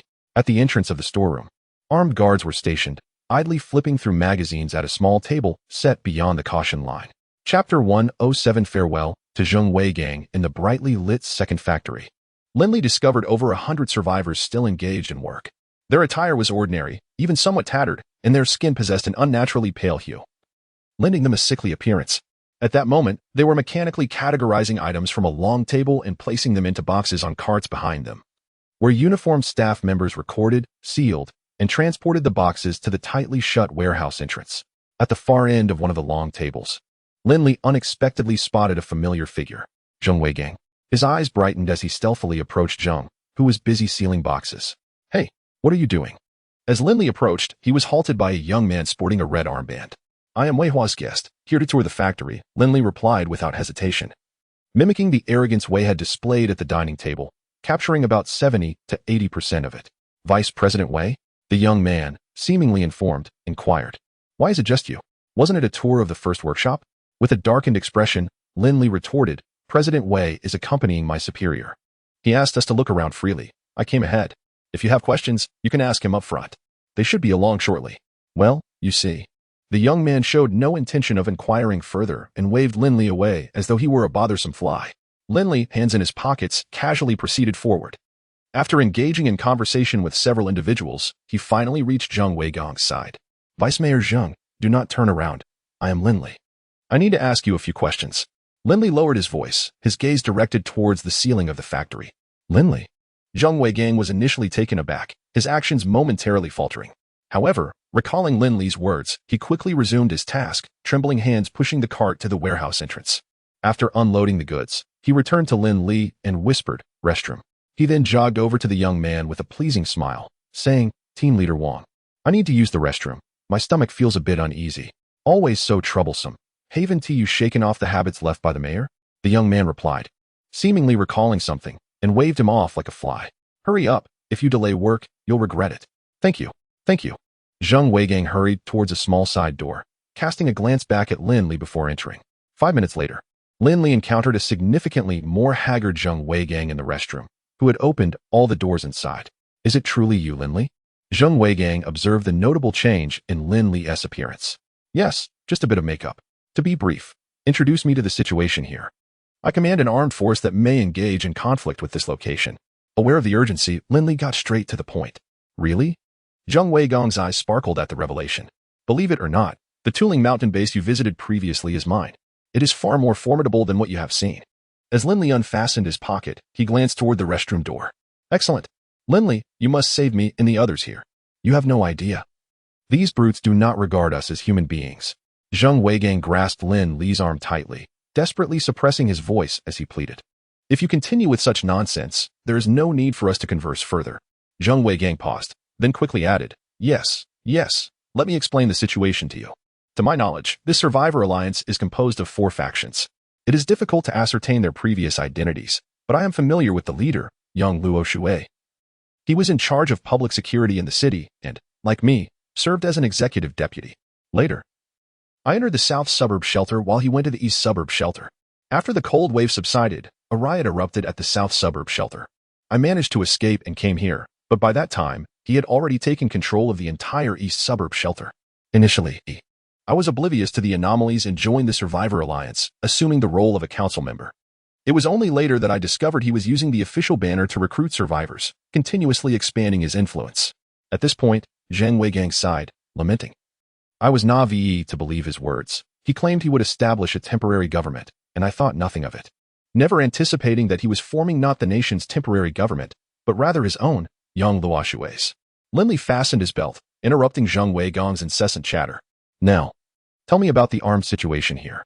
Zhang Weigang contemplated for a moment and replied, as far as I know, Yang Luoshui commands approximately 300 armed forces. Most of the weapons were acquired by his subordinate, Wei Hua, who happens to be Yang Luoshui's brother-in-law. Wei Hua previously seemed to have worked in the armed department. Now, his elite team consists of about 30 former subordinates, while the rest are recruits they have brought in subsequently. Lin Li interrupted Zhang Weigang again, inquiring, what about the strength of the other three factions? I am not very familiar with the other three groups. I only know that the leader of the faction from Jianbei is named Zhao Jiangwo, a veteran like yourself. He treats his subordinates well and, apart from leading them to clear zombies and gather supplies, he rarely leaves the vicinity of the Lingzhong Huafu community. They total over 300, possess few weapons. But their ferocity is notable. They do not see eye to eye with Yang Luoshui, and their relationship is quite tense. As for the other two factions, one is composed of engineers, who have limited firearms but possess explosives, while the other consists of former police officers. They are the largest group, numbering around 700 to 800, yet they are the least armed and are likely to be swiftly assimilated by Yang Luoshui. Lin Li furrowed his brow and asked, how many people are there in total? Approximately 8,000, the vast majority of whom are ordinary individuals who were deceived into coming here. Those who resisted have been dealt with, leaving the remainder to toil as laborers. The young women suffer the most. Who is that? Did someone fall into the latrine? Just as Lin Li was about to speak, the young man's voice echoed from the entrance. He had no choice but to hastily say, I reside in the adjacent building, on the 5th floor of building number 3. I will find an opportunity to come over tonight. With that, he delivered a kick to Zhang Weigang's abdomen, cursing, you blind fool, how dare you tread on me? This scene unfolded just as a young man entered, momentarily taken aback before exclaiming, stop. This is not a place for your reckless behavior. Leave at once. Lin Li snorted softly, turning to depart. Upon exiting, he spotted Ning Shushan waving at him. Let's go. Meanwhile, in the restroom, Zhang Weigang rubbed his stomach, rising to follow the young man with a pained expression, though his mind was preoccupied with plans to find Lin Li that evening. After the tour concluded, upon arriving at the first factory, Lin Li observed Jiang Tong standing at the entrance, engaged in lively conversation with Wei Hua. Chapter 108. The Midnight Visitor upon returning to the Lingzhong Huafu community. It was approximately an hour later that a tipsy Lu Ming was unsteadily escorted back by Fan Shihai. Brother Fan, don't go yet. Let us have another drink. With a heavy sigh, Fan Shihai helped him to bed and, panting heavily, remarked with a weary expression, I never expected that old Chi's drinking capacity was so poor. He slipped under the table halfway through. Feeling apologetic, Lin Li replied, I'm sorry, Director Fan. Our boss has had a drink in quite some time and is a bit unaccustomed to it. Oh, that explains it. No worries. There will be plenty of opportunities in the future, Fan Shihai said, before taking his leave with two subordinates. As they departed, he turned to Lin Li and added, you can leave at any time tomorrow. I've already made the arrangements. After closing the door, Lin Li pulled Lu Ming up from the bed and chuckled, all right. No need to pretend anymore. Lu Ming sprang up, displaying no signs of intoxication, and with a hint of disdain remarked, with that pitiful excuse for a drink. How dare he claim it's a treasure? If he knew what we usually indulge in, he'd be too ashamed to show his face. Lin Li retrieved a can of chilled beer from his space and tossed it to Lu Ming, then threw one each to Jiang Tong and Ning Shaoshan. Before opening one for himself and inquiring, what have you discovered? After taking a couple of swigs, Lu Ming wiped his mouth and replied, indeed. I've uncovered quite a bit. Fan Shihai and his associates are nothing short of beasts. They are nearly identical to Duan Cheng from the Changlong base, if not worse. He then leaped off the bed and extended 5 fingers. I've learned that there are at least 500 people imprisoned here, aside from a few technical experts. At least 400 are young women and girls. They are confined in buildings 15 and 16, forced to work in factories by day and suffer abuse by night. Many are still mere children. Lu Ming's eyes were bloodshot as he drained his beer, crushing the can in his fist with anger. Just now, Fan Shihai brought in a girl to keep him company, the youngest not even in her teens. I managed to gather some information. They were all lured here under the guise of a survivor-s alliance. Once inside, they were separated and imprisoned. Those who dared to resist were executed on the spot. Except for the beautiful ones, who were taken elsewhere to be tortured until they either capitulated or succumbed to their suffering. Brutes. Ning Xiaoshan slammed his palm onto the table with such force that the glass shattered into countless shards. Calm down, Lin Li admonished softly. Let us not forget we are still on their territory. Brotherly, what should we do? I'll follow your lead, Lu Ming said. His face etched with frost as he discarded the crushed can. Let us wait for Zhang Weigang to arrive. In the meantime, I'll share what I've learned. Around 11:40 in the evening, a faint sound came from the door. Lin Li quickly approached and whispered, Who is it?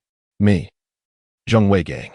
After listening intently for a moment, Lin Li opened the door to find Zhang Weigang slipping in with an anxious expression.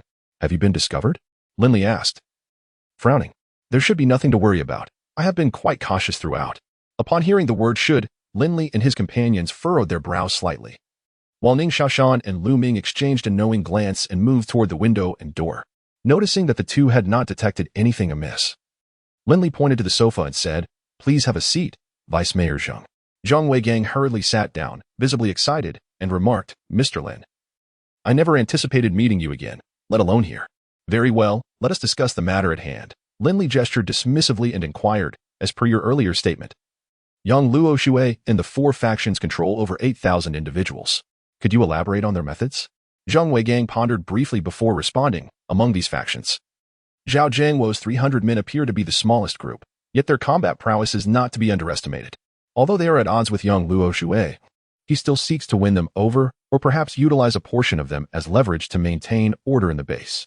The workers from Lu Zixin's construction team are of a similar ilk to Yang Luo Shui. They are ruthless and devoid of humanity, effectively controlling the inhabitants of the base. They often resort to violence against the men, while the women suffer even worse fates, with those possessing even a modicum of beauty subjected to the cruelty of those brutes. At this point, Zhang Weigang offered a self-deprecating smile, saying, I do not consider myself a virtuous man, but if I feel compelled to eliminate them, one can only imagine the extent of their depravity. Lin Li curled the corners of his mouth into a slight smile. So, are you suggesting we could collaborate with Zhao Jiangwo? Precisely. Zhang Weigang nodded emphatically. Then there is Li Nanfeng. His current situation is likely the most dire. With all his men relegated to the factories while he is confined to a single building, it is rumored that he has not stepped outside for several days. I suspect Yang Luo Shui intends to wear them down.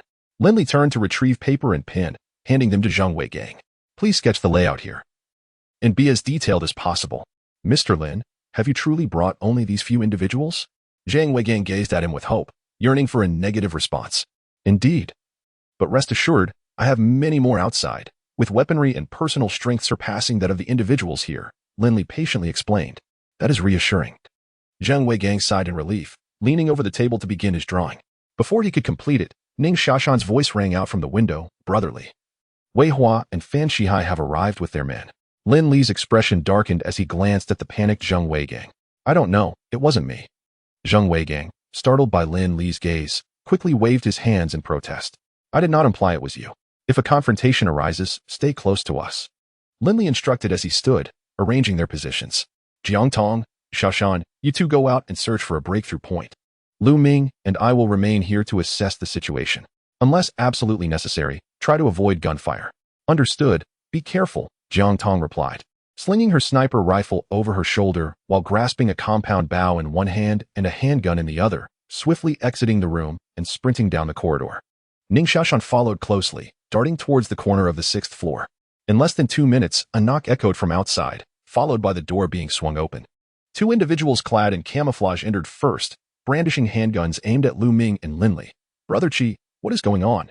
Standing beside Wei Hua, Fan Shihai pointed at the pale-faced Zhang Weigang and inquired about their conversation.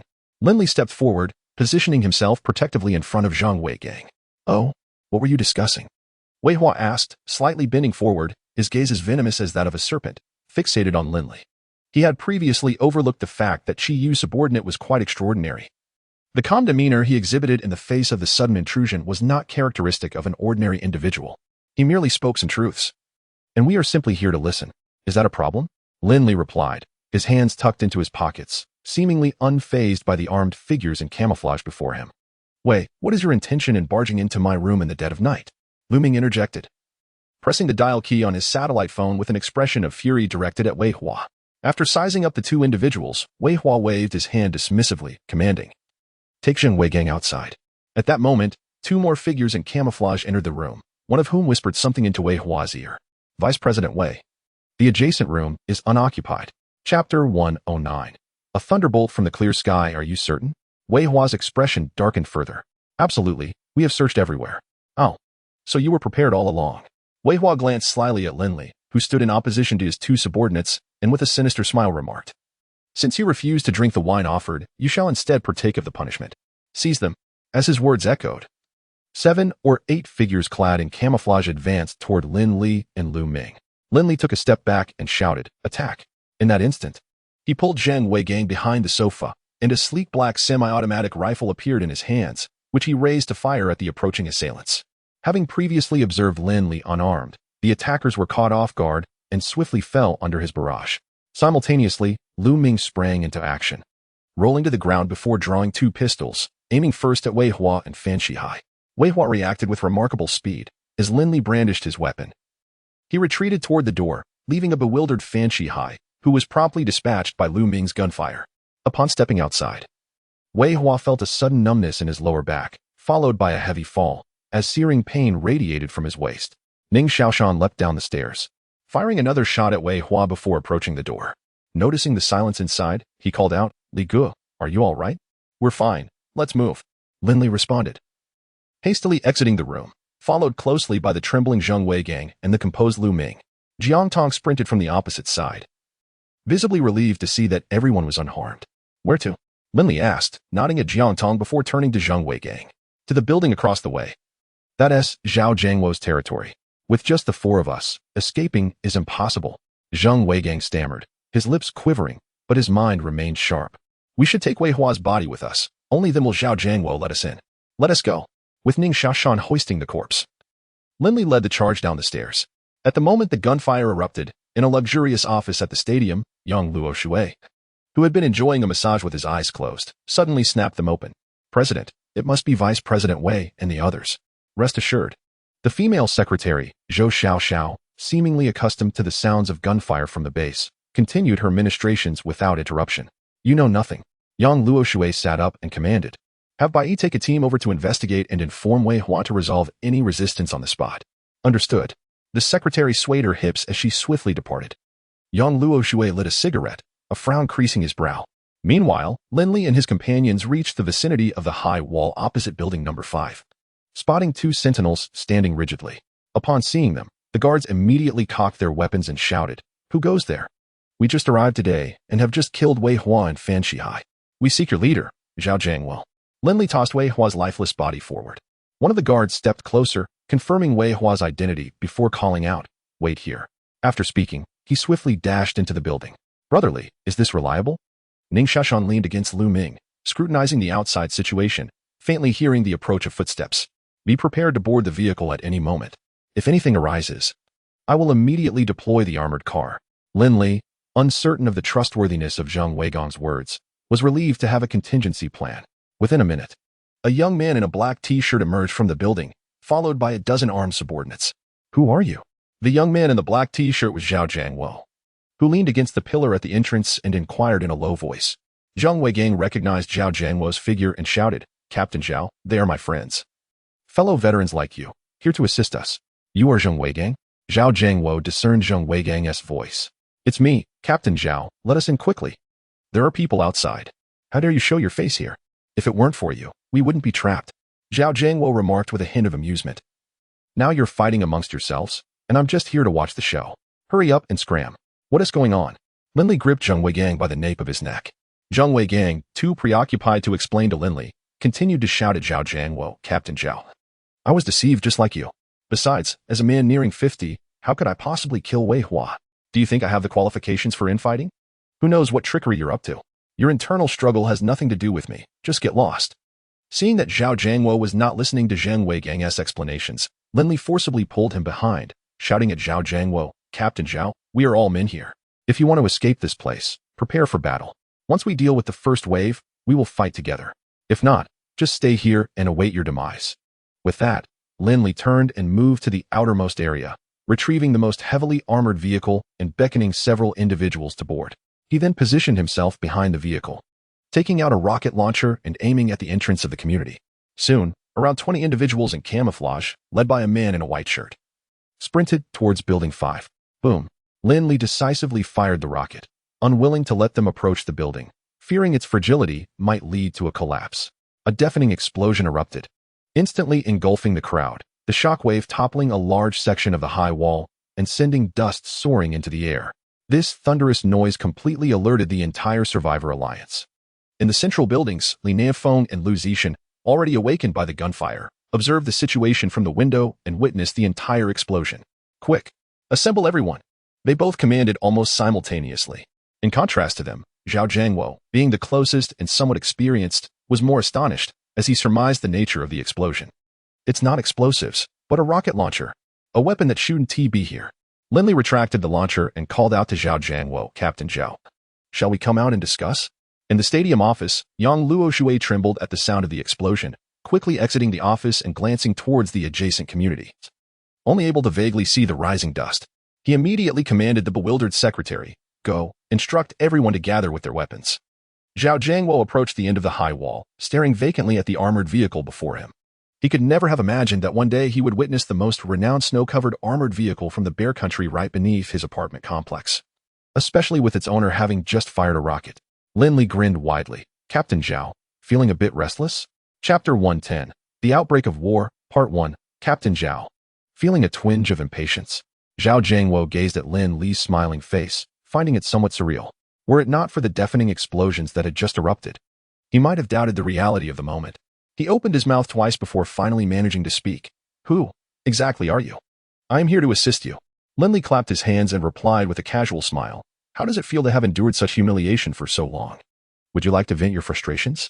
What is your objective?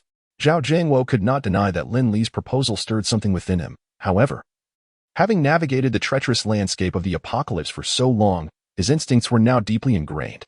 He feared falling into another abyss after having just crawled out of one. Self-preservation. Lin Li spoke earnestly. That individual named Yang Luoshui intends to target my base, so I deemed it necessary to strike first. Zhao Jiangwo scanned the armored vehicle for a considerable time, then glanced at the sniper rifle in Jiang Tong's hands beside him. He nodded solemnly. I will trust you this once. He then shouted to those behind him, inform everyone to assemble and prepare for battle. Understood. A crisp response echoed back. And soon the building reverberated with the hurried footsteps of his team. A glimmer of admiration flickered in Lin Li's eyes. Zhao Jiangwo's ability to command in such an environment was indeed commendable. He extended his hand and said, You are more familiar with this place than I am. We will follow your lead on the next steps. Upon hearing this, the serious expression on Zhao Jiangwo's face softened slightly, revealing a hint of a smile. Very well. Let me brief you on the situation. There are approximately 500 armed personnel here, aside from Yang Luoshui's 300. We must also be wary of Lu Zixin's 200. The latter poses a greater threat, comprising some truly unhinged individuals. At this point, Zhao Jiangwo inquired, What was your initial plan, and how many of you are there? We encountered unexpected circumstances and have no plan. It is only the 4 of us here, well armed, with 2 rocket grenades remaining. Lin Li selectively outlined their situation. Zhao Jiangwo chuckled ruefully. I somewhat regret agreeing to this now. There is still time to reconsider. Lin Li patted him on the shoulder.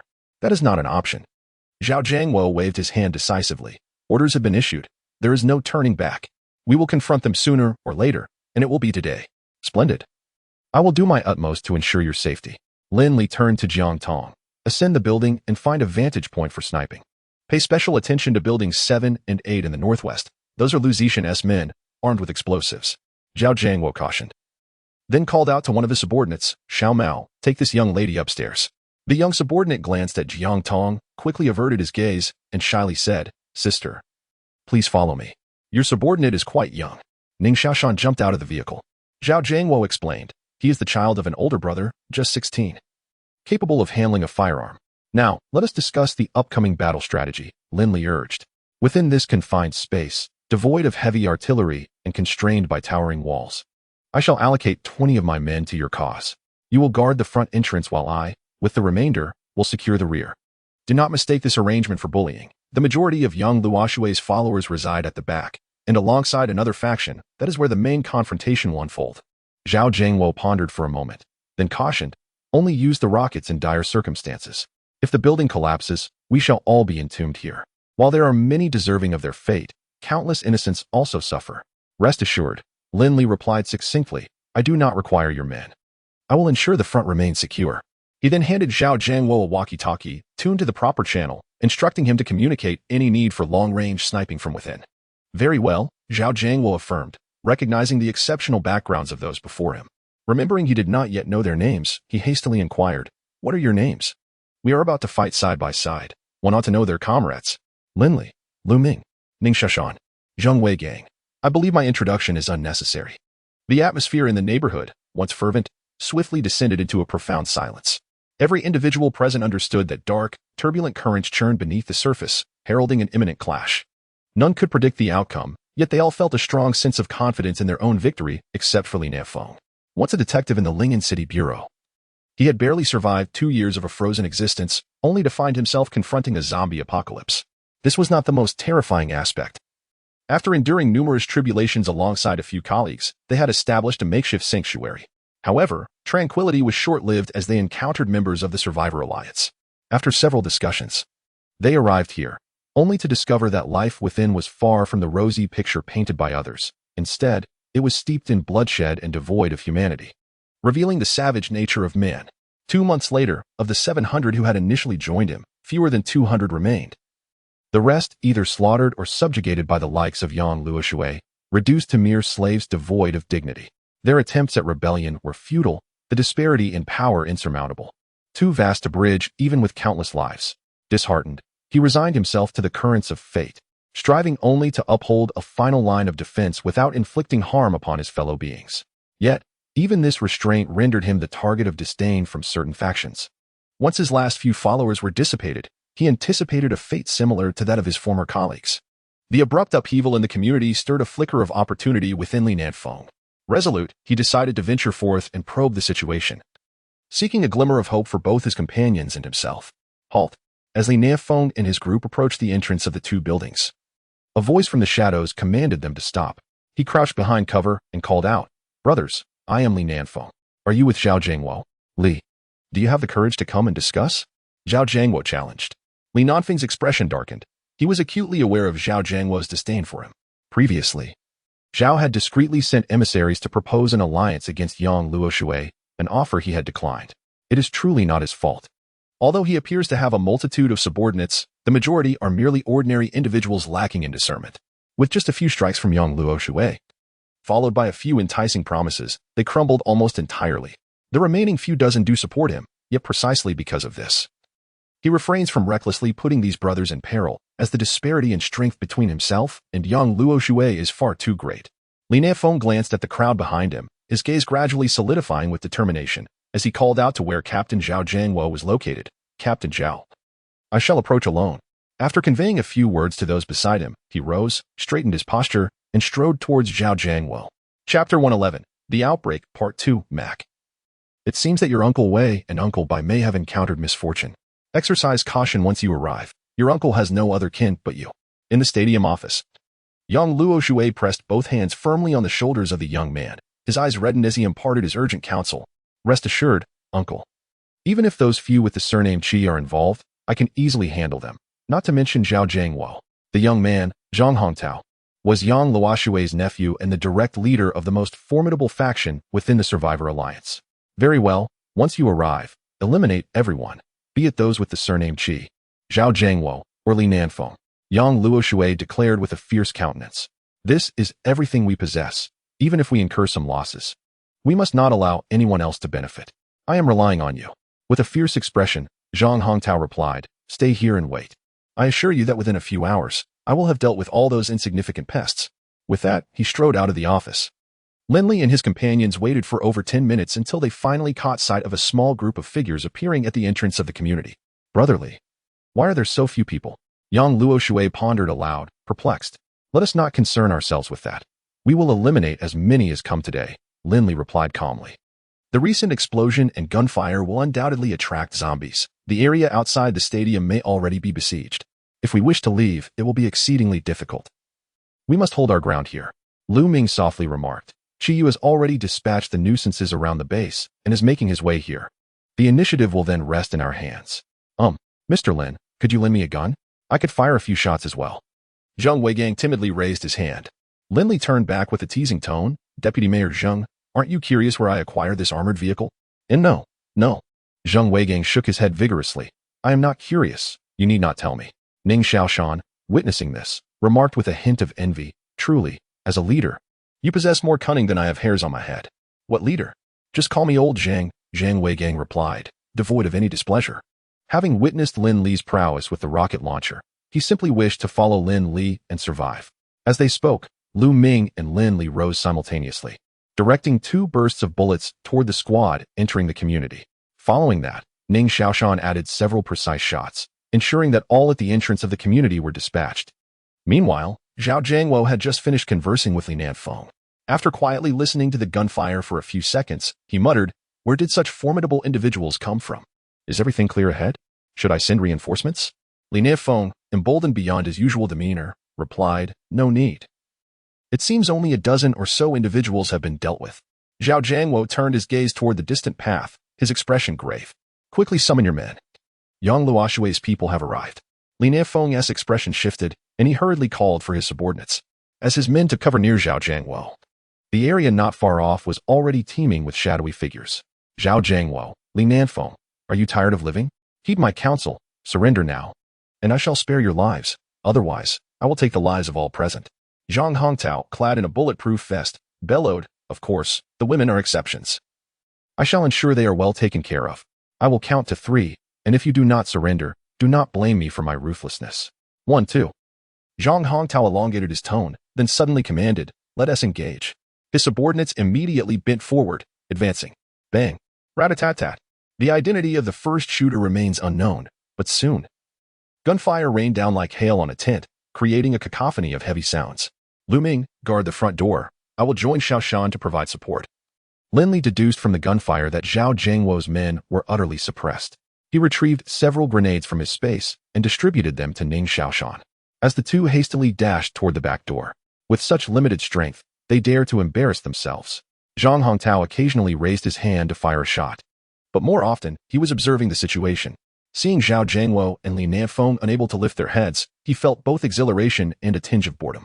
Just then, 2 figures emerged unexpectedly from the side of the building facing Zhang Hongtao, unleashing a barrage of gunfire in his direction. Zhang Hongtao instinctively dodged, yet was a moment too late as a bullet struck his right shoulder blade. The excruciating pain shattered his previously lofty sense of superiority. "Quick, shoot for me." Displaying remarkable grit, Zhang Hongtao gritted his teeth, crawled behind cover, switched to his left hand to wield his firearm, and fired several rounds at the spot where the 2 had appeared. "Boss, be careful. There are several individuals creeping up from behind the high wall on your right." Seemingly armed with makeshift explosives, Lin Li warned as he and Ning Xiaoshan finished reloading their magazines. "Lin, the adversaries are Lu Zixin's men. That scoundrel is undoubtedly looking to capitalize on the chaos." Just as Jiang Tong relayed this information, Zhao Jiangwo's voice rang out. Bang! Finally, Jiang Tong found an opportunity from above and eliminated one of the sneaky foes. After observing for a moment, she lamented, "There are still 4 remaining. They are exceedingly cautious, leaving no openings for sniping. Lin, we cannot allow them to approach. Those men are lunatics and may very well blow up the building." Zhao Jiangwo urged anxiously. Lin Li inquired, "How far are they?" "Approximately 30 meters behind the wall on your right," Jiang Tong replied. 20 meters, inform me." Lin Li retrieved 2 grenades. Muttering to himself, instead of using their guns, they choose this. Let them first experience the flavor of grenades. As they neared the 20-meter mark, 5, 4, 3. As Jiang Tong counted to 3, Lin Li flicked the safety pin off the grenade, waited a brief moment, then hurled it over the wall. Boom! An explosive roar echoed, followed by 3 more thunderous detonations. The ground trembled violently. "Jiang Tong, get down." Lin Li realized that the bombs held by those individuals had been triggered by the shockwave, resulting in an even more potent secondary explosion. As he watched the building ahead begin to sway, a sense of dread gripped his heart. "Captain Zhao, instruct your men to unleash their firepower and retreat to the open ground. Lu Ming, withdraw to the clearing. Move swiftly." Witnessing the neighboring building where Zhao Jiangwo and others were situated tremble violently, Lin Li's eyes widened with fury as he shouted repeatedly. With that, He swiftly produced several grenades and hurled them towards the crowd concealed behind the artificial hill in the central lawn of the community. As the attacking force, Yang Luoshui's men were already at a disadvantage due to the terrain, yet with the imminent collapse of the building, their current position had ironically become the safest. If they allowed the enemy to continue firing, even if they were not crushed, they would surely be shot down, leaving them with no escape. Together with Ning Shashan, he launched 7 or 8 grenades, finally suppressing the opposing fire. Damn it! Where did they acquire so many grenades? Yang Hongtao was astonished. Had he not reacted swiftly, he would have been reduced to mere shreds of flesh by now. Tao Gu, the building across is about to collapse. We must retreat, one of his subordinates shouted, trembling with fear. If the surrounding buildings fall as well, we will be buried. Withdraw. Yang Hongtao glanced at the tilting residential structure and then at the towering buildings behind him, a chill running down his spine. He uttered a single word and was the first to flee. Chapter 112. The zombie shoes have escaped. With the agility of a cheetah, Lin Li swiftly leapt to the armored vehicle, securing it within his spatial zone before seizing Jiang Tong, who had just descended the stairs, and sprinting towards the verdant grove in the center of the community. Bang, bang, bang, as he reached the grassy expanse and reunited with the others. A series of explosions erupted from the rear, followed by a cacophony of gunfire. Brothers, give it your all. Amidst the chaos, a sinister voice rang out, strikingly clear. Damn it, Lu Zixin truly intends to annihilate us all. Zhao Jiangwo cursed vehemently, his eyes bloodshot with fury. Lin Li furrowed his brow, taken aback by the reckless presence of several hundred assailants. After a quick survey of the surroundings, he decisively declared, quickly, let's head to the stadium through the front entrance. However, Zhao Jiangwo hesitated, contemplating the presence of Yang Luoshui's men on that side, yet he swallowed his words. Ultimately, charging forward was preferable to remaining here. Brothers, let us move to the front, he shouted, following Lin Li and the 5 others as they surged ahead. Zhang Hongtao and his group had barely retreated a few steps when they encountered Lu Zixin's men. Given their close ties, he initially assumed Lu Zixin was there to assist, and called out, we need to pull back. The building is about to collapse. To his shock, the response was a barrage of fierce gunfire. Lu Zixin remained silent, directly opening fire on his men. Fortunately, Zhang was clad in a bulletproof vest, allowing him to survive, but his subordinates were not as fortunate, suffering heavy casualties in that initial confrontation. Reluctantly, he retreated towards the front entrance, relieved that Zhao Jiangwo's group lacked Lu Zixin's madness. Otherwise, being caught in the middle would surely spell disaster. Quickly return to the stadium and regroup with our people. Zhang Hongtao felt fortunate for his foresight in bringing only 200 men, with nearly 100 remaining at the stadium. Otherwise, the losses would have been catastrophic. Tao. Brother Tao, what is that? One of his subordinates stuttered as they neared the front entrance. What the hell are you talking about? Zhang Hongtao was aflame with irritation, his focus solely on survival. It seems to be a vehicle. The pace of their procession faltered as someone voiced their uncertainty. No, it must be a tank. Move. Are we waiting to die? Zhang Hongtao barked, witnessing the halting figures ahead, his temper flaring. He pushed through the crowd to the front, and his eyes widened in shock. What in the world is that? Before he could scrutinize further, the colossal object wedged between 2 towering walls stirred. Or rather, part of it did. From the center of the contraption, a hybrid of a tank and a vehicle, an individual emerged, brandishing a weapon resembling a Gatling gun. Zhang Hongtao's hair stood on end, and he dove towards the corner of the wall. In that instant, a brilliant flash ignited atop the vehicle, followed by a deafening roar that resonated in their minds. Their bodies were propelled uncontrollably backward. As they crashed to the ground, a searing pain enveloped them, a savage force consuming their very lives. In an instant, the community was filled with countless cries, moans, pleas for mercy, and curses. Brother Shen, what on earth is that? Such ferocious firepower. Lu Zixin and the others, who had come chasing after, gazed from a distance, their hearts filled with trepidation. How would I know? Lu Zixin wiped the dust from his face, his eyes reflecting both fear and a glimmer of avarice. Brotherly, everyone has entered the stadium. But there are people blocking the way, Ning Xiaoshan reported while Lin Li was reloading his magazine. Lin Li continued his task, his voice stern. You needn't concern yourself with me. Go help out and inform Zhao Jiangwo that if he wishes to avoid being trapped here, he must charge out. Exercise caution. Do not rush in recklessly. If they decide to charge, provide cover, and if things get dire, retreat and regroup with me. I will blast open the wall, and we shall fight our way through the zombies. Understood. Ning Xiaoshan grinned, admiring Lin Li's calm demeanor, which always managed to instill reassurance, regardless of the circumstances. Once Ning Xiaoshan departed, Lin Li finished reloading but did not hasten to fire. Instead, he shouted to those across the way, as long as you do not charge over, I shall refrain from firing. You may take this opportunity to eliminate the remaining troubles. Upon hearing this, Lu Zixin's subordinates immediately inquired, Brother Shen, what should we do? First, eliminate Zhang Hongtao, leave no one behind. After a moment of hesitation, Lu Zixin ultimately set aside his greed for the formidable weaponry. Observing the renewed gunfire from the opposing side, Lin Li mused softly, I wonder if you will seize the opportunity for a finishing blow. An hour later, the gunfire from both the opposing side and the right ceased. The victors across were Lu Zixin and his men, while the stadium on the right undoubtedly belonged to Zhao Jiangwo and his group. Otherwise, Lu Ming and the others would have long since rejoined him. Ning Xiaoshan shouted over the radio, Brother Li, you can come over now. Yang Luoshui's men have been driven into the factory. As soon as he finished speaking, Lin Li's phone rang. It was a call from Qiyu. Upon connecting, Qiyu's first words were, Brother Li, what are you doing in there? The zombies outside can't get in and are hopping mad. Are there many? Indeed, at least 2,000 to 3,000. Some live far away and have even lost their shoes in the chaos. Lin Li, somewhat speechless, asked, how many of you have arrived? Is it safe for now?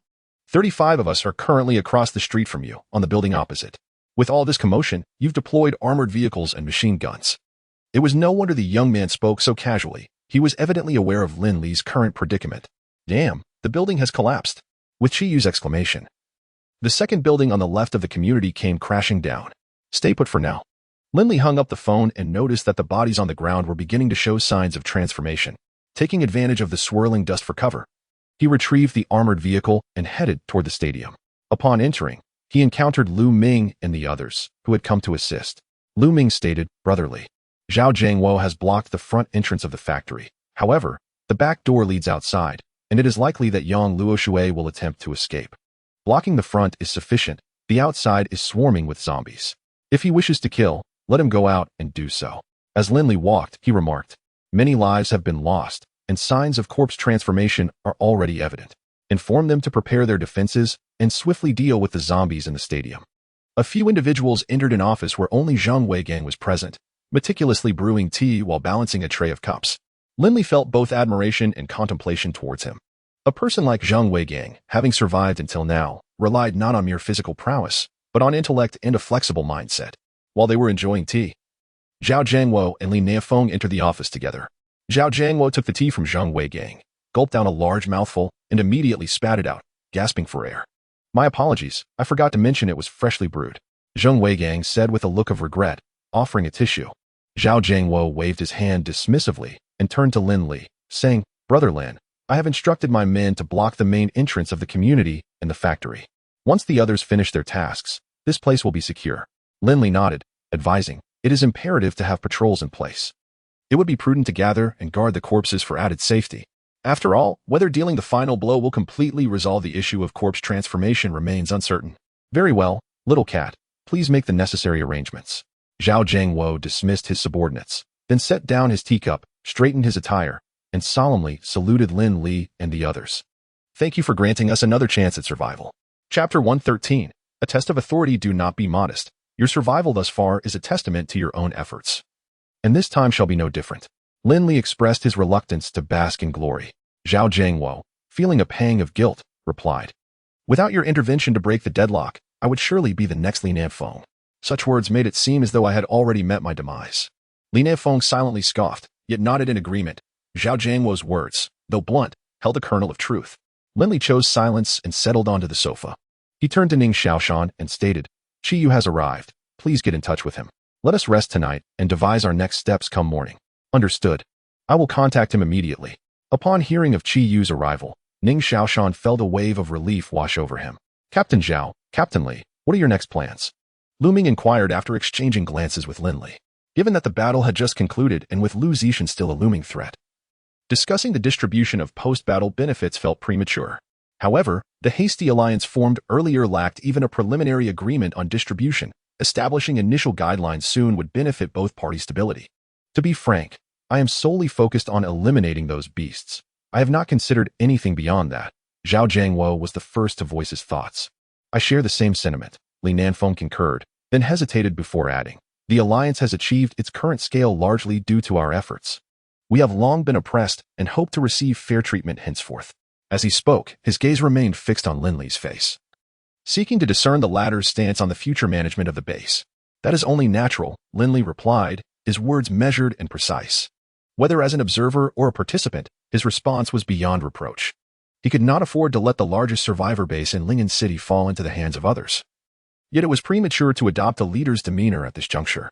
He then inquired, "What are your thoughts on dealing with Lu Zixin? I just conferred with Captain Li. Our only option is to encircle him for now. Tomorrow, we shall negotiate with Lu Zixin. If he is willing to leave, we can offer substantial supplies in return." Lin Li furrowed his brow slightly. They may find it hard to accept. The defenses of the stadium are manned by thousands, and it would be difficult for them to locate another equally secure refuge. Such is the predicament. Zhao Jiangwo sighed heavily. That madman possesses a considerable stockpile of explosives. If we corner him, who knows what he might do in desperation? Indeed, Li Nefeng interjected. There are still thousands within the community. Our respective fighting forces are nearly equal. If it comes to a fierce confrontation, even if they're outmatched, they can detonate the walls and flee at any moment. We are left with little recourse. What of food supplies? Lu Ming queried. That is inconsequential. They have stockpiled provisions within their own quarters and can readily seize from others. Lin Li shifted the topic, asking, "Is there any way to eliminate young Luo Shui?" That would be difficult. He may have already departed with his men, Li Nanfeng replied despondently. They cannot leave for the time being. The area outside is besieged by zombies, Lin Li stated calmly, taking a sip of tea. What? Li Nanfeng widened his eyes and inquired. Is the number substantial? Perhaps 2,000 to 3,000, came the response. Compared to the vast expanse of the stadium, the quantity of zombies was not excessively high. However, young Luo Shui and Lu Zixin were confronted with a similar dilemma. To venture outside, they would inevitably create a commotion, thereby attracting the attention of nearby zombies, which could lead to a precarious situation of being besieged from both sides. Noticing the silence of Zhao Jiangwo and Li Nanfeng, Lin Li spoke again. My suggestion is to eradicate the threat entirely and strive to resolve all issues in one decisive action. You two should deliberate, and we shall reconvene tomorrow morning.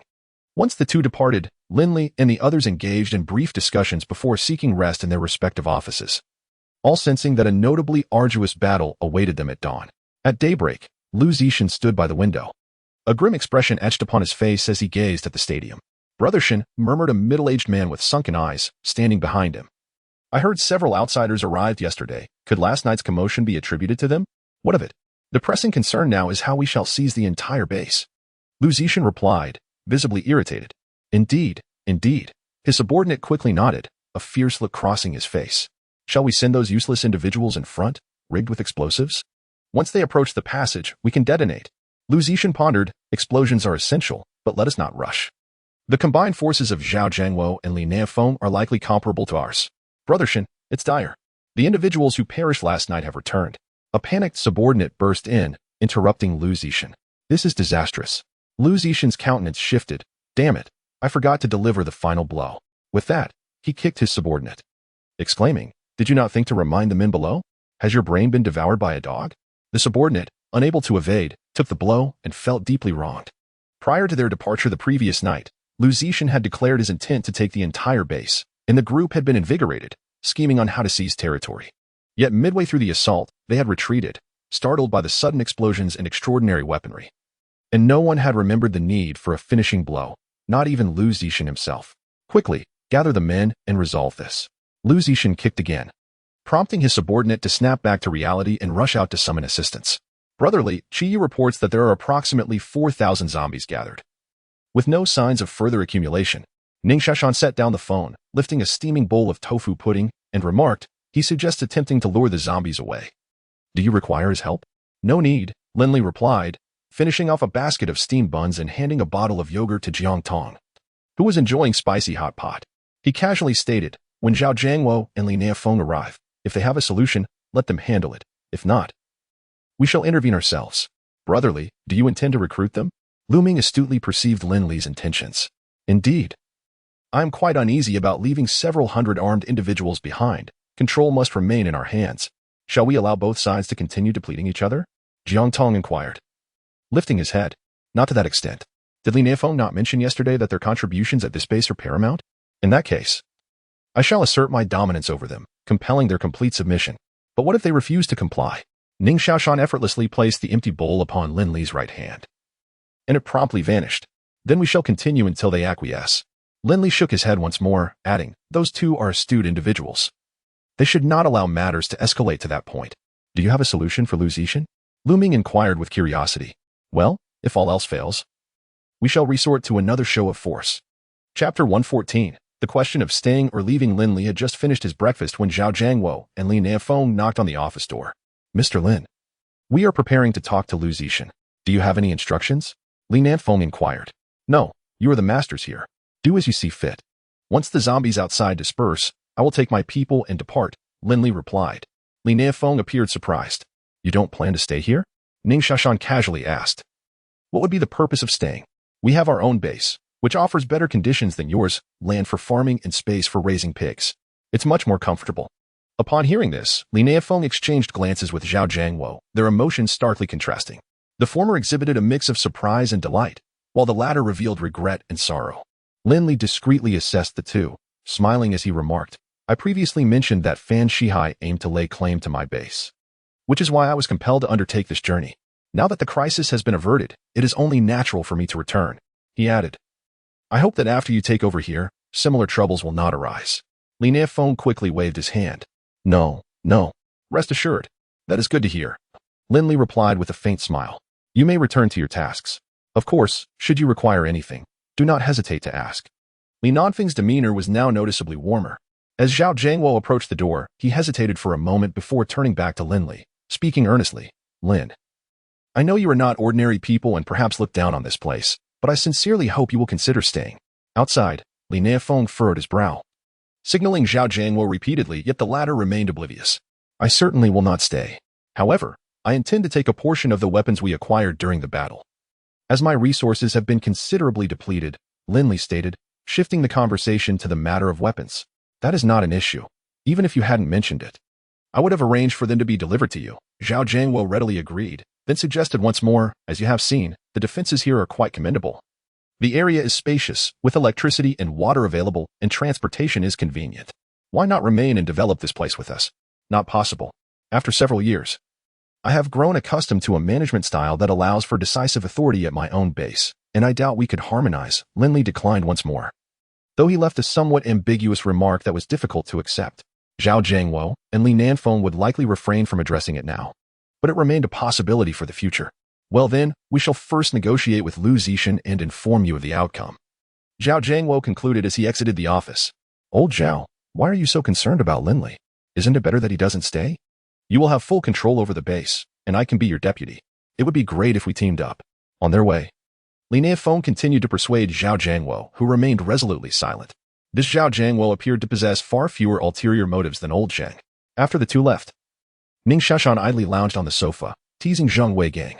Do not be deceived by appearances. Those who have survived to this day are undoubtedly intelligent.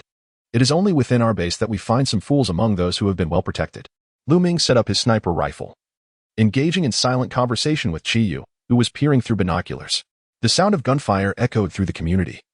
Lin Li surmised that Lu Zixin had neglected to finish off his targets the previous night and was now dealing with the aftermath. Consequently, the zombies outside would remain temporarily stationary, and the adversaries had no feasible means of escape. Brotherly, what shall we do next? Surely we did not come all this way merely to engage in a skirmish and seize a few weapons? Ning Xiaoshan expressed his dissatisfaction. A spark of inspiration ignited within Lin Li as he inquired, Do you recall the beef we consumed yesterday? I entrust you with a formidable task. Seek out where the livestock are raised in this vicinity. With a resounding clap of his thigh, Ning Xiaoshan exclaimed, I nearly overlooked such a crucial matter.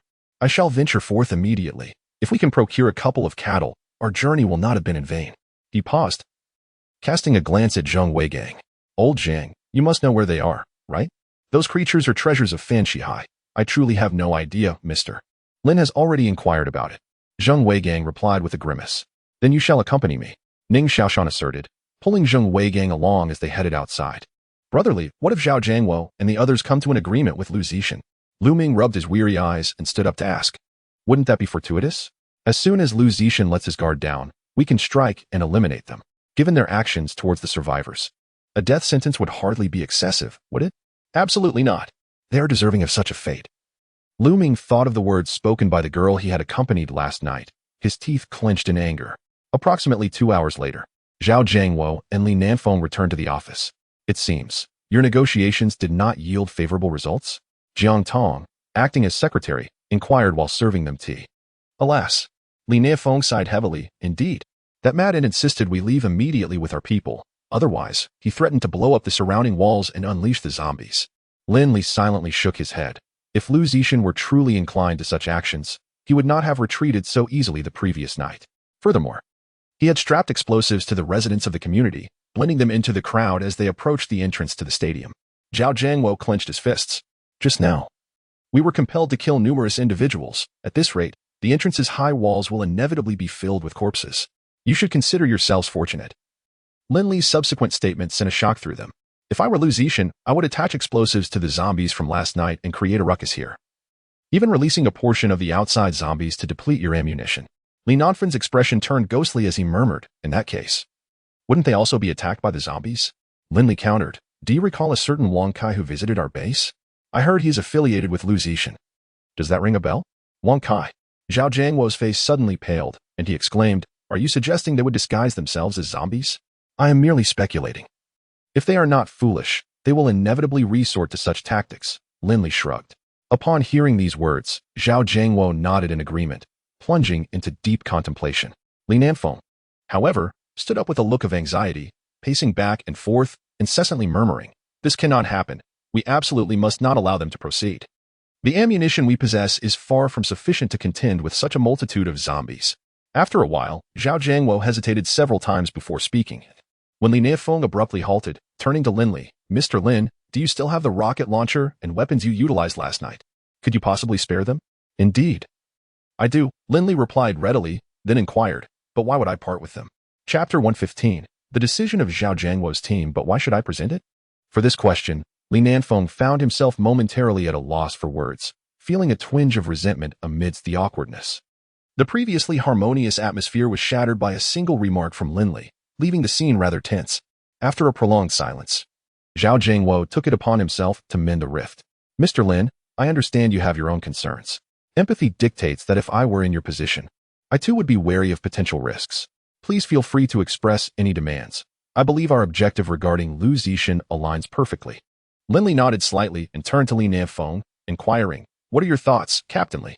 I share the same sentiment as Captain Zhao, Li Nanfeng conceded, recognizing the necessity of aligning with Zhao Jiangwo despite his internal reluctance. Earlier, he had claimed that his team contributed the most to the Survivor Alliance. But that assertion was more fitting for Zhao Jiangwo. Though initially outnumbered, Zhao's team had made significantly greater contributions in both exterminating zombies and establishing the base. There were many instances when Li Nanfeng envied the respect Zhao Jiangwo commanded among his subordinates. Given this, I shall express my views, Lin Li asserted with a commanding presence.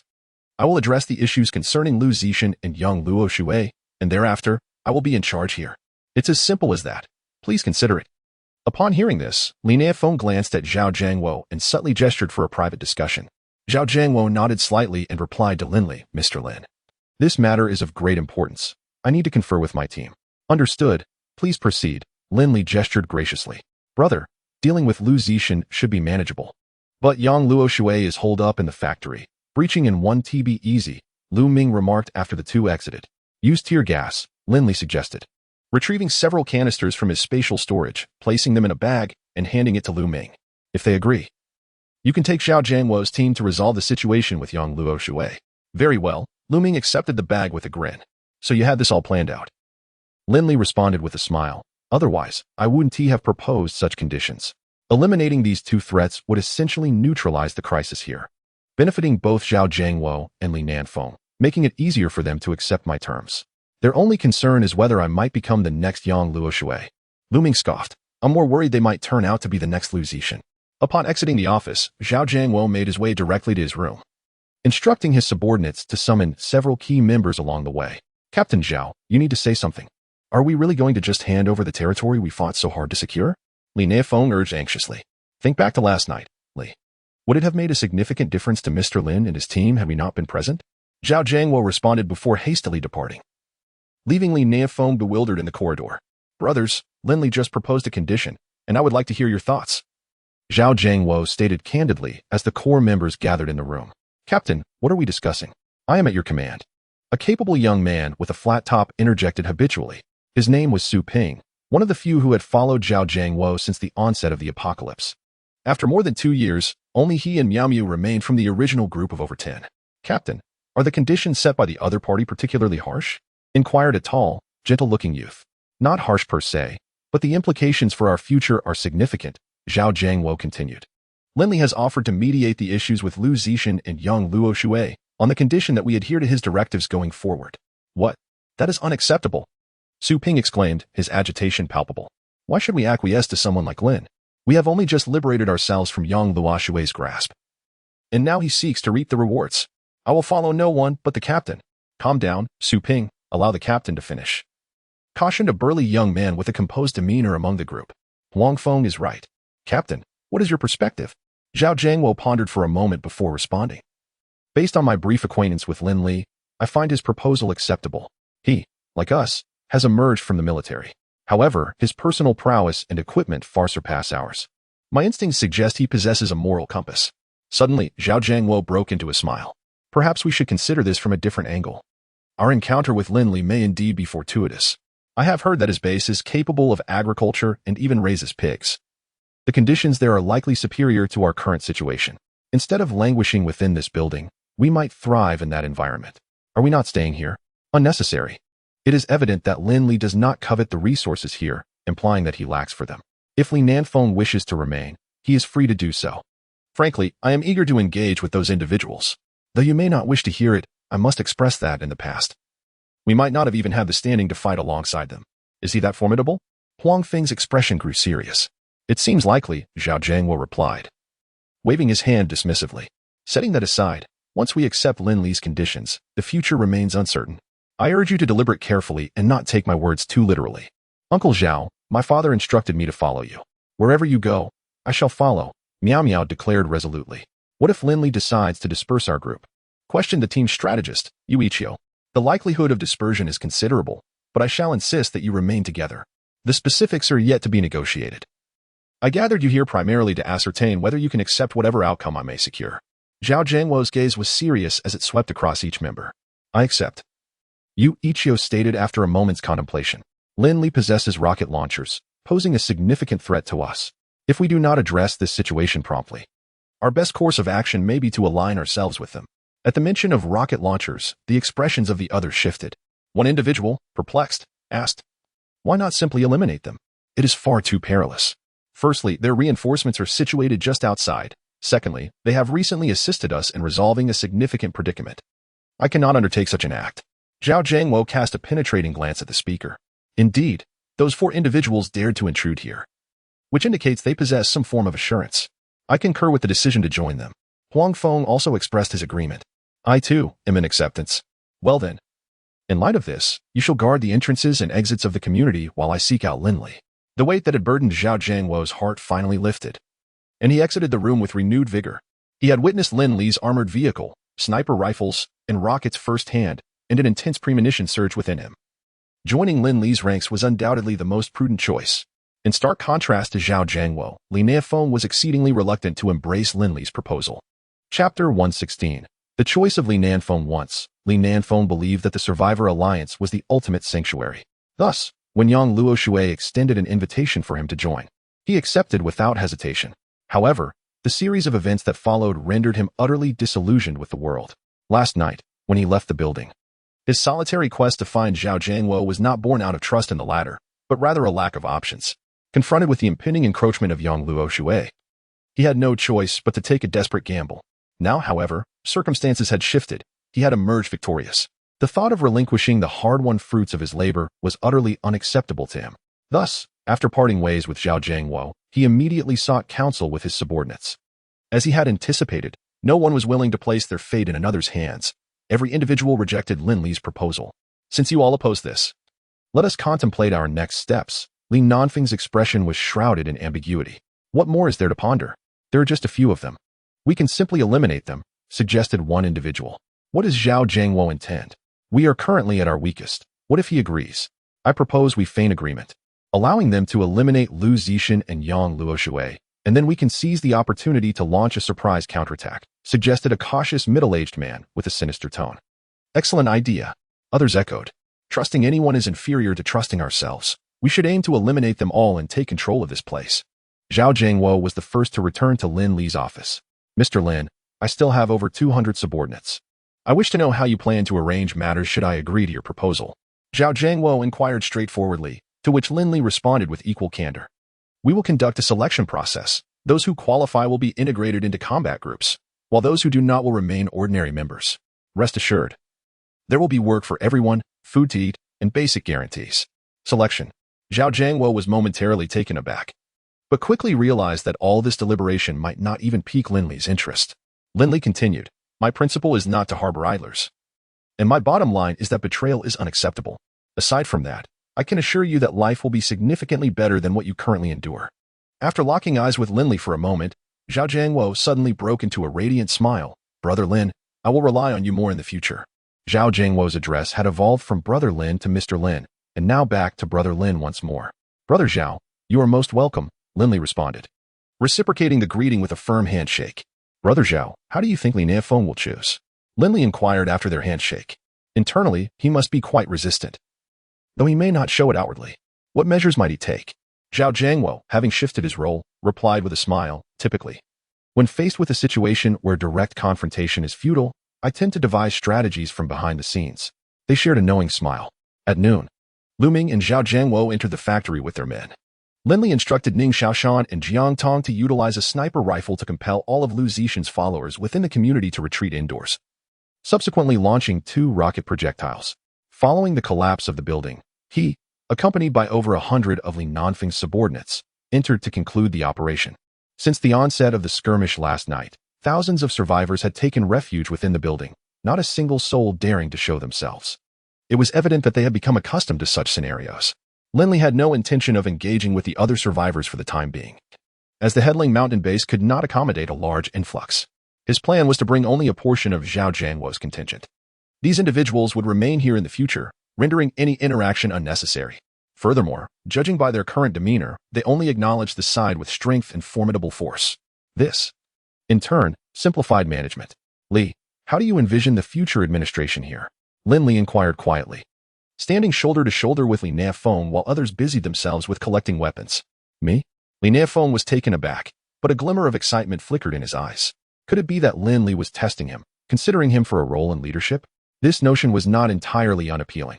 After a moment's contemplation, he replied, I believe the previous management approach was effective. It merely requires a slight relaxation. These individuals are timid and fearful, and the deterrent of weaponry is most effective upon them.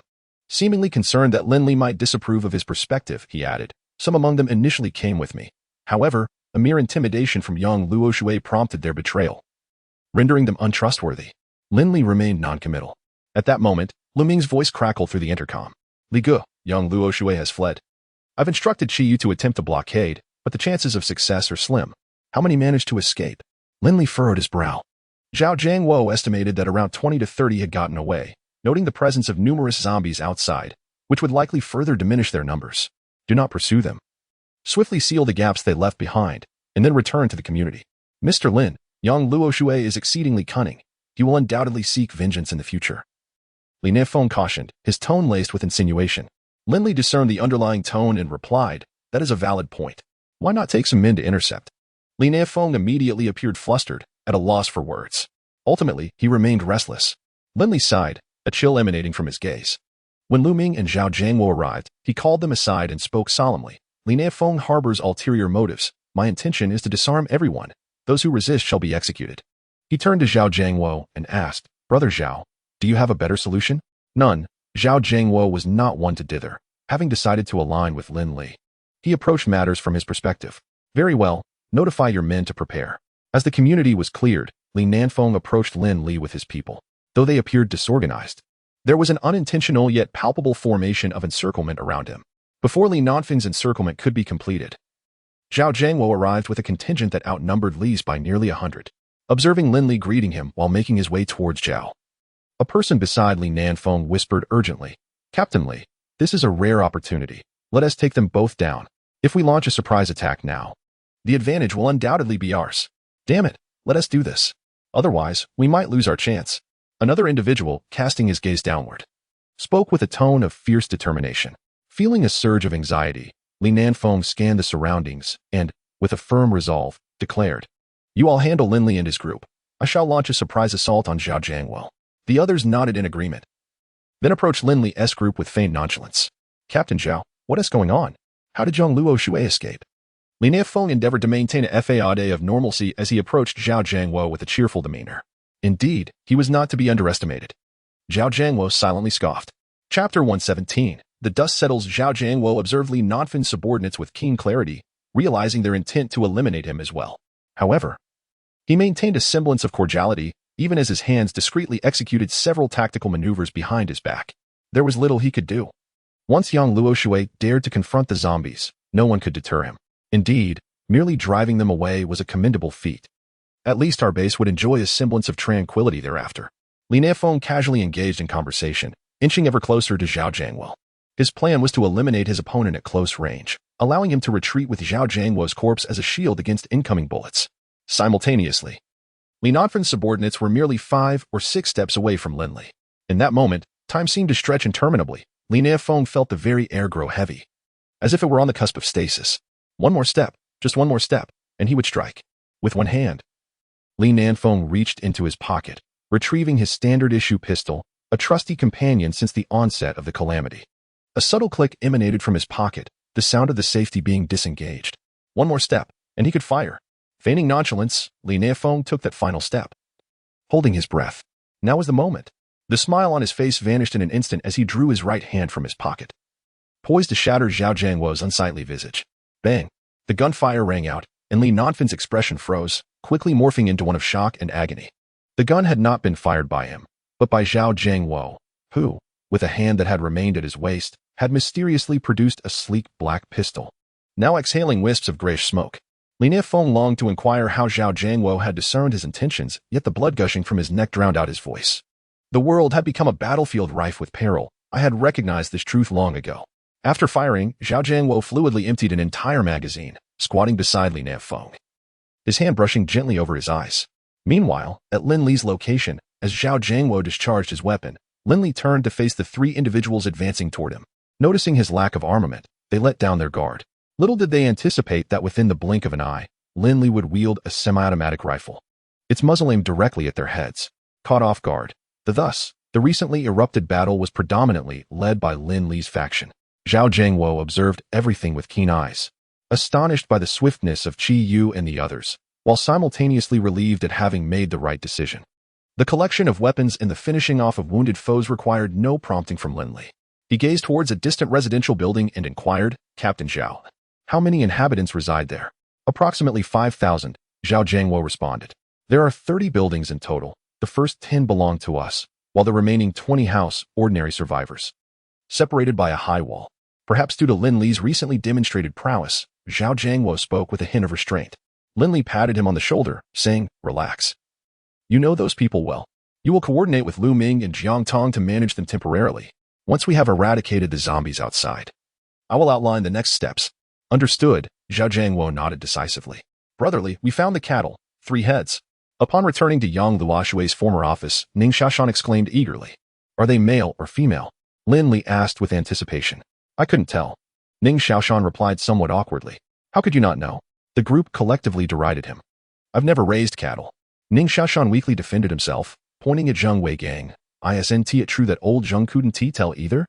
Though he may not be an exemplary official, he was once the mayor. It's quite normal for him not to discern that. If you asked him about a female secretary's measurements, he'd chat about it for a day, having endured a day of restraint.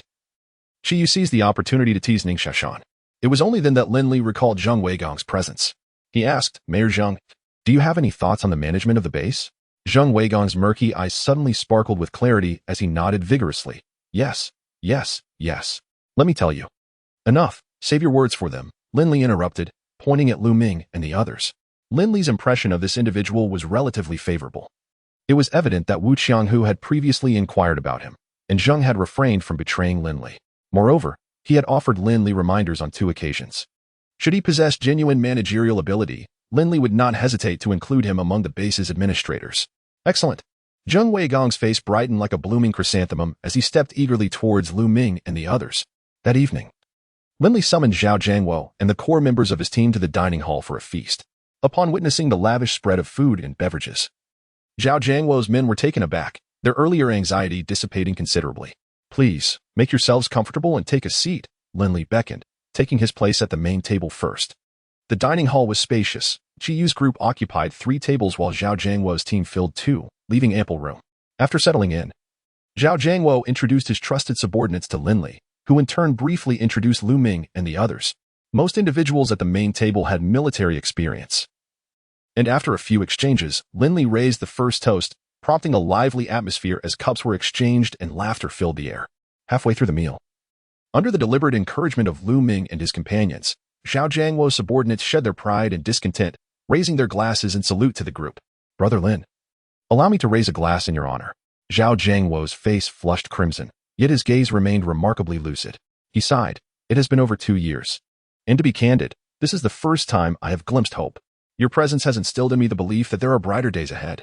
I, Zhao, am a man of simple means. Henceforth, feel free to make any requests directly, whether concerning myself or my subordinates. I assure you, we shall not falter. Lin Li raised his glass and gently clinked it against Zhao Jiangwo's, gradually reshaping his vision for the development plan of the Survivor Alliance. Initially, he had merely intended to recruit Zhao Jiangwo and his followers, but it now appeared that perhaps they could indeed cultivate this place into a true Survivor Alliance. Chapter 118, The Stable Survivor Alliance. As the full moon hung high in the sky, a gentle night breeze dispersed the oppressive atmosphere within the stadium. In the dead of night, Lin Li gathered his comrades to discuss the management of the Survivor Alliance moving forward. Upon hearing his ambition to cultivate a genuine Survivor Alliance, the others, though initially taken aback, expressed their agreement. However, when it came to selecting appropriate candidates for management positions, no one seemed suitable at that moment. Presently, the most capable individuals at the Tuling Mountain base were Feng Wuxian and Su Lan. Feng Wuxian was tasked with overseeing the daily operations of the entire base and was thus unavailable. After the relocation of Changlong Industrial Park, Su Lan found herself with some free time, but the situation here remained uncertain. While she possessed ample management experience, she lacked in other areas. Should she be entrusted with this responsibility, it was imperative to appoint 1 or 2 decisive assistants capable of maintaining order. Lin Li pondered for quite some time but could not arrive at a fitting choice. There were indeed individuals in the team who could fulfill such roles. Lu Ming and Jing Qiyu and Ning Xiaoshan were all qualified. However, he was reluctant to burden his brothers with such matters, as their combat prowess was the greatest assurance of the base's survival, and it was essential to ensure they had sufficient time for regular training. Moreover, Lin Li understood that Lu Ming and the others held little interest in managing the base. They would rather relish their free moments in life. It was worth noting that Lin Li's brothers were perhaps worse off than he was. At least he had enjoyed a period of leisure after retiring. While the others had transitioned directly from the military into the apocalyptic scenario, experiencing little relaxation despite their relatively comfortable living conditions. Conversely, during the prolonged freeze, everyone had found joy in their time spent in the air raid shelter. Seeing Lin Li furrowed in thought, Lu Ming proposed, brotherly, if necessary, I can stay with Xiaoshan.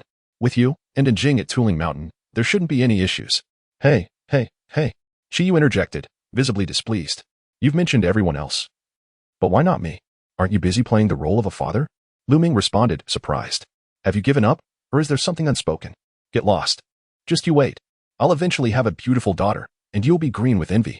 Qiyu retorted, lifting his chin defiantly before turning to Lin Li, asking, Brotherly, when do you plan to bring Zhao Jiangwo as people to the base? In a while, Lin Li replied. Let them acclimate for a bit longer. It will be easier for them to undergo selection then. He held a favorable view of some of Zhao Jiangwo's subordinates, believing that, in terms of physical condition alone, they were far superior to those selected from Mingqing Community and Changlong Base. Qiyu, when you train them, please raise your standards a bit. Currently, we only have 4 teams, Yu Jianqi, Yi Yuming, Xia Yifan, and Ma Xiaoming. Suddenly adding thousands of people will be insufficient. That's not a problem, Qiyu assured. I can arrange for 7 or 8 more teams when the time comes. Lin Li calculated in his mind, intending to keep Yu Jianqi and Ma Xiaoming's teams at the stadium to maintain order and showcase their strength to Zhao Jiangwo's subordinates. At that moment, Jiang Tong, who had been silent until now, suddenly spoke. Boss, how about I collaborate with Sister Su Lan on the preliminary management tasks? The crowd was momentarily taken aback. Until now, they had not considered Jiang Tong, not because she was unsuitable, but quite the opposite. She was, in their minds, the most fitting candidate. The primary reason for her omission stemmed from Lin Li. After 2 years of companionship, they were all aware of Su Lan's feelings towards Lin Li. And they understood that Lin Li harbored affections for Su Lan as well, though he had not expressed them due to his relationship with Jiang Tong. Now that Jiang Tong proactively suggested partnering with Su Lan, they naturally welcomed the idea, albeit hesitant to express their enthusiasm openly. After all, it was Lin Li who found himself in a rather awkward position. Feeling inexplicably guilty, Lin Li rubbed his nose and pondered. It is indeed a good idea, but... Trailing off, he found himself at a loss for words and could only raise his cup, drinking water incessantly. Noticing Lin Li's conflicted expression, Jiang Tong smiled brightly. Then it settled. Since we have a large group here, I will see if I can select some capable girls for training. What a splendid idea! Chi Yu exclaimed, slapping his thigh in excitement. This will not only bolster our combat strength but also alleviate my burden, allowing me to train more freely. Can you not slap your thigh? Ning Xiaoshan glared at Chi Yu through gritted teeth. Haha. I was just caught up in the moment. 3 days later, Lu Ming, Chi Yu, Jiang Tong, and Zhao Jiangwo each led a small team, clearing the nearby zombies with the stadium as their base. Lin Li and Ning Xiaoshan remained at the base, while Zhang Weigang and a few of Zhao Jiangwo's subordinates formed a temporary grassroots management team. After dealing with the corpses around the stadium, they began organizing the survivors to repair the walls. During this time, Lin Li took a stroll through the factory warehouse, placing in used supplies into storage and retrieving some urgently needed items, primarily medications, vegetables, meats, and rice. Despite the considerable number of survivors, many had long suffered from malnutrition, compounded by various ailments that, in normal times, would have been easily treatable. Their health was in dire straits. Even the lowliest of creatures strive to live. No one wishes for death, and those who can live are rarely satisfied with mere survival. The supplies Lin Li provided represented a lifeline for many, instantly earning him the gratitude of countless individuals. Not only the ordinary survivors, but even figures like Zhao Jiangwo were profoundly moved. He had not anticipated that Lin Li's brief return would yield such a bounty of resources. The following evening, as people savored fragrant rice accompanied by meat and vegetables, tears fell into their bowls for many. What had once been commonplace food transformed into a feast for them, perhaps because of its ordinary nature, evoking a whisper of home in their meals. When Lin Li organized the distribution of medications, the survivors were overwhelmed with joy, some even kneeling on the ground before Lin Li, bowing in gratitude. Since then, Su Lan, who has recently taken over management, along with Jiang Tong, has distinctly observed that the implementation of various management systems has proceeded remarkably smoothly. Even when occasional disturbances arise, they are promptly absorbed internally by the survivors before they can escalate. Both Su Lan and Jiang Tong are aware that it is Lin Li who has been quietly supporting them, as the supplies in the warehouse evidently exceed the standards he previously set for the members of Tuling Mountain. In response to the gratitude expressed by the two beautiful women, Lin Li, seated on the sofa, relishes the massage from Jiang Tong while accepting the fruits handed to him by Su Lan, a broad smile illuminating his face. Mr. Lin, we have searched a 15-kilometer radius externally and have found no trace of Yang Luoshui. After a few days, Zhao Jiangwo reported to Lin Li that, upon encountering several of Lin Li's subordinate teams, he had once again revised his form of address for Lin Li. He understood that he would likely become the captain of a certain team in the future, with Lin Li as the overall commander. This terminology is used by certain armed agencies, and Lin Li remains indifferent to it. Chapter 119. Return to Head Ridge Mountain. Zhao Jiangwo continued. Yang Luoshui is a venomous serpent. Once he regains his strength, he will undoubtedly seize the opportunity for revenge. Brother Zhao, how well do you understand the methods of disguising as a zombie? Lin Li inquired. I only know that the method was devised by Wei Hua. It is likely based on experiments conducted on living subjects, but I am unaware of the specifics, Zhao replied. Lin Li nodded regretfully. He had previously speculated about Wang Kai's methods, but unfortunately, he had never had the opportunity to conduct experiments. Zombies were rampant, yet it was primarily the lack of human subjects that hindered his efforts. Inform everyone to be vigilant for the movements of Yang Luoshui and his associates whenever they venture out. As for their method of masquerading as zombies, if all else fails, I will attempt to use pigs for experimentation at the Headridge Mountain base. This was the only solution Lin Li could conceive at the moment. Understood. Upon realizing that Lin Li had no intention of using human subjects for experimentation, Zhao Jiangwo let out a quiet sigh of relief. The selection process for Chi Yu has concluded. We are preparing to return tomorrow. Would you be interested in joining me for a visit? Lin Li cheerfully invited Zhao Jiangwo. Absolutely. I have long wished to see it for myself, Zhao Jiangwo chuckled. He was not part of the selection process, a privilege granted by Lin Li. Once Zhao Jiangwo's team completed their training, he would have the opportunity to select a group of individuals as his own team, making his visit to the Headridge Mountain base entirely optional. Then let us depart together tomorrow morning. Considering safety, Lin Li allocated all the residential buildings in the neighboring community adjacent to the stadium for the survivors, while they resided in the transformed rooms of the stadium. Knowing they would part the following day, Jiang Tong exhibited a remarkably proactive demeanor that evening. After Lin Li managed to keep pace with her several times, he carried the blushing Jiang Tong into the bathroom. Amidst the steamy haze of hot water, the two engaged in a profound exchange once more. By the time they returned to bed, they were both utterly exhausted. Lin Li rested his chin upon Jiang Tong's collarbone and said, "You will bear the burdens here. You may return whenever you wish, and I will also visit when I have the opportunity." Jiang Tong gently caressed Lin Li's hair with her cheek. She could sense his affection for her, intertwined with a hint of guilt. "There is no need for you to feel guilty. I am truly content," Jiang Tong thought to herself. Finally, peace has arrived. In the neighboring room, Su Lan was cocooned in her blanket, unable to discern whether she felt relief or disappointment. Yet, one thing was certain, she felt envious. Just moments ago, a vague scene had flitted through her mind, perfectly aligned with the sounds from next door. But with herself as the leading lady. As night deepened, Su Lan found herself unable to sleep, perhaps having been under the covers for too long. She felt slick with perspiration. With a sigh, she rose and made her way to the bathroom. "Brotherly, do you think it's possible for us to enclose the entire route from the stadium to Head Ridge Mountain? This way, we could traverse it with peace of mind in the future," Ning Xiaoshan enthusiastically suggested the next day on the road to Head Ridge Mountain. "Sure, in due time. I will assign this task to you. You may freely use the excavators and bulldozers at the base," Lin Li replied, leaning back in the rear seat, feeling somewhat listless.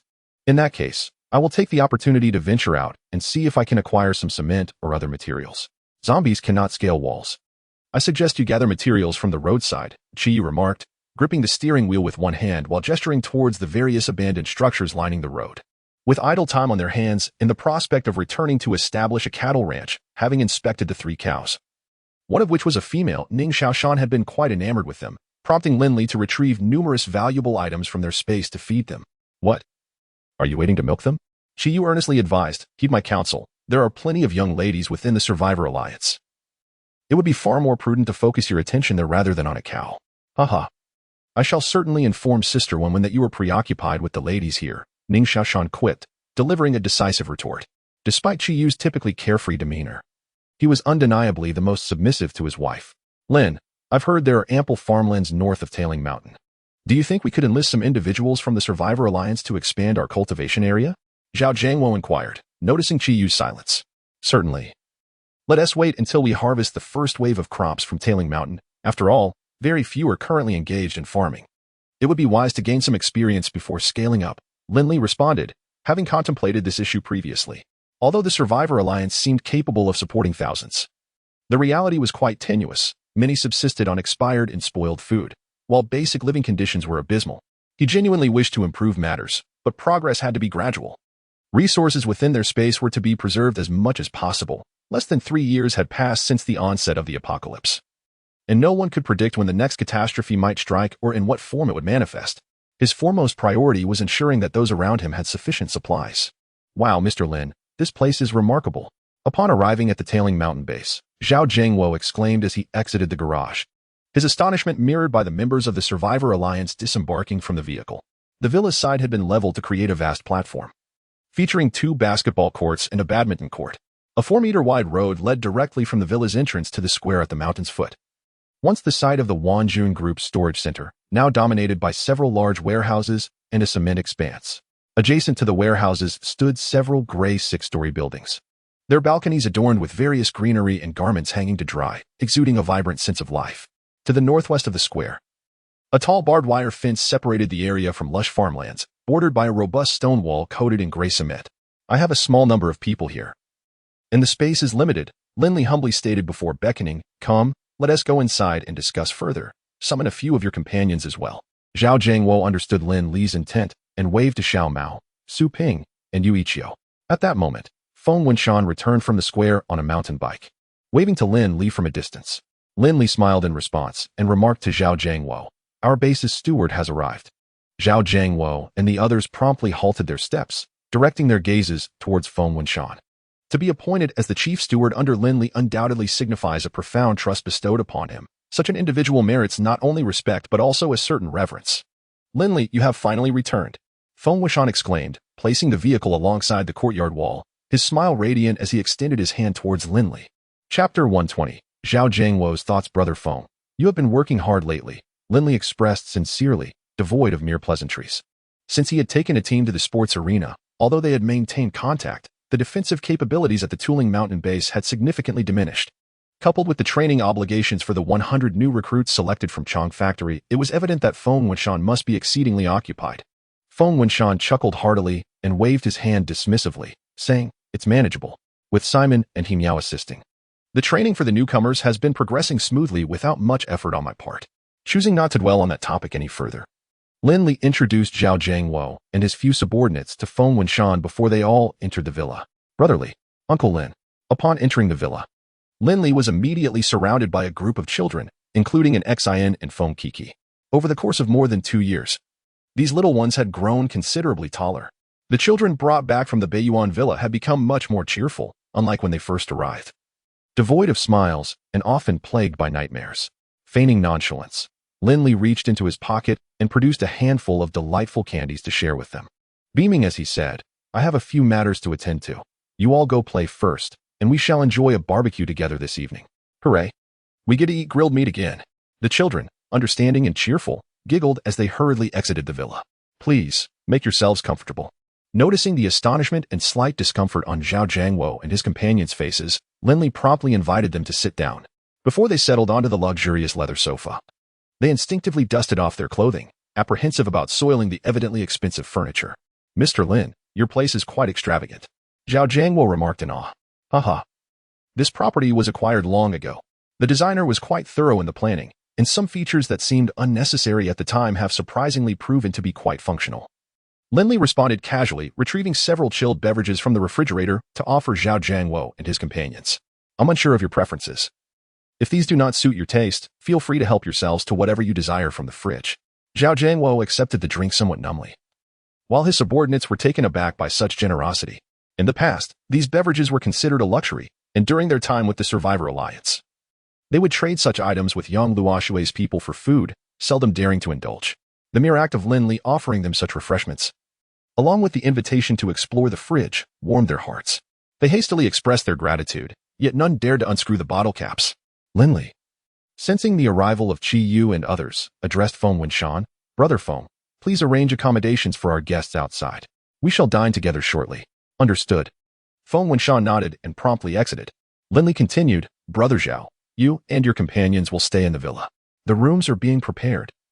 Do not hesitate to let me know if you need anything." "Thank you very much." Zhao Jiangwo was taken aback by the prospect of staying here and quickly expressed his gratitude to Lin Li. Lin Li chuckled, "No need for such formality. You've thanked me numerous times in such a short span. From now on, we are all family, so relax." After finishing his hot shower, Zhao Jiangwo changed into the clean clothes that had been specially delivered to him and flung himself onto the soft, luxurious bed. The overwhelming sensation reaffirmed that everything before him was not merely a figment of his imagination. Indeed, even in my wildest dreams, I could never have envisioned such opulence. He chuckled to himself and called out to the little kitten bathing in the bathroom, "How are you, little one? Comfortable?" "Extremely comfortable, Uncle Zhao," came the muffled response from the bathroom. "If only I could stay here forever." Zhao Jiangwo, hearing this, smiled affectionately and replied, "Then you should train diligently and learn well from Captain Qi and the others, striving to become a captain yourself one day." As he spoke, the image of Lin Li surrounded by a group of children surfaced in his mind, and he murmured, "If only I had met President Lin sooner." "Huh? What did you say, Uncle Zhao?"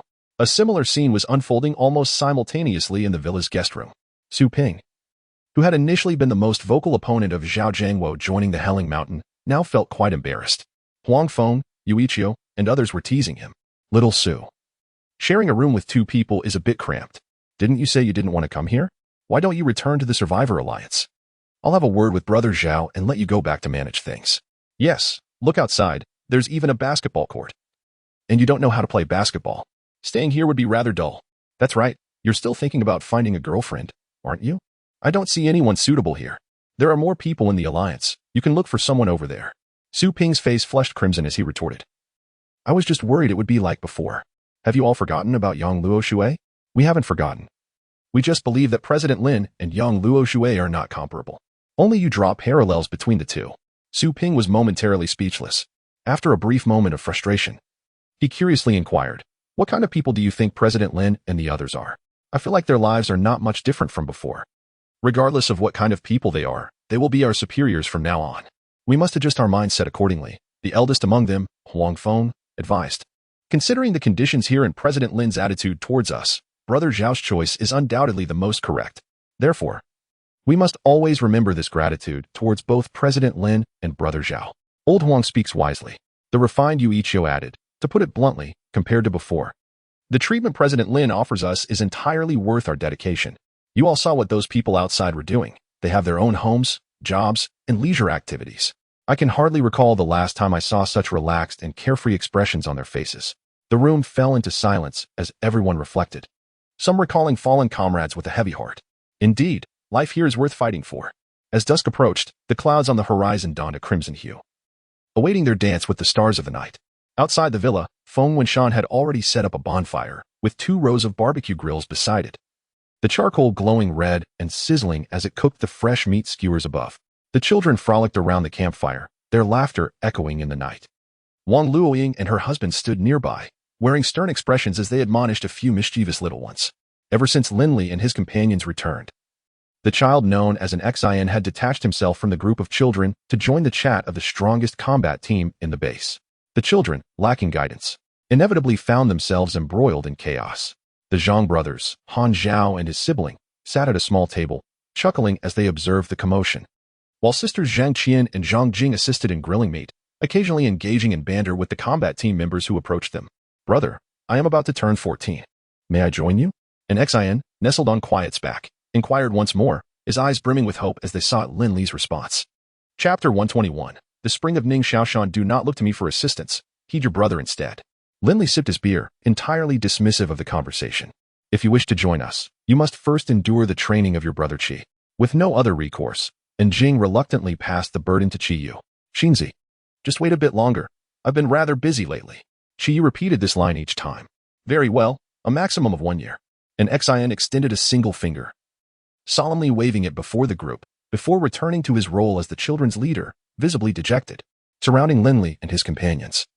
Zhao Jiangwo and others indulged in skewers while eavesdropping on their banter. After a while, Yuichio quietly remarked, let us be mindful of our manners.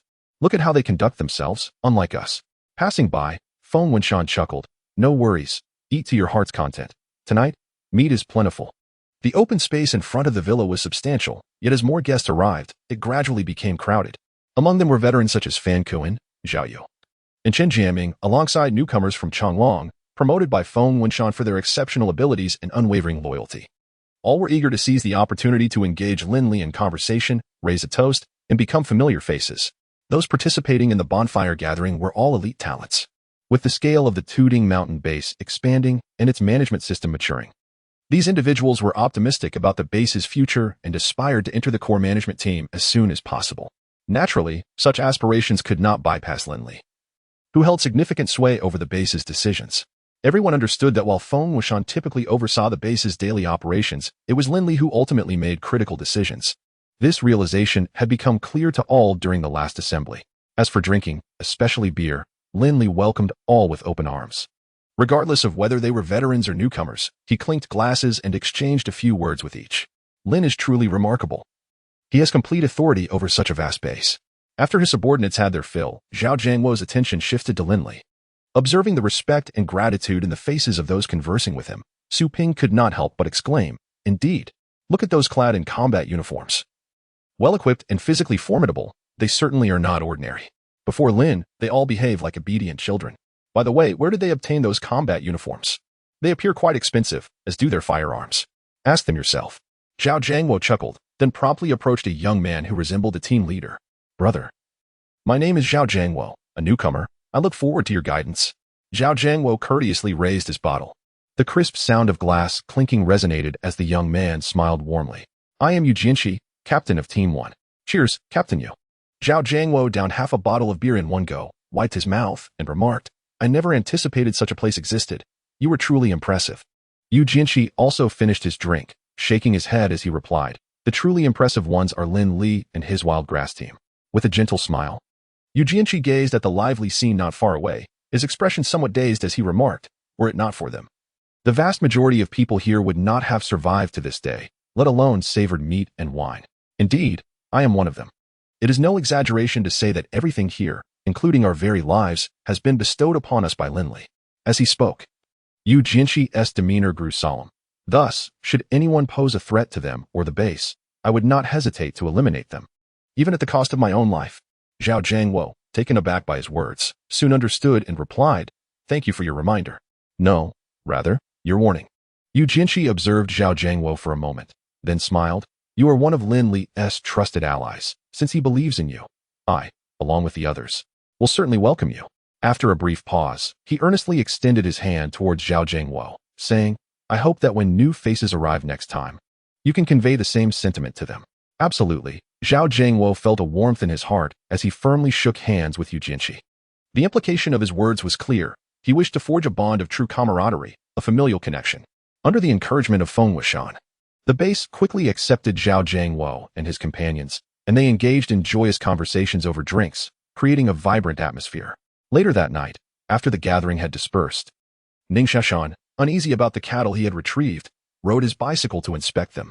Upon his return, Qi Yu expressed his regret, saying, "Such a fine individual. Yet to have experienced love, and here we are arguing over cattle. You've experienced it, yet you still crave more. Yuan when chastised. Xiaoshan has already told me what you've been up to. Speak honestly." Unjustly accused, Qi Yu lamented, grasping Yuanwen's arm with a pitiful expression. "Dear wife, let us return to our room, and I will explain everything to you." "Humph, I am eager to hear your account," Yuanwen replied, tilting her head. Though she feigned reluctance, her subtly curling lips betrayed her true feelings. Sighing heavily, Ning Xiaoshan observed, "Alas, what a futile effort. She doesn't believe a word." "Stop whining," Lin Li scolded, delivering a light kick to his backside. "Weren't you rather perceptive on the battlefield? Did you not notice someone watching you today?" "Did I?" Ning Xiaoshan replied, looking bewildered. "Surely, I wouldn't deceive you? Come on, tell me," he urged impatiently. "Zhang Qian," Lin Li replied curtly. "That entire evening, she offered you skewers repeatedly. And you didn't even notice?" "Well, they were a bit undercooked, but still edible," Ning Xiaoshan pondered. Lin Li looked at him incredulously. "Qi Yu was right. You should spend more time with the cattle." "Don't say that." Ning Xiaoshan laughed awkwardly. "I was just joking. It seems rather implausible that such a beautiful girl would take an interest in me." With a sheepish grin, he grasped Lin Li's arm and pleaded, "Help me think of a solution." Lin Li stroked his bare chin thoughtfully, then discreetly reached into his pocket, retrieving a small box. "Here. Inside is a woman's watch. Just say you found it and gift it to her." "All right." Ning Xiaoshan's eyes sparkled as he took the box and hurried towards the villa. In the middle of the night, just as Lin Li was about to rest, Ning Xiaoshan, with a dejected expression, knocked on the door, holding the watch in his hand. Was it confiscated? That shouldn't be the case. Lin Li was taken aback. He was quite certain that Zhang Qian had an interest in Ning Xiaoshan. His friend was not unappealing, and they were of similar age, so it should have gone smoothly. Why was it returned? "They said thank you. I'm a good person," Ning Xiaoshan replied weakly. Lin Li scratched his head for a while, and suddenly his eyes lit up. "Why not try another approach tomorrow?" Chapter 122, A Beautiful Misunderstanding. Why don't you try something different tomorrow? Lin Li chuckled awkwardly. "I may have mixed up the names of those two sisters." "Ah?" Ning Xiaoshan's eyes widened in disbelief, struggling to find words. "You must trust my keen observation. That's the only plausible explanation," Lin Li asserted confidently, patting Ning Xiaoshan's shoulder. The sun, freshly risen, resembled a bashful youth who accidentally stumbled into a room, catching sight of the lively quilt and blushing as it discreetly slipped out the door. Lin Li found himself torn between red tea and jasmine tea, ultimately opting for the former. He believed jasmine tea was more suited for the evening or late at night. Its fragrant steam was refreshing yet gentle enough to avoid inducing sleeplessness. Ning Xiaoshan appeared before Lin Li with disheveled hair and pronounced dark circles under his eyes, gravely inquiring. "Brotherly, is what you said last night truly the case?" Seeing his lost expression, Lin Li felt a pang of guilt and raised 3 fingers in solemn promise. "Absolutely true." "Then can you exchange my gift?"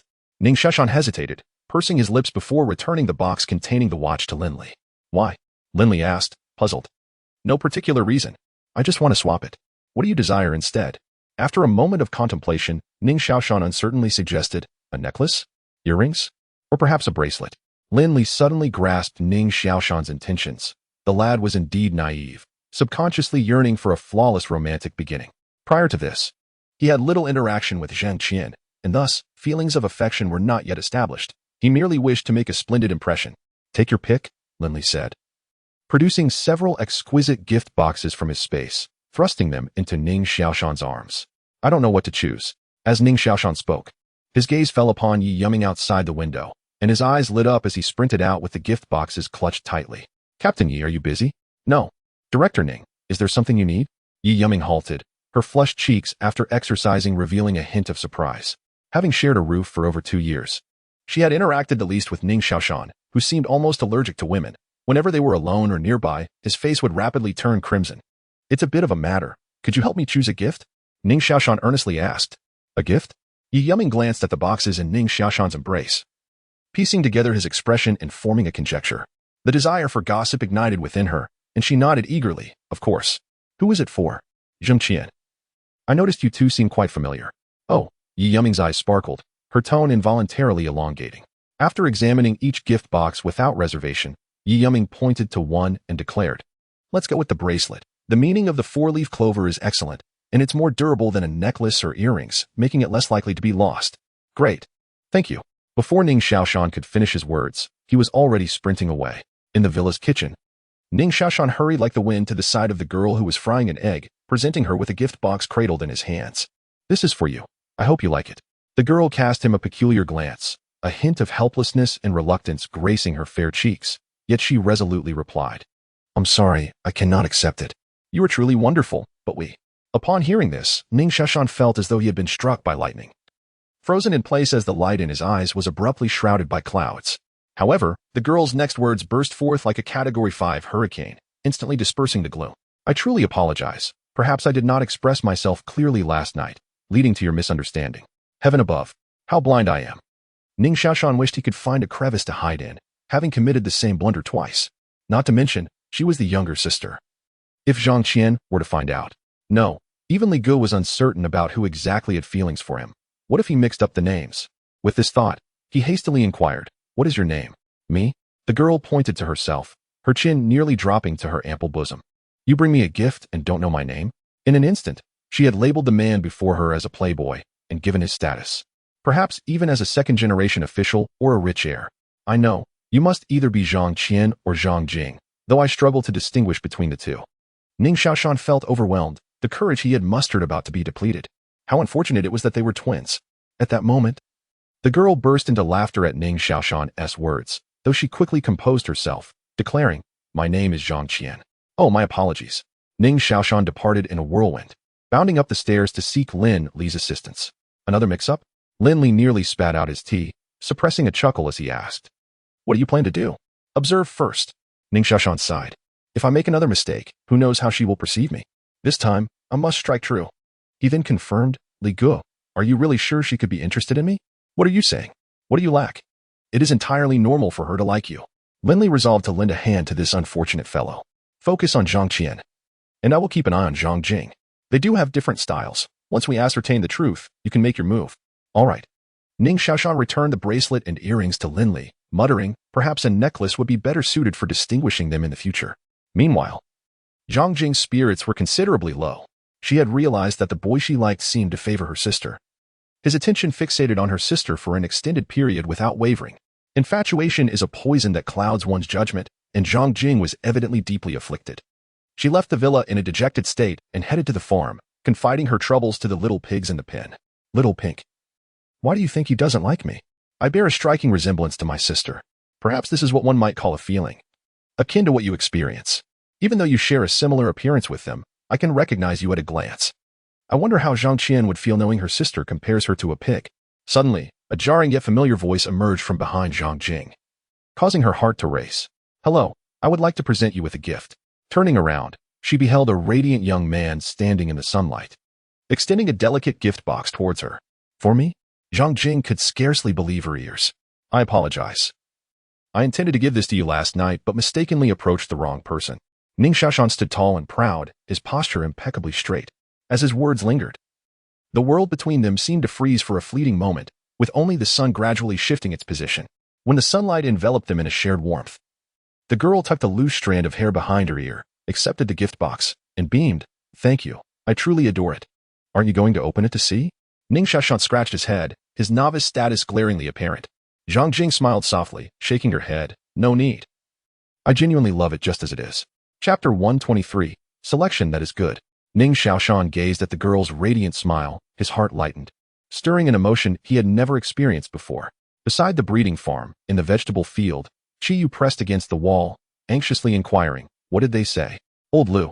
Hurry up and translate. All I could see was the back of their heads. Translating anything was futile. Xiaoshan, that fool, is usually quite talkative. Why has he fallen silent at such a crucial moment? They moved. Why are they now observing the pigs? The other members of the wild grass team, armed with binoculars, clustered together, their expressions brimming with excitement, appearing far more anxious than Ning Xiaoshan. Change positions, let us see what they're saying. Qiyu tugged at Lu Ming and, with cautious steps, dashed to the opposite wall, followed closely by Lin Li and Jing. Currently, the training grounds at the Head Ridge mountain base consist of two locations. One is the plaza in front of the villa, primarily utilized for basic physical training, while the other lies at the foot of the back mountain, where the real training of qualified warriors occurs. Reluctantly, Lin Li and his companions departed from the breeding farm and headed towards the back mountain. They were about to participate in a selection process aimed at supplementing the base's combat strength. The 100 individuals previously chosen from Changlong had trained quite well. Yet there remained a significant gap from the qualification standards. This selection primarily focused on the individuals brought by Zhao Jiangwo. Following last night's discussions, Zhao Jiangwo's team developed a clearer understanding of the Head Ridge mountain base, leading to a dramatic shift in their attitude towards today's selection. Initially, they felt indifferent about not being selected, believing they could always return to the Survivor Alliance, where they would still have a place. However, now, each of them was invigorated, their eyes ablaze with fierce determination. The rationale was simple. According to the regulations of the Head Ridge mountain base, once they became qualified combat personnel, their accommodations, meals, and other benefits would see a notable enhancement. Take last night's bonfire party, for instance. Only combat personnel not on duty were permitted to attend, while ordinary individuals were excluded. The thought of delectable barbecues and chilled beer filled Zhao Jiangwo's team with boundless energy. Qiyu stepped out of the crowd, his expression cold as he stated, "This selection is straightforward. Anyone who can defeat the individuals before you will be deemed qualified." He gestured towards 2 rows of tall, imposing base members and continued, "Those who do not pass will be required to undergo all training subjects at the base starting today.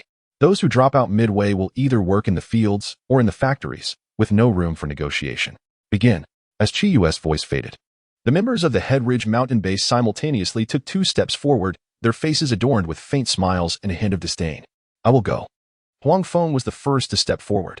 Soon after, other core members from Zhao Jiangwo's team followed suit. Xiao Mao, Su Ping, Yu Yiqiu, Chen Xiaochuan. And the others understood that this selection was a unique opportunity granted by Lin Li. Passing the selection without prior training would put them ahead of the rest, positioning them as candidates for leadership when forming new teams in the future. Qiyu glanced at his deputy, gesturing for him to take charge, before returning to Lin Li and the others, smiling at Zhao Jiangwo. "Brother Zhao, how do you find my team?" Zhao Jiangwo responded with a hearty laugh, giving a thumbs up. "No need for action, just by their presence, one can tell they are formidable." Qiyu, feeling quite pleased, tossed his hair and raised his chin. "You have a few capable ones as well. With a bit of refinement, they could become strong candidates for team leaders. They are fortunate to have crossed paths with you." Zhao Jiangwo said sincerely. "We're all family. Let us not stray too far from that notion." Qiyu lightly punched Zhao Jiangwo on the shoulder. "Brotherly, I've come up with a method to observe the zombies up close, and it also allows us to test the strategy of Wang Kai mingling among them." And Jing said quietly to Lin Li, "What method?" Lin Li asked eagerly. "The armor you had modified is now significantly lighter, and its defensive capabilities have nearly reached their peak. Once dawned, zombies would find it impossible to attack," and Jing replied. Lin Li nodded in satisfaction, saying, "Well done. Upon our return, let us conduct experiments with the zombies. If the results are favorable, we shall increase production. If you need any materials, just let me know." And Jing's expression turned somewhat complex as she cautioned, "Brotherly, you really don't need to shoulder everything yourself. With so many people at the base, they should figure things out on their own. You have already done enough. Don't wear yourself out." Lin Li was momentarily taken aback by Jing's words. Feeling warmth in his heart, he nudged her playfully with his shoulder, chuckling, "I'm not as busy as you think. With Brother Feng and Wang Simon here, and Jiang Tong and Su Lan at the stadium, I hardly need to worry." And Jing smiled and advised, "You should take the time to explore, identify issues, and allow those beneath you to rectify them. That is the role of a leader." "Oh, starting to give advice, are we?" Lin Li teased, nodding. "I'll heed your counsel." And Jing continued to remind him, "Do keep an eye out. When the crowd grows, so do the complications. The visible issues are manageable, but it's the hidden ones that could bring us significant trouble. You may not realize the high regard in which you are held at the base. The subordinates almost deify you. Sometimes, a mere glance from you can dissipate many potential threats." "Is that so?" Lin Li's smile faded as he pondered her words. "Indeed. Quite impressive, old Zhao. You have a fine method for training troops, Qiyu complimented, draping an arm over Zhao Jiangwo's shoulder. The reason was simple. Zhao Jiangwo's subordinates, Yu Ichio, Huang Feng, and Su Ping, had all passed the selection process. This meant that once the training of the others concluded, they would be ready to form their own small teams. Seeing Xiao Mao and Chun Xiaochuan return to the ranks looking dejected, Zhao Jiangwo expressed a hint of regret before shaking his head. You all are merely indulging me. Old Zhao, know full well that should I unleash my team, my subordinates would not be your match. Come now, we've established we're family. As the elder brother, it's only right that you look out for us, Qiyu remarked, glancing at Xiao Mao and softly assuring, don't worry. I'll give that lad some extra guidance, and he'll surely excel next time. Zhao Jiangwo did not anticipate that the seemingly carefree Qiyu possessed such delicate sensibilities. He clapped his hand heavily on Qiyu's shoulder and expressed his gratitude, saying, thank you, my brother. Chapter 124, Position Adjustment in the Afternoon. The little cat and Qin Xiaochuan voluntarily vacated the villa. Many observed this development, yet no one attempted to dissuade them. The age-old principle of survival of the fittest remained unaltered, and the catastrophe had only magnified this reality. Each individual within the villa held their own role and responsibility. Even the eldest couple, Wang Luoying, had expressed to Lin Li their willingness to be the first to sacrifice themselves should the base encounter peril. The Headling Mountain base was not devoid of care and compassion for the weak, yet the little cat and Qin Xiaochuan were evidently not included in that category. They were bound by another unyielding principle: the base would not sustain idlers. Zhao Jiangwo watched as the two made their way to the distant six-story building. A mixture of regret and pride etched on his face, as if to convey that the soldiers he had trained were indeed commendable. An hour later, Lin Li summoned all combat personnel at the base to announce several appointments. Firstly, he appointed Qiyu as the Minister of the Armed Forces, a role previously held by Lu Ming. Qi, being the instructor of the combatants, was most familiar with the capabilities of his subordinates, making him a fitting choice for this position, with sufficient prestige and ease of management.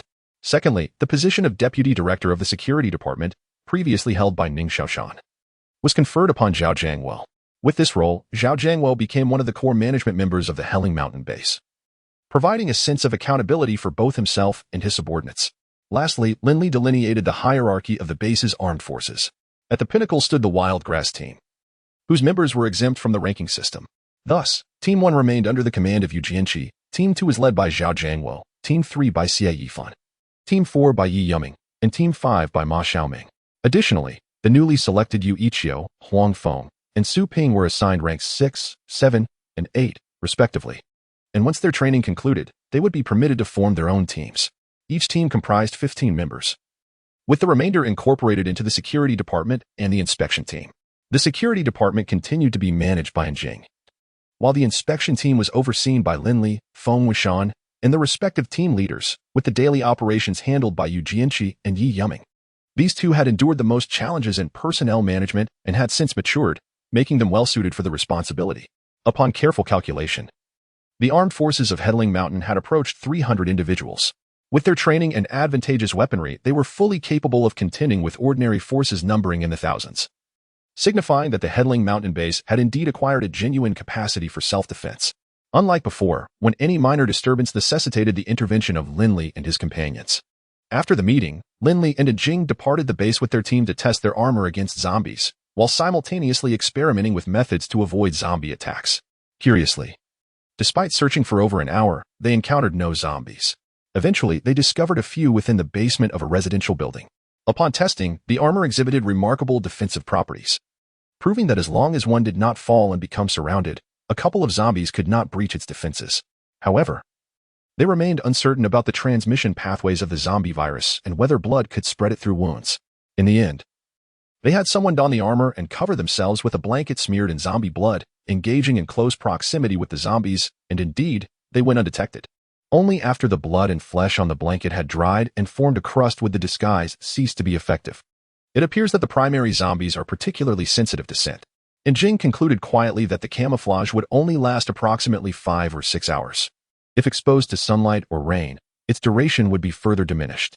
Lin Li nodded in agreement, stating, indeed, even a few minutes can prove invaluable in a crisis. Once we return, we must disseminate this knowledge promptly. We can capture several zombies and confine them in a suitable location outside the base for gradual study. Certainly. Engineer Zhang and Fan Kuan will likely be interested as well, and Jing remarked. As long as safety is assured, Anyone with ideas can conduct research. We might uncover something significant. Lin Li advised, tomorrow, arrange for a thorough inspection of the area surrounding the base. Something feels amiss. There shouldn't be so few zombies nearby. Understood, and Jing nodded, finding the situation peculiar. For specific purposes, he had deliberately left a number of zombies in designated areas, but upon inspection today, they had all vanished. On the following day, 6 teams departed from the Tuling Mountain base, commencing their search from various directions. Meanwhile, Jiangtong donned a highly breathable combat uniform, sported sunglasses, wielded a weapon, and gazed indifferently at the formation before her. On the soccer field where she stood, approximately 100 young women were arranged in neat rows.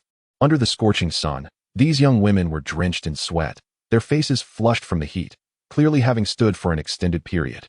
Some exhibited slight tremors in their legs and appeared on the verge of collapse, yet they gritted their teeth and persevered, refusing to lower the items they held.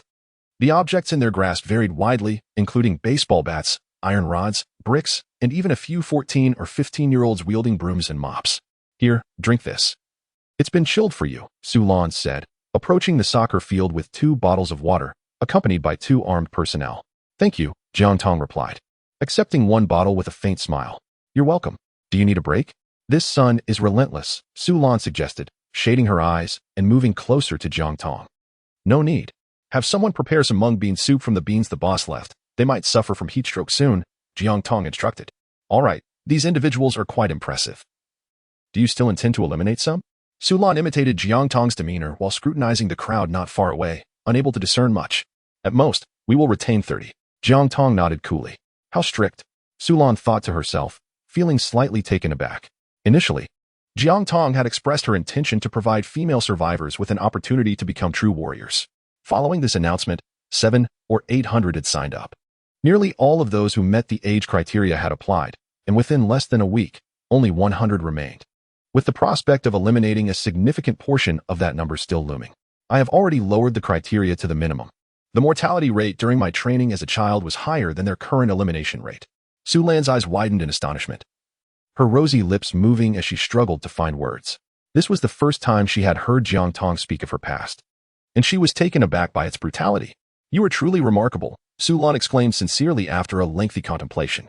It is merely luck. Those who took my parents from me have shown me some favor, Jiang Tong replied softly.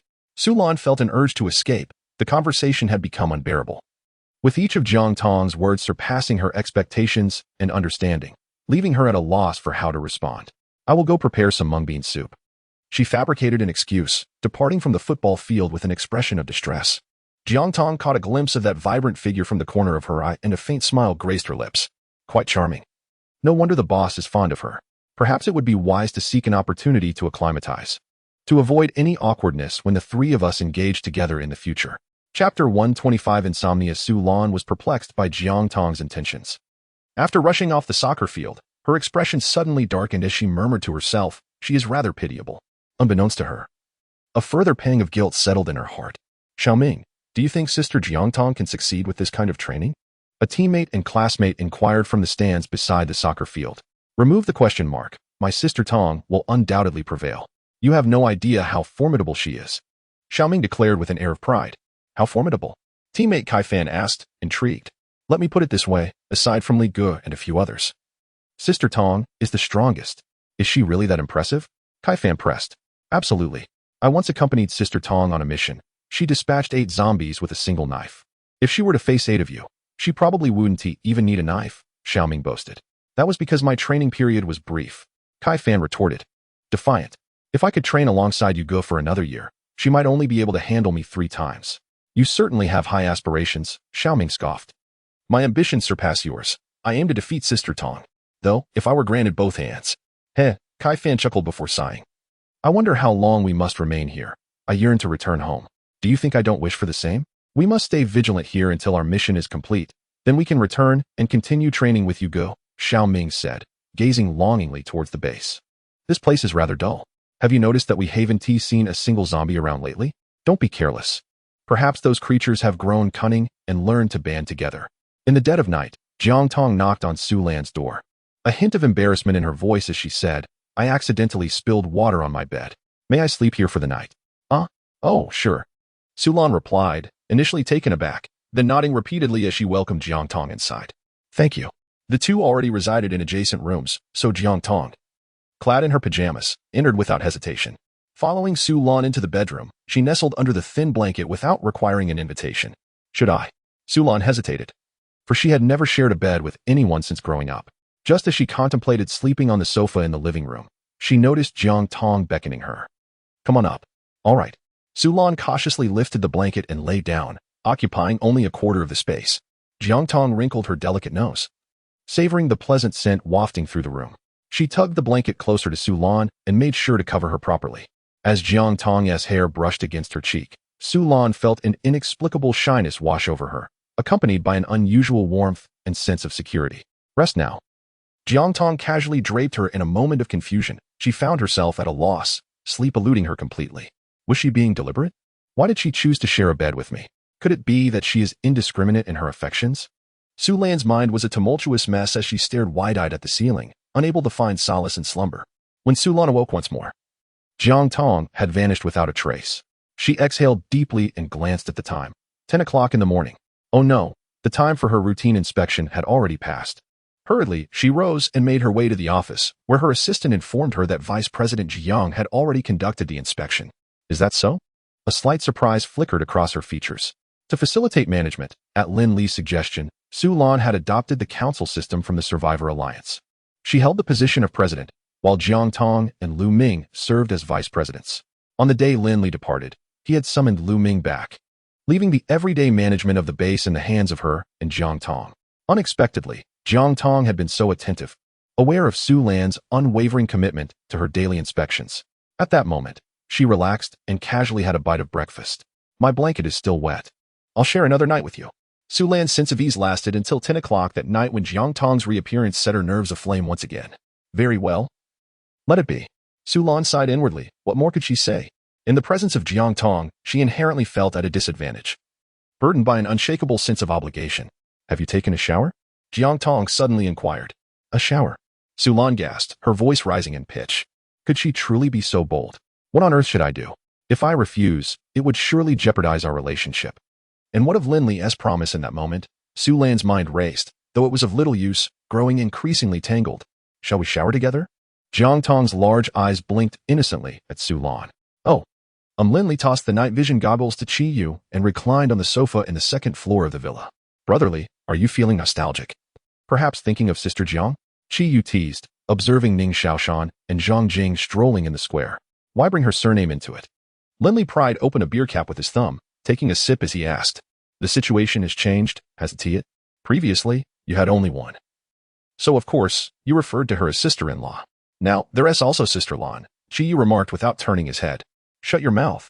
There's nothing between me and Sister Lan. Stop making wild assumptions. Oh, now you're being all sensitive. Chi Yu turned his neck to glance back, disdain evident in his expression. Sister Lan isn't sensitive, and neither is Sister Jiang. What are you being so touchy for? What do you mean by that? Lin Li sprang from the sofa, launching a surprise attack that pinned Chi Yu to the carpet as he pressed for answers. Easy, easy, Chi Yu shouted, clapping his hands repeatedly. Help, my wife. Spare me the theatrics, woman is out. Now confess. Realizing that resistance was futile, Chi Yu sighed in resignation. In truth, Sister Jiang has long been aware of your relationship with Sister Lan. She harbors no objections. Perhaps the two of them have even become good friends by now. While you remain oblivious, dawdling here. Is that so? Lin Li was taken aback, instinctively loosening his grip. He could very well inquire about it. Chi Yu, upon rising, darted away with the swiftness of a rabbit. That night, both Lin Li and Su Lan found themselves unable to sleep. Jiang Tong's smooth and exquisite thigh rested upon Su Lan's leg, and she could feel the warm breath from her nostrils rhythmically exhaling. In an inexplicable moment, Su Lan turned over, draping her fair arm casually around Jiang Tong's slender waist. Chapter 126. Mutant Zombies Li Go. Wake up. Early in the morning, Ning Xiaoshan knocked on Lin Li's door. After a moment, Lin Li, still groggy, appeared at the threshold, weakly inquiring, What is it? Some people outside want to form an alliance with us. They asked me to call you. An alliance? Who are they? The unexpected news roused Lin Li somewhat, prompting him to abandon his plans for a little more sleep. Without waiting for Ning Xiaoshan's reply, he retreated into his room to dress and wash up. Leaning against the door, Ning Xiaoshan remarked, They are from the southern shelter, which we've been monitoring. They recently concluded an internal conflict, and we're unsure why they have suddenly sought us out. Upon arriving at the base's entrance, Lin Li spotted Feng Wunshan, Lu Ming, and others from a distance. They were all clad in athletic attire, evidently having interrupted their morning exercises to come. After exchanging greetings, he quietly asked, "What is the situation?" The leader introduced himself as Jiang Bobo, a member of the management committee from the Nanjia base, expressing a desire to collaborate with them to exterminate zombies and exchange supplies. Feng Wunshan had already negotiated with Jiang Bobo and briefly explained the situation to Lin Li. "If that's all there is to it, it's unnecessary." Lin Li decisively declined. "There's one more thing I'm uncertain about," Feng Wunshan continued. "He claims that the zombie virus is mutating. Some individuals bitten by zombies can still retain their sanity, and their physical capabilities have significantly enhanced." Lin Li fell silent for a moment, surveying those around him. "What do you all think?" "I tend to believe it," Lu Ming replied solemnly. Qiyu interjected, "Where is this zombie person now? If what he says is true, why has Ti brought him along for us to examine?" Feng Wunshan shook his head. "According to their account, that person escaped. Initially, they intended to confine him for research, but after the mutation, he became exceedingly strong and broke free from his cage. What is peculiar is that, despite encountering obstacles along the way and injuring or killing several people, he did not bite anyone." As Lin Li listened, he found the situation increasingly astonishing and resolved to clarify matters. He instructed the guards at the entrance, "Let them in." The heavy steel gate creaked open, and after a brief discussion among the group outside, a young man with a shaved head removed his weapon and, accompanied by two others, stepped inside. "Mr. Sun, allow me to introduce you. This is Lin Li, the head of our base." Feng Wunshan stepped forward, creating a safe distance between Lin Li and Jiang Bobo as he made the introduction. Jiang Bobo, displaying a sense of decorum, did not extend his hand for a handshake but instead slightly bowed, saying, "Mr. Lin, it is an honor to finally meet you. You know of me?" Lin Li scrutinized Jiang Bobo. "I do not, but I am somewhat aware of your acquisition of the stadium. Quite an impressive feat." Jiang Bobo appeared robust and formidable, yet spoke with refined eloquence. "It seems Mr. Sun is quite attentive to our affairs. I've heard you possess at least 60 firearms. How then did an infected individual manage to escape?" Previously, through Tian Yunhai and Lin Li, there was some understanding regarding the quantity of weapons at the Southern Refuge. The moment the other party mentioned the stadium, it was only natural for him to respond in kind. Sun Jiangbo restrained his smile, adopting a serious demeanor as he remarked, "I was remiss in this matter. My purpose in coming today is to caution everyone. We must be vigilant against the mutated zombies. They are truly formidable and possess the ability to self-heal. Ordinary bullets pose little threat unless they strike the head." "Thank you," Lin Li replied with a smile. "I appreciate your good intentions. If there is nothing further, please take your leave." Upon hearing this, Sun Jiangbo displayed a hint of embarrassment but quickly composed himself. "Mr. Lin, my primary aim today is to propose a collaboration. Currently, we have only identified one mutated zombie. If we can resolve this issue swiftly, it would be beneficial for both parties." Sun Jiangbo spoke earnestly. "Should this mutated virus spread widely, our situation could become exceedingly perilous. I hope you will consider this matter carefully." "I will," Lin Li stated, not lingering any longer, turning instead towards the villa, with the others promptly following suit, casting not a single glance back at Sun Jiangbo and his companions. "What audacity! They should know their place." One of Sun Jiangbo's subordinates muttered, feeling belittled. "What did you say? Do you dare to challenge me?" A nearby guard, overhearing the comment, immediately raised his weapon and shouted angrily. The man, confronted by the gun, initially wore a look of fury but soon lowered his head. "My apologies, young brother. He lacks judgment. We shall take our leave immediately." Sun Jiangbo, taken aback by his subordinate's lack of discretion, hurriedly apologized to the guard and repeatedly bowed to Lin Li and the others. He then gave his subordinate a firm kick on the backside, scolding, "Fool, get out of here." "Brotherly, it seems these individuals possess some leverage, otherwise they wouldn't be so arrogant," Qiyu observed closely as the three departed. Indeed, Tian Yuhai mentioned that the leader of the Southern Refuge is surnamed Hua. "I wonder if he is still alive." Lin Li continued on his way back. "Isn't he a committee member? Perhaps the one surnamed Hua is the chairman," Ning Xiaoshan speculated. "Hard to say, but that is of little consequence. What matters is the information they are concealing," Lu Ming remarked meaningfully. "What are they hiding?" Lu Ming analyzed the truth behind the mutation of the zombie virus, or rather, critical information. "They likely do not know the truth either. Otherwise, they wouldn't attempt to draw us into their predicament." "Exactly. They wish to use us as pawns, which indicates they cannot resolve their current dilemma, presumably that mutated individual." Lin Li then inquired of Feng Wunshan, "Brother Feng, has there been any unusual activity at the base recently?" "None," Feng Wunshan, deep in thought during their journey, promptly replied. Lin Li nodded slightly and instructed, "Qiyu, Send someone out tonight to clear the surrounding surveillance points. And place landmines at the front entrance and the back mountain of the base. Understood, Chi Yu affirmed. Increase the number of guards and establish nighttime patrols. Feng Ge, please keep a close watch on everyone's physical condition and report any discomfort immediately, Lin Li instructed, suddenly halting his steps and turning to gaze at the entrance of the base. After a brief pause, he softly inquired, "Do you think the recent disappearance of zombies might be related to the mutated virus?" The others were perplexed by Lin Li's meaning and hesitated to respond. If those zombies have indeed mutated, what do you think the rational ones would do? Lin Li pressed on. If it were up to me, I would control all the zombies and assemble a formidable army of the undead to dominate the world. Chi Yu chimed in, somewhat playfully. Sun Jianghua mentioned that the mutated zombie did not bite anyone while fleeing. What kind of sustenance would it be interested in? Is it not hungry? Or does it no longer require human flesh? Lu Ming posed the critical question. Chapter 127, the paragon among zombies. If there were rational zombies that consumed humans, their primary target would undoubtedly be us, the southern shelter, and the stadium. Chi Yu continued from Lu Ming's words. If they do not feed on humans but require sustenance akin to that of humanity, then even after assembling their ranks, they would still launch an assault against us. There would be no distinction. Lu Ming, momentarily perplexed, shook his head in silence. Lin Li furrowed his brow and remarked, the worst-case scenario is that all zombies undergo mutation, and those who have been bitten retain their sanity. Chaos would ensue. We face two choices. Either steadfastly defend our base or proactively seek out the zombies to eliminate them before they can pose a threat. As Feng Wenshan spoke, he turned to Lin Li, seeking his opinion. Everything remained unchanged. Lin Li adopted a more relaxed tone, stating, these are merely our conjectures. Perhaps there are no mutated zombies at all, and Zhang Bo fabricated this tale to enhance his negotiating position. The principal reason I rejected him was that I sensed he was not being truthful. I share that sentiment. Lu Ming nodded. Brother Bo, are we truly heading back like this? On the smoke-laden wreck of a vehicle, Zhang Bo's subordinate, Wang Chong, wore an expression of deep dissatisfaction. What else can we do? Use your brain, you fool.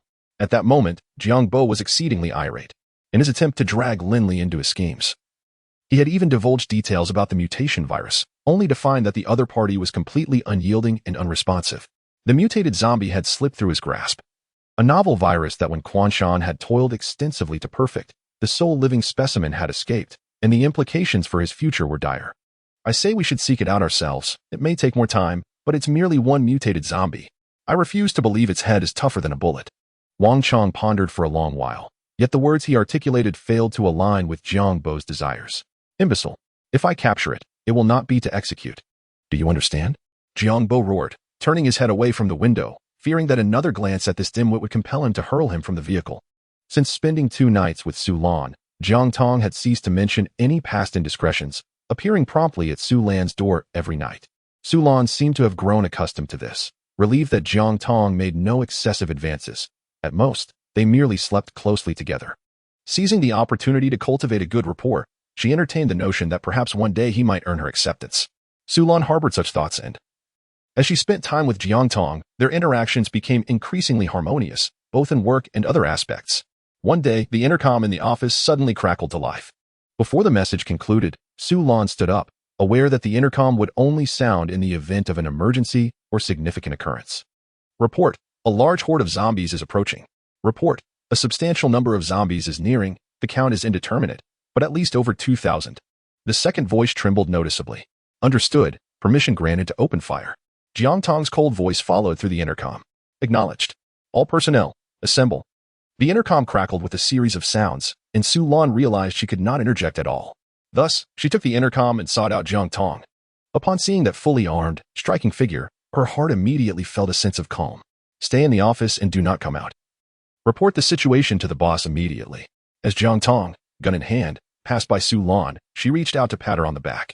All right, be careful. MHM. At the Headling Mountain base, Lin Li hung up the phone and called out to Ning Xiaoshan, who was cooking in the kitchen with Zhang Jing. Xiaoshan. Immediately notify teams 1, 3, and 4 to assemble. The stadium is surrounded by zombies. Damn it. Received. Ning Xiaoshan tossed aside the half-peeled potato and swiftly exited the kitchen. Lin Li retrieved the intercom to summon Feng Wenshan and Zhao Jiangwo. Zhao Jiangwo's team was still in training, so Lin Li instructed him to assist Feng Wenshan in guarding the villa and to arrange training activities as he saw fit. Given the events of the previous days, Lin Li was exceedingly vigilant regarding the emergence of this large-scale zombie threat and prepared to lead the entire wild grass team into action. From gathering to departure, it took merely 10 minutes, a remarkable efficiency considering the current operational range of the base. Bang, bang, bang. After firing 3 shots in rapid succession, Jiang Tong's fair face was marked by incredulity. How can this be? Is that creature a zombie or a human? It was astonishing how it could sense danger and evade bullets. Noticing the target unscathed, she ceased her frantic shooting and began to scrutinize through her sniper scope. Unbeknownst to her, her brow furrowed tightly. Among the densely packed zombies in the distance, one figure stood out, taller and more agile than the rest. It was undeniably peculiar. If it could be called human, it bore no color in its face, with deeply sunken eye sockets and skin of the characteristic dull gray of a zombie. Yet if it were a zombie, it exhibited an agility surpassing that of an ordinary human. No, it should be said that it was far more nimble. And its perception of danger was beyond the realm of human capability. It could not only evade bullets but also cleverly use the surrounding zombies as cover. There was no time to ponder. Jiang Tong stowed her sniper rifle, deliberately shifted her position, and retrieved the rocket launcher left by Lin Li. Faced with thousands of zombies, the 2 remaining rockets were insufficient to resolve the situation, so Jiang Tong locked her sights once more on that bizarre zombie. However, before she could fire, the creature suddenly halted and crouched, blending into the throng of zombies.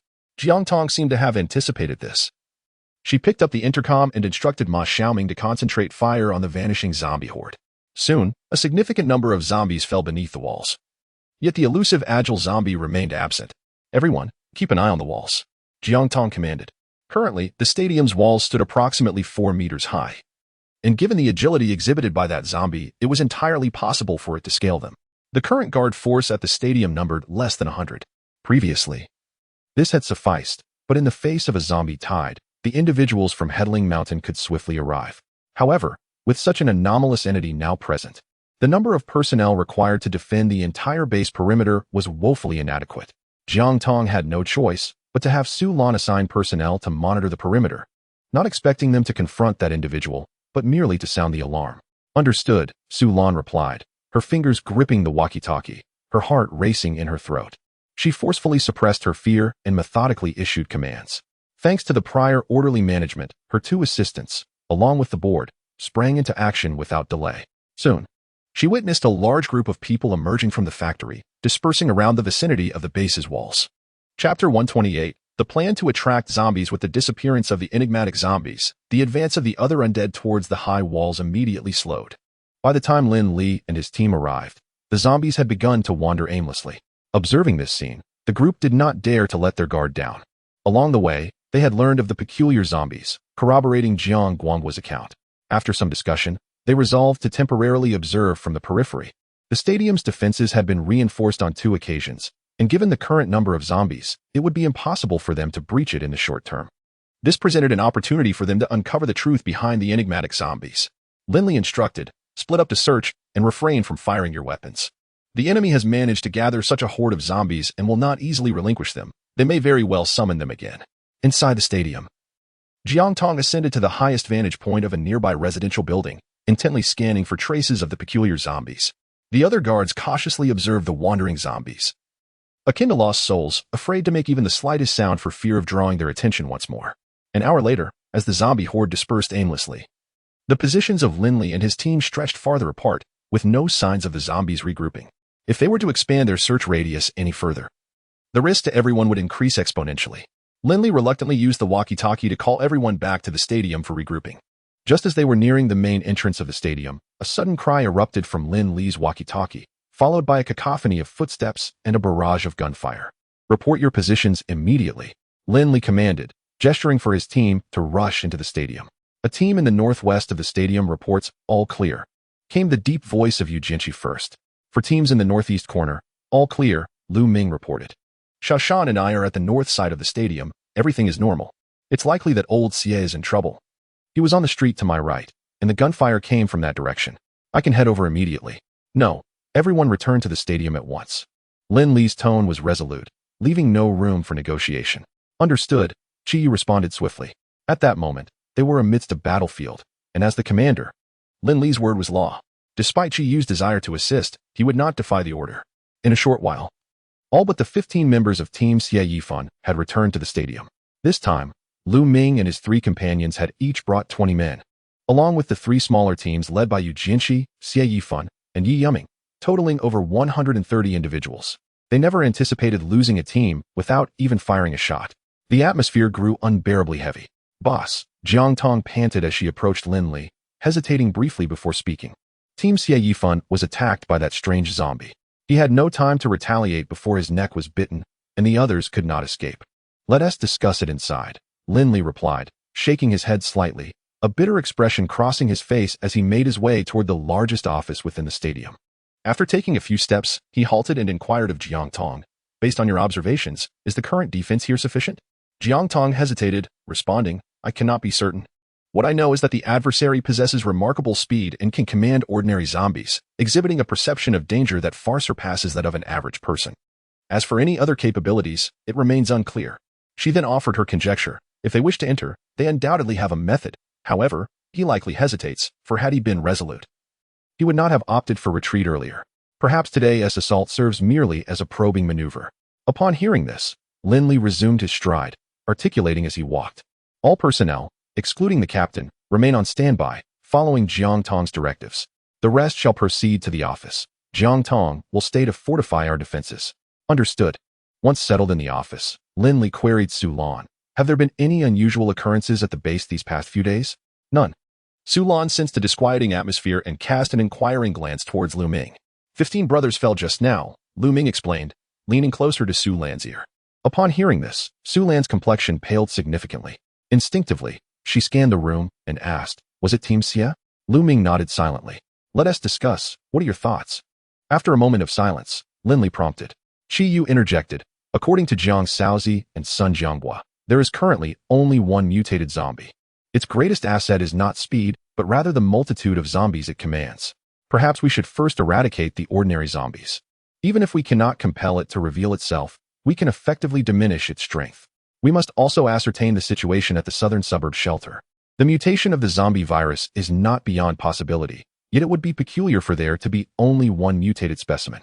I believe it is undoubtedly linked to that location, Lu Ming added. Venturing out to exterminate them is inefficient and perilous.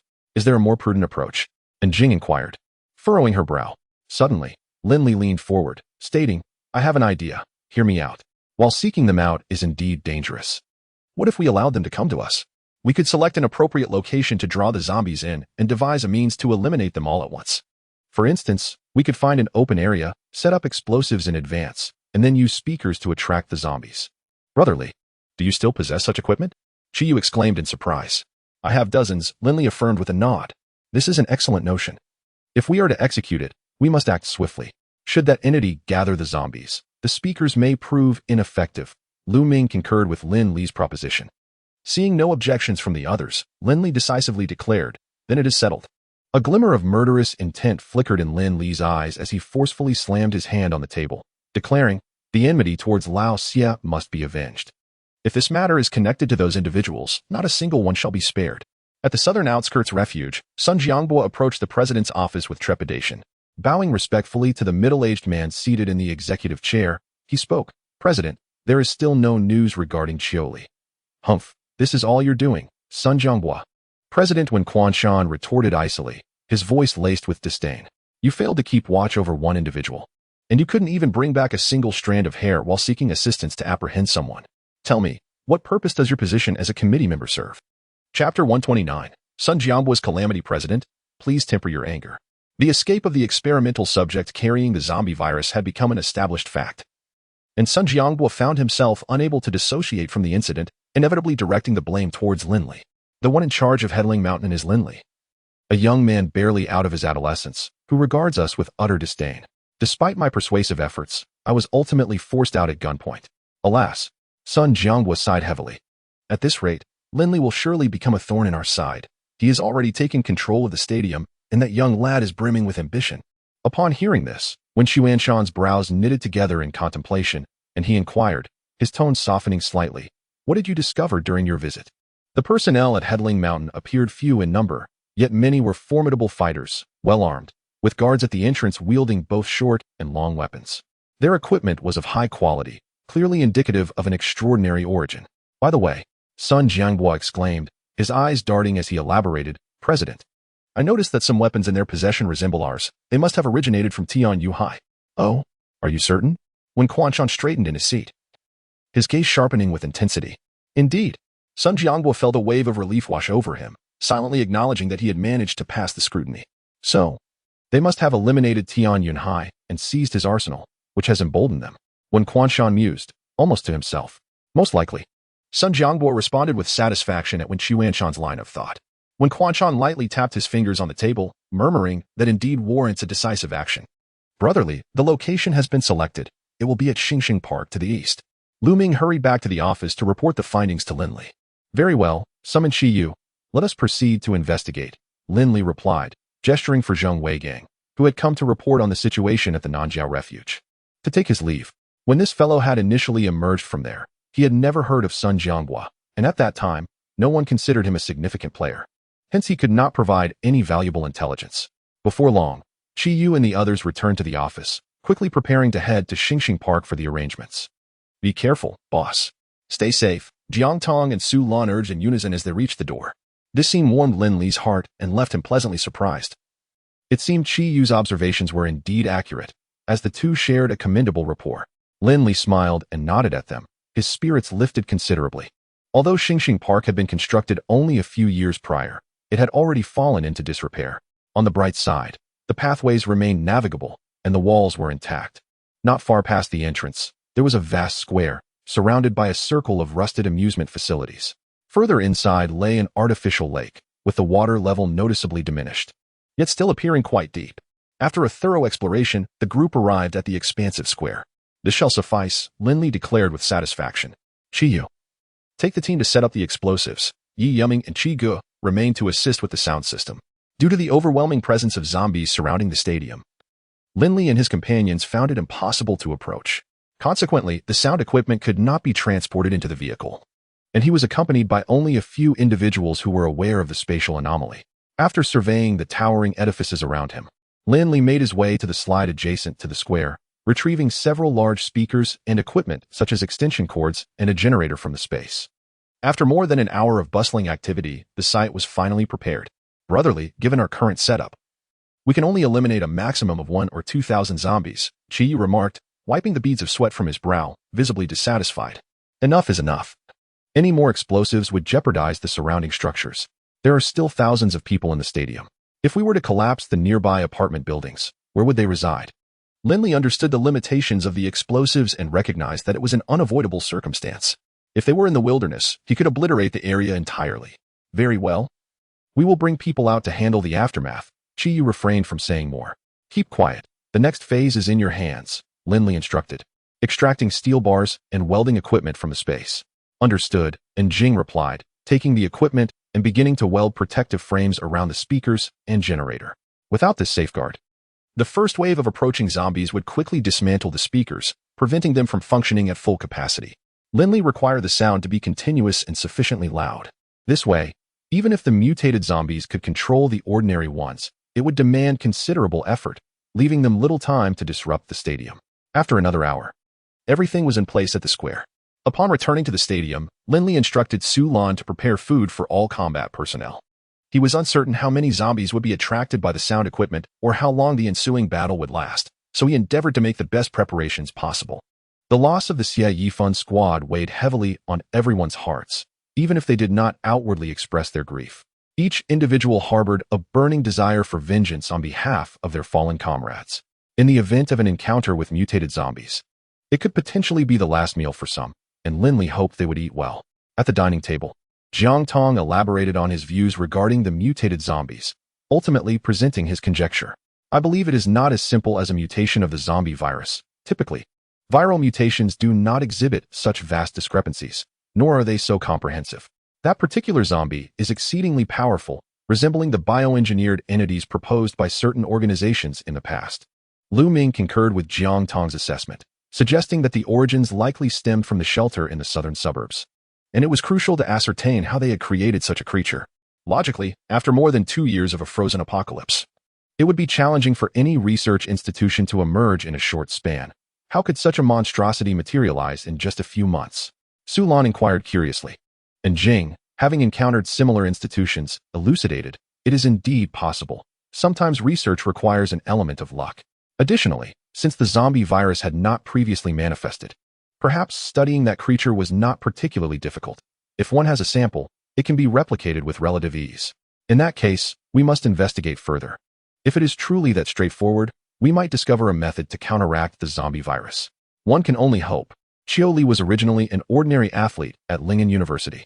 When disaster struck, he, along with his classmates, sought refuge in a shelter in the southern suburbs. Once the ice had thawed, his exceptional physical fitness caught the attention of the powers within the sanctuary, transforming him into a soldier. However, chaos soon erupted within the shelter, leading to the obliteration of his faction, forcing him to flee. Subsequently, he joined forces with the homeless residents in an attack against the shelter, which regrettably ended in a devastating defeat, rendering him a slave to the new faction. During a quest for supplies, he was bitten by a zombie lurking in a corner. Driven by a desire for vengeance against the heartless demons, he endured excruciating pain to return to the shelter. The subsequent events became a blur. When he regained consciousness, he found himself confined within an iron cage, surrounded once more by those very demons. Chapter 130, The Zombie Concert. Upon realizing the immense power within him, Li's once lifeless heart was suddenly infused with new vitality. If the zombie virus could not harm him, what was there left to fear?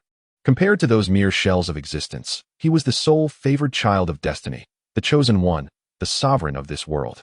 Thus, he resolved to escape, intending to rule over his own domain once he had adapted to his newfound strength. After breaking free, Li spent several days acclimating to his abilities. He discovered that every aspect of his body had been enhanced, and his mind was extraordinarily alert, capable of perceiving threats over vast distances. Moreover, he found that he could emit a low-frequency sound wave at will. Initially unaware of its purpose, he was startled when a horde of zombies approached him. Instinctively releasing the sound wave, he watched as all the zombies halted and turned away. In that moment, he comprehended the sound wave's function. It could be used to control the undead. Following numerous experiments, Li became unequivocally certain of this revelation. And it was from that moment that his ambition began to swell exponentially. Alas, even with such formidable power, he could not escape the basic needs of sustenance. He found himself with a voracious appetite, capable of consuming a wide array of food, including zombies, livestock, and even humans. Of course, he had a particular fondness for human cuisine. He contemplated leading a zombie assault on the southern refuge, but considering the plethora of firearms present there, he decided to bide his time, seeking revenge only when his strength had grown. Once he had gathered a significant number of zombies from the south, he directed them eastward, sensing an area teeming with human presence. This led to the earlier attack on the stadium. To his astonishment, the firearms in this location were no less formidable than those in the southern refuge and were, in fact, even more perilous. Had it not been for his heightened awareness of danger, he might have perished under enemy fire. Fortunately, the opposing forces had limited reaction times, granting him the opportunity to eliminate several of them. This experience rendered Li more cautious. He resolved to avoid major strongholds and focus on smaller outposts. As he prepared to summon the zombies for departure, a resounding melody suddenly erupted from the long silent concrete jungle. Li sprang to his feet, a look of incredulity gradually forming on his grayish, rigid face. How could this be possible? He swallowed hard, forcing out a few words. Simultaneously, Yu, wielding a semi-automatic rifle, swayed to the rhythm while complaining, Li Gu, can't you just play one song? This is throwing off everyone's groove. If you dare to go out and lead the zombies in a dance, I'll immediately shut off the other speakers and leave you with Lady Xiang's luxury. Lin Li stood at the window, his gaze fixed unwaveringly on Prosperity Park. Where did you acquire this song? One asked, reminiscing about the times they had heard their mother sing it alongside their grandmother, a tune that had endured for many years. You are unaware of a song that has been popular for decades. Ning Xiaoshan expressed astonishment. The artist is called Phoenix Legend. They have sung for half a lifetime. Now that they are older, during concerts, they need not sing themselves as the fans can carry on for hours. Is it truly that impressive? Yu questioned skeptically. Yet many people still struggle to secure tickets. Enough. Lin Li interjected, interrupting their conversation. Yu, detonate the explosives beneath the wall to allow them to enter. Understood. Yu retrieved a control panel the size of a notebook and pressed 2 buttons. Mere seconds later, the walls of Xingxing Park crumbled with a thunderous roar, sending dust billowing into the air. The previously unhurried zombies, upon hearing the explosion, quickened their pace towards the park. This is bad. Li realized the implications of the explosion. It was a ploy to lure the zombies en masse. Immediately, he emitted low-frequency sound waves, commanding the zombies to retreat. However, the overwhelming music dulled the effectiveness of his command significantly. Many zombies merely hesitated briefly before continuing their advance. Only those nearest to him responded to the command, halting in their tracks and retreating as instructed. Indeed, someone is orchestrating this. Lin Li and the others observed the scene with a mix of reason and surprise. How did he manage that? Qiyu gazed towards the street in the southwest, where zombies were retreating from Xingsheng Park. A massive horde moving slowly about a kilometer behind. It resembled a struggle within their own bodies, advancing a few steps only to retreat. Akin to a shy adolescent hesitating to confess to their crush. It appears their control is limited, influenced by distance, numbers, and sound, Lu Ming mused softly. The zombies from other directions are nearly upon us. Qiyu, ensure the detonation. Lu Ming, Jiangtong, keep an eye on the northwest. The mutated zombies should be in that vicinity. Lin Li continued. Upon spotting a target, issue an immediate warning. The rest return to your squads. Ready for battle at a moment's notice. Understood. The group responded in unison, swiftly vacating the office. The song persisted for nearly half an hour, as the square of Xingsheng Park became crowded with the shambling figures of the undead. Observing the remaining scattered zombies darting down the street, Lin Li exited the office, heading towards the gathering at the entrance, knowing Qiyu was about to detonate the explosives. Boom. Boom. Indeed, less than 2 minutes passed before a series of explosions echoed, even from a distance, leaving the crowd with ringing ears. Move out, Lin Li declared, stepping through the stadium's entrance. Raising his weapon to dispatch a zombie heading for the concert, armed personnel streamed out, led by Yu Jianqi and Yi Yuming, forming small teams that provided mutual cover as they advanced rapidly towards Xingsheng Park. Witnessing this scene, the 100 young women trained by Jiang Tong were filled with yearning. For the first time, they deeply appreciated the true power behind the previously mundane training they had endured. Some girls, feeling on the verge of giving up, once again steeled their resolve as they silently gripped their mops and iron rods. Jiang Tong, do you think they will be all right? Su Lan, witnessing the battle between humans and zombies for the first time, felt a sense of unease despite the apparent slaughter being heavily one-sided. They will be fine. Jiang Tong reassured her softly, her gaze fixed on the southwestern direction through the scope of her sniper rifle. Those zombies are rather foolish. Even thousands of them combined are no match for that mutated one. Chapter 131 Farewell, that is good. Su Lan leaned closely against the glass of the window, her entire face nearly pressed against it, her gaze steadfastly following Lin Li. Sister Lan, use this, Lu Ming said quietly as he handed her a pair of binoculars. Thank you. Su Lan cast a furtive glance at Jiang Tong, and seeing no reaction from her, she accepted the binoculars. That guy should have left. After a considerable time, Jiang Tong suddenly straightened up and spoke. Indeed, it seems he is headed towards Yiyang. Lu Ming also rose. Having previously studied the entire map of Lingen, he discerned the direction of the significantly reduced horde of zombies. Meanwhile, the battle on Lin Li's side was drawing to a close.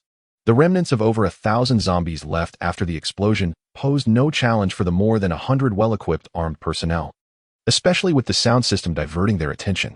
The team was akin to shooting at fixed targets, continuously aiming for the heads of the zombies. When the last zombie, fiercely gnawing at the iron frame, collapsed, Qiyu exclaimed, "Brotherly, this method is fantastic. When we return, let's do the same at Tailing Mountain. Let us discuss it later. The zombies over there have mostly been cleared out, and we needn't cause such a commotion," Lin Li replied, his expression remaining stoic. He felt that this operation was not entirely satisfactory. Not only had the mutated zombie failed to appear, but they had also lost over 1,000 zombies. For them, equipped with ample weaponry, the greatest threat still remained that being capable of evading bullets and possessing physical attributes far surpassing that of an ordinary human. Brotherly, I'll take some men back to fetch gasoline for disposing of the corpses. Ma Xiaoming jogged over to report to Lin Li. Go ahead, Lin Li nodded. Impressive. Yugu, the students you took in back then are now capable of standing on their own. Ning Xiaoshan nudged Qiyu with his shoulder. Indeed. Just look at who trained them, Qiyu replied with pride. Lin Li reminisced about the scene when Ma Xiaoming had previously intercepted them, feeling a slight haze of nostalgia wash over him, as if a long time had passed. Observing the plethora of corpses scattered about, his earlier gloom began to dissipate. Let that fellow escape. At least so many zombies had been eradicated, indirectly saving countless lives. Under the cover of the blazing inferno, Lin Li gathered the sound equipment from the center of the square, opting not to return to the stadium immediately, but instead accompanying his comrades to the site where Xie Yifun's team had met their demise. 15 bodies lay undisturbed on the ground, each bearing not only the marks of gnawing, but also a scabbed bullet hole in the center of their foreheads. This was the work of Qiyu, who had ventured out to deliver the final blows after the zombies had retreated. Long ago, they had engaged in a conversation. Old Xia, do you think that once turned into a zombie, one is devoid of any consciousness? There should be none, otherwise, they wouldn't consume humans. If they had awareness, they would surely know that there are more delectable options than humans, Qiyu reasoned. True, if they can devour their own family and friends, it would be better for them to simply die, Lin Li mused. Qiyu, if I ever get bitten, you must give me a shot. And don't skimp on the bullet, otherwise, I'll be the first to bite you when I rise again. Rest assured, I will ensure you depart this world with clarity. On a tranquil afternoon, with a refreshing breeze and chilled beer, Xie Yifan raised his middle finger with a smile. Qiyu gathered the last of the corpses, dousing them in gasoline, and displayed a smile more grotesque than tears. Old Xie, don't say I didn't take care for you. I've drenched you well. Hold on. It will soon be over. Stepping back a few paces, he lit 2 cigarettes, placing one in his mouth and tossing the other with precision onto Xie Yifan. With a roar, flames surged, swiftly engulfing the bodies of Xie Yifan and the others, only to be consumed in an instant. The onlookers stood silently, allowing the flickering firelight to outline familiar, smiling faces. Brothers, this shall be your final moment of glory in this life. Should you be reborn into this wretched world, remember to be born at Tailing Mountain. After a while, Qiyu discarded his 3rd cigarette and walked a short distance to retrieve a shovel stuck in the grass by the roadside, commencing to dig a grave. Currently, the base housed a total of 4,750 individuals. I believe we could allocate half to Tailing Mountain. However, Jiang Tong suggested that a selection process be conducted before you make the final decision. Upon returning to the office, everyone else hastily made excuses to leave, leaving only Lin Li and Su Lan. Su Lan provided an update on the recent situation of the Survivor Alliance, then broached the topic of personnel allocation. Lin Li shook his head, stating, there's no need for so many. Jiang Tong mentioned that the 30 individuals designated for training can go at any time. Others need not rush. The Tailing Mountain base still had a considerable journey to achieve self-sufficiency, especially with the emergence of mutated zombies. Safety there was not guaranteed. Su Lan acknowledged, I understand. However, our capabilities here are limited. Most supplies still rely on your provision. Jiang Tong was correct. Selection was indeed necessary. I am under no obligation to support these individuals. Now that the situation has stabilized, please commence the selection process promptly, not to send them to Tailing Mountain, but to enable them to fend for themselves. Lin Li, in a tone of coldness unknown to Su Lan, remarked, if they wish to survive, they must strive for it themselves. Starting tomorrow, aside from armed personnel and management, I shall no longer supply resources to others. Chaos will inevitably arise. Can you manage it? Initially taken aback, Su Lan pondered for a moment before nodding in understanding. No problem. With Jiang Tong here, disorder is certainly avoidable. She would remain here for long. Her return was imminent. Lin Li felt a pang of embarrassment. Oh, Su Lan responded with 2 contrasting tones. Lin Li clarified. The issue of mutated zombies must be resolved. The root lies in the southern refuge. If, as Jing and Lu Ming analyzed, someone is indeed experimenting with the zombie virus, I must either control or eradicate that location. You have seen how a single mutated zombie can eliminate a well-trained squad. If such creatures proliferate, humanity will struggle to survive on this land. Su Lan nodded gently, speaking softly, I understand. Rest assured, I will manage things here well and keep you from distraction. Lin Li felt warmth in his heart at the affection in Su Lan's words. Brother Yu, when can we return? On the other side, Qiyu arrived at Ma Xiaoming's dormitory. No sooner had he taken a seat than Ma Xiaoming eagerly offered him a beverage. Not so fast, Qiyu remarked, taking the drink, glancing at it, and then tossing it back with a look of disdain. Do not tempt me with carbonated drinks. It is quite inconvenient at the moment. What is the matter? Is it really such a hassle to enjoy a beverage? I've cherished this for quite some time, even hesitating to indulge myself. Ma Xiaoming scratched his head and returned the drink to the refrigerator. Steer clear of adult matters. Have you been keeping up with your training? Absolutely. I have completed my training regimen every day. That is splendid. Let us take it easy for a while. If you desire anything, just let me know. Qiyu said with a warm smile. Brother, don't frighten me. Ma Xiaoming's expression changed dramatically upon hearing this. Chapter 132. The plans of Wen Quanshan, why frighten you? You witnessed how old Xia perished. I suspect that Brother Li will soon take action against the South Suburban Shelter, and at that time, no one can predict the outcome. Qiyu maintained a facade of nonchalance, though his tone bore an unusual seriousness. Ma Xiaoming pondered for a moment and replied, Rest assured, Brother Yu, we will certainly not bring you shame. Foolish boy, Qiyu scolded with a smile, you have barely wielded a firearm for a few days. Even if there is a confrontation, it is not your place to charge into battle. Should anything happen to us, Remember to protect your sister-in-law and an ex-IN. Brother you. Upon hearing this, Ma Xiaoming's nose tinged with emotion, and tears threatened to spill. Hold it back. You are grown now. Yu gave him a light pat on the head. From now on, do not utter anything about bringing me shame. It is Brother Li who nurtured you. It is the entire wild grass that has invested in you. Remember that. Ma Xiaoming nodded earnestly. President, our conditions here are truly limited. It is exceedingly difficult to cultivate a virus akin to Qiu Li's. The biochemical expert Wan Bingtai wore a troubled expression. Difficult? Then how did the virus end up injected into Qiu Li last time? When Xuanshan's countenance darkened as he coldly inquired. That was merely a coincidence. Wan Bing, I silently lamented. Finding it exhausting to converse with someone like Wan Quanshan, who knew just enough to be presumptuous, no matter how he explained. The other party always managed to counter with self-assured reasoning, convinced of his own correctness. When Xuanshan's narrow eyes gleamed with a dangerous light as he warned. I care not for coincidences. I shall give you 1 week. If you fail to produce results, you shall become the subject of experimentation. This. Yes. Wan Bingtai nodded emphatically, quickly bowing before hastening away. Every passing minute was invaluable to him. He resolved secretly that if he could not develop the virus within 6 days, he would risk fleeing on the 7th. He could not possibly become a test subject. He was well aware of the harrowing fate that awaited such subjects in the secret laboratory. The relentless agony of being consumed by the virus was worse than death itself. Is there any movement on the head ridge? After Wan Bingtai departed, when Quanshan turned to Jiang Sambua, who stood nearby. Yesterday, 9 vehicles suddenly left, heading towards the stadium. I had someone follow them and discovered that they attracted over 2,000 zombies, which were subsequently all exterminated. Jiang Sambua spoke cautiously, keeping a close watch on Wen Xuanshan's expression. He had yet to devise a proper report on the matter, and was taken aback when the president suddenly inquired. Previously, he had failed to negotiate a partnership with Lin Li, and only a few days had passed since then. The arrival of such a significant commotion indicated that the other party possessed far greater strength than he had witnessed. Failing to secure such a formidable ally, supporter, or enforcer made him anxious, fearing that when Quanshan might take offense and send him into the laboratory. Yesterday, upon hearing the 2 words that escaped from Wen Xuanshan's lips, Jiangang Bo's heart tightened.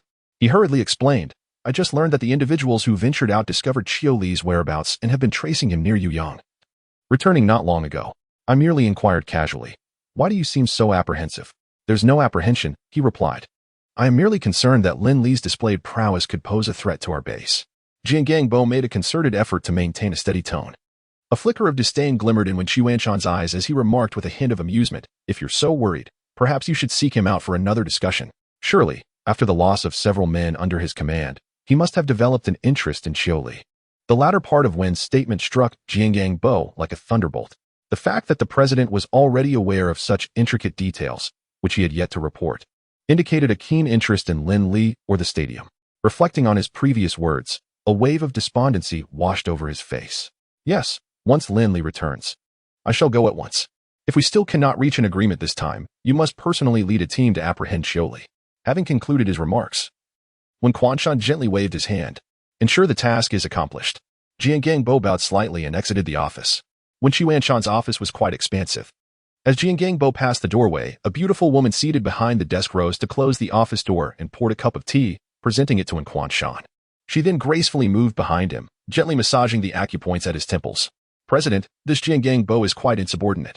Perhaps it would be best to eliminate him outright, sparing you the annoyance of his presence. The woman appeared to be around 30, with a captivating beauty and an alluring figure. As her hands moved, she inadvertently pressed Wen Xuanshan's head toward her ample bosom.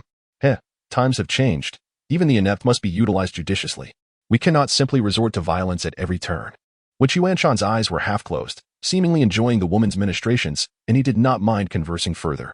Removing someone like Jiangang Bo is straightforward, however. There is no need to waste lives over meaningless loyalty before extracting value from him. That would be a tremendous waste.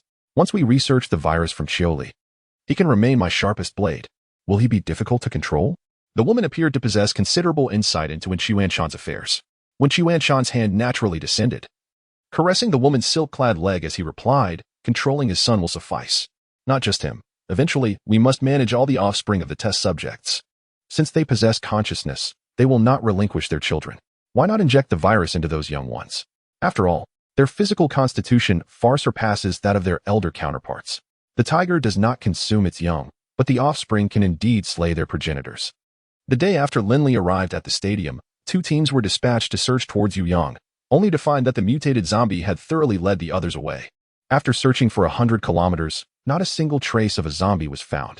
In truth, not a single zombie was discovered, indicating that the mutated zombie was continuously augmenting its ranks. Uncertain of that fellow's limitations in controlling the zombies, Lu Ming expressed his concern. If the numbers are sufficiently overwhelming, all high walls would be rendered meaningless. He could easily create a path through the horde. In the short term, we are likely to face a considerable threat. Lin Li remarked, I have already halted the supply of resources to the stadium. From now on, they must rely on themselves. Sulan will remain, and I will have Zheng Weigang assist you. Please transfer all responsibilities to him promptly, and then return to Head Ridge Mountain. We must concentrate our efforts on fortifying Head Ridge Mountain. The rest is up to them.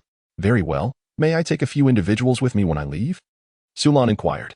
Lin Li chuckled. Certainly, you are the person in charge here. Feel free to take not just a few, but even dozens or hundreds if you wish. Those selected by Jiang Tong can be brought back in any quantity. Chapter 133, The Confession of Sun Jiangbua. I have chosen individuals who may not possess combat skills, yet they can assist in managing the base. Additionally, there are several experts in the field of biological agriculture who may prove valuable in the future, Su Lan explained. That is perfectly acceptable. You may arrange things as you see fit. Lin Li assented with a cheerful demeanor, then turned to the others. In comparison to the mutated zombies, I am more concerned about the situation at the Nanjiao refuge. Let us prepare to return to Tuding Mountain and confront them. The following morning, upon learning that Lin Li was returning to Tuding Mountain, Sun Jiangbua arrived at the crack of dawn. This time, in a bid to demonstrate his sincerity, he brought only 2 subordinates, having dispatched the impetuous Wang Chong to track down Qiu Li, hoping he would not return. Director Feng, I apologize for the intrusion, Sun Jiangbua exclaimed, plastering a smile on his face as Feng Wenshan appeared at the door. Commissioner Sun, you are quite early. Please, come in. Feng Wenshan had already conferred with Lin Li and others regarding the mutated zombies the previous night. He was pondering how to glean information about the Nanjiao refuge when Sun Jiangbua presented himself unbidden. Greetings, Mr. Lin. In the villa, Sun Jiangbua stood before Lin Li, his posture exceedingly humble. Lin Li leisurely finished his breakfast before raising a hand ever so slightly, indicating, have a seat. Thank you. Sun Jiangbua positioned himself on the edge of the chair beside Lin Li, contemplating how to initiate the conversation. He had presumed that following the incident at the stadium, Lin Li would be eager to learn about Qiu Li, yet he was taken aback that Lin Li chose to remain silent for an extended period. Lin Li lifted the teacup from the table, savoring his drink with leisurely enjoyment, giving no sign of breaking the silence.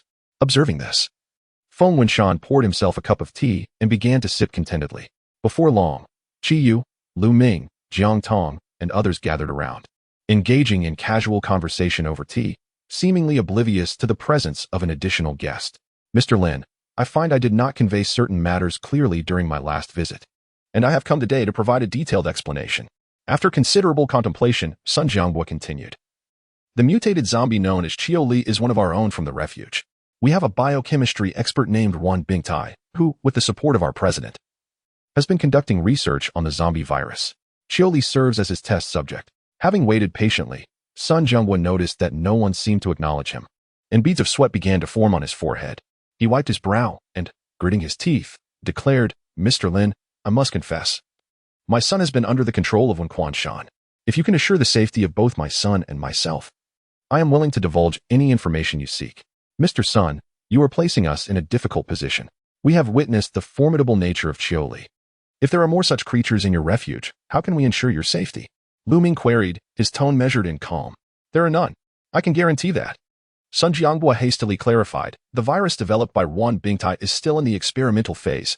He himself has not yet fully grasped the virus injected into Qiu Li. Otherwise, he paused momentarily, a bitter smile gracing his lips. Otherwise, I would be in the same predicament as Qiu Li now. When Quanshan exerts control over a multitude of children of varying ages, his intentions unmistakably clear. He aims to transform us into mindless zombies akin to Qiu Li, subsequently manipulating us through the children. So, are you suggesting that Wan Bingtai is currently researching the mutated virus? Qi Yu inquired.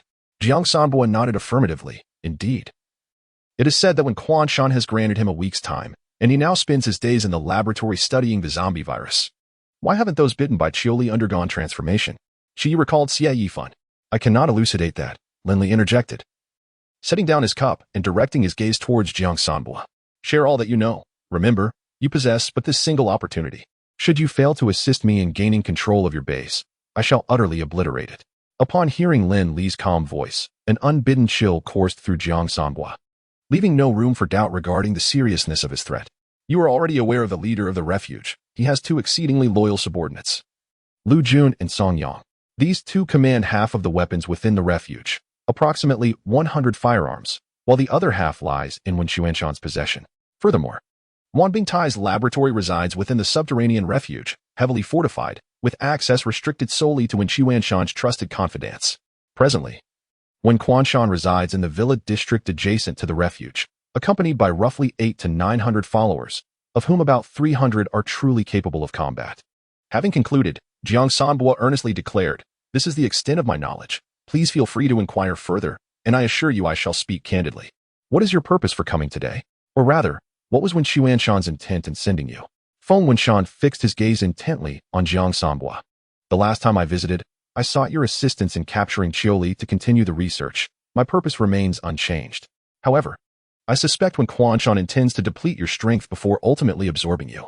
After Jiang Sanhua finished speaking, Lin Li pondered momentarily and gestured for Qi Yu to escort Jiang Sanhua out. "Let us hear everyone's thoughts," he invited, scanning the room once the two had departed. "Given that Wen Xuanshan's people have yet to develop the mutated virus, I propose we obliterate it entirely." Lu Ming was the first to voice his stance. Ning Xiaoshan swiftly concurred, "I am in agreement." And Jing, however, shook her head slightly.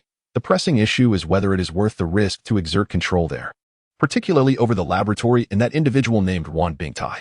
What purpose would control serve? We lack neither personnel, resources, nor territory. There is no need to take such risks." Lu Ming maintained his position. "And what are the research outcomes?" And Jing countered, "If we can seize control of Wan Bingtai, we might direct his research on the zombie virus towards our proposed trajectory. Thus, there exists a possibility of developing a vaccine. Such a possibility is not entirely absent.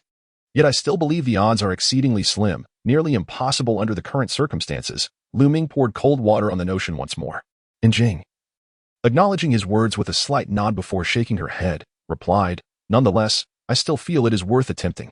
The others found themselves momentarily devoid of ideas, ultimately casting their gazes towards Lin Li for direction.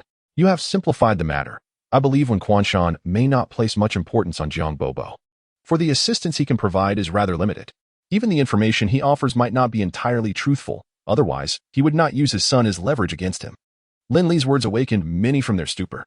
Lu Ming tousled his hair in exasperation and rested his hand on Jing's shoulder. The latter smiled faintly, displaying no signs of emotional disturbance from the earlier dispute. "Perhaps we should allow Jiang Bobo to substantiate his claims through tangible actions. We cannot simply take his words at face value." Ning Xiaoshan, recently infatuated with his first love, found himself in a mental fog and lamented somewhat despondently. To his surprise, upon finishing his statement, Lin Li and the others appeared enlightened simultaneously. Xiaoshan was indeed correct. Chapter 134. The choice. The first rays of autumn's sun blazed fiercely.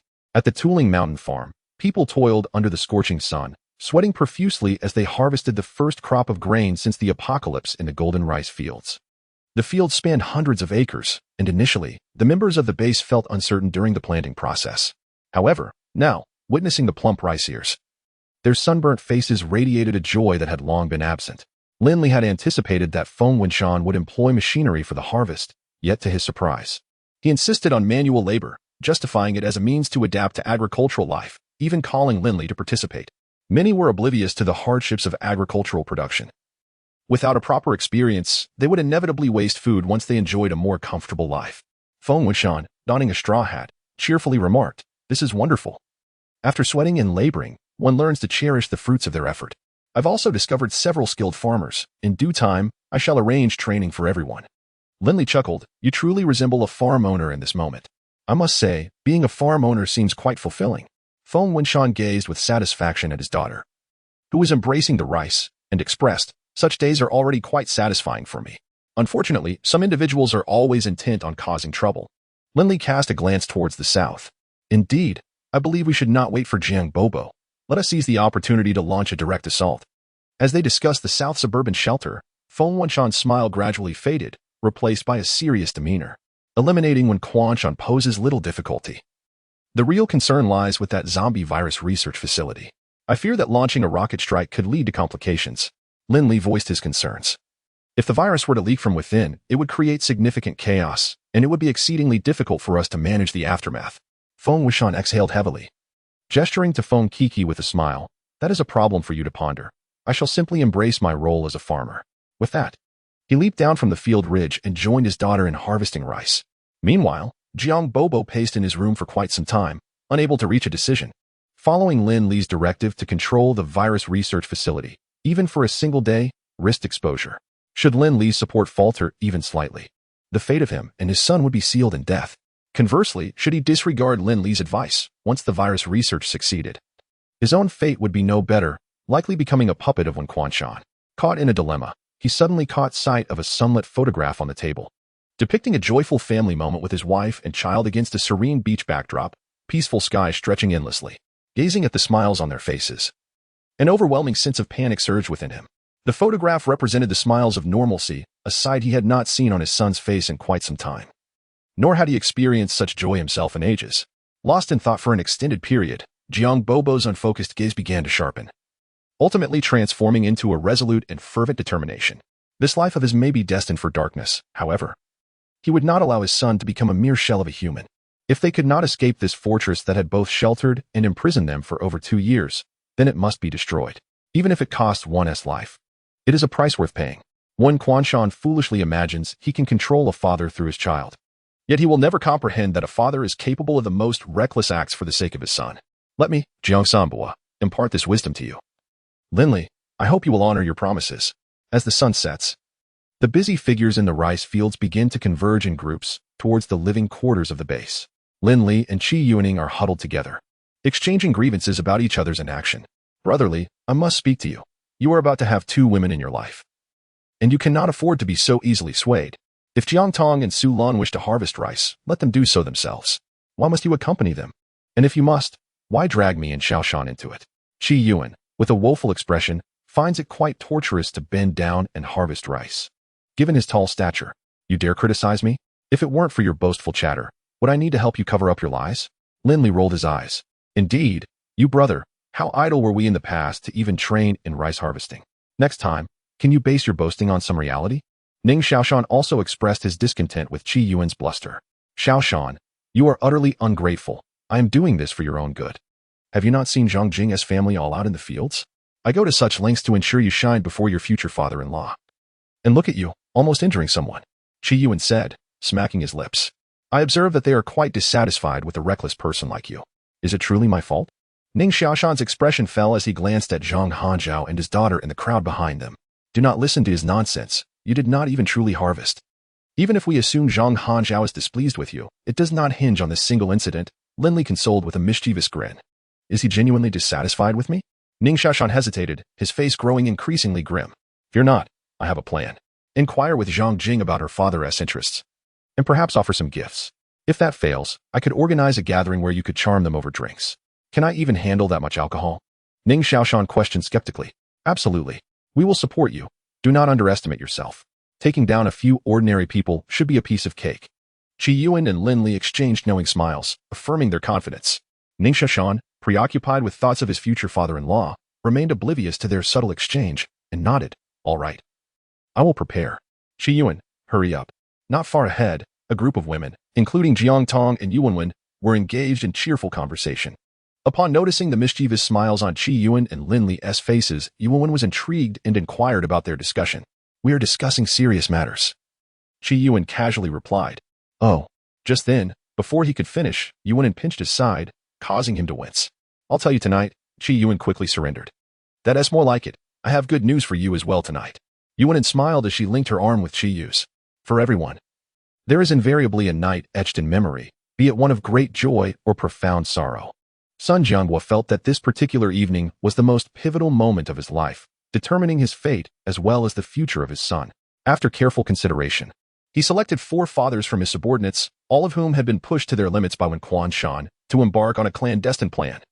Upon learning of Lin Li's conditions, these men expressed scarcely a moment's hesitation before agreeing to join Sun Jianghua in his endeavor. The reason was simple, they too had children. Chapter 135, a grand undertaking. The underground section of the south suburb shelter consists of 3 tiers. During the icy season, the 3rd underground level served as the refuge for the leadership and core personnel of the shelter.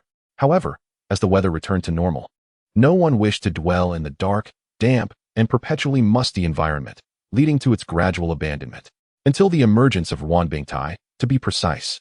Reinventing had always been present in the shelter, remaining virtually invisible until he caught the attention of Wen Quanshan, who assigned him the task of researching the virus. Initially, he felt he had encountered a patron and a kindred spirit, deeply moved by this recognition. Despite limited equipment and scarce materials, he endeavored to conduct his research. It was during a serendipitous discovery of the mutated virus that he finally discerned Wen Quanshan's true nature. The latter harbored no intentions of saving humanity. Rather, he sought to exploit the virus for nefarious purposes, utilizing Ruan's research to better comprehend and wield this bioweapon. To further his agenda, Wen Quanshan even went so far as to inject the virus into living subjects for experimentation. This action far exceeded Reinventing's understanding. He had always believed that science existed to serve humanity and nature, and that neither should suffer at the hands of scientific endeavors. Previously, he had passionately condemned those who distorted science for economic gain, never imagining he would one day become an accomplice 1,000 times worse than those he scorned. Witnessing his fellow beings suffer and perish from the virus, Reinventing contemplated abandoning his research countless times, yet he was also afraid of death. Faced with the choice between harming others and endangering himself, he would unhesitatingly choose the former. One must look after oneself. Otherwise, one faces divine retribution, he often reassured himself, believing that relinquishing his conscience would allow him to survive in this apocalyptic world. However, a few days ago, when Quanshan's words drove him to the brink of desperation, he was left with two options, either to research the mutated virus present in Qiu Lisan or face death. The former seemed an insurmountable challenge, while the latter was an outcome he refused to accept. After much contemplation, he resolved to embark on a grand undertaking. September 10th, once a day to celebrate teachers. Now only a few educators could still observe this occasion. Wang Luoying was uncertain about the exact number, but she knew she was among them.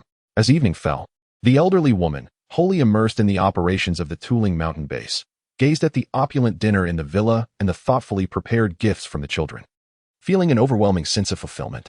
Happy teacher Este, Ms. Wang. An Xin led the way in presenting her gift, after which the children eagerly surrounded Wang Luoying and her husband, excitedly showcasing their offerings. Thank you.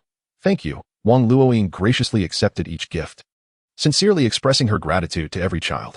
After carefully placing the gifts aside, she took her seat at the head of the table, surrounded by the children. Thank you all, Wang Luoying said, her gaze warm and appreciative. You have all done remarkably well in managing this place. With your presence, the children have a future, a hope. As she spoke, her eyes turned to Lin Li, filled with gratitude and admiration. Tuling Mountain is not only a continuation of life but also a legacy of human civilization. Xiaoli, you have worked tirelessly. Over time, Lin Li developed a harmonious relationship with Wang Luoying and her husband, to the extent that they felt like family. He chuckled. Professor Wang, please refrain from praising me. Today, you are the star of the show. This gathering is a gesture of gratitude towards you. Indeed, Professor Wang. I would like to extend my thanks on behalf of my yet-to-be-born son. Qi Wang beamed. That evening, after he informed Yuan about Ning Xiaoshan's drinking capacity and his efforts to persuade Zhang Hanzhao to join them for drinks, Yuan surprised him immensely. He was going to become a father. It must be a girl. Lin Li and the others chimed in unison, deliberately opposing Qi Yu's sentiments. A girl is indeed splendid. A little cotton-padded jacket is even better, Qi Yu declared proudly, raising his glass to Wang Luoying before returning to his seat. During the early stages of pregnancy, one must be cautious. Avoid strenuous activities, refrain from wearing high heels, choose loose-fitting clothing, and steer clear of cosmetics. Once seated, Wang Luoying grasped Yuan's hand, offering a stream of earnest advice. The other young women at the table listened intently. As the saying goes, an elder in the family is like a treasure, which rang particularly true in this context. Apart from the surgeon Wang Simon, the topic of childbirth was an area of ignorance for the others, compounded by limited medical resources, leaving them feeling quite apprehensive. Wang Luoying's words were undoubtedly invaluable wisdom for them. The meal extended over a considerable duration, and it was only after the elderly and children departed that Lin Li and the others began to indulge in drinks. Following around, Feng Wuxian mentioned today. Jiang Bobo contacted me via satellite phone. Since everyone is present, I shall briefly share the details. Upon hearing this name, the group collectively adopted a more serious demeanor. Aware that the south suburb shelter was a thorn in the side of the Headridge mountain base, they found themselves divided on the matter of how to address this thorn, until Ning Xiaoshan's words brought clarity, emphasizing the need for Jiang Bobo to demonstrate sincerity first. Feng Wunshan's subsequent remarks could likely reveal Jiang Bobo's intentions. He planned to seize control of the virus research facility tomorrow night at 11 o'clock. It was reported that when Quan Shan had given Wan Binghai a 7-day ultimatum, with the day after tomorrow marking the final deadline. Concerned about unforeseen events, he sought our cooperation to secure the entire shelter at that time. Upon hearing this, no one hurried to speak. Instead, they pondered the feasibility of the situation with great care. How can he prove that he hasn't colluded with Wen Quanshan to deceive us? Ning Shashan inquired. There is no way to prove that. Lu Ming shook his head. Similarly, we cannot guarantee that we will fulfill our promises. Frankly speaking, both parties are gambling to some extent, but fortunately, we possess the greater leverage. Indeed, for us, eliminating Wen Quanshan is a necessity. Even without Jiang Bobo, it remains imperative. Thus, we hold the advantage overall. Noticing Ning Shashan's lingering doubts, he continued to elucidate. As long as we incorporate the possibility of Jiang Bobo colluding with Wen Quanshan into our operational plans, we can mitigate potential losses. However, even if Jiang Bobo genuinely assists us, his strength will still be disproportionate to ours. Ultimately, the initiative will remain in our hands when the dust settles. Then why would he agree to help us? When faced with no path to survival, if even a glimmer of hope emerges, one must devote oneself entirely to it. In such circumstances, who would still ponder gains and losses? Only the living can engage in commerce. If one is dead, what significance do gains and losses hold? Indeed. Ning Xiaoshan nodded slightly. So what shall we do? No one answered, and the others turned to look at Lin Li. We shall wait, Lin Li replied. His brow slightly furrowed. We await the call from Jiang Bobo tomorrow. If he places all his hopes upon us, he will undoubtedly call to confirm and discuss the details. But what if he does not call? Then we shall have no choice but to take the risk and completely destroy the South Suburb Sanctuary, hoping that the virus has not been developed within. Chapter 136. The Poison Master Wan Bingtai. Lin Li's words were resolute, and the crowd nodded in agreement. However, none anticipated that before they could take action, Wan Bingtai would inadvertently create a significant dilemma within the laboratory. That evening, as per his usual routine, Wan Bingtai entered the research facility. Earlier in the day, he had requested an extension from Wen Quanshan, only to be met with a firm refusal. Wen Quanshan had also informed him of a new development. My people have found another biochemical expert. If you cannot meet the requirements, I shall seek someone else. At that point, you may assist him, perhaps by conducting virus experiments personally. Upon receiving this news, Wan Binghai entirely relinquished the last vestiges of hope. If Wen Quanshan was so enamored with viruses, then he would allow him to experience their effects firsthand. You need not work overtime tonight. Go home and rest. Continuing much longer would lead to exhaustion, he stated, nonchalantly dismissing several assistants. Donning protective gear, he meticulously transferred the recently developed virus, still untested on human subjects, into specially designed miniature containers. The virus, having undergone treatment, could be transmitted through the air. Wan Bingtai himself was uncertain what transformation awaited those infected. He eagerly anticipated witnessing Wen Quanshan's reaction to the contagion. Regrettably, he would have to conceal himself when that time came, which was indeed a lamentable thought. At dawn, a shadow silently departed the research facility, making its way toward the villa district adjacent to the refuge. Dr. Wan, what brings you here so early today?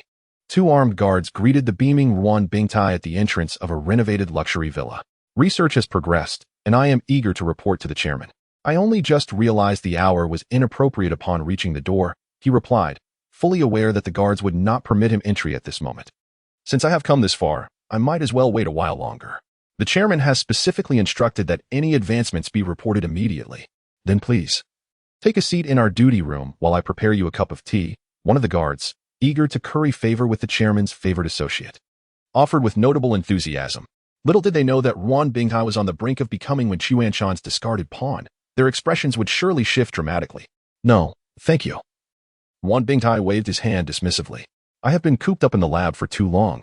Now that I have some free time, I shall return home for a shower. With that, he strolled leisurely toward a small building located in the southeast corner of the villa district, a residence arranged for him by Wen Quanshan. The place had fallen into disrepair and had not been renovated, rendering its condition rather lackluster. Nonetheless, compared to others, it was still quite satisfactory. Upon returning home, Wan Bingtai opened his suitcase, his fingertips gently gliding over the dozen or so specially designed containers within. He then entered the bathroom, indulging in a long, hot shower before activating the long-neglected sound system to play his favorite piano piece. As the sun rose as it always did, Wan Bingtai donned a crisp new suit, layering it with a lightweight black coat. He carried a silver alloy case, from which half of the virus containers had been removed. One had been left at home, while the remainder was tucked into the pockets of his coat. With each step he took, he would casually extract a slender, tubular container from his pocket and strike it against the villa's boundary wall with considerable force. As the sharp sound of shattering filled the air, a pale gray gas was instantaneously released from the container, rising several meters before gradually dispersing and ultimately merging with the atmosphere. Yuan Bingtai moved with a lightness in his stride, occasionally leaping gently to perform a few long unpracticed dance steps, humming a melody titled New Life. Dr. Yuan, the chairman has arrived. Please wait a moment while I inform him. Upon returning to the villa's entrance at Wenchuan Mountain, the guard, without waiting for him to speak, casually remarked as he walked inside. Thank you. Yuan Bingtai murmured softly, gracefully bowing in a gentlemanly manner, leaving the other guard both astonished and somewhat perplexed, attributing it merely to Dr. Yuan's good spirits following a breakthrough in his research. Little did they know, this smiling enigma was bidding them farewell. Soon, the guard emerged from the villa, respectfully stating, Dr. Yuan, the chairman requests your presence inside. Yuan Bingtai felt the 3 remaining containers in his pocket, handed his briefcase to the guard, and asked, would you kindly keep this for me until I return? Not a bother at all, you may rest assured. The guard replied, beaming with pride as he accepted the briefcase. Inside the villa, Wenchuan Mountain was in high spirits, seated at the dining table, relishing a lavish breakfast. Upon seeing Yuan Bingtai enter, he casually inquired, have you made any progress? Yes, chairman, but it is not a virus, it is a type of enhancer. Yuan Bingtai produced a container and presented it with both hands before Wenchuan Mountain. An enhancer? Wenchuan Mountain set down his coffee, gazing intently at the container in Yuan Bingtai's hands for a moment before shifting his focus to the latter's face. He gestured toward the dining table, saying, place it down. A flicker of disappointment crossed Yuan Bingtai's eyes as he set the item on the table, maintaining an air of nonchalance as if the contents posed no threat whatsoever. Now, tell me what this is about. Wenchuan Mountain resumed his attention to his breakfast, no longer glancing at Yuan Bingtai. Yesterday, I stumbled upon this reagent. After conducting human trials, I discovered that it can repair and enhance various bodily functions, with the most significant improvements observed in strength and speed, approximately a 40% increase. Yuan Bingtai grew increasingly animated as he spoke, his complexion reddening with excitement. Remarkably, to date, no side effects have been identified. Is that so? Wenchuan Mountain's eyes sparkled with interest as he fixed his gaze intently on Yuan Bingtai. Indeed, and I have found that there is potential for further optimization of this reagent. Yuan Bingtai nodded emphatically, then hesitantly added, however, the laboratory conditions are limited. I can only research one of the two, either the mutated virus or this reagent. Continue your research on the reagent, Wenchuan Mountain declared, rising and waving his hand dismissively. I will delegate the mutated virus matter to others. I ask you this, can this reagent be produced on a large scale? It is indeed possible. However, the number of experimental subjects is currently very limited, and the side effects are not yet apparent. You need not worry about this. You mentioned that there is room for optimization. To what extent can it be enhanced? When Xuanshan's tone was somewhat exuberant, his intention for Yuan Bingtai to research the mutated virus was solely to rapidly augment their strength. Now that this reagent can achieve a similar effect, he does not believe that any side effects would be more severe than turning into a zombie. At the very least, it would enhance their abilities by more than double, Yuan Bingtai replied with unwavering confidence. After all, it was merely boasting, and he felt no burden in his heart. Excellent. How long until we see results? When Quanshan uncharacteristically patted Yuan Bingtai on the shoulder. A maximum of 3 days. Make haste, once it is produced. I will grant you whatever you desire. Understood, Chairman. I will attend to it immediately. Yuan Bingtai slightly bowed and turned to leave. As he exited the dining area, he shyly inquired, Chairman, may I fetch a cup of water outside? Chapter 137. The Cockroach Man. Certainly. It's no trouble at all. Please do not hesitate in the future. When Quanshan was in high spirits and gladly obliged the modest request made by Yuan Bingtai. Thank you, Chairman. Yuan Bingtai said as he briskly made his way to the water dispenser in the living room. A sudden crash echoed through the air as a glass shattered moments later, followed by Yuan Bingtai's anxious voice. I apologize, Chairman. I accidentally broke the cup. I'm truly sorry. In the dining room, when Quanshan furrowed his brow slightly before donning an exceedingly insincere smile. No matter, we can have someone clean it up shortly. I shall take my leave now. Rest assured, you will soon witness the effects of the reagent. His voice trailed off, and when Quanshan, uninterested, did not even bother to respond. Upon exiting the living room, Yuan Bingtai glanced back at the faint grayish mist lingering in the corner, a subtle smile curling at the corners of his mouth. Dr. Yuan, your briefcase. As he reached the entrance, a guard respectfully handed over the briefcase. Yuan Bingtai nodded with a smile and promptly departed. On his way, he discreetly retrieved several vials from the briefcase, producing a few sharp sounds with casual indifference. I hope these viruses prove fatal, Yuan Bingtai muttered under his breath. Audible only to himself, I certainly do not wish to see Wen Chuanshan's loathsome face again upon exiting the laboratory. Upon returning to the third basement level, Yuan Bingtai shattered the last vial as he passed through the doorway. At the entrance of the laboratory, he instructed the 2 guards, the upcoming experiment is rather perilous, and the protective suits are limited. You should remain upstairs and return in 6 hours. Understood. The guards exchanged glances before promptly leaving. Inside the laboratory, for assistance remained, and Yuan Bingtai was far less courteous with them. He bellowed, "Get out. Your presence is not required here for the time being. I hope your demise is not too painful." Watching the assistants depart, Yuan Bingtai secured several doors, locking them from the inside before sealing them with materials he had prepared in advance. He then entered his office, pulling out the last item from his pocket, a small bottle of high-proof liquor. With ample supplies in the laboratory, one could easily sustain oneself for over a month without issue. Thus, all that remained was to wait patiently. Yuan Bingtai tore open a bag of peanuts, popped one into his mouth, and took a small sip of the liquor.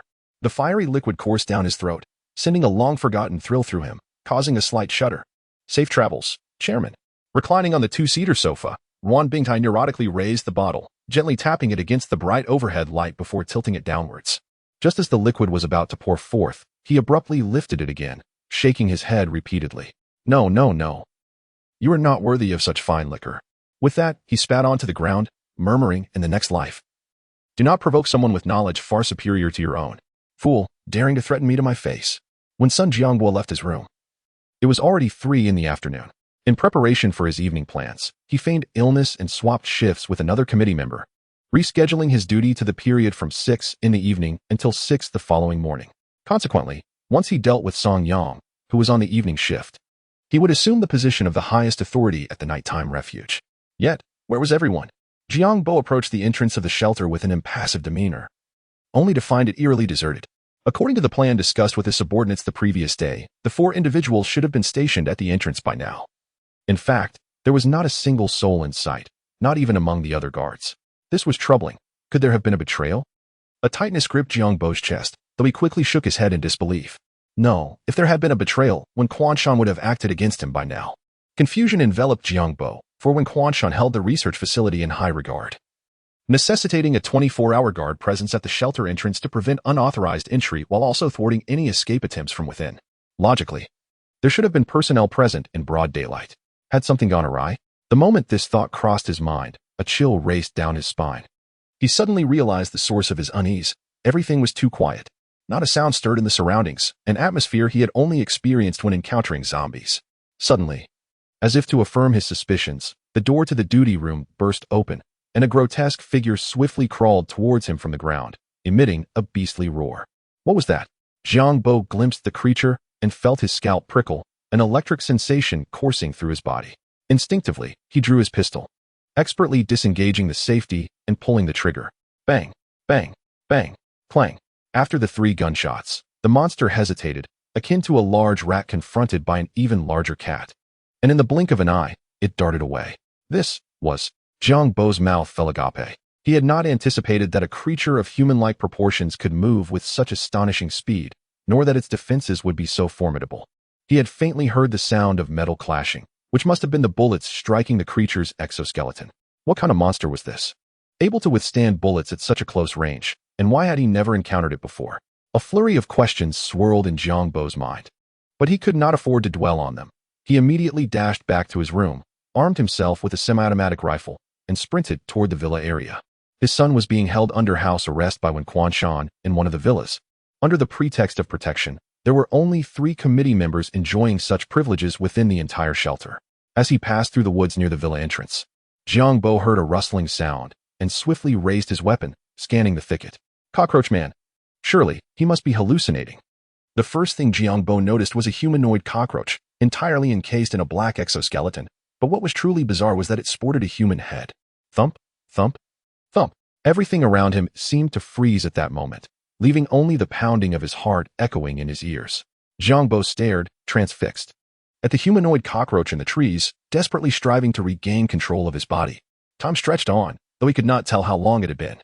The humanoid cockroach suddenly turned its head, fixating its bloodshot, obsidian eyes on Jiang Bo. Thud, thud, thud. Upon encountering that pair of emotionless, piercing orbs, Jiang Bo instinctively opened fire, unleashing a barrage of bullets that struck the creature, eliciting a series of anguished shrieks as it darted deep into the woods. Clang, clang. The sound of metal colliding resounded once more, and Jiang Bo finally confirmed a troubling reality. The sanctuary was indeed in peril. Yet, the precise number and strength of the monsters before him remained unknown. Damn it! There was no time to ponder further. He silently cursed under his breath, treading lightly and cautiously making his way towards the villa where his son awaited. Chapter 138. The Liberation of Sun Jianghua on the Road. Sun Jianghua did not encounter the scene of carnage he had anticipated. The sole corpse he found was that of a head with a bullet wound. The guards at the entrance were nowhere to be seen, and the duty room was in disarray, yet curiously devoid of blood.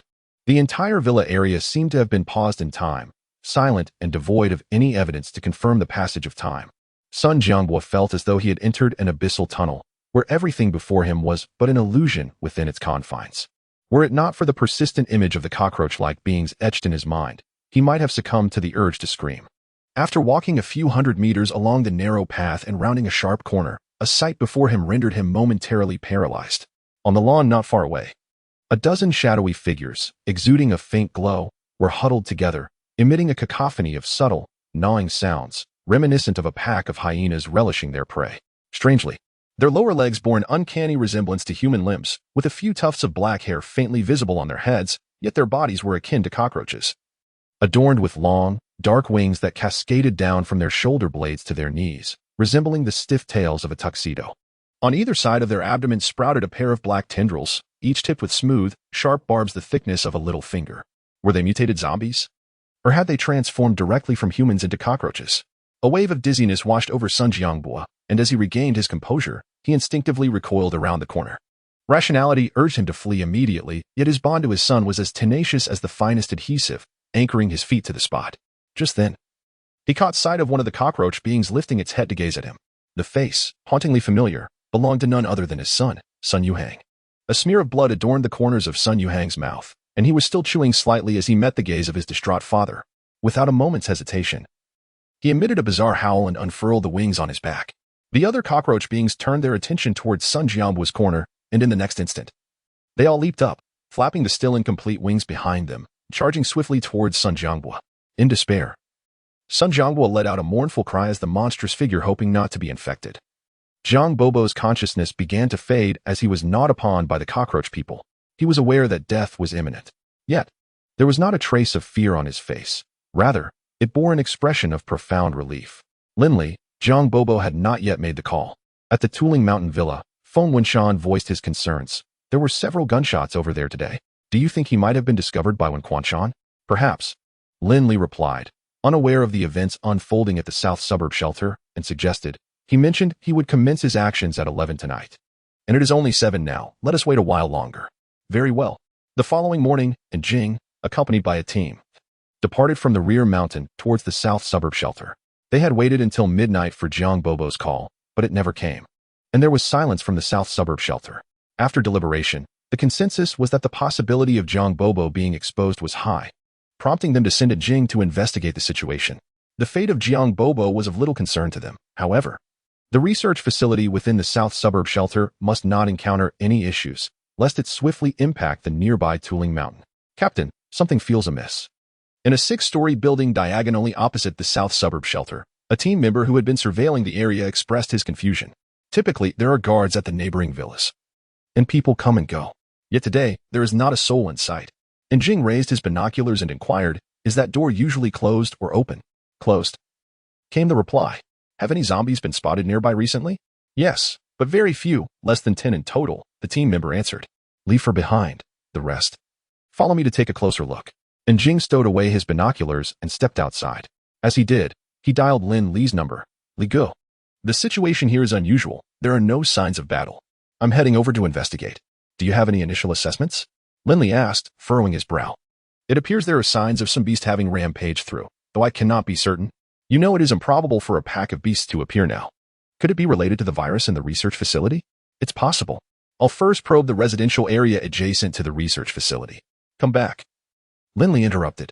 If it is connected to the research facility, even the air may not be safe. Return and bring gas masks. Very well. and Jing acquiesced. 2 hours later, Lin Li's figure appeared at the entrance of the villa beside the shelter. After Jing returned, he recounted the findings in detail, prompting Lin Li to decide to personally investigate. Jiang Bobo's satellite phone could still connect, but there was no answer. This indicated that he might not have been exposed at all. If he had not been exposed and could not be reached, the matter became increasingly intriguing. In contrast to Jing, Lin Li possessed superior firepower, enhancing his chances of survival in the event of unforeseen circumstances. Li Gu, what on earth is happening? There are no signs of life, no zombies at all. Ning Xiaoshan's voice emerged muffled through the gas mask. Search first. Lin Li made several gestures, and the team behind him immediately split into 3 groups, advancing along the 3 paths within the villa. Suddenly, a cacophony of gunfire and indistinct shouts erupted from the central path. Lin Li rushed over, inquiring, "What is happening?" Upon arrival, he found that not a single member of the squad was missing or injured. The 4 stood back to back in the middle of the road, cautiously surveying their surroundings with their weapons at the ready. "Report, there is a cockroach." One team member's voice quivered slightly. "What on earth? A cockroach has frightened you to this extent?" Ning Xiaoshan remarked, seemingly incredulous. "Captain Ning, that cockroach appears to be transformed from a human." Chapter 139. Course of action, are people changing? Ning Xiaoshan was initially taken aback by the statement, but he swiftly raised his firearm in vigilance. The world had become exceedingly bizarre, leaving no room for carelessness. Where had that entity fled? Lin Li scanned the surroundings but found nothing amiss.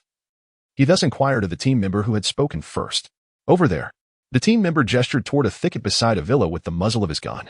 Following the ice freeze, the growth rate of vegetation had surged significantly.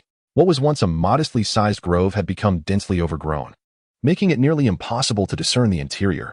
However, the abundance of underbrush had its advantages. Lin Li noticed a path trampled through the weeds, leading deep into the woods. All teams, remain vigilant and monitor the surrounding foliage. Be prepared to fire at any moment. Lin Li alerted the other squads before turning back to the earlier speaker. "Did you all enter the room we passed?" "We did." There was no one inside.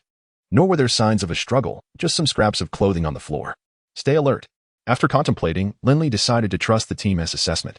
The absence of bodies and signs of conflict, combined with the earlier statement about the quiet, suggested that the inhabitants had likely been infected by a virus and undergone mutation. He retrieved a tear gas grenade and tossed it into the thicket. Moments later, smoke billowed through the trees, accompanied by faint sounds. "Be cautious." Ning Xiaoshan stepped forward, aiming his weapon at the underbrush. Soon, the vegetation began to sway violently from within, moving at an alarming speed. In the blink of an eye, Lin Li and his companions beheld several black insects emerging from the grass. "What in the world is that?" Ning Xiaoshan muttered under his breath, inching closer to Lin Li. "They're like mutated cockroaches," one of the teammates gasped upon recognizing the creatures, his tone unexpectedly laced with excitement. As the cockroach-like beings burst forth from the undergrowth, they quickly noticed Lin Li and his team. They emitted shrill cries, seemingly calling out to their kin, and then rapidly advanced towards them. "Fire!" Lin Li commanded as the commotion in the underbrush intensified. He knew that if a horde of these monstrosities emerged, it would spell disaster. The air filled with the sound of gunfire, momentarily halting the advance of the cockroach creatures. "Retreat." Lin Li observed that the creatures possessed formidable defenses. Bullets striking any part of their bodies aside from the head failed to leave even a trace of damage. As they fired while retreating, the cockroaches would roar and charge at them whenever the gunfire waned. Upon reaching the entrance, the ammunition of the other team members had been exhausted. Fortunately, 2 additional squads returned just in time, significantly bolstering their firepower. Seeing the cockroach creatures being suppressed, Lin Li instructed Ning Xiaoshan, "Take them and leave first." "Understood." Ning Xiaoshan accepted the weapons and ammunition Lin Li discreetly passed to him and led the other team members away from the villa area, hurrying into the distance. "Move quickly, and do not look back." After covering a considerable distance, Ning Xiaoshan gestured for the others to proceed without him, standing firm as he awaited Lin Li's exit. Lin Li swiftly retrieved 7 or 8 grenades, hurling them towards the encroaching swarm of insects, before brandishing 2 submachine guns, retreating while unleashing a barrage of fire. With thunderous explosions resonating through the air, the insect horde was shattered into disarray. After promptly stowing away a half-destroyed cockroach humanoid corpse that landed near him into his spatial compartment, Lin Li turned and fled. The resident population here was approximately 1,000. Yet only 20 or 30 cockroach humanoids were currently present. The rest had either perished or undergone mutations. Lin Li remained vigilant, if the latter were true. Such a cacophony would surely attract more cockroach humanoids. Should 700 or 800 of these monstrosities appear, their chances of escape would be grim. "Move quickly." He called to Ning Xiaoshan, maintaining his speed as he rapidly distanced himself from the shelter. The instant the explosions erupted, the entire villa district and the cockroach humanoids within the shelter simultaneously opened their eyes, emitting eerie hisses as they crawled toward the source of the explosions. Previously, they had concealed themselves in dark, damp corners, seemingly resting or evolving from human to cockroach. Awakened by the explosions, they were filled with fury. Fortunately, Lin Li ran swiftly. Otherwise, he would have witnessed the unsettling sight of hundreds of cockroach humanoids scuttling across the ground. I must tell you, it is truly bizarre. At Healing Mountain Villa, Ning Xiaoshan vividly described the appearance of the cockroach humanoids, prompting everyone to turn their attention to Lin Li. Roughly accurate. Lin Li affirmed. Goodness, what if hundreds of them appeared? Qi Yu exclaimed, his face a mask of astonishment. Currently, we have only encountered 20 or 30. It remains uncertain if others have mutated. We must prepare for the worst, Lin Li stated, feeling somewhat overwhelmed. Conventional weapons would inflict limited damage on those cockroach humanoids. Grenades were effective, yet their quantity was restricted. Until it was confirmed whether the cockroach humanoids were an isolated incident, caution was paramount. What shall we do next? Cockroaches are adept at climbing walls. If they invade our base, it would be difficult to defend, Ning Xiaoshan inquired. Lin Li did not respond, but led Lu Ming and the others to the basement outside the villa. After isolating a small, sealed space, he retrieved the half-corpse of a cockroach humanoid. Everyone, take a look and see if you can uncover anything. Goodness. Had I not witnessed it with my own eyes, I would never have imagined such a creature, Qi Yu remarked, donning a gas mask. The others nodded silently, beginning to observe intently. Upon their return to the villa, Lu Ming asked, can we simply blow it up? Qi Yu replied, we do have explosives. But the challenge lies in how to place them. I'm concerned that we might not eliminate them in one go, potentially releasing those creatures instead. We must at least attempt it. They will emerge sooner or later. I have a question, Feng Wuxian said, perplexed. Why did Wen Quanshan create such a thing? Where are they now? Lin Li pondered briefly before responding, I suspect it could be an accident. Wen Quanshan likely lost control of the shelter. Perhaps he himself has become one of the cockroaches. Otherwise, it is truly inexplicable why they would abandon the sanctuary and engage in such self-destructive behavior. And Jing nodded quietly, acknowledging. Li Gu has a point. It is possible that an unforeseen incident occurred during Jiang Bo's management of the research facility, resulting in a viral outbreak that infected the entire sanctuary. But why did he not contact us beforehand? And Jing shook his head, unable to provide a reasonable explanation. Regardless of the reasons, we must swiftly eliminate those monsters.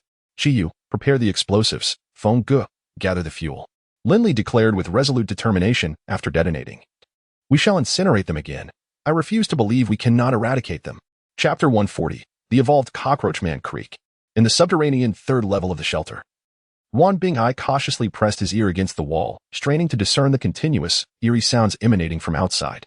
Ever since the day after he administered the poison, these sounds had begun to manifest. Initially, he presumed that the released virus was akin to the past, perhaps the zombie virus, with those sounds originating from newly mutated zombies. However, he soon realized something was amiss. The sounds became increasingly dense, yet remained subdued, reminiscent of a swarm of mosquitoes dancing near water in the summer dusk, or a group of venomous serpents flicking their tongues. An ever-looming dread gnawed at Wan Bingtai's sanity, and he briefly contemplated opening the door to investigate, though he ultimately could not muster the courage. Perhaps after a brief rest, he murmured to himself, whatever malevolent entity it may be, it will eventually depart. I can endure for another month. Surely, I shall be the one to survive. After sipping a few mouthfuls of alcohol, Wan Bingtai returned to the damp, cramped resting area, carelessly tossing aside the damp quilt, and collapsed onto the bed. I will undoubtedly survive. Brotherly, the bombs are set at the villa. But we have yet to encounter the cockroach man. That afternoon, Lin Li returned to the shelter with his team, preparing to obliterate the entire refuge. Qi Yu emerged from the villa district, his face glistening with sweat, wearing an expression of bewilderment. They must have fled. Lin Li furrowed his brow and remarked, what we fear has indeed arrived. Until these creatures are eradicated, we will live in perpetual anxiety. Rest assured, perhaps once winter passes, they will succumb to the cold. Qi Yu replied, accepting the tissue Lin Li offered to wipe his face, before inquiring, you don't think this winter will be as frigid as the previous 2 years? Do you? I would hope so. Such temperatures might indeed freeze the zombies and cockroach man, but the likelihood is slim. Throughout their conversation, Lin Li's gaze remained fixated on the entrance of the shelter.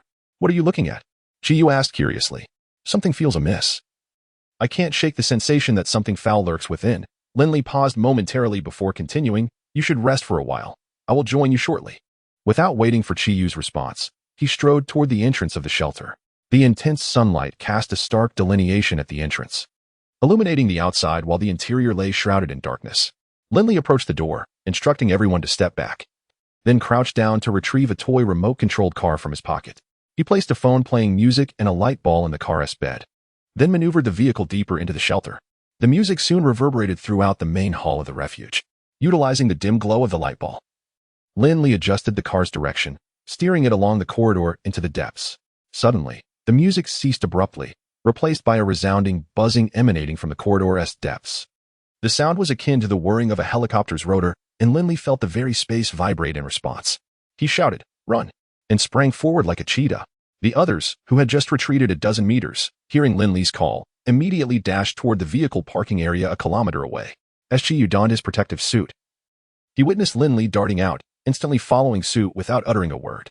After running over 100 meters, a rustle behind him prompted Qiyu to glance back. A sight that sent chills down his spine. Good heavens! How could it still be flying? With wings, it was indeed airborne. Clearly, Lin Li had also perceived the scene unfolding behind them. Approximately 100 meters above, a swarm of ominous dark shadows surged towards them. Unmistakably the cockroach-like beings they had encountered before. "Li Gu, the distance is closing," Qiyu shouted as they sprinted another few hundred meters. "Keep going. Once we reach the vehicle, Lu Ming and the others will surely open fire." Lin Li exerted every ounce of strength, acutely aware that the gap between him and the cockroach creatures had dwindled to less than 50 meters. Halting to shoot was not an option. Their best course of action was to continue running towards the armored vehicle he had strategically retrieved from the storage, equipped with twin machine guns, potent enough to pierce the defenses of the cockroach beings. Unexpectedly, the preparations made for safety were being put to use so swiftly. "Prepare to fire." Lu Ming was the first to reach the armored vehicle. Leaping onto it, he promptly issued commands. Anqing followed suit, securing the other machine gun. "Ready." The moment Lin Li and Qiyu surged into the crowd, Lu Ming bellowed, "Fire." In an instant, a torrential barrage of bullets rained down upon the aerial swarm of cockroaches. With a distance of approximately 30 meters, the machine guns unleashed their full might. The cockroach beings, with their black wings, were swiftly struck down in droves. In the next moment, the cockroach entities emitted eerie, unsettling shrieks, all simultaneously descending and hastily scuttling into the thickets flanking the road. Observing this, Lu Ming barked, "Get in the vehicle and engage in crossfire. We cannot allow them to approach." The other team members promptly climbed aboard the nearby vehicles, instinctively splitting into two teams to sweep the sides of the road with gunfire. Seizing the moment while others were preoccupied, Lin Li retrieved incendiary grenades and hand grenades from storage, handing a few to Qiyu before tossing the remainder into the dense foliage on either side. With autumn just beginning, the overgrown grass stood lush and verdant, but the underbrush was littered with dry twigs and leaves.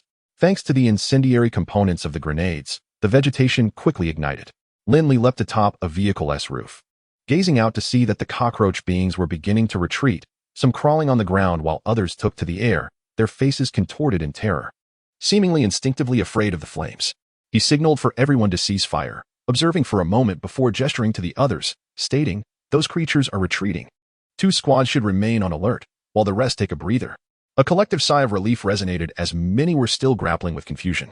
"You all witnessed those creatures. They are likely a result of the virus studied at the shelter. Preliminary estimates suggest their numbers to be around 1,000. We managed to eliminate over 100, while the remainder retreated to the shelter. When we return for duty, we must remain vigilant." Lin Li took this opportunity to relay to the group. "Understood." The team members responded in unison, their expressions becoming somewhat more relaxed. This was precisely Lin Li's intention. When the tension is too taut, it is prone to snap. When the grip on a gun is too tight, it can easily misfire. He needed to extricate his team from the clutches of their unknown fears. And the most effective method was to reveal the truth to them, to make them aware of the origins of those monstrous beings and that they could indeed be vanquished. It seemed that the creature had a deep-seated fear of fire. Qiyu leaped from the vehicle and plopped down on the ground. Lin Li and the others followed suit, resting against the side of the vehicle as they sat on the ground in silence. Fortunately, Brotherly discovered this in advance. Otherwise, we could have encountered quite a bit of chaos today, he remarked. I had a sudden inspiration. It was rather diabolical. Our people lingered at the entrance of the shelter for quite some time, yet there was absolutely no movement inside, Lin Li expressed with relief. Chapter 141. Qiyu's resolve, who could deny it? Just yesterday, these creatures were incapable of flight, and today they soar as if undergoing an evolution, Ning Xiaoshan casually remarked. Evolution? Lin Li pondered for a moment. Realizing it might indeed be plausible, he swiftly inquired, "What do you know about cockroaches?" "I only know them by the nickname Little Strong," and Jing replied as he sat up. Cockroaches are remarkably resilient omnivorous insects, consuming a wide array of substances, including food scraps, fur, feces, corpses, and even soap. They prefer dark, damp environments, typically emerging at night while shunning bright light and flames, exhibiting a social behavior. Furthermore, cockroaches can reproduce year-round as long as the temperature is suitable, with young cockroaches hatching within a month and requiring 6 molts to reach maturity. "Wow," Chiyu exclaimed. "I had no idea you were so knowledgeable about cockroaches. There's more to it," and Jing continued. "While feeding, cockroaches regurgitate and excrete, contaminating their environment and spreading various diseases, many of which are infectious." Hiss. The group collectively inhaled sharply at his words. Lu Ming furrowed his brow. "If those cockroach people share such traits, we may be in serious trouble. As of now, we remain uncertain whether they could infect others like zombies do." Dingling before Lu Ming could finish speaking, a familiar yet unfamiliar ringing sound abruptly echoed.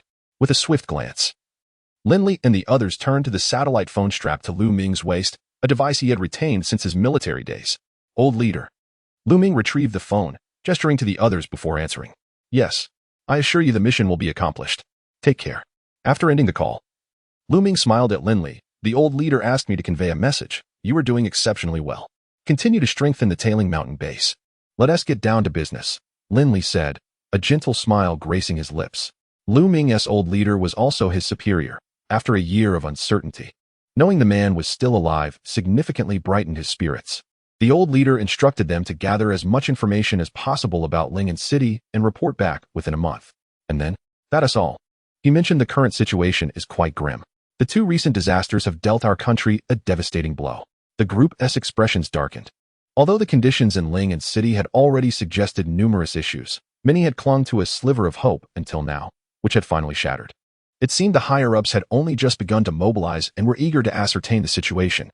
Lin Li quickly regained his composure. At present, the cockroach people were the pressing concern.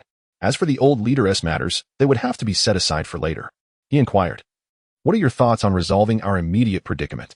Zheng Weigang had already sketched a rough terrain map of the shelter. "I believe we should proceed as before. First with explosives, then with fire," Chiyu stated with a glint of determination in his eyes. To explode first meant he would have to enter the shelter to plant explosives, a task that fell squarely upon his shoulders. "Could we not simply incinerate it?" Ning Xiaoshan asked.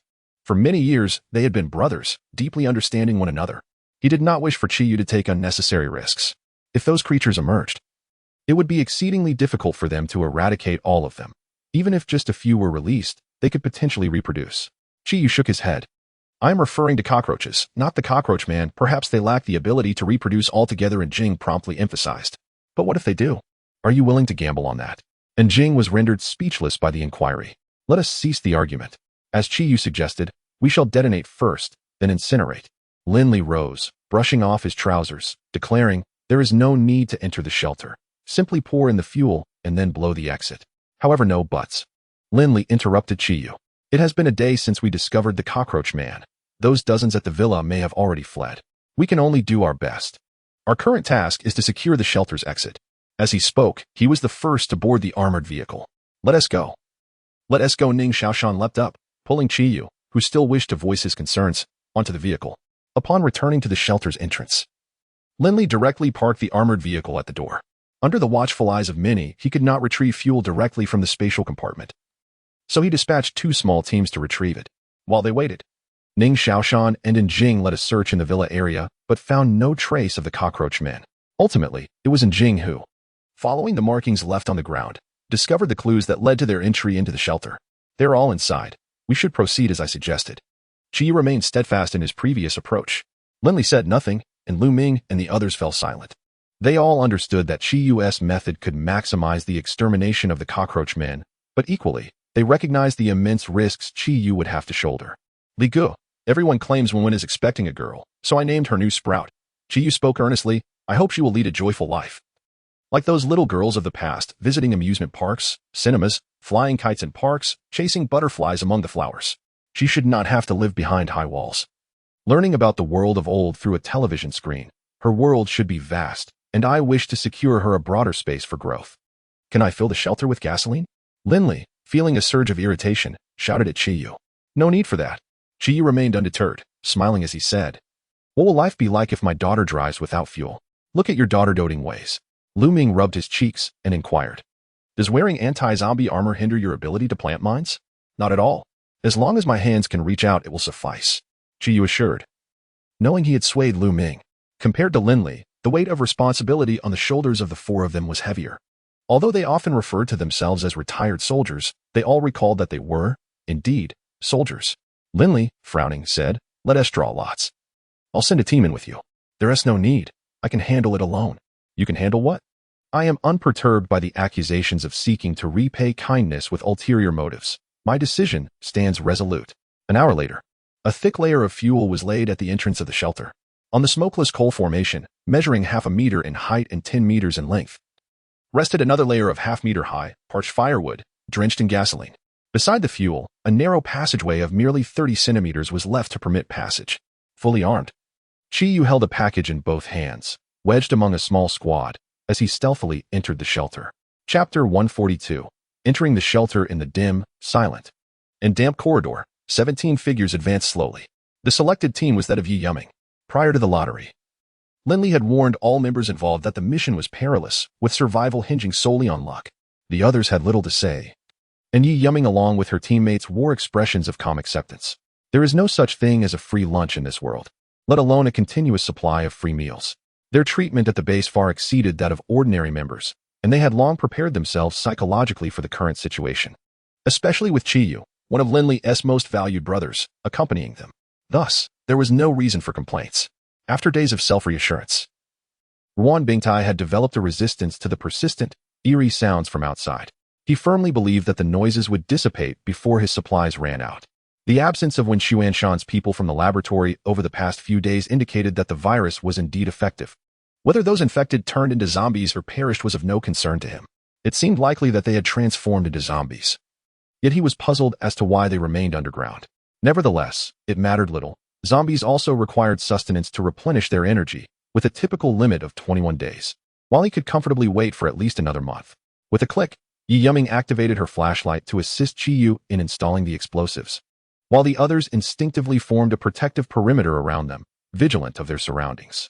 After several minutes, all the bombs on the first floor of the shelter were successfully installed, and the group proceeded to the second basement level.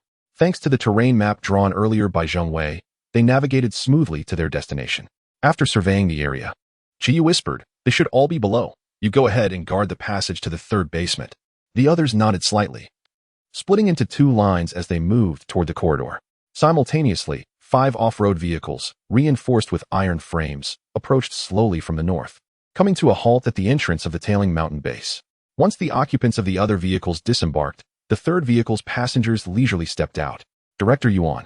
This appears to be a survivor point in Lingen City. The defenses seem commendable, making it an excellent choice for our temporary command center, remarked a tall, slender young man, smiling respectfully at the portly middle-aged man emerging from the back seat. Indeed, replied the man referred to as Director Yuan, adjusting his suit and clasping his hands behind his back. Excellent. Please convey the government's intentions. Understood. Please hold on a moment. The slender young man jogged toward the entrance of the tailing mountain base. Let us proceed to the third floor, said Chiyu, having installed the final bomb. He led Yi Yuming toward the corridor. After reuniting with the others, he did not rush to descend but instead cautioned, there are surely many creatures below. If disturbed, fire immediately and try to drive them back. We must not allow them to leave the corridor before I finish installing the explosives. The group nodded solemnly, instinctively tightening their grip on their weapons. The area of the third basement was evidently larger than the previous 2 levels. Before they had fully descended the stairs, a rustling sound enveloped them, dense and strange, reminiscent of countless hornets vying for the favor of their queen. As he descended to the third underground level, the overwhelming stench engulfed Chiyu, causing a wave of dizziness and turmoil in his stomach. He steadied himself, discerning from the sounds that there were at least several hundred cockroach people in this vicinity. The notion of stealthily planting explosives was simply unrealistic. In the current circumstances, he could only exploit their fear of flames and bright light, attempting to drive all the cockroach people deeper into the refuge while he seized the opportunity to place explosives at critical locations. He quietly instructed the others and produced a flashbang, tossing it ahead. Soon, a blinding light accompanied by a muffled bang erupted within the chamber. Thanks to the illumination, The group finally discerned the situation around them. However, the sight that met their eyes nearly caused some of the less steadfast team members to falter. The vast hall was filled with dark cockroach people, most of them entwined in pairs, seemingly engaged in mating, while a small portion was gnawing on the mangled bodies of their kind. Activate the bright lights and open fire. Chiyu bellowed as he noticed the others remained inactive. He switched on the 5 high-intensity flashlights strapped to his body and raised his weapon, sweeping the area in accordance with what he had just observed. The others quickly emulated his actions, and soon the refuge was alive with gunfire. After emptying his magazine, Chiyu tossed the weapon behind him and advanced along the cleared path into the depths of the hall. Under the dual threat of bullets and blinding light, the cockroach people began to retreat. Fortunately, the space was ample, and with 4 corridors surrounding the hall for shelter, the cockroach people were not driven to a desperate situation, thus refraining from a fierce counterattack. Chen Guangming, you 4 follow Minister Qi and ensure his safety. Seeing the situation was somewhat favorable, Yi Yuming dispatched 4 individuals to support Chiyu, while the remaining 12 were divided into 2 teams, aiming to herd the cockroach people out into the corridors outside the hall.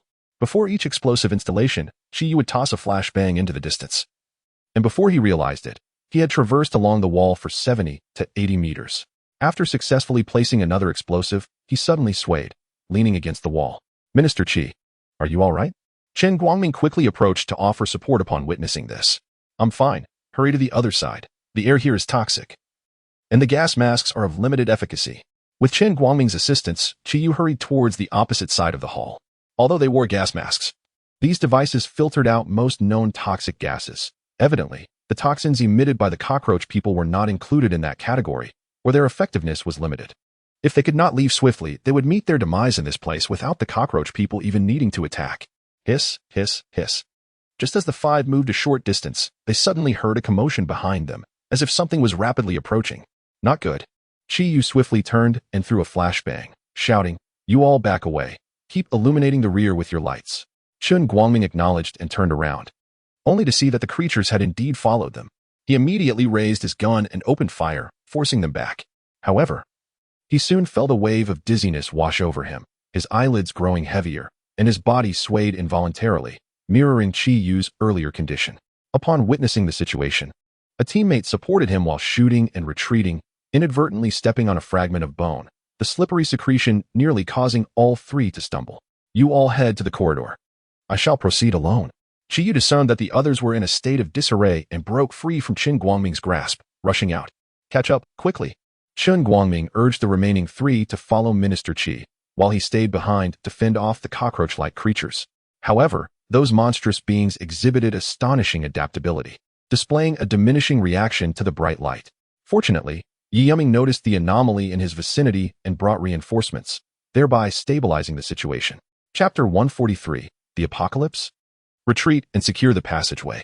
Upon witnessing that 1/2 of the explosives had been successfully installed, Yi Yuming resolutely abandoned her struggle against the cockroach men. By merely safeguarding the passage and the other half, they could fulfill their mission and withdraw safely. With a sigh, Chiyu positioned the final bomb, wiping away the sweat that had trickled into his eyes before hastily retreating. However, just a few steps out, he suddenly lost his footing and fell to the ground. Minister Qi. Nearby team members rushed forward to assist him, propelling him towards the passageway.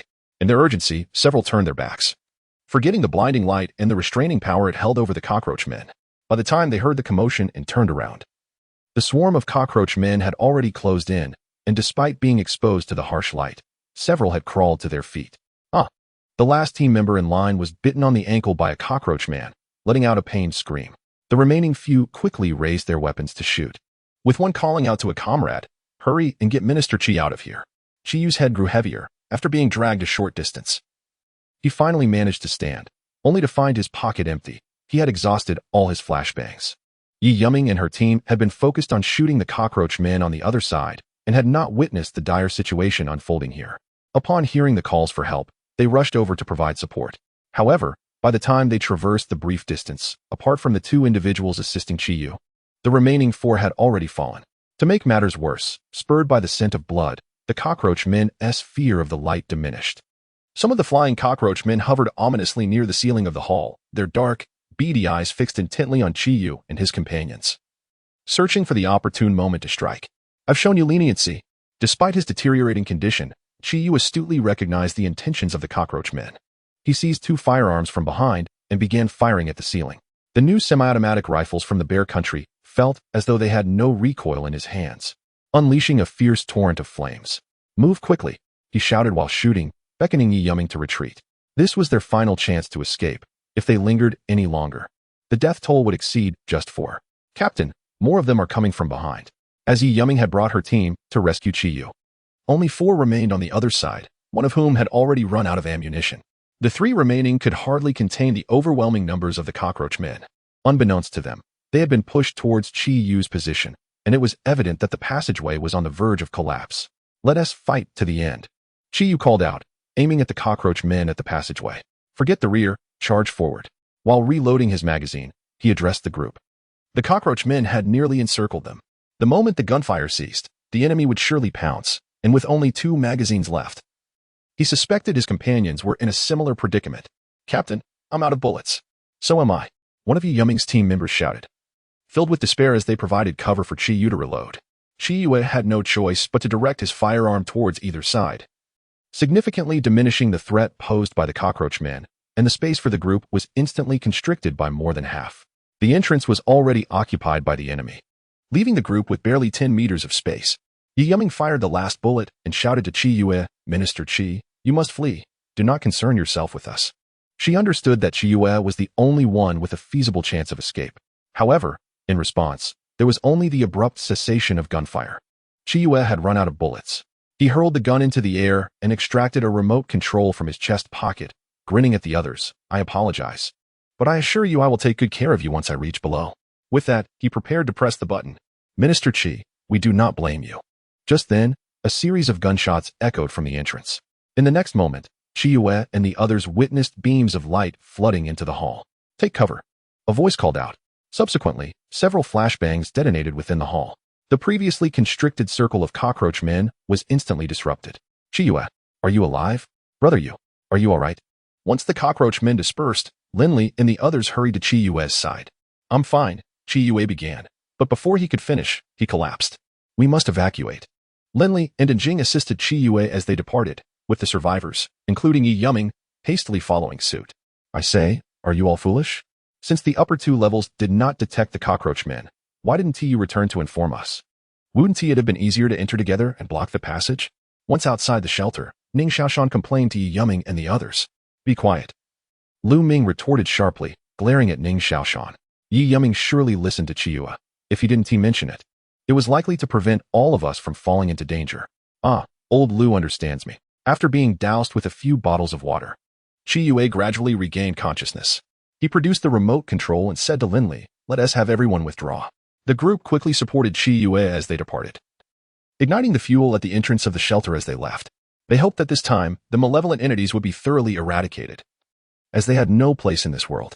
Upon reaching a kilometer away, Qiyu gazed at the billowing black smoke from the shelter and firmly pressed down on the remote control. At the moment the gunfire erupted, Wan Bing'ai felt as though he had plunged into an icy abyss. He presumed that when Quan Shan had come to confront him, to his surprise, after waiting for what felt like an eternity, the gunfire suddenly ceased. This left him both puzzled and relieved. As long as it was not Wen Xuanshan's people, he reasoned. For how could a new type of zombie virus, merged with cockroach DNA, be incapable of handling a mere group of ordinary individuals? Perhaps it was those scavengers from the northern Tailing Mountain, but alas, the virus could not survive for long. Otherwise, if they were to become infected, he would find himself in possession of 2 shelters, an abundance of weaponry, and the freedom to act as he pleased. Nonetheless, if they came to eliminate the zombies, it would facilitate his swift escape. Wait a moment. Once they have distanced themselves, I can finally escape this cursed place. No, the research here must persist. What if there are valuable discoveries beyond the headland? I could unleash a wave of viral assault upon them. Suddenly, a resounding clap of thunder erupted in Wan Bingtai's ears. Before he could comprehend the situation, a suffocating heat wave, entwined with concrete and bricks, instantaneously consumed him. The apocalypse? Wan Bingtai was left with one final question before he was utterly obliterated. Meanwhile, outside the villa district adjacent to the shelter, waves suddenly appeared in the tall, untamed grass, swiftly spreading southward. Chapter 144. Qiyu, in a coma, the aftermath of the explosion stirred up a cloud of dust that lingered in the air, refusing to dissipate. After pressing the remote control, Qiyu succumbed to unconsciousness once more, this time in a more severe state. His complexion had turned a sickly shade of blue, and his lips displayed a noticeable purplish hue, unresponsive to the calls of those around him. Yi Yumming and others, who had also ventured to the underground level 3, exhibited similar symptoms, albeit to a lesser degree than Qi Yu. Lin Li left 2 teams behind to handle the aftermath and took Qi Yu along with Yi Yumming's team back to the base. On the way, Ning Shushan expressed concern. It appears he has been poisoned. I wonder if Dr. Wang can treat him. He certainly can, and Jing replied, though it was unclear whether she was reassuring him or herself. Drive faster, Lin Li urged, his mind already immersed in the task at hand. He began gathering all the necessary medicines, preparing to utilize them as per Dr. Wang Simon's requirements upon their return. Suddenly, Lu Ming, driving the vehicle, spotted several heavily armed SUVs parked at the base entrance from a distance. No need to pay attention, just drive in, Lin Li commanded, glancing briefly at the situation. His focus was solely on Qi Yu, whose hands were beginning to turn blue, indicating a rapid spread of the toxin. As they approached the entrance, Lu Ming noticed the guards had not opened the gate and immediately honked the horn. After a brief moment, he saw a line of guards raising their weapons towards the crowd near the SUVs, and 2 guards swiftly opened the gate. Lin Li peered out the window, observing 7 or 8 individuals clad in standard combat uniforms standing beside the SUVs. Though their gear was comprehensive, it lacked uniformity, appearing as though it had been hastily assembled. Nonetheless, such an armed presence was exceedingly rare, and despite being confronted by a team of guards, the trained individuals remained composed, swiftly maneuvering to the rear of the vehicle, weapons drawn in a standoff. The remaining few appeared considerably less composed, scrambling behind the vehicle, while a portly middle-aged man in a suit attempted to retreat into the car, seemingly oblivious to the gravity of the situation. Fortunately, he was quickly restrained by a youth in combat attire who seemed to be the leader, though the middle-aged man appeared somewhat displeased. Once the base gate was opened, they entered to find Feng Wenshan already present, and Jing promptly exited the vehicle, stating, "You all focus on saving the others. I'll handle matters here with Brother Feng." "Understood," Lu Ming replied, accelerating towards the villa. At the entrance, Wang Simon, Yuanwen, and other core members of the base gathered, anxiously awaiting Lin Li and his team's arrival. Upon hearing from Feng Wenshan that Qi Yu and Yi Yumming had been poisoned, they had instinctively gathered at the gate, neglecting the leader from outside. With a screeching halt, the vehicle came to a steady stop at the courtyard entrance. Wang Simon immediately rushed forward, opening the car door while instructing, "First, bring them out. I will administer the antidote and anti-venom serum." The team sprang into action, swiftly lifting Qi Yu and the others from the vehicle and placing them on the prepared stretchers. "Qi Yu, please wake up." Yuanwen, visibly pregnant, leaned over Qi Yu, vigorously shaking his arm, but the latter remained in a deep coma, showing no signs of response. Brotherly, how could this happen to Qi Yu? How did he suddenly become poisoned? Yuanwen shook for a long time without any response. So she turned to Lin Li and said, "You should get up first. Take care of yourself." Lin Li felt as if a blade was lodged in his throat. Each word he uttered was an arduous endeavor. He struggled to articulate to Yuanwen why, after their brothers ventured out together, Qi Yu lay motionless on the ground upon their return. "Yuanwen, please remain calm and allow Dr. Wang to assist." Observing the situation, Yu Jianqi stepped forward to support his sister, offering her gentle reassurance.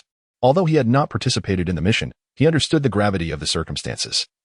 During the drawing of lots, he had suggested to Lin Li that he accompany Qi Yu inside, but Lin Li had not permitted him to partake in the lottery, citing that someone from their family had already entered. Who else could that person be but Qi Yu? Once Dr. Wang Simon completed her injection, Lin Li inquired, "Is there any hope?"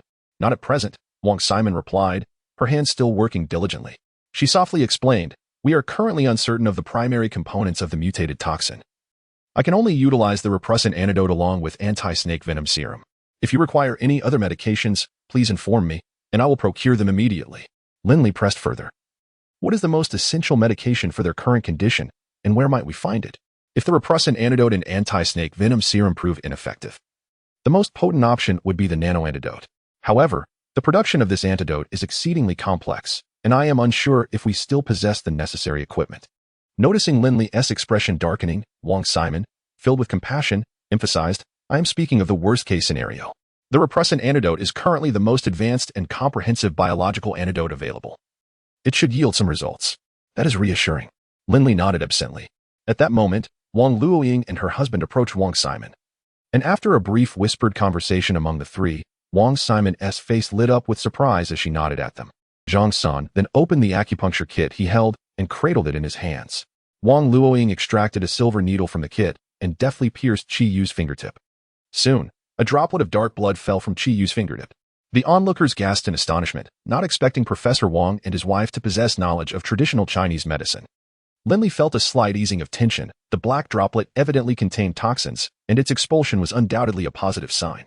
He approached the tearful Yuan and reassured her, "Rest assured, no matter what, I will find a way to save Chi-Yu." "I know," Yuan replied, her emotional state significantly calmer.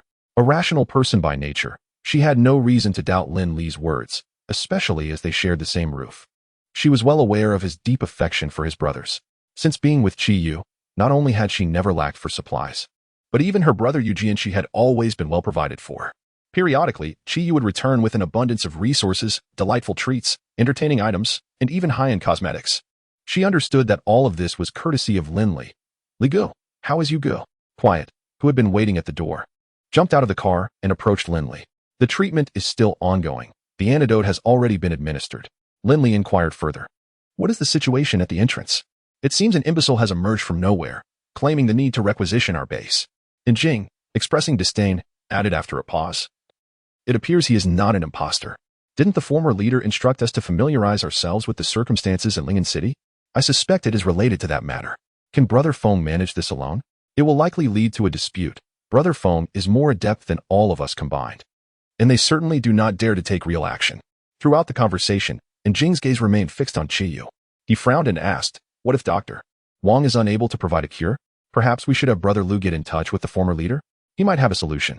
With a sudden realization, Lin Li slapped his forehead and exclaimed, "I completely forgot about that." He then shouted towards Lu Ming, gesturing as if to make a phone call.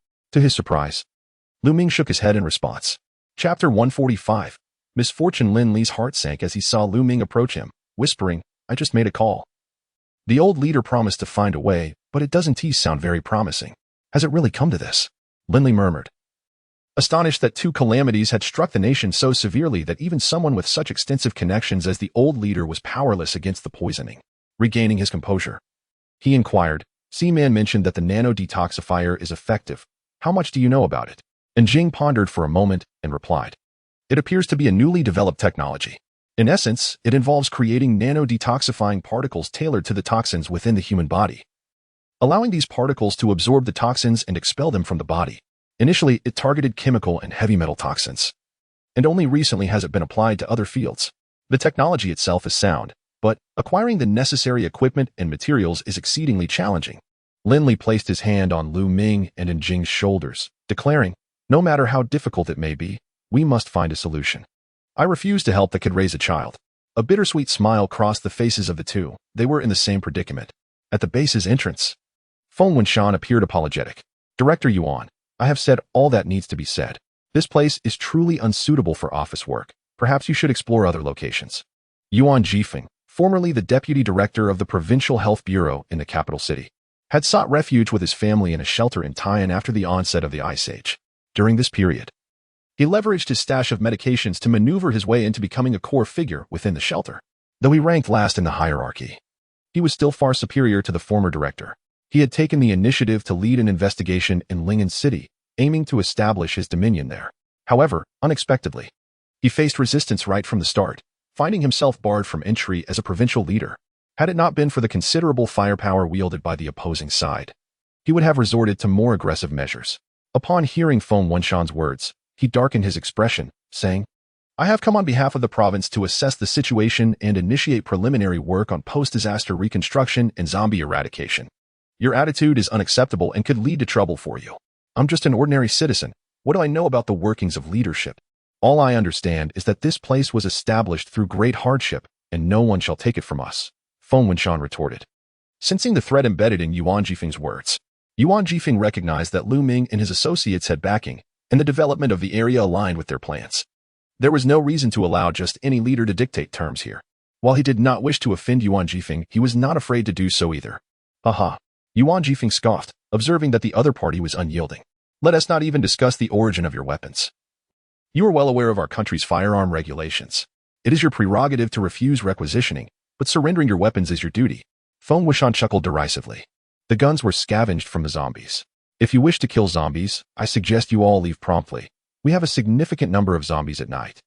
And if you get bitten, we will have to deal with the aftermath, a hassle indeed." "Very well," Very well. Yuan Jifeng found himself repeatedly rebuffed, his dignity thoroughly compromised. With a resolute demeanor, he turned to a young man clad in combat attire and inquired, Captain Shi, what does our nation's law dictate regarding the unlawful possession of firearms? Shi Feng internally cursed Yuan Jifeng's ignorance and lack of perception. Are you blind? Can't you see how many people and weapons are present? We are merely 9 individuals with 18 firearms. In a real confrontation, it wouldn't even suffice to fill the gaps in their defenses. This is merely the outer perimeter. Do you have any idea what lies within? How dare you display such bravado? What if you provoke them and we all meet our demise? What was this? Had Captain Shi completely forgotten his expertise? Yuan Jifeng felt discontented. In his view, he represented the government and authority. Did these individuals have the audacity to challenge him? Shi Feng thought to himself that it was unfortunate. Had he known, he would have led a team to exterminate zombies instead of accepting the task of escorting this imbecile. He exchanged a glance with Yuan Jifeng, recognizing the peculiar situation. He surmised they were also intent on eliminating zombies to ensure their safety, which was entirely justifiable. However, Yuan Jifeng remained oblivious, pressing on, isn't the extermination of zombies your responsibility? Moreover, during our journey, we haven't encountered many zombies. Can't they dispatch them with knives and iron rods? I still believe it is essential to confiscate the weapons. Director Yuan, can we postpone this discussion? We should focus on finding a place to stay first, a young woman behind Shi Feng interjected, offering her own suggestion. Upon hearing Zhou Qing speak, Yuan Jifeng immediately accorded her due respect, flashing a congenial smile. Miss Zhou is correct. Our immediate priority is to locate a campsite. Shi Feng, this is your area of expertise, so I entrust this task to you. As he spoke, he cast a sidelong glance at Feng Wuxian, his expression darkening momentarily. Mr. Feng, we have plenty of time ahead of us. I await your response at any moment, Feng Wuxian replied, maintaining his composure. Humph, Yuan Jifeng scoffed, quickly donning a smile again. Everyone, please board the vehicle. Miss Zhou, you may go first. Zhou Qing glanced back at the Dongling mountain base before hastening to board the vehicle behind Yuan Jifeng. What a pity, Feng Wuxian muttered to himself. Director Feng, what do you find regrettable? A guard inquired, intrigued. It is regrettable that we have nearly dealt with all the dangers here, he replied. Indeed, had we known. We should have left behind a few hundred zombies to specifically torment these fools. The guard expressed indignation, having overheard the earlier conversation. What pathetic leadership. Do they truly believe they can confiscate our firearms? Such delusions. It was unfortunate that Minister Qi was absent. Otherwise, he would have swiftly dealt with these audacious individuals. What has become of Minister Qi? Feng Wuxian hurried back to the villa, making his way to the air raid shelter, where he saw Lin Li and others seated in the lounge area. He rushed over to inquire, how is it? Not well. The efficacy of the antidote is yet to be evident. The anti-venom for snake bites is ineffective, though Professor Wang's acupuncture has shown some promise. Yet it does not resolve the fundamental issue, Lin Li replied, shaking his head slightly. Had I known back then that eliminating Tian Yuhai was merely the beginning, I should have eradicated everything in that vicinity. Feng Wuxian plopped down onto the sofa, striking the armrest with a heavy hand. Brother Feng, that sentiment hardly resembles you. And Jing remarked with a wry smile. Do you happen to know if there is a place in Lingen that conducts research on nano-detoxifiers? I am not aware. Feng Wuxian replied, shaking his head. After a moment's contemplation, he added, however, there is indeed such a place in Tian. My wife's previous work was somewhat connected to that field. Chapter 146, Seeking Assistance. Upon hearing this, everyone immediately turned their gaze towards Feng Wuxian. I had previously heard from Coco's mother that her university professor was conducting research on nano-detox agents in Tian and had even invited her to participate. But she graciously declined. A hint of reminiscence flickered across Feng Wuxian's face, still marked by lingering anger. At that time, I was preoccupied with work. And Coco was still young. She unhesitatingly chose family over career, and I let her down. Ning Shishan, undeterred by Feng Wuxian's melancholy, promptly inquired. Do you know the specific location? I do not. Feng Wuxian replied with a shake of his head. Suddenly, he sat up with fervor and exclaimed. That Yuan Jifeng is from Tian and holds a leadership position. If that research institute hasn't fallen into disrepair, he should possess some knowledge about it. Damn it. He even wants to requisition our base. No way in hell. Ning Xiaoshan felt a surge of anger upon hearing the name. We must gather more information. Lin Li rose and commanded, Lu Ming, think of a way to ascertain the situation at the Tian Nano Research Institute. Feng, you and Jing take a team to locate Yuan Jifeng. Whatever he says, agree to it first and bring everyone back. And remember to monitor their communication devices. If possible, control them at the earliest opportunity. Won't this escalate matters? And Jing expressed her concerns. We cannot afford to worry about that now, Lin Li waved dismissively. Anyone attempting to revive Lingen must contend with us, and the calamity may not yet be over. The others, somewhat puzzled by the latter part of Lin Li's statement, chose not to question it further and departed in haste. Ning Xiaoshan, accompany Zhang Jing to find Yi Yuming and inquire about the sacrifice of the 14 members. Once you have clarity, inform me. Additionally, starting tomorrow, take over Qi Yu's training. Understood. Once Ning Xiaoshan left, Lin Li found himself alone in the expansive space. At that moment, Jiang Tong approached, gently smoothing the furrowed lines of his brow. Do not worry excessively. Seaman mentioned that Qi Yu and the others are relatively stable. After a brief pause, she added, the others occasionally regain consciousness after fainting, but his condition is severe due to a malfunctioning gas mask. Lin Li nodded slightly and asked, how long until Professor Wang can determine the effectiveness of the treatment? It has been mostly concluded, Jiang Tong softly replied. The detox agent has limited efficacy. We can only prevent the toxins within them from spreading further. After Professor Wang administered acupuncture and bloodletting, their symptoms have somewhat alleviated. This is the extent of our current capabilities. Does Wen know? Lin Li hesitated before finally asking. She is aware, do not worry. She is quite resilient. You need not blame yourself, she does not hold you responsible. Lin Li forced a smile. Please take good care of her. I have stocked plenty of supplies in our room and the basement. If you need anything, just take it directly, and let me know if anything is lacking. All right. Jiang Tong responded softly. Thank you for your efforts. Lin Li gazed at Jiang Tong's gentle demeanor, momentarily lost in thought. The matters concerning the base have become increasingly numerous. It seems I haven't seen that girl curled up on the sofa watching animated series for quite a while. How could that be? I truly relish the life I lead now, Jiang Tong remarked with a gentle smile, which in turn brightened Lin Li's mood. At the entrance of the Biling district government, Yuan Jifeng expressed his disdain. Captain Shi, just look at this wretched place. It has been neglected for so long. Shrouded in an eerie atmosphere unfit for habitation. Shi Feng nonchalantly cleared his ears, seemingly eager to expel the words Yuan Jifeng had repeated 7 or 8 times. Along the way, he had identified 7 or 8 locations, and each time Yuan Jifeng uttered the same phrase, it was utterly irksome. Did they really think they were on a leisurely excursion, picking and choosing as they pleased, without considering the current state of affairs? If living in Taiyan is so pleasant, why not stay there? Why endure this torment? Before Shi Feng could respond, a flicker of displeasure crossed Yuan Jifeng's face, and he turned to Zhou Qing, stating, Miss Zhou, the conditions here are deplorable. It is truly unsuitable for your stay. I suggest we find another location. Zhou Qing first glanced at Shi Feng, then nodded slightly. I believe the place Captain Shi previously selected was quite satisfactory. Perhaps you could choose one at random. She sensed Shi Feng's impatience. If they allowed Yuan Jifeng to continue his fussing, they might end up sleeping in tents that night. Without a safe refuge, she could hardly dare to sleep. For in the event of encountering zombies, there would be no room for retreat. Very well. Yuan Jifeng feigned contemplation before addressing Shi Feng. Let us return to that hotel we visited earlier. Understood. I shall follow Director Yuan's arrangements. After expressing his dissatisfaction appropriately, Shi Feng resumed his fade of respect. Upon their arrival, his superior had instructed him to ensure Yuan Jifeng's safety, as he might eventually become a legitimate leader. Although uncertain, there was no need to be overly confrontational. However, the second instruction from his superior was quite surprising. He was to guarantee Zhou Qing's safety. Upon inquiring, he discovered that Zhou Qing's father, Zhou Yuanbua, was one of the prominent leaders in the southern frontier province, occupying the second position, far surpassing Yuan Jifeng, who was merely a decorative figure. Thank you, Captain Shi. Zhou Qing smiled faintly at Shi Feng. You're welcome. It is my duty. Despite not understanding why such a privileged young lady would endure hardships in Lingen, Shi Feng held a degree of admiration for her. At the very least, she was reasonable and unpretentious. Such individuals are likely to endure longer. Meanwhile, Jing and Feng Wenshan arrived at the district government entrance, following the trail left by the vehicles. Before the car had even come to a complete stop, they leapt out with fervor. Action! Alert! Almost simultaneously, Jing and Shi Feng issued commands. Jing's team formed a semicircle around Yuan Jifeng and his group, while Shi Feng's 8 subordinates sought refuge behind the vehicles for defense. Stay calm, stay calm. Feng Wenshan stepped into the circle of his allies. Raising his hands in a gesture of peace, I come to request Director Yuan to return to Tailing Mountain. Our leader is aware of your situation and has instructed me to ensure your return. From his hiding place behind the vehicle, Yuan Jifeng poked his head out and exclaimed, Is that so? Why is there such a stark contrast in your attitudes? Is it necessary to carry firearms when approaching someone? I maintain that no matter how foolish one might be, they would not descend to such depths of absurdity. I shall proceed according to my own methods. Jing turned to Feng Wenshan and offered a quiet smile.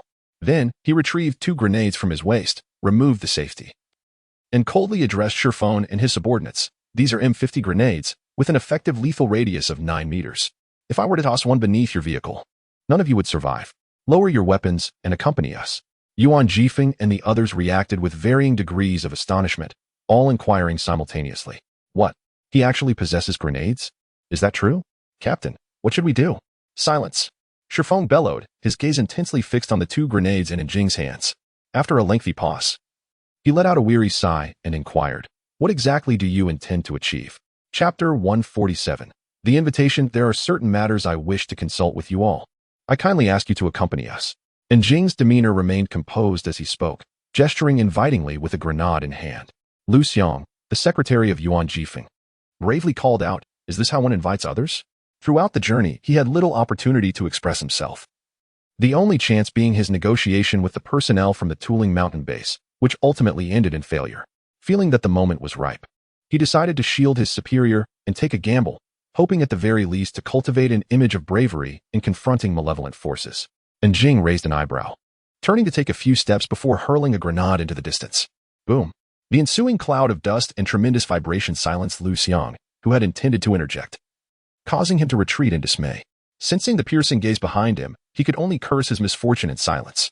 Following the explosion, Jing produced another grenade and stated, Ladies and gentlemen, I am one who prefers civility before aggression. Should my polite invitation be declined, I shall have no choice but to resort to force. A friendly reminder, do not deliberate for too long, as the explosion may attract the attention of the undead. We have numerous local inhabitants who may not extend the same warm welcome I do. Zhou Qing widened her eyes, thinking to herself, is this what you call politeness? Is this how one welcomes guests? In just a few years, has the world outside changed so drastically? With her doubts lingering, she glanced at Shurfong, who frequently ventured outside. His own confusion was no less than hers. Despite his extensive experiences, he had never encountered such a formidable and obstinate individual. He was certain that even without the grenade, should a firefight ensue, their group of 9 would swiftly be overwhelmed. This was not merely due to their numerical disadvantage, but also weapons, skills, and experience. He questioned whether he possessed any attribute that could rival this formidable adversary. Despite the brazen posture of his opponent standing defiantly before their firearms, Shurfong had an instinctive sense that if any member of their group attempted to fire, the adversary would undoubtedly evade and retaliate. Although this was merely a feeling, Shurfong held it with unwavering conviction, for it was the reason he was still alive. After a moment of silence, Shurfong shook his head at Yuan Jifeng and Zhou Qing, and then, fearing that Yuan Jifeng might misconstrue his intentions, he spoke. The best course of action now is to comply with their demands. Yes, let us follow Captain Shi's advice, Yuan Jifeng declared, exhibiting arrogance when he felt bold and cowardice when fearful. Not only was he cowardly, but he also shifted the responsibility onto Shurfong with a single statement. That scoundrel. Shurfong silently cursed, wishing he could shoot Yuan Jifeng in the head. Fortunately, Zhou Qing interjected, let us heed their words. It is a matter of necessity. Unrelated to Captain Shi. As she spoke, she extended her hand, gesturing towards the satellite phone in the vehicle. They likely want to grant us an opportunity. Shurfong understood Zhou Qing's implication, nodding slightly, though he held no expectations. Whatever he could conceive, the adversary would undoubtedly anticipate as well. Never underestimate your opponent, even if they appear indeed, as they lowered their weapons and raised their hands. The man opposite swiftly stowed away the grenade and satellite phone, instructing his companions to meticulously inspect each vehicle and all the men. Ladies, if you possess any communication devices, kindly present them now to avoid any unpleasantness. Quietly approached Zhou Qing and another woman in her 30s. We do not have any, Zhou Qing replied coldly. How rude. Quietly tapped the 2 women at their waist with the muzzle of his gun and stated, I assure you, I mean no harm to either of you. For our compatriots have already perished in excess. Please, refrain from any clever tricks, as I solely represent myself. With that, he signaled for Yuan Jifeng and Zhou Qing's group to be escorted to a vehicle for separate custody. In contrast, Shurfong and his subordinates received a different treatment, being bound securely. Soon, the convoy set off once more, heading toward the Tuling Mountain base. As evening descended, Lin Li invited Yuan Jifeng, Zhou Qing, Li Qiuyou, and Shurfong to dine at the villa, along with Quiet, Lu Ming, and Ning Xiaoshan. Observing the bountiful spread before them, the guests swallowed nervously. Even Zhou Qing found it hard to believe such a lavish dinner was presented. The opulent living conditions of the villa left them momentarily disoriented, evoking a surreal sense of returning to a pre-apocalyptic era. Lin Li smiled warmly. Please, there is no need for formality. The circumstances were unforeseen, and I had no choice but to resort to these measures. I hope for your understanding. Let us dine first, and then we shall discuss matters of importance. Who knows if your food is poisoned? What exactly are your intentions? Yuan Jifeng retorted, gradually regaining his composure in response to Lin Li's courteous demeanor. Lin Li glanced at him and nodded. It appears no one is particularly hungry, so let us proceed to business. Are you aware of the situation at the Tian Institute of Nano-Detoxification? Why do you ask that? Some individuals possess an unsettling propensity to overstep boundaries, often preying on the weak and failing to discern rank. Yuan Jifeng clearly fell into this category, as he perceived Lin Li's lack of reaction to his earlier rudeness as an opportunity to assert himself. So, you do know? Lin Li's group brightened at this revelation. The food appeared delectable, but the question lingered regarding any unwarranted additives. Yuan Jifeng picked up his chopsticks and stirred the braised sea cucumber before him. Suddenly, with a swift motion, he felt a flash before his eyes, only to see a butterfly knife embedded in the table between his hands, still trembling slightly. The assailant was Ning Xiaoshan, who glared at Yuan Jifeng with a cold demeanor. Do not test my patience. Answer my questions. You.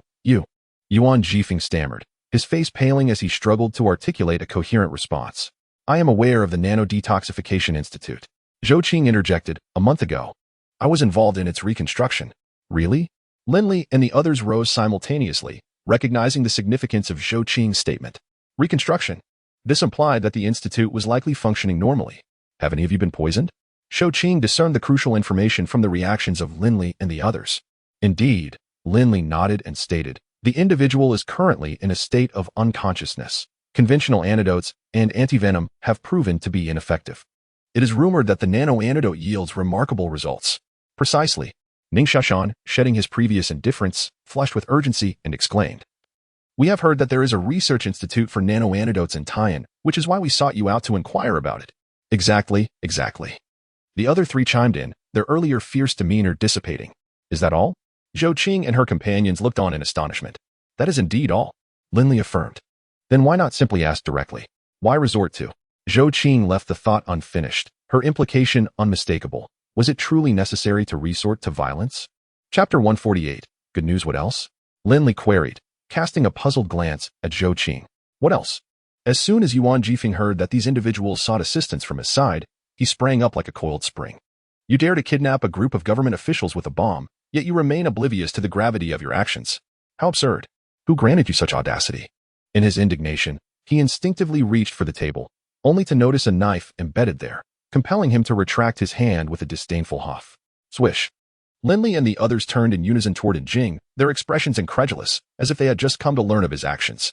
Is what the leader said true? Lin Li momentarily forgot Yuan Jifeng's official capacity, and Jing was acutely aware of the trio's thoughts and thus obliged to play along. Well, in a moment of desperation, I frightened them a bit, he chuckled.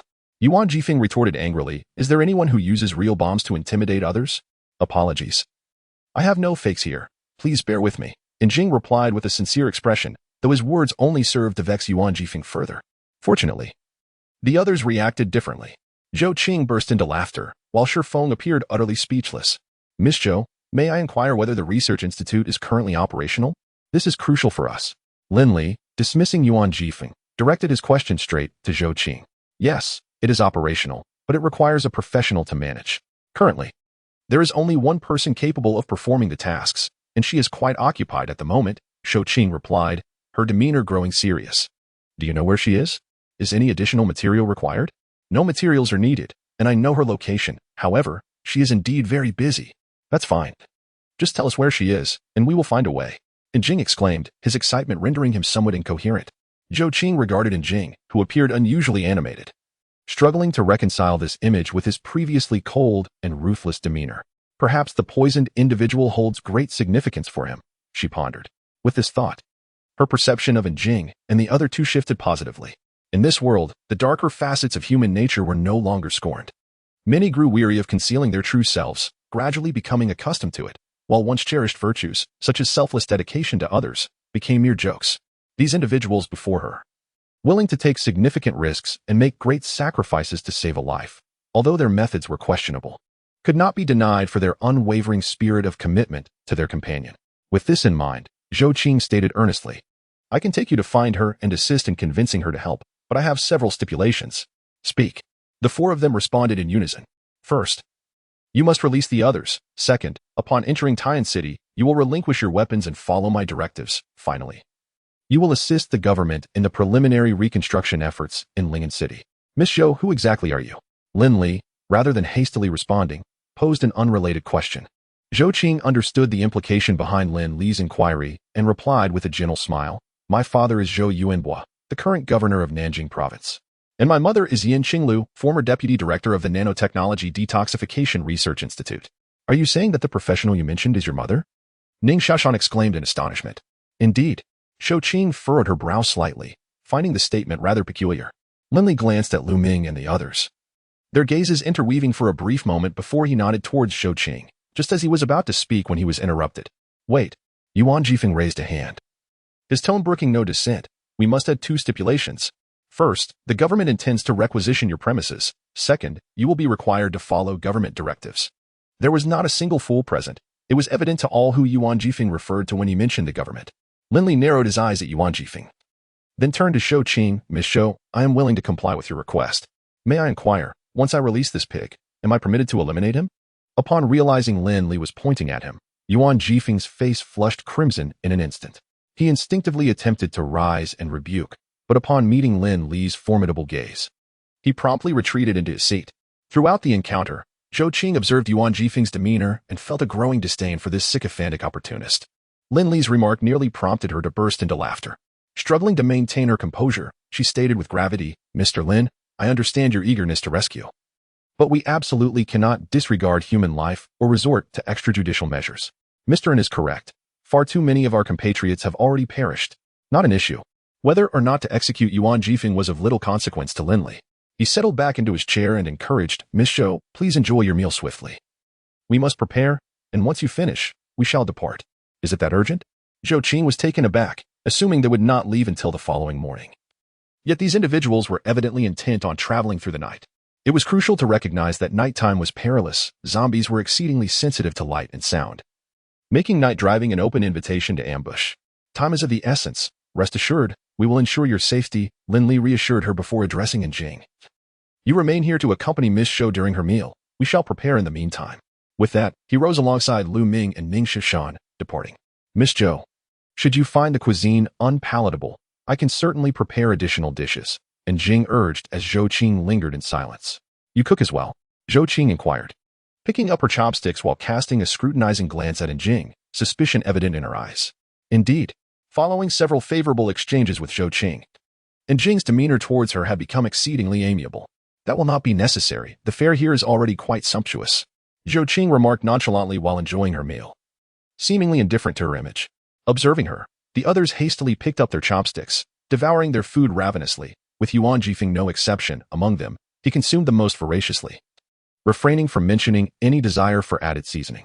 Once Zhou Qing had nearly finished her meal, and Jing inquired, Miss Zhou, will you be returning alone, or will you accompany them? Zhou Qing pondered for a moment before responding, I can return by myself. Director Yuan and the others have their own responsibilities. Upon hearing this, Shifeng hesitated, while Li Qiuyo and Yuan Jifeng displayed expressions of disappointment. The distance from here to Tian is not far, merely 130 kilometers. Shifeng intends to escort Zhou Qing back, while the other two expressed their concerns regarding the inadequate number of individuals in their current expedition, suggesting a return to enlarge their ranks. After all, if a small base can manage to abduct them, who knows how many such forces exist in Lin City? The sense of insecurity is overwhelming. Very well, Captain Shi, I apologize for any previous offenses. Should you encounter any difficulties in Lin, feel free to seek out Feng Wenshan at the base. I shall inform him accordingly, and Jing said, raising her wine glass towards Shifeng. Thank you, he replied, displaying considerably more tact than Yuan Jifeng. He lifted his glass and clinked it with Jing's in a distant toast.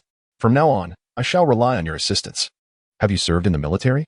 Zhou Qing inquired with curiosity, and Jing pondered for a moment before responding with a firm nod. Active duty, XX Special Forces, Spring Thunder Special Team. Chapter 149. Departure. The sudden silence left Zhou Qing and her companions utterly astounded. While I cannot disclose the specifics, I wish to convey to you all that we harbor no intention of causing you harm. Zhou Qing and Shifeng exchanged subtle nods. Upon hearing the term active duty, both felt no doubt regarding Jing's words. It is not that contemporary soldiers are without flaws. But those bold enough to disclose their unit number are virtually devoid of issues. Although unfamiliar with Jing's regiment, the mere fact that he confidently stated his affiliation indicated a strong foundation. Then why did you not mention this earlier? What a pointless fuss. Yuan Jifeng expressed his frustration. He was genuinely unafraid this time. Mind your own business, and Jing shot Yuan Jifeng a glare. He had discerned that this scoundrel was nothing but a troublemaker. Had it not been for his meddling, perhaps he would have already arrived in Taiyan. Miss Zhou, look at this fellow. He is nothing short of a soldierly rogue, Yuan Jifeng exclaimed indignantly. It is far too perilous to entrust you to such a person. I must escort you back to Taiyan, otherwise I cannot face Governor Zhou. Miss Zhou, I also recommend that we return together. Shi Feng offered a polite smile to Jing before continuing. With Mr. Un and his team present, your safety is undoubtedly assured. I primarily believe that Lingen's situation is quite favorable. The number of zombies is significantly lower than anticipated. I propose we directly bring personnel over. This matter falls under Director Yuan's purview. We should heed his opinion. Shou Qing turned her gaze towards Yuan Jifeng. Xiao Shi is correct. I share his sentiments. However, the specific arrangements must await my report to superiors, as we shall follow their directives. Yuan Jifeng, with a single statement, transformed Shi Feng's perspective into his own. Then we shall defer to Director Yuan. In the air raid shelter, Feng Wenshan, Zhao Jiangwo, Yu Jianxi, Ma Xiaoming, and Su Lan, who had just returned from the stadium, gathered in the lounge area, awaiting Lin Li's instructions before departure. Soon, Lin Li arrived with Lu Ming and Ning Xiaoshan. He addressed them directly. You are all aware of the situation. Before we leave, I have a few instructions. During our absence, Brother Feng will have full authority over the entire base, with Jiang Tong and Brother Yu assisting.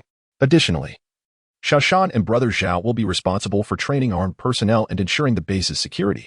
Remain vigilant against the cockroach people in the southern suburbs refuge. Any oversight could cause significant trouble. Ma Xiaoming and Su Lan will return to the stadium to enhance management. No one is to leave for the time being. And any shortages in supplies should be transported from the base. Take good care of Yi Yuming and the others. Once I procure the nano-detoxifier, I will ensure it is sent back at the earliest opportunity.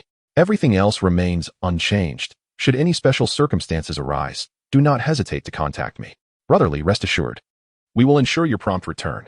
Ning Xiaoshan longed to accompany them to Taiyan, yet he understood that someone must remain behind at the base as a stabilizing force.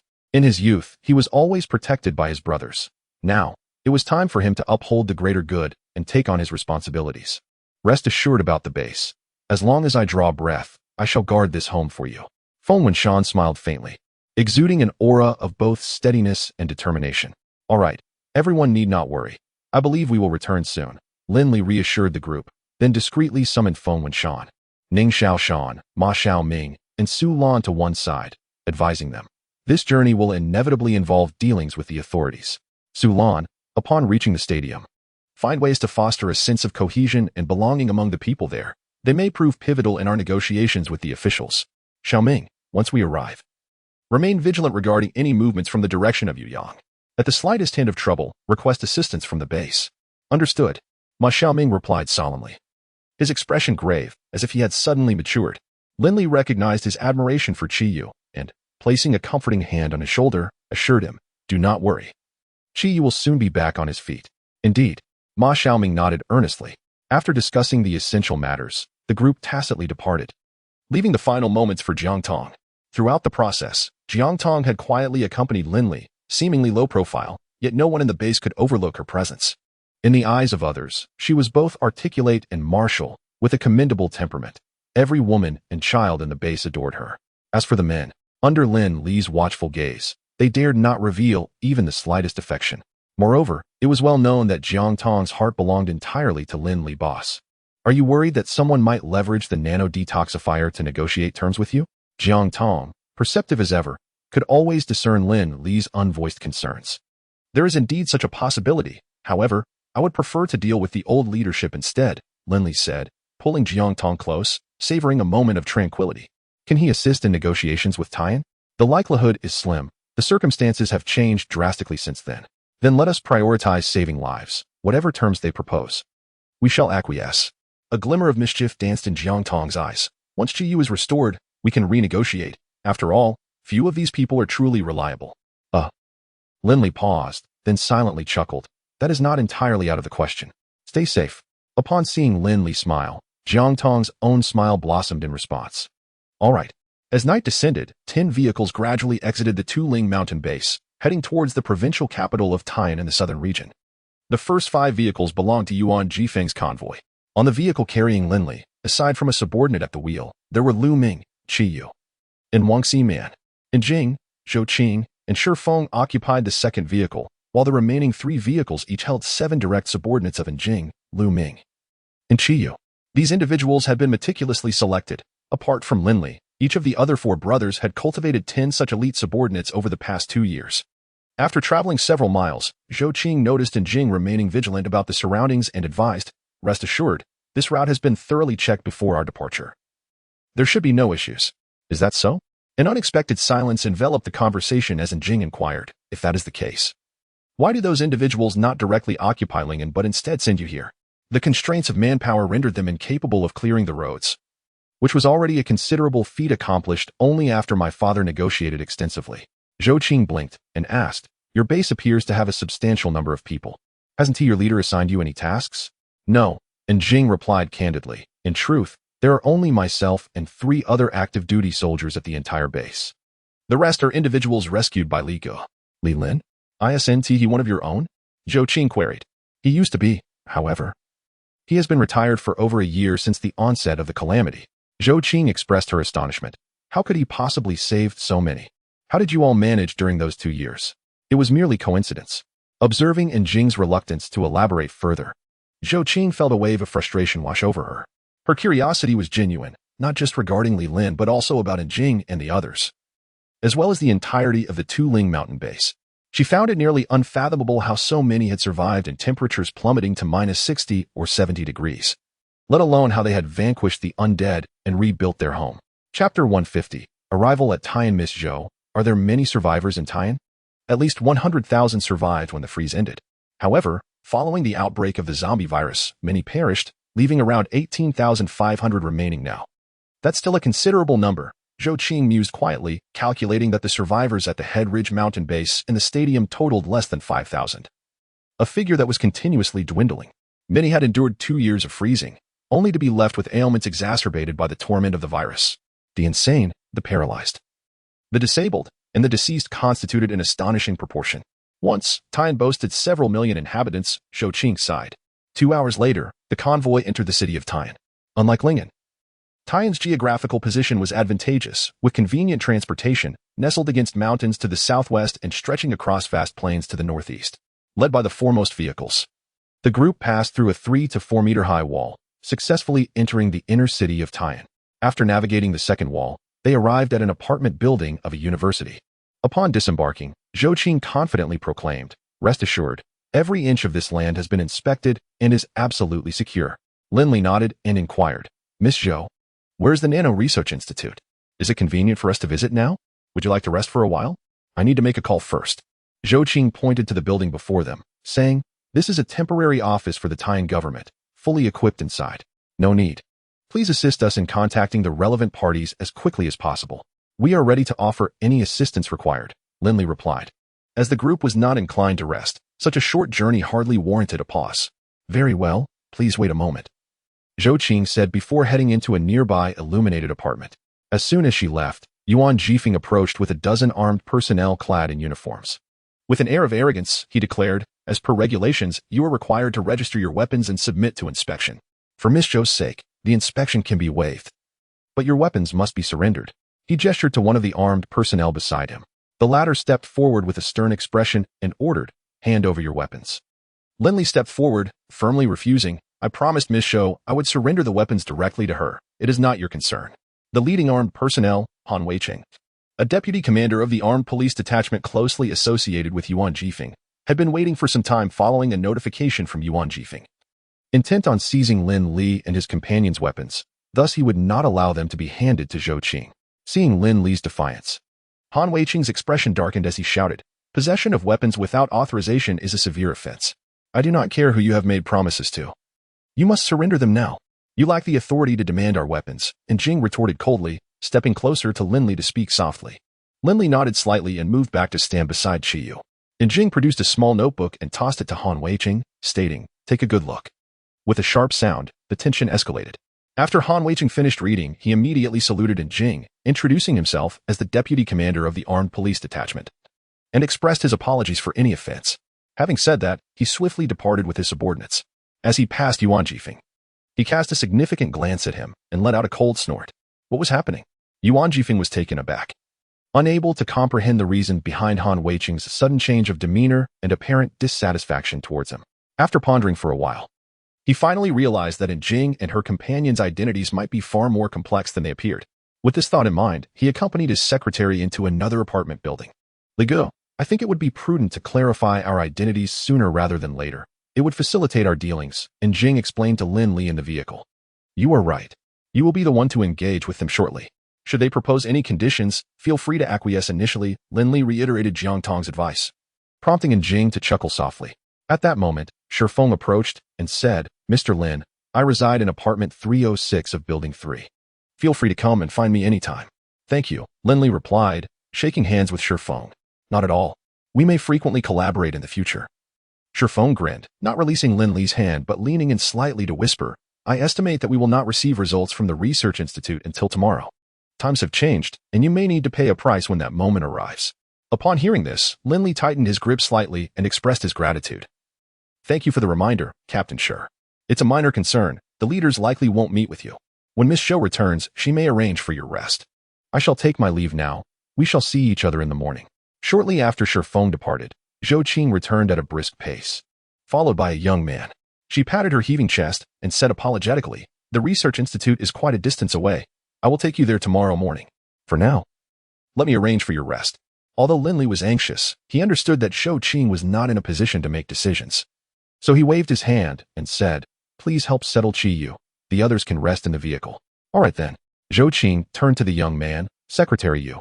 Could you please assist with the arrangements? Yu Jian had already thoroughly observed Lin Li and his entourage, recognizing their extraordinary nature, especially given Jing's military background. He courteously suggested, How can you rest well in the car? Building 4 has plenty of rooms. Let us all go there together. Without giving Lin Li a chance to refuse, he led the way. The remaining 5 stayed with the vehicle while the others followed. Reluctantly, Lin Li allowed everyone to accompany him. Upon returning home, Zhou Qing found her father still seated on the sofa in the living room and curiously asked, Dad, why are you still awake? Zhou Yuanbo set down his teacup and inquired, Have all the arrangements been made? Yes, Secretary Yu has settled them in Building 4.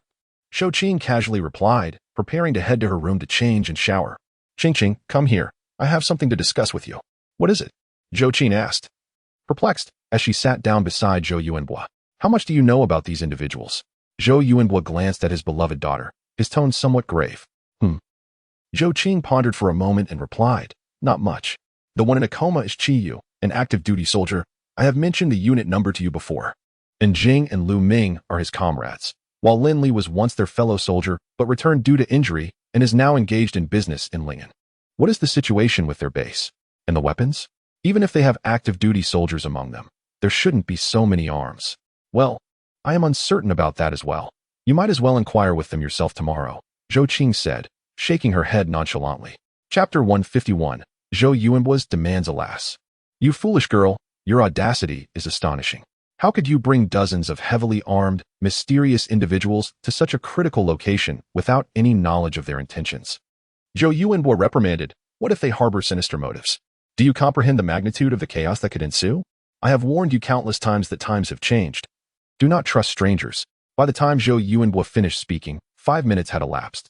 Zhou Qing, acutely aware of her father's tendencies, understood that during such moments, it was imperative not to argue or interrupt him. Otherwise, he would delve deeper into his lecture, becoming increasingly verbose.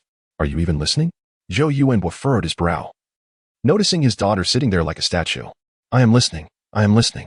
Dad, they merely wish to utilize the nanotechnology laboratory to develop an antidote. It's not as dire as you suggest, Zhou Qing earnestly explained. This matter ultimately hinges on what your mother concludes. She is preoccupied with researching the zombie virus vaccine and hardly has time to focus on any nanotechnology antidote. Zhou Yuanbo pondered for a moment before rising and pacing. Please elaborate further on their base. The following day, Lin Li, accompanied by Zhou Qing, took Qi Yu and Wang Simon to the Nanotechnology Research Institute. Lu Ming and Jing and the others remained at Taiyan University. In a spacious office, Lu Ming and Jing encountered the current leaders of Nanjing Province, Fang Huaimin and Zhou Yuanbo. Both belonged to the younger generation, in their 40s, tall and robust.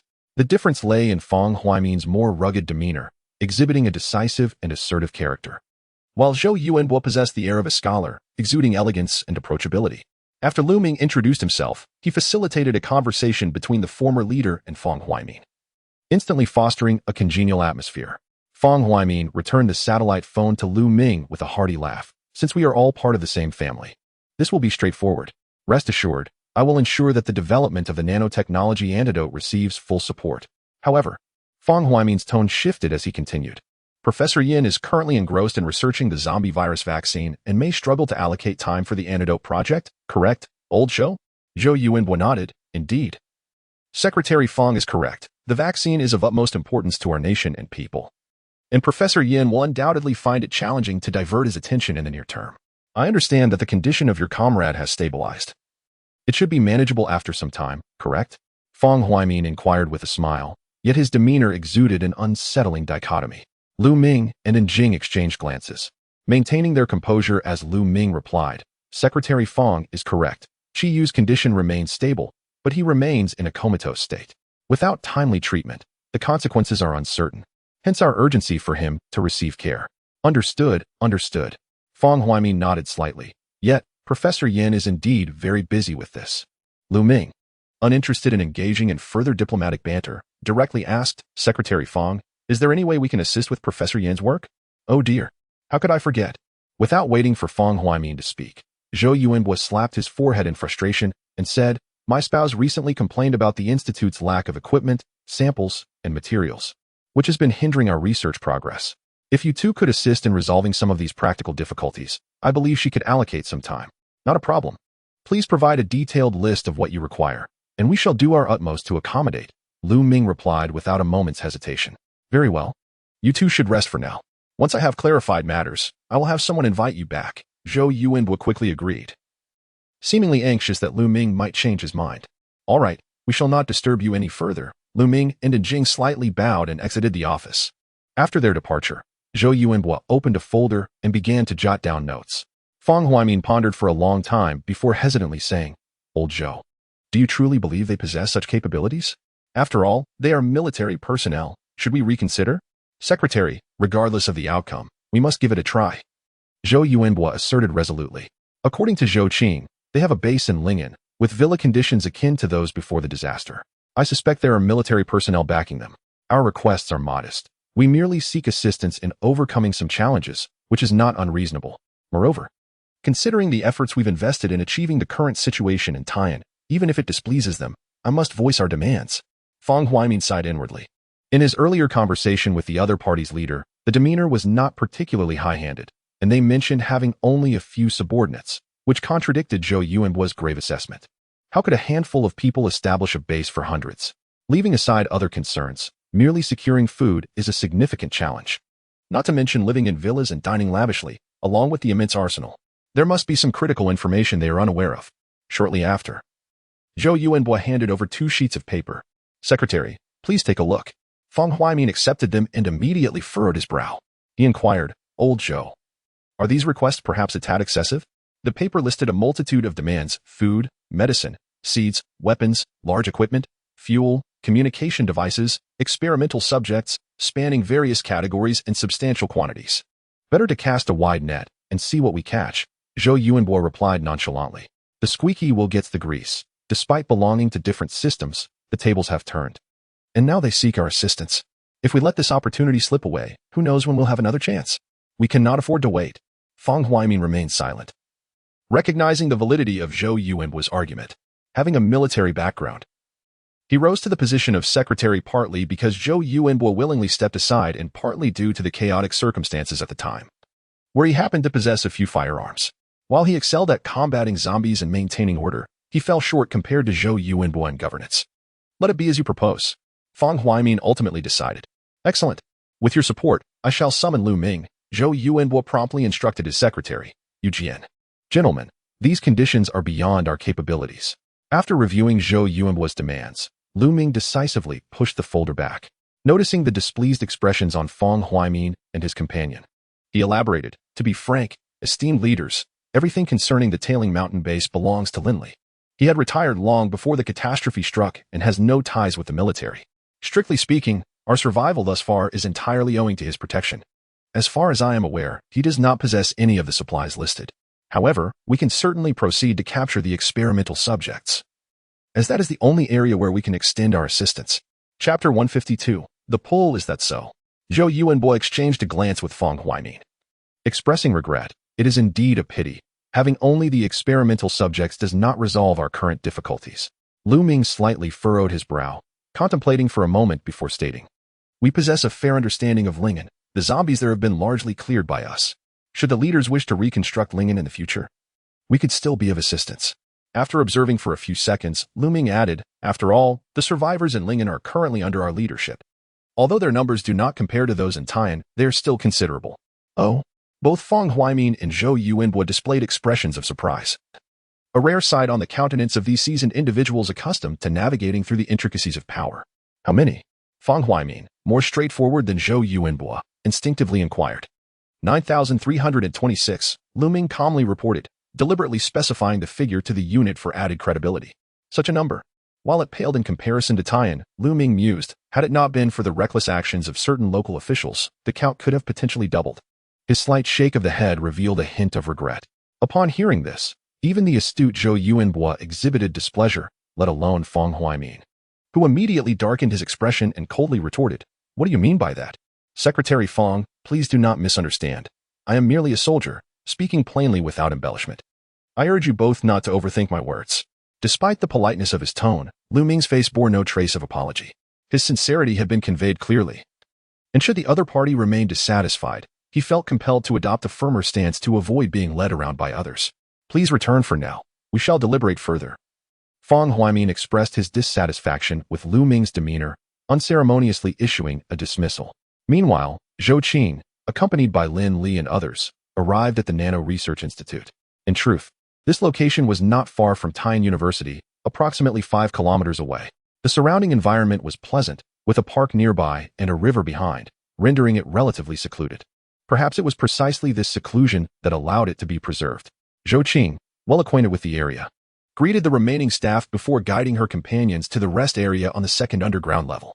After settling Qiyu, Lin Li inquired, "Miss Zhou, when can we meet Professor Yan?" "Well," Zhou Qing appeared somewhat troubled, "that depends on my father and Uncle Fong. I cannot take you there myself. The current shortage of researchers means my mother has not left the institute in quite some time." "What type of researchers are needed?" Lin Li felt a stirring in his heart. "Biology, pharmacology, immunology, virology, etc. We require numerous specialists, but unfortunately, such talents are currently in short supply. If I could assist you in finding some professionals in these fields, could we expedite the development of the nano-detoxifying agent? You could find them?" Zhou Qing's eyes widened in surprise, immediately recalling the many residents at the tailing mountain base. She exclaimed excitedly, "Do you truly have experts in this area?" "This is absolutely fantastic news." Lin Li smiled wryly and said, "I'm not entirely certain, but there should be some. The only question is whether it meets your expectations." "No worries, you can invite them over first, and we will assess their capabilities then. I need to see Professor Yan first." Zhou Qing replied with a smile. "I'll talk to my dad. He will definitely agree. Let's go together." Lin Li waved his hand. "No need, you go ahead. I will wait for news here and contact my family in the meantime." "All right," Zhou Qing said, a flicker of surprise crossing her eyes as she turned and left the room.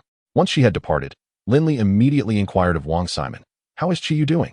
"Currently stable, but he is developing an increasing resistance to the Ruipulacy antidote. At this rate, in 2 or 3 days, the antidote will be ineffective for him.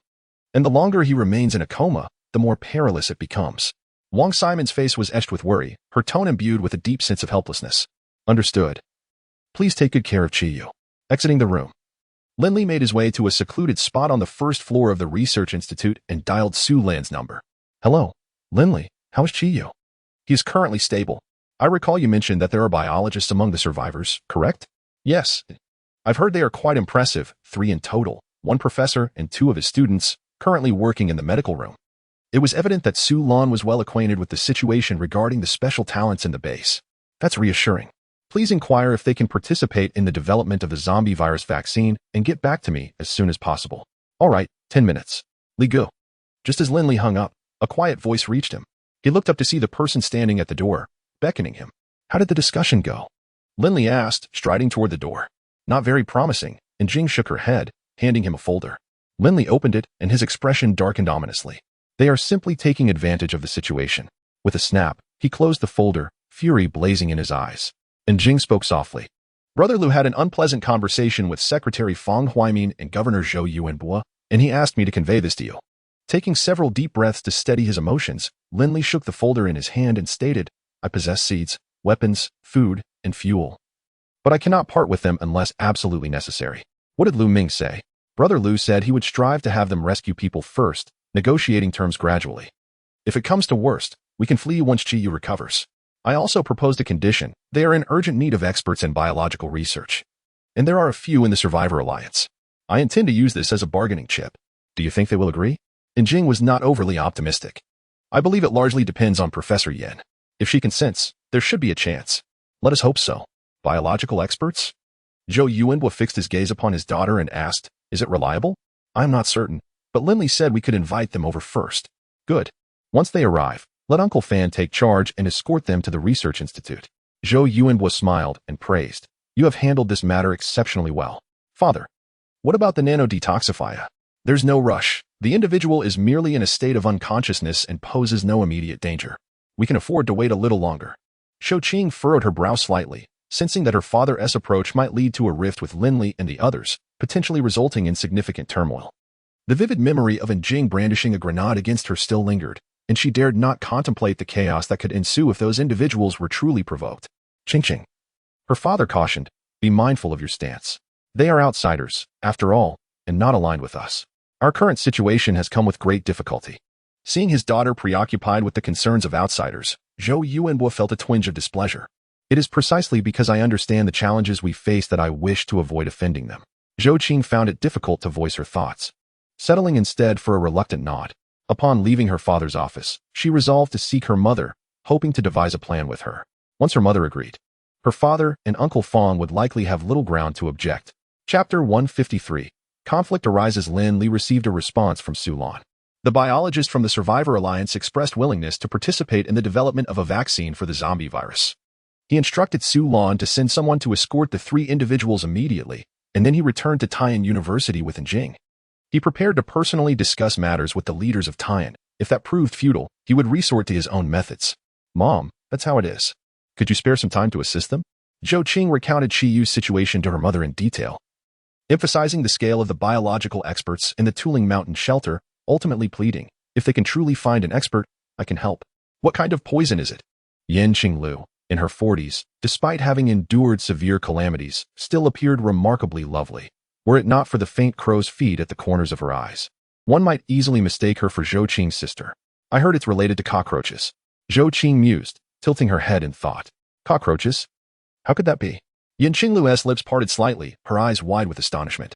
She had never heard of any toxin from cockroaches that could render someone unconscious, especially considering that such pests would hardly survive in the current environment where temperatures plummeting to -70 degrees would eliminate the majority of insects.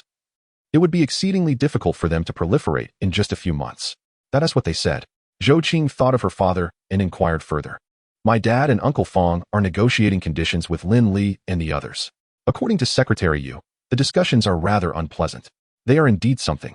It's merely about saving a person. Why must they treat it like a business transaction? How crass. Zhou Qing. Yan Qinglu glared at her daughter, admonishing. Do not speak nonsense. You have no idea of the gravity of the situation. Realizing her tone was overly harsh, she sighed, took her daughter's hand, and softened her demeanor. They are left with no choice. Do you think things are still as they were before? We cannot rely on anyone. Everything must depend on ourselves. Is it wrong for your father and the others to seek some assistance? Do not be deceived by their official titles. They are hardly more competent than a former county mayor. The livelihoods of over 10,000 people in Taiyan depend on them. Do not speak carelessly in the future. Understood. Zhou Qing stuck out her pink tongue. She recognized the difficulties her father faced, but she believed that research on the zombie virus vaccine could not be accomplished overnight. The current conditions were wholly inadequate for comprehensive vaccine research. It would be better to save the people first, at least that offers some assurance. All right, go back and tell them that as long as they can find an expert, I will immediately help them develop a nano-detoxifier. In no more than 24 hours, the patients will be able to take it. Yin Xinglu set down her cup and ushered Zhou Qing out of the office. Hurry, the research lab cannot be without personnel. I must return at once.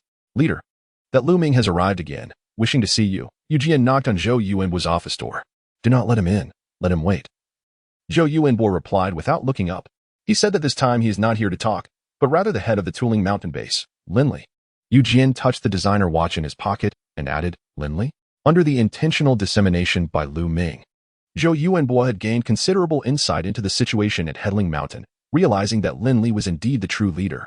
Considering that the number of individuals under Lin Li was merely half that of Tian, he pondered briefly before instructing, have them come over. After speaking, he stepped out of the office to invite Fang Huaimin from the adjacent room. Lin Li, along with Lu Ming, quietly entered Zhou Yuanbo's office. Following Lu Ming's introduction, they mutually acquainted themselves before taking their seats on the sofa. Skipping the pleasantries, Lin Li addressed the matter directly. Gentlemen, to be frank, I established the Headling Mountain base single-handedly, without any official backing. My only connection to the military is through a few comrades. I am unable to meet your conditions, however. I can provide 10 tons of seeds, 20 tons of rice, and 3 biological experts. My only request is for you to supply 15 doses of the nano-detoxifier that can aid my comrades in detoxification. Upon hearing this, Fang Huaimin glanced at Zhou Yuanbo. Considering the merit of this transaction, after all, the materials required for the nano-detoxifier were readily available, and the equipment was on hand. It would be prudent to exchange them for urgently needed supplies. Zhou Yuanbo feigned ignorance of Fang Huaimin's look and asked, Mr. Lin, do you understand why? Despite Time being in dire need of revitalization, we still send people to Lingen? To maximize the integration of existing resources at the least possible cost, Lin Li replied succinctly. Indeed. Zhou Yuanbo's eyes lit up, both surprised and pleased by the response. He continued, as I understand it, most of the scarce resources in Lingen are currently in your possession. Is that correct? Lin Li shook his head. They belong to the survivors. As I stated earlier, the absolute limit of what I can offer has been made clear. If you gentlemen remain dissatisfied, there is no need to continue this negotiation. My brother can only hold out for 2 more days. Should you decline, we shall take our leave and prepare for the worst. With that, a cold glimmer flashed in his eyes as he articulated, however, the consequences of this debt will rest squarely upon your shoulders. Are you threatening us? Fang Huaimin exclaimed, abruptly rising from his seat, glaring fiercely at Lin Li. What I have to fear? Lin Li remained steadfast, ignoring Fang Huaimin's glare and instead focusing on Zhou Yuanbo. I am merely an ordinary survivor, presenting my entire fortune to seek your assistance, yet you take this opportunity to coerce me, demanding exorbitant compensation. May I inquire what aspect of your actions warrants my respect? Please do not mention titles. To me, your titles hold no value. Zhou Yuanbo continued to scrutinize Lin Li in silence, while Fang Huaimin was on the verge of exploding with rage. He retorted, you are utterly audacious.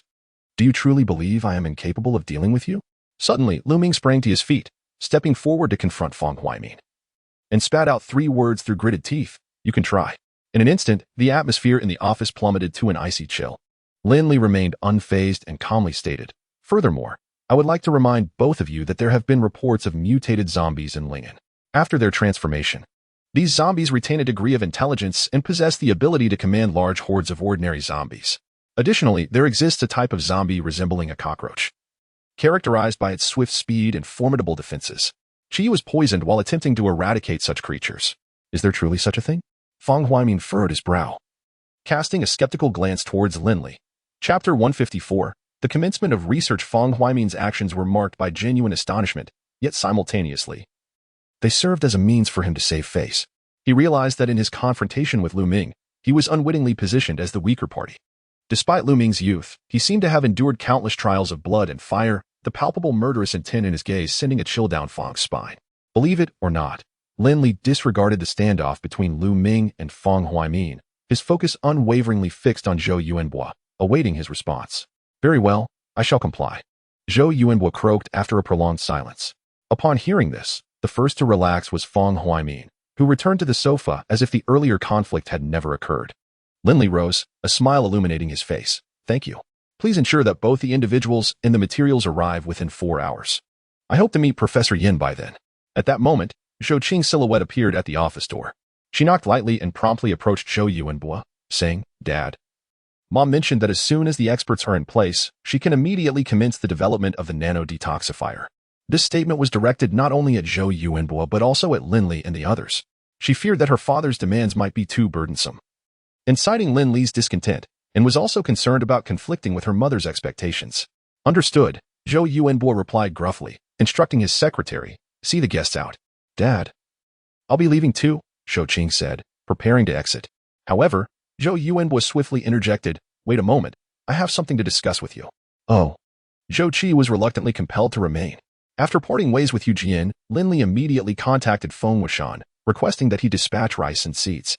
"Brotherly, should we also learn from them?" Lu Ming inquired after Lin Li concluded the call.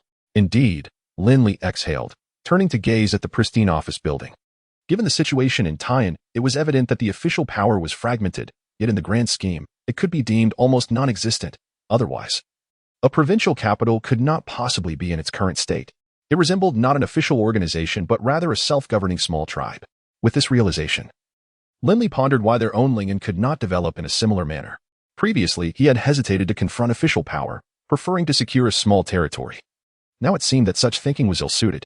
Only a formidable collective could provide assurance for the survival of each individual.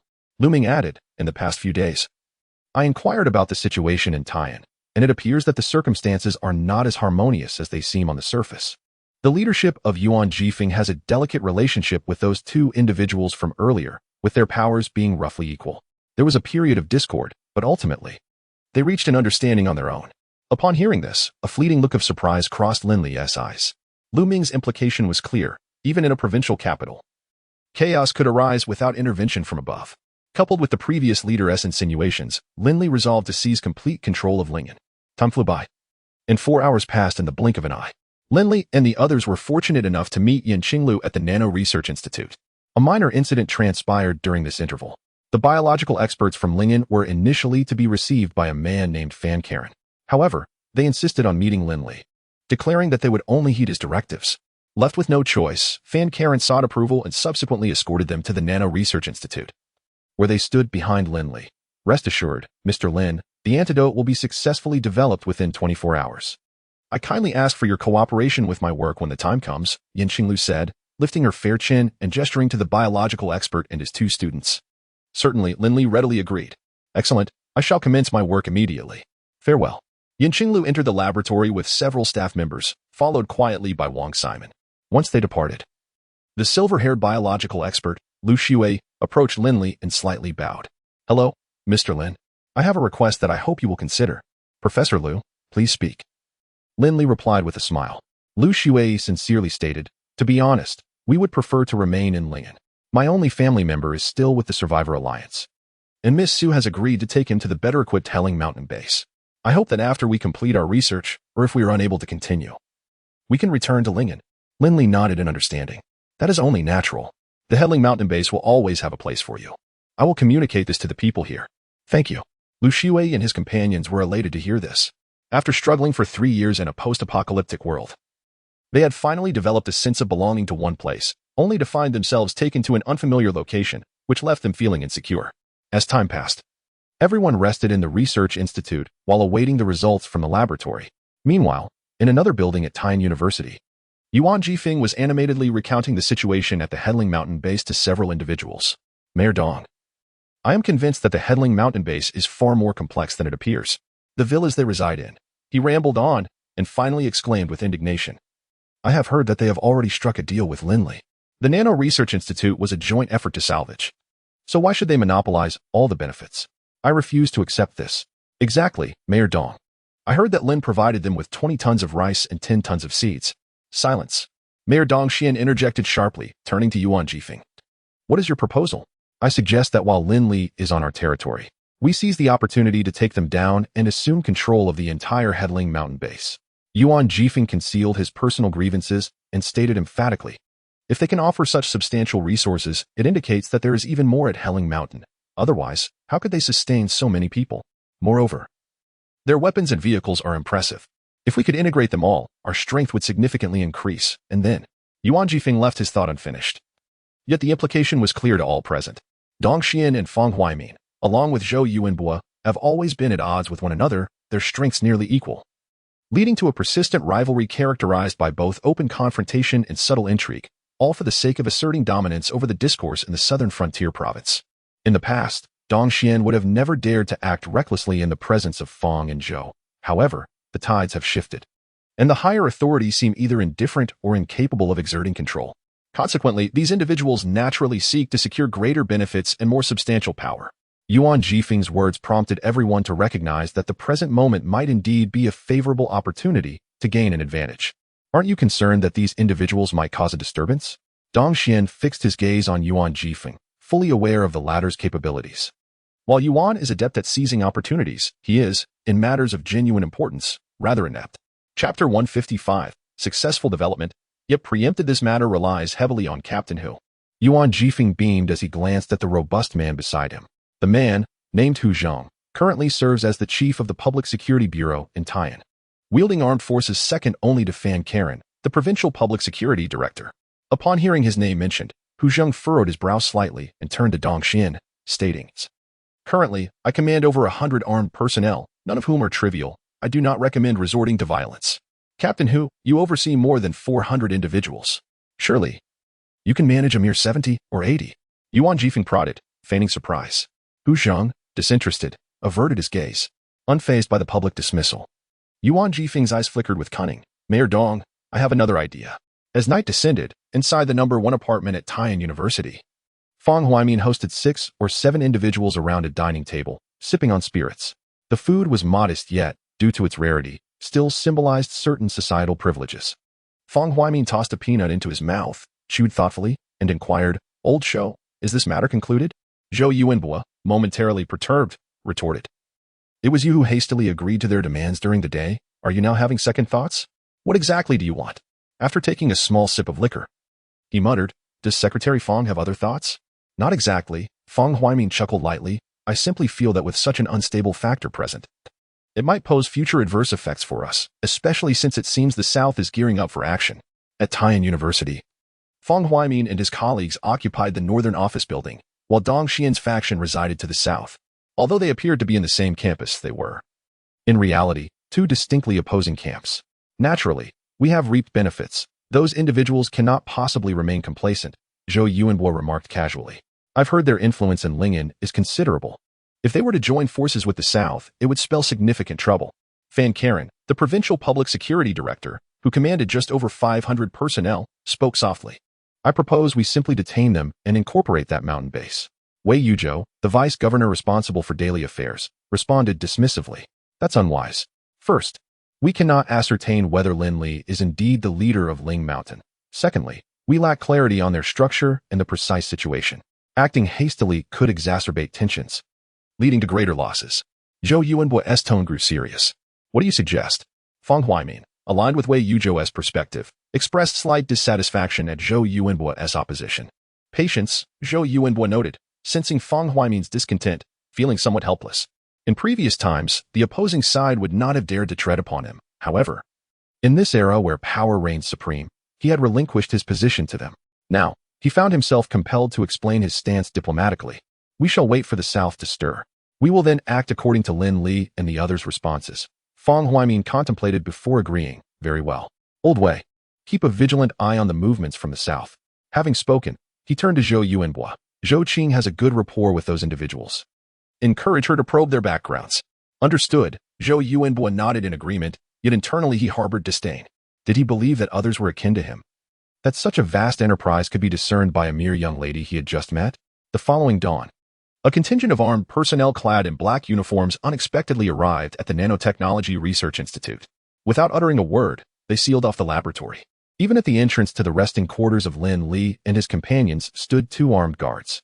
Upon hearing the synchronized, forceful footsteps, Lin Li immediately surmised the identity of the newcomers. He refrained from hastily opening the door and instead contacted Ning Xiaoshan first. After hanging up, he informed Lu Ming and Yin Jing. We must act cautiously. Our foremost priority is to ensure Qi Yu's safe administration of the antidote. Those of us remaining at Taiyan University have likely been compromised. Let us first observe what demands they may present. Brotherly, you truly anticipated this turn of events. Yin Jing remarked, giving Lin Li a thumbs up. The night prior, while analyzing their precarious situation, Lin Li had predicted the possibility of unforeseen developments. He retrieved a tactical backpack and weapons from his space and calmly handed them to the two. I wonder if it is the stubbornness of the Fong family or the desire for revenge from the Yuan family. Whoever it may be, once we safely return Qiyu, we shall settle the score with them at a later time. And Jing replied while inspecting the firearms. Are we heading out? Lu Ming inquired after completing his checks. Not yet. We will wait until Professor Yin concludes her business. They will come looking for us soon. The antidote holds no value for them. Lin Li leaned against the sofa, his demeanor unruffled. As Yin Qingluo exited the laboratory, she was greeted by the sight of Hu Zhang, the commander of the Tian City Armed Police, waiting at the door. Captain Hu, is there something amiss? She questioned, puzzled. Hello, Professor Yin.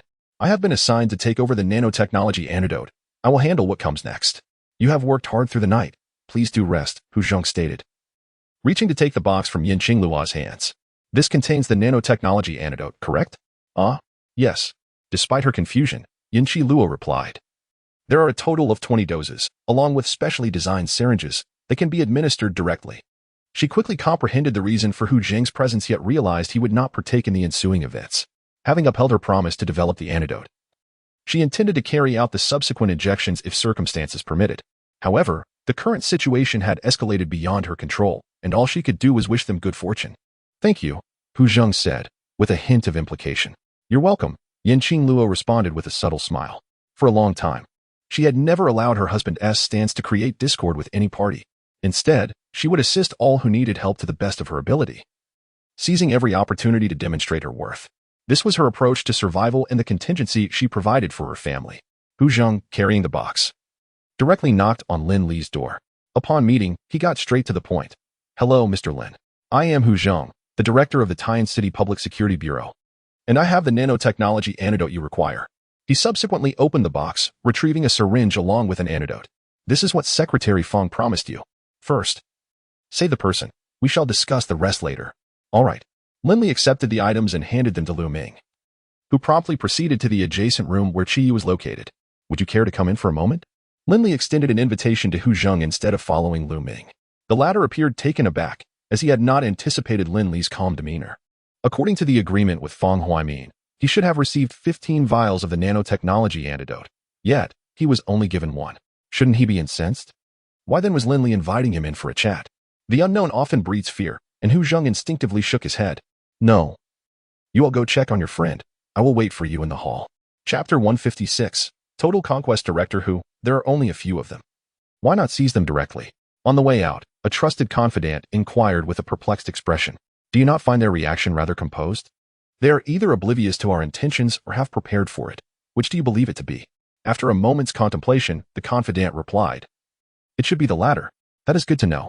Ensure that our subordinates remain vigilant. Those individuals are not to be underestimated, Hu Zhang instructed, subsequently pondering the possible contingencies Lin Li and his associates might have in place. Having witnessed Wang Simon administer the nano-detoxification agent to Qiyu, Lin Li inquired. How long until it takes effect? Approximately an hour. The nanoparticles will begin to be expelled from the body around 6 hours later. By that time, Qiyu should regain consciousness, Wang Simon responded, a rare expression of ease gracing her features after days of tension. I appreciate your efforts, regardless of what transpires. Remain by Qiyu's side, Lin Li instructed before he and his companions exited the room and made their way to the hall of the Research Institute.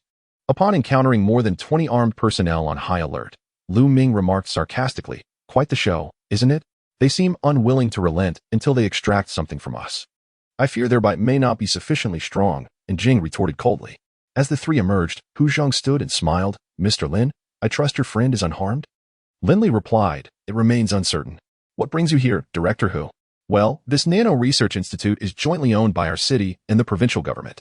I can understand your urgency in negotiating directly with the province, given your desire to save a life, Hu Zhang stated, then shifted the conversation. Now that your friend has received the detox agent, perhaps we should discuss compensation? Certainly, Lin Li nodded. Please feel free to propose your terms. However, before that, I would like to inquire, is Director Yuan Jifeng affiliated with our city? Hu Zhang, taken aback by the sudden mention of Yuan Jifeng, responded, indeed. Director Yuan is indeed a figure from our city. I must credit him for alerting me. Otherwise, I would not have had the opportunity to meet a talent like yourself. Is that so? Then I must extend my gratitude to him, Lin Li remarked ambiguously. Director Hu, I presume you are already aware of the terms we discussed with Secretary Fong. Kindly share your conditions. Haha. Mr. Lin is a forthright individual. So I shall be direct. Hu Zheng gestured for Lin Li and his companions to sit before continuing. The reconstruction efforts in Lingen City fall under the city's jurisdiction. Initially, we require a temporary base. I have been informed by Director Yuan that you possess a facility in Lingen which the city intends to requisition. I am curious as to your thoughts on this matter. Rest assured, it is merely a temporary requisition. We will vacate the premises as soon as our new base is established. Lin Li thought to himself with a suppressed scoff. He mused that the appetite of these city officials was indeed formidable, not merely seeking a piece of flesh, but evidently aspiring to commandeer the entire base. He feigned difficulty, saying, I apologize, but our base is quite small and lacks extra space to offer. It is not that I do not support Director Hu's work. It is simply that I am powerless. Upon hearing this, Hu Zheng's expression darkened immediately, and he asked in a stern voice, Is that so? Mr. Lin, would you care to reconsider? The facts remain unchanged. No amount of deliberation would alter the reality. Lin Li seemed oblivious to the threat hidden in Hu Zheng's words. Is there truly no way? Hu Zheng rose, towering over Lin Li. None, Lin Li replied succinctly. Humph. Since you refuse to accept my goodwill and insist on facing consequences, do not blame me for being ungracious. Hu Zheng straightened up and commanded, Bind them. Send a few men to bring out those inside as well. Yes. The armed personnel surrounding them sprang into action, roughly confiscating the weapons from the three and binding them securely with ropes. What are you doing? Resorting to violence over a disagreement is no different from banditry. Lin Li's face reflected panic as he shouted, taking advantage of the moment to cast a glare at the silent Lu Ming. The latter finally came to his senses and joined in the outcry. Mr. Lin. I mistakenly believed you to be a clever individual. Instead, you are quite naive. I shall ask you once more, will you cooperate? Once the facade was dropped, Hu Zheng's demeanor became considerably more menacing, resembling that of a ruthless brigand. Lin Li, indignant, retorted, Our base is limited. If we offer space to you, our people will have nowhere to stay. Is this how you, as representatives of the government, consider the lives of ordinary people? Jing chimed in. You all should treat Brother Li with respect. The entire base listens to him. If he is harmed, you shall never gain entry into our base. Although his words appeared threatening, they were, in fact, a message to Hu Zheng. Controlling Lin Li was tantamount to controlling the entire Tuling Mountain base. Lu Ming added, Exactly. If Lin Li and Jing are seasoned actors, then Lu Ming's performance is akin to that of a mere fleeting star. His feigned anger was pathetically transparent. Rest assured. As long as you cooperate obediently, I shall not harm you. Hu Zheng silently reassured himself, at least until the base was under control. Before long, Wang Simon was brought into the hall under duress, followed by two individuals pushing Chi Yu's hospital bed. Upon witnessing this scene, the three who had been shouting earlier suddenly revealed fierce glints in their eyes. Lin Li forcefully broke free from his restraints. Looking directly at Hu Zheng, he stated emphatically, I advise you to take good care of them. Otherwise, do not expect to gain any advantage from us. Naturally, Hu Zheng replied, noticing Lin Li's wavering stance with a grin. I assure you they will be well cared for. As he spoke, he patted the box in his hands, adding, Now that I have secured what I came for, shall I escort you back? My people must leave with the vehicle, Lin Li stubbornly insisted. Seemingly resigned to reality, yet clinging to his final thread of resistance. Very well, Hu Zheng nodded, hands in pockets, a look of superiority on his face, as if he were granting Lin Li a favor. What are you doing? At that moment, Zhou Qing entered, accompanied by Li Qiuying, who had returned from Lingen with her. Upon spotting Hu Zheng, she swiftly approached him, her face seething with anger, and demanded, Director Hu, why have you apprehended them? Miss Zhou. Professor Yin is still in the laboratory. If you have inquiries, it would be prudent to address them to her, Hu Zheng replied, his brow slightly furrowed. In the entirety of Taiyan, there were two individuals he most wished to avoid, Zhou Yuanbo and Zhou Qing.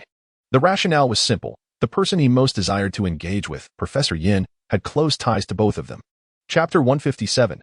Back to Yashan. My mother has never involved herself in such matters. What relevance do they hold for her? Seeing Hu Zheng attempting to leave, Zhou Qing instinctively extended her arms to block him. This posture naturally accentuated the swell of her bosom. Casting a discreet glance at the majestic mountains before him, Hu Zheng's tone softened. Xiao Qing, I am merely following orders. If you have any concerns, you may address them with Mayor Dong or Governor Zhou. Discussing them with me would be futile. As he reached for Zhou Qing's fair wrist, she swiftly evaded, a flicker of disdain flashing in her eyes. Her gaze fell upon the familiar face of Jing, and in a state of urgency, she implored, What is truly happening? Nothing to worry about, Miss Zhou. Farewell. Jing replied, raising her bound hands with a smile and awkwardly waving at Zhou Qing. Frustrated, Zhou Qing stamped her foot, her anxiety intensifying. At that moment, Li Qiuyan who had accompanied her, tugged at her sleeve and whispered, "Qing, you should really go find Governor Zhou. Zhou Qing, stop causing a ruckus and come here at once." Before she could respond, Yinqinglu's stern voice echoed from the corridor. "Mother, what is going on? Did they not reach an agreement with father?" Zhou Qing sprinted towards Yinqinglu, grasping her wrist in desperation. "This does not concern you. Come with me and stop creating a disturbance." Yinqinglu firmly seized her daughter's hand and began to lead her away from the research facility. "No." Zhou Qing vehemently shook off her mother's grip, defiantly meeting her gaze. "I promised them I would protect them." "On what grounds?" Yinqinglu's sharp eyes bore into her daughter, her voice chillingly cold. Zhou Qing faltered, instinctively searching for words, but upon meeting her mother's gaze, she felt an overwhelming sense of alienation. This sensation left her feeling powerless and even somewhat despondent. Noticing her daughter lost in thought, Yinqinglu suppressed her own pangs of compassion, gripping Zhou Qing's arm and hastening toward the exit. As they reached the door, Zhou Qing suddenly broke free from her mother's grasp and dashed towards Jing, fixing her gaze on Hu Zheng. "They are my friends. Could you please tell me why you intend to capture them? Is that so? Very well. I can grant you a moment to persuade your friends to consent to the official requisition of their base." Hu Zheng replied, his tone inscrutable. "Requisition of the base?" Zhou Qing's eyes sparkled with intrigue as she pressed further. "Is this the idea of Yuan Jifeng? That detail is no longer significant. Xiao Zhou, you have 3 minutes remaining." Perhaps under Yinqinglu's watchful gaze, Hu Zheng's demeanor toward Zhou Qing resembled that of an elder showing concern for a younger relative. As for how he truly perceived this mother-daughter duo, only he could fathom. "Miss Zhou, this matter does not concern you. Please leave with your mother," Jing remarked, observing the graceful figure before her as she spoke softly. "How can this not concern me? I brought them here, and I assured them." "Miss Zhou, how old are you?" Jing interrupted, a playful smirk gracing her features. "What do you mean?" Zhou Qing was taken aback by the question. "Do you not covet the Tuling Mountain base? We are already in your grasp. There is no need for further theatrics, for such actions only elicit revulsion." As she spoke, Jing wore a sardonic and disdainful expression. "It is not as you think." Silence. "Spare us your pretense." Jing cast an impatient glare at Zhou Qing, then turned to Hu Zheng. "Director Hu, how prudent you are. Even now, you still have such naive ones playing along in your charade." Hu Zheng chuckled softly, but his demeanor quickly shifted to seriousness as he commanded, "Take them away." He then stepped out first, offering a self-assured smile to Yinqinglu as he passed. "Your acting leaves much to be desired." Lu Ming glanced at the stunned Zhou Qing and gently nudged Jing's shoulder. Lin Li, following closely behind them, turned back and whispered to Zhou Qing, "He is deceiving you." In an instant, most of the assembly had vanished, leaving only Yinqinglu and her daughter, along with the bewildered Li Qiuying. "Let us depart. This is the world we inhabit now." Yinqinglu approached Zhou Qing and tenderly took her hand. Half an hour later, Lin Li arrived at the entrance of Taiyan University, where he spotted his bound subordinates. Seeing that no one was injured, he breathed a sigh of relief. "Oh, how unpredictable life is. Just days ago, they were so powerful, and now they find themselves as prisoners." Yuan Jifeng appeared unexpectedly, hands clasped behind his back. "Indeed, Director Yuan. Your methods are quite remarkable," Lin Li replied with a forced smile. "Where are your youthful exuberance and its pitfalls now?" Yuan Jifeng tilted his head, surveying Lin Li and his companions with a discerning gaze. "That is fortunate," he continued, leaning closer to Lin Li and lowering his voice. "If you cooperate upon reaching Lingen, I may consider sparing your lives." Lin Li remained silent, gazing calmly at him. "Humph." Yuan Jifeng scoffed, addressing Hu Zheng. "Director Hu, your efforts are appreciated. Shall we embark now?" Hu Zheng grunted in response, turning to board his designated vehicle. Soon, Lin Li and his companions were loaded onto an open truck, along with the unconscious Qiyu. Fortunately, Hu Zheng's men did not follow, perhaps believing that these individuals posed no further threat. As the vehicle slowly commenced its journey, it formed a long line heading toward the outskirts of the city. At the office building to the north, Fang Huaimin and Zhou Yuanbo stood at the window, watching the convoy depart into the distance. "Are we truly allowing them to leave just like that?" one person questioned, discontented. "Patience, we shall send our own people there tomorrow." "I cannot believe they would dare to act unilaterally," Fan Karen replied nonchalantly. As Fang Huaimin's trusted confidant and relative, he commanded the largest armed force in Taiyan, speaking with unwavering confidence. "Old Shou, it seems you have overestimated those individuals." Fang Huaimin laughed heartily. "I am growing old," Zhou Yuanbo remarked self-deprecatingly, choosing not to argue further. He initially intended to express that although Hu Zheng had brought along 200 elite troops, it was still uncertain whether he could gain control over the situation at the Tuling Mountain base, given that it was an away game for him. However, he reconsidered. Regardless of whether Hu Zheng could assert dominance, it would ultimately be beneficial for their side. Thus, he decided to refrain from mentioning the topic, lest it provoke discontent. As the convoy arrived at the entrance of the inner city, a figure suddenly dashed into the middle of the road, obstructing their path. "What are you trying to do? Courting death?" the lead driver exclaimed, slamming on the brakes and leaning out of the window to curse. The figure sprinted over to Hu Zheng's vehicle and called out, "Director Hu, I wish to accompany you." "Zhou Qing?" Hu Zheng's eyes brightened as he glanced around, noticing no one else in sight. He immediately donned a friendly smile. "Excellent. You are the section chief of the Provincial Material Management Committee, so it's a good idea for you to join us." He had observed Zhou Qing and Jing's earlier demeanor and suspected there might be some budding romance between them. Little did he expect this bold girl to chase after them alone. Perhaps securing her first would make it easier to tackle the greater challenges ahead. Chapter 158. Are you all right? "No need. I'll sit in the back." Zhou Qing turned and hurried to the rear of the convertible truck, struggling greatly before managing to climb aboard. "Keep acting if you can." When Zhou Qing made her entrance, Lu Ming was first taken aback, then raised an eyebrow at Jing, who remained indifferent, struggling to stand, and quickly approached the back of the truck. He looked at Zhou Qing, who was kneeling beside one of the subordinates, and inquired, "What brings you here?" "None of your business." Zhou Qing shot a glare at Jing and turned her gaze outside the vehicle. The truck roared back to life amidst Hu Zheng's furious shouts. With his hands bound and his attention diverted to Zhou Qing, Jing was violently jostled and stumbled out of the truck. "Hey, ouch." Zhou Qing caught a glimpse of the scene and gasped, standing up to pull Jing back. But as soon as she grasped his arm, she too was pulled out. Fortunately, Jing reacted swiftly, turning forcefully as they were about to fall, using his body to cushion Zhou Qing's fall, while he himself crashed into the truck bed. Director Jing Gu, the surrounding team members, also bound, moved toward the two. Zhou Qing lay firmly against Jing's chest, and after the initial panic, an unfamiliar sensation enveloped her. It was a feeling of safety she had never experienced before, mingled with an odd thrill. Regaining her senses, she neglected to rise, kneeling beside Jing and anxiously asking, "Are you all right?" "I'm fine." Jing slightly shook his head and quietly said, "What I said earlier was to keep you from getting involved. I know this has nothing to do with you." "Humph." Zhou Qing scoffed, her cheeks tinged with crimson, and then she wrapped her arm around Jing's shoulder, attempting to help him up. However, her strength was limited. Just as she managed to lift him slightly, she was pulled down again, landing once more on Jing. This time, the angle was even more delicate, with Zhou Qing's right hand caught beneath Jing's neck, and as she fell, her chest landed squarely against his face. "Ah." Feeling the unexpected warmth against her chest, she jolted as if electrified, and somehow managed to stand up in an astonishing manner. "Are you all right?" Jing asked again the same question. Zhou Qing instinctively shook her head, and in an instant, both their faces flushed crimson, resembling ripe cherries. A sudden burst of foolish laughter erupted around them, quickly spreading throughout the truck. How could these people still find humor in this? They truly must have never faced real danger, the people in the driver's cabin sneered. "Ignorance breeds fearlessness. It's a wonder how they survived this long," someone mocked. Lin Li and Lu Ming leaned against each other, both displaying amused smiles. The former whispered, "You'd better hurry. You're the last single one left." Lu Ming's expression stiffened momentarily before he shifted the topic. "The place where Xiaoshan set the ambush is probably not far from the base. If no one else is following us, we should have ample time. Just worried that Hu will use the antidote as a bargaining chip. Don't worry, it's best if we can eliminate them. If not, we'll just follow their lead and use the captives to negotiate for the antidote again." Lin Li was indifferent the moment Hu Zheng took action against his side. They were already adversaries. Lu Ming thought the same, feeling a tinge of melancholy. In this case, that lad and Jing must be in a difficult position.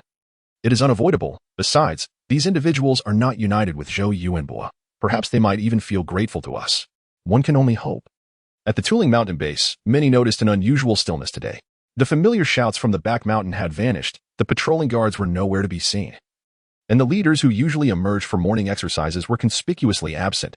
Even the entrance guards had dwindled to a solitary pair. Unaware of the situation, those in the know smugly informed their companions. They left early this morning, apparently on a mission of significant importance, led personally by Director Ning, with nearly all armed personnel deployed. Could it be that something has happened to Boss Lin? Someone voiced their concern. Nonsense. Who is Boss Lin? How could anything happen to him? Watch your words, or you might find yourself in trouble. I'm merely worried. If there has to be concern, it should be for those opposing Boss Lin. Did you not witness the scene this morning? The momentum of those 200 individuals was nothing short of formidable. At the foot of the mountain, 10 kilometers north of Tuling Mountain, Ning Xiaoshan completed the final arrangements, awaiting the arrival of Yu Jianqi, Zhao Jiangwo, Yu Ichio, Huang Feng, Su Ping, and others, each leading their respective teams into ambush positions. He picked up the walkie-talkie and said, "Sister-in-law, Brotherly wants you to keep an eye on his silver briefcase. Pay special attention to it." Understood. Jiang Tong's voice was cold, imbued with an extreme aura of lethal intent. Feng Wenshan inquired, "Xiaoshan, did Lin Li mention the number of opponents the last time he contacted you?" "No. However, Brotherly previously mentioned that the armed forces in Taiyan are approximately 1,000. I estimate that no fewer than 200 will arrive this time." Pausing briefly, he added, "There may be two groups. I've heard there are two factions involved, and I suspect no one would want to miss out on our lucrative opportunity. That amounts to 400. It shouldn't be a problem." Feng Wenshan felt somewhat reassured. On a distant hillside, Zhao Jiangwo cautioned Yuichio and the others. "This is your first mission since arriving at the base. Stay sharp and don't slack off. Rest assured, Brother Zhao. The brothers have trained for so long for this very day. We will ensure the safety of General Lin and the others." "Yes." 2 hours later, Hu Jing's convoy came to a halt once more. As he pondered the situation, a subordinate from the lead vehicle rushed over to report, "Director Hu, the road ahead is blocked by fallen rocks. Is there any indication of tampering?" Hu Zheng sat up abruptly, observing the surrounding environment as he spoke. "It seems to have fallen from the mountain," the subordinate replied after a moment's thought. "No unusual signs detected nearby." Hu Zheng sighed in relief and commanded, "Quickly clear the path and remain vigilant." After his subordinates departed, Hu Zheng remained somewhat uneasy. He picked up the briefcase by his feet and held it close to his chest, quietly disengaging the safety on his firearm. What has happened? From another vehicle, Yuan Jifeng leaned out to inquire of the armed personnel approaching. "Report, Director Yuan, the road ahead is obstructed." Upon hearing this, Yuan Jifeng opened the car door and alighted, seemingly intent on stretching his legs. Chapter 159. No comment. Meanwhile, on the open-top truck, under Lu Ming's cover, Lin Li discreetly maneuvered to a corner and quietly retrieved a dagger from his spatial pocket. After severing the ropes binding his hands, he also produced a cache of weapons. Concealing them behind him, he promptly cut the ropes binding Lu Ming's hands and handed him a dagger as well. Soon, the two of them had freed everyone from their restraints and distributed the weapons. Although the team members were curious about when these items had been hidden, the revelation that their comrades were lying in ambush nearby invigorated them. They set aside their inquiries regarding the weapons and began preparing for the impending battle. The only one bewildered by the situation was Zhou Qing. She covered her mouth with her hand, staring in astonishment at the sudden transformation of Jing and the others, who now appeared as if they had exchanged their previous demeanor for an air of quiet readiness. The awkwardness that once clouded Jing had dissipated, replaced by a sharp gaze and a composed expression. He resembled a poised leopard, ready to spring upon its prey, his body taut with latent strength. Observing that the others mirrored Jing's demeanor, an incredible thought flashed through Zhou Qing's mind. These individuals had been performing all along. How terrifying. Instinctively, she shrank back, feeling akin to a lamb that had unwittingly wandered into a den of wolves, fearing she might be devoured at any moment. However, upon meeting Jing's clear gaze, her apprehension quickly subsided. "Do not be afraid. Remain here without making a sound, and it will soon be over." Jing whispered softly into her ear, evading the gaze of the vehicles ahead and behind. What should I do? Zhou Qing's mind was in turmoil. Her intention in boarding the truck was to lend her strength in safeguarding Jing and the others. Yet, as the prospect of conflict loomed, she grappled with her feelings. Although she held disdain for Hu Zheng and Yuan Jifeng, they were nonetheless part of Taiyan, and the individuals in the vehicle behind them were innocent. She hesitated to sound a warning, knowing that any utterance would likely provoke an immediate confrontation, and she wished to shield those inside the truck from harm. "Miss Zhou, for your sake, I will do my utmost to ensure their safety. Please, do not speak." Lin Li quietly approached the back of the truck, his final words laden with a stern warning. "I understand. Everyone prepare." Ning Xiaoshan held a binocular in one hand and a walkie-talkie in the other. Just as Hu Zheng's men were about to push a massive boulder, he commanded in a low voice, "Fire." Instantly, a cacophony of gunfire erupted throughout the valley, startling a few scattered birds into flight. The team members concealed along the roadside opened fire while rapidly advancing, swiftly covering dozens of meters and taking cover behind the boulders. Shooting towards the convoy. Enemy attack. Retreat. Turn around. Turn around. Turn around. In the moment the gunfire erupted, Hu Zheng immediately recognized the dire situation. Without a moment's hesitation, he began pounding on the driver's seat, urging the driver to turn around and retreat. It was not that he lacked the desire to retaliate. Rather, he understood that in such an environment, their side lacked the means to counterattack. Engaging further would only lead to their ultimate demise. The driver's reaction was no less swift than that of Hu Zheng. He quickly started the vehicle, violently turning the steering wheel. After adjusting to a certain angle, he disregarded all caution and charged towards the car behind him, intent on colliding with it to clear enough space for his own maneuver. A dull, thunderous impact echoed as the driver's chest erupted, and a cloud of crimson mist enveloped the cabin. The vehicle, now unbound, crashed heavily against the stone wall by the roadside. "Help!" Hu Zheng bellowed, wiping the blood from his face, crouching down behind the seat, too fearful to move. Lu Ming positioned the car sideways.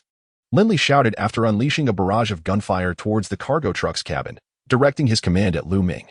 Understood. Observing Hu Zheng's men hurriedly seeking shelter, Lin Li barked again. Everyone else regrouped to the sides. He then leaped from the vehicle, casually tossing a few grenades forward and backward before instructing Wang Simon. "Stay here and do not move." Quietly exiting the vehicle, he noticed Shou Qing huddled alone in a corner and called out, "Don't be afraid. This is the safest place. Help! Help!" Yuan Jifeng lay trembling beneath the vehicle, wailing in despair, unfortunately in the face of a hail of bullets. His authority as a director was of no use. Everyone was preoccupied with escaping, leaving no time to attend to a helpless figure. "Director Hu, what should we do?" Several loyal subordinates managed to reach Hu Zheng's vehicle and pulled him out. Think of a way to retreat. Hu Zheng did not warn them of the sniper's presence. In his view, their primary role at that moment was to divert the sniper's attention and draw the deadly bullets away from him. After a struggle, they boarded a vehicle that barely managed to turn around, brutally crashing through other cars as they headed back the way they came. As they passed the last vehicle, they were met with despair, discovering that the once open road was now obstructed by several massive boulders, completely blocking their escape. Damn it! Hu Zheng drew his pistol and fired several shots into the trees by the roadside. Seeing no return fire, he urged his subordinates, quickly find someone to clear the road. Yes, his subordinates understood well that if the stones were not moved, their chances of survival were grim. They crouched low and returned to call for assistance. Before he could utter a word, a voice blared from behind a large rock by the road. "You are surrounded. Surrender immediately if you wish to live." As the words echoed, the gunfire from the opposing side ceased. Then, a chorus of hundreds of voices rang out, sharp and chilling. "Surrender immediately." This overwhelming sound shattered the psychological defenses of Hu Zheng's men. Those who had survived until now had certainly seen their share of battles. They were acutely aware that resistance was futile when outmatched in numbers, environment, and weaponry. Moreover, they had no compelling reason to fight back. No one wished to die when survival was an option, and they were no exception. Moments later, the sporadic gunfire on the road completely ceased, leaving only Hu Zheng's furious shouts and Yuan Jifeng's heart-wrenching cries. "Raise your weapons and stand by the roadside as a sign of surrender. Any other actions will result in execution." The sound of the electric horn reverberated once more. Soon, an individual was the first to brandish a firearm and approach the roadside, followed by a second, a third. In less than a minute, all of Hu Zheng's subordinates surrendered, including those who had previously departed to summon assistance.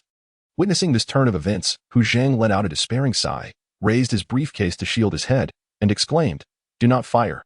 Inside is the antidote." Moments later, Lin Li arrived before Hu Zheng, seizing the briefcase and jesting, "Director Hu, from this moment forth, you and all your subordinates are requisitioned by me. Do you have any objections?" Hu Zheng struggled to suppress the bitterness etched across his face and voiced the question that lingered in his mind. "How did you anticipate our actions?" "Classified." Lin Li replied with a slight smirk, uttering those few words. He could not have possibly foreseen Hu Zheng's maneuvers. Rather, he had merely been in continuous communication with Ning Xiaoshan through the satellite phone in his possession.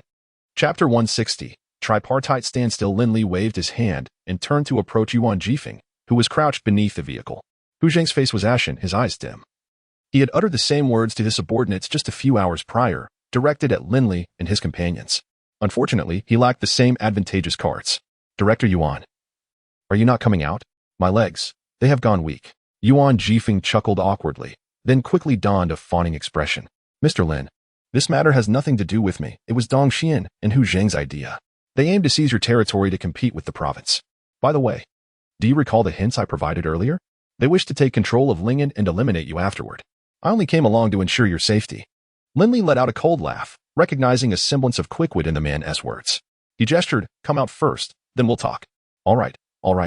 Upon hearing that Lin Li did not intend to kill him, Yuan Jifeng gritted his teeth and crawled out from beneath the vehicle. Bang! To his misfortune, as soon as he revealed himself, a bullet struck his forehead, plunging him into an abyss of darkness. "Brother Feng, this matter is entrusted to you. I will escort you back first."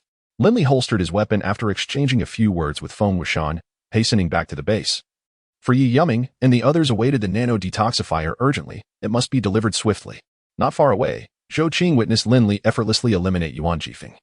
Nearly stifling a scream, her gaze towards him transformed dramatically. Beside her, and Jing remarked calmly, though I cannot be certain. I suspect that had it not been for Yuan's interference, today's events would likely not have transpired, and these individuals would not have perished. Zhou Qing exhaled heavily, forcing herself to regain composure, and responded with a complex tone, I understand. It's just that I find it difficult to accept all at once. And Jing nodded slightly. Let us return to the base to rest before I take you home. All right. Throughout the journey, neither spoke further. The subtle feelings that had blossomed between them seemed on the verge of being concealed by an invisible chasm. At 3 in the afternoon, Qiyu awakened. It appeared the cockroach man toxin had been thoroughly expelled from his body, leaving him merely fatigued without any other anomalies. By 8 in the evening, Yi Yuming and the others had also mostly recovered and could now move about. After dinner, Lin Li gathered everyone together to inquire about their thoughts on dealing with Hu Zheng and the others. This ambush had resulted in the demise of over 60 adversaries, the highest ranking among them being Yuan Jifeng. As the old adage goes, to the victor belong the spoils, and yet, these sayings are not entirely compatible. A victor may not necessarily become a king. One who can stabilize the situation and relish the fruits of victory is truly deserving of that title. At present, Lin Li could only be considered victorious, yet whether he could truly succeed would hinge upon how adeptly he managed the subsequent affairs, which posed the greatest challenge. Once everyone was seated, Ning Xiaoshan was the first to report on the day's battle. In this ambush, 61 adversaries had been slain and 141 captured. We have suffered 3 fatalities, 6 individuals severely injured, and 11 lightly wounded. We have seized 9 off-road vehicles, 2 buses, 3 trucks, and a total of 218 firearms. The reaction to these losses was muted. The disparity in casualties was deemed quite normal given the unpredictable nature of prior confrontations. After Ning Xiaoshan spoke, Feng Wenshan continued with his report. The captives are confined in the warehouse. I have interrogated a certain Hu Zheng, who possesses considerable knowledge about Taiyan's situation and provided valuable intelligence. I have corroborated this information with others, so it appears credible. After stating this, he turned to Lin Li, inquiring whether he wished to disclose the interrogation's findings immediately. Lin Li waved his hand dismissively. There is no rush. Let us first discuss how to deal with the captives. Among them are many who are injured, and we cannot continuously provide them with medical aid. Ning Xiaoshan, in his deep voice, remarked, we cannot execute them. So we might as well expel them, allowing them to fend for themselves. Ideally, they would encounter a horde of zombies that would claim their lives. That would be a waste. We have given them supplies and people, only to receive a meager number of antidotes in return. I propose we have Taiyan negotiate for their release to compensate for our losses. Qiyu's voice was still somewhat weak. The thought of having to part with so many resources due to his poisoning made his heart ache. Releasing the tiger back into the mountains will lead to endless troubles.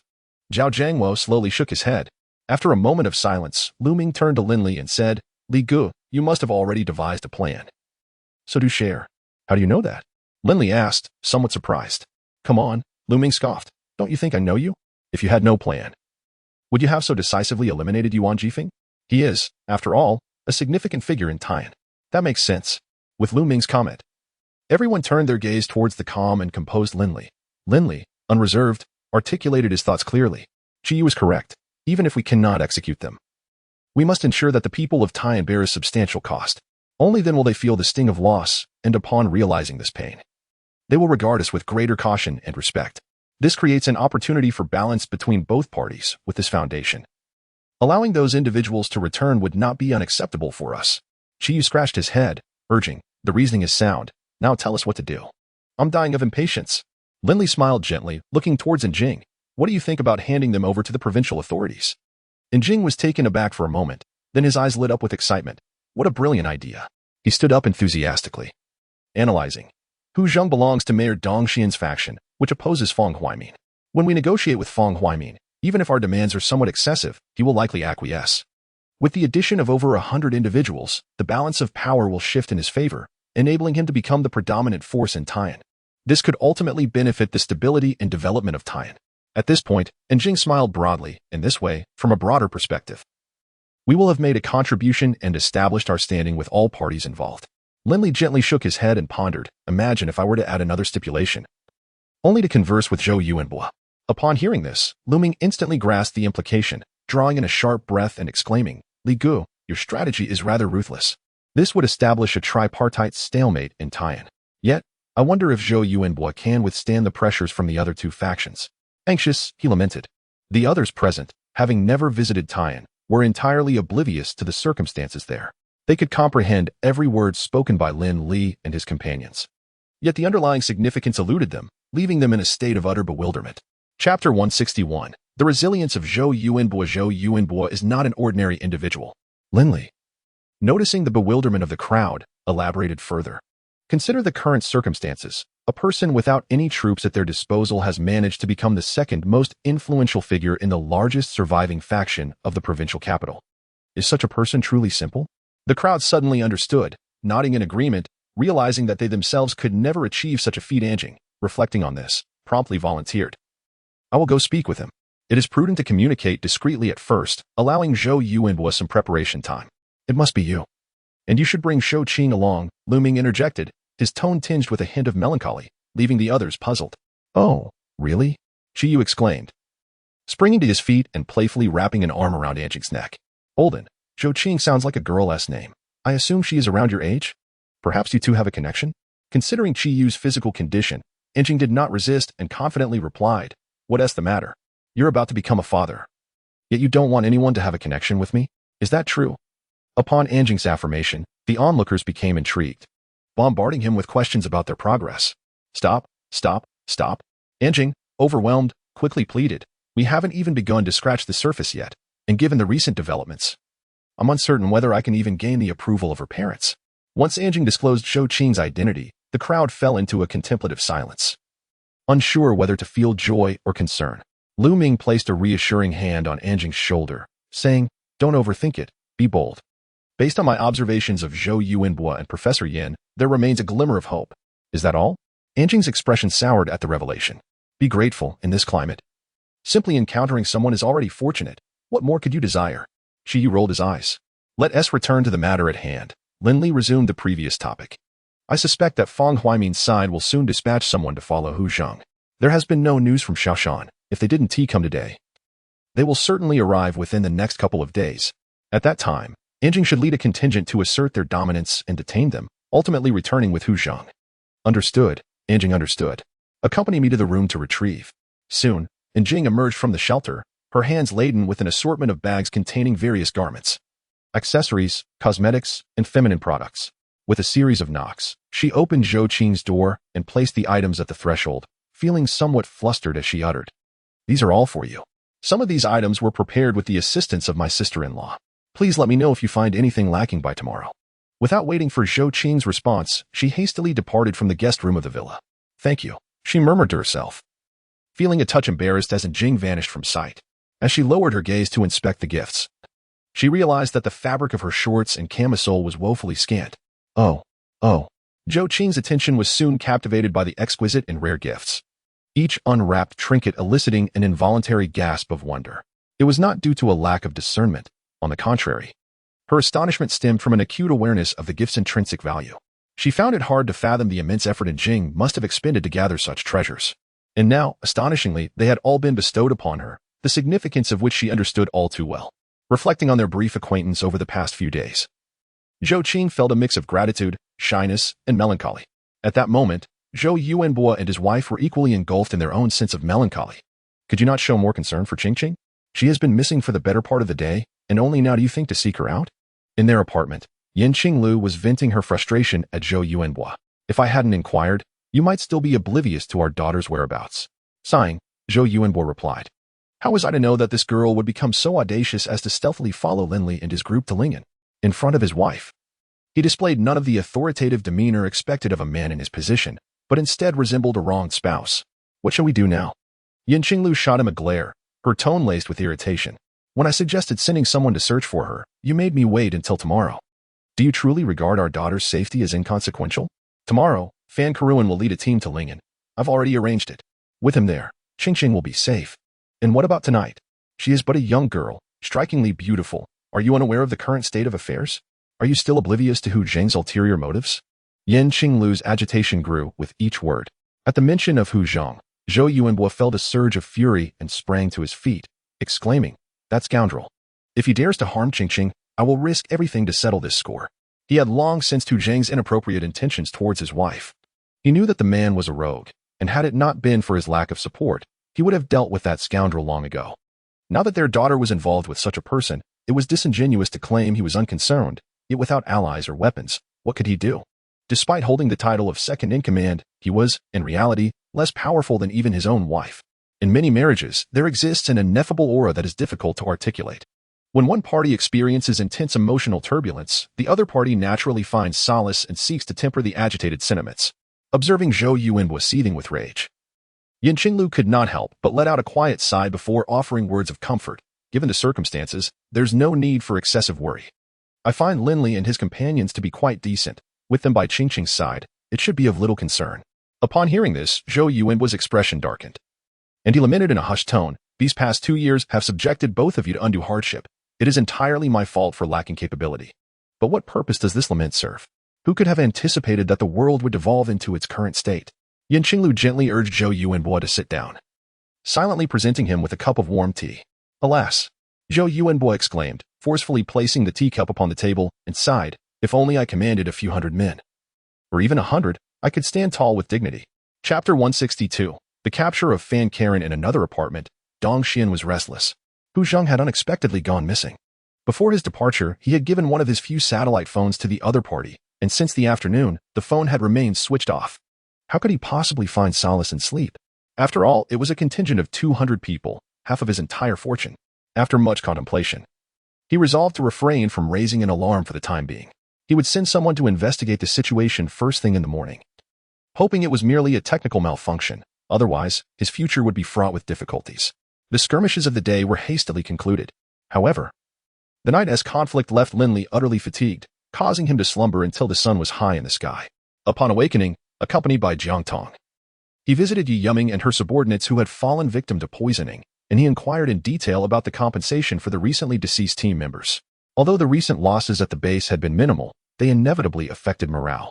At Jiang Tong's suggestion, Feng Wenshan, in Lin Li's name, provided substantial compensation to the families of the fallen, while also enhancing the daily allowances. Furthermore, he generously rewarded Yi Yuming and the others who had suffered from the poisoning, effectively dispelling the nascent negative sentiments within the ranks. To their surprise, after the rewards were distributed, the team's enthusiasm surged, each member seemingly invigorated. Particularly, those brought by Zhao Jiangwo exhibited a weaker sense of belonging to the Headridge mountain base. Tangible benefits spoke louder than mere words. Discuss the compensation issues with Brother Feng and devise a long-term viable plan, Lin Li suggested, withholding a thought that he believed the benefits for all base members were already ample, and there was no justification for excessive rewards for injuries incurred during missions. Of course, caring for the families of the deceased was imperative, a duty that everyone should willingly undertake. Understood, Jiang Tong replied with a radiant smile. She continued, "Considering the concealment of the air raid shelter, we plan to construct an additional building outside to serve as a small hospital for the base, facilitating treatment." Sounds good. Lin Li nodded in agreement, as this aligned perfectly with his vision for the base's future. Not only hospitals, but his plans also included schools, gyms, cinemas, and other facilities. Upon exiting the villa, the two took a leisurely stroll while continuing their light-hearted conversation. Jiang Tong cheerfully remarked, "The issue of the base's water supply is nearly resolved. Fan Kuan and his wife, along with water resource experts from the Survivor Alliance, have successfully established a water purification plant, and soon water will be sourced from Lingjiang. Excellent work. I have several water purification devices here. I will send a few sets to the basement for you to use as a pretext to provide them," he replied. "Indeed, there is one more thing." Jiang Tong suddenly halted, a hint of shyness in her demeanor. "The 30 team members I selected from the Survivor Alliance are nearly trained. Could you find time to assess them and determine how to proceed?" "Assess?" Lin Li was momentarily taken aback. "Of course," Jiang Tong responded earnestly. "These individuals were trained under my guidance. They exhibit high loyalty and commendable skills. Are you implying that these individuals are all here to train me? Otherwise, what could it be?" Jiang Tong displayed a childlike eagerness for praise, as if awaiting compliments from Lin Li. Well, Lin Li thought it prudent not to dismiss Jiang Tong's good intentions, though he found the situation somewhat peculiar. "It is not that I harbor doubts about your companions, but they are bound by official constraints. Should they be summoned back one day, it is essential for you to have reliable personnel at your side." Fearing Lin Li might misconstrue her intentions, Jiang Tong hastily clarified, "I understand." Lin Li gently teased her by rubbing her nose and embraced her. This tender scene did not escape the notice of Su Lan, who watched from within the villa, her face etched with melancholy. "Li Gu, news has arrived from Anjing. The group sent by Tian has been captured. 2 factions, one consisting of 8 individuals, and the other comprising around 200. Ning Xiaoshan hurried over, interrupting Lin Li and Jiang Tong's intimate conversation. What are the casualties? Lin Li inquired. Only a few suffered minor injuries from the blast's aftermath. It is said that the leader of the 200 surrendered immediately upon seeing Lu Ming and Anjing. Lin Li observed.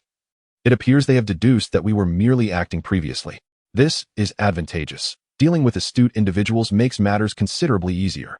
He smiled slightly and instructed. When the captives are brought back, you shall arrange the details. Ensure their treatment is commendable as a reward for their cleverness. As for those 8 individuals, let them reunite with Hu Zheng. It was evident that they were sent from Taiyan, unable to contact Hu Zheng to gather intelligence. At noon, Lin Li encountered the somewhat disheveled trio of Fan Kuruan and his companions at the villa. To his surprise, he found Shifeng among them. Upon inquiry, he learned that their arrival at Lingen was a joint decision by both factions, with Shifeng representing Huaimin's side. Observing Lin Li's confusion, Lu Ming introduced the situation to the group. I see. Lin Li nodded slightly, extending his hand with a smile. Captain Shi, I would like to express my gratitude once more for your kindness during our time in Taiyan. Please, have a seat. However, Shifeng did not take a seat. Instead, he turned his gaze towards Fan Kuruan and a young man named Huang Dui. Please, everyone, take a seat. Fan Ting is a wise man. Perhaps you might conjecture my intentions for inviting you here. Throughout the encounter, Lin Li remained seated on the sofa, maintaining control over the proceedings. Fan Kuruan, approximately 40 years of age, tall and impeccably groomed, possessed a rare blend of the fierce and the scholarly. Upon hearing Lin Li's words, he calmly settled onto the sofa opposite Lin Li, meeting his gaze directly. Mr. Lin, to speak candidly, our actions in Taiyan were rather unscrupulous. Whether you believe it or not, I bear no ill will towards you.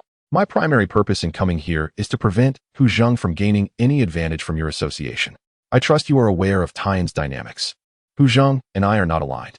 Regardless of whether you collaborate with Hu Zheng or are consumed by him, it presents no favorable outcome for me.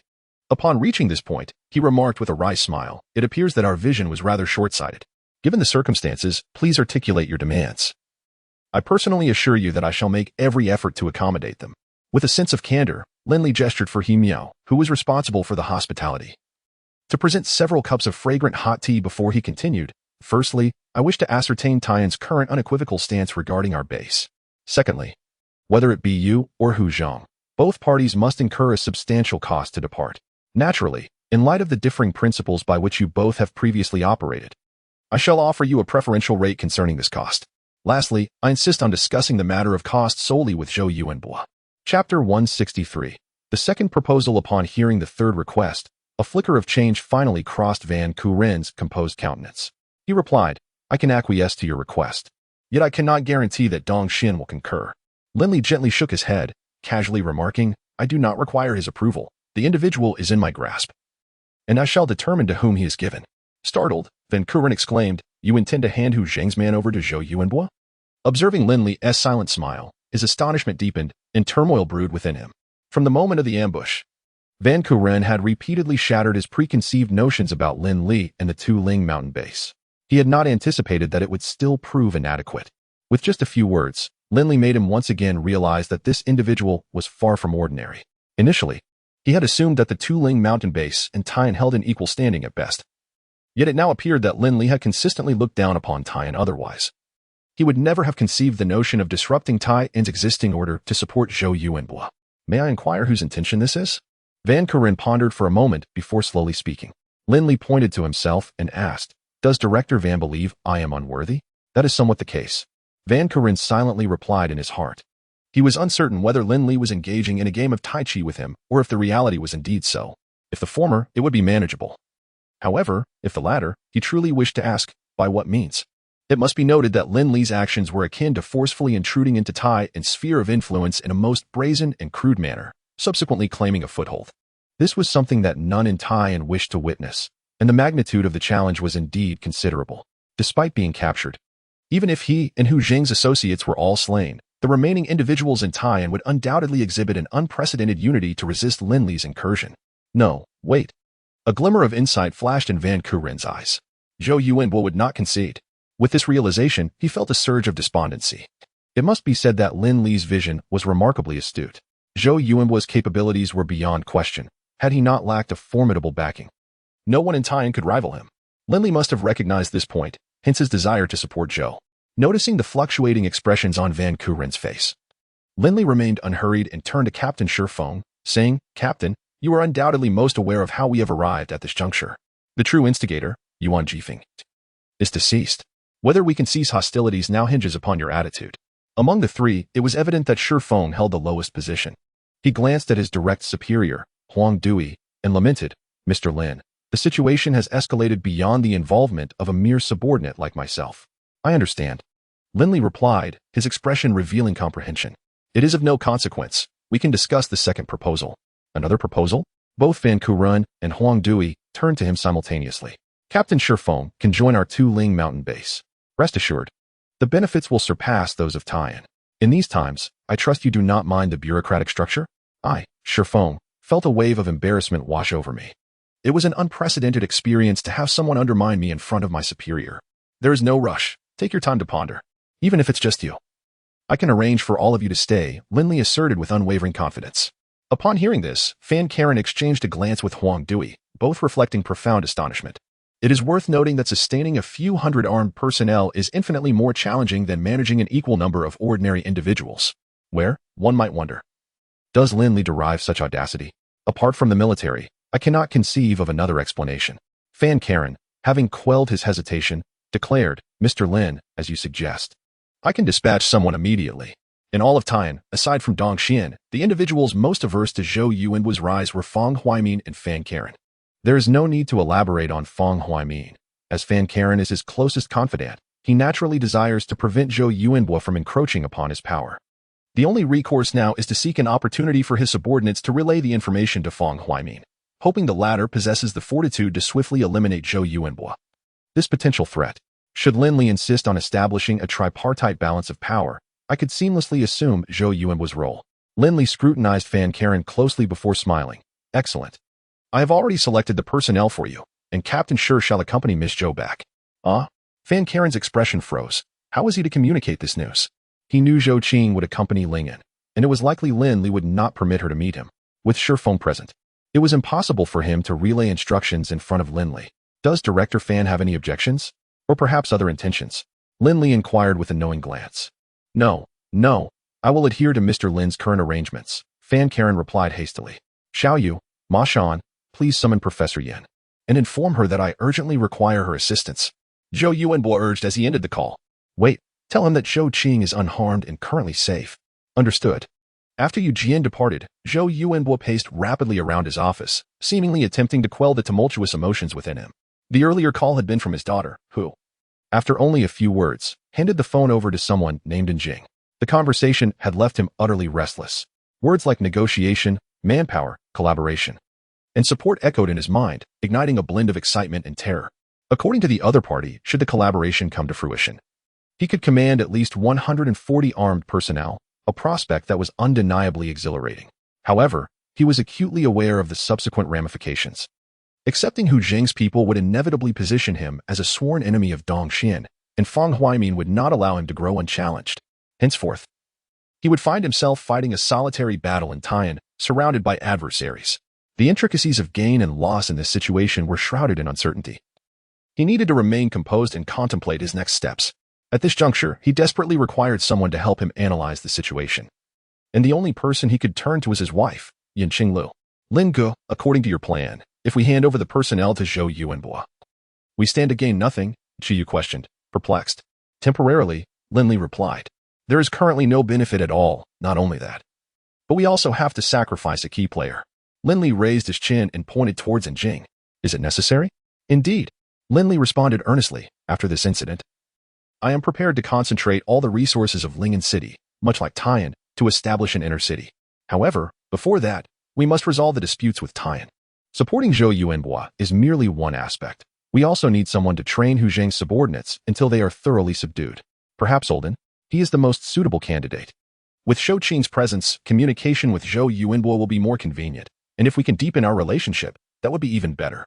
Lin Li revealed a suggestive smile. "Brotherly, don't be like this. I'm getting goosebumps," and Jing said helplessly.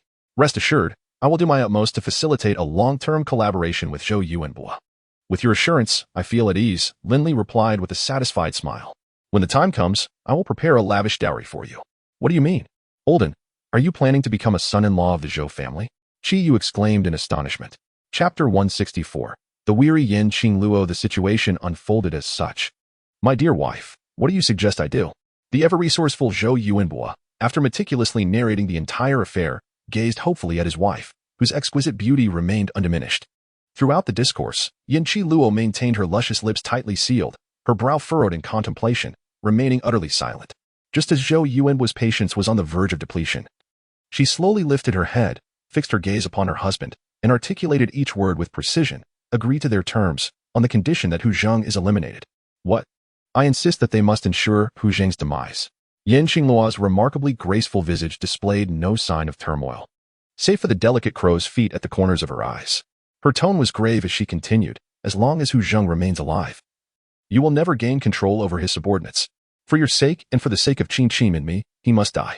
Rest assured.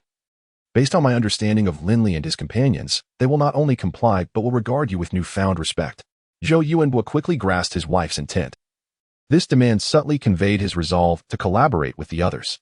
Is there anything else? He felt fortunate to have such a partner by his side, always ready to assist him in critical moments. Let them negotiate with Dong Xian and Fang Huaimin first. Why? Zhou Yuanbo felt as if his mind was enveloped in a fog, with no answers forthcoming to any inquiries he posed. To buy you some time. This poses no detriment to them. As allies, Lin Li is unlikely to refuse. After Yin Qi Luo elucidated her thoughts, an inexplicable wave of weariness washed over her. Very well. So shall I contact them? Yes, you may proceed. I shall return home first. As she reached the door, Yin Qi Luo turned back to remind him, calm yourself. Try to maintain your usual demeanor over the next few days. Tomorrow is my birthday. Invite some friends over for dinner. I remember your birthday is in spring. Before he could finish, Zhou Yuanbo abruptly fell silent. Realizing this was merely a pretext for her to engage with those close to her. In summer, Yin Qing Luo quickened her pace to leave, resembling a flustered deserter. Goodbye, Dad. Zhou Qing placed the phone down, her expression a complex tapestry of emotions as she looked at Jing and asked quietly, my father won't be in danger. Will he? To some extent, but do not fret. I will do my utmost to protect him.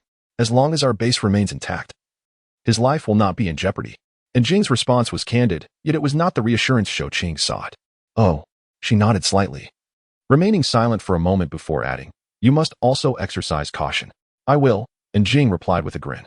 That afternoon, and Jing took Zhou Qing and Shifeng to Tian. Upon learning of the whereabouts of their subordinates, Fang Huaimin and Dong Xian were consumed with rage, nearly taking action against Jing on the spot. It was only when Jing revealed a rocket launcher and informed them of the 100 missiles at Tailing Mountain that both parties sat down to amicably discuss the terms for the ransom. Shifeng and Zhou Qing, aside from confirming Jing's claims, had little to add. Zhou Qing had 1,000 reasons to side with Jing, while Shifeng had accepted Lin Li's private invitation to join the Tailing Mountain base and form his own combat unit once the matter was resolved. Quiet did not inquire about the private conversation between the two individuals, only knowing that brotherly expressed trust in Shifeng, which sufficed. Ladies and gentlemen, your people are currently safe. In comparison to our previous transactions, I kindly urge you to present a charter promptly. Our base has limited medical supplies, and some individuals are severely injured. If this drags on, it may result in fatalities. After several hours of discussion, the three parties had yet to reach a conclusion. Quiet stifled a yawn and rose to depart. By the way, where is the hotel in Tian? Hotel? What hotel could there possibly be now? Do you think this is the past? Dongxian's subordinate, Lao Yongping, asked sarcastically. Quiet calmly inquired, since there is none, who among you will arrange my accommodation? The crowd fell silent, having never encountered such audacity. Not only had the captive seized his captors, but he also dared to swagger into their territory to negotiate terms, presenting himself with an air of superiority, as if believing they would not dare to eliminate him. In truth, neither Fang Huaimin nor Dong Xian truly had the courage to do so. Xiaoyu, you handle the arrangements. Seeing Fang Huaimin both furious and frustrated, Zhou Yuanbo stepped forward at the opportune moment, instructing his secretary. Mr. N, please follow me. Yu Jian was quite pleased with this.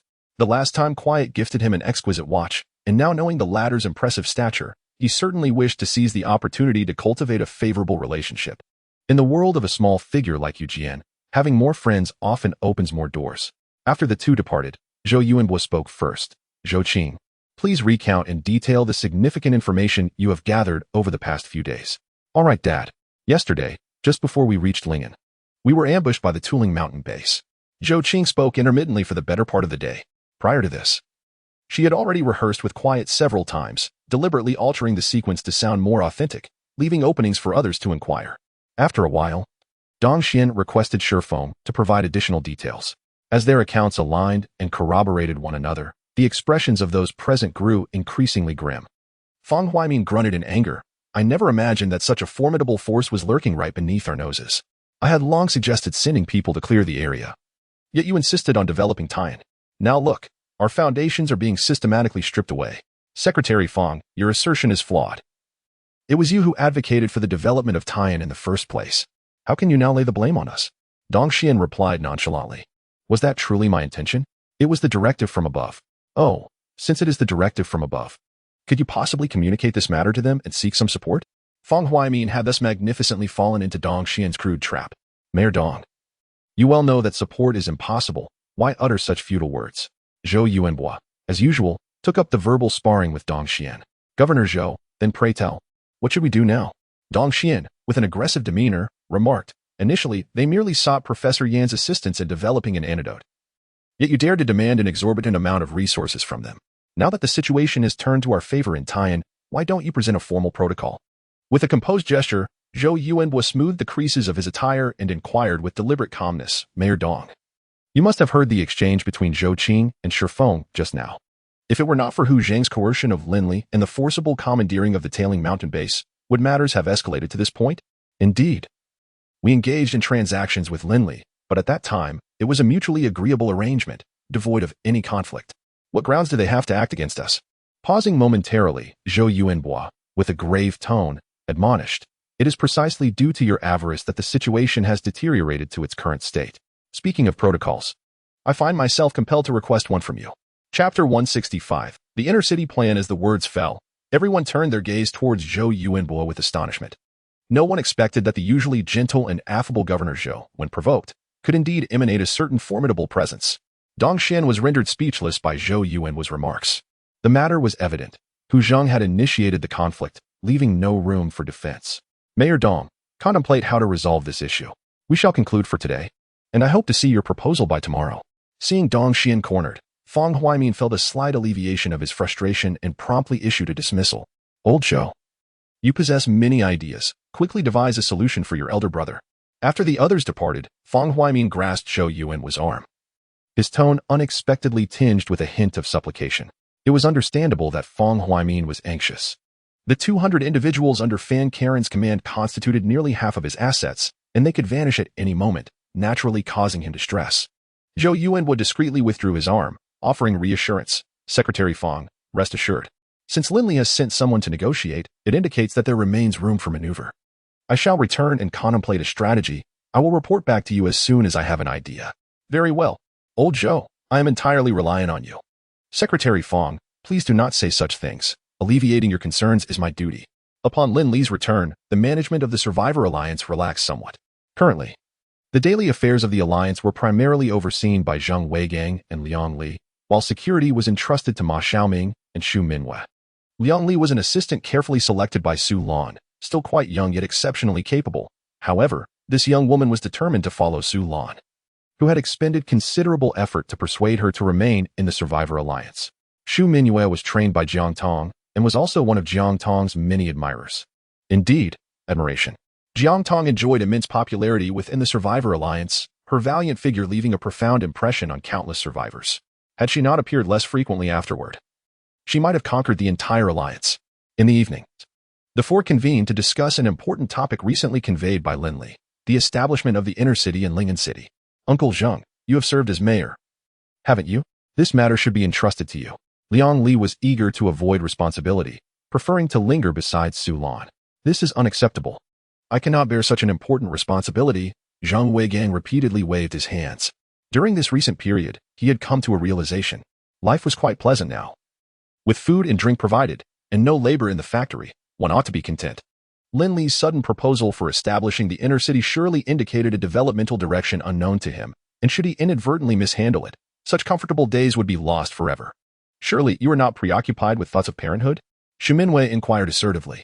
Zhang Weigang, despite his age, had recently found a partner significantly younger than himself, and their relationship was quite passionate, leading many to speculate that he wished for her to bear him a son. That is utterly unfounded. Old Zheng, at your age, can you still father a child? Ma Xiaoming questioned skeptically. It is not entirely unfeasible. Zheng Weigang felt somewhat embarrassed. The individuals present were significantly younger than he, making it somewhat awkward to discuss this matter with them. Then you should proceed. Li Gu implied that we ought to categorize the individuals within the alliance for the sake of future task assignments. Upon receiving the directive, the bewildered Ma Xiaoming immediately contacted his idol, Qi Yu, which clarified Lin Li's intentions for him. Is there anything else? Zheng Weigang inquired earnestly. Additionally, regarding the mutated zombies in Yuyang, he advised us to pay extra attention. Categorizing them is not a difficult task. I shall take care of it. Zheng Weigang volunteered. Being the eldest and least competitive, he felt the need to assert his value amongst the younger generation. That is good. Do ensure you expedite the process. Li Gu mentioned that he would send someone over in a few days to compile the results. Simultaneously, discussions concerning the inner city were taking place at the Tuling Mountain Villa. Feng Wuxian proposed. I suggest we use Tuling Mountain as a boundary for expansion towards the southeast and north. The southern region will focus on industrial production, the north on agriculture and livestock, while the east will serve as the primary residential area. Lin Li recalled the cockroachmen encountered in the southern shelter and asked, has there been any recent activity from the shelter? No, it should have been thoroughly dealt with, Feng Wuxian replied, shaking his head. Yet we cannot afford to let our guard down. Should there be any remnants, they could pose significant trouble in the future. Every time Lin Li reflected upon the scene he witnessed on the third underground level of the shelter, unease gripped him. Particularly the memory of Qi Yu in a state of unconsciousness, which often left him in trepidation. Feng Wuxian nodded. We are currently shorthanded. Once the situation in Taiyan is resolved, I plan to have the wasteland surrounding the shelter cleared. If there are indeed any stragglers, it is better to discover and address them promptly. Lu Ming pondered for a long while before stating, the most pressing issue remains Taiyan, Li Good. When do you plan to confront them? The day after tomorrow, Lin Li responded after consideration. Giving Zhou Yuanbo 2 days should suffice. At that time, Zhao Go will lead several teams to assist in maintaining order. Once Zhou Yuanbo can stabilize the situation, we can fully commit to developing the inner city. No problem. My subordinates are nearly ready for training, and it would be a good opportunity to take them out for some practical experience, Zhao Jianguo replied with a smile. There is also another matter, Feng Wuxian exclaimed, slapping his forehead. The team that went out for patrol the day before yesterday reported encountering several individuals claiming to be from the Jialan Agricultural Development Zone in the west, seeking to establish contact with us. I nearly forgot amidst all these pressing matters. Old Feng, I must say, you ought to find a few assistants. One Zhou Zijin is hardly sufficient for your demands, Qi Yu jested. Lin Li disregarded the banner and inquired, are you aware of their intentions? Not clear. Both sides were quite cautious and agreed to reconvene in 5 days. What kind of weaponry did they possess? Handguns and crossbows, albeit in limited quantities.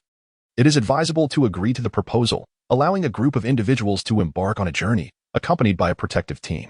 Since we are planning to establish a city, it is inevitable that we will interact with unfamiliar forces in the vicinity. Thus, gaining further insights would be beneficial. Moreover, old Lu is still single. Perhaps meeting new acquaintances could potentially resolve his lifelong concerns. Qi Yu playfully nudged Lu Ming.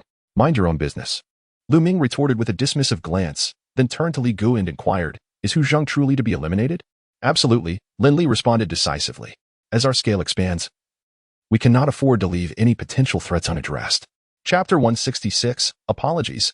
I declined the autumn sunlight streamed into the corridor as Jing, full of vitality, stepped lightly onto the pristine floor and entered Feng Huaimin's office. The reception area was occupied by several prominent leaders of Taiyan City. Upon Jing's arrival, although the crowd maintained a facade of composure, their attention was surreptitiously fixed on this audacious young man. Esteemed colleagues, the 2-day period has elapsed. Jing plopped down onto a solitary sofa, raising 2 fingers in inquiry, have you finalized your proposal? No one responded. All eyes shifted towards the weary-looking Dong Xian. Realizing evasion was futile, Dong Xian straightened his posture and retrieved a folder from his briefcase, presenting it to Jing. TSK. Jing casually opened the document, casting a fleeting glance before exclaiming, Mayor Dong, it seems those under Hu Zheng hold little weight in your eyes. You believe this meager offering will suffice to reclaim your people? After a brief pause, Jing tossed the folder onto the coffee table, stating coldly, apologies. But I must decline. You. Dong Xian had never been so belittled, feeling a burning flush on his face as though the document had been slapped against him. He was on the verge of erupting, but upon meeting Jing's calm, piercing gaze, he instinctively recoiled. There was no alternative. Half of his lifeline was firmly in the other's grasp. Should he escalate the situation, he might eliminate this fellow, yet the ensuing losses would be substantial. And you, Secretary Fong. And Jing turned his attention to Fong Huaimin.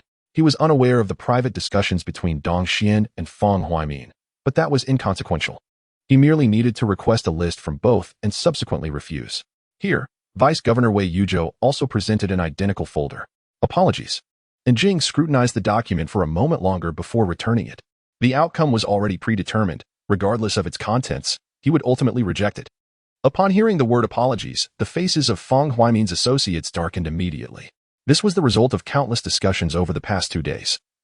And it was no exaggeration to say that the materials and terms listed in the document had been painstakingly extracted from them. Was this not satisfactory? Dong Xian's voice, laden with suppressed frustration, suddenly cut through the tension. What exactly do you want? It was clear without needing to look that Fong Huaimin's terms were certainly more generous than his. Yet, the other party remained dissatisfied. He had reason to suspect that they lacked genuine negotiation intent and were unaware of the true purpose behind their actions. And Jing scrutinized Dong Xian with a mocking gaze and retorted, "What do I desire?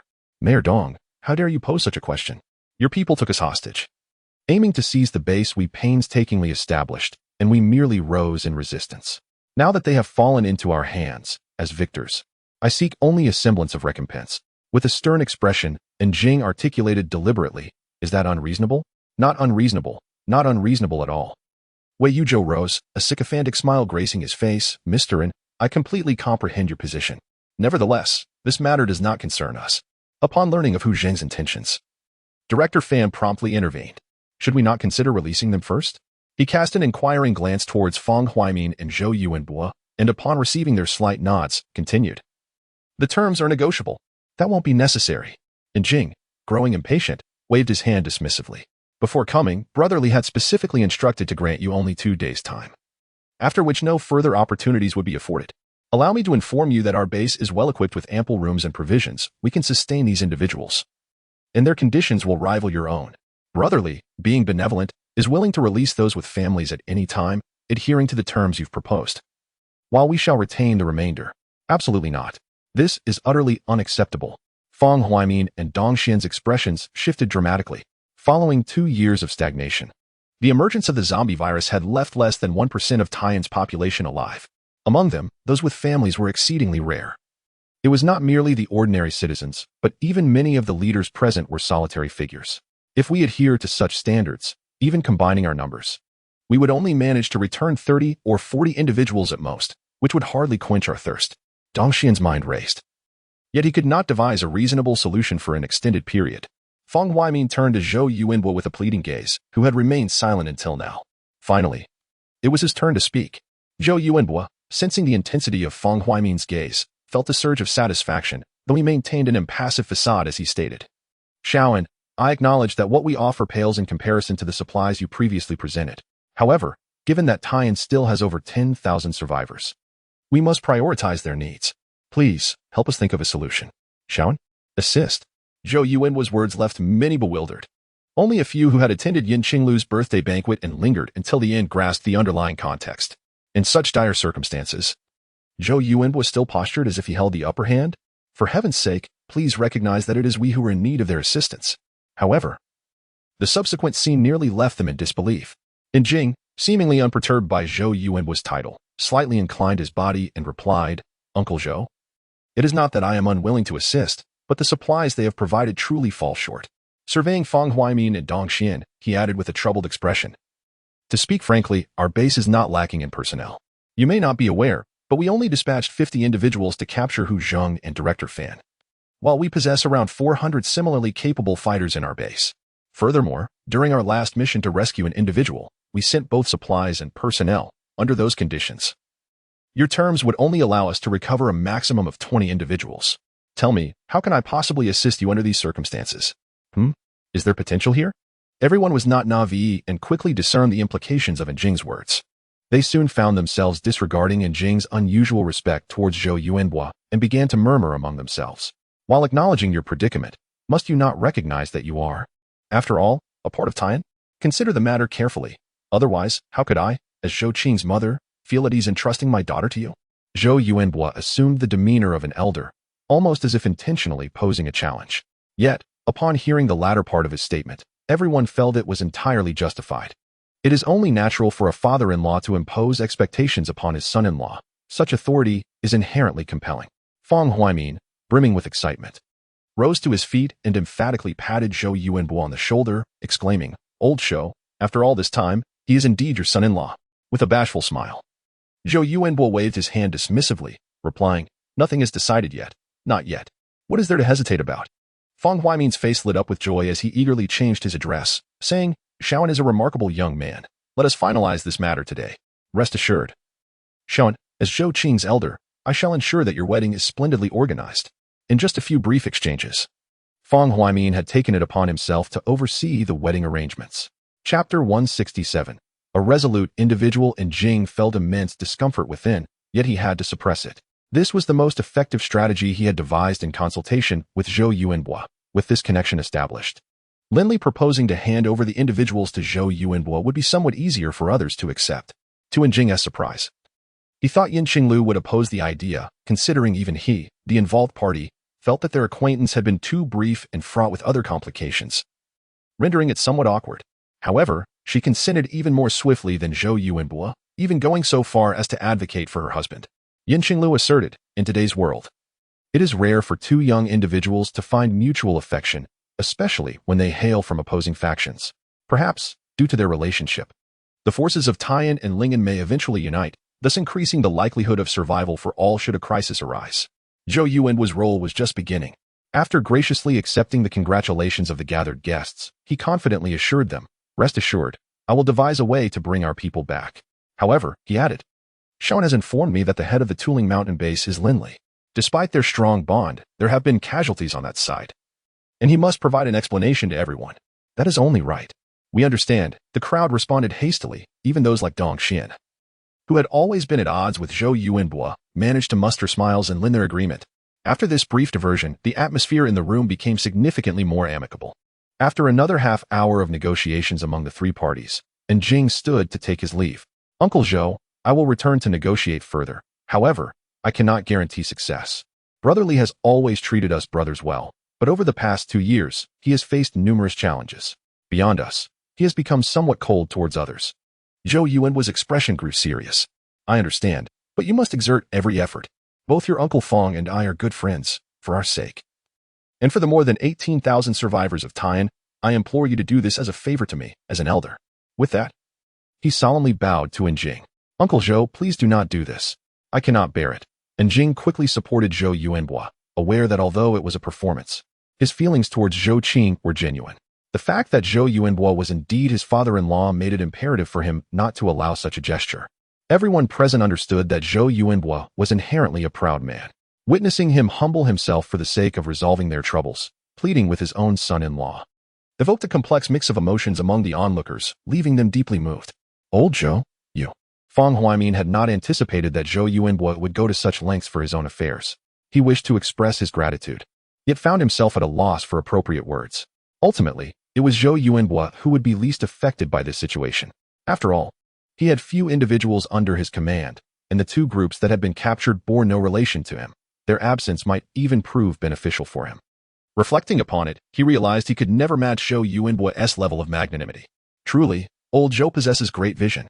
The thoughts of others aligned closely with Fang Huaimin's perspective. Some attendees at Yin Qinglu's birthday banquet last night, who remained until the end, found themselves perplexed as to whether Zhou Yuanbo was merely acting or genuinely sincere. If it were merely an act, then old Zhou's performance was nothing short of masterful. Upon returning home, Jing was greeted by the sight of Zhou Qing standing at the door, radiantly poised. He approached her with swift steps, exclaiming, "Things have progressed quite smoothly, and we've clarified our situation." Zhou Qing replied softly, her voice barely audible. "I apologize for entangling the two matters. It must have been burdensome for you."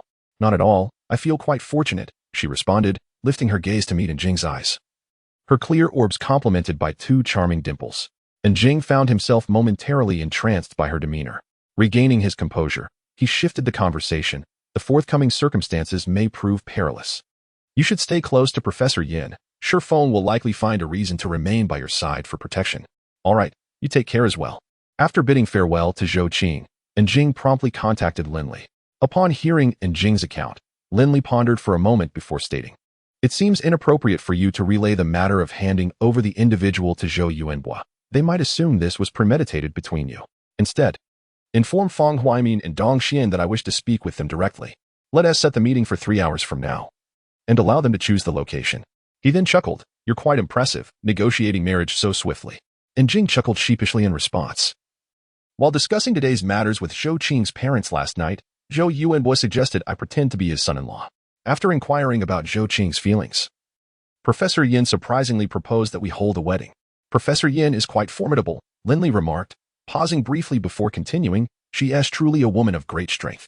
Indeed, if she had someone by her side, I am confident that no one in Taiyan would stand a chance against them as a couple." And Jing's admiration for Yin Qinglu was evident in his words. "You must be cautious henceforth. Having such a mother-in-law might make you more fearful than Qiyu. Not to that extent. If I ever displease her, I can just have an Xin train small animals. He excels at that. You're something else." After ending the call, Jing promptly conveyed Lin Li's intentions to Fang Huaimin and Dong Xian. Upon learning of Lin Li's desire for a face-to-face meeting, the two felt a twinge of anxiety, fearing they might follow in the footsteps of Hu Zheng and Fan Karen. However, upon hearing that they could choose the location, their apprehensions eased. After presenting a series of ostentatious justifications, they settled on the dining hall of Taiyan University, claiming it was to host Lin Li for a meal as an apology. At 5 o'clock in the afternoon, Lin Li arrived punctually at the entrance of Taiyan University. Fang Huaimin, accompanied by a cadre of leaders, was already there to welcome him. The dining hall of Taiyan University, formerly the cafeteria, had been remodeled to include a row of small private rooms and 3 large ones, the latter reserved for provincial and municipal leaders, a testament to the superiority of their power. Upon entering room 1, Lin Li unreservedly took the seat of honor, with Fang Huaimin and Dong Xian seated on either side, their respective corps members occupying the seats behind them. Quietly seated at the farthest side from Lin Li, she maintained a deliberate distance. Lin Li had initially devised a plan to send the individuals to Zhou Yuanbo in 2 batches, intending for her to assist in the taming process from the sidelines. However, he was taken aback by the rapid transformation in their relationship. Consequently, he found it necessary to step in personally, playing the role of the villain while she would assume the role of the good cop. Ultimately, he would make the final decision, justifying the handover to Zhou Yuanbo by referencing her connection with Zhou Qing. Naturally, this process required a considerable degree of tension. Only through such strain could the subsequent events unfold seamlessly. Chapter 168. Zhou Qing's fear under the deliberate guidance of Fang Huaimin and others. The atmosphere of the banquet was exceedingly lively. After a round of toasts, Lin Li slowly set down his wine glass, leaned back in his chair, and said, "Gentlemen, should we not discuss more serious matters now?" The vibrant ambience abruptly stilled. The room fell silent to the point where one could hear a pin drop. The eyes of the attendees frequently darted about, ultimately converging in unison on Zhou Yuanbo. "Mr. Lin, Jing is not only your brother, but also my son-in-law. Allow me to take a moment to show my seniority." Zhou Yuanbo rose, holding his wine glass, and approached Lin Li. With both hands, he raised the glass to his eyes and continued, "I apologize for my mismanagement regarding the coercion of your base at Heading Mountain, and I earnestly request your forgiveness." As his words echoed, everyone held their breath, anxiously awaiting Lin Li's reaction. After a tense silence of several seconds, Lin Li withdrew his fingers from the table, stood up, clinked glasses with Zhou Yuanbo, and consumed the contents in one gulp. Just as the crowd began to relax, they noticed him shake his head slightly. "Uncle Zhou, personally, I respect you as an elder, and under normal circumstances, I should not refuse your request. However, in a public sense, this matter does not significantly involve you."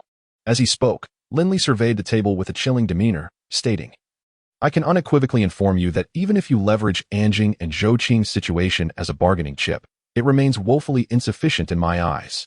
With a clatter, he tossed the wine glass onto the dining table, disregarding Zhou Yuanbo and returning to his seat, fingers interlaced across his chest, slowly articulating, "Initially, you sought to treat me as a soft target, and for the sake of saving lives, I endured it. Now, with your hands around my throat, you dare to toy with me as if I were a fool? What gives you such audacity?" Zhou Yuanbo, feeling somewhat embarrassed, struggled to articulate his thoughts, casting a pleading glance toward Fang Huaimin and Dong Xian. Both were caught off guard by Lin Li's sudden shift in demeanor. Upon meeting Zhou Yuanbo's gaze, they exchanged a tacit understanding and subtly shook their heads. "Li Gu, please spare them this time. Otherwise, my situation with Zhou Qing may come to ruin." The supporting character made a timely entrance, delivering lines with adequate skill. "Spare them this time?" Lin Li retorted, his anger flaring. He pointed at Anjing, speaking with exasperation. Do you truly believe I have been lenient? To be frank, had I not intervened these past few days, numerous individuals from the base would have already come to Taiyan to settle scores with them. They are merely a force of 4 to 500. Do you truly think they stand a chance against us? At this revelation, the atmosphere tightened palpably. No one had anticipated the people from Heading Mountain to be so volatile. Contemplating a full-scale conflict. Upon reflection, it was not entirely implausible. Their own resources were laid bare, revealing a mere 500 personnel. Although the opposing force consisted of only 400, the disparity in combat capability was stark based on their previous encounters. If a real confrontation were to ensue, they would likely be unable to withstand it. There exists a grave concern should those captives betray and join the assault on Taiyan. The issue would no longer be one of resistance, but rather a matter of survival. At this thought, the attendees could no longer remain composed. Regardless of propriety, they began to murmur amongst themselves. Amidst the buzzing whispers, Fong Huaimin's complexion paled, and his hands, concealed beneath the table, clenched into tight fists. Betrayal, could it truly happen? Indeed, the possibility loomed large. Even though he held considerable faith in Fan Karen, he understood the current state of affairs all too well. After years of struggling on the brink of death, how could anyone willingly accept their demise? Moreover, Fan Karen's capture was somewhat undeserved. And since there were no deep-seated grievances between him and Lin Li, as long as mutual interests aligned, betrayal could indeed occur in the blink of an eye. Mr. Lin, let me speak candidly, Fong Huaimin implored. If we adhere to the resource standards you previously provided, Taiyan simply cannot bear the burden. Could we perhaps devise a compromise? He set aside his usual demeanor, even addressing Lin with respect. A compromise? Lin Li displayed a hint of confusion. For instance, staggered payments, or perhaps offsetting with other goods. Staggered payments are not feasible. My principle has always been to secure tangible assets. What other goods do you possess? There are. Fong Huaimin could only suggest a general direction. When it came to specific details, he found himself at a loss, glancing towards Zhou Yuanbo and others seated nearby. A nomination. Dong Xian suddenly brightened, eagerly interjecting, Mr. Lin, we are the only officially recognized governmental entity with the authority to make personnel arrangements within the southern Jiang province. We can appoint you as the secretary of the Lingen Municipal Committee, thereby legitimizing your management over all affairs in Lingen. Lin Li discerned the dual implications in Dong Xian's words. One was a transaction, the other a veiled threat. The latter was quite clear. We are a legitimate government entity. Do not push your luck. Unfortunately, he was unimpressed by such tactics and retorted, Am I not already managing Lingen legitimately? Do I require your appointment? Madam. Dong Xian seemed to anticipate Lin Li's response and wasted no time in continuing. Taiyan has many eligible women. I imagine Lingen is lacking in this demographic. We could arrange an exchange, 1 for 1.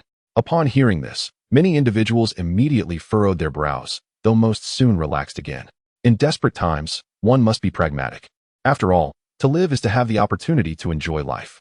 Zhou Qing was utterly astonished. She never expected Dong Xian to utter such words. And what disappointed her further was the absence of dissent among those present. For the first time, she deeply grasped the terror embodied in the phrase the end of the world. It was a despair that transcended mere physiological reactions. One could not fathom the ghastly monstrosities that lurked within the skins of those around them. She quietly clenched her still hands. Memories of scenes witnessed on Headling Mountain flooding her mind, children frolicking nearby, elderly individuals basking in the sun while engaging in simple crafts. At mealtime, the modest residential building is often filled with the mouth-watering aroma of delicious dishes, and occasionally, one might encounter a couple strolling hand in hand under the night sky. At this moment, Zhou Qing inadvertently entertains the thought of taking her parents away from Taiyan to live on Tailing Mountain. However, she quickly realizes that her father would never leave. He is on the verge of becoming one of the most powerful figures in Taiyan. Lin Li was taken aback by Dong Xian's audacious suggestion, inwardly astonished. Is there a scarcity of young women on Tailing Mountain? Indeed, there is. Yet, he had never contemplated the use of coercive means to gather them. In this era, women are no longer subservient to men, nor are they mere vessels for the expression of desires and the propagation of offspring. Among them are distinguished doctors, dedicated teachers, and even exemplary warriors, as well as great contributors. He requires such talents to help build Lingen, rather than treating them as commodities to be traded. Thus, he once again declines. Chapter 169. The hook. What about the labor force?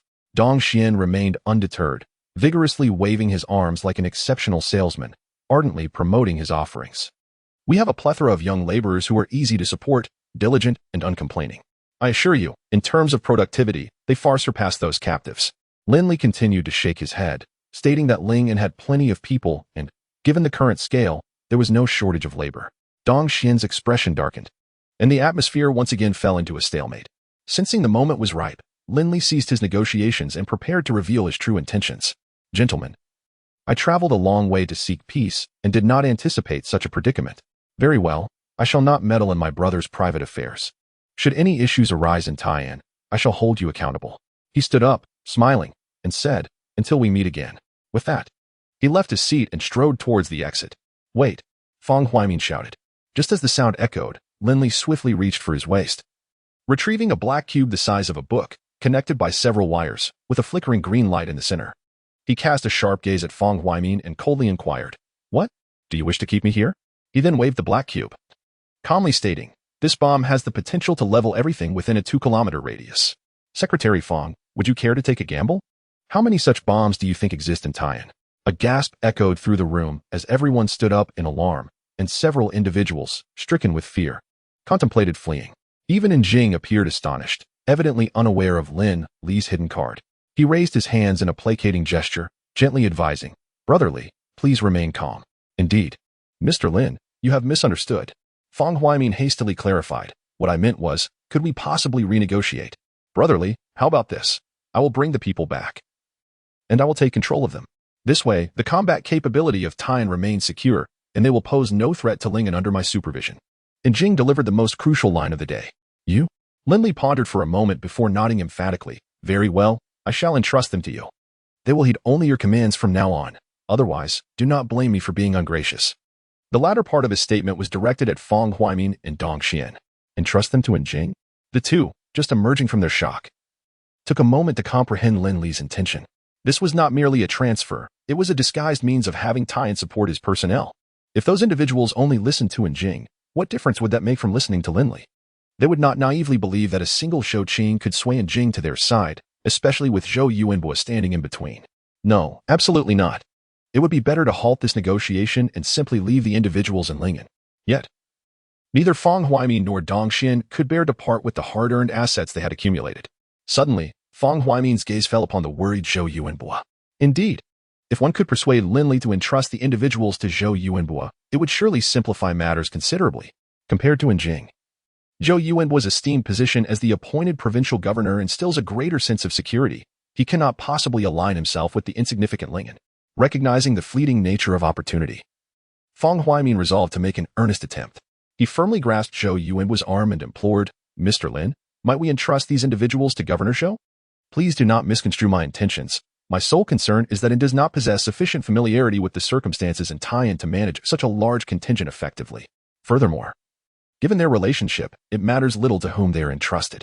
If necessary, once the situation is stabilized, I shall personally appoint Jing as the director of the Public Security Department of Nanjing Province, succeeding Fan Karuan. Would that not set your mind at ease? Oh? Lin Li appeared hesitant, his gaze flitting between Zhou Yuanbo and Jing.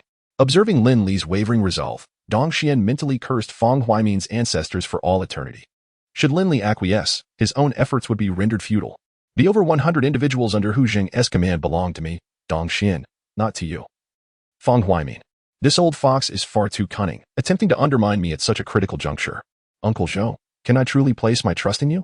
Lin Li, after a prolonged silence, posed a somewhat absurd question. Fortunately, the others were still in shock from his earlier actions and did not dwell on it. Zhou Yuanbo looked at Fang Huaimin with an expression of distress. Secretary Fang, you know me well. I lack any military experience, and I fear. Old Zhou, you can surely manage. Fang Huaimin tightened his grip on Zhou Yuanbo's arm, his eyes pleading. Consider this a personal request from an old friend. Very well.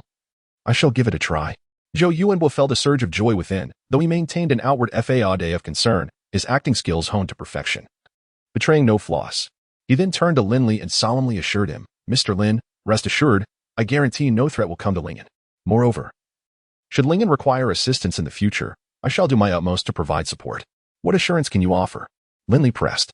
Zhou Yuanbo paused, discreetly glancing at Jing, inwardly lamenting that this line was not in the script. However, he quickly regained his composure and boldly declared, If Zhou Qing's relationship with Jing is inadequate, I can have my wife relocate her research lab to Lingen. Upon hearing this, the assembly was taken aback, marveling at Zhou Yuanbo's audacity, as he was essentially putting his family on the line. Yet, he quickly added that the research outcomes must be shared with Tai'an, and ownership would remain with Tai'an. As soon as he uttered those words, Zhou Yuanbo felt a pang of regret. The price seemed too steep, and he feared that Fang Huaimin and the others might hesitate to relinquish the future benefits of the research lab, prompting him to hastily amend his statement. Very well. For Jing's sake, I shall trust you this once. Lin Li, having contained the explosive situation, scanned the room and declared, the research lab must be relocated within 1 week. Prepare the final list of materials without delay. Upon seeing the items, I shall immediately release the individuals. With that, he strode away, leaving Dong Xian in a daze, unsure of how he had exited the private room. It was only when he settled back onto the familiar sofa in his office that he regained his composure. The recent events had left him with no room for further discourse. Lin Li's repeated rejections of his proposals had significantly diminished his standing in front of others. Should he dare to emerge amidst the turmoil and voice dissent, it would likely spell the end of his tenure as mayor. Infuriatingly, throughout the ordeal, Lin Li, along with Fang Huaimin and others, had dismissed him entirely, despite the fact that half of the captives were affiliated with him. Their concerns revolved solely around the relationship between Zhou Yuanbo and the unassuming Jing, as if these two individuals could encapsulate the entirety of Taiyan. Such audacity was intolerable. With this thought in mind, he retrieved his satellite phone and dialed a number. The prolonged busy signal exacerbated Dong Xian's frustration after waiting in vain. He cast the phone aside and sank heavily into the sofa. Chapter 170, The Reminder upon returning to the Headridge mountain base. Lin Li conveyed the results of the negotiations to everyone. He then inquired, is everything essentially settled? Have you discovered any promising candidates in recent days? Feng Wenxian nodded. After several probes, we have indeed encountered some commendable young individuals, thanks to the information provided by Shifeng. Approximately 40 of them possess good character and are unencumbered. Shall we retain them all? Let us keep 30, allowing them to assist in the performance. We can find a pretext to take them to the back mountain for training. Select the 10 most reliable among them to return with the first batch, discreetly aiding in stabilizing the situation. Lin Li felt quite satisfied with this number. He had always adhered to the philosophy of an elite force, and with hundreds of captives, it was essential to conduct a thorough selection process. With Shifeng's assistance, the situation under Fan Karen's command had been largely clarified. Thus, he had instructed Feng Wenxian and Lu Ming to devise methods to probe and select young individuals with both virtue and talent, offering them generous conditions. There should be no problem. They will likely be eager to cooperate. However, dealing with Fan Karen and Huang Dui poses a challenge. What do you plan to do?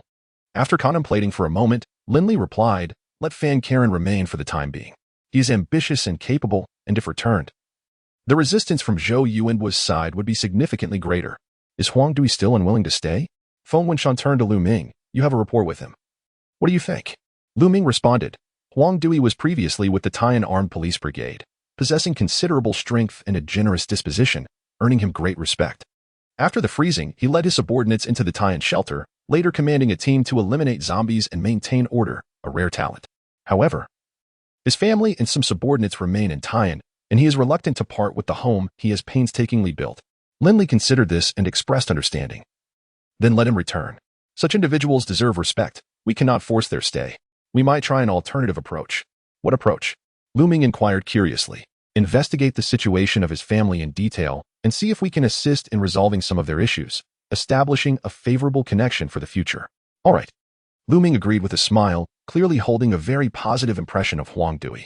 You mentioned releasing them in 2 batches. How will that be divided? Feng Wenxian asked. Divide them equally between Fan Karen and Hu Zheng's groups, starting with those who are injured. The remaining half will wait for Anjing's notification once he stabilizes the first group. We shall proceed with the second. Understood. Lin Ge, is Anjing truly planning to stay in Taiyan? Shi Yu inquired. For now, it must be so. He is a crucial link. Lin Li nodded gently. If that is the case, we shall have to attend his wedding in Taiyan? Indeed, it would be beneficial. We can present him with a significant gift, allowing the people of Taiyan to witness our depth, thus instilling a greater sense of caution in them regarding us. Lin Li possessed numerous valuable items, many of which were now nearly impossible to find. Yes, and it will make them envious. Making it easier for us to recruit from them in the future, Feng Wenxian said with a cheerful smile. Well, Shi Yu sighed, his lips curling in resignation. It appeared that he would have to wait a considerable time before he could reunite with his goddaughter. Is she about to give birth? Lin Li and the others inquired in unison. Indeed, both Professor Wang and Dr. Xiao Wang have stated that it will be no more than 10 days, Shi Yu replied, a smug expression gracing his face. Wonderful. Lin Li chuckled heartily and said, Zhao Ge. Fang Kuan and the others have moved out of the villa and into their own small houses. Choose whichever room you prefer. But the newborn must not reside in a bomb shelter. It has long been prepared. The second floor is unoccupied, and I have selected the largest room, Zhou Yuanbo said.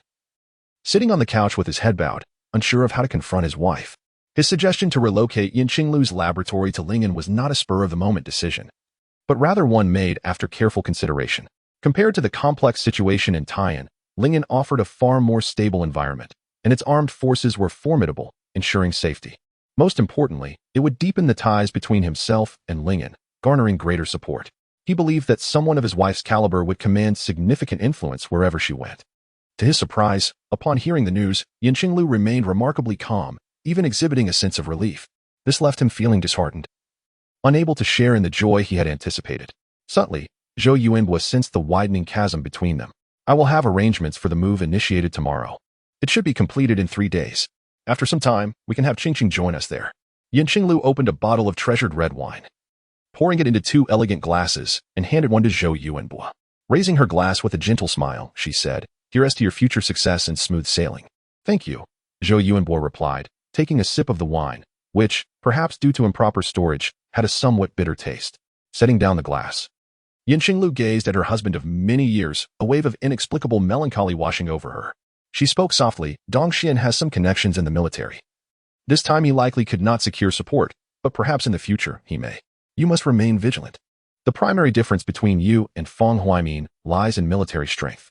While this shortcoming has been addressed, you must still be cautious in your interactions, as you are borrowing external power. Individuals like Wei Yuzhou, Yan Libin, and Du Xingjuan can be cultivated, but do not forge excessively deep ties. Huang Dui is quite capable. I suspect Fan Karen will not return in the short term, so you should engage with him more." "Are you saying Fan Karen is not among the first to return?" Zhou Yuanbo asked, a mix of surprise and skepticism coloring his tone. "Lin Li is quite strategic. He would not allow Fan Karen to return and create trouble for you and in Jing," Yin Qinglu asserted with confidence. "It's not just Fan Karen. There may be others among those returning who are his planted agents," she added. "Is it truly possible, given it has only been a few days?" Zhou Yuanbo expressed doubt. "How long have your daughter and Jing known each other?" In a moment of unexpected anticipation, Yin Qinglu expressed her desire to visit Tailing Mountain, a place cherished by Qingqing, who had assured her that she too would come to adore it. The allure of the location remained a mystery. Meanwhile, in a desolate room in Yuyang City, Qiu Li was engulfed in agony as he let out a tortured howl. Trembling, he relentlessly tore away the layers of blood scabs from his body, revealing the tender, fresh flesh beneath. After several minutes, Qiu Li finally exhaled deeply, wiping the sweat from his brow. At last, the grayish remnants of his flesh had completely shed, replaced by skin as soft and pink as that of an infant. Though the reasons behind this transformation eluded him, he was certain of one thing: he had been reborn, restored to a semblance of normalcy. Moreover, his body had been significantly enhanced, endowed with remarkable self-healing abilities. The only drawback was the necessity of consuming flesh. Only the vibrant blood and meat of the living could replenish the needs of his new form. Chapter 171. The return. Having discarded the torn scabs to the impatient zombies at the door, Qiu Li quietly awaited the healing of his wounds. Soon, he would lead a formidable army of zombies into a grand hunt, encircling and capturing all humans in their path, treating them like livestock for his consumption. His primary target was the southern suburbs refuge, a place that had once inflicted endless torment upon him. 3 days later, all supplies from Taiyan were delivered. Lin Li, as promised, allowed the other party to take away half of the captives. Watching the departing crowd, Lu Ming scoffed. "The people of Taiyan will likely never suspect that we never intended to attack them. It's amusing, really, considering they are supposed to be officials yet behave like petty warlords, obsessed with consolidating their own power." Qi Yu shared a similar disdainful expression. "Once they return, Taiyan will surely be buzzing with activity. I wonder if Jingen will manage to keep things calm." Lin Li chuckled. "Do not underestimate him. Among the 5 of us, Jingen excels in dealing with people. He'll handle it well. By the way, how is an Xin? Is he causing any trouble?" "Quite the opposite," Qi Yu replied. "That lad is now wholly focused on joining our combat team, spending all his time training on the back mountain, hardly acknowledging his little followers." After recovering, Qi Yu resumed his training responsibilities. Zhao Jiangwo's group had just completed their training, and new selections were made from the captives. Jiang Tong seized the opportunity to send 30 female team members from her ranks. "By the way, Li Gu, the children we brought back from Wuqianghu also wish to participate in training. What do you think?" "How old are they?" Lin Li's mind drifted back to that snowy day when they stood in Wu Qianghu's villa, crying. The oldest was 14, the youngest just 10. "Let's take the 14-year-olds. They can undergo basic training without disrupting their education. We'll mark them accordingly later. 14 is the cutoff. Those under 14 will have to wait patiently. Lin Li believed that children should have a relatively carefree childhood, especially since these kids had endured significant trauma years prior. It was all an Xian's fault. Had he not taken the lead, others would not have considered training at all. Qiyu felt a headache coming on. Even the most basic training he was adept at would exceed the capacity of children over 14. It seemed a separate training regimen would need to be devised, which was quite bothersome. Just then, the satellite phone at Qiyu's waist rang. What? Upon answering, he could not suppress a gasp. Drawing the attention of Lin Li and the others, maintain close observation and heightened vigilance. Do not fire unless necessary. After listening for a moment longer, he issued a brief instruction before hanging up. Is there a situation? Lin Li asked with a furrowed brow. They have returned, Qiyu replied solemnly. The mutated zombie Qiu has come back with a large horde, but instead of approaching the stadium, they are heading straight for the southern suburbs. How many are there? Approximately 10,000, Qiyu said gravely. What could they possibly want in the southern suburbs? Lu Ming softly inquired, almost as if engaging in a soliloquy. Lin Li pondered for a moment before responding. It is highly likely that Qiu Li is heading towards the southern refuge, driven by a desire for vengeance. According to Jiang Bo, Qiu Li was forcibly injected with the zombie virus. And then? Lu Ming pressed. Then, Lin Li gazed towards the direction of the refuge, speculating on what Qiu Li might do upon discovering that it had been reduced to ruins. Never mind that, Qiyu interjected, his irritation palpable at the mere mention of zombies and cockroach men. Whatever their intentions may be, we must eradicate them. Lin Li nodded in agreement. Inform brother phone and sound the alarm. Qiyu was correct. Their relationship with the zombies was one of mortal enmity. Although Qiu Li had not attacked the stadium, there was no guarantee he would refrain from aggression after leaving the refuge. It was prudent to take preventive measures. A resounding wail soon echoed throughout the Tuling mountain base. Upon hearing the sound, everyone immediately set aside their tasks, rushing in an organized and tense manner to their designated positions. Inside the villa, the wild grass team, including Feng Wenshan, Yu Jianqi, and Yi Yuming, armed to the teeth, gathered in the hall. Lin Li stood before them, his voice grave as he announced, We have just received word that approximately 10,000 zombies are advancing towards the southern refuge, led by the mutated zombie, Qiu Li. The mere mention of Qiu Li's name darkened the expressions of all present. It was Qiu Li who had decimated Han Yifun's team, subsequently driving them from Lingen. Merely a few months had passed, and now the enemy had rallied 10,000 zombies for a resurgence. From this moment on, all armed personnel and reserves are to assemble and stand by. Patrols are to remain within the walls, and all observation posts will be manned 24 hours a day. No one is permitted to venture outside without authorization. Lin Li swiftly issued his commands. Dismissed. Gather at the square. Understood. As they departed, Lin Li made his way to the basement, retrieving a substantial cache of weapons and ammunition, along with several rockets and mortars. He then proceeded to the garage, where he collected 3 armored vehicles and a significant number of explosives. With approximately 300 combatants available, bolstered by reserves, they could only rely on overwhelming firepower to defend both Tuling Mountain and the stadium. Having completed these preparations, Lin Li hurried to the square, where combat personnel were still assembling. Meanwhile, the elderly, women, and children watched in silence from a distance, observing the unfolding situation. Once assembled, Lin Li ascended a platform and succinctly outlined the imminent crisis before commencing the deployment of the battle plan. Facing a daunting ratio of 300 to 10,000, it was unwise to engage in open combat that could only exploit their advantageous terrain and weaponry. The most significant geographical advantage nearby was the sturdy, 4-meter-high wall surrounding the base. He instructed his men to construct shooting platforms along the inner perimeter of the wall, positioning heavy machine guns at intervals, while mortars would be stationed at the main entrance, ready for immediate deployment. Upon completion of the deployment, Lin Li instructed Yu Jianqi and others to lead their teams to the designated location. Soon, only 30 newly joined captives remained in the square, alongside 30 female team members led by Jiang Tong. I am Lin Li, the commander of the Tuling Mountain Base. From this moment forth, you are to unconditionally obey all of my commands. Can you comply? Lin Li gathered the dispersed group of 60 individuals and inquired solemnly. Yes, yes. The female team members responded with unwavering determination and resounding voices. In stark contrast, the 30 male team members, who had just undergone their transformation, exhibited a notable lack of conviction. Chapter 172. The night assault of the zombie tide. The reactions of the male team members were entirely within Lin Li's expectations. After all, these individuals had only recently joined and were unfamiliar with the circumstances of the base, thus lacking any sense of belonging. Combat entails risking one's life, and such an abrupt turn of events would naturally displease anyone. Nevertheless, regardless of their discontent, Lin Li would not permit any disorder among them. He turned to one of the young men who had shouted the loudest moments earlier and inquired, "What is your name?" "Chen Shuai." The young man replied with a clear voice. Upon hearing this name, Lin Li felt a surge of delight. He had perused the profiles of these individuals and held a favorable impression of Chen Shuai. A former member of the armed police, he was exceptionally skilled. His father and wife had barely survived 2 years of harsh winter conditions, only to fall victim to zombies, which fueled his profound hatred for them. He had joined the Headling Mountain base because opportunities to hunt zombies in Taiwan were scarce, and he found himself embroiled in conflicts he deemed utterly meaningless.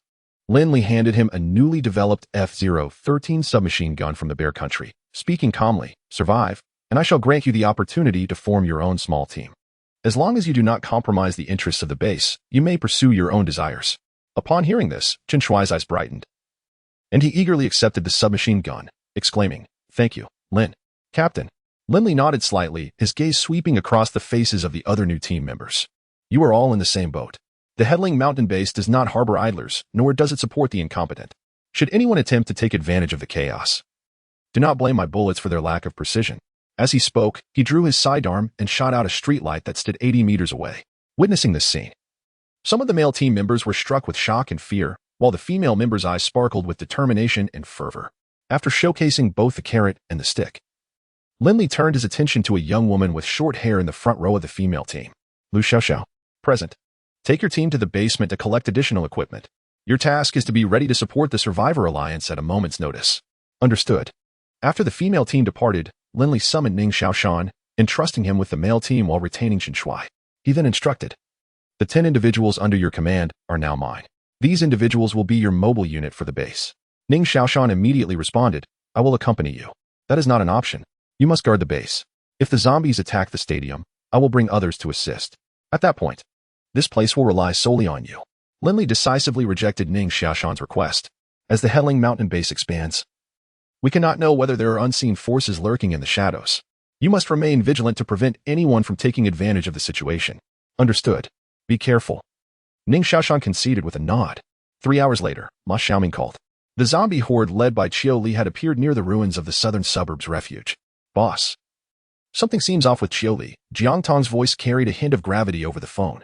"He appears to be evolving. He now resembles an ordinary person, and his control over the zombies has significantly improved. For safety's sake." Lin Li refrained from deploying a reconnaissance team and instead instructed Jiang Tong and Lu Ming to lie in wait and observe from a distance. "Understood. Please ensure your safety. Once you detect the enemy's next move, retreat immediately." Lin Li ended the call, whispering to himself, "Still evolving?" As dusk approached, the horde of zombies remained motionless, which only heightened Lin Li's unease.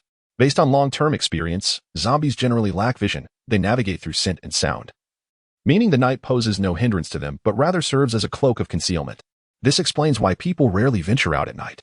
If Qiu Li were to command the zombies to attack under the cover of darkness, it would only exacerbate the troubles on their end.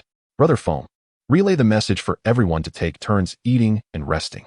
After organizing this, Lin Li picked up the phone. The call was from Jing, who had been informed hours earlier about the impending zombie threat. Jing immediately expressed a desire to return with Zhao Jiangwo, but Lin Li declined. Confident in his ability to defend the key strongholds at Tailing Mountain and the stadium, he knew the only troublesome opponent was the mutated zombie, Qiu Li, whose numbers could not easily be countered. Additionally, he already had a plan in mind.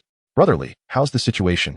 Despite the distance of 100 miles, Lin Li could discern the anxiety in Jing's voice. "So far, the enemy remains inactive," Lin Li replied honestly. "I can bring back 200 fighters at any moment. We'll reach the base in an hour and a half." And Jing reported a slightly increased number since the afternoon.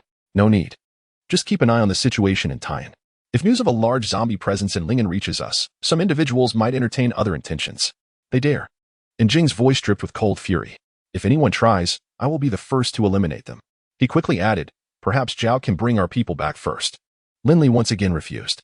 Just as he hung up, he noticed Qiu rushing over, covered in dust. "Brotherly, the bombs have been set up. I'm going to grab another batch and then head to the stadium." As he spoke, Qiu handed Lin Li several remote controls along with sheets of paper marked with various colored coordinates. "Good." Lin Li accepted the items and cautioned, "Be careful on the way. The child is about to be born, so don't act recklessly." "Rest assured," Qiu replied, hastening towards the basement of the villa.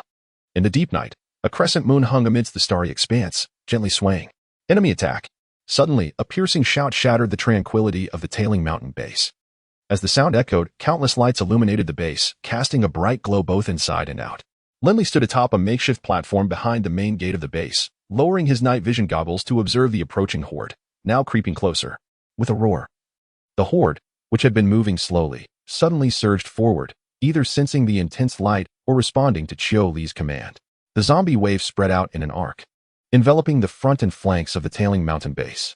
Their speed approached the limits of an ordinary human. The cacophony of countless footsteps converging into a singular rhythm that caused the ground to tremble slightly. Witnessing this scene, the armed personnel behind the walls instinctively swallowed, their grips tightening around their weapons.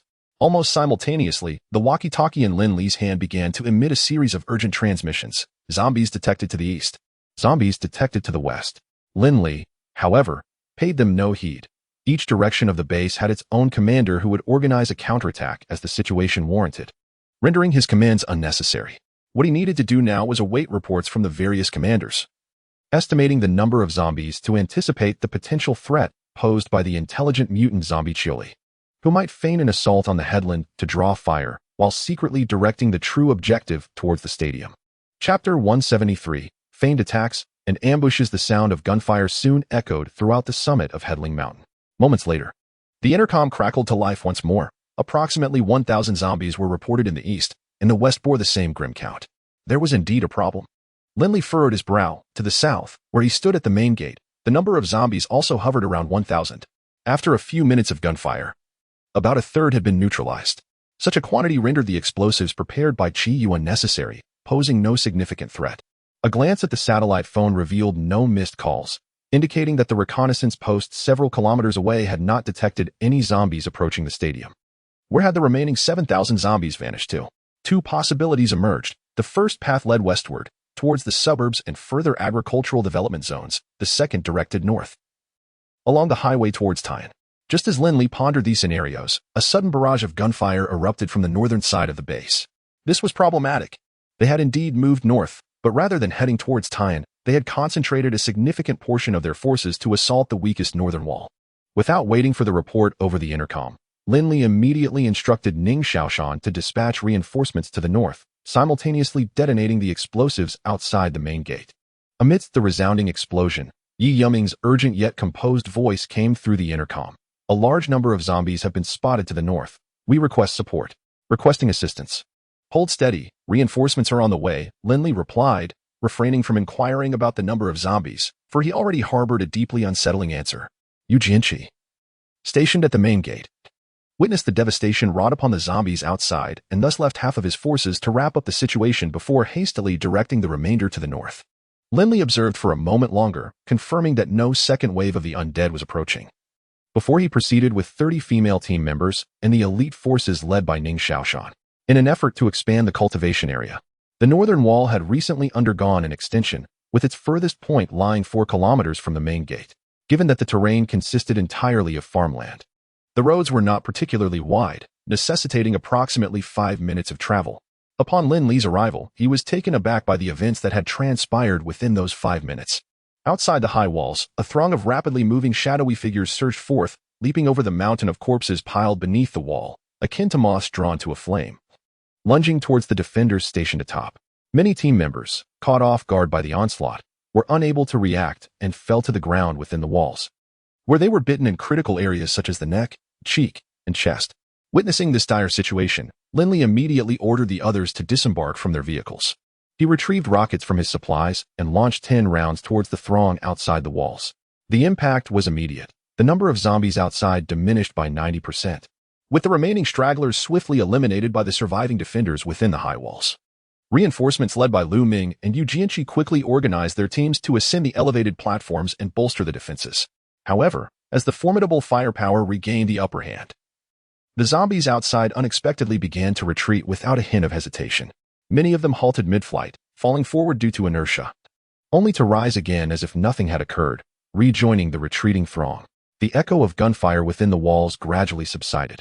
Gazing at the lifeless bodies of the base members entangled with the zombies, a profound heaviness settled in the hearts of everyone present, including Lin Li.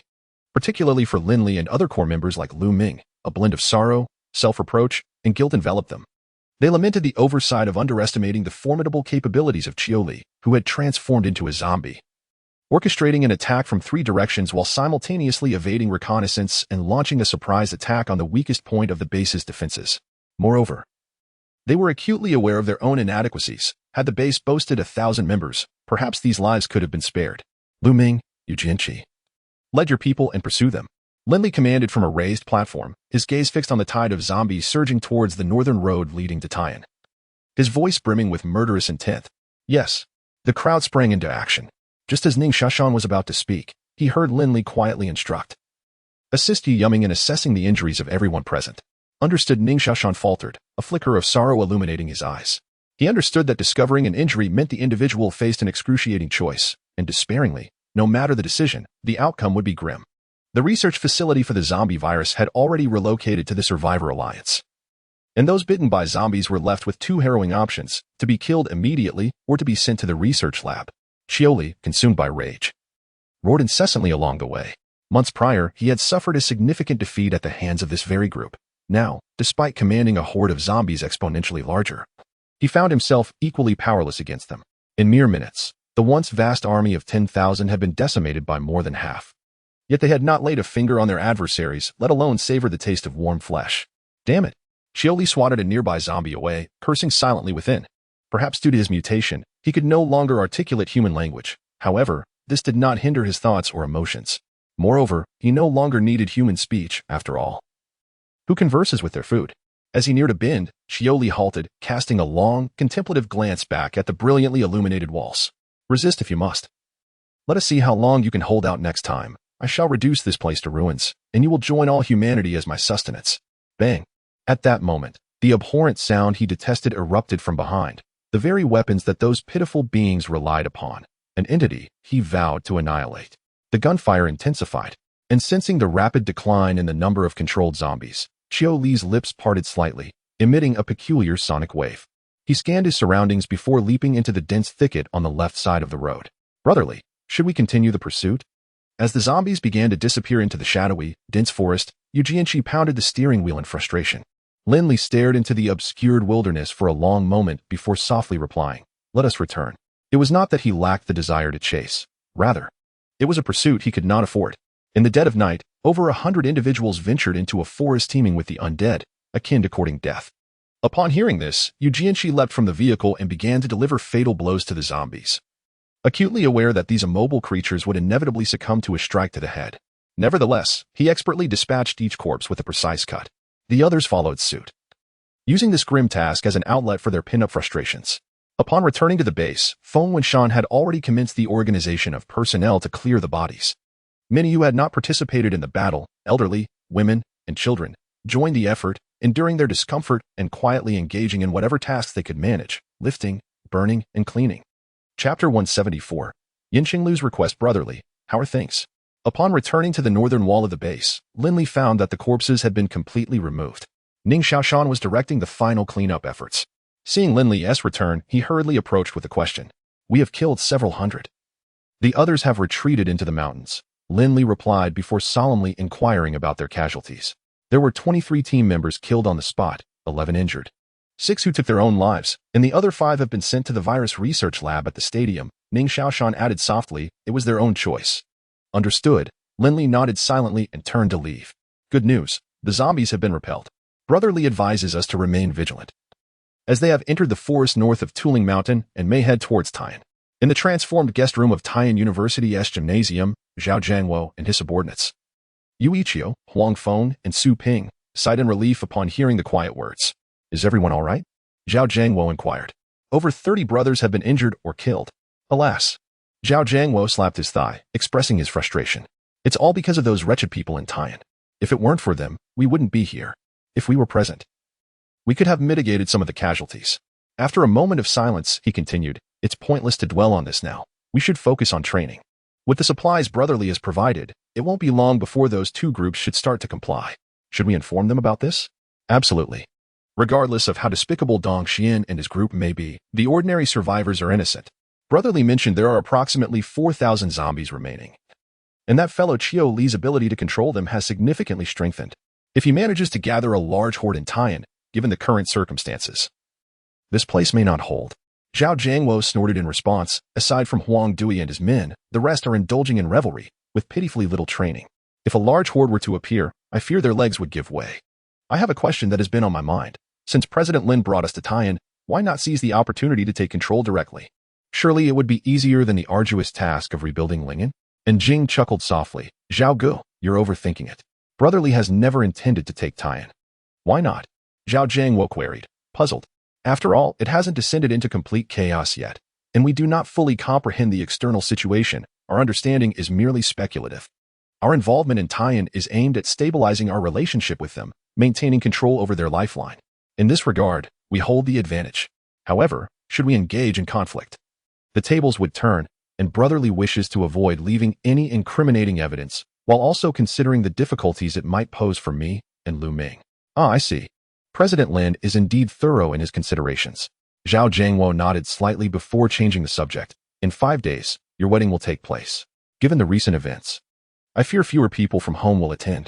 That's all right, and Jing smiled. Brotherly mentioned he would prepare a grand gift for me. Haha, that's wonderful. The following morning, the dawn, as usual, pierced through the clouds, casting a mottled light upon the base of Head Ridge Mountain. As the mist dissipated, people emerged from their homes to continue the cleanup of the battlefield left unfinished from the night before. After accounting for the consumption of weapons, Lin Li retrieved a substantial quantity of disinfectants and fuel from his storage space, stacking them in the basement. The incineration of thousands of corpses and the disinfection of the surrounding environment demanded considerable resources. It was fortunate that he had access to a storage space, for otherwise, this task alone would have been a source of significant concern for everyone. Brotherly, Professor Yin has arrived. As Lin Li stepped out of the villa's small courtyard, his assistant, Jose, approached him at a brisk pace. Lin Li intended to head northward and inquired while walking, "Does she have something to discuss?" Jose responded. Keeping pace with Lin Li, she mentioned wanting to ask you something regarding the individuals sent over last night. Take her to the northern wall. I'll head over first. As Lin Li began his return journey, Yin Qing appeared in the fields, clad in fitted athletic wear. His purpose for coming was to assess the approximate number of zombie corpses amassed outside the wall, to gauge how many could potentially breach the 4-meter-high barrier. The answer was 1,500, including the small hills of corpses outside the wall and all nearby remains. Mr. Lin, I hope I'm not interrupting. Yin Qing gently inquired, tucking a loose strand of hair behind her ear. Not at all, Professor Yin. Please feel free to ask me anything, Lin Li replied. Impressed by her capabilities, strategies, and exceptional skills within her field, she was indeed a rare talent.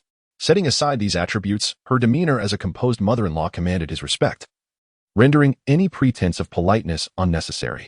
Regarding the individuals you sent over last night, I do not plan to use them for virus research, Yin Qing stated. And what do you intend to do? Lin Li asked. If you agree, I would administer a lethal injection to them. To be frank, the progress on zombie virus research is minimal, with nearly no chance of success. Rather than allowing them to suffer without hope, it would be kinder to grant them relief swiftly. Lin Li paused slightly, giving Yin Qing a thoughtful glance before continuing on his way. Then let it be as you say. Very well, Yin Qing continued, following Lin Li. There is another matter. I've heard you possess the corpse of a cockroach man. Could I have it for research? Perhaps we might uncover the secrets behind that mutated zombie. Of course, so you're interested in the mutated zombie? Lin Li acknowledged, recalling that he indeed had half of a cockroach man in his storage. Since it was of no use to him, he might as well entrust it to Yin Qing. It could lead to significant discoveries. Yes, in comparison to the zombie serum or vaccine, I believe that studying the antibodies and existing specimens is far more reliable. Lin Li understood her intent. It seemed Yin Qing had come early to urge him to capture Qiu Li. He stated directly, rest assured, I will do my utmost to capture Qiu Li and will certainly provide you with the research specimen when the time comes. Upon hearing this, Yin Qinglu revealed a hint of a smile, secretly acknowledging Lin Li's astuteness and quickly discerning her intentions. Then allow me to express my gratitude, she said. The journey continued in silence until they arrived at the villa's entrance, where Lin Li graciously invited, Professor Yin, since it's your first visit, why not come in for a tour? Certainly. I have long wished to see the renowned Tuling Mountain Villa, Yin Qinglu replied, tilting her head to gaze at the residence. Her expression imbued with a playful charm that belied her years. Upon entering, they were greeted by the sight of Yuan Wen, her pregnant belly prominent, pacing anxiously in the living room, flanked by Jiang Tong and Wang Simon, who appeared even more apprehensive than the expectant mother herself. Ah, it seems she is about to give birth, Yin Qinglu exclaimed in astonishment, her tone filled with curiosity. Since the onset of the apocalypse, This was her first encounter with a woman on the brink of labor. Chapter 175. Xiaoli goes to Tai and Lin Li introduced Yin Qinglu to Jiang Tong and the others. Seeing that the four women had engaged in conversation, he chose to withdraw quietly and seek out Feng Wuxian to discuss the renovation of the base. You, with your frail constitution, must ensure you eat adequately. Otherwise, you will lack the strength during childbirth. However, do not overindulge at once. Is the delivery room prepared? As someone with experience, Yin Qinglu naturally imparted her knowledge of childbirth to Yu Wenwen and the others. Compared to Professor Wang, her insights were more scientific, greatly benefiting the three women, and they quickly became comfortable with one another. At the entrance of the villa, Lin Li stood alongside Feng Wuxian, observing from a distance as Qi Yu inspected the explosives that had been placed the previous night. In the heat of the moment, Lin Li had detonated the devices without ensuring there were no lingering hazards. Feng Wuxian inquired, "Have you truly decided to merge the stadium with this location ahead of schedule?" "Indeed," Lin Li nodded. "I pondered this matter throughout the night. Currently, the walls of our base are far too rudimentary, neither high enough nor wide enough, and there is scarcely any space atop them for individuals to stand. I plan to have personnel from the stadium come in to further enhance the walls. Should we encounter a situation akin to last night's, our people would be able to take positions atop the walls to shoot and provide support as needed, much like the fortifications of ancient times." Feng Wuxian wore a faintly bitter smile. "It is my oversight for not considering this thoroughly. I should have undertaken the renovations as you suggested long ago." Lin Li patted Feng Wuxian's shoulder, offering reassurance. How could one blame you? No one could have anticipated that Xiaoli, this scourge, would develop so swiftly. Constructing walls spanning dozens of kilometers is a monumental task. You have already done exceptionally well in addressing the issue of self-sufficiency. Then let us proceed as you propose. I have no objections on my end, however. We must take it step by step. The accommodation buildings at the base are still under construction, and we cannot house thousands of people in the immediate term. Since joining the Tailing Mountain base, Feng Wuxian had never harbored a single doubt regarding Lin Li's decisions. He vividly remembered that bone-chilling snowy day when Lin Li had taken him and his daughter to the Tailing Mountain villa on a snowmobile. In a mere few kilometers, Lin Li had led them from the depths of despair back into the realm of the living. No, it was a journey to paradise. Lin Li shook his head. "We will resolve the accommodation issue gradually. With the vehicles seized from Taiyan, the base can transport 500 individuals at a time without difficulty. If necessary, we can make several trips. We must complete the wall repairs within 3 months. Is it truly so urgent?" Feng Wuxian expressed his astonishment. "It is imperative. If Xiaoli can lead 10,000 zombies back to the southern suburb refuge for vengeance, he can certainly bring an even greater horde to Tailing Mountain. We must be prepared." Lin Li felt a growing sense of unease. The presence of Tailing Mountain had kept the number of zombies in Lingen relatively low. In a small city like Yuyang, Xiaoli had already controlled 7,000 to 8,000 zombies. If he were to discover a location abundant with zombies, who could fathom the extent of his control? Moreover, if Xiaoli could mutate, what of others? Should peculiar mutations arise elsewhere? Whether they be rational like Xiaoli or irrational like the cockroach men, their sheer numbers could inflict staggering devastation. Initially, Qi Yu and others fell victim to poisoning, followed by the tragic demise of a member last night. He sensed an ominous intuition that the challenges awaiting at Tailing Mountain would only multiply and grow more perilous. "Li Gu, what are you chatting about?" Qi Yu approached after inspecting the area outside the main entrance. "We were discussing what name your daughter should have," Lin Li jested. "Her full name will be Qi Xiaoya, and her nickname will be Little Grass," Qi Yu declared, shaking off the sweat from his hair with an air of bravado. "I've long urged you to read more. Such a name lacks any cultural depth.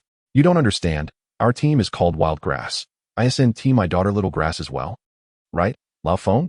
Feng Wuxian nodded with a smile. "Whatever name she bears, she will always be our little princess of Tailing Mountain." "Ha ha," Qi Yu chuckled, delivering a hearty slap on Feng Wuxian's shoulder. "Old Feng, I adore your words, unlike some who disdain the name of their own goddaughter. Hee hee. Let's see what you do if you have a son." Lin Li continued to tease. "My wife has already decided. Alas, I shall not divulge it." Qi Yu replied proudly as he drove towards the stadium. Having made arrangements there last night, he rushed back upon hearing the commotion, now needing to return to dismantle the explosives. "How wonderful it would be if our lives were devoid of zombies," Feng Wuxian murmured as he watched Qi Yu depart. "Do not fret. Once the reconstruction of Lingen is completed, even if zombies remain, we shall live comfortably," he reassured. "Let us hope for that." That evening, Jiang Tong, Yu Wenwen, and others gathered in the air raid shelter to converse with Yin Qinglu. Yin Qinglu had initially planned to return to the stadium but was persuaded by Yu Wenwen to stay. With her imminent labor, she felt considerable anxiety, and having Yin Qinglu present brought her some solace. Yin Xinglu then requested Jiang Tong to contact Su Lan and arrange for the researchers to administer the antidote to the infected base members.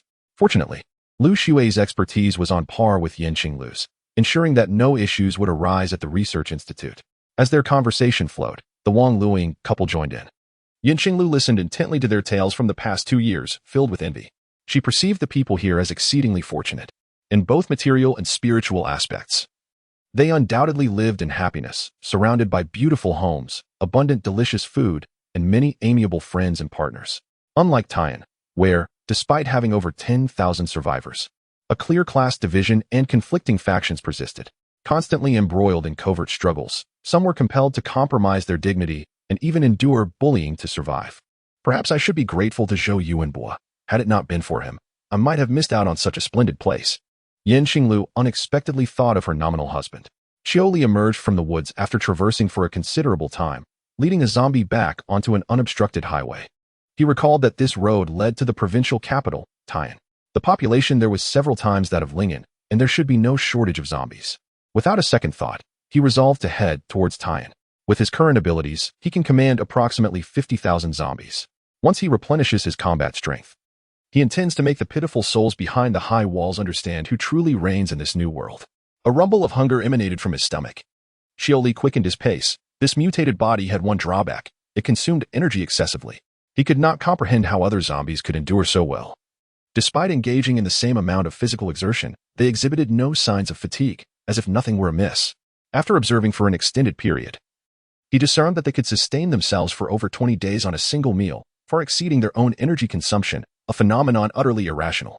However, upon glancing at the emaciated figure beside him, he nodded to himself. Once the energy from the food within their bodies was depleted, these creatures would resort to consuming their own reserves, and if they remained unfed for an extended duration, they would become as desiccated as a human.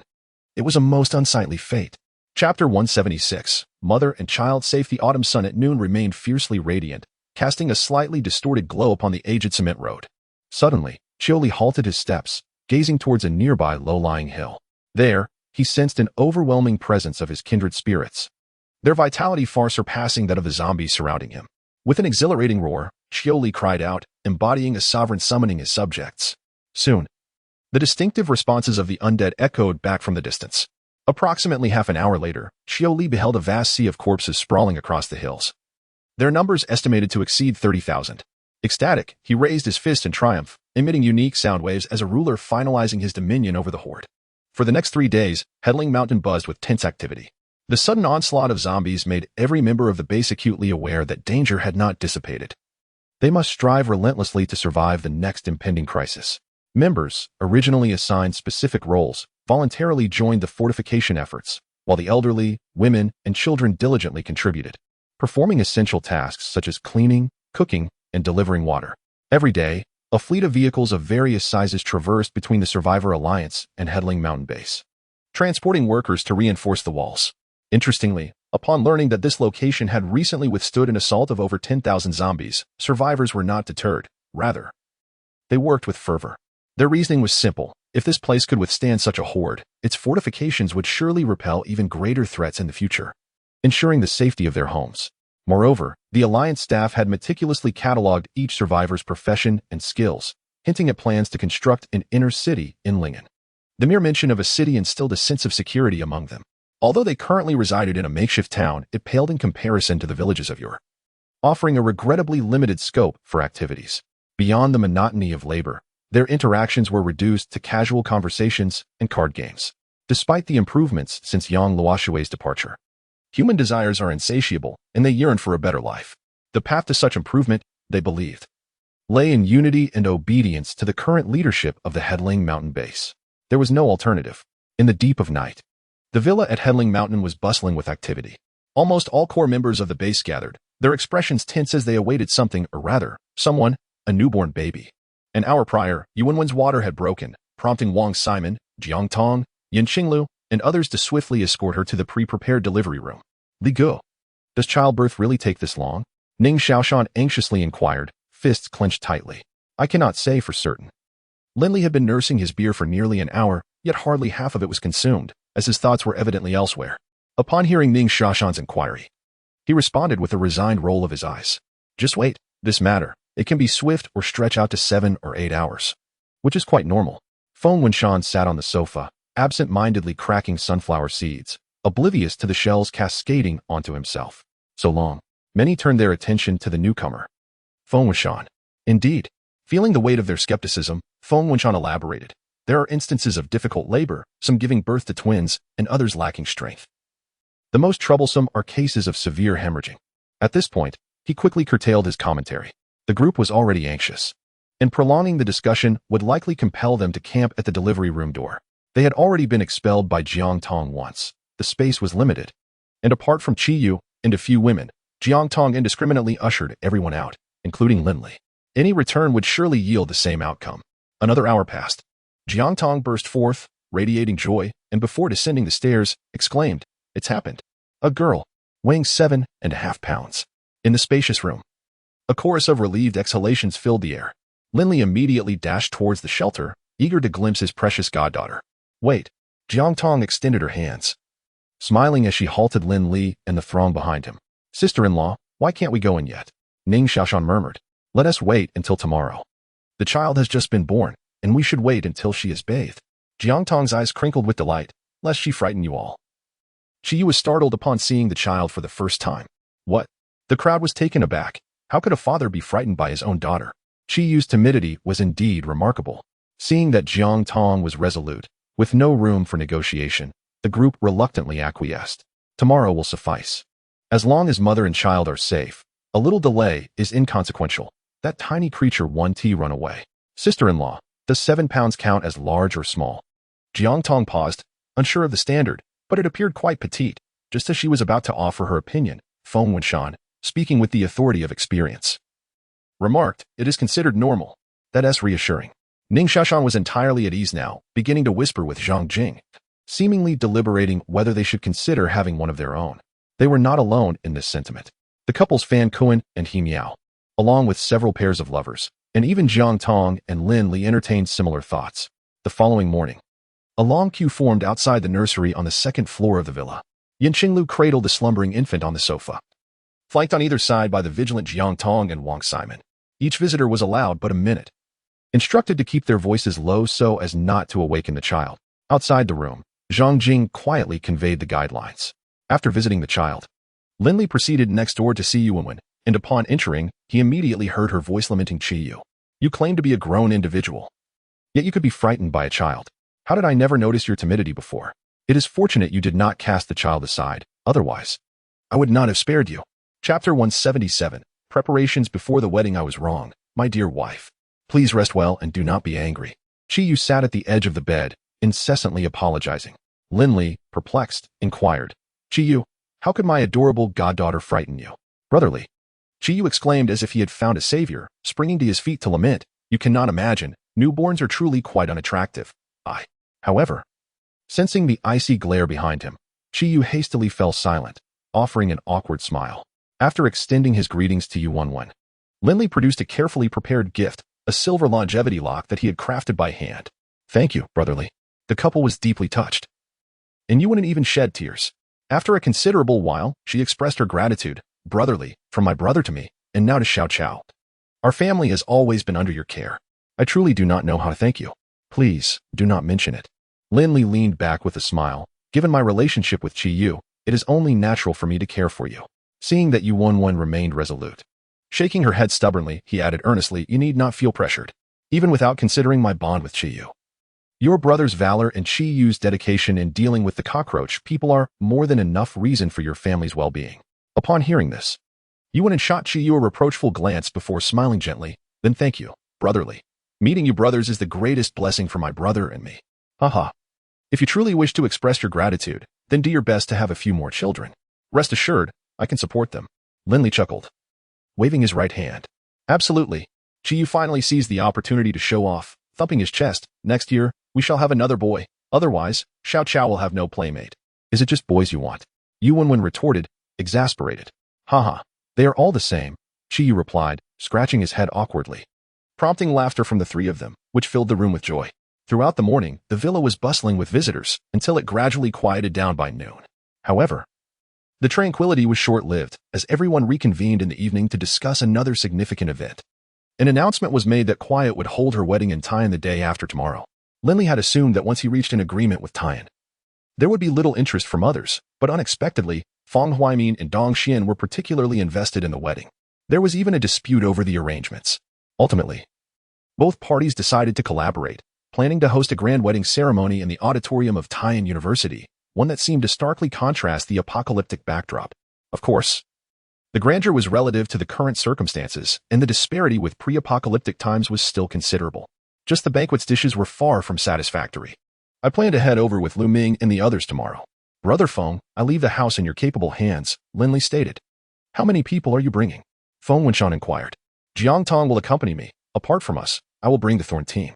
The Thorn team consisted of 30 female members from the Survivor Alliance trained by Jiang Tong. After careful consideration, Lin Li decided to allow Jiang Tong to lead them.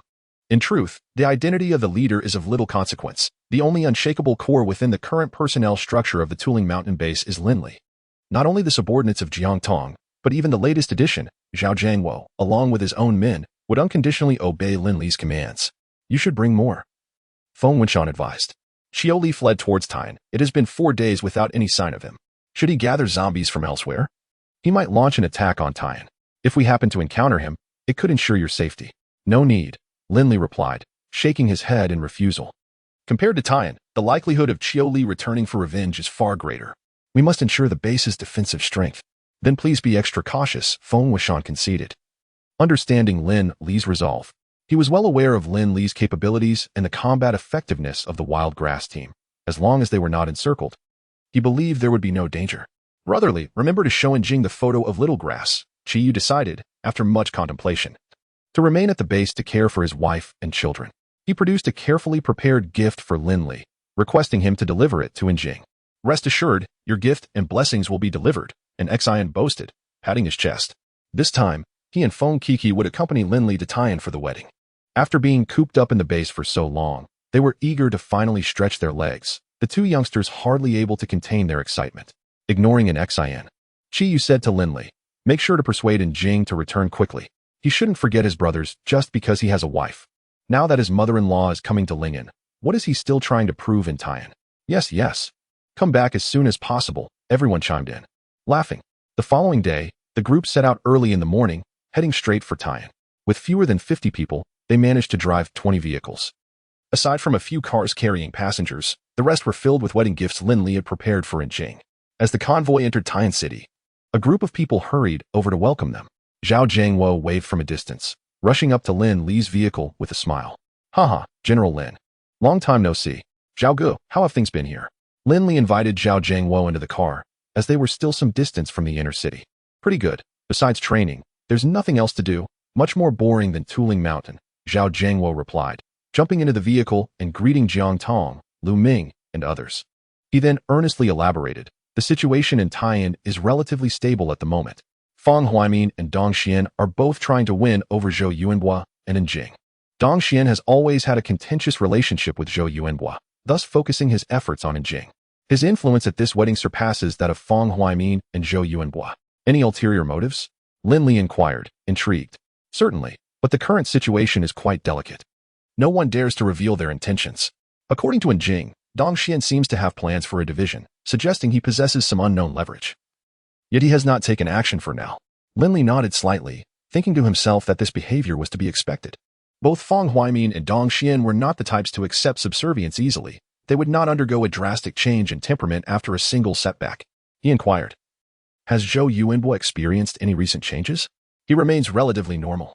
Though somewhat pedantic, he possesses considerable depth and skill, adeptly navigating between Fang Huaimin and Dong Xian. Reaping numerous advantages, Zhao Jiangwo replied. That is reassuring. Lin Li refrained from further questioning the situation in Taiyan and instead engaged Zhao Jiangwo in discussion about the recent skirmish, contemplating the combat strategies following the upgrade of the barricades. Brother Zhao, what is the level of defense in Taiyan? I noticed there were no guards in the outer city. As they entered the inner city, Lu Ming cast a glance at the sentinels at the city gate and suddenly inquired. What? Zhao Jiangwo was taken aback, shaking his head. I am uncertain about that. The outer city's defenses have consistently been under Dong Xian's command, while Fang Huaimin's men oversee the inner city. Both sides maintain a presence at the city gate. Upon hearing this, Lin Li and the others furrowed their brows, as Chiu Li had not received any news since entering the jungle. The reconnaissance team from Tailing Mountain had advanced 10 kilometers outward, confirming that the enemy's movement was indeed directed towards Taiyan. At such a critical juncture, it was astonishing that Taiyan exhibited such a lack of vigilance. Lin Li pondered. Brother Zhao, please remind Zhou Yuanbo to dispatch some personnel outward upon our return. Certainly. Zhao Jiangwo revealed a wry smile. We received your notification a few days ago, and indeed fortified our defenses here. Yet, after 2 days of silence, Dong Xian withdrew his men. Additionally, he selected some physically capable young survivors from Taiyan to bolster his armed forces, bringing their total to approximately 600, but their combat effectiveness is rather poor. Chapter 178. Gifts. The convoy arrived at the entrance of Taiyan University. Jing and Shou Qing had been waiting for quite some time, with Yu Ichio, Huang Feng, Su Ping, and other squad leaders standing behind them. After exchanging greetings, Zhou Qing naturally joined her mother, Yin Qinglu, along with Jiang Tong, Feng Qiki, and Zhang Jing. Yin Qinglu had accompanied the convoy. Her presence at her daughter's wedding today seemed somewhat incongruous. Yet Shou Qing felt immense joy seeing her mother safe after the zombie attack on Tailing Mountain, and thus dismissed the trivialities. At the forefront, Jing prepared to lead everyone to the office building adjacent to the gymnasium, which had become his domain. The gym had been slightly renovated into a training ground, where Hu Zheng and Fan Karen's former subordinates were now training. Don't rush, Lin Li said, stopping Jing and pointing at the convoy.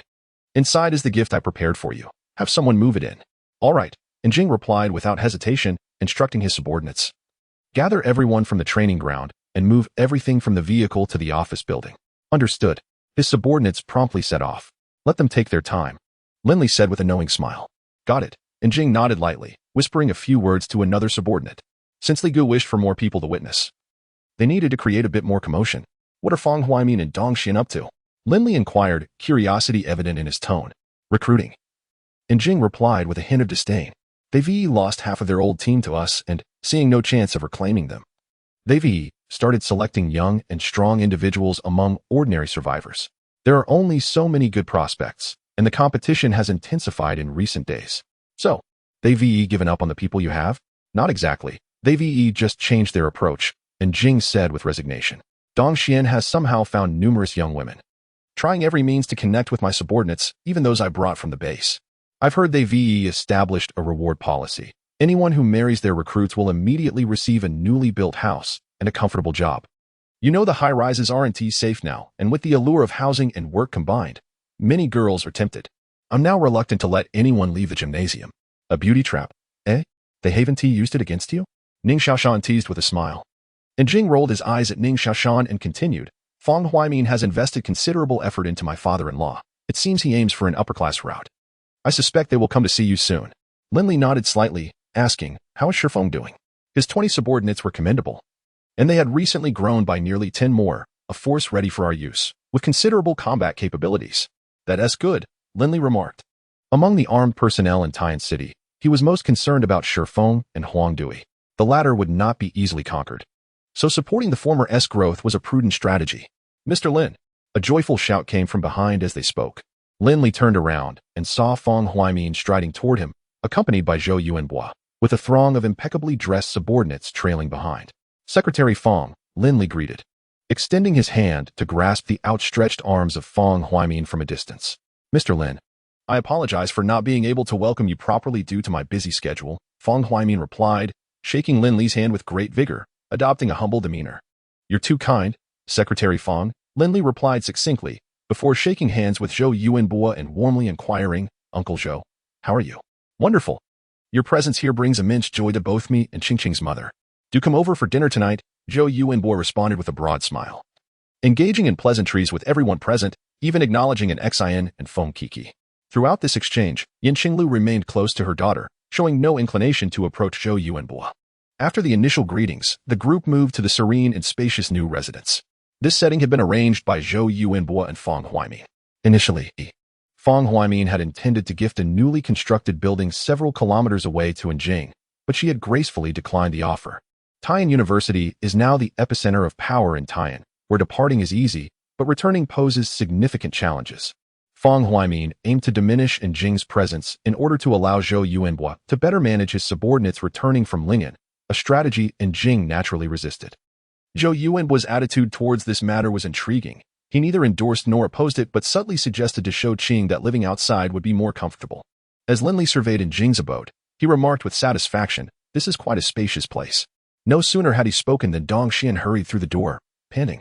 "Mr. Lin, you haven't seen the house I prepared. It's much larger than this one," he exclaimed with a hearty laugh. Fang Huaimin's expression darkened instantly upon Dong Xian's arrival. Unfazed by the subtle shift in atmosphere, Dong Xian lamented, "It's a pity Mr. Lin won't accept it. Perhaps you could persuade him again." Lin Li smiled and replied, "No need. As long as the space is sufficient, the quality of life depends more on the furnishings. I have arranged for those too, all brand new appliances.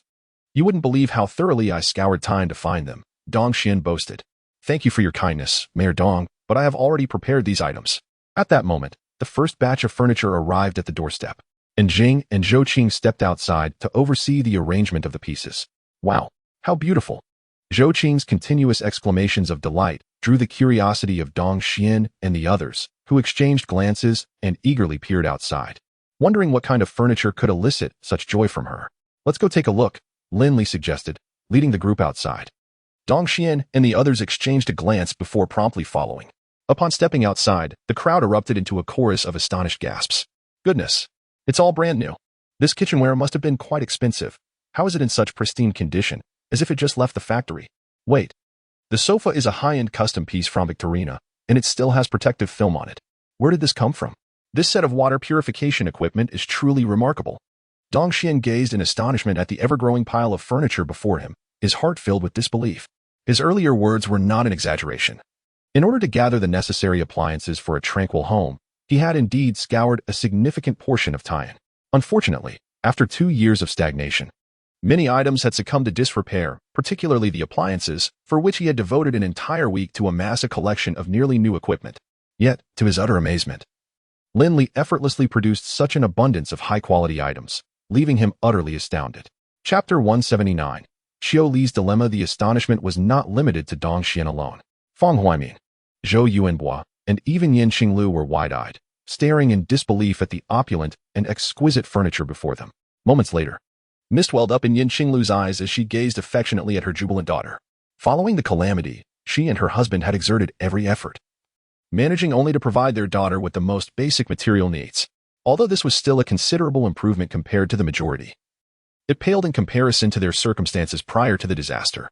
To her utter surprise, Lin Li had unveiled such a grand display of generosity, producing an astonishing array of fine goods.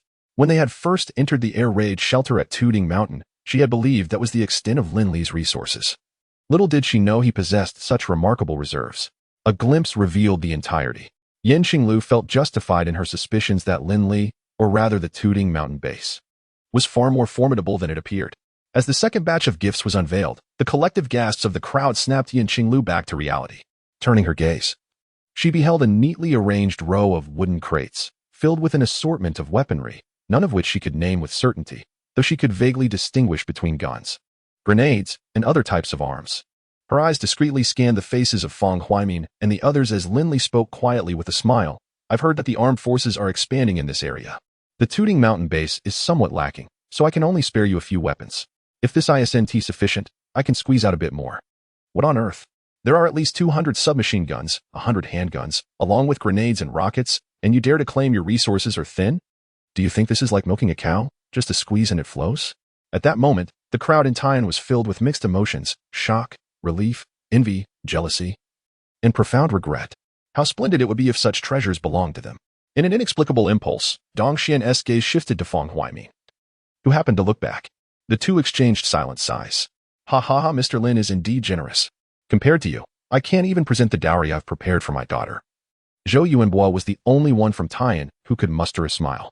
With his hands clasped behind his back, he beamed with rosy cheeks, ostensibly belittling his own dowry. Yet anyone could discern the pride in his tone. Before long, Fang Huaimin and Dong Xian took their leave. Both had come with the same intent, to probe whether they could reclaim the remaining captives. After receiving the news of the zombie siege at Tooting Mountain, they had been anxious, fearing that if the losses were significant, Lin Li might incorporate the captives into his own ranks. With no updates on casualties, the two felt a sense of relief, yet were also burdened by immense pressure. The fact that 10,000 zombies could not breach a base defended by several hundred personnel spoke volumes about the strength of Tooting Mountain's armed forces. If one day Lin Li fancied himself the provincial secretary of Nanjing, it would be but a mere whim for him. Contemplating such a possibility, neither had the heart to linger any longer. They returned home, dejected, to prepare to enhance their own offerings. In an imperceptible manner, Lin Li's status in their hearts has been elevated once more, surpassing the identity conferred upon them by the authorities. Brotherly, you have given us far too much. And Jing remarked with a furrowed brow as they returned to the living room. Keep it. If it proves unnecessary, you can bring it back, Lin Li replied earnestly. Xiao Li has departed with over 4,000 zombies, and his current whereabouts are unknown. The most likely destinations are Lingen and Taiyan. We are well prepared on the Lingen side, but the vigilance here in Taiyan is alarmingly low. It would be prudent to equip you with additional weaponry for peace of mind. Very well.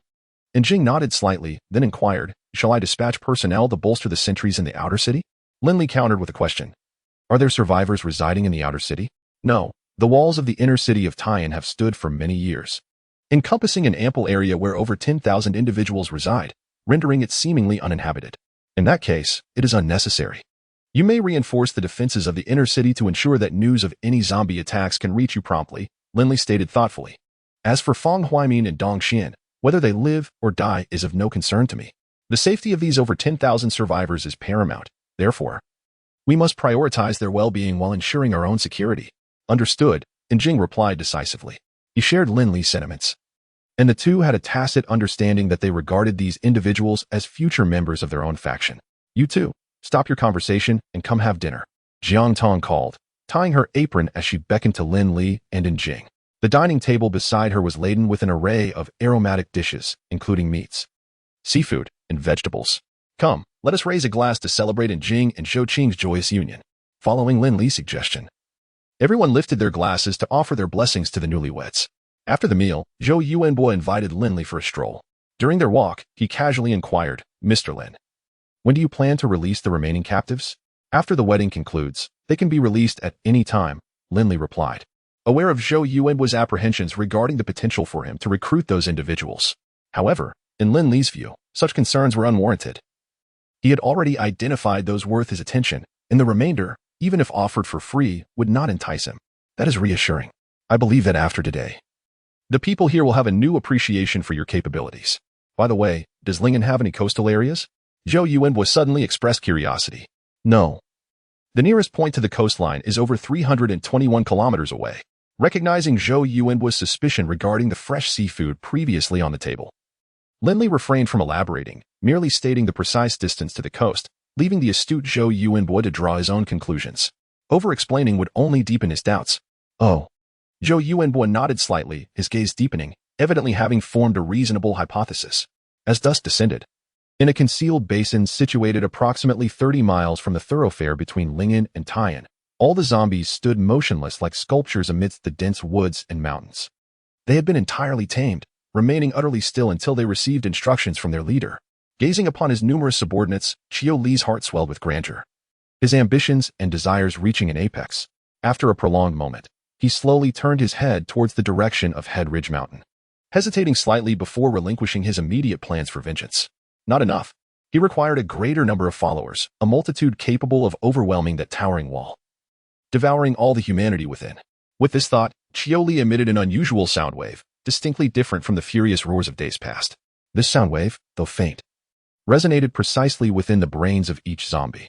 Upon receiving the signal, the zombies immediately began to march, following Xiao Li towards Taiyan.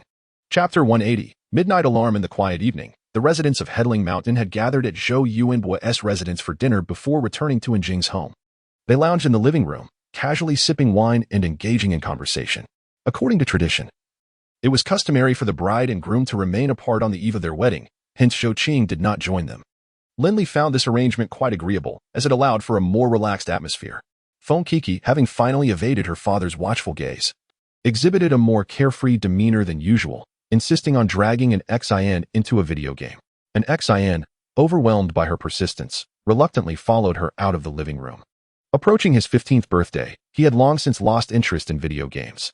He believed he was fully qualified to join the Wild Grass Squad, yet Qiyu remained noncommittal. Just as he prepared to seize the opportunity to persuade everyone further while spirits were high, Feng Kiki interrupted his thoughts, leaving him in a state of frustration. Once the two had departed, the conversation gradually shifted back to Zhou Yuanbo.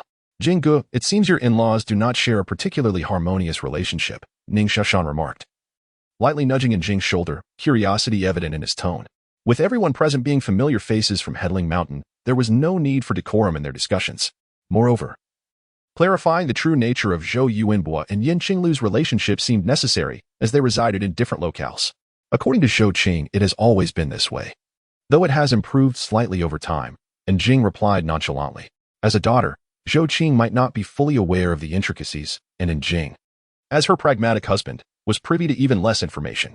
I noticed that Dong Xian and Fang Huaimin are quite courteous towards you and Li Go. Are they perhaps considering reclaiming the remaining captives? Ning Xiaoshan shifted the topic. He might be right, having seen the items Li Gu sent me at noon. I suspect they understand the futility of their efforts, and Jing mused with a faint smile.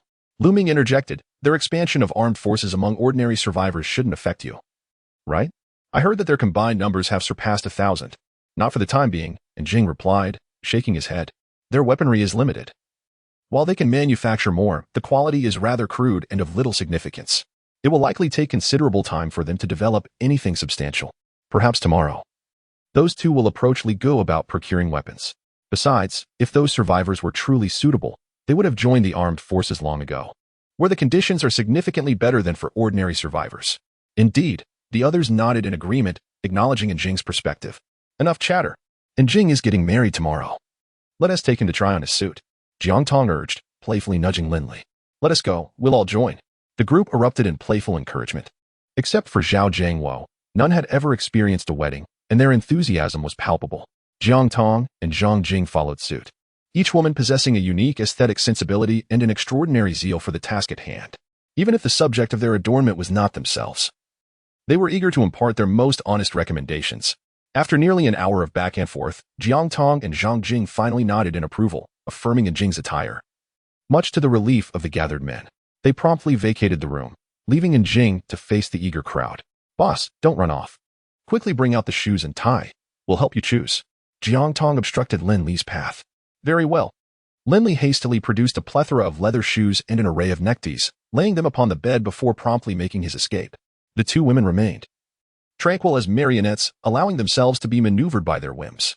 After a considerable interval, Jiang Tong exchanged a satisfied glance with Zhang Jing, both nodding in agreement. As the trio returned to the drawing room, a shrill and piercing siren abruptly pierced the air. The wailing of the police siren echoed thrice before pausing for approximately 5 seconds, only to unleash a resounding cacophony thereafter. Something is amiss. This was the first time the group had encountered such a sound, yet it did not hinder their ability to deduce the situation. Is it the inner city or the outer city? Lin Li suddenly rose, casting a glance at Jing. The inner city. And Jing swiftly shed her exquisite suit and retreated to the bedroom. The sound emanated from the south, precisely from the direction of Lingen, likely indicating a situation involving Chioli. Without further ado, the group engaged in brief exchanges while removing their outer garments. Donning the tactical vests and weaponry Lin Li had procured from his space. Zhang Jing, take an Xian and Coco with you. I will rendezvous with the team at the entrance. Zhao Jiangwo was the first to depart. Our people are next door. They have likely already taken action. I shall investigate first. We will gather at the entrance. Lu Ming followed him out the door. Shashan, please look after Zhang Jing and the others. Having equipped himself, Lin Li advised Ning Xiaoshan, and then inquired of the just exited Jing. Should we go pick up Shouqing? No need. Shifeng is already there, and will likely arrive shortly. Let us head to the entrance. Very well, you will command our team from here on. Lin Li relinquished command without hesitation. And Jing was more familiar with the environment and personnel, and would undoubtedly handle any unforeseen circumstances more adeptly. Upon reaching outside, the 30 members of the Thorn Squad had just completed their assembly. The group sprinted to the entrance of Taiyan University, only to find a mere handful of armed personnel present. The next moment, a synchronized cadence of footsteps resonated under the flickering streetlights. A towering figure accompanied by 70 to 80 armed individuals approached swiftly. Upon seeing Lin Li and his fully equipped team, Huang Dui's surprise flickered momentarily in his eyes.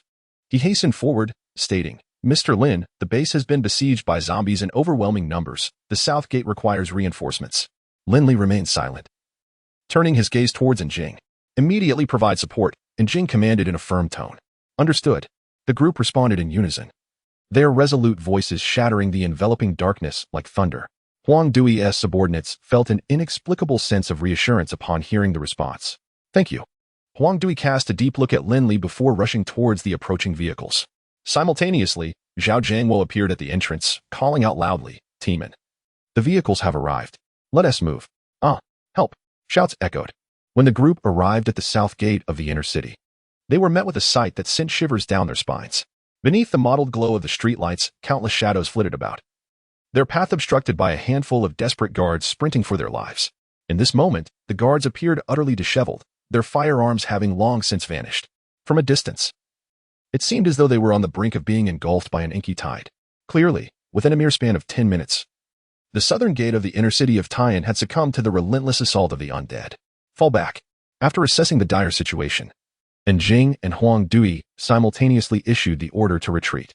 Soon, the vehicle emitted a resounding roar, pivoting towards Tian University. It appeared that there were at least 10,000 zombies. Uncertain if this was the doing of Qiu Li, Lu Ming retracted his head from the window, his tone grave. Chapter 181, The Fall of Tian. Can it be defended? Lin Li cast a glance at Jing, who remained composed. If it cannot be held, we must swiftly break through to the west and then circle back to Lingen. Jing gripped his firearm tightly, providing an answer without a moment's hesitation. After a brief pause, he added, "The survivors are all located in the west. I will have someone notify them immediately." "What are the others?" "There were more than 1,000, were there not? Why do we only see a handful of Huang Dui's men?" Lin Li was utterly speechless. He had not anticipated that their luck would be so dire, merely attending a wedding and inadvertently attracting the undead. Zhao Jiangwo exclaimed in frustration. "It's all due to the expanded recruitment. Everyone is solely focused on snatching people and training. The team must have been thoroughly dispersed by now. And Jing, you take charge." Lin Li understood that the situation in Tian was dire and sighed inwardly. And Jing promptly organized Zhao Ge. "Send teams 1 and 2 to inform the survivors to evacuate through the west gate immediately. You lead Li Ge and the others directly to the west gate." "All right. What about you?" Lin Li inquired. "I will rendezvous with Shifeng and then proceed to the west gate." "We will accompany you," Lin Li insisted firmly. "There is likely a mutated zombie among them. It is formidable and retains some intelligence. You cannot handle it alone." After a moment's hesitation, Jing nodded in agreement.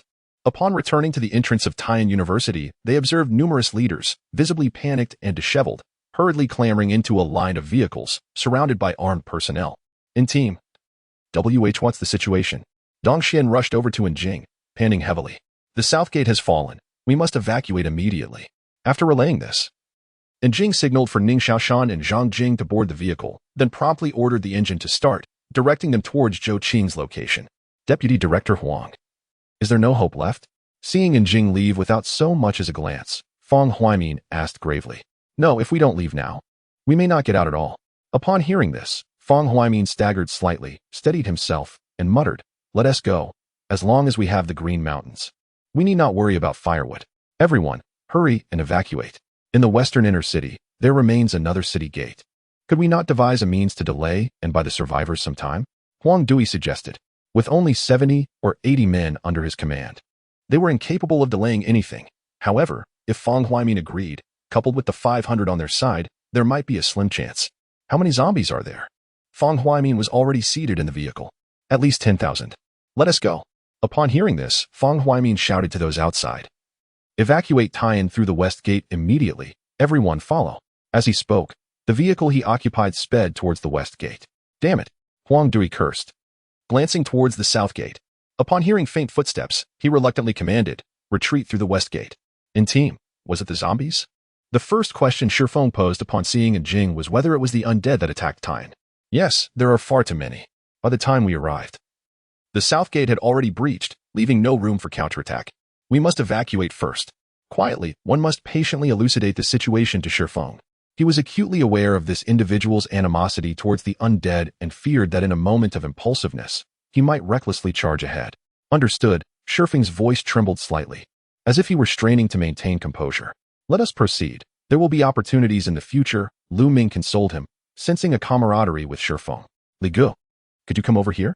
Quietly stepped aside and whispered, "Not far ahead, there lies a large warehouse." Lin Li immediately grasped the implication of Quiet S words and nodded subtly in agreement. "Shifeng, please lead everyone to wait outside the western gate. We shall arrive shortly." "All right." Once the group had distanced themselves, Quiet and Lin Li jumped into the last vehicle, vanishing into the night. 20 minutes later, the two emerged outside the western gate. Upon locating their team, Quiet gazed at the seemingly endless throngs within the city and, after much hesitation, finally spoke. "Li Ge, Could we delay for a moment? Lin Li, fully comprehending Quiet's intent, glanced at Lu Ming and Jiang Tong, who both nodded in affirmation, and thus replied with a smile, let us indeed delay for a while. You Ichio, Zhang Yang, immediately take your respective teams and escort those in the vehicle to safety.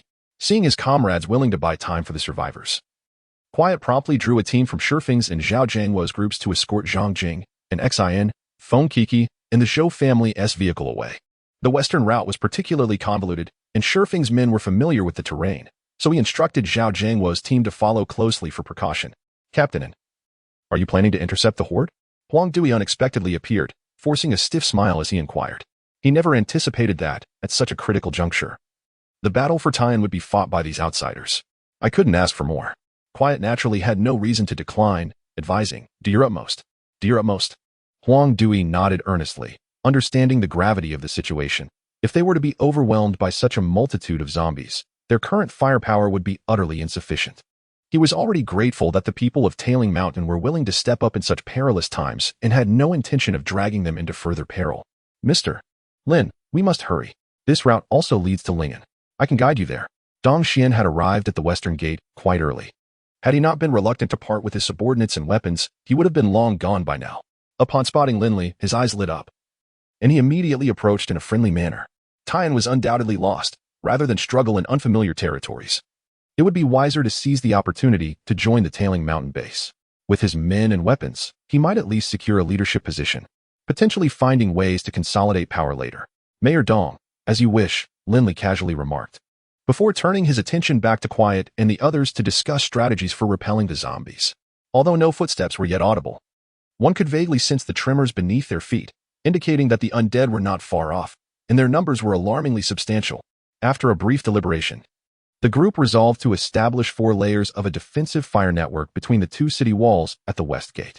Lu Ming was assigned to the first layer, which had the greatest range. After executing an initial round of fire, he would maneuver into the second and third layers to reload and then engage in a second round of fire. Jing was tasked with overseeing the second layer of fire, providing cross-cover in a similar manner. Huang Dui was responsible for the final layer, primarily aimed at buying time for the group's retreat. Lastly, Lin Li and the Thorn Squad would oversee the ultimate layer, detonating the wall near the inner city after the group's withdrawal and igniting the fuel within the outer city gates to thwart the pursuit of the zombies. Action. Chapter 182. Rearguard Mother. Are we truly leaving like this? Zhou Qing anxiously inquired, clutching Yin Qinglu's arm as the vehicle sped away from Tian. If we stay behind, we will only hinder Anjing and the others. Arriving at Lingen sooner allows us to send someone back for their support. Yin Qinglu gently reassured her daughter with a soft pat on her back. It's all over, utterly finished. Zhou Yuanhua, standing nearby, appeared dazed, repeatedly murmuring, whether lamenting those who had perished at the hands of the undead or the power he had just grasped. And Xin turned to gaze out of the rear window for a long moment before abruptly addressing the front passenger seat. Brother Yu, can you get in touch with Uncle Feng? Of course, the courteous Yu Ichio replied with a smile as he turned around. Then please call Uncle Feng now and inform him that many people will be entering Tian from the west. It would be best if he came over to oversee the situation. Yu Ichio paused momentarily, quickly grasping an Xion's implied concern. The young man was worried that such an influx into Lingen might create chaos. It was commendable for someone so young to consider these matters thoroughly. He truly was his brother. After speaking, an Xion mimicked Yin Qinglu, giving Feng Kiki a gentle pat on the back. If you're scared, it's all right to cry. I'm not scared. Feng Kiki stubbornly turned her head away, yet her grip on an Xion's arm tightened. Along the way, numerous individuals attempted to flag them down, and a few even tried to physically halt the vehicle, but all efforts were in vain. They were either struck aside or scrambled to evade as the car approached. Captain, if this continues, the road will soon be blocked, and the brothers behind us will have difficulty moving. The driver voiced his concerns. Accelerate. Let us reach Lingen as quickly as possible, and then we will return, came the resolute reply. Yes, sir. We're here. Inside the west gate. Lu Ming slid down the city wall along a rope. Hurry. Run. Upon hearing his call, the crowd immediately shouted to the throngs pouring out, urging them to quicken their pace. Once the city gates were blown apart, those who remained inside would be trapped forever, transformed into wandering shadows of their former selves. The cacophony of wailing, curses, calls, and weeping at the city gate painted a vivid portrait of despair amidst the apocalypse. At that moment, the fleeing group within the city remained an endless sight. Lin Li, amidst the chaos, climbed up the city wall using the rope left by Lu Ming. He retrieved several rockets from his storage and fired them at the swiftly approaching horde. Unfortunately, the sheer number of zombies proved overwhelming, rendering his efforts largely ineffective. After a brief hesitation, he ultimately abandoned the idea of expending the remaining rockets. Those were his last reserves, and had they been pivotal, he would not have hesitated. However, the current situation merely amounted to a temporary reprieve, unable to buy much time. Just as he leaped down from the battlements, Lin Li observed Lu Ming's initial barrage of fire beginning to rain down upon the undead tide. Looking out, he saw the dense horde advancing towards the second city wall, dividing into two streams. One surged towards the side where survivors had failed to escape, while the other charged recklessly toward the city gate. Oblivious to the storm of bullets raining down like a curtain of rain, Lin Li approached Jing, his voice grave. The number of zombies is far greater than anticipated, at least over 20,000. The city gate will soon be filled, and the second wave of resistance must be abandoned. Quiet had unwavering faith in Lin Li's words and promptly adjusted their deployment. A desperate cry echoed at the city gate, marking the end of the 3 lines of fire's mission. You go first. Witnessing the tragic demise of countless compatriots, Huang Dui's eyes brimmed with rage. Yet he felt utterly helpless. Rationality dictated that these zombies were far more formidable than those previously encountered. The original plan to demolish the city wall and retreat together now seemed untenable. Someone had to hold the rear, lest the zombies soon trample over the fallen. Moreover, he noticed that this time, the zombies exhibited significantly less fear of flames. The fire within the first city wall might not halt their advance. Less talk, retreat. Quiet shouted furiously at Huang Dui, you are not qualified to hold the rear. Amidst the thunderous exchange, Lin Li detonated the explosives within the city gate. The towering wall, over 5 meters high, collapsed with a resounding crash, sending clouds of dust into the air. Subsequently, he withdrew outside the city, igniting the fuel within the first city gate. As flames rapidly engulfed it, transforming the entrance into a sea of fire. At this moment, the chaotic scene outside the west gate was left with only Lin Li and his companions. Quiet called out, Shifeng, lead the way, everyone retreat to Lingen. Understood. Shifeng immediately dashed to the front of the convoy and climbed into the first vehicle. Huang Dui, shaken by Quiet's shout, regained his senses. He understood that his team's combat capabilities paled in comparison to the enemy's, and thus, he followed Shifeng in departure. Keep up. Once everyone was on board, Quiet prepared to stay behind with his team members. The idea of stalling the zombies had originated with him, and there was no reason to leave anyone else behind. The other members of the Wild Grass Squad seemed to have anticipated Quiet's intentions. After arranging their subordinates, they returned. Let your team withdraw first. We will hold the rear. Lin Li interjected, preempting Quiet's response. Agreed. Surrounded by his brothers, Quiet felt a warmth in his heart. Captain, we will stay with you. Despite their meager combat experience, the female members of the Thorn Squad maintained a clear mind in this perilous moment. They understood the danger of staying behind and wished to contribute. Follow orders. Jiang Tong shot a cold glare at Lu Xiaoxiao, whose spirit trembled under the piercing chill. Recalling the captain's frequent admonition, following orders is a discipline every soldier should engrave into their very bones. Consequently, they promptly boarded the vehicle and departed. In the blink of an eye, only Lin Li, Lu Ming, Quiet, Ning Xiaoshan, and Jiang Tong remained outside the bustling west gate. Lin Li retrieved 2 vehicles from his space, one an ordinary off-road vehicle, the other an armored vehicle previously used by the Survivor Alliance, equipped with a large-caliber machine gun. As he assisted his companions in replenishing their weapons and ammunition, he instructed, Quiet, and I will take the armored vehicle. The 3 of you take the off-road vehicle. All right. As the vehicle roared to life, the crowd witnessed a multitude of zombies leaping down from the towering city wall. Some of these creatures, plummeting from a height of over 5 meters, met their demise with their skulls shattered upon impact, while many others, after a brief moment of stillness, began to writhe and crawl back to life. Some dragged themselves forward with limping legs, others with severed arms, and some even with both legs broken. Yet they persisted in their relentless attempt to advance. Their speed surpassed that of those who, in the days before the apocalypse, feigned disability to beg on the streets. Meanwhile, within the inferno at the city gates, fiery figures continued to scream and charge towards this direction. Fortunately, despite their lack of pain perception, they could not catch up to the swiftly moving automobiles. Have you spotted Chioli? Lin Li shouted into the walkie-talkie. No, came Jiang Tong's reply, tinged with disappointment. Lin Li had arranged for Jiang Tong and her companions to be together precisely because each possessed a sniper rifle. After Chioli had narrowly escaped under Jiang Tong's fire previously, Lin Li conceived the idea of having the 3 of them shoot in unison. Following a period of practice, their coordination had become remarkably seamless. Alas, this mutated zombie exhibited an unusual caution. since being shot at by Jiang Tong. It had not revealed itself within the group's line of sight again. It had been the same at Head Ridge Mountain, and it remained unchanged today. Chapter 183. Severed escape routes. As Qiu Li remained absent, Lin Li had no intention of lingering any longer with the zombies. The two vehicles accelerated, racing along the dilapidated road, swiftly distancing themselves from the frenzied horde. Brotherly, we managed to shake off the zombie tide. They shouldn't be able to catch up, right? Ning Xiaoshan exhaled in relief. Shouldn't be, Lin Li replied, slightly shaking his head. However, upon noticing the increasing number of pedestrians by the roadside, he frowned once more. I fear that those creatures may detect the survivors who haven't fled far enough and could potentially pursue them by scent. Ning Xiaoshan cast a glance at the nearly exhausted individuals, his eyes betraying concern and helplessness. Most of these people were elderly women, and not a single child was in sight. They appeared to be in poor health, and having ventured this far was clearly pushing their limits. Let us hope the zombies do not pursue. Otherwise, this group would be akin to lambs awaiting slaughter, a fate no different from being delivered to the butcher. After traveling approximately another kilometer, Lin Li observed that the vehicle ahead had gradually come to a halt, and an unsettling feeling washed over him. Stopping now could only portend misfortune. Ning Xiaoshan followed suit, bringing his vehicle to a stop. Lin Li instructed, "Stay in the car and keep watch. I'll go ahead and take a look." From the vehicle ahead, Lu Ming and Jiang Tong also disembarked, and the three of them moved forward in silent agreement. Having walked less than 200 meters, they encountered members of the Thorn squad who had departed earlier, along with Shifeng and others. "What is going on?" Jiang Tong inquired aloud. Lu Xiaoxiao, the leader of the Thorn squad, was engaged in a discussion with Shifeng and Huang Dui by the roadside.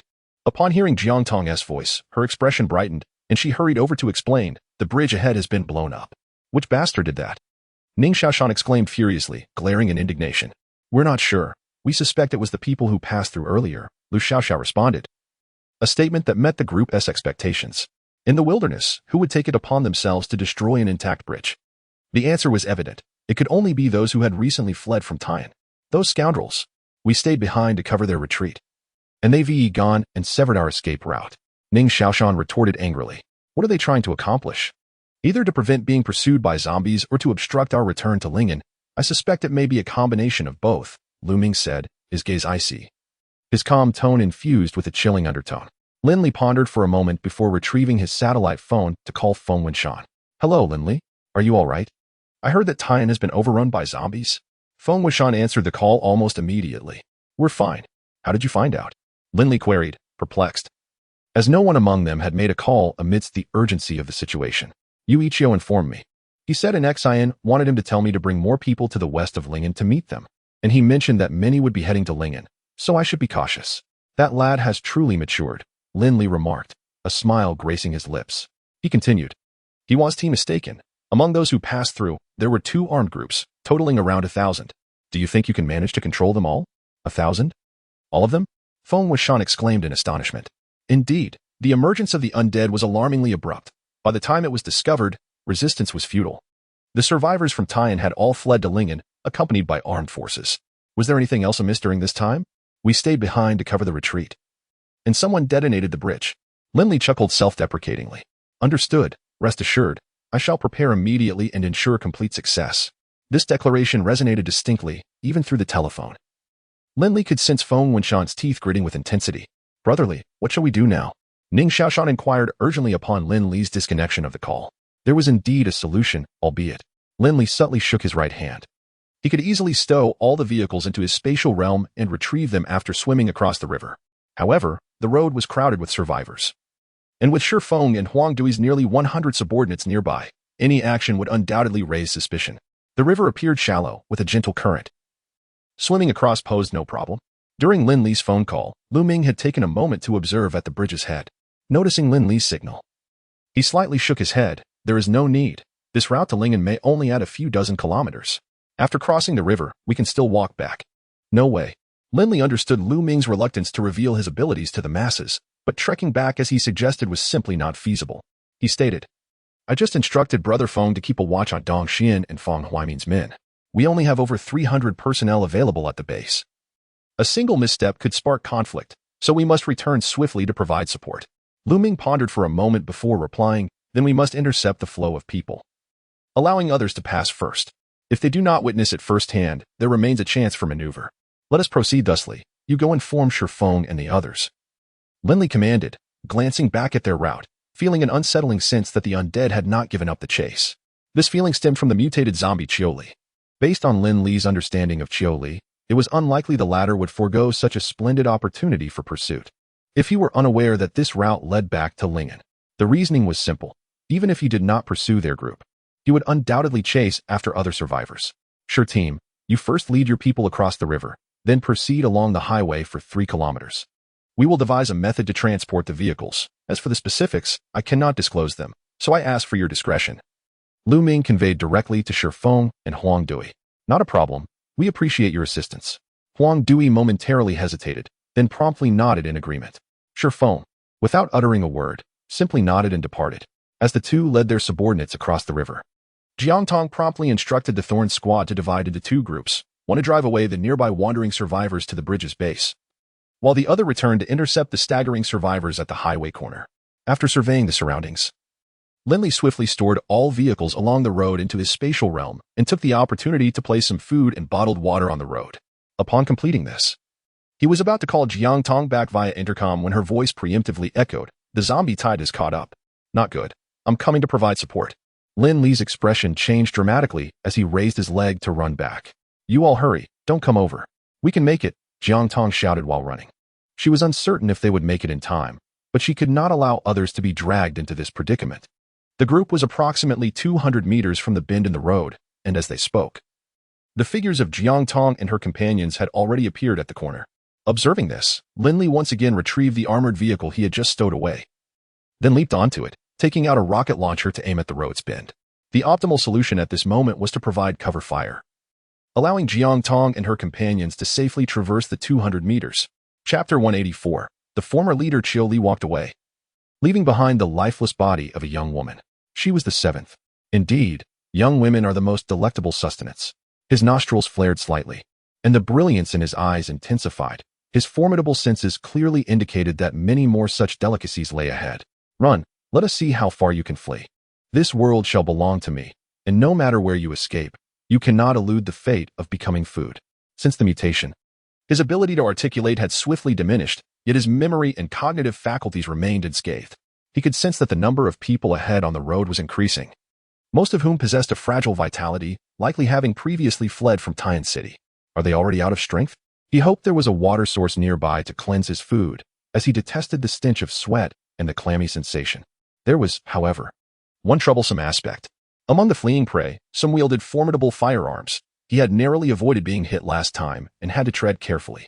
Otherwise, he could have controlled the zombie horde at close range, suppressing their instinct to attack humans, and then selected the finest ingredients to raise, thus alleviating his hunger. "Hurry. Cross the river." Upon seeing Jiang Tong and her group return unscathed, Lin Li immediately signaled for them to cross the river first. Currently, the zombies pursuing on the road were relatively few, primarily those with intact limbs and imposing stature, which their group's formidable firepower could easily subdue. Jiang Tong's running form momentarily faltered as she nodded decisively, leading her team down the slope at the bridge's head, casually grabbing a life jacket off the ground and swiftly swimming toward the opposite bank. The life jackets were discarded by Lin Li when Shifeng and Huang Dui's group crossed the river, numbering at least 500 or 600. These life jackets not only resolved the issues for Shifeng and his companions, but also provided enough assurance for those hesitating by the riverbank, prompting non-swimmers among the survivors to leap into the water and paddle toward the other side. "Let us go, Li Go." A few minutes later, Ning Xiaoshan received word from Jiang Tong that they had successfully crossed the river. "Good. Have you reached Lingen? Then let us see who is faster." Li arrived at the bridge's head, staring at a crooked road sign for a moment. Once the zombie tied behind him gathered, he issued the command and led the way into the woods. As a native of Lingen, he was intimately familiar with the surrounding geography. By traversing the mountain beneath his feet and proceeding straight along its base, he could swiftly reach the northern part of Lingen. With his current physical prowess and the speed of the horde, it would take merely 3 hours, when he once again beheld a neatly arranged convoy. Even Shifeng and Huang Dui, despite their prior preparations, were profoundly shaken. They could hardly fathom what method Lin Li and his group had employed to transport a dozen vehicles intact over such a short span of time. Not only were they perplexed, but their subordinates were equally bewildered, immediately exclaiming in astonishment upon sighting the vehicles and launching into a flurry of speculations. The good news was that their conjectures leaned towards high technology. The belongings have returned to their rightful owners. Lu Ming alighted from the vehicle, returning it to Huang Dui. Thank you. Huang Dui expressed his gratitude once more, a phrase he had uttered most frequently that evening. You're welcome. Lu Ming replied with a faint smile, then adopted a serious demeanor. Brother Huang, Tian has fallen. On behalf of the Tailing Mountain Base, I invite you and your men to join us. What is your inclination? I could not desire anything more. Huang Dui nodded without hesitation. The weight that had been pressing upon his heart finally lifted.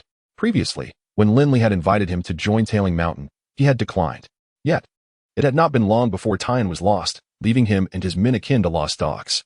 Since crossing the river, he had been contemplating the fate of himself and his subordinates. Tailing Mountain was undoubtedly the best option. But given that his men had recently committed a treacherous act of ingratitude, he felt utterly ashamed to speak up. Especially after witnessing the hidden strategies of Lin Li and others, his desire to join was matched only by his resentment towards his own people. Time was of the essence. So Lu Ming continued succinctly, Brotherly has issued orders regarding the base. Once Dong Xian and Feng Huaimin's men enter Lingen, they will be seized, potentially leading to conflict. We must return promptly to provide support. Brother Huang, your circumstances may become quite challenging. Please inform me in advance of any inconveniences. Huang Dui opened his mouth but emitted no sound, merely shaking his head. There are no inconveniences. I only hope we do not face total annihilation. That is reassuring. Lu Ming turned to depart as the convoy resumed its journey. Shifeng, I will ride in your vehicle. Just as he was about to board, Huang Dui suddenly approached Shifeng's car. Very well, old leader, Shifeng responded, his expression somewhat strained. Aware that Huang Dui had discerned the unusual nature of his connection with Tailing Mountain, betrayal was never a matter of pride. Old leader? Huang Dui's countenance darkened. Shifeng's title was tantamount to an admission of his ties to Tailing Mountain. Strangely, in the face of his subordinate's betrayal, he felt no anger. Only a sense of muted disappointment. He had to concede that Shifeng possessed keener insight than he.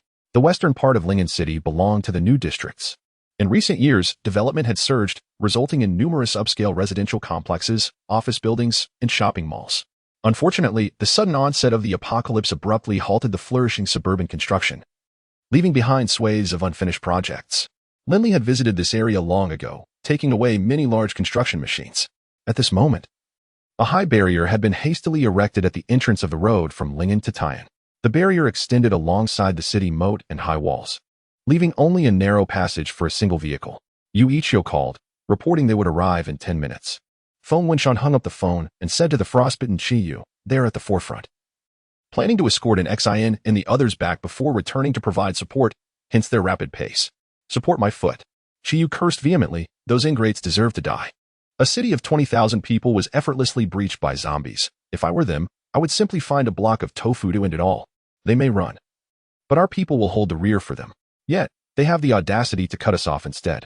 Once we uncover the perpetrator, I shall ensure they pay dearly for their transgressions. Do not fret, we must first allow them entry. Though their combat prowess is mediocre, a cornered rabbit will bite. If these 1,000 individuals manage to escape or sense our intentions prematurely, it will spell disaster. Feng Wuxian observed the menacing expression on Chi Yu's face and felt a twinge of unease. Understanding his concerns, Chi Yu swiftly composed himself and replied calmly, rest assured, I shall extend a warm welcome to them upon their arrival. Feng Wuxian could only manage a wry smile, realizing that he had become so accustomed to worrying that he even felt the need to caution Chi Yu, who hardly required his reminders. Chapter 185. Warm reception. The journey from the western gate of Tian back to Lingen is approximately 50 kilometers longer than entering from the north, totaling around 180 kilometers. Given the current state of the roads, it would typically require about 4 hours. Yu Ichio initially intended to make a swift round trip, hoping to return in time to offer assistance. Thus, he drove at a rapid pace, reaching Lingen in just 3 hours. Upon arrival, he and his subordinates, along with the personnel dispatched by Shifeng, were temporarily placed under the command of Chi Yu for unified direction. The atmosphere was tense, and he dared not inquire further. Privately, he overheard from an old friend that someone had sabotaged their rear guard, igniting a surge of fury within him. The scoundrels from Tian were nothing but ungrateful wretches. Had he known, he and the others should have abandoned them and left directly, and they would have been home by now, avoiding this turmoil. Brother Feng, the bridge has been destroyed. If Li Gu and the others are caught by the zombies. Yu Ichio hesitated for a moment but could no longer keep silent. Do not worry. They have already crossed the bridge and will return shortly. Our next task is to control the armed personnel from Tian entering Lingen. 1,000 men is no small number. Let us remain vigilant, Feng Wenshan replied, not elaborating further. his mind already rehearsing the various scenarios that could arise from interacting with the newcomers from Taiwan. The foundation of the base relied on this. If they could not swiftly and decisively control the situation, the consequences of a confrontation could be dire. Last time, the base suffered a loss of over 30 individuals during a zombie siege, a pain that lingered in his heart for quite some time. This time, he could not afford any mistakes. After Zhou Qing's family arrived, Feng Wenshan and his daughter accompanied them back to the Headling Mountain base. After much persuasion, Qi Yu reluctantly agreed to let an exile stay by his side. Upon his first visit to Headling Mountain, Zhou Yuanbo initially felt a sense of disappointment. He thought to himself that it was not as splendid as his daughter and wife had described. Aside from the sturdy walls, he found nothing particularly extraordinary. It was not until he was led into the villa that he truly grasped the uniqueness of the place. He assumed that Lin Li's living conditions would be decent. Yet he was astonished at the level of luxury. Everything within the villa could only be described as opulent, even by pre-apocalyptic standards, let alone in the current era. How had Lin Li achieved this? Zhou Yuanbo was engulfed in profound confusion. Half an hour after Yu Ichio's return, the first group of people from Taiwan arrived. The convoy, an impressive sight, lined up in a long procession, led by a heavily modified off-road vehicle, extravagantly outfitted with welded steel pipes, rendering its original make unrecognizable. Feng Huaimin emerged from the modified vehicle and, from a distance, called out to the sole opening in the roadblock, "Friends of Lingen, I am Feng Huaimin. A good friend of your leader, Lin Li." With a smile breaking across his face, Qi Yu stepped forward, warmly greeting him. "Secretary Feng, it's a pleasure to meet you. I am Qi Yu, a brother of Li Ge. I heard from those who returned that Taiwan has fallen to the zombies, and I hurried to welcome everyone. Thank you. Thank you. Brother Qi, you've worked hard," Feng Huaimin responded, shaking Qi's hand with a relaxed demeanor. "Mr. Lin should arrive shortly. I must admit, I should have escorted him first, but he resolutely chose to stay behind, and I could not dissuade him. Secretary Feng, it matters not who departs first. After all, Brother Li and the others are seasoned fighters. They can protect themselves," Qi Yu continued, following Feng Huaimin's remarks, entirely omitting any mention of the bridge demolition. As if he were wholly unaware of such matters. "I truly feel ashamed. Then let us wait here together for Mr. Lin's return." Feng Huaimin, adopting a strategy of retreat to advance, yearned to enter Lingen at once. Though merely a temporary obstacle, it would ultimately be safer within than outside. "How could we leave everyone waiting out here?" Qi Yu called out to Feng Wenshan, "Quickly allow them to enter. It has been a long night.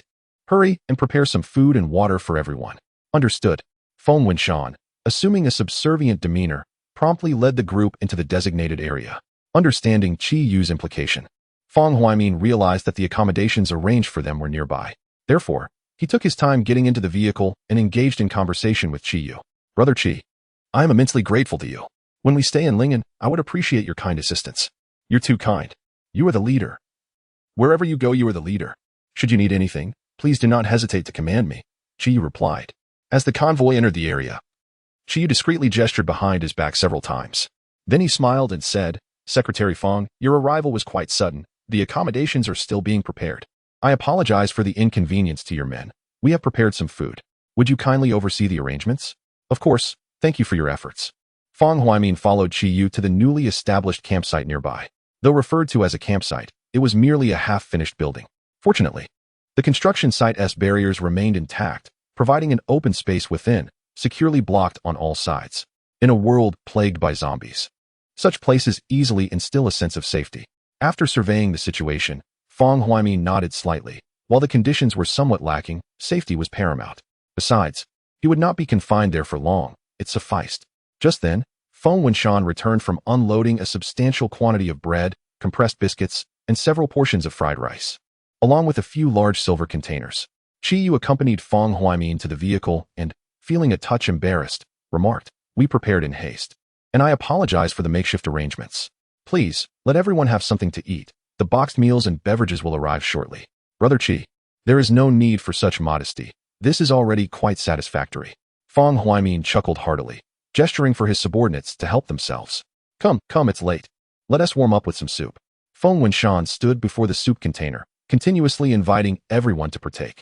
The more than 500 individuals brought by Feng Huaimin had been through much and were ravenous. After consuming some dry, hard food, they eagerly approached for soup. Throughout the process, murmurs could be heard. "The chef here is rather heavy-handed. The salt in the fried rice is excessive. Be grateful. You managed to snag some fried rice. I only have biscuits, without water." They cowl, "Where could there possibly be so much mineral water for you to drink?" It's fortunate enough to have some soup. Do you not find the flavor of this soup rather peculiar? Come now, Secretary Fong, do have a sip of water. Chi Yu handed Fong Huaimin a cup of freshly delivered hot tea, its rising steam entwined with a rich fragrance. Without a moment's hesitation, Fong Huaimin accepted it and took a sip. Chapter 186. I am also a victim as the clamor surrounding the abandoned building reached a crescendo.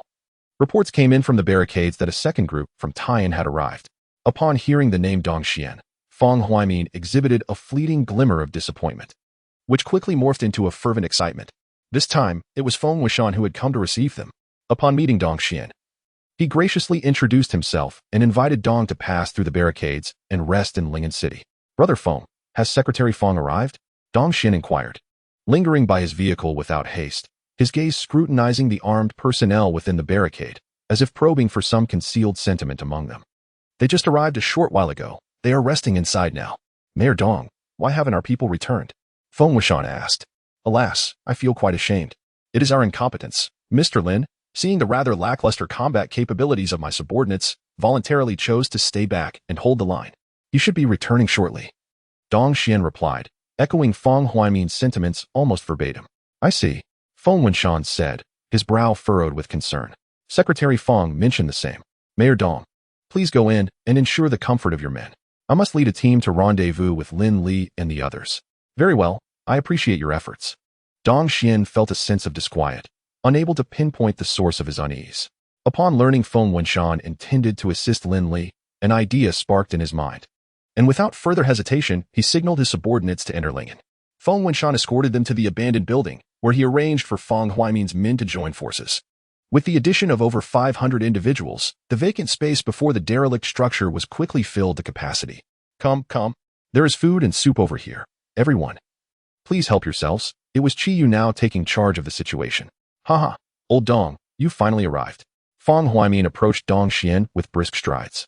In the instant their eyes met, they exchanged a silent communication laden with unspoken truths. It is a relief to see you well, Secretary Fong. Dongxian smiled as he shook Fong Huaimin's hand, the grip firmer than their customary pleasantries. Let everyone take a moment to rest. There is food and drink here. They must replenish their strength, Fong Huaimin said with a knowing look. At that moment, a heated argument erupted from beyond the walls. Chi Yu and Feng Wuxian exchanged glances, feigning indifference as they continued their conversation with Fong Huaimin. Before long, a team member rushed over with a report. Director Feng, these individuals are transporting corpses in their vehicles, and we need to incinerate them, but their people are unwilling. Oh. Feng Wuxian turned to Fong Huaimin. Secretary Fong, what is going on? Fong Huaimin and Dongxian exchanged looks of mutual embarrassment, as if burdened by an unspeakable secret. After a prolonged silence, Dongxian finally sighed heavily and said, it is our failure in management. When we passed the Qianling Bridge, my subordinates detonated it. By the time Secretary Fong and I discovered it, it was already too late. What? Chi Yu's fury erupted at this revelation, his eyes narrowing as he fixed a penetrating stare on Dongxian for a prolonged moment before shifting his gaze back to Fong Huaimin. Secretary Fong, are you aware of this matter? Indeed, the individuals responsible for the bridge explosion are a group of armed members dismissed by Mayor Dong. In the midst of a chaotic situation, they followed my convoy and detonated explosives as Mayor Dong's procession crossed the Qianling Bridge.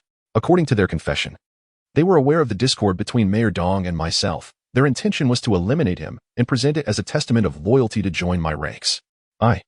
Fong Huaimin, I've always upheld integrity. How could I possibly accept such treacherous individuals? Fortunately, Mayor Dong is truly favored by fortune. They attempted to detonate the explosives twice before succeeding, which afforded him the opportunity to cross the bridge safely. Dongxian seamlessly took over the conversation, stating, yes. After the bridge was destroyed, I immediately ordered the apprehension of those individuals. Under the joint interrogation of Secretary Fong and myself, they confessed their criminal actions. Given the urgency of the situation, we executed all the criminals on the spot and brought their bodies to Lingen, intending to apologize to Mr. Lin upon his return. Just as Chi Yu was about to interject with a question, Fong Huaimin preemptively interrupted. We initially intended to return and assist Mr. Lin, but there were many survivors along the way. Without our guidance to clear the dangers, they would struggle to reach Lingen. Moreover, Mr. Lin explicitly instructed us to hurry to Lingen, hence. Humph. Feng Wuxian scoffed, instructing his subordinates, burn the bodies. We cannot afford any mutations. He then turned to Fong and Dong, saying, we understand the situation. You two should rest. We must proceed to provide support. We will discuss everything further upon Mr. Lin's return. Sighing, Dongxian lamented, "How can we rest? We shall accompany you." "No need," Qiyu coldly replied, turning to leave. After a moment's hesitation, Feng Wuxian followed suit. Can they be trusted? Dongxian watched them depart, his lips barely moving as he whispered to Feng Huaimin, "Shouldn't you send someone out? Encourage your men to rest and dispatch others to gather information, keeping a close watch on the roadblocks." Feng Huaimin softly responded, "Why haven't you sent anyone? How do you know I haven't?" Feng Huaimin looked at Dongxian as if he were foolish, rendering the latter speechless. Feng Huaimin continued, "There are approximately 300 armed personnel here. If we launch a sudden assault, we have a significant chance of seizing control. What are we waiting for?" Dongxian urged, suppressing his excitement. "We must wait for them to provide support," Feng Huaimin replied, his gaze fixed on Dongxian in confusion, wanting to pinch the other's face to ascertain the authenticity of the man before him. Previously, this fellow had been so cunning in their contests. Today, he appeared almost foolish. "I fear that prolonged delays may lead to unforeseen complications. Lin Li and the others may very well return alive, and we would lose our opportunity." Dongxian explained in a low voice, "What is there to fear? Even if they return, can they truly eliminate us? We have clarified the situation. The one they sought to kill is you, making you the victim. Lin Li and his group are at most collateral damage. Remember that." Feng Huaimin warned sternly. "Understood." Dongxian responded with a hint of irritation, acknowledging the situation. What a clever move to seize the initiative. Upon exiting the dilapidated building, Chiyu's lips curled into a chilling smile. It seemed the corpses within the vehicle were deliberately displayed for our eyes. Feng Wuxian nodded slightly, affirming, "That is likely the case. They executed their plan with meticulous precision. Even if we harbor suspicions, we would struggle to uncover any evidence. Their reluctance to confess initially suggests they aim to bide their time and assess the circumstances here." Qiyu glanced at his watch, noting, "The effects of the drug should manifest in approximately an hour. Let us linger a while longer, gathering our team to set off in an hour's time." Chapter 187. The stadium falls slowed down. Lin Li instructed Ning Xiaoshan after receiving a call from Qiyu. They had been speeding along, leaving behind the convoy of Shifeng and Huang Dui far in the distance, and were now less than 10 kilometers from Lingen. "Feng Huaimin and Dongxian have already arrived and prepared a grand gift for us, but it was unfortunately burned by Brother Feng." After relaying Chiyu's words, Lin Li added with a meaningful glance, "I wonder if the authorities would mind replacing the secretary. The quiet father-in-law? He is our only option now." An hour later, Qiyu gathered 300 fully armed soldiers in the open space between the roadblocks and the unfinished buildings, evidently preparing to head towards Taiyan to support Lin Li. Feng Wuxian approached Feng Huaimin and Dongxian to make final arrangements. "Gentlemen, once we depart, Lingen will rely entirely on you. All our resources from the head of Ling Mountain have been brought out this time. Rest assured, we shall safeguard Lingen," Feng Huaimin solemnly replied, with Dongxian nodding in agreement beside him. "Thank you." Upon reuniting with Qiyu, Feng Wuxian and the others immediately boarded their vehicles, passing through the roadblocks and swiftly vanishing into the night. "Shall we take action?" Dongxian suppressed his exhilaration, knowing that if they captured Lingen, he would remain the mayor. If they failed, he would lose even the opportunity to seek refuge. "Let us proceed." Feng Huaimin squeezed out 2 words through clenched teeth, declaring that whoever first seized the head of Ling Mountain would claim the villa, with other resources divided equally. Agreed. Dongxian promptly turned to his trusted subordinates. To his dismay, however, he discovered that all of them were fast asleep. Not only them, but many of his other subordinates had also succumbed to slumber, while those who were still awake were barely keeping their eyes open. "Are they really that exhausted?" Dongxian muttered to himself, nudging one of his trusted aides. To his surprise, the usually vigilant aide remained utterly still. Something was amiss. A chill ran down Dongxian's spine as he raised his hand and slapped his aide's face several times. The commotion forced the aide to groggily open his eyes, confusedly asking, "Who is it? Looking for death?" Seeing this, Dongxian was now utterly convinced that they had been drugged. He quickly got up and glanced towards Feng Huaimin in the distance. Noticing that Feng was also looking his way, he suddenly realized that they had all been deceived by Feng Wuxian and Qiyu. They had never believed their tales. Or perhaps they had never intended to harbor them from the very beginning. So ruthless, to drug over 1,000 people simultaneously. If the dosage were not controlled properly, it could easily result in fatalities. Feng Huaimin muttered to himself, his face paling. It was evident that they had been schemed against, and the tide had turned against them. "Lin Gu, hurry, there's a spectacle to witness." Qiyu urged Lin Li to return as they had not ventured far. The effects of the drugs were already taking hold, and he was eager to see Feng Huaimin and the others in their disheveled state. "Is everything arranged?" Lin Li inquired. 80% of people require at least 12 hours of slumber. The remaining few will undoubtedly remain in a daze for a while. If I were granted more time to prepare, I could surely incapacitate them all, Qi Yue asserted confidently. That is well, let us proceed to meet our old friends. Yet, just as the group was about to board the vehicle, Qi Yue's phone rang unexpectedly. Upon seeing it was Ma Xiaoming, he swiftly answered, inquiring urgently, what has happened? Brother Yu. The stadium is surrounded by zombies. There are far too many. Ma Xiaoming's voice was frantic, the tension causing him to unconsciously raise his volume, making it audible to everyone nearby. It must be Qiu Li, Lu Ming remarked gravely. Lin Li took the phone from Qi Yue and commanded, do not push yourselves. Find a place to hide and wait for our arrival to counterattack. Brother Li. Ma Xiaoming hesitated momentarily, his voice tinged with distress. Please do not come. There are simply too many zombies. Enough chatter. Quickly lead everyone into the factory and barricade the main entrance. We are heading to the back entrance now. Hold on. Understood. Brother Li, if it truly becomes impossible, please do not force yourselves, Ma Xiaoming replied before ending the call. Lin Li pondered for a moment, and his demeanor shifted dramatically as he issued several urgent commands. Qi Yue, Yu Jianqi, take 100 men directly to the factory's back entrance. Do not spare the grenades. We must clear a path. Feng Wenshan, Zhao Jiangwo, each lead 100 men to shield Qi Yue and Jianqi. Once at the factory, spread out in a fan formation. Yi Yuming, divide Shifeng's and Huang Dui's teams into two groups, one of 50 to follow Feng Wenshan and provide vertical cover once they spread out, while the other, led by Huang Dui, will cover Zhao Jiangwo. Lu Ming, Jiang Tong, Ning Shashan, your singular task is to eliminate Qiu Li, with Thorn Squad providing cover. Do you understand? Understood. Lin Li lowered his voice further. I will head to Tolingshan to prepare vehicles and weapons. You all follow closely. His preparations would naturally involve retrieving supplies from their storage space.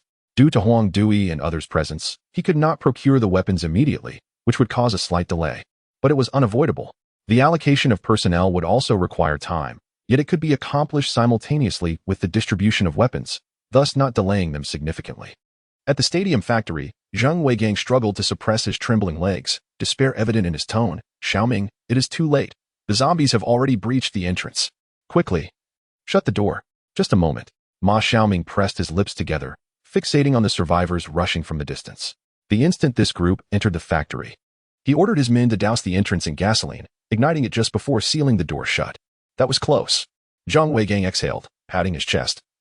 His face clouded with worry. What shall we do next? What else can we do but wait? Yang Li, the second in command of the alliance, replied curtly. Indeed. Sister Jiang Tong will surely come to our rescue. Xu Minyu, the leader of Jiang Tong's fan club, said, gripping her firearm tightly while maintaining a light-hearted tone.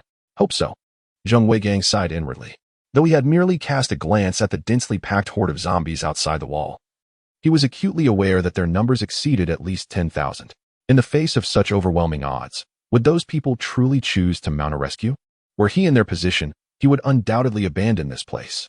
What kind of world are we living in now, to still concern ourselves with such matters? The loss of the stadium was, for Lin Li, merely the reduction of a factory and several thousand laborers. It hardly warranted the risk of a rescue operation. Brother Li said he would come. I believe in him, Ma Xiaoming declared with a tone of conviction, turning to make his way towards the back door. I also believe in Sister Jiang Tong. I also believe in Sister Su Lan, followed closely by Xu Minwei and Liang Li. Chapter 188. The battle begins. The expanse of the Lingyan East Suburban Stadium is vast, complemented by the adjacent transformed factory, which spans over 50,000 square meters. The upper levels of the stadium have responded with remarkable swiftness. However, over half of the survivors were unable to reach the factory in time, resorting instead to seeking refuge in the nearby residential area, striving to ascend to higher ground. It is precisely these individuals who have drawn the attention of a multitude of zombies, thus preventing the factory from being exposed immediately. The horde of undead rampaged through the stadium, surging towards any discovered survivors, competing fiercely to tear into their flesh and satiate their thirst for blood. Whether by fortune or misfortune, these survivors were devoured with such thoroughness that they were denied even the chance to become zombies themselves. As time progressed, the number of zombies congregating within the stadium increased, until all the undead under Qiu Li's control had infiltrated the area, methodically searching every inch of space. The anguished cries of the survivors echoed, intertwining and resonating clearly in the ears of those hiding within the factory. Xu Minwei and Liang Li clung tightly to one another, as if this closeness could quell the trembling of their bodies. Others huddled together, burying their heads low, praying fervently for this nightmare to end swiftly. Among the over 4,000 survivors, besides the 15 members of Ma Xiaoming's team and the 20-person security squads led by each of them, only a scant few could maintain their composure and follow instructions. Ma Xiaoming gathered these individuals, preparing them for a desperate struggle. Old Fang, what is happening? Why did those people suddenly leave? Outside the dilapidated building, Dong Xian gradually regained some semblance of rationality after initially succumbing to fear and despair. He could not comprehend why Qiyu and the others, having incapacitated their subordinates, chose to ignore them and depart. It seems Lin Li has returned. At that moment, Fang Huaimin's hair was disheveled, his authoritative demeanor utterly diminished. He did not believe that what he and Dong Xian were doing could escape Lin Li's notice. Often, mere suspicion is sufficient. For those with ulterior motives, the truth becomes secondary. Moreover, he was not only under suspicion but was indeed the true culprit. In truth, when Dong Xian proposed the idea of blowing up the bridge, Fang had considered an additional layer. Once the chaos subsided, he would find an opportune moment to shift the blame entirely onto Dong Xian, utilizing Lin Li to eliminate him. Unfortunately, it now appeared that Lin Li had anticipated their actions, leaving him with no such opportunity. What did they intend to do? Dong Xian's agitation grew. The fear of the unknown is the most corrosive to the human psyche. Lin Li's sudden abandonment of them was more unsettling than confronting them in wrath. How many can move on your end? Fang Huaimin asked softly. 30 to 40, Dong Xian replied, deflated, like a punctured balloon. Let us go. Fang Huaimin rose suddenly. He had unraveled the operational threads of the individuals from Tailing Mountain, realizing that the objective behind their actions was to control his subordinates. Why would they seek control? It was evident that Lin Li had been in contact with them, deducing that the only persons capable of destroying the bridge were either himself or Dong Xian. As for the sudden departure, it may be related to the zombies, or perhaps there are other more urgent matters occurring in Lingen City. After all, these individuals no longer pose a threat. Whether addressed sooner or later, it matters little. Leave? Where to? Dong Xian felt a mix of temptation and confusion. Anywhere is fine. It's up to you, Fang Huaimin replied, turning to summon his remaining subordinates, cautiously departing the unfinished building, quickly disappearing in the direction of Tian. Observing this, Dong Xian hastily followed suit. Are you all prepared? Ready. Let us set off.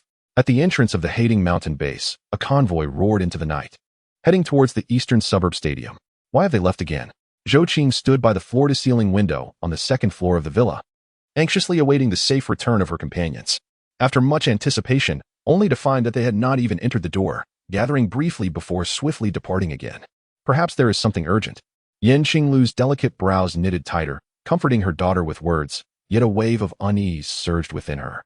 Suddenly, the bright lights in the villa's hall flickered on, and the two women saw Wang Simon, Yu Wenwen, Su Lan, Zhang Jing, He Miao, and other ladies, along with other residents of the villa, gradually appearing in the living room. Even the elderly couple Wang Luoying emerged, their expressions grave. Zhou Yuanbo did not expect so many people to reside in the villa. As a first-time visitor, he approached his wife and daughter with a hint of hesitation, inquiring, "What is happening?" He would not naively assume these individuals had come to welcome him, the provincial governor. Go down and inquire. There may be trouble.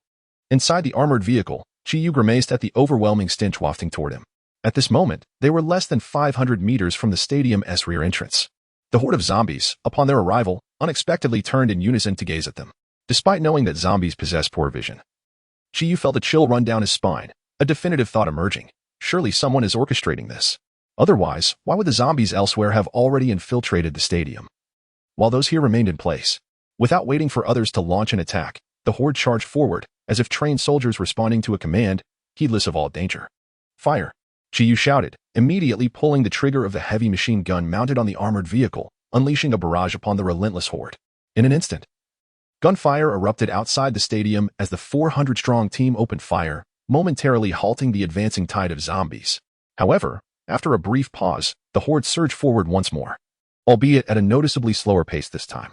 This level of firepower could only be sustained for 5 minutes at most. Lin Li stood atop a nearby high-rise building, surveying the battle outside the factory's rear entrance. No sign of Qiu Li had been detected. Lu Ming and his companions searched for his silhouette through the sniper scope for an extended period, but found no trace of him. He is either adrift on the battlefield like us or at the very center of the horde.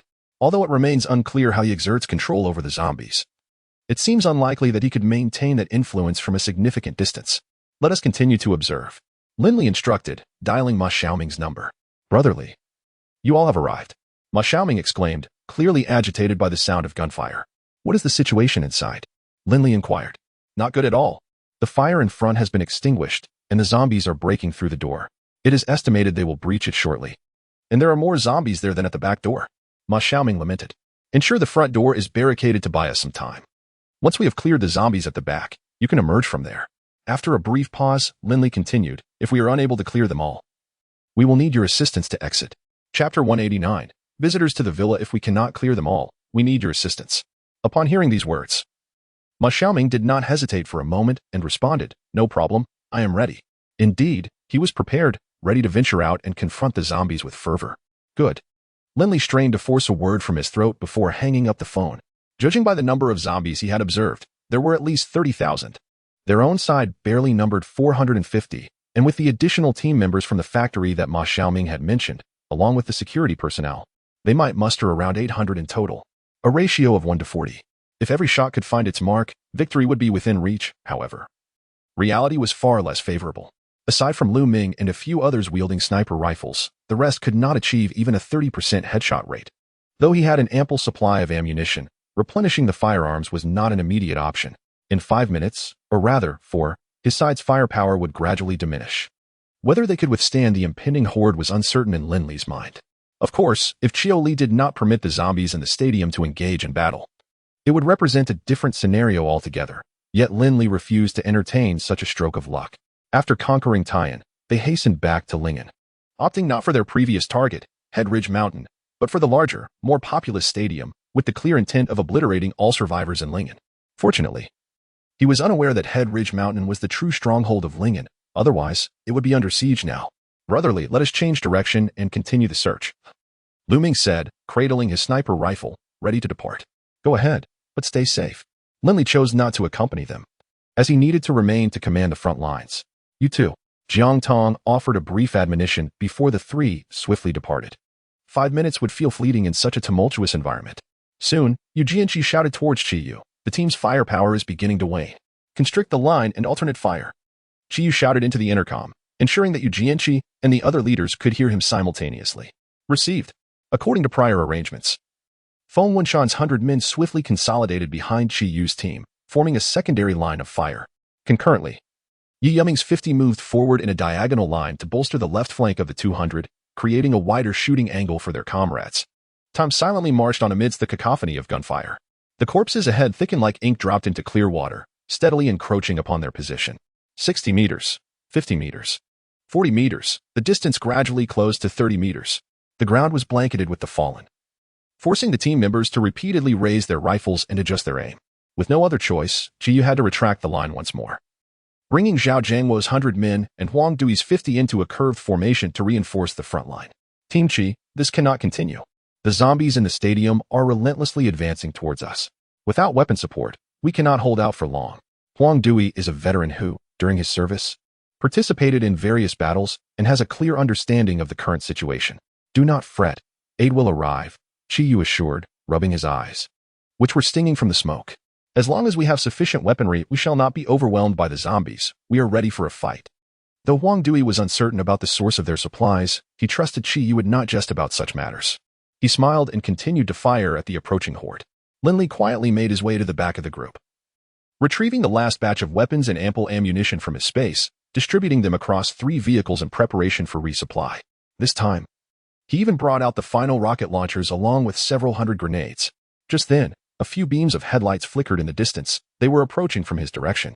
Lin Li's heart tightened, and he became alert.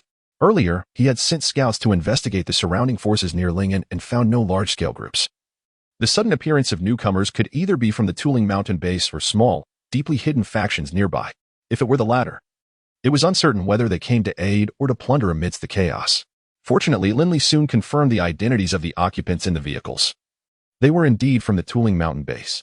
He took out a powerful flashlight and signaled to the convoy, which promptly followed his guidance. What brings you here? Lin Li inquired as Wang Simon alighted from the vehicle. We came to see how we can assist, she replied, hurrying to Lin Li's side, her expression tense. What is the current situation? Lin Li scanned the individuals who had disembarked from the vehicles. They were all core members from Tuling Mountain, including Su Lan, Zhang Jing, Yu Wanwen, and the fan couple, along with Zhou Zhe, Chen Jiaming, and even Zhou Qing's family. The outlook is grim. Since you're here, lend a hand by distributing the weapons and ammunition, Lin Li said without hesitation. recognizing that they were all family and there was no need for formality. How should we distribute them? Sulan asked eagerly. The last 2 vehicles are yours. Take care of the weapons. After Lin Li provided detailed instructions, he drove into the front line first. Li go. Qiyu greeted Lin Li casually, appearing relaxed and unfazed by the looming threat of tens of thousands of zombies. The supplies have arrived. Arrange for replenishment. As he spoke, Lin Li picked up a rocket launcher and fired 9 rounds in 3 directions, buying time for his team to resupply. He then took a stack of heavy machine gun ammunition, replacing Qiyu at the firing position. Li go. We need to devise a strategy. At this rate, we won't just fail to advance, we'll soon be overwhelmed by the horde. Qiyu gulped down a few swigs of mineral water before switching Lin Li out.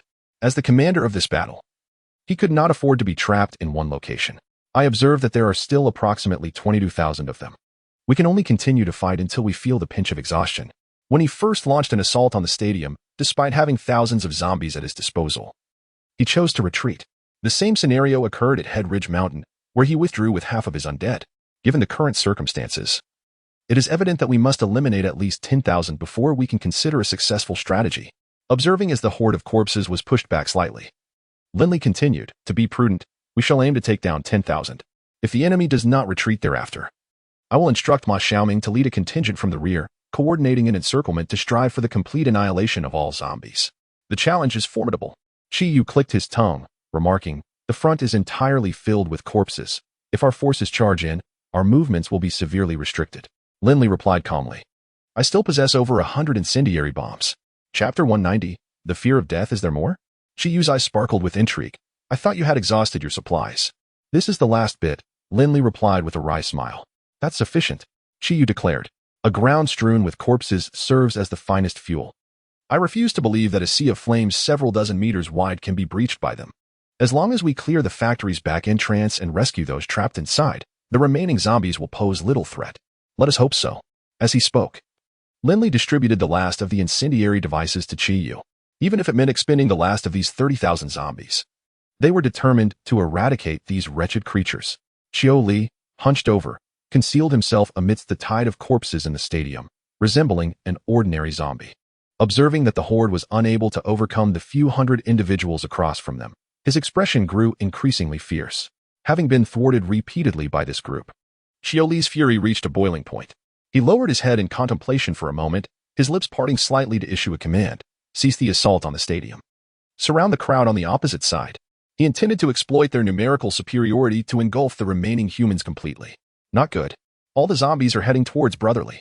As Lu Ming and his group rounded the eastern side of the stadium, they witnessed the zombies disperse, maneuvering from all sides towards the location of the individuals on Head Ridge Mountain. They aimed to annihilate them entirely. Ning Sheshan promptly took out his walkie-talkie to inform Lin Li. Have they all converged? Lin Li's expression turned grave upon receiving the news. After a few moments of silence, he spoke, your mission remains unchanged. Continue the search for Qiu Li.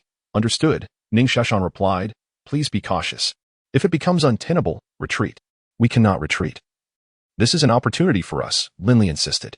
Keep a close watch, and when the zombies in front of the factory disperse, inform Ma Xiaoming to let the people inside escape. Received.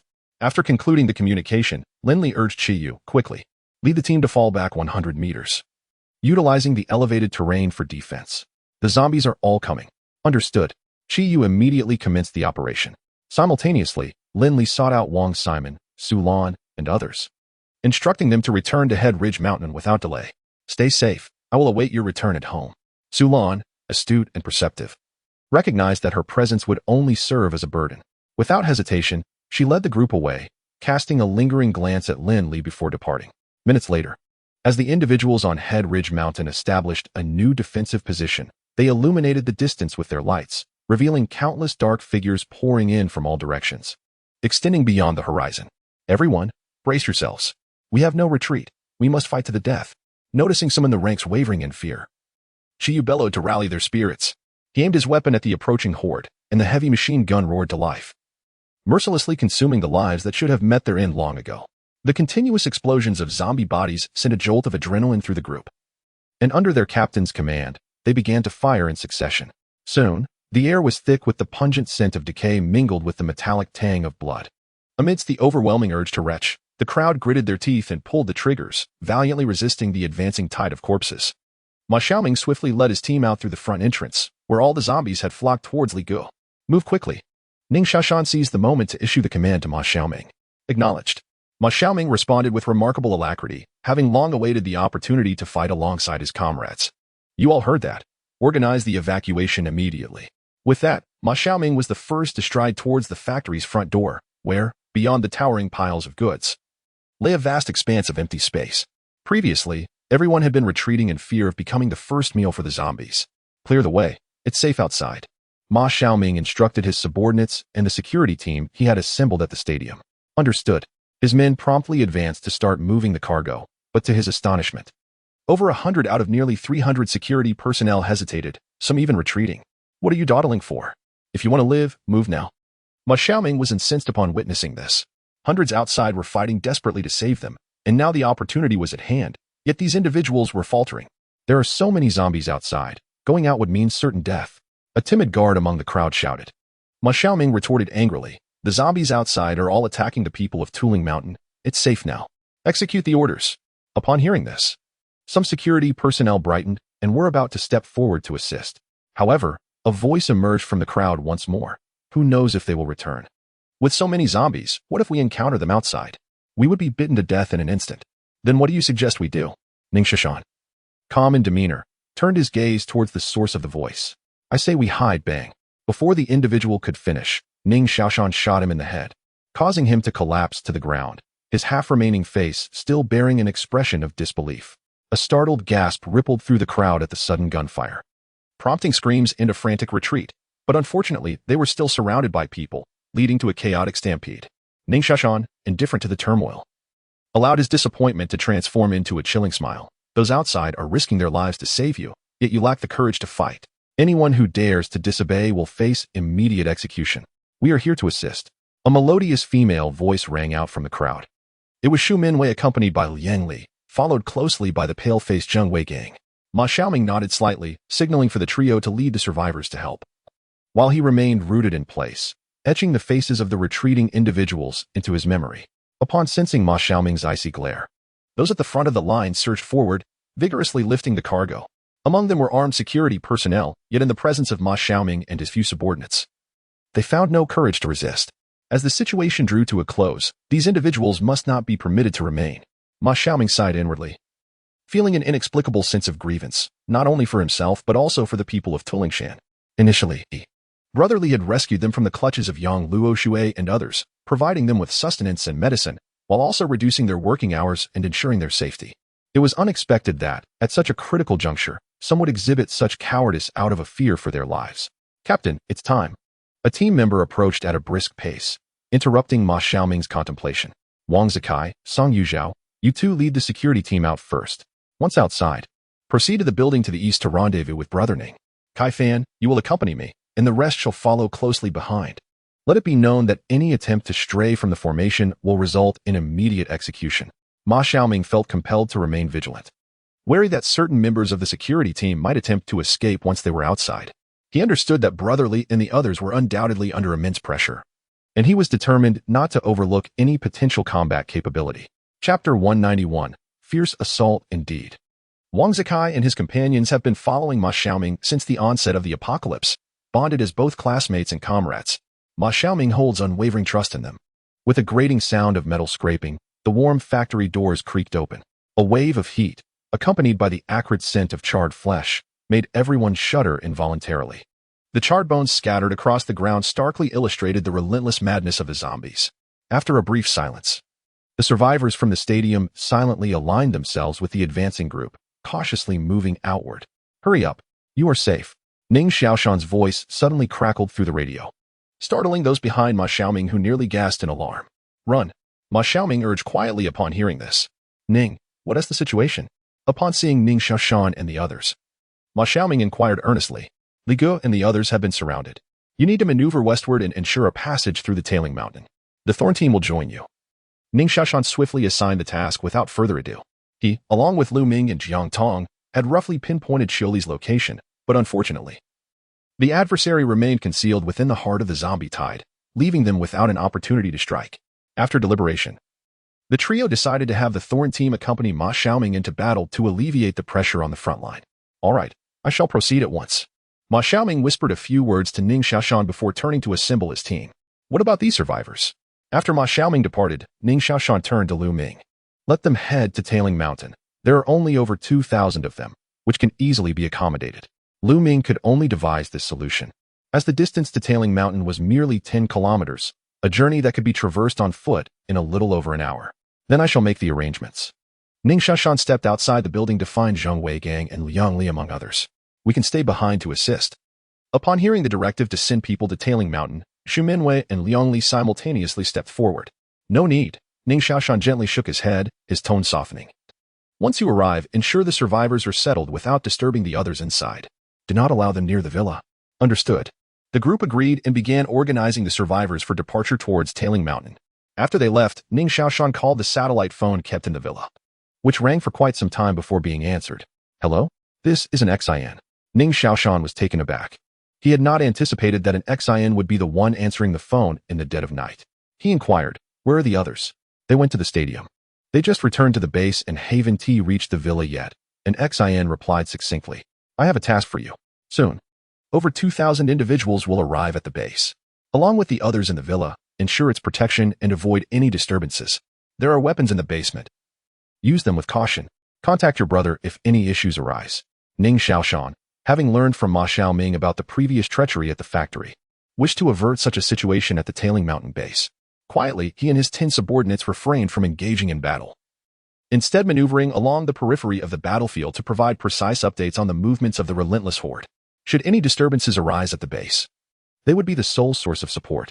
Understood, you can rest assured, an XIN solemnly assured. After hanging up the phone, he immediately summoned 2 training partners and prepared to guide them to the underground armory as soon as Wang Simon and the others returned from the stadium. Fortunately, Wang Simon and her team had undergone some firearms training, and upon learning that this was arranged by Ning Xiaoshan, they quickly surmised the situation and devised a response. On the front lines, the black tide of zombies surged, crashing against the elevated ground where the group stood, showing no signs of abating. Li Gu. It seems Qiu Li is determined to engage us head-on. Qiu shouted hoarsely. Then let us engage. Lin Li responded loudly. There are still about 12 or 13,000 zombies. Once Ma Xiaoming and his team arrive, our chances of victory will significantly increase. As he spoke, he scanned the surrounding team members, whose movements had noticeably slowed. A considerable amount of time had elapsed since the battle commenced, and everyone's stamina had declined sharply. Since Qiu Li dared to confront them, he must possess some advantage. They needed to rally their teams. Tragedies like that of Xie Yifan must not be repeated. All right. Qiu jogged away to relay the message to the others. At that moment, in the southern area overseen by Huang Dui, a sudden and fierce assault from the horde erupted. The previously slow-moving zombies unexpectedly accelerated, and bafflingly, they began to use the bodies of their fallen comrades as shields, significantly diminishing the impact of gunfire. Focus. Don't panic. Huang Dui shouted as he noticed his subordinates faltering under the bizarre circumstances. Captain, we need a solution. At this rate, the zombies will break through. One of Huang Dui's deputies exclaimed, wide-eyed and anxious. Suddenly, Qiu appeared amidst their ranks, hurling 5 or 6 incendiary grenades. The grenades landed atop the mountain of corpses, igniting a ferocious blaze that momentarily halted the advancing horde. The team breathed a collective sigh of relief. However, contrary to their expectations, the horde did not stop. Instead, they charged forward, engulfed in flames. Qiu Li should be just behind them. Lin Li gazed at the towering flames, his eyes icy cold. His greatest wish at this moment was to locate Qiu Li and eliminate him. If such a calamity were to escape once more, who could foresee the consequences that might ensue? At that instant, a barrage of gunfire suddenly erupted from the direction of Head Ridge Mountain beyond the tide of corpses. The people from the stadium have arrived. Upon hearing the gunfire, Feng Wenshan, Yu Jinshi, and others immediately shouted aloud. They too recognized that the team members were utterly exhausted, hoping to bolster their morale in this manner. Chapter 192. Discovery of Qiu Li. Upon hearing of reinforcements, the despair that had briefly settled in the hearts of the team members was instantly dispelled. In its place blossomed sheer astonishment and an overwhelming surge of strength. Splendid. Let us vanquish these wretches. They tightened their grips on their weapons, hurling curses as they unleashed a barrage upon the tide of corpses. The sudden eruption of energy from the team momentarily stemmed the relentless advance of the undead, allowing the captains to catch their breath as they swiftly gathered around Lin Li to discuss the next course of action. They were acutely aware of their subordinates' conditions. Although their weaponry and ammunition remained plentiful, human endurance could not be renewed like that of inanimate tools. After prolonged, high-intensity combat, even they felt the strain. Lin Li. I can't shake the feeling that the remaining zombies are the elite. These creatures exhibit markedly superior physical prowess compared to those before, and they can even deflect bullets. Feng Wenshan remarked, wiping the ash from his face, his tone tinged with uncertainty. I share your sentiment. Yu Jianqi nodded slightly, noting that the later zombies displayed far more agility, rarely stumbling over the fallen. Indeed, I just witnessed a rather rotund one. Is that not peculiar? Shi Feng added, still bearing an expression of surprise, evidently struck by the appearance of the hefty undead. These must be the elite under Qiuli, Lin Li concluded, then continued. The battles ahead will undoubtedly be more arduous. Everyone must hold steadfast until Ma Xiaoming and his team arrive. Then we shall have the opportunity to counterattack. Are our weapons and ammunition sufficient? Indeed. Lin Li relaxed slightly, continuing, this battle is not solely to eradicate these zombies. We must also endeavor to eliminate the mutated Qiuli to prevent future calamities. Everyone, return to your positions, remain vigilant, and report immediately upon spotting Qiuli. When this battle concludes, I shall treat everyone to a grand feast. Understood. The group promptly dispersed, conveying the latest orders, each emphasizing the grand feast Lin Li had mentioned previously. Such a promise might have seemed trivial, but now, the allure of a sumptuous meal was potent enough to inspire tremendous energy. As the team found themselves nearly overwhelmed by the mounting corpses, the mention of the feast indeed spurred them to greater efforts, while others might have doubted. When Lin Li promised a grand meal, it was assuredly a genuine banquet, reminiscent of the world before the apocalypse. After several more minutes, Ma Xiaoming's team distinctly appeared within view. It was at this moment that they encountered a significant dilemma. The once clear path was now obstructed by a mountain of corpses. And in order to ascend the slope and reunite with their comrades, Ma Xiaoming and his team would have to scale the mount of bodies. However, due to limited visibility, they would inevitably find it challenging to fend off the increasingly ferocious zombies while climbing. Furthermore, they risked being attacked by the oncoming horde as soon as they reached the top. Captain, what shall we do? The atmosphere among Ma Xiaoming's subordinates was thick with anxiety. If they failed to reunite with the others, they would soon be encircled by the relentless tide of zombies. Given the disadvantageous terrain, defeat was inevitable. And in the face of the undead, defeat equated to death. Climb, Ma Xiaoming exclaimed, raising his eyes to survey their precarious position. Akin to a colossal boulder obstructing an advancing tide, the water, thwarted by the rock, would inevitably spread around it. Such was the current wave of corpses, dispersing and launching relentless assaults on the entire team. While his dozen or so men held steady, the untested security personnel began to show signs of faltering. Yes, Deputy Team Leader Wang Zikai took the lead, utilizing both hands and feet to ascend the foul, sticky mount of corpses before him. The others provided covering fire, their hearts silently praying that no zombies would emerge from the other side of the gruesome pile. For to fire recklessly might inadvertently result in shooting their own comrades before even hitting the zombies. As Wang Zikai's arm finally reached the pinnacle, the collective breath of the group seemed to halt. Be careful. Just as Wang stood, a shadow lunged at him from the periphery of his vision. The team hurriedly shouted warnings, but it was too late. The shadow had appeared too suddenly. Even with prior preparation, Wang was a beat too slow. As his hand grasped the gun at his back, a robust zombie, its mouth smeared with filth, lunged toward his neck. Am I to perish? What terrible misfortune! Realizing there was no time to fire, a fierce determination ignited in Wang Zikai's eyes. With his knees slightly bent, he propelled himself forward, aiming to tackle the zombie and prevent it from crashing into their ranks due to momentum. Bang!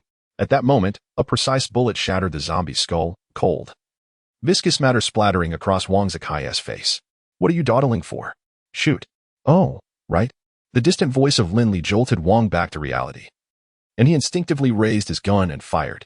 Surviving by a hair's breadth filled him with newfound vigor. His mind felt unusually sharp, and even his vision appeared clearer. In a flurry of gunfire, he astonishingly dispatched 7 or 8 zombies in succession, an accomplishment previously deemed impossible. Quick, push on. Seeing Wang Zikai not only survive but regain his footing, Ma Xiaoming urged his team to continue their ascent with palpable excitement. Bang! Lin Li again dispatched a zombie that was about to pounce on one of Ma Xiaoming's men. Suddenly, a sense of foreboding washed over him as he turned to observe a particularly dense area of unmoving shadows. Qiuli. An instinct whispered to him that Qiuli was concealed within that mass of darkness. Just moments ago, the palpable murderous intent he had sensed while using the sniper rifle emanated from that very spot. Ordinary zombies had long since lost their reason and would not exude such malevolence. Qiyu, cover Ma Xiaoming. Lin Li called to Qiyu. tossing the sniper rifle to him before retrieving his walkie-talkie to contact Lu Ming and the others. Focus your sights on me, 11 o'clock direction. There is a particularly concentrated group of zombies that remain stationary. Qiu Li is hiding among them. Received. Lu Ming responded. A few seconds later, Lu Ming spoke once more. Lock onto the target area. No specific targets have been identified. Is the shooting distance sufficient? Lin Li inquired. It is ample, came the response. Maintain vigilant observation. Once Ma Xiaoming arrives, I shall endeavor to create an opportunity for you. Upon concluding his statement, Lin Li retrieved another sniper rifle, joining Qiyu in providing cover for Ma Xiaoming. The sooner the adversaries arrived for the rendezvous, the sooner he could focus on the corpse king, Qiu Li. At last, under the protection of Lin Li and Qiyu, Ma Xiaoming and his companions successfully reached the high ground, albeit at the cost of over 20 guards from the stadium who perished in the process. Chapter 193, All Dead, Truly Worthless. Witnessing the entire ordeal, Qiyu ground his teeth in frustration. It was not without reason for Qiyu's ire. The guards had proven utterly incompetent.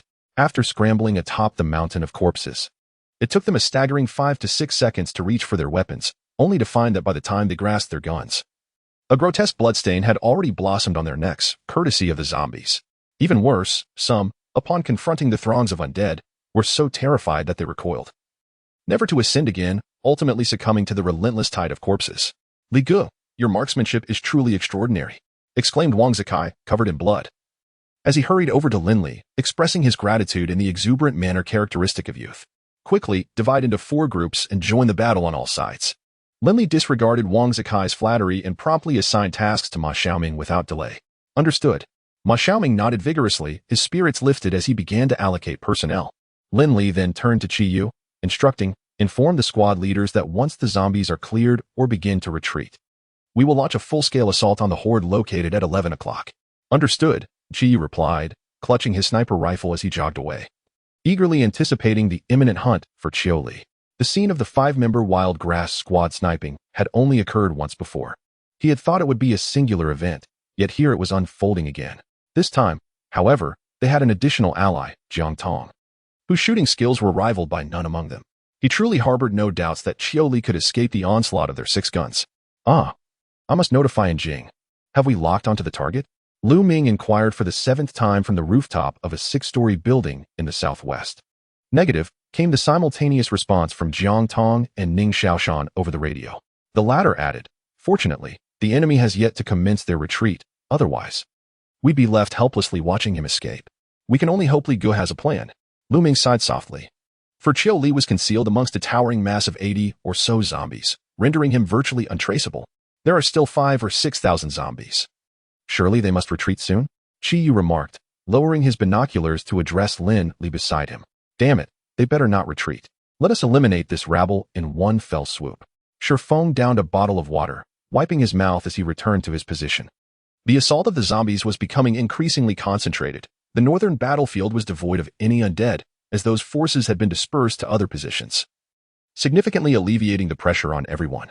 Now the squad leaders had the opportunity to discuss the encirclement of Qiu Li. After a moment of contemplation, Lin Li instructed Yu Jianqi and Yi Yuming, you two take 50 men and flank Qiu Li from the west. Ignore the other zombies and focus solely on the cluster surrounding Qiu Li. Understood.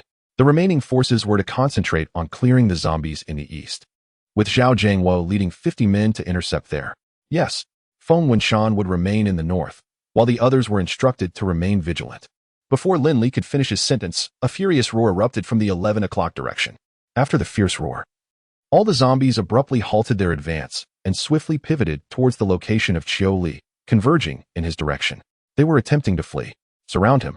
Lin Li made a decisive command, disregarding the possibility of Qiu Li's feigned retreat, urging everyone to encircle the area. To capture a tiger, one must risk the dangers inherent in the hunt. He was acutely aware that even if some sacrifices were necessary, it was imperative to eliminate Qiu Li today. The speed at which the adversary was evolving was utterly terrifying, should they allow him to escape this time. It was highly likely that the entirety of Tuling Mountain would soon be consumed by him. With a resounding order from Lin Li, the battalion of several hundred swiftly mobilized, pursuing the direction in which the zombies fled. However, the ground ahead was littered with the corpses of zombies, and many areas had recently been scorched by fire, leaving the terrain slick and blistering. Numerous individuals stumbled after just a few strides, struggling to regain their footing. Let us proceed, Lin Li called to Chiyu. Their figures darting out of the formation like a pair of predatory cheetahs, racing forward with remarkable speed. Brotherly, I am at a residential building in the southwest. Ready to intercept, the previously silent Jing suddenly interjected. No, there are too many, Lin Li shouted as he ran. Uncertain whether all of this had been meticulously planned by Li. Currently, the total number of zombies was approximately 6,000. While this number posed little threat to the entirety of Tooling Mountain, when dispersed among groups of several dozen, it remained an overwhelmingly significant force. Fire. Target the area with the most people. Lin Li had no alternative but to instruct Lu Ming and others to commence firing. Hoping to exert pressure on Li and induce a slip in his strategy, the dull thud of gunfire echoed sporadically, each shot erupting into a cloud of crimson mist amidst the throng of undead. The horde was shifting southwest. It seemed the adversary aimed to reach Yu Yang. Unable to lock onto the target, voices crackled through the walkie-talkie, but Lin Li paid no heed to responding. Instead, focusing on his frantic dash over the mountain of corpses, quickly creating a distance from the main force behind him. Brotherly, we cannot advance any further. After a short while, Chiyu suddenly grasped Lin Li's arm, both men stumbling slightly from the abrupt halt. If Li dispatches a portion of the zombies to confront us, it could spell trouble. In response to Lin Li's puzzled gaze, Chiyu panted, Brotherly, I have arrived and can attack at any moment. Lin Li tightened his grip on the walkie-talkie, pausing momentarily before stating, Do not fire, let them pass. After a brief silence, Yu Jianqi's calm voice resonated through the device. We ought to test it. Otherwise, we may never have another opportunity. Do not shoot. Chiyu seemed to grasp something, snatching the walkie-talkie from Lin Li's hands and shouting, Let them go, or they will leave you in tatters. We must attempt it. Who knows what the next situation may entail? I will delay them for a moment. No, let me handle it. A multitude of voices echoed through the walkie-talkie. Yet the singularly different voice belonged to Jing. You have recently entered into matrimony. The moment he finished speaking, Yu Jianqi seemingly switched off the intercom, and a series of crackling sounds followed, leaving the group unable to contact him any further. Soon after, a barrage of gunfire erupted from the southwest, accompanied by sudden flashes of light. Those were the unused incendiary grenades allocated to several captains by Lin Li. Quick! Reinforcements! Lin Li bellowed, sprinting alongside Chiyu towards the southwest. The intercom crackled with urgency. Brother Yu is about to engage. Hurry, Brother Yu. We need support. I will lead the team there. Engagement imminent. Target identified as Li. Repeat. Target identified as Li. He is advancing in the area with the highest concentration of personnel, of medium height. Bald-headed. I hit him in the left shoulder. He has fallen. Yet he rises again, continuing to shoot. Lost sight of the target. He was surrounded by zombies and carried away. Brother Yu is dead. All 50 have perished.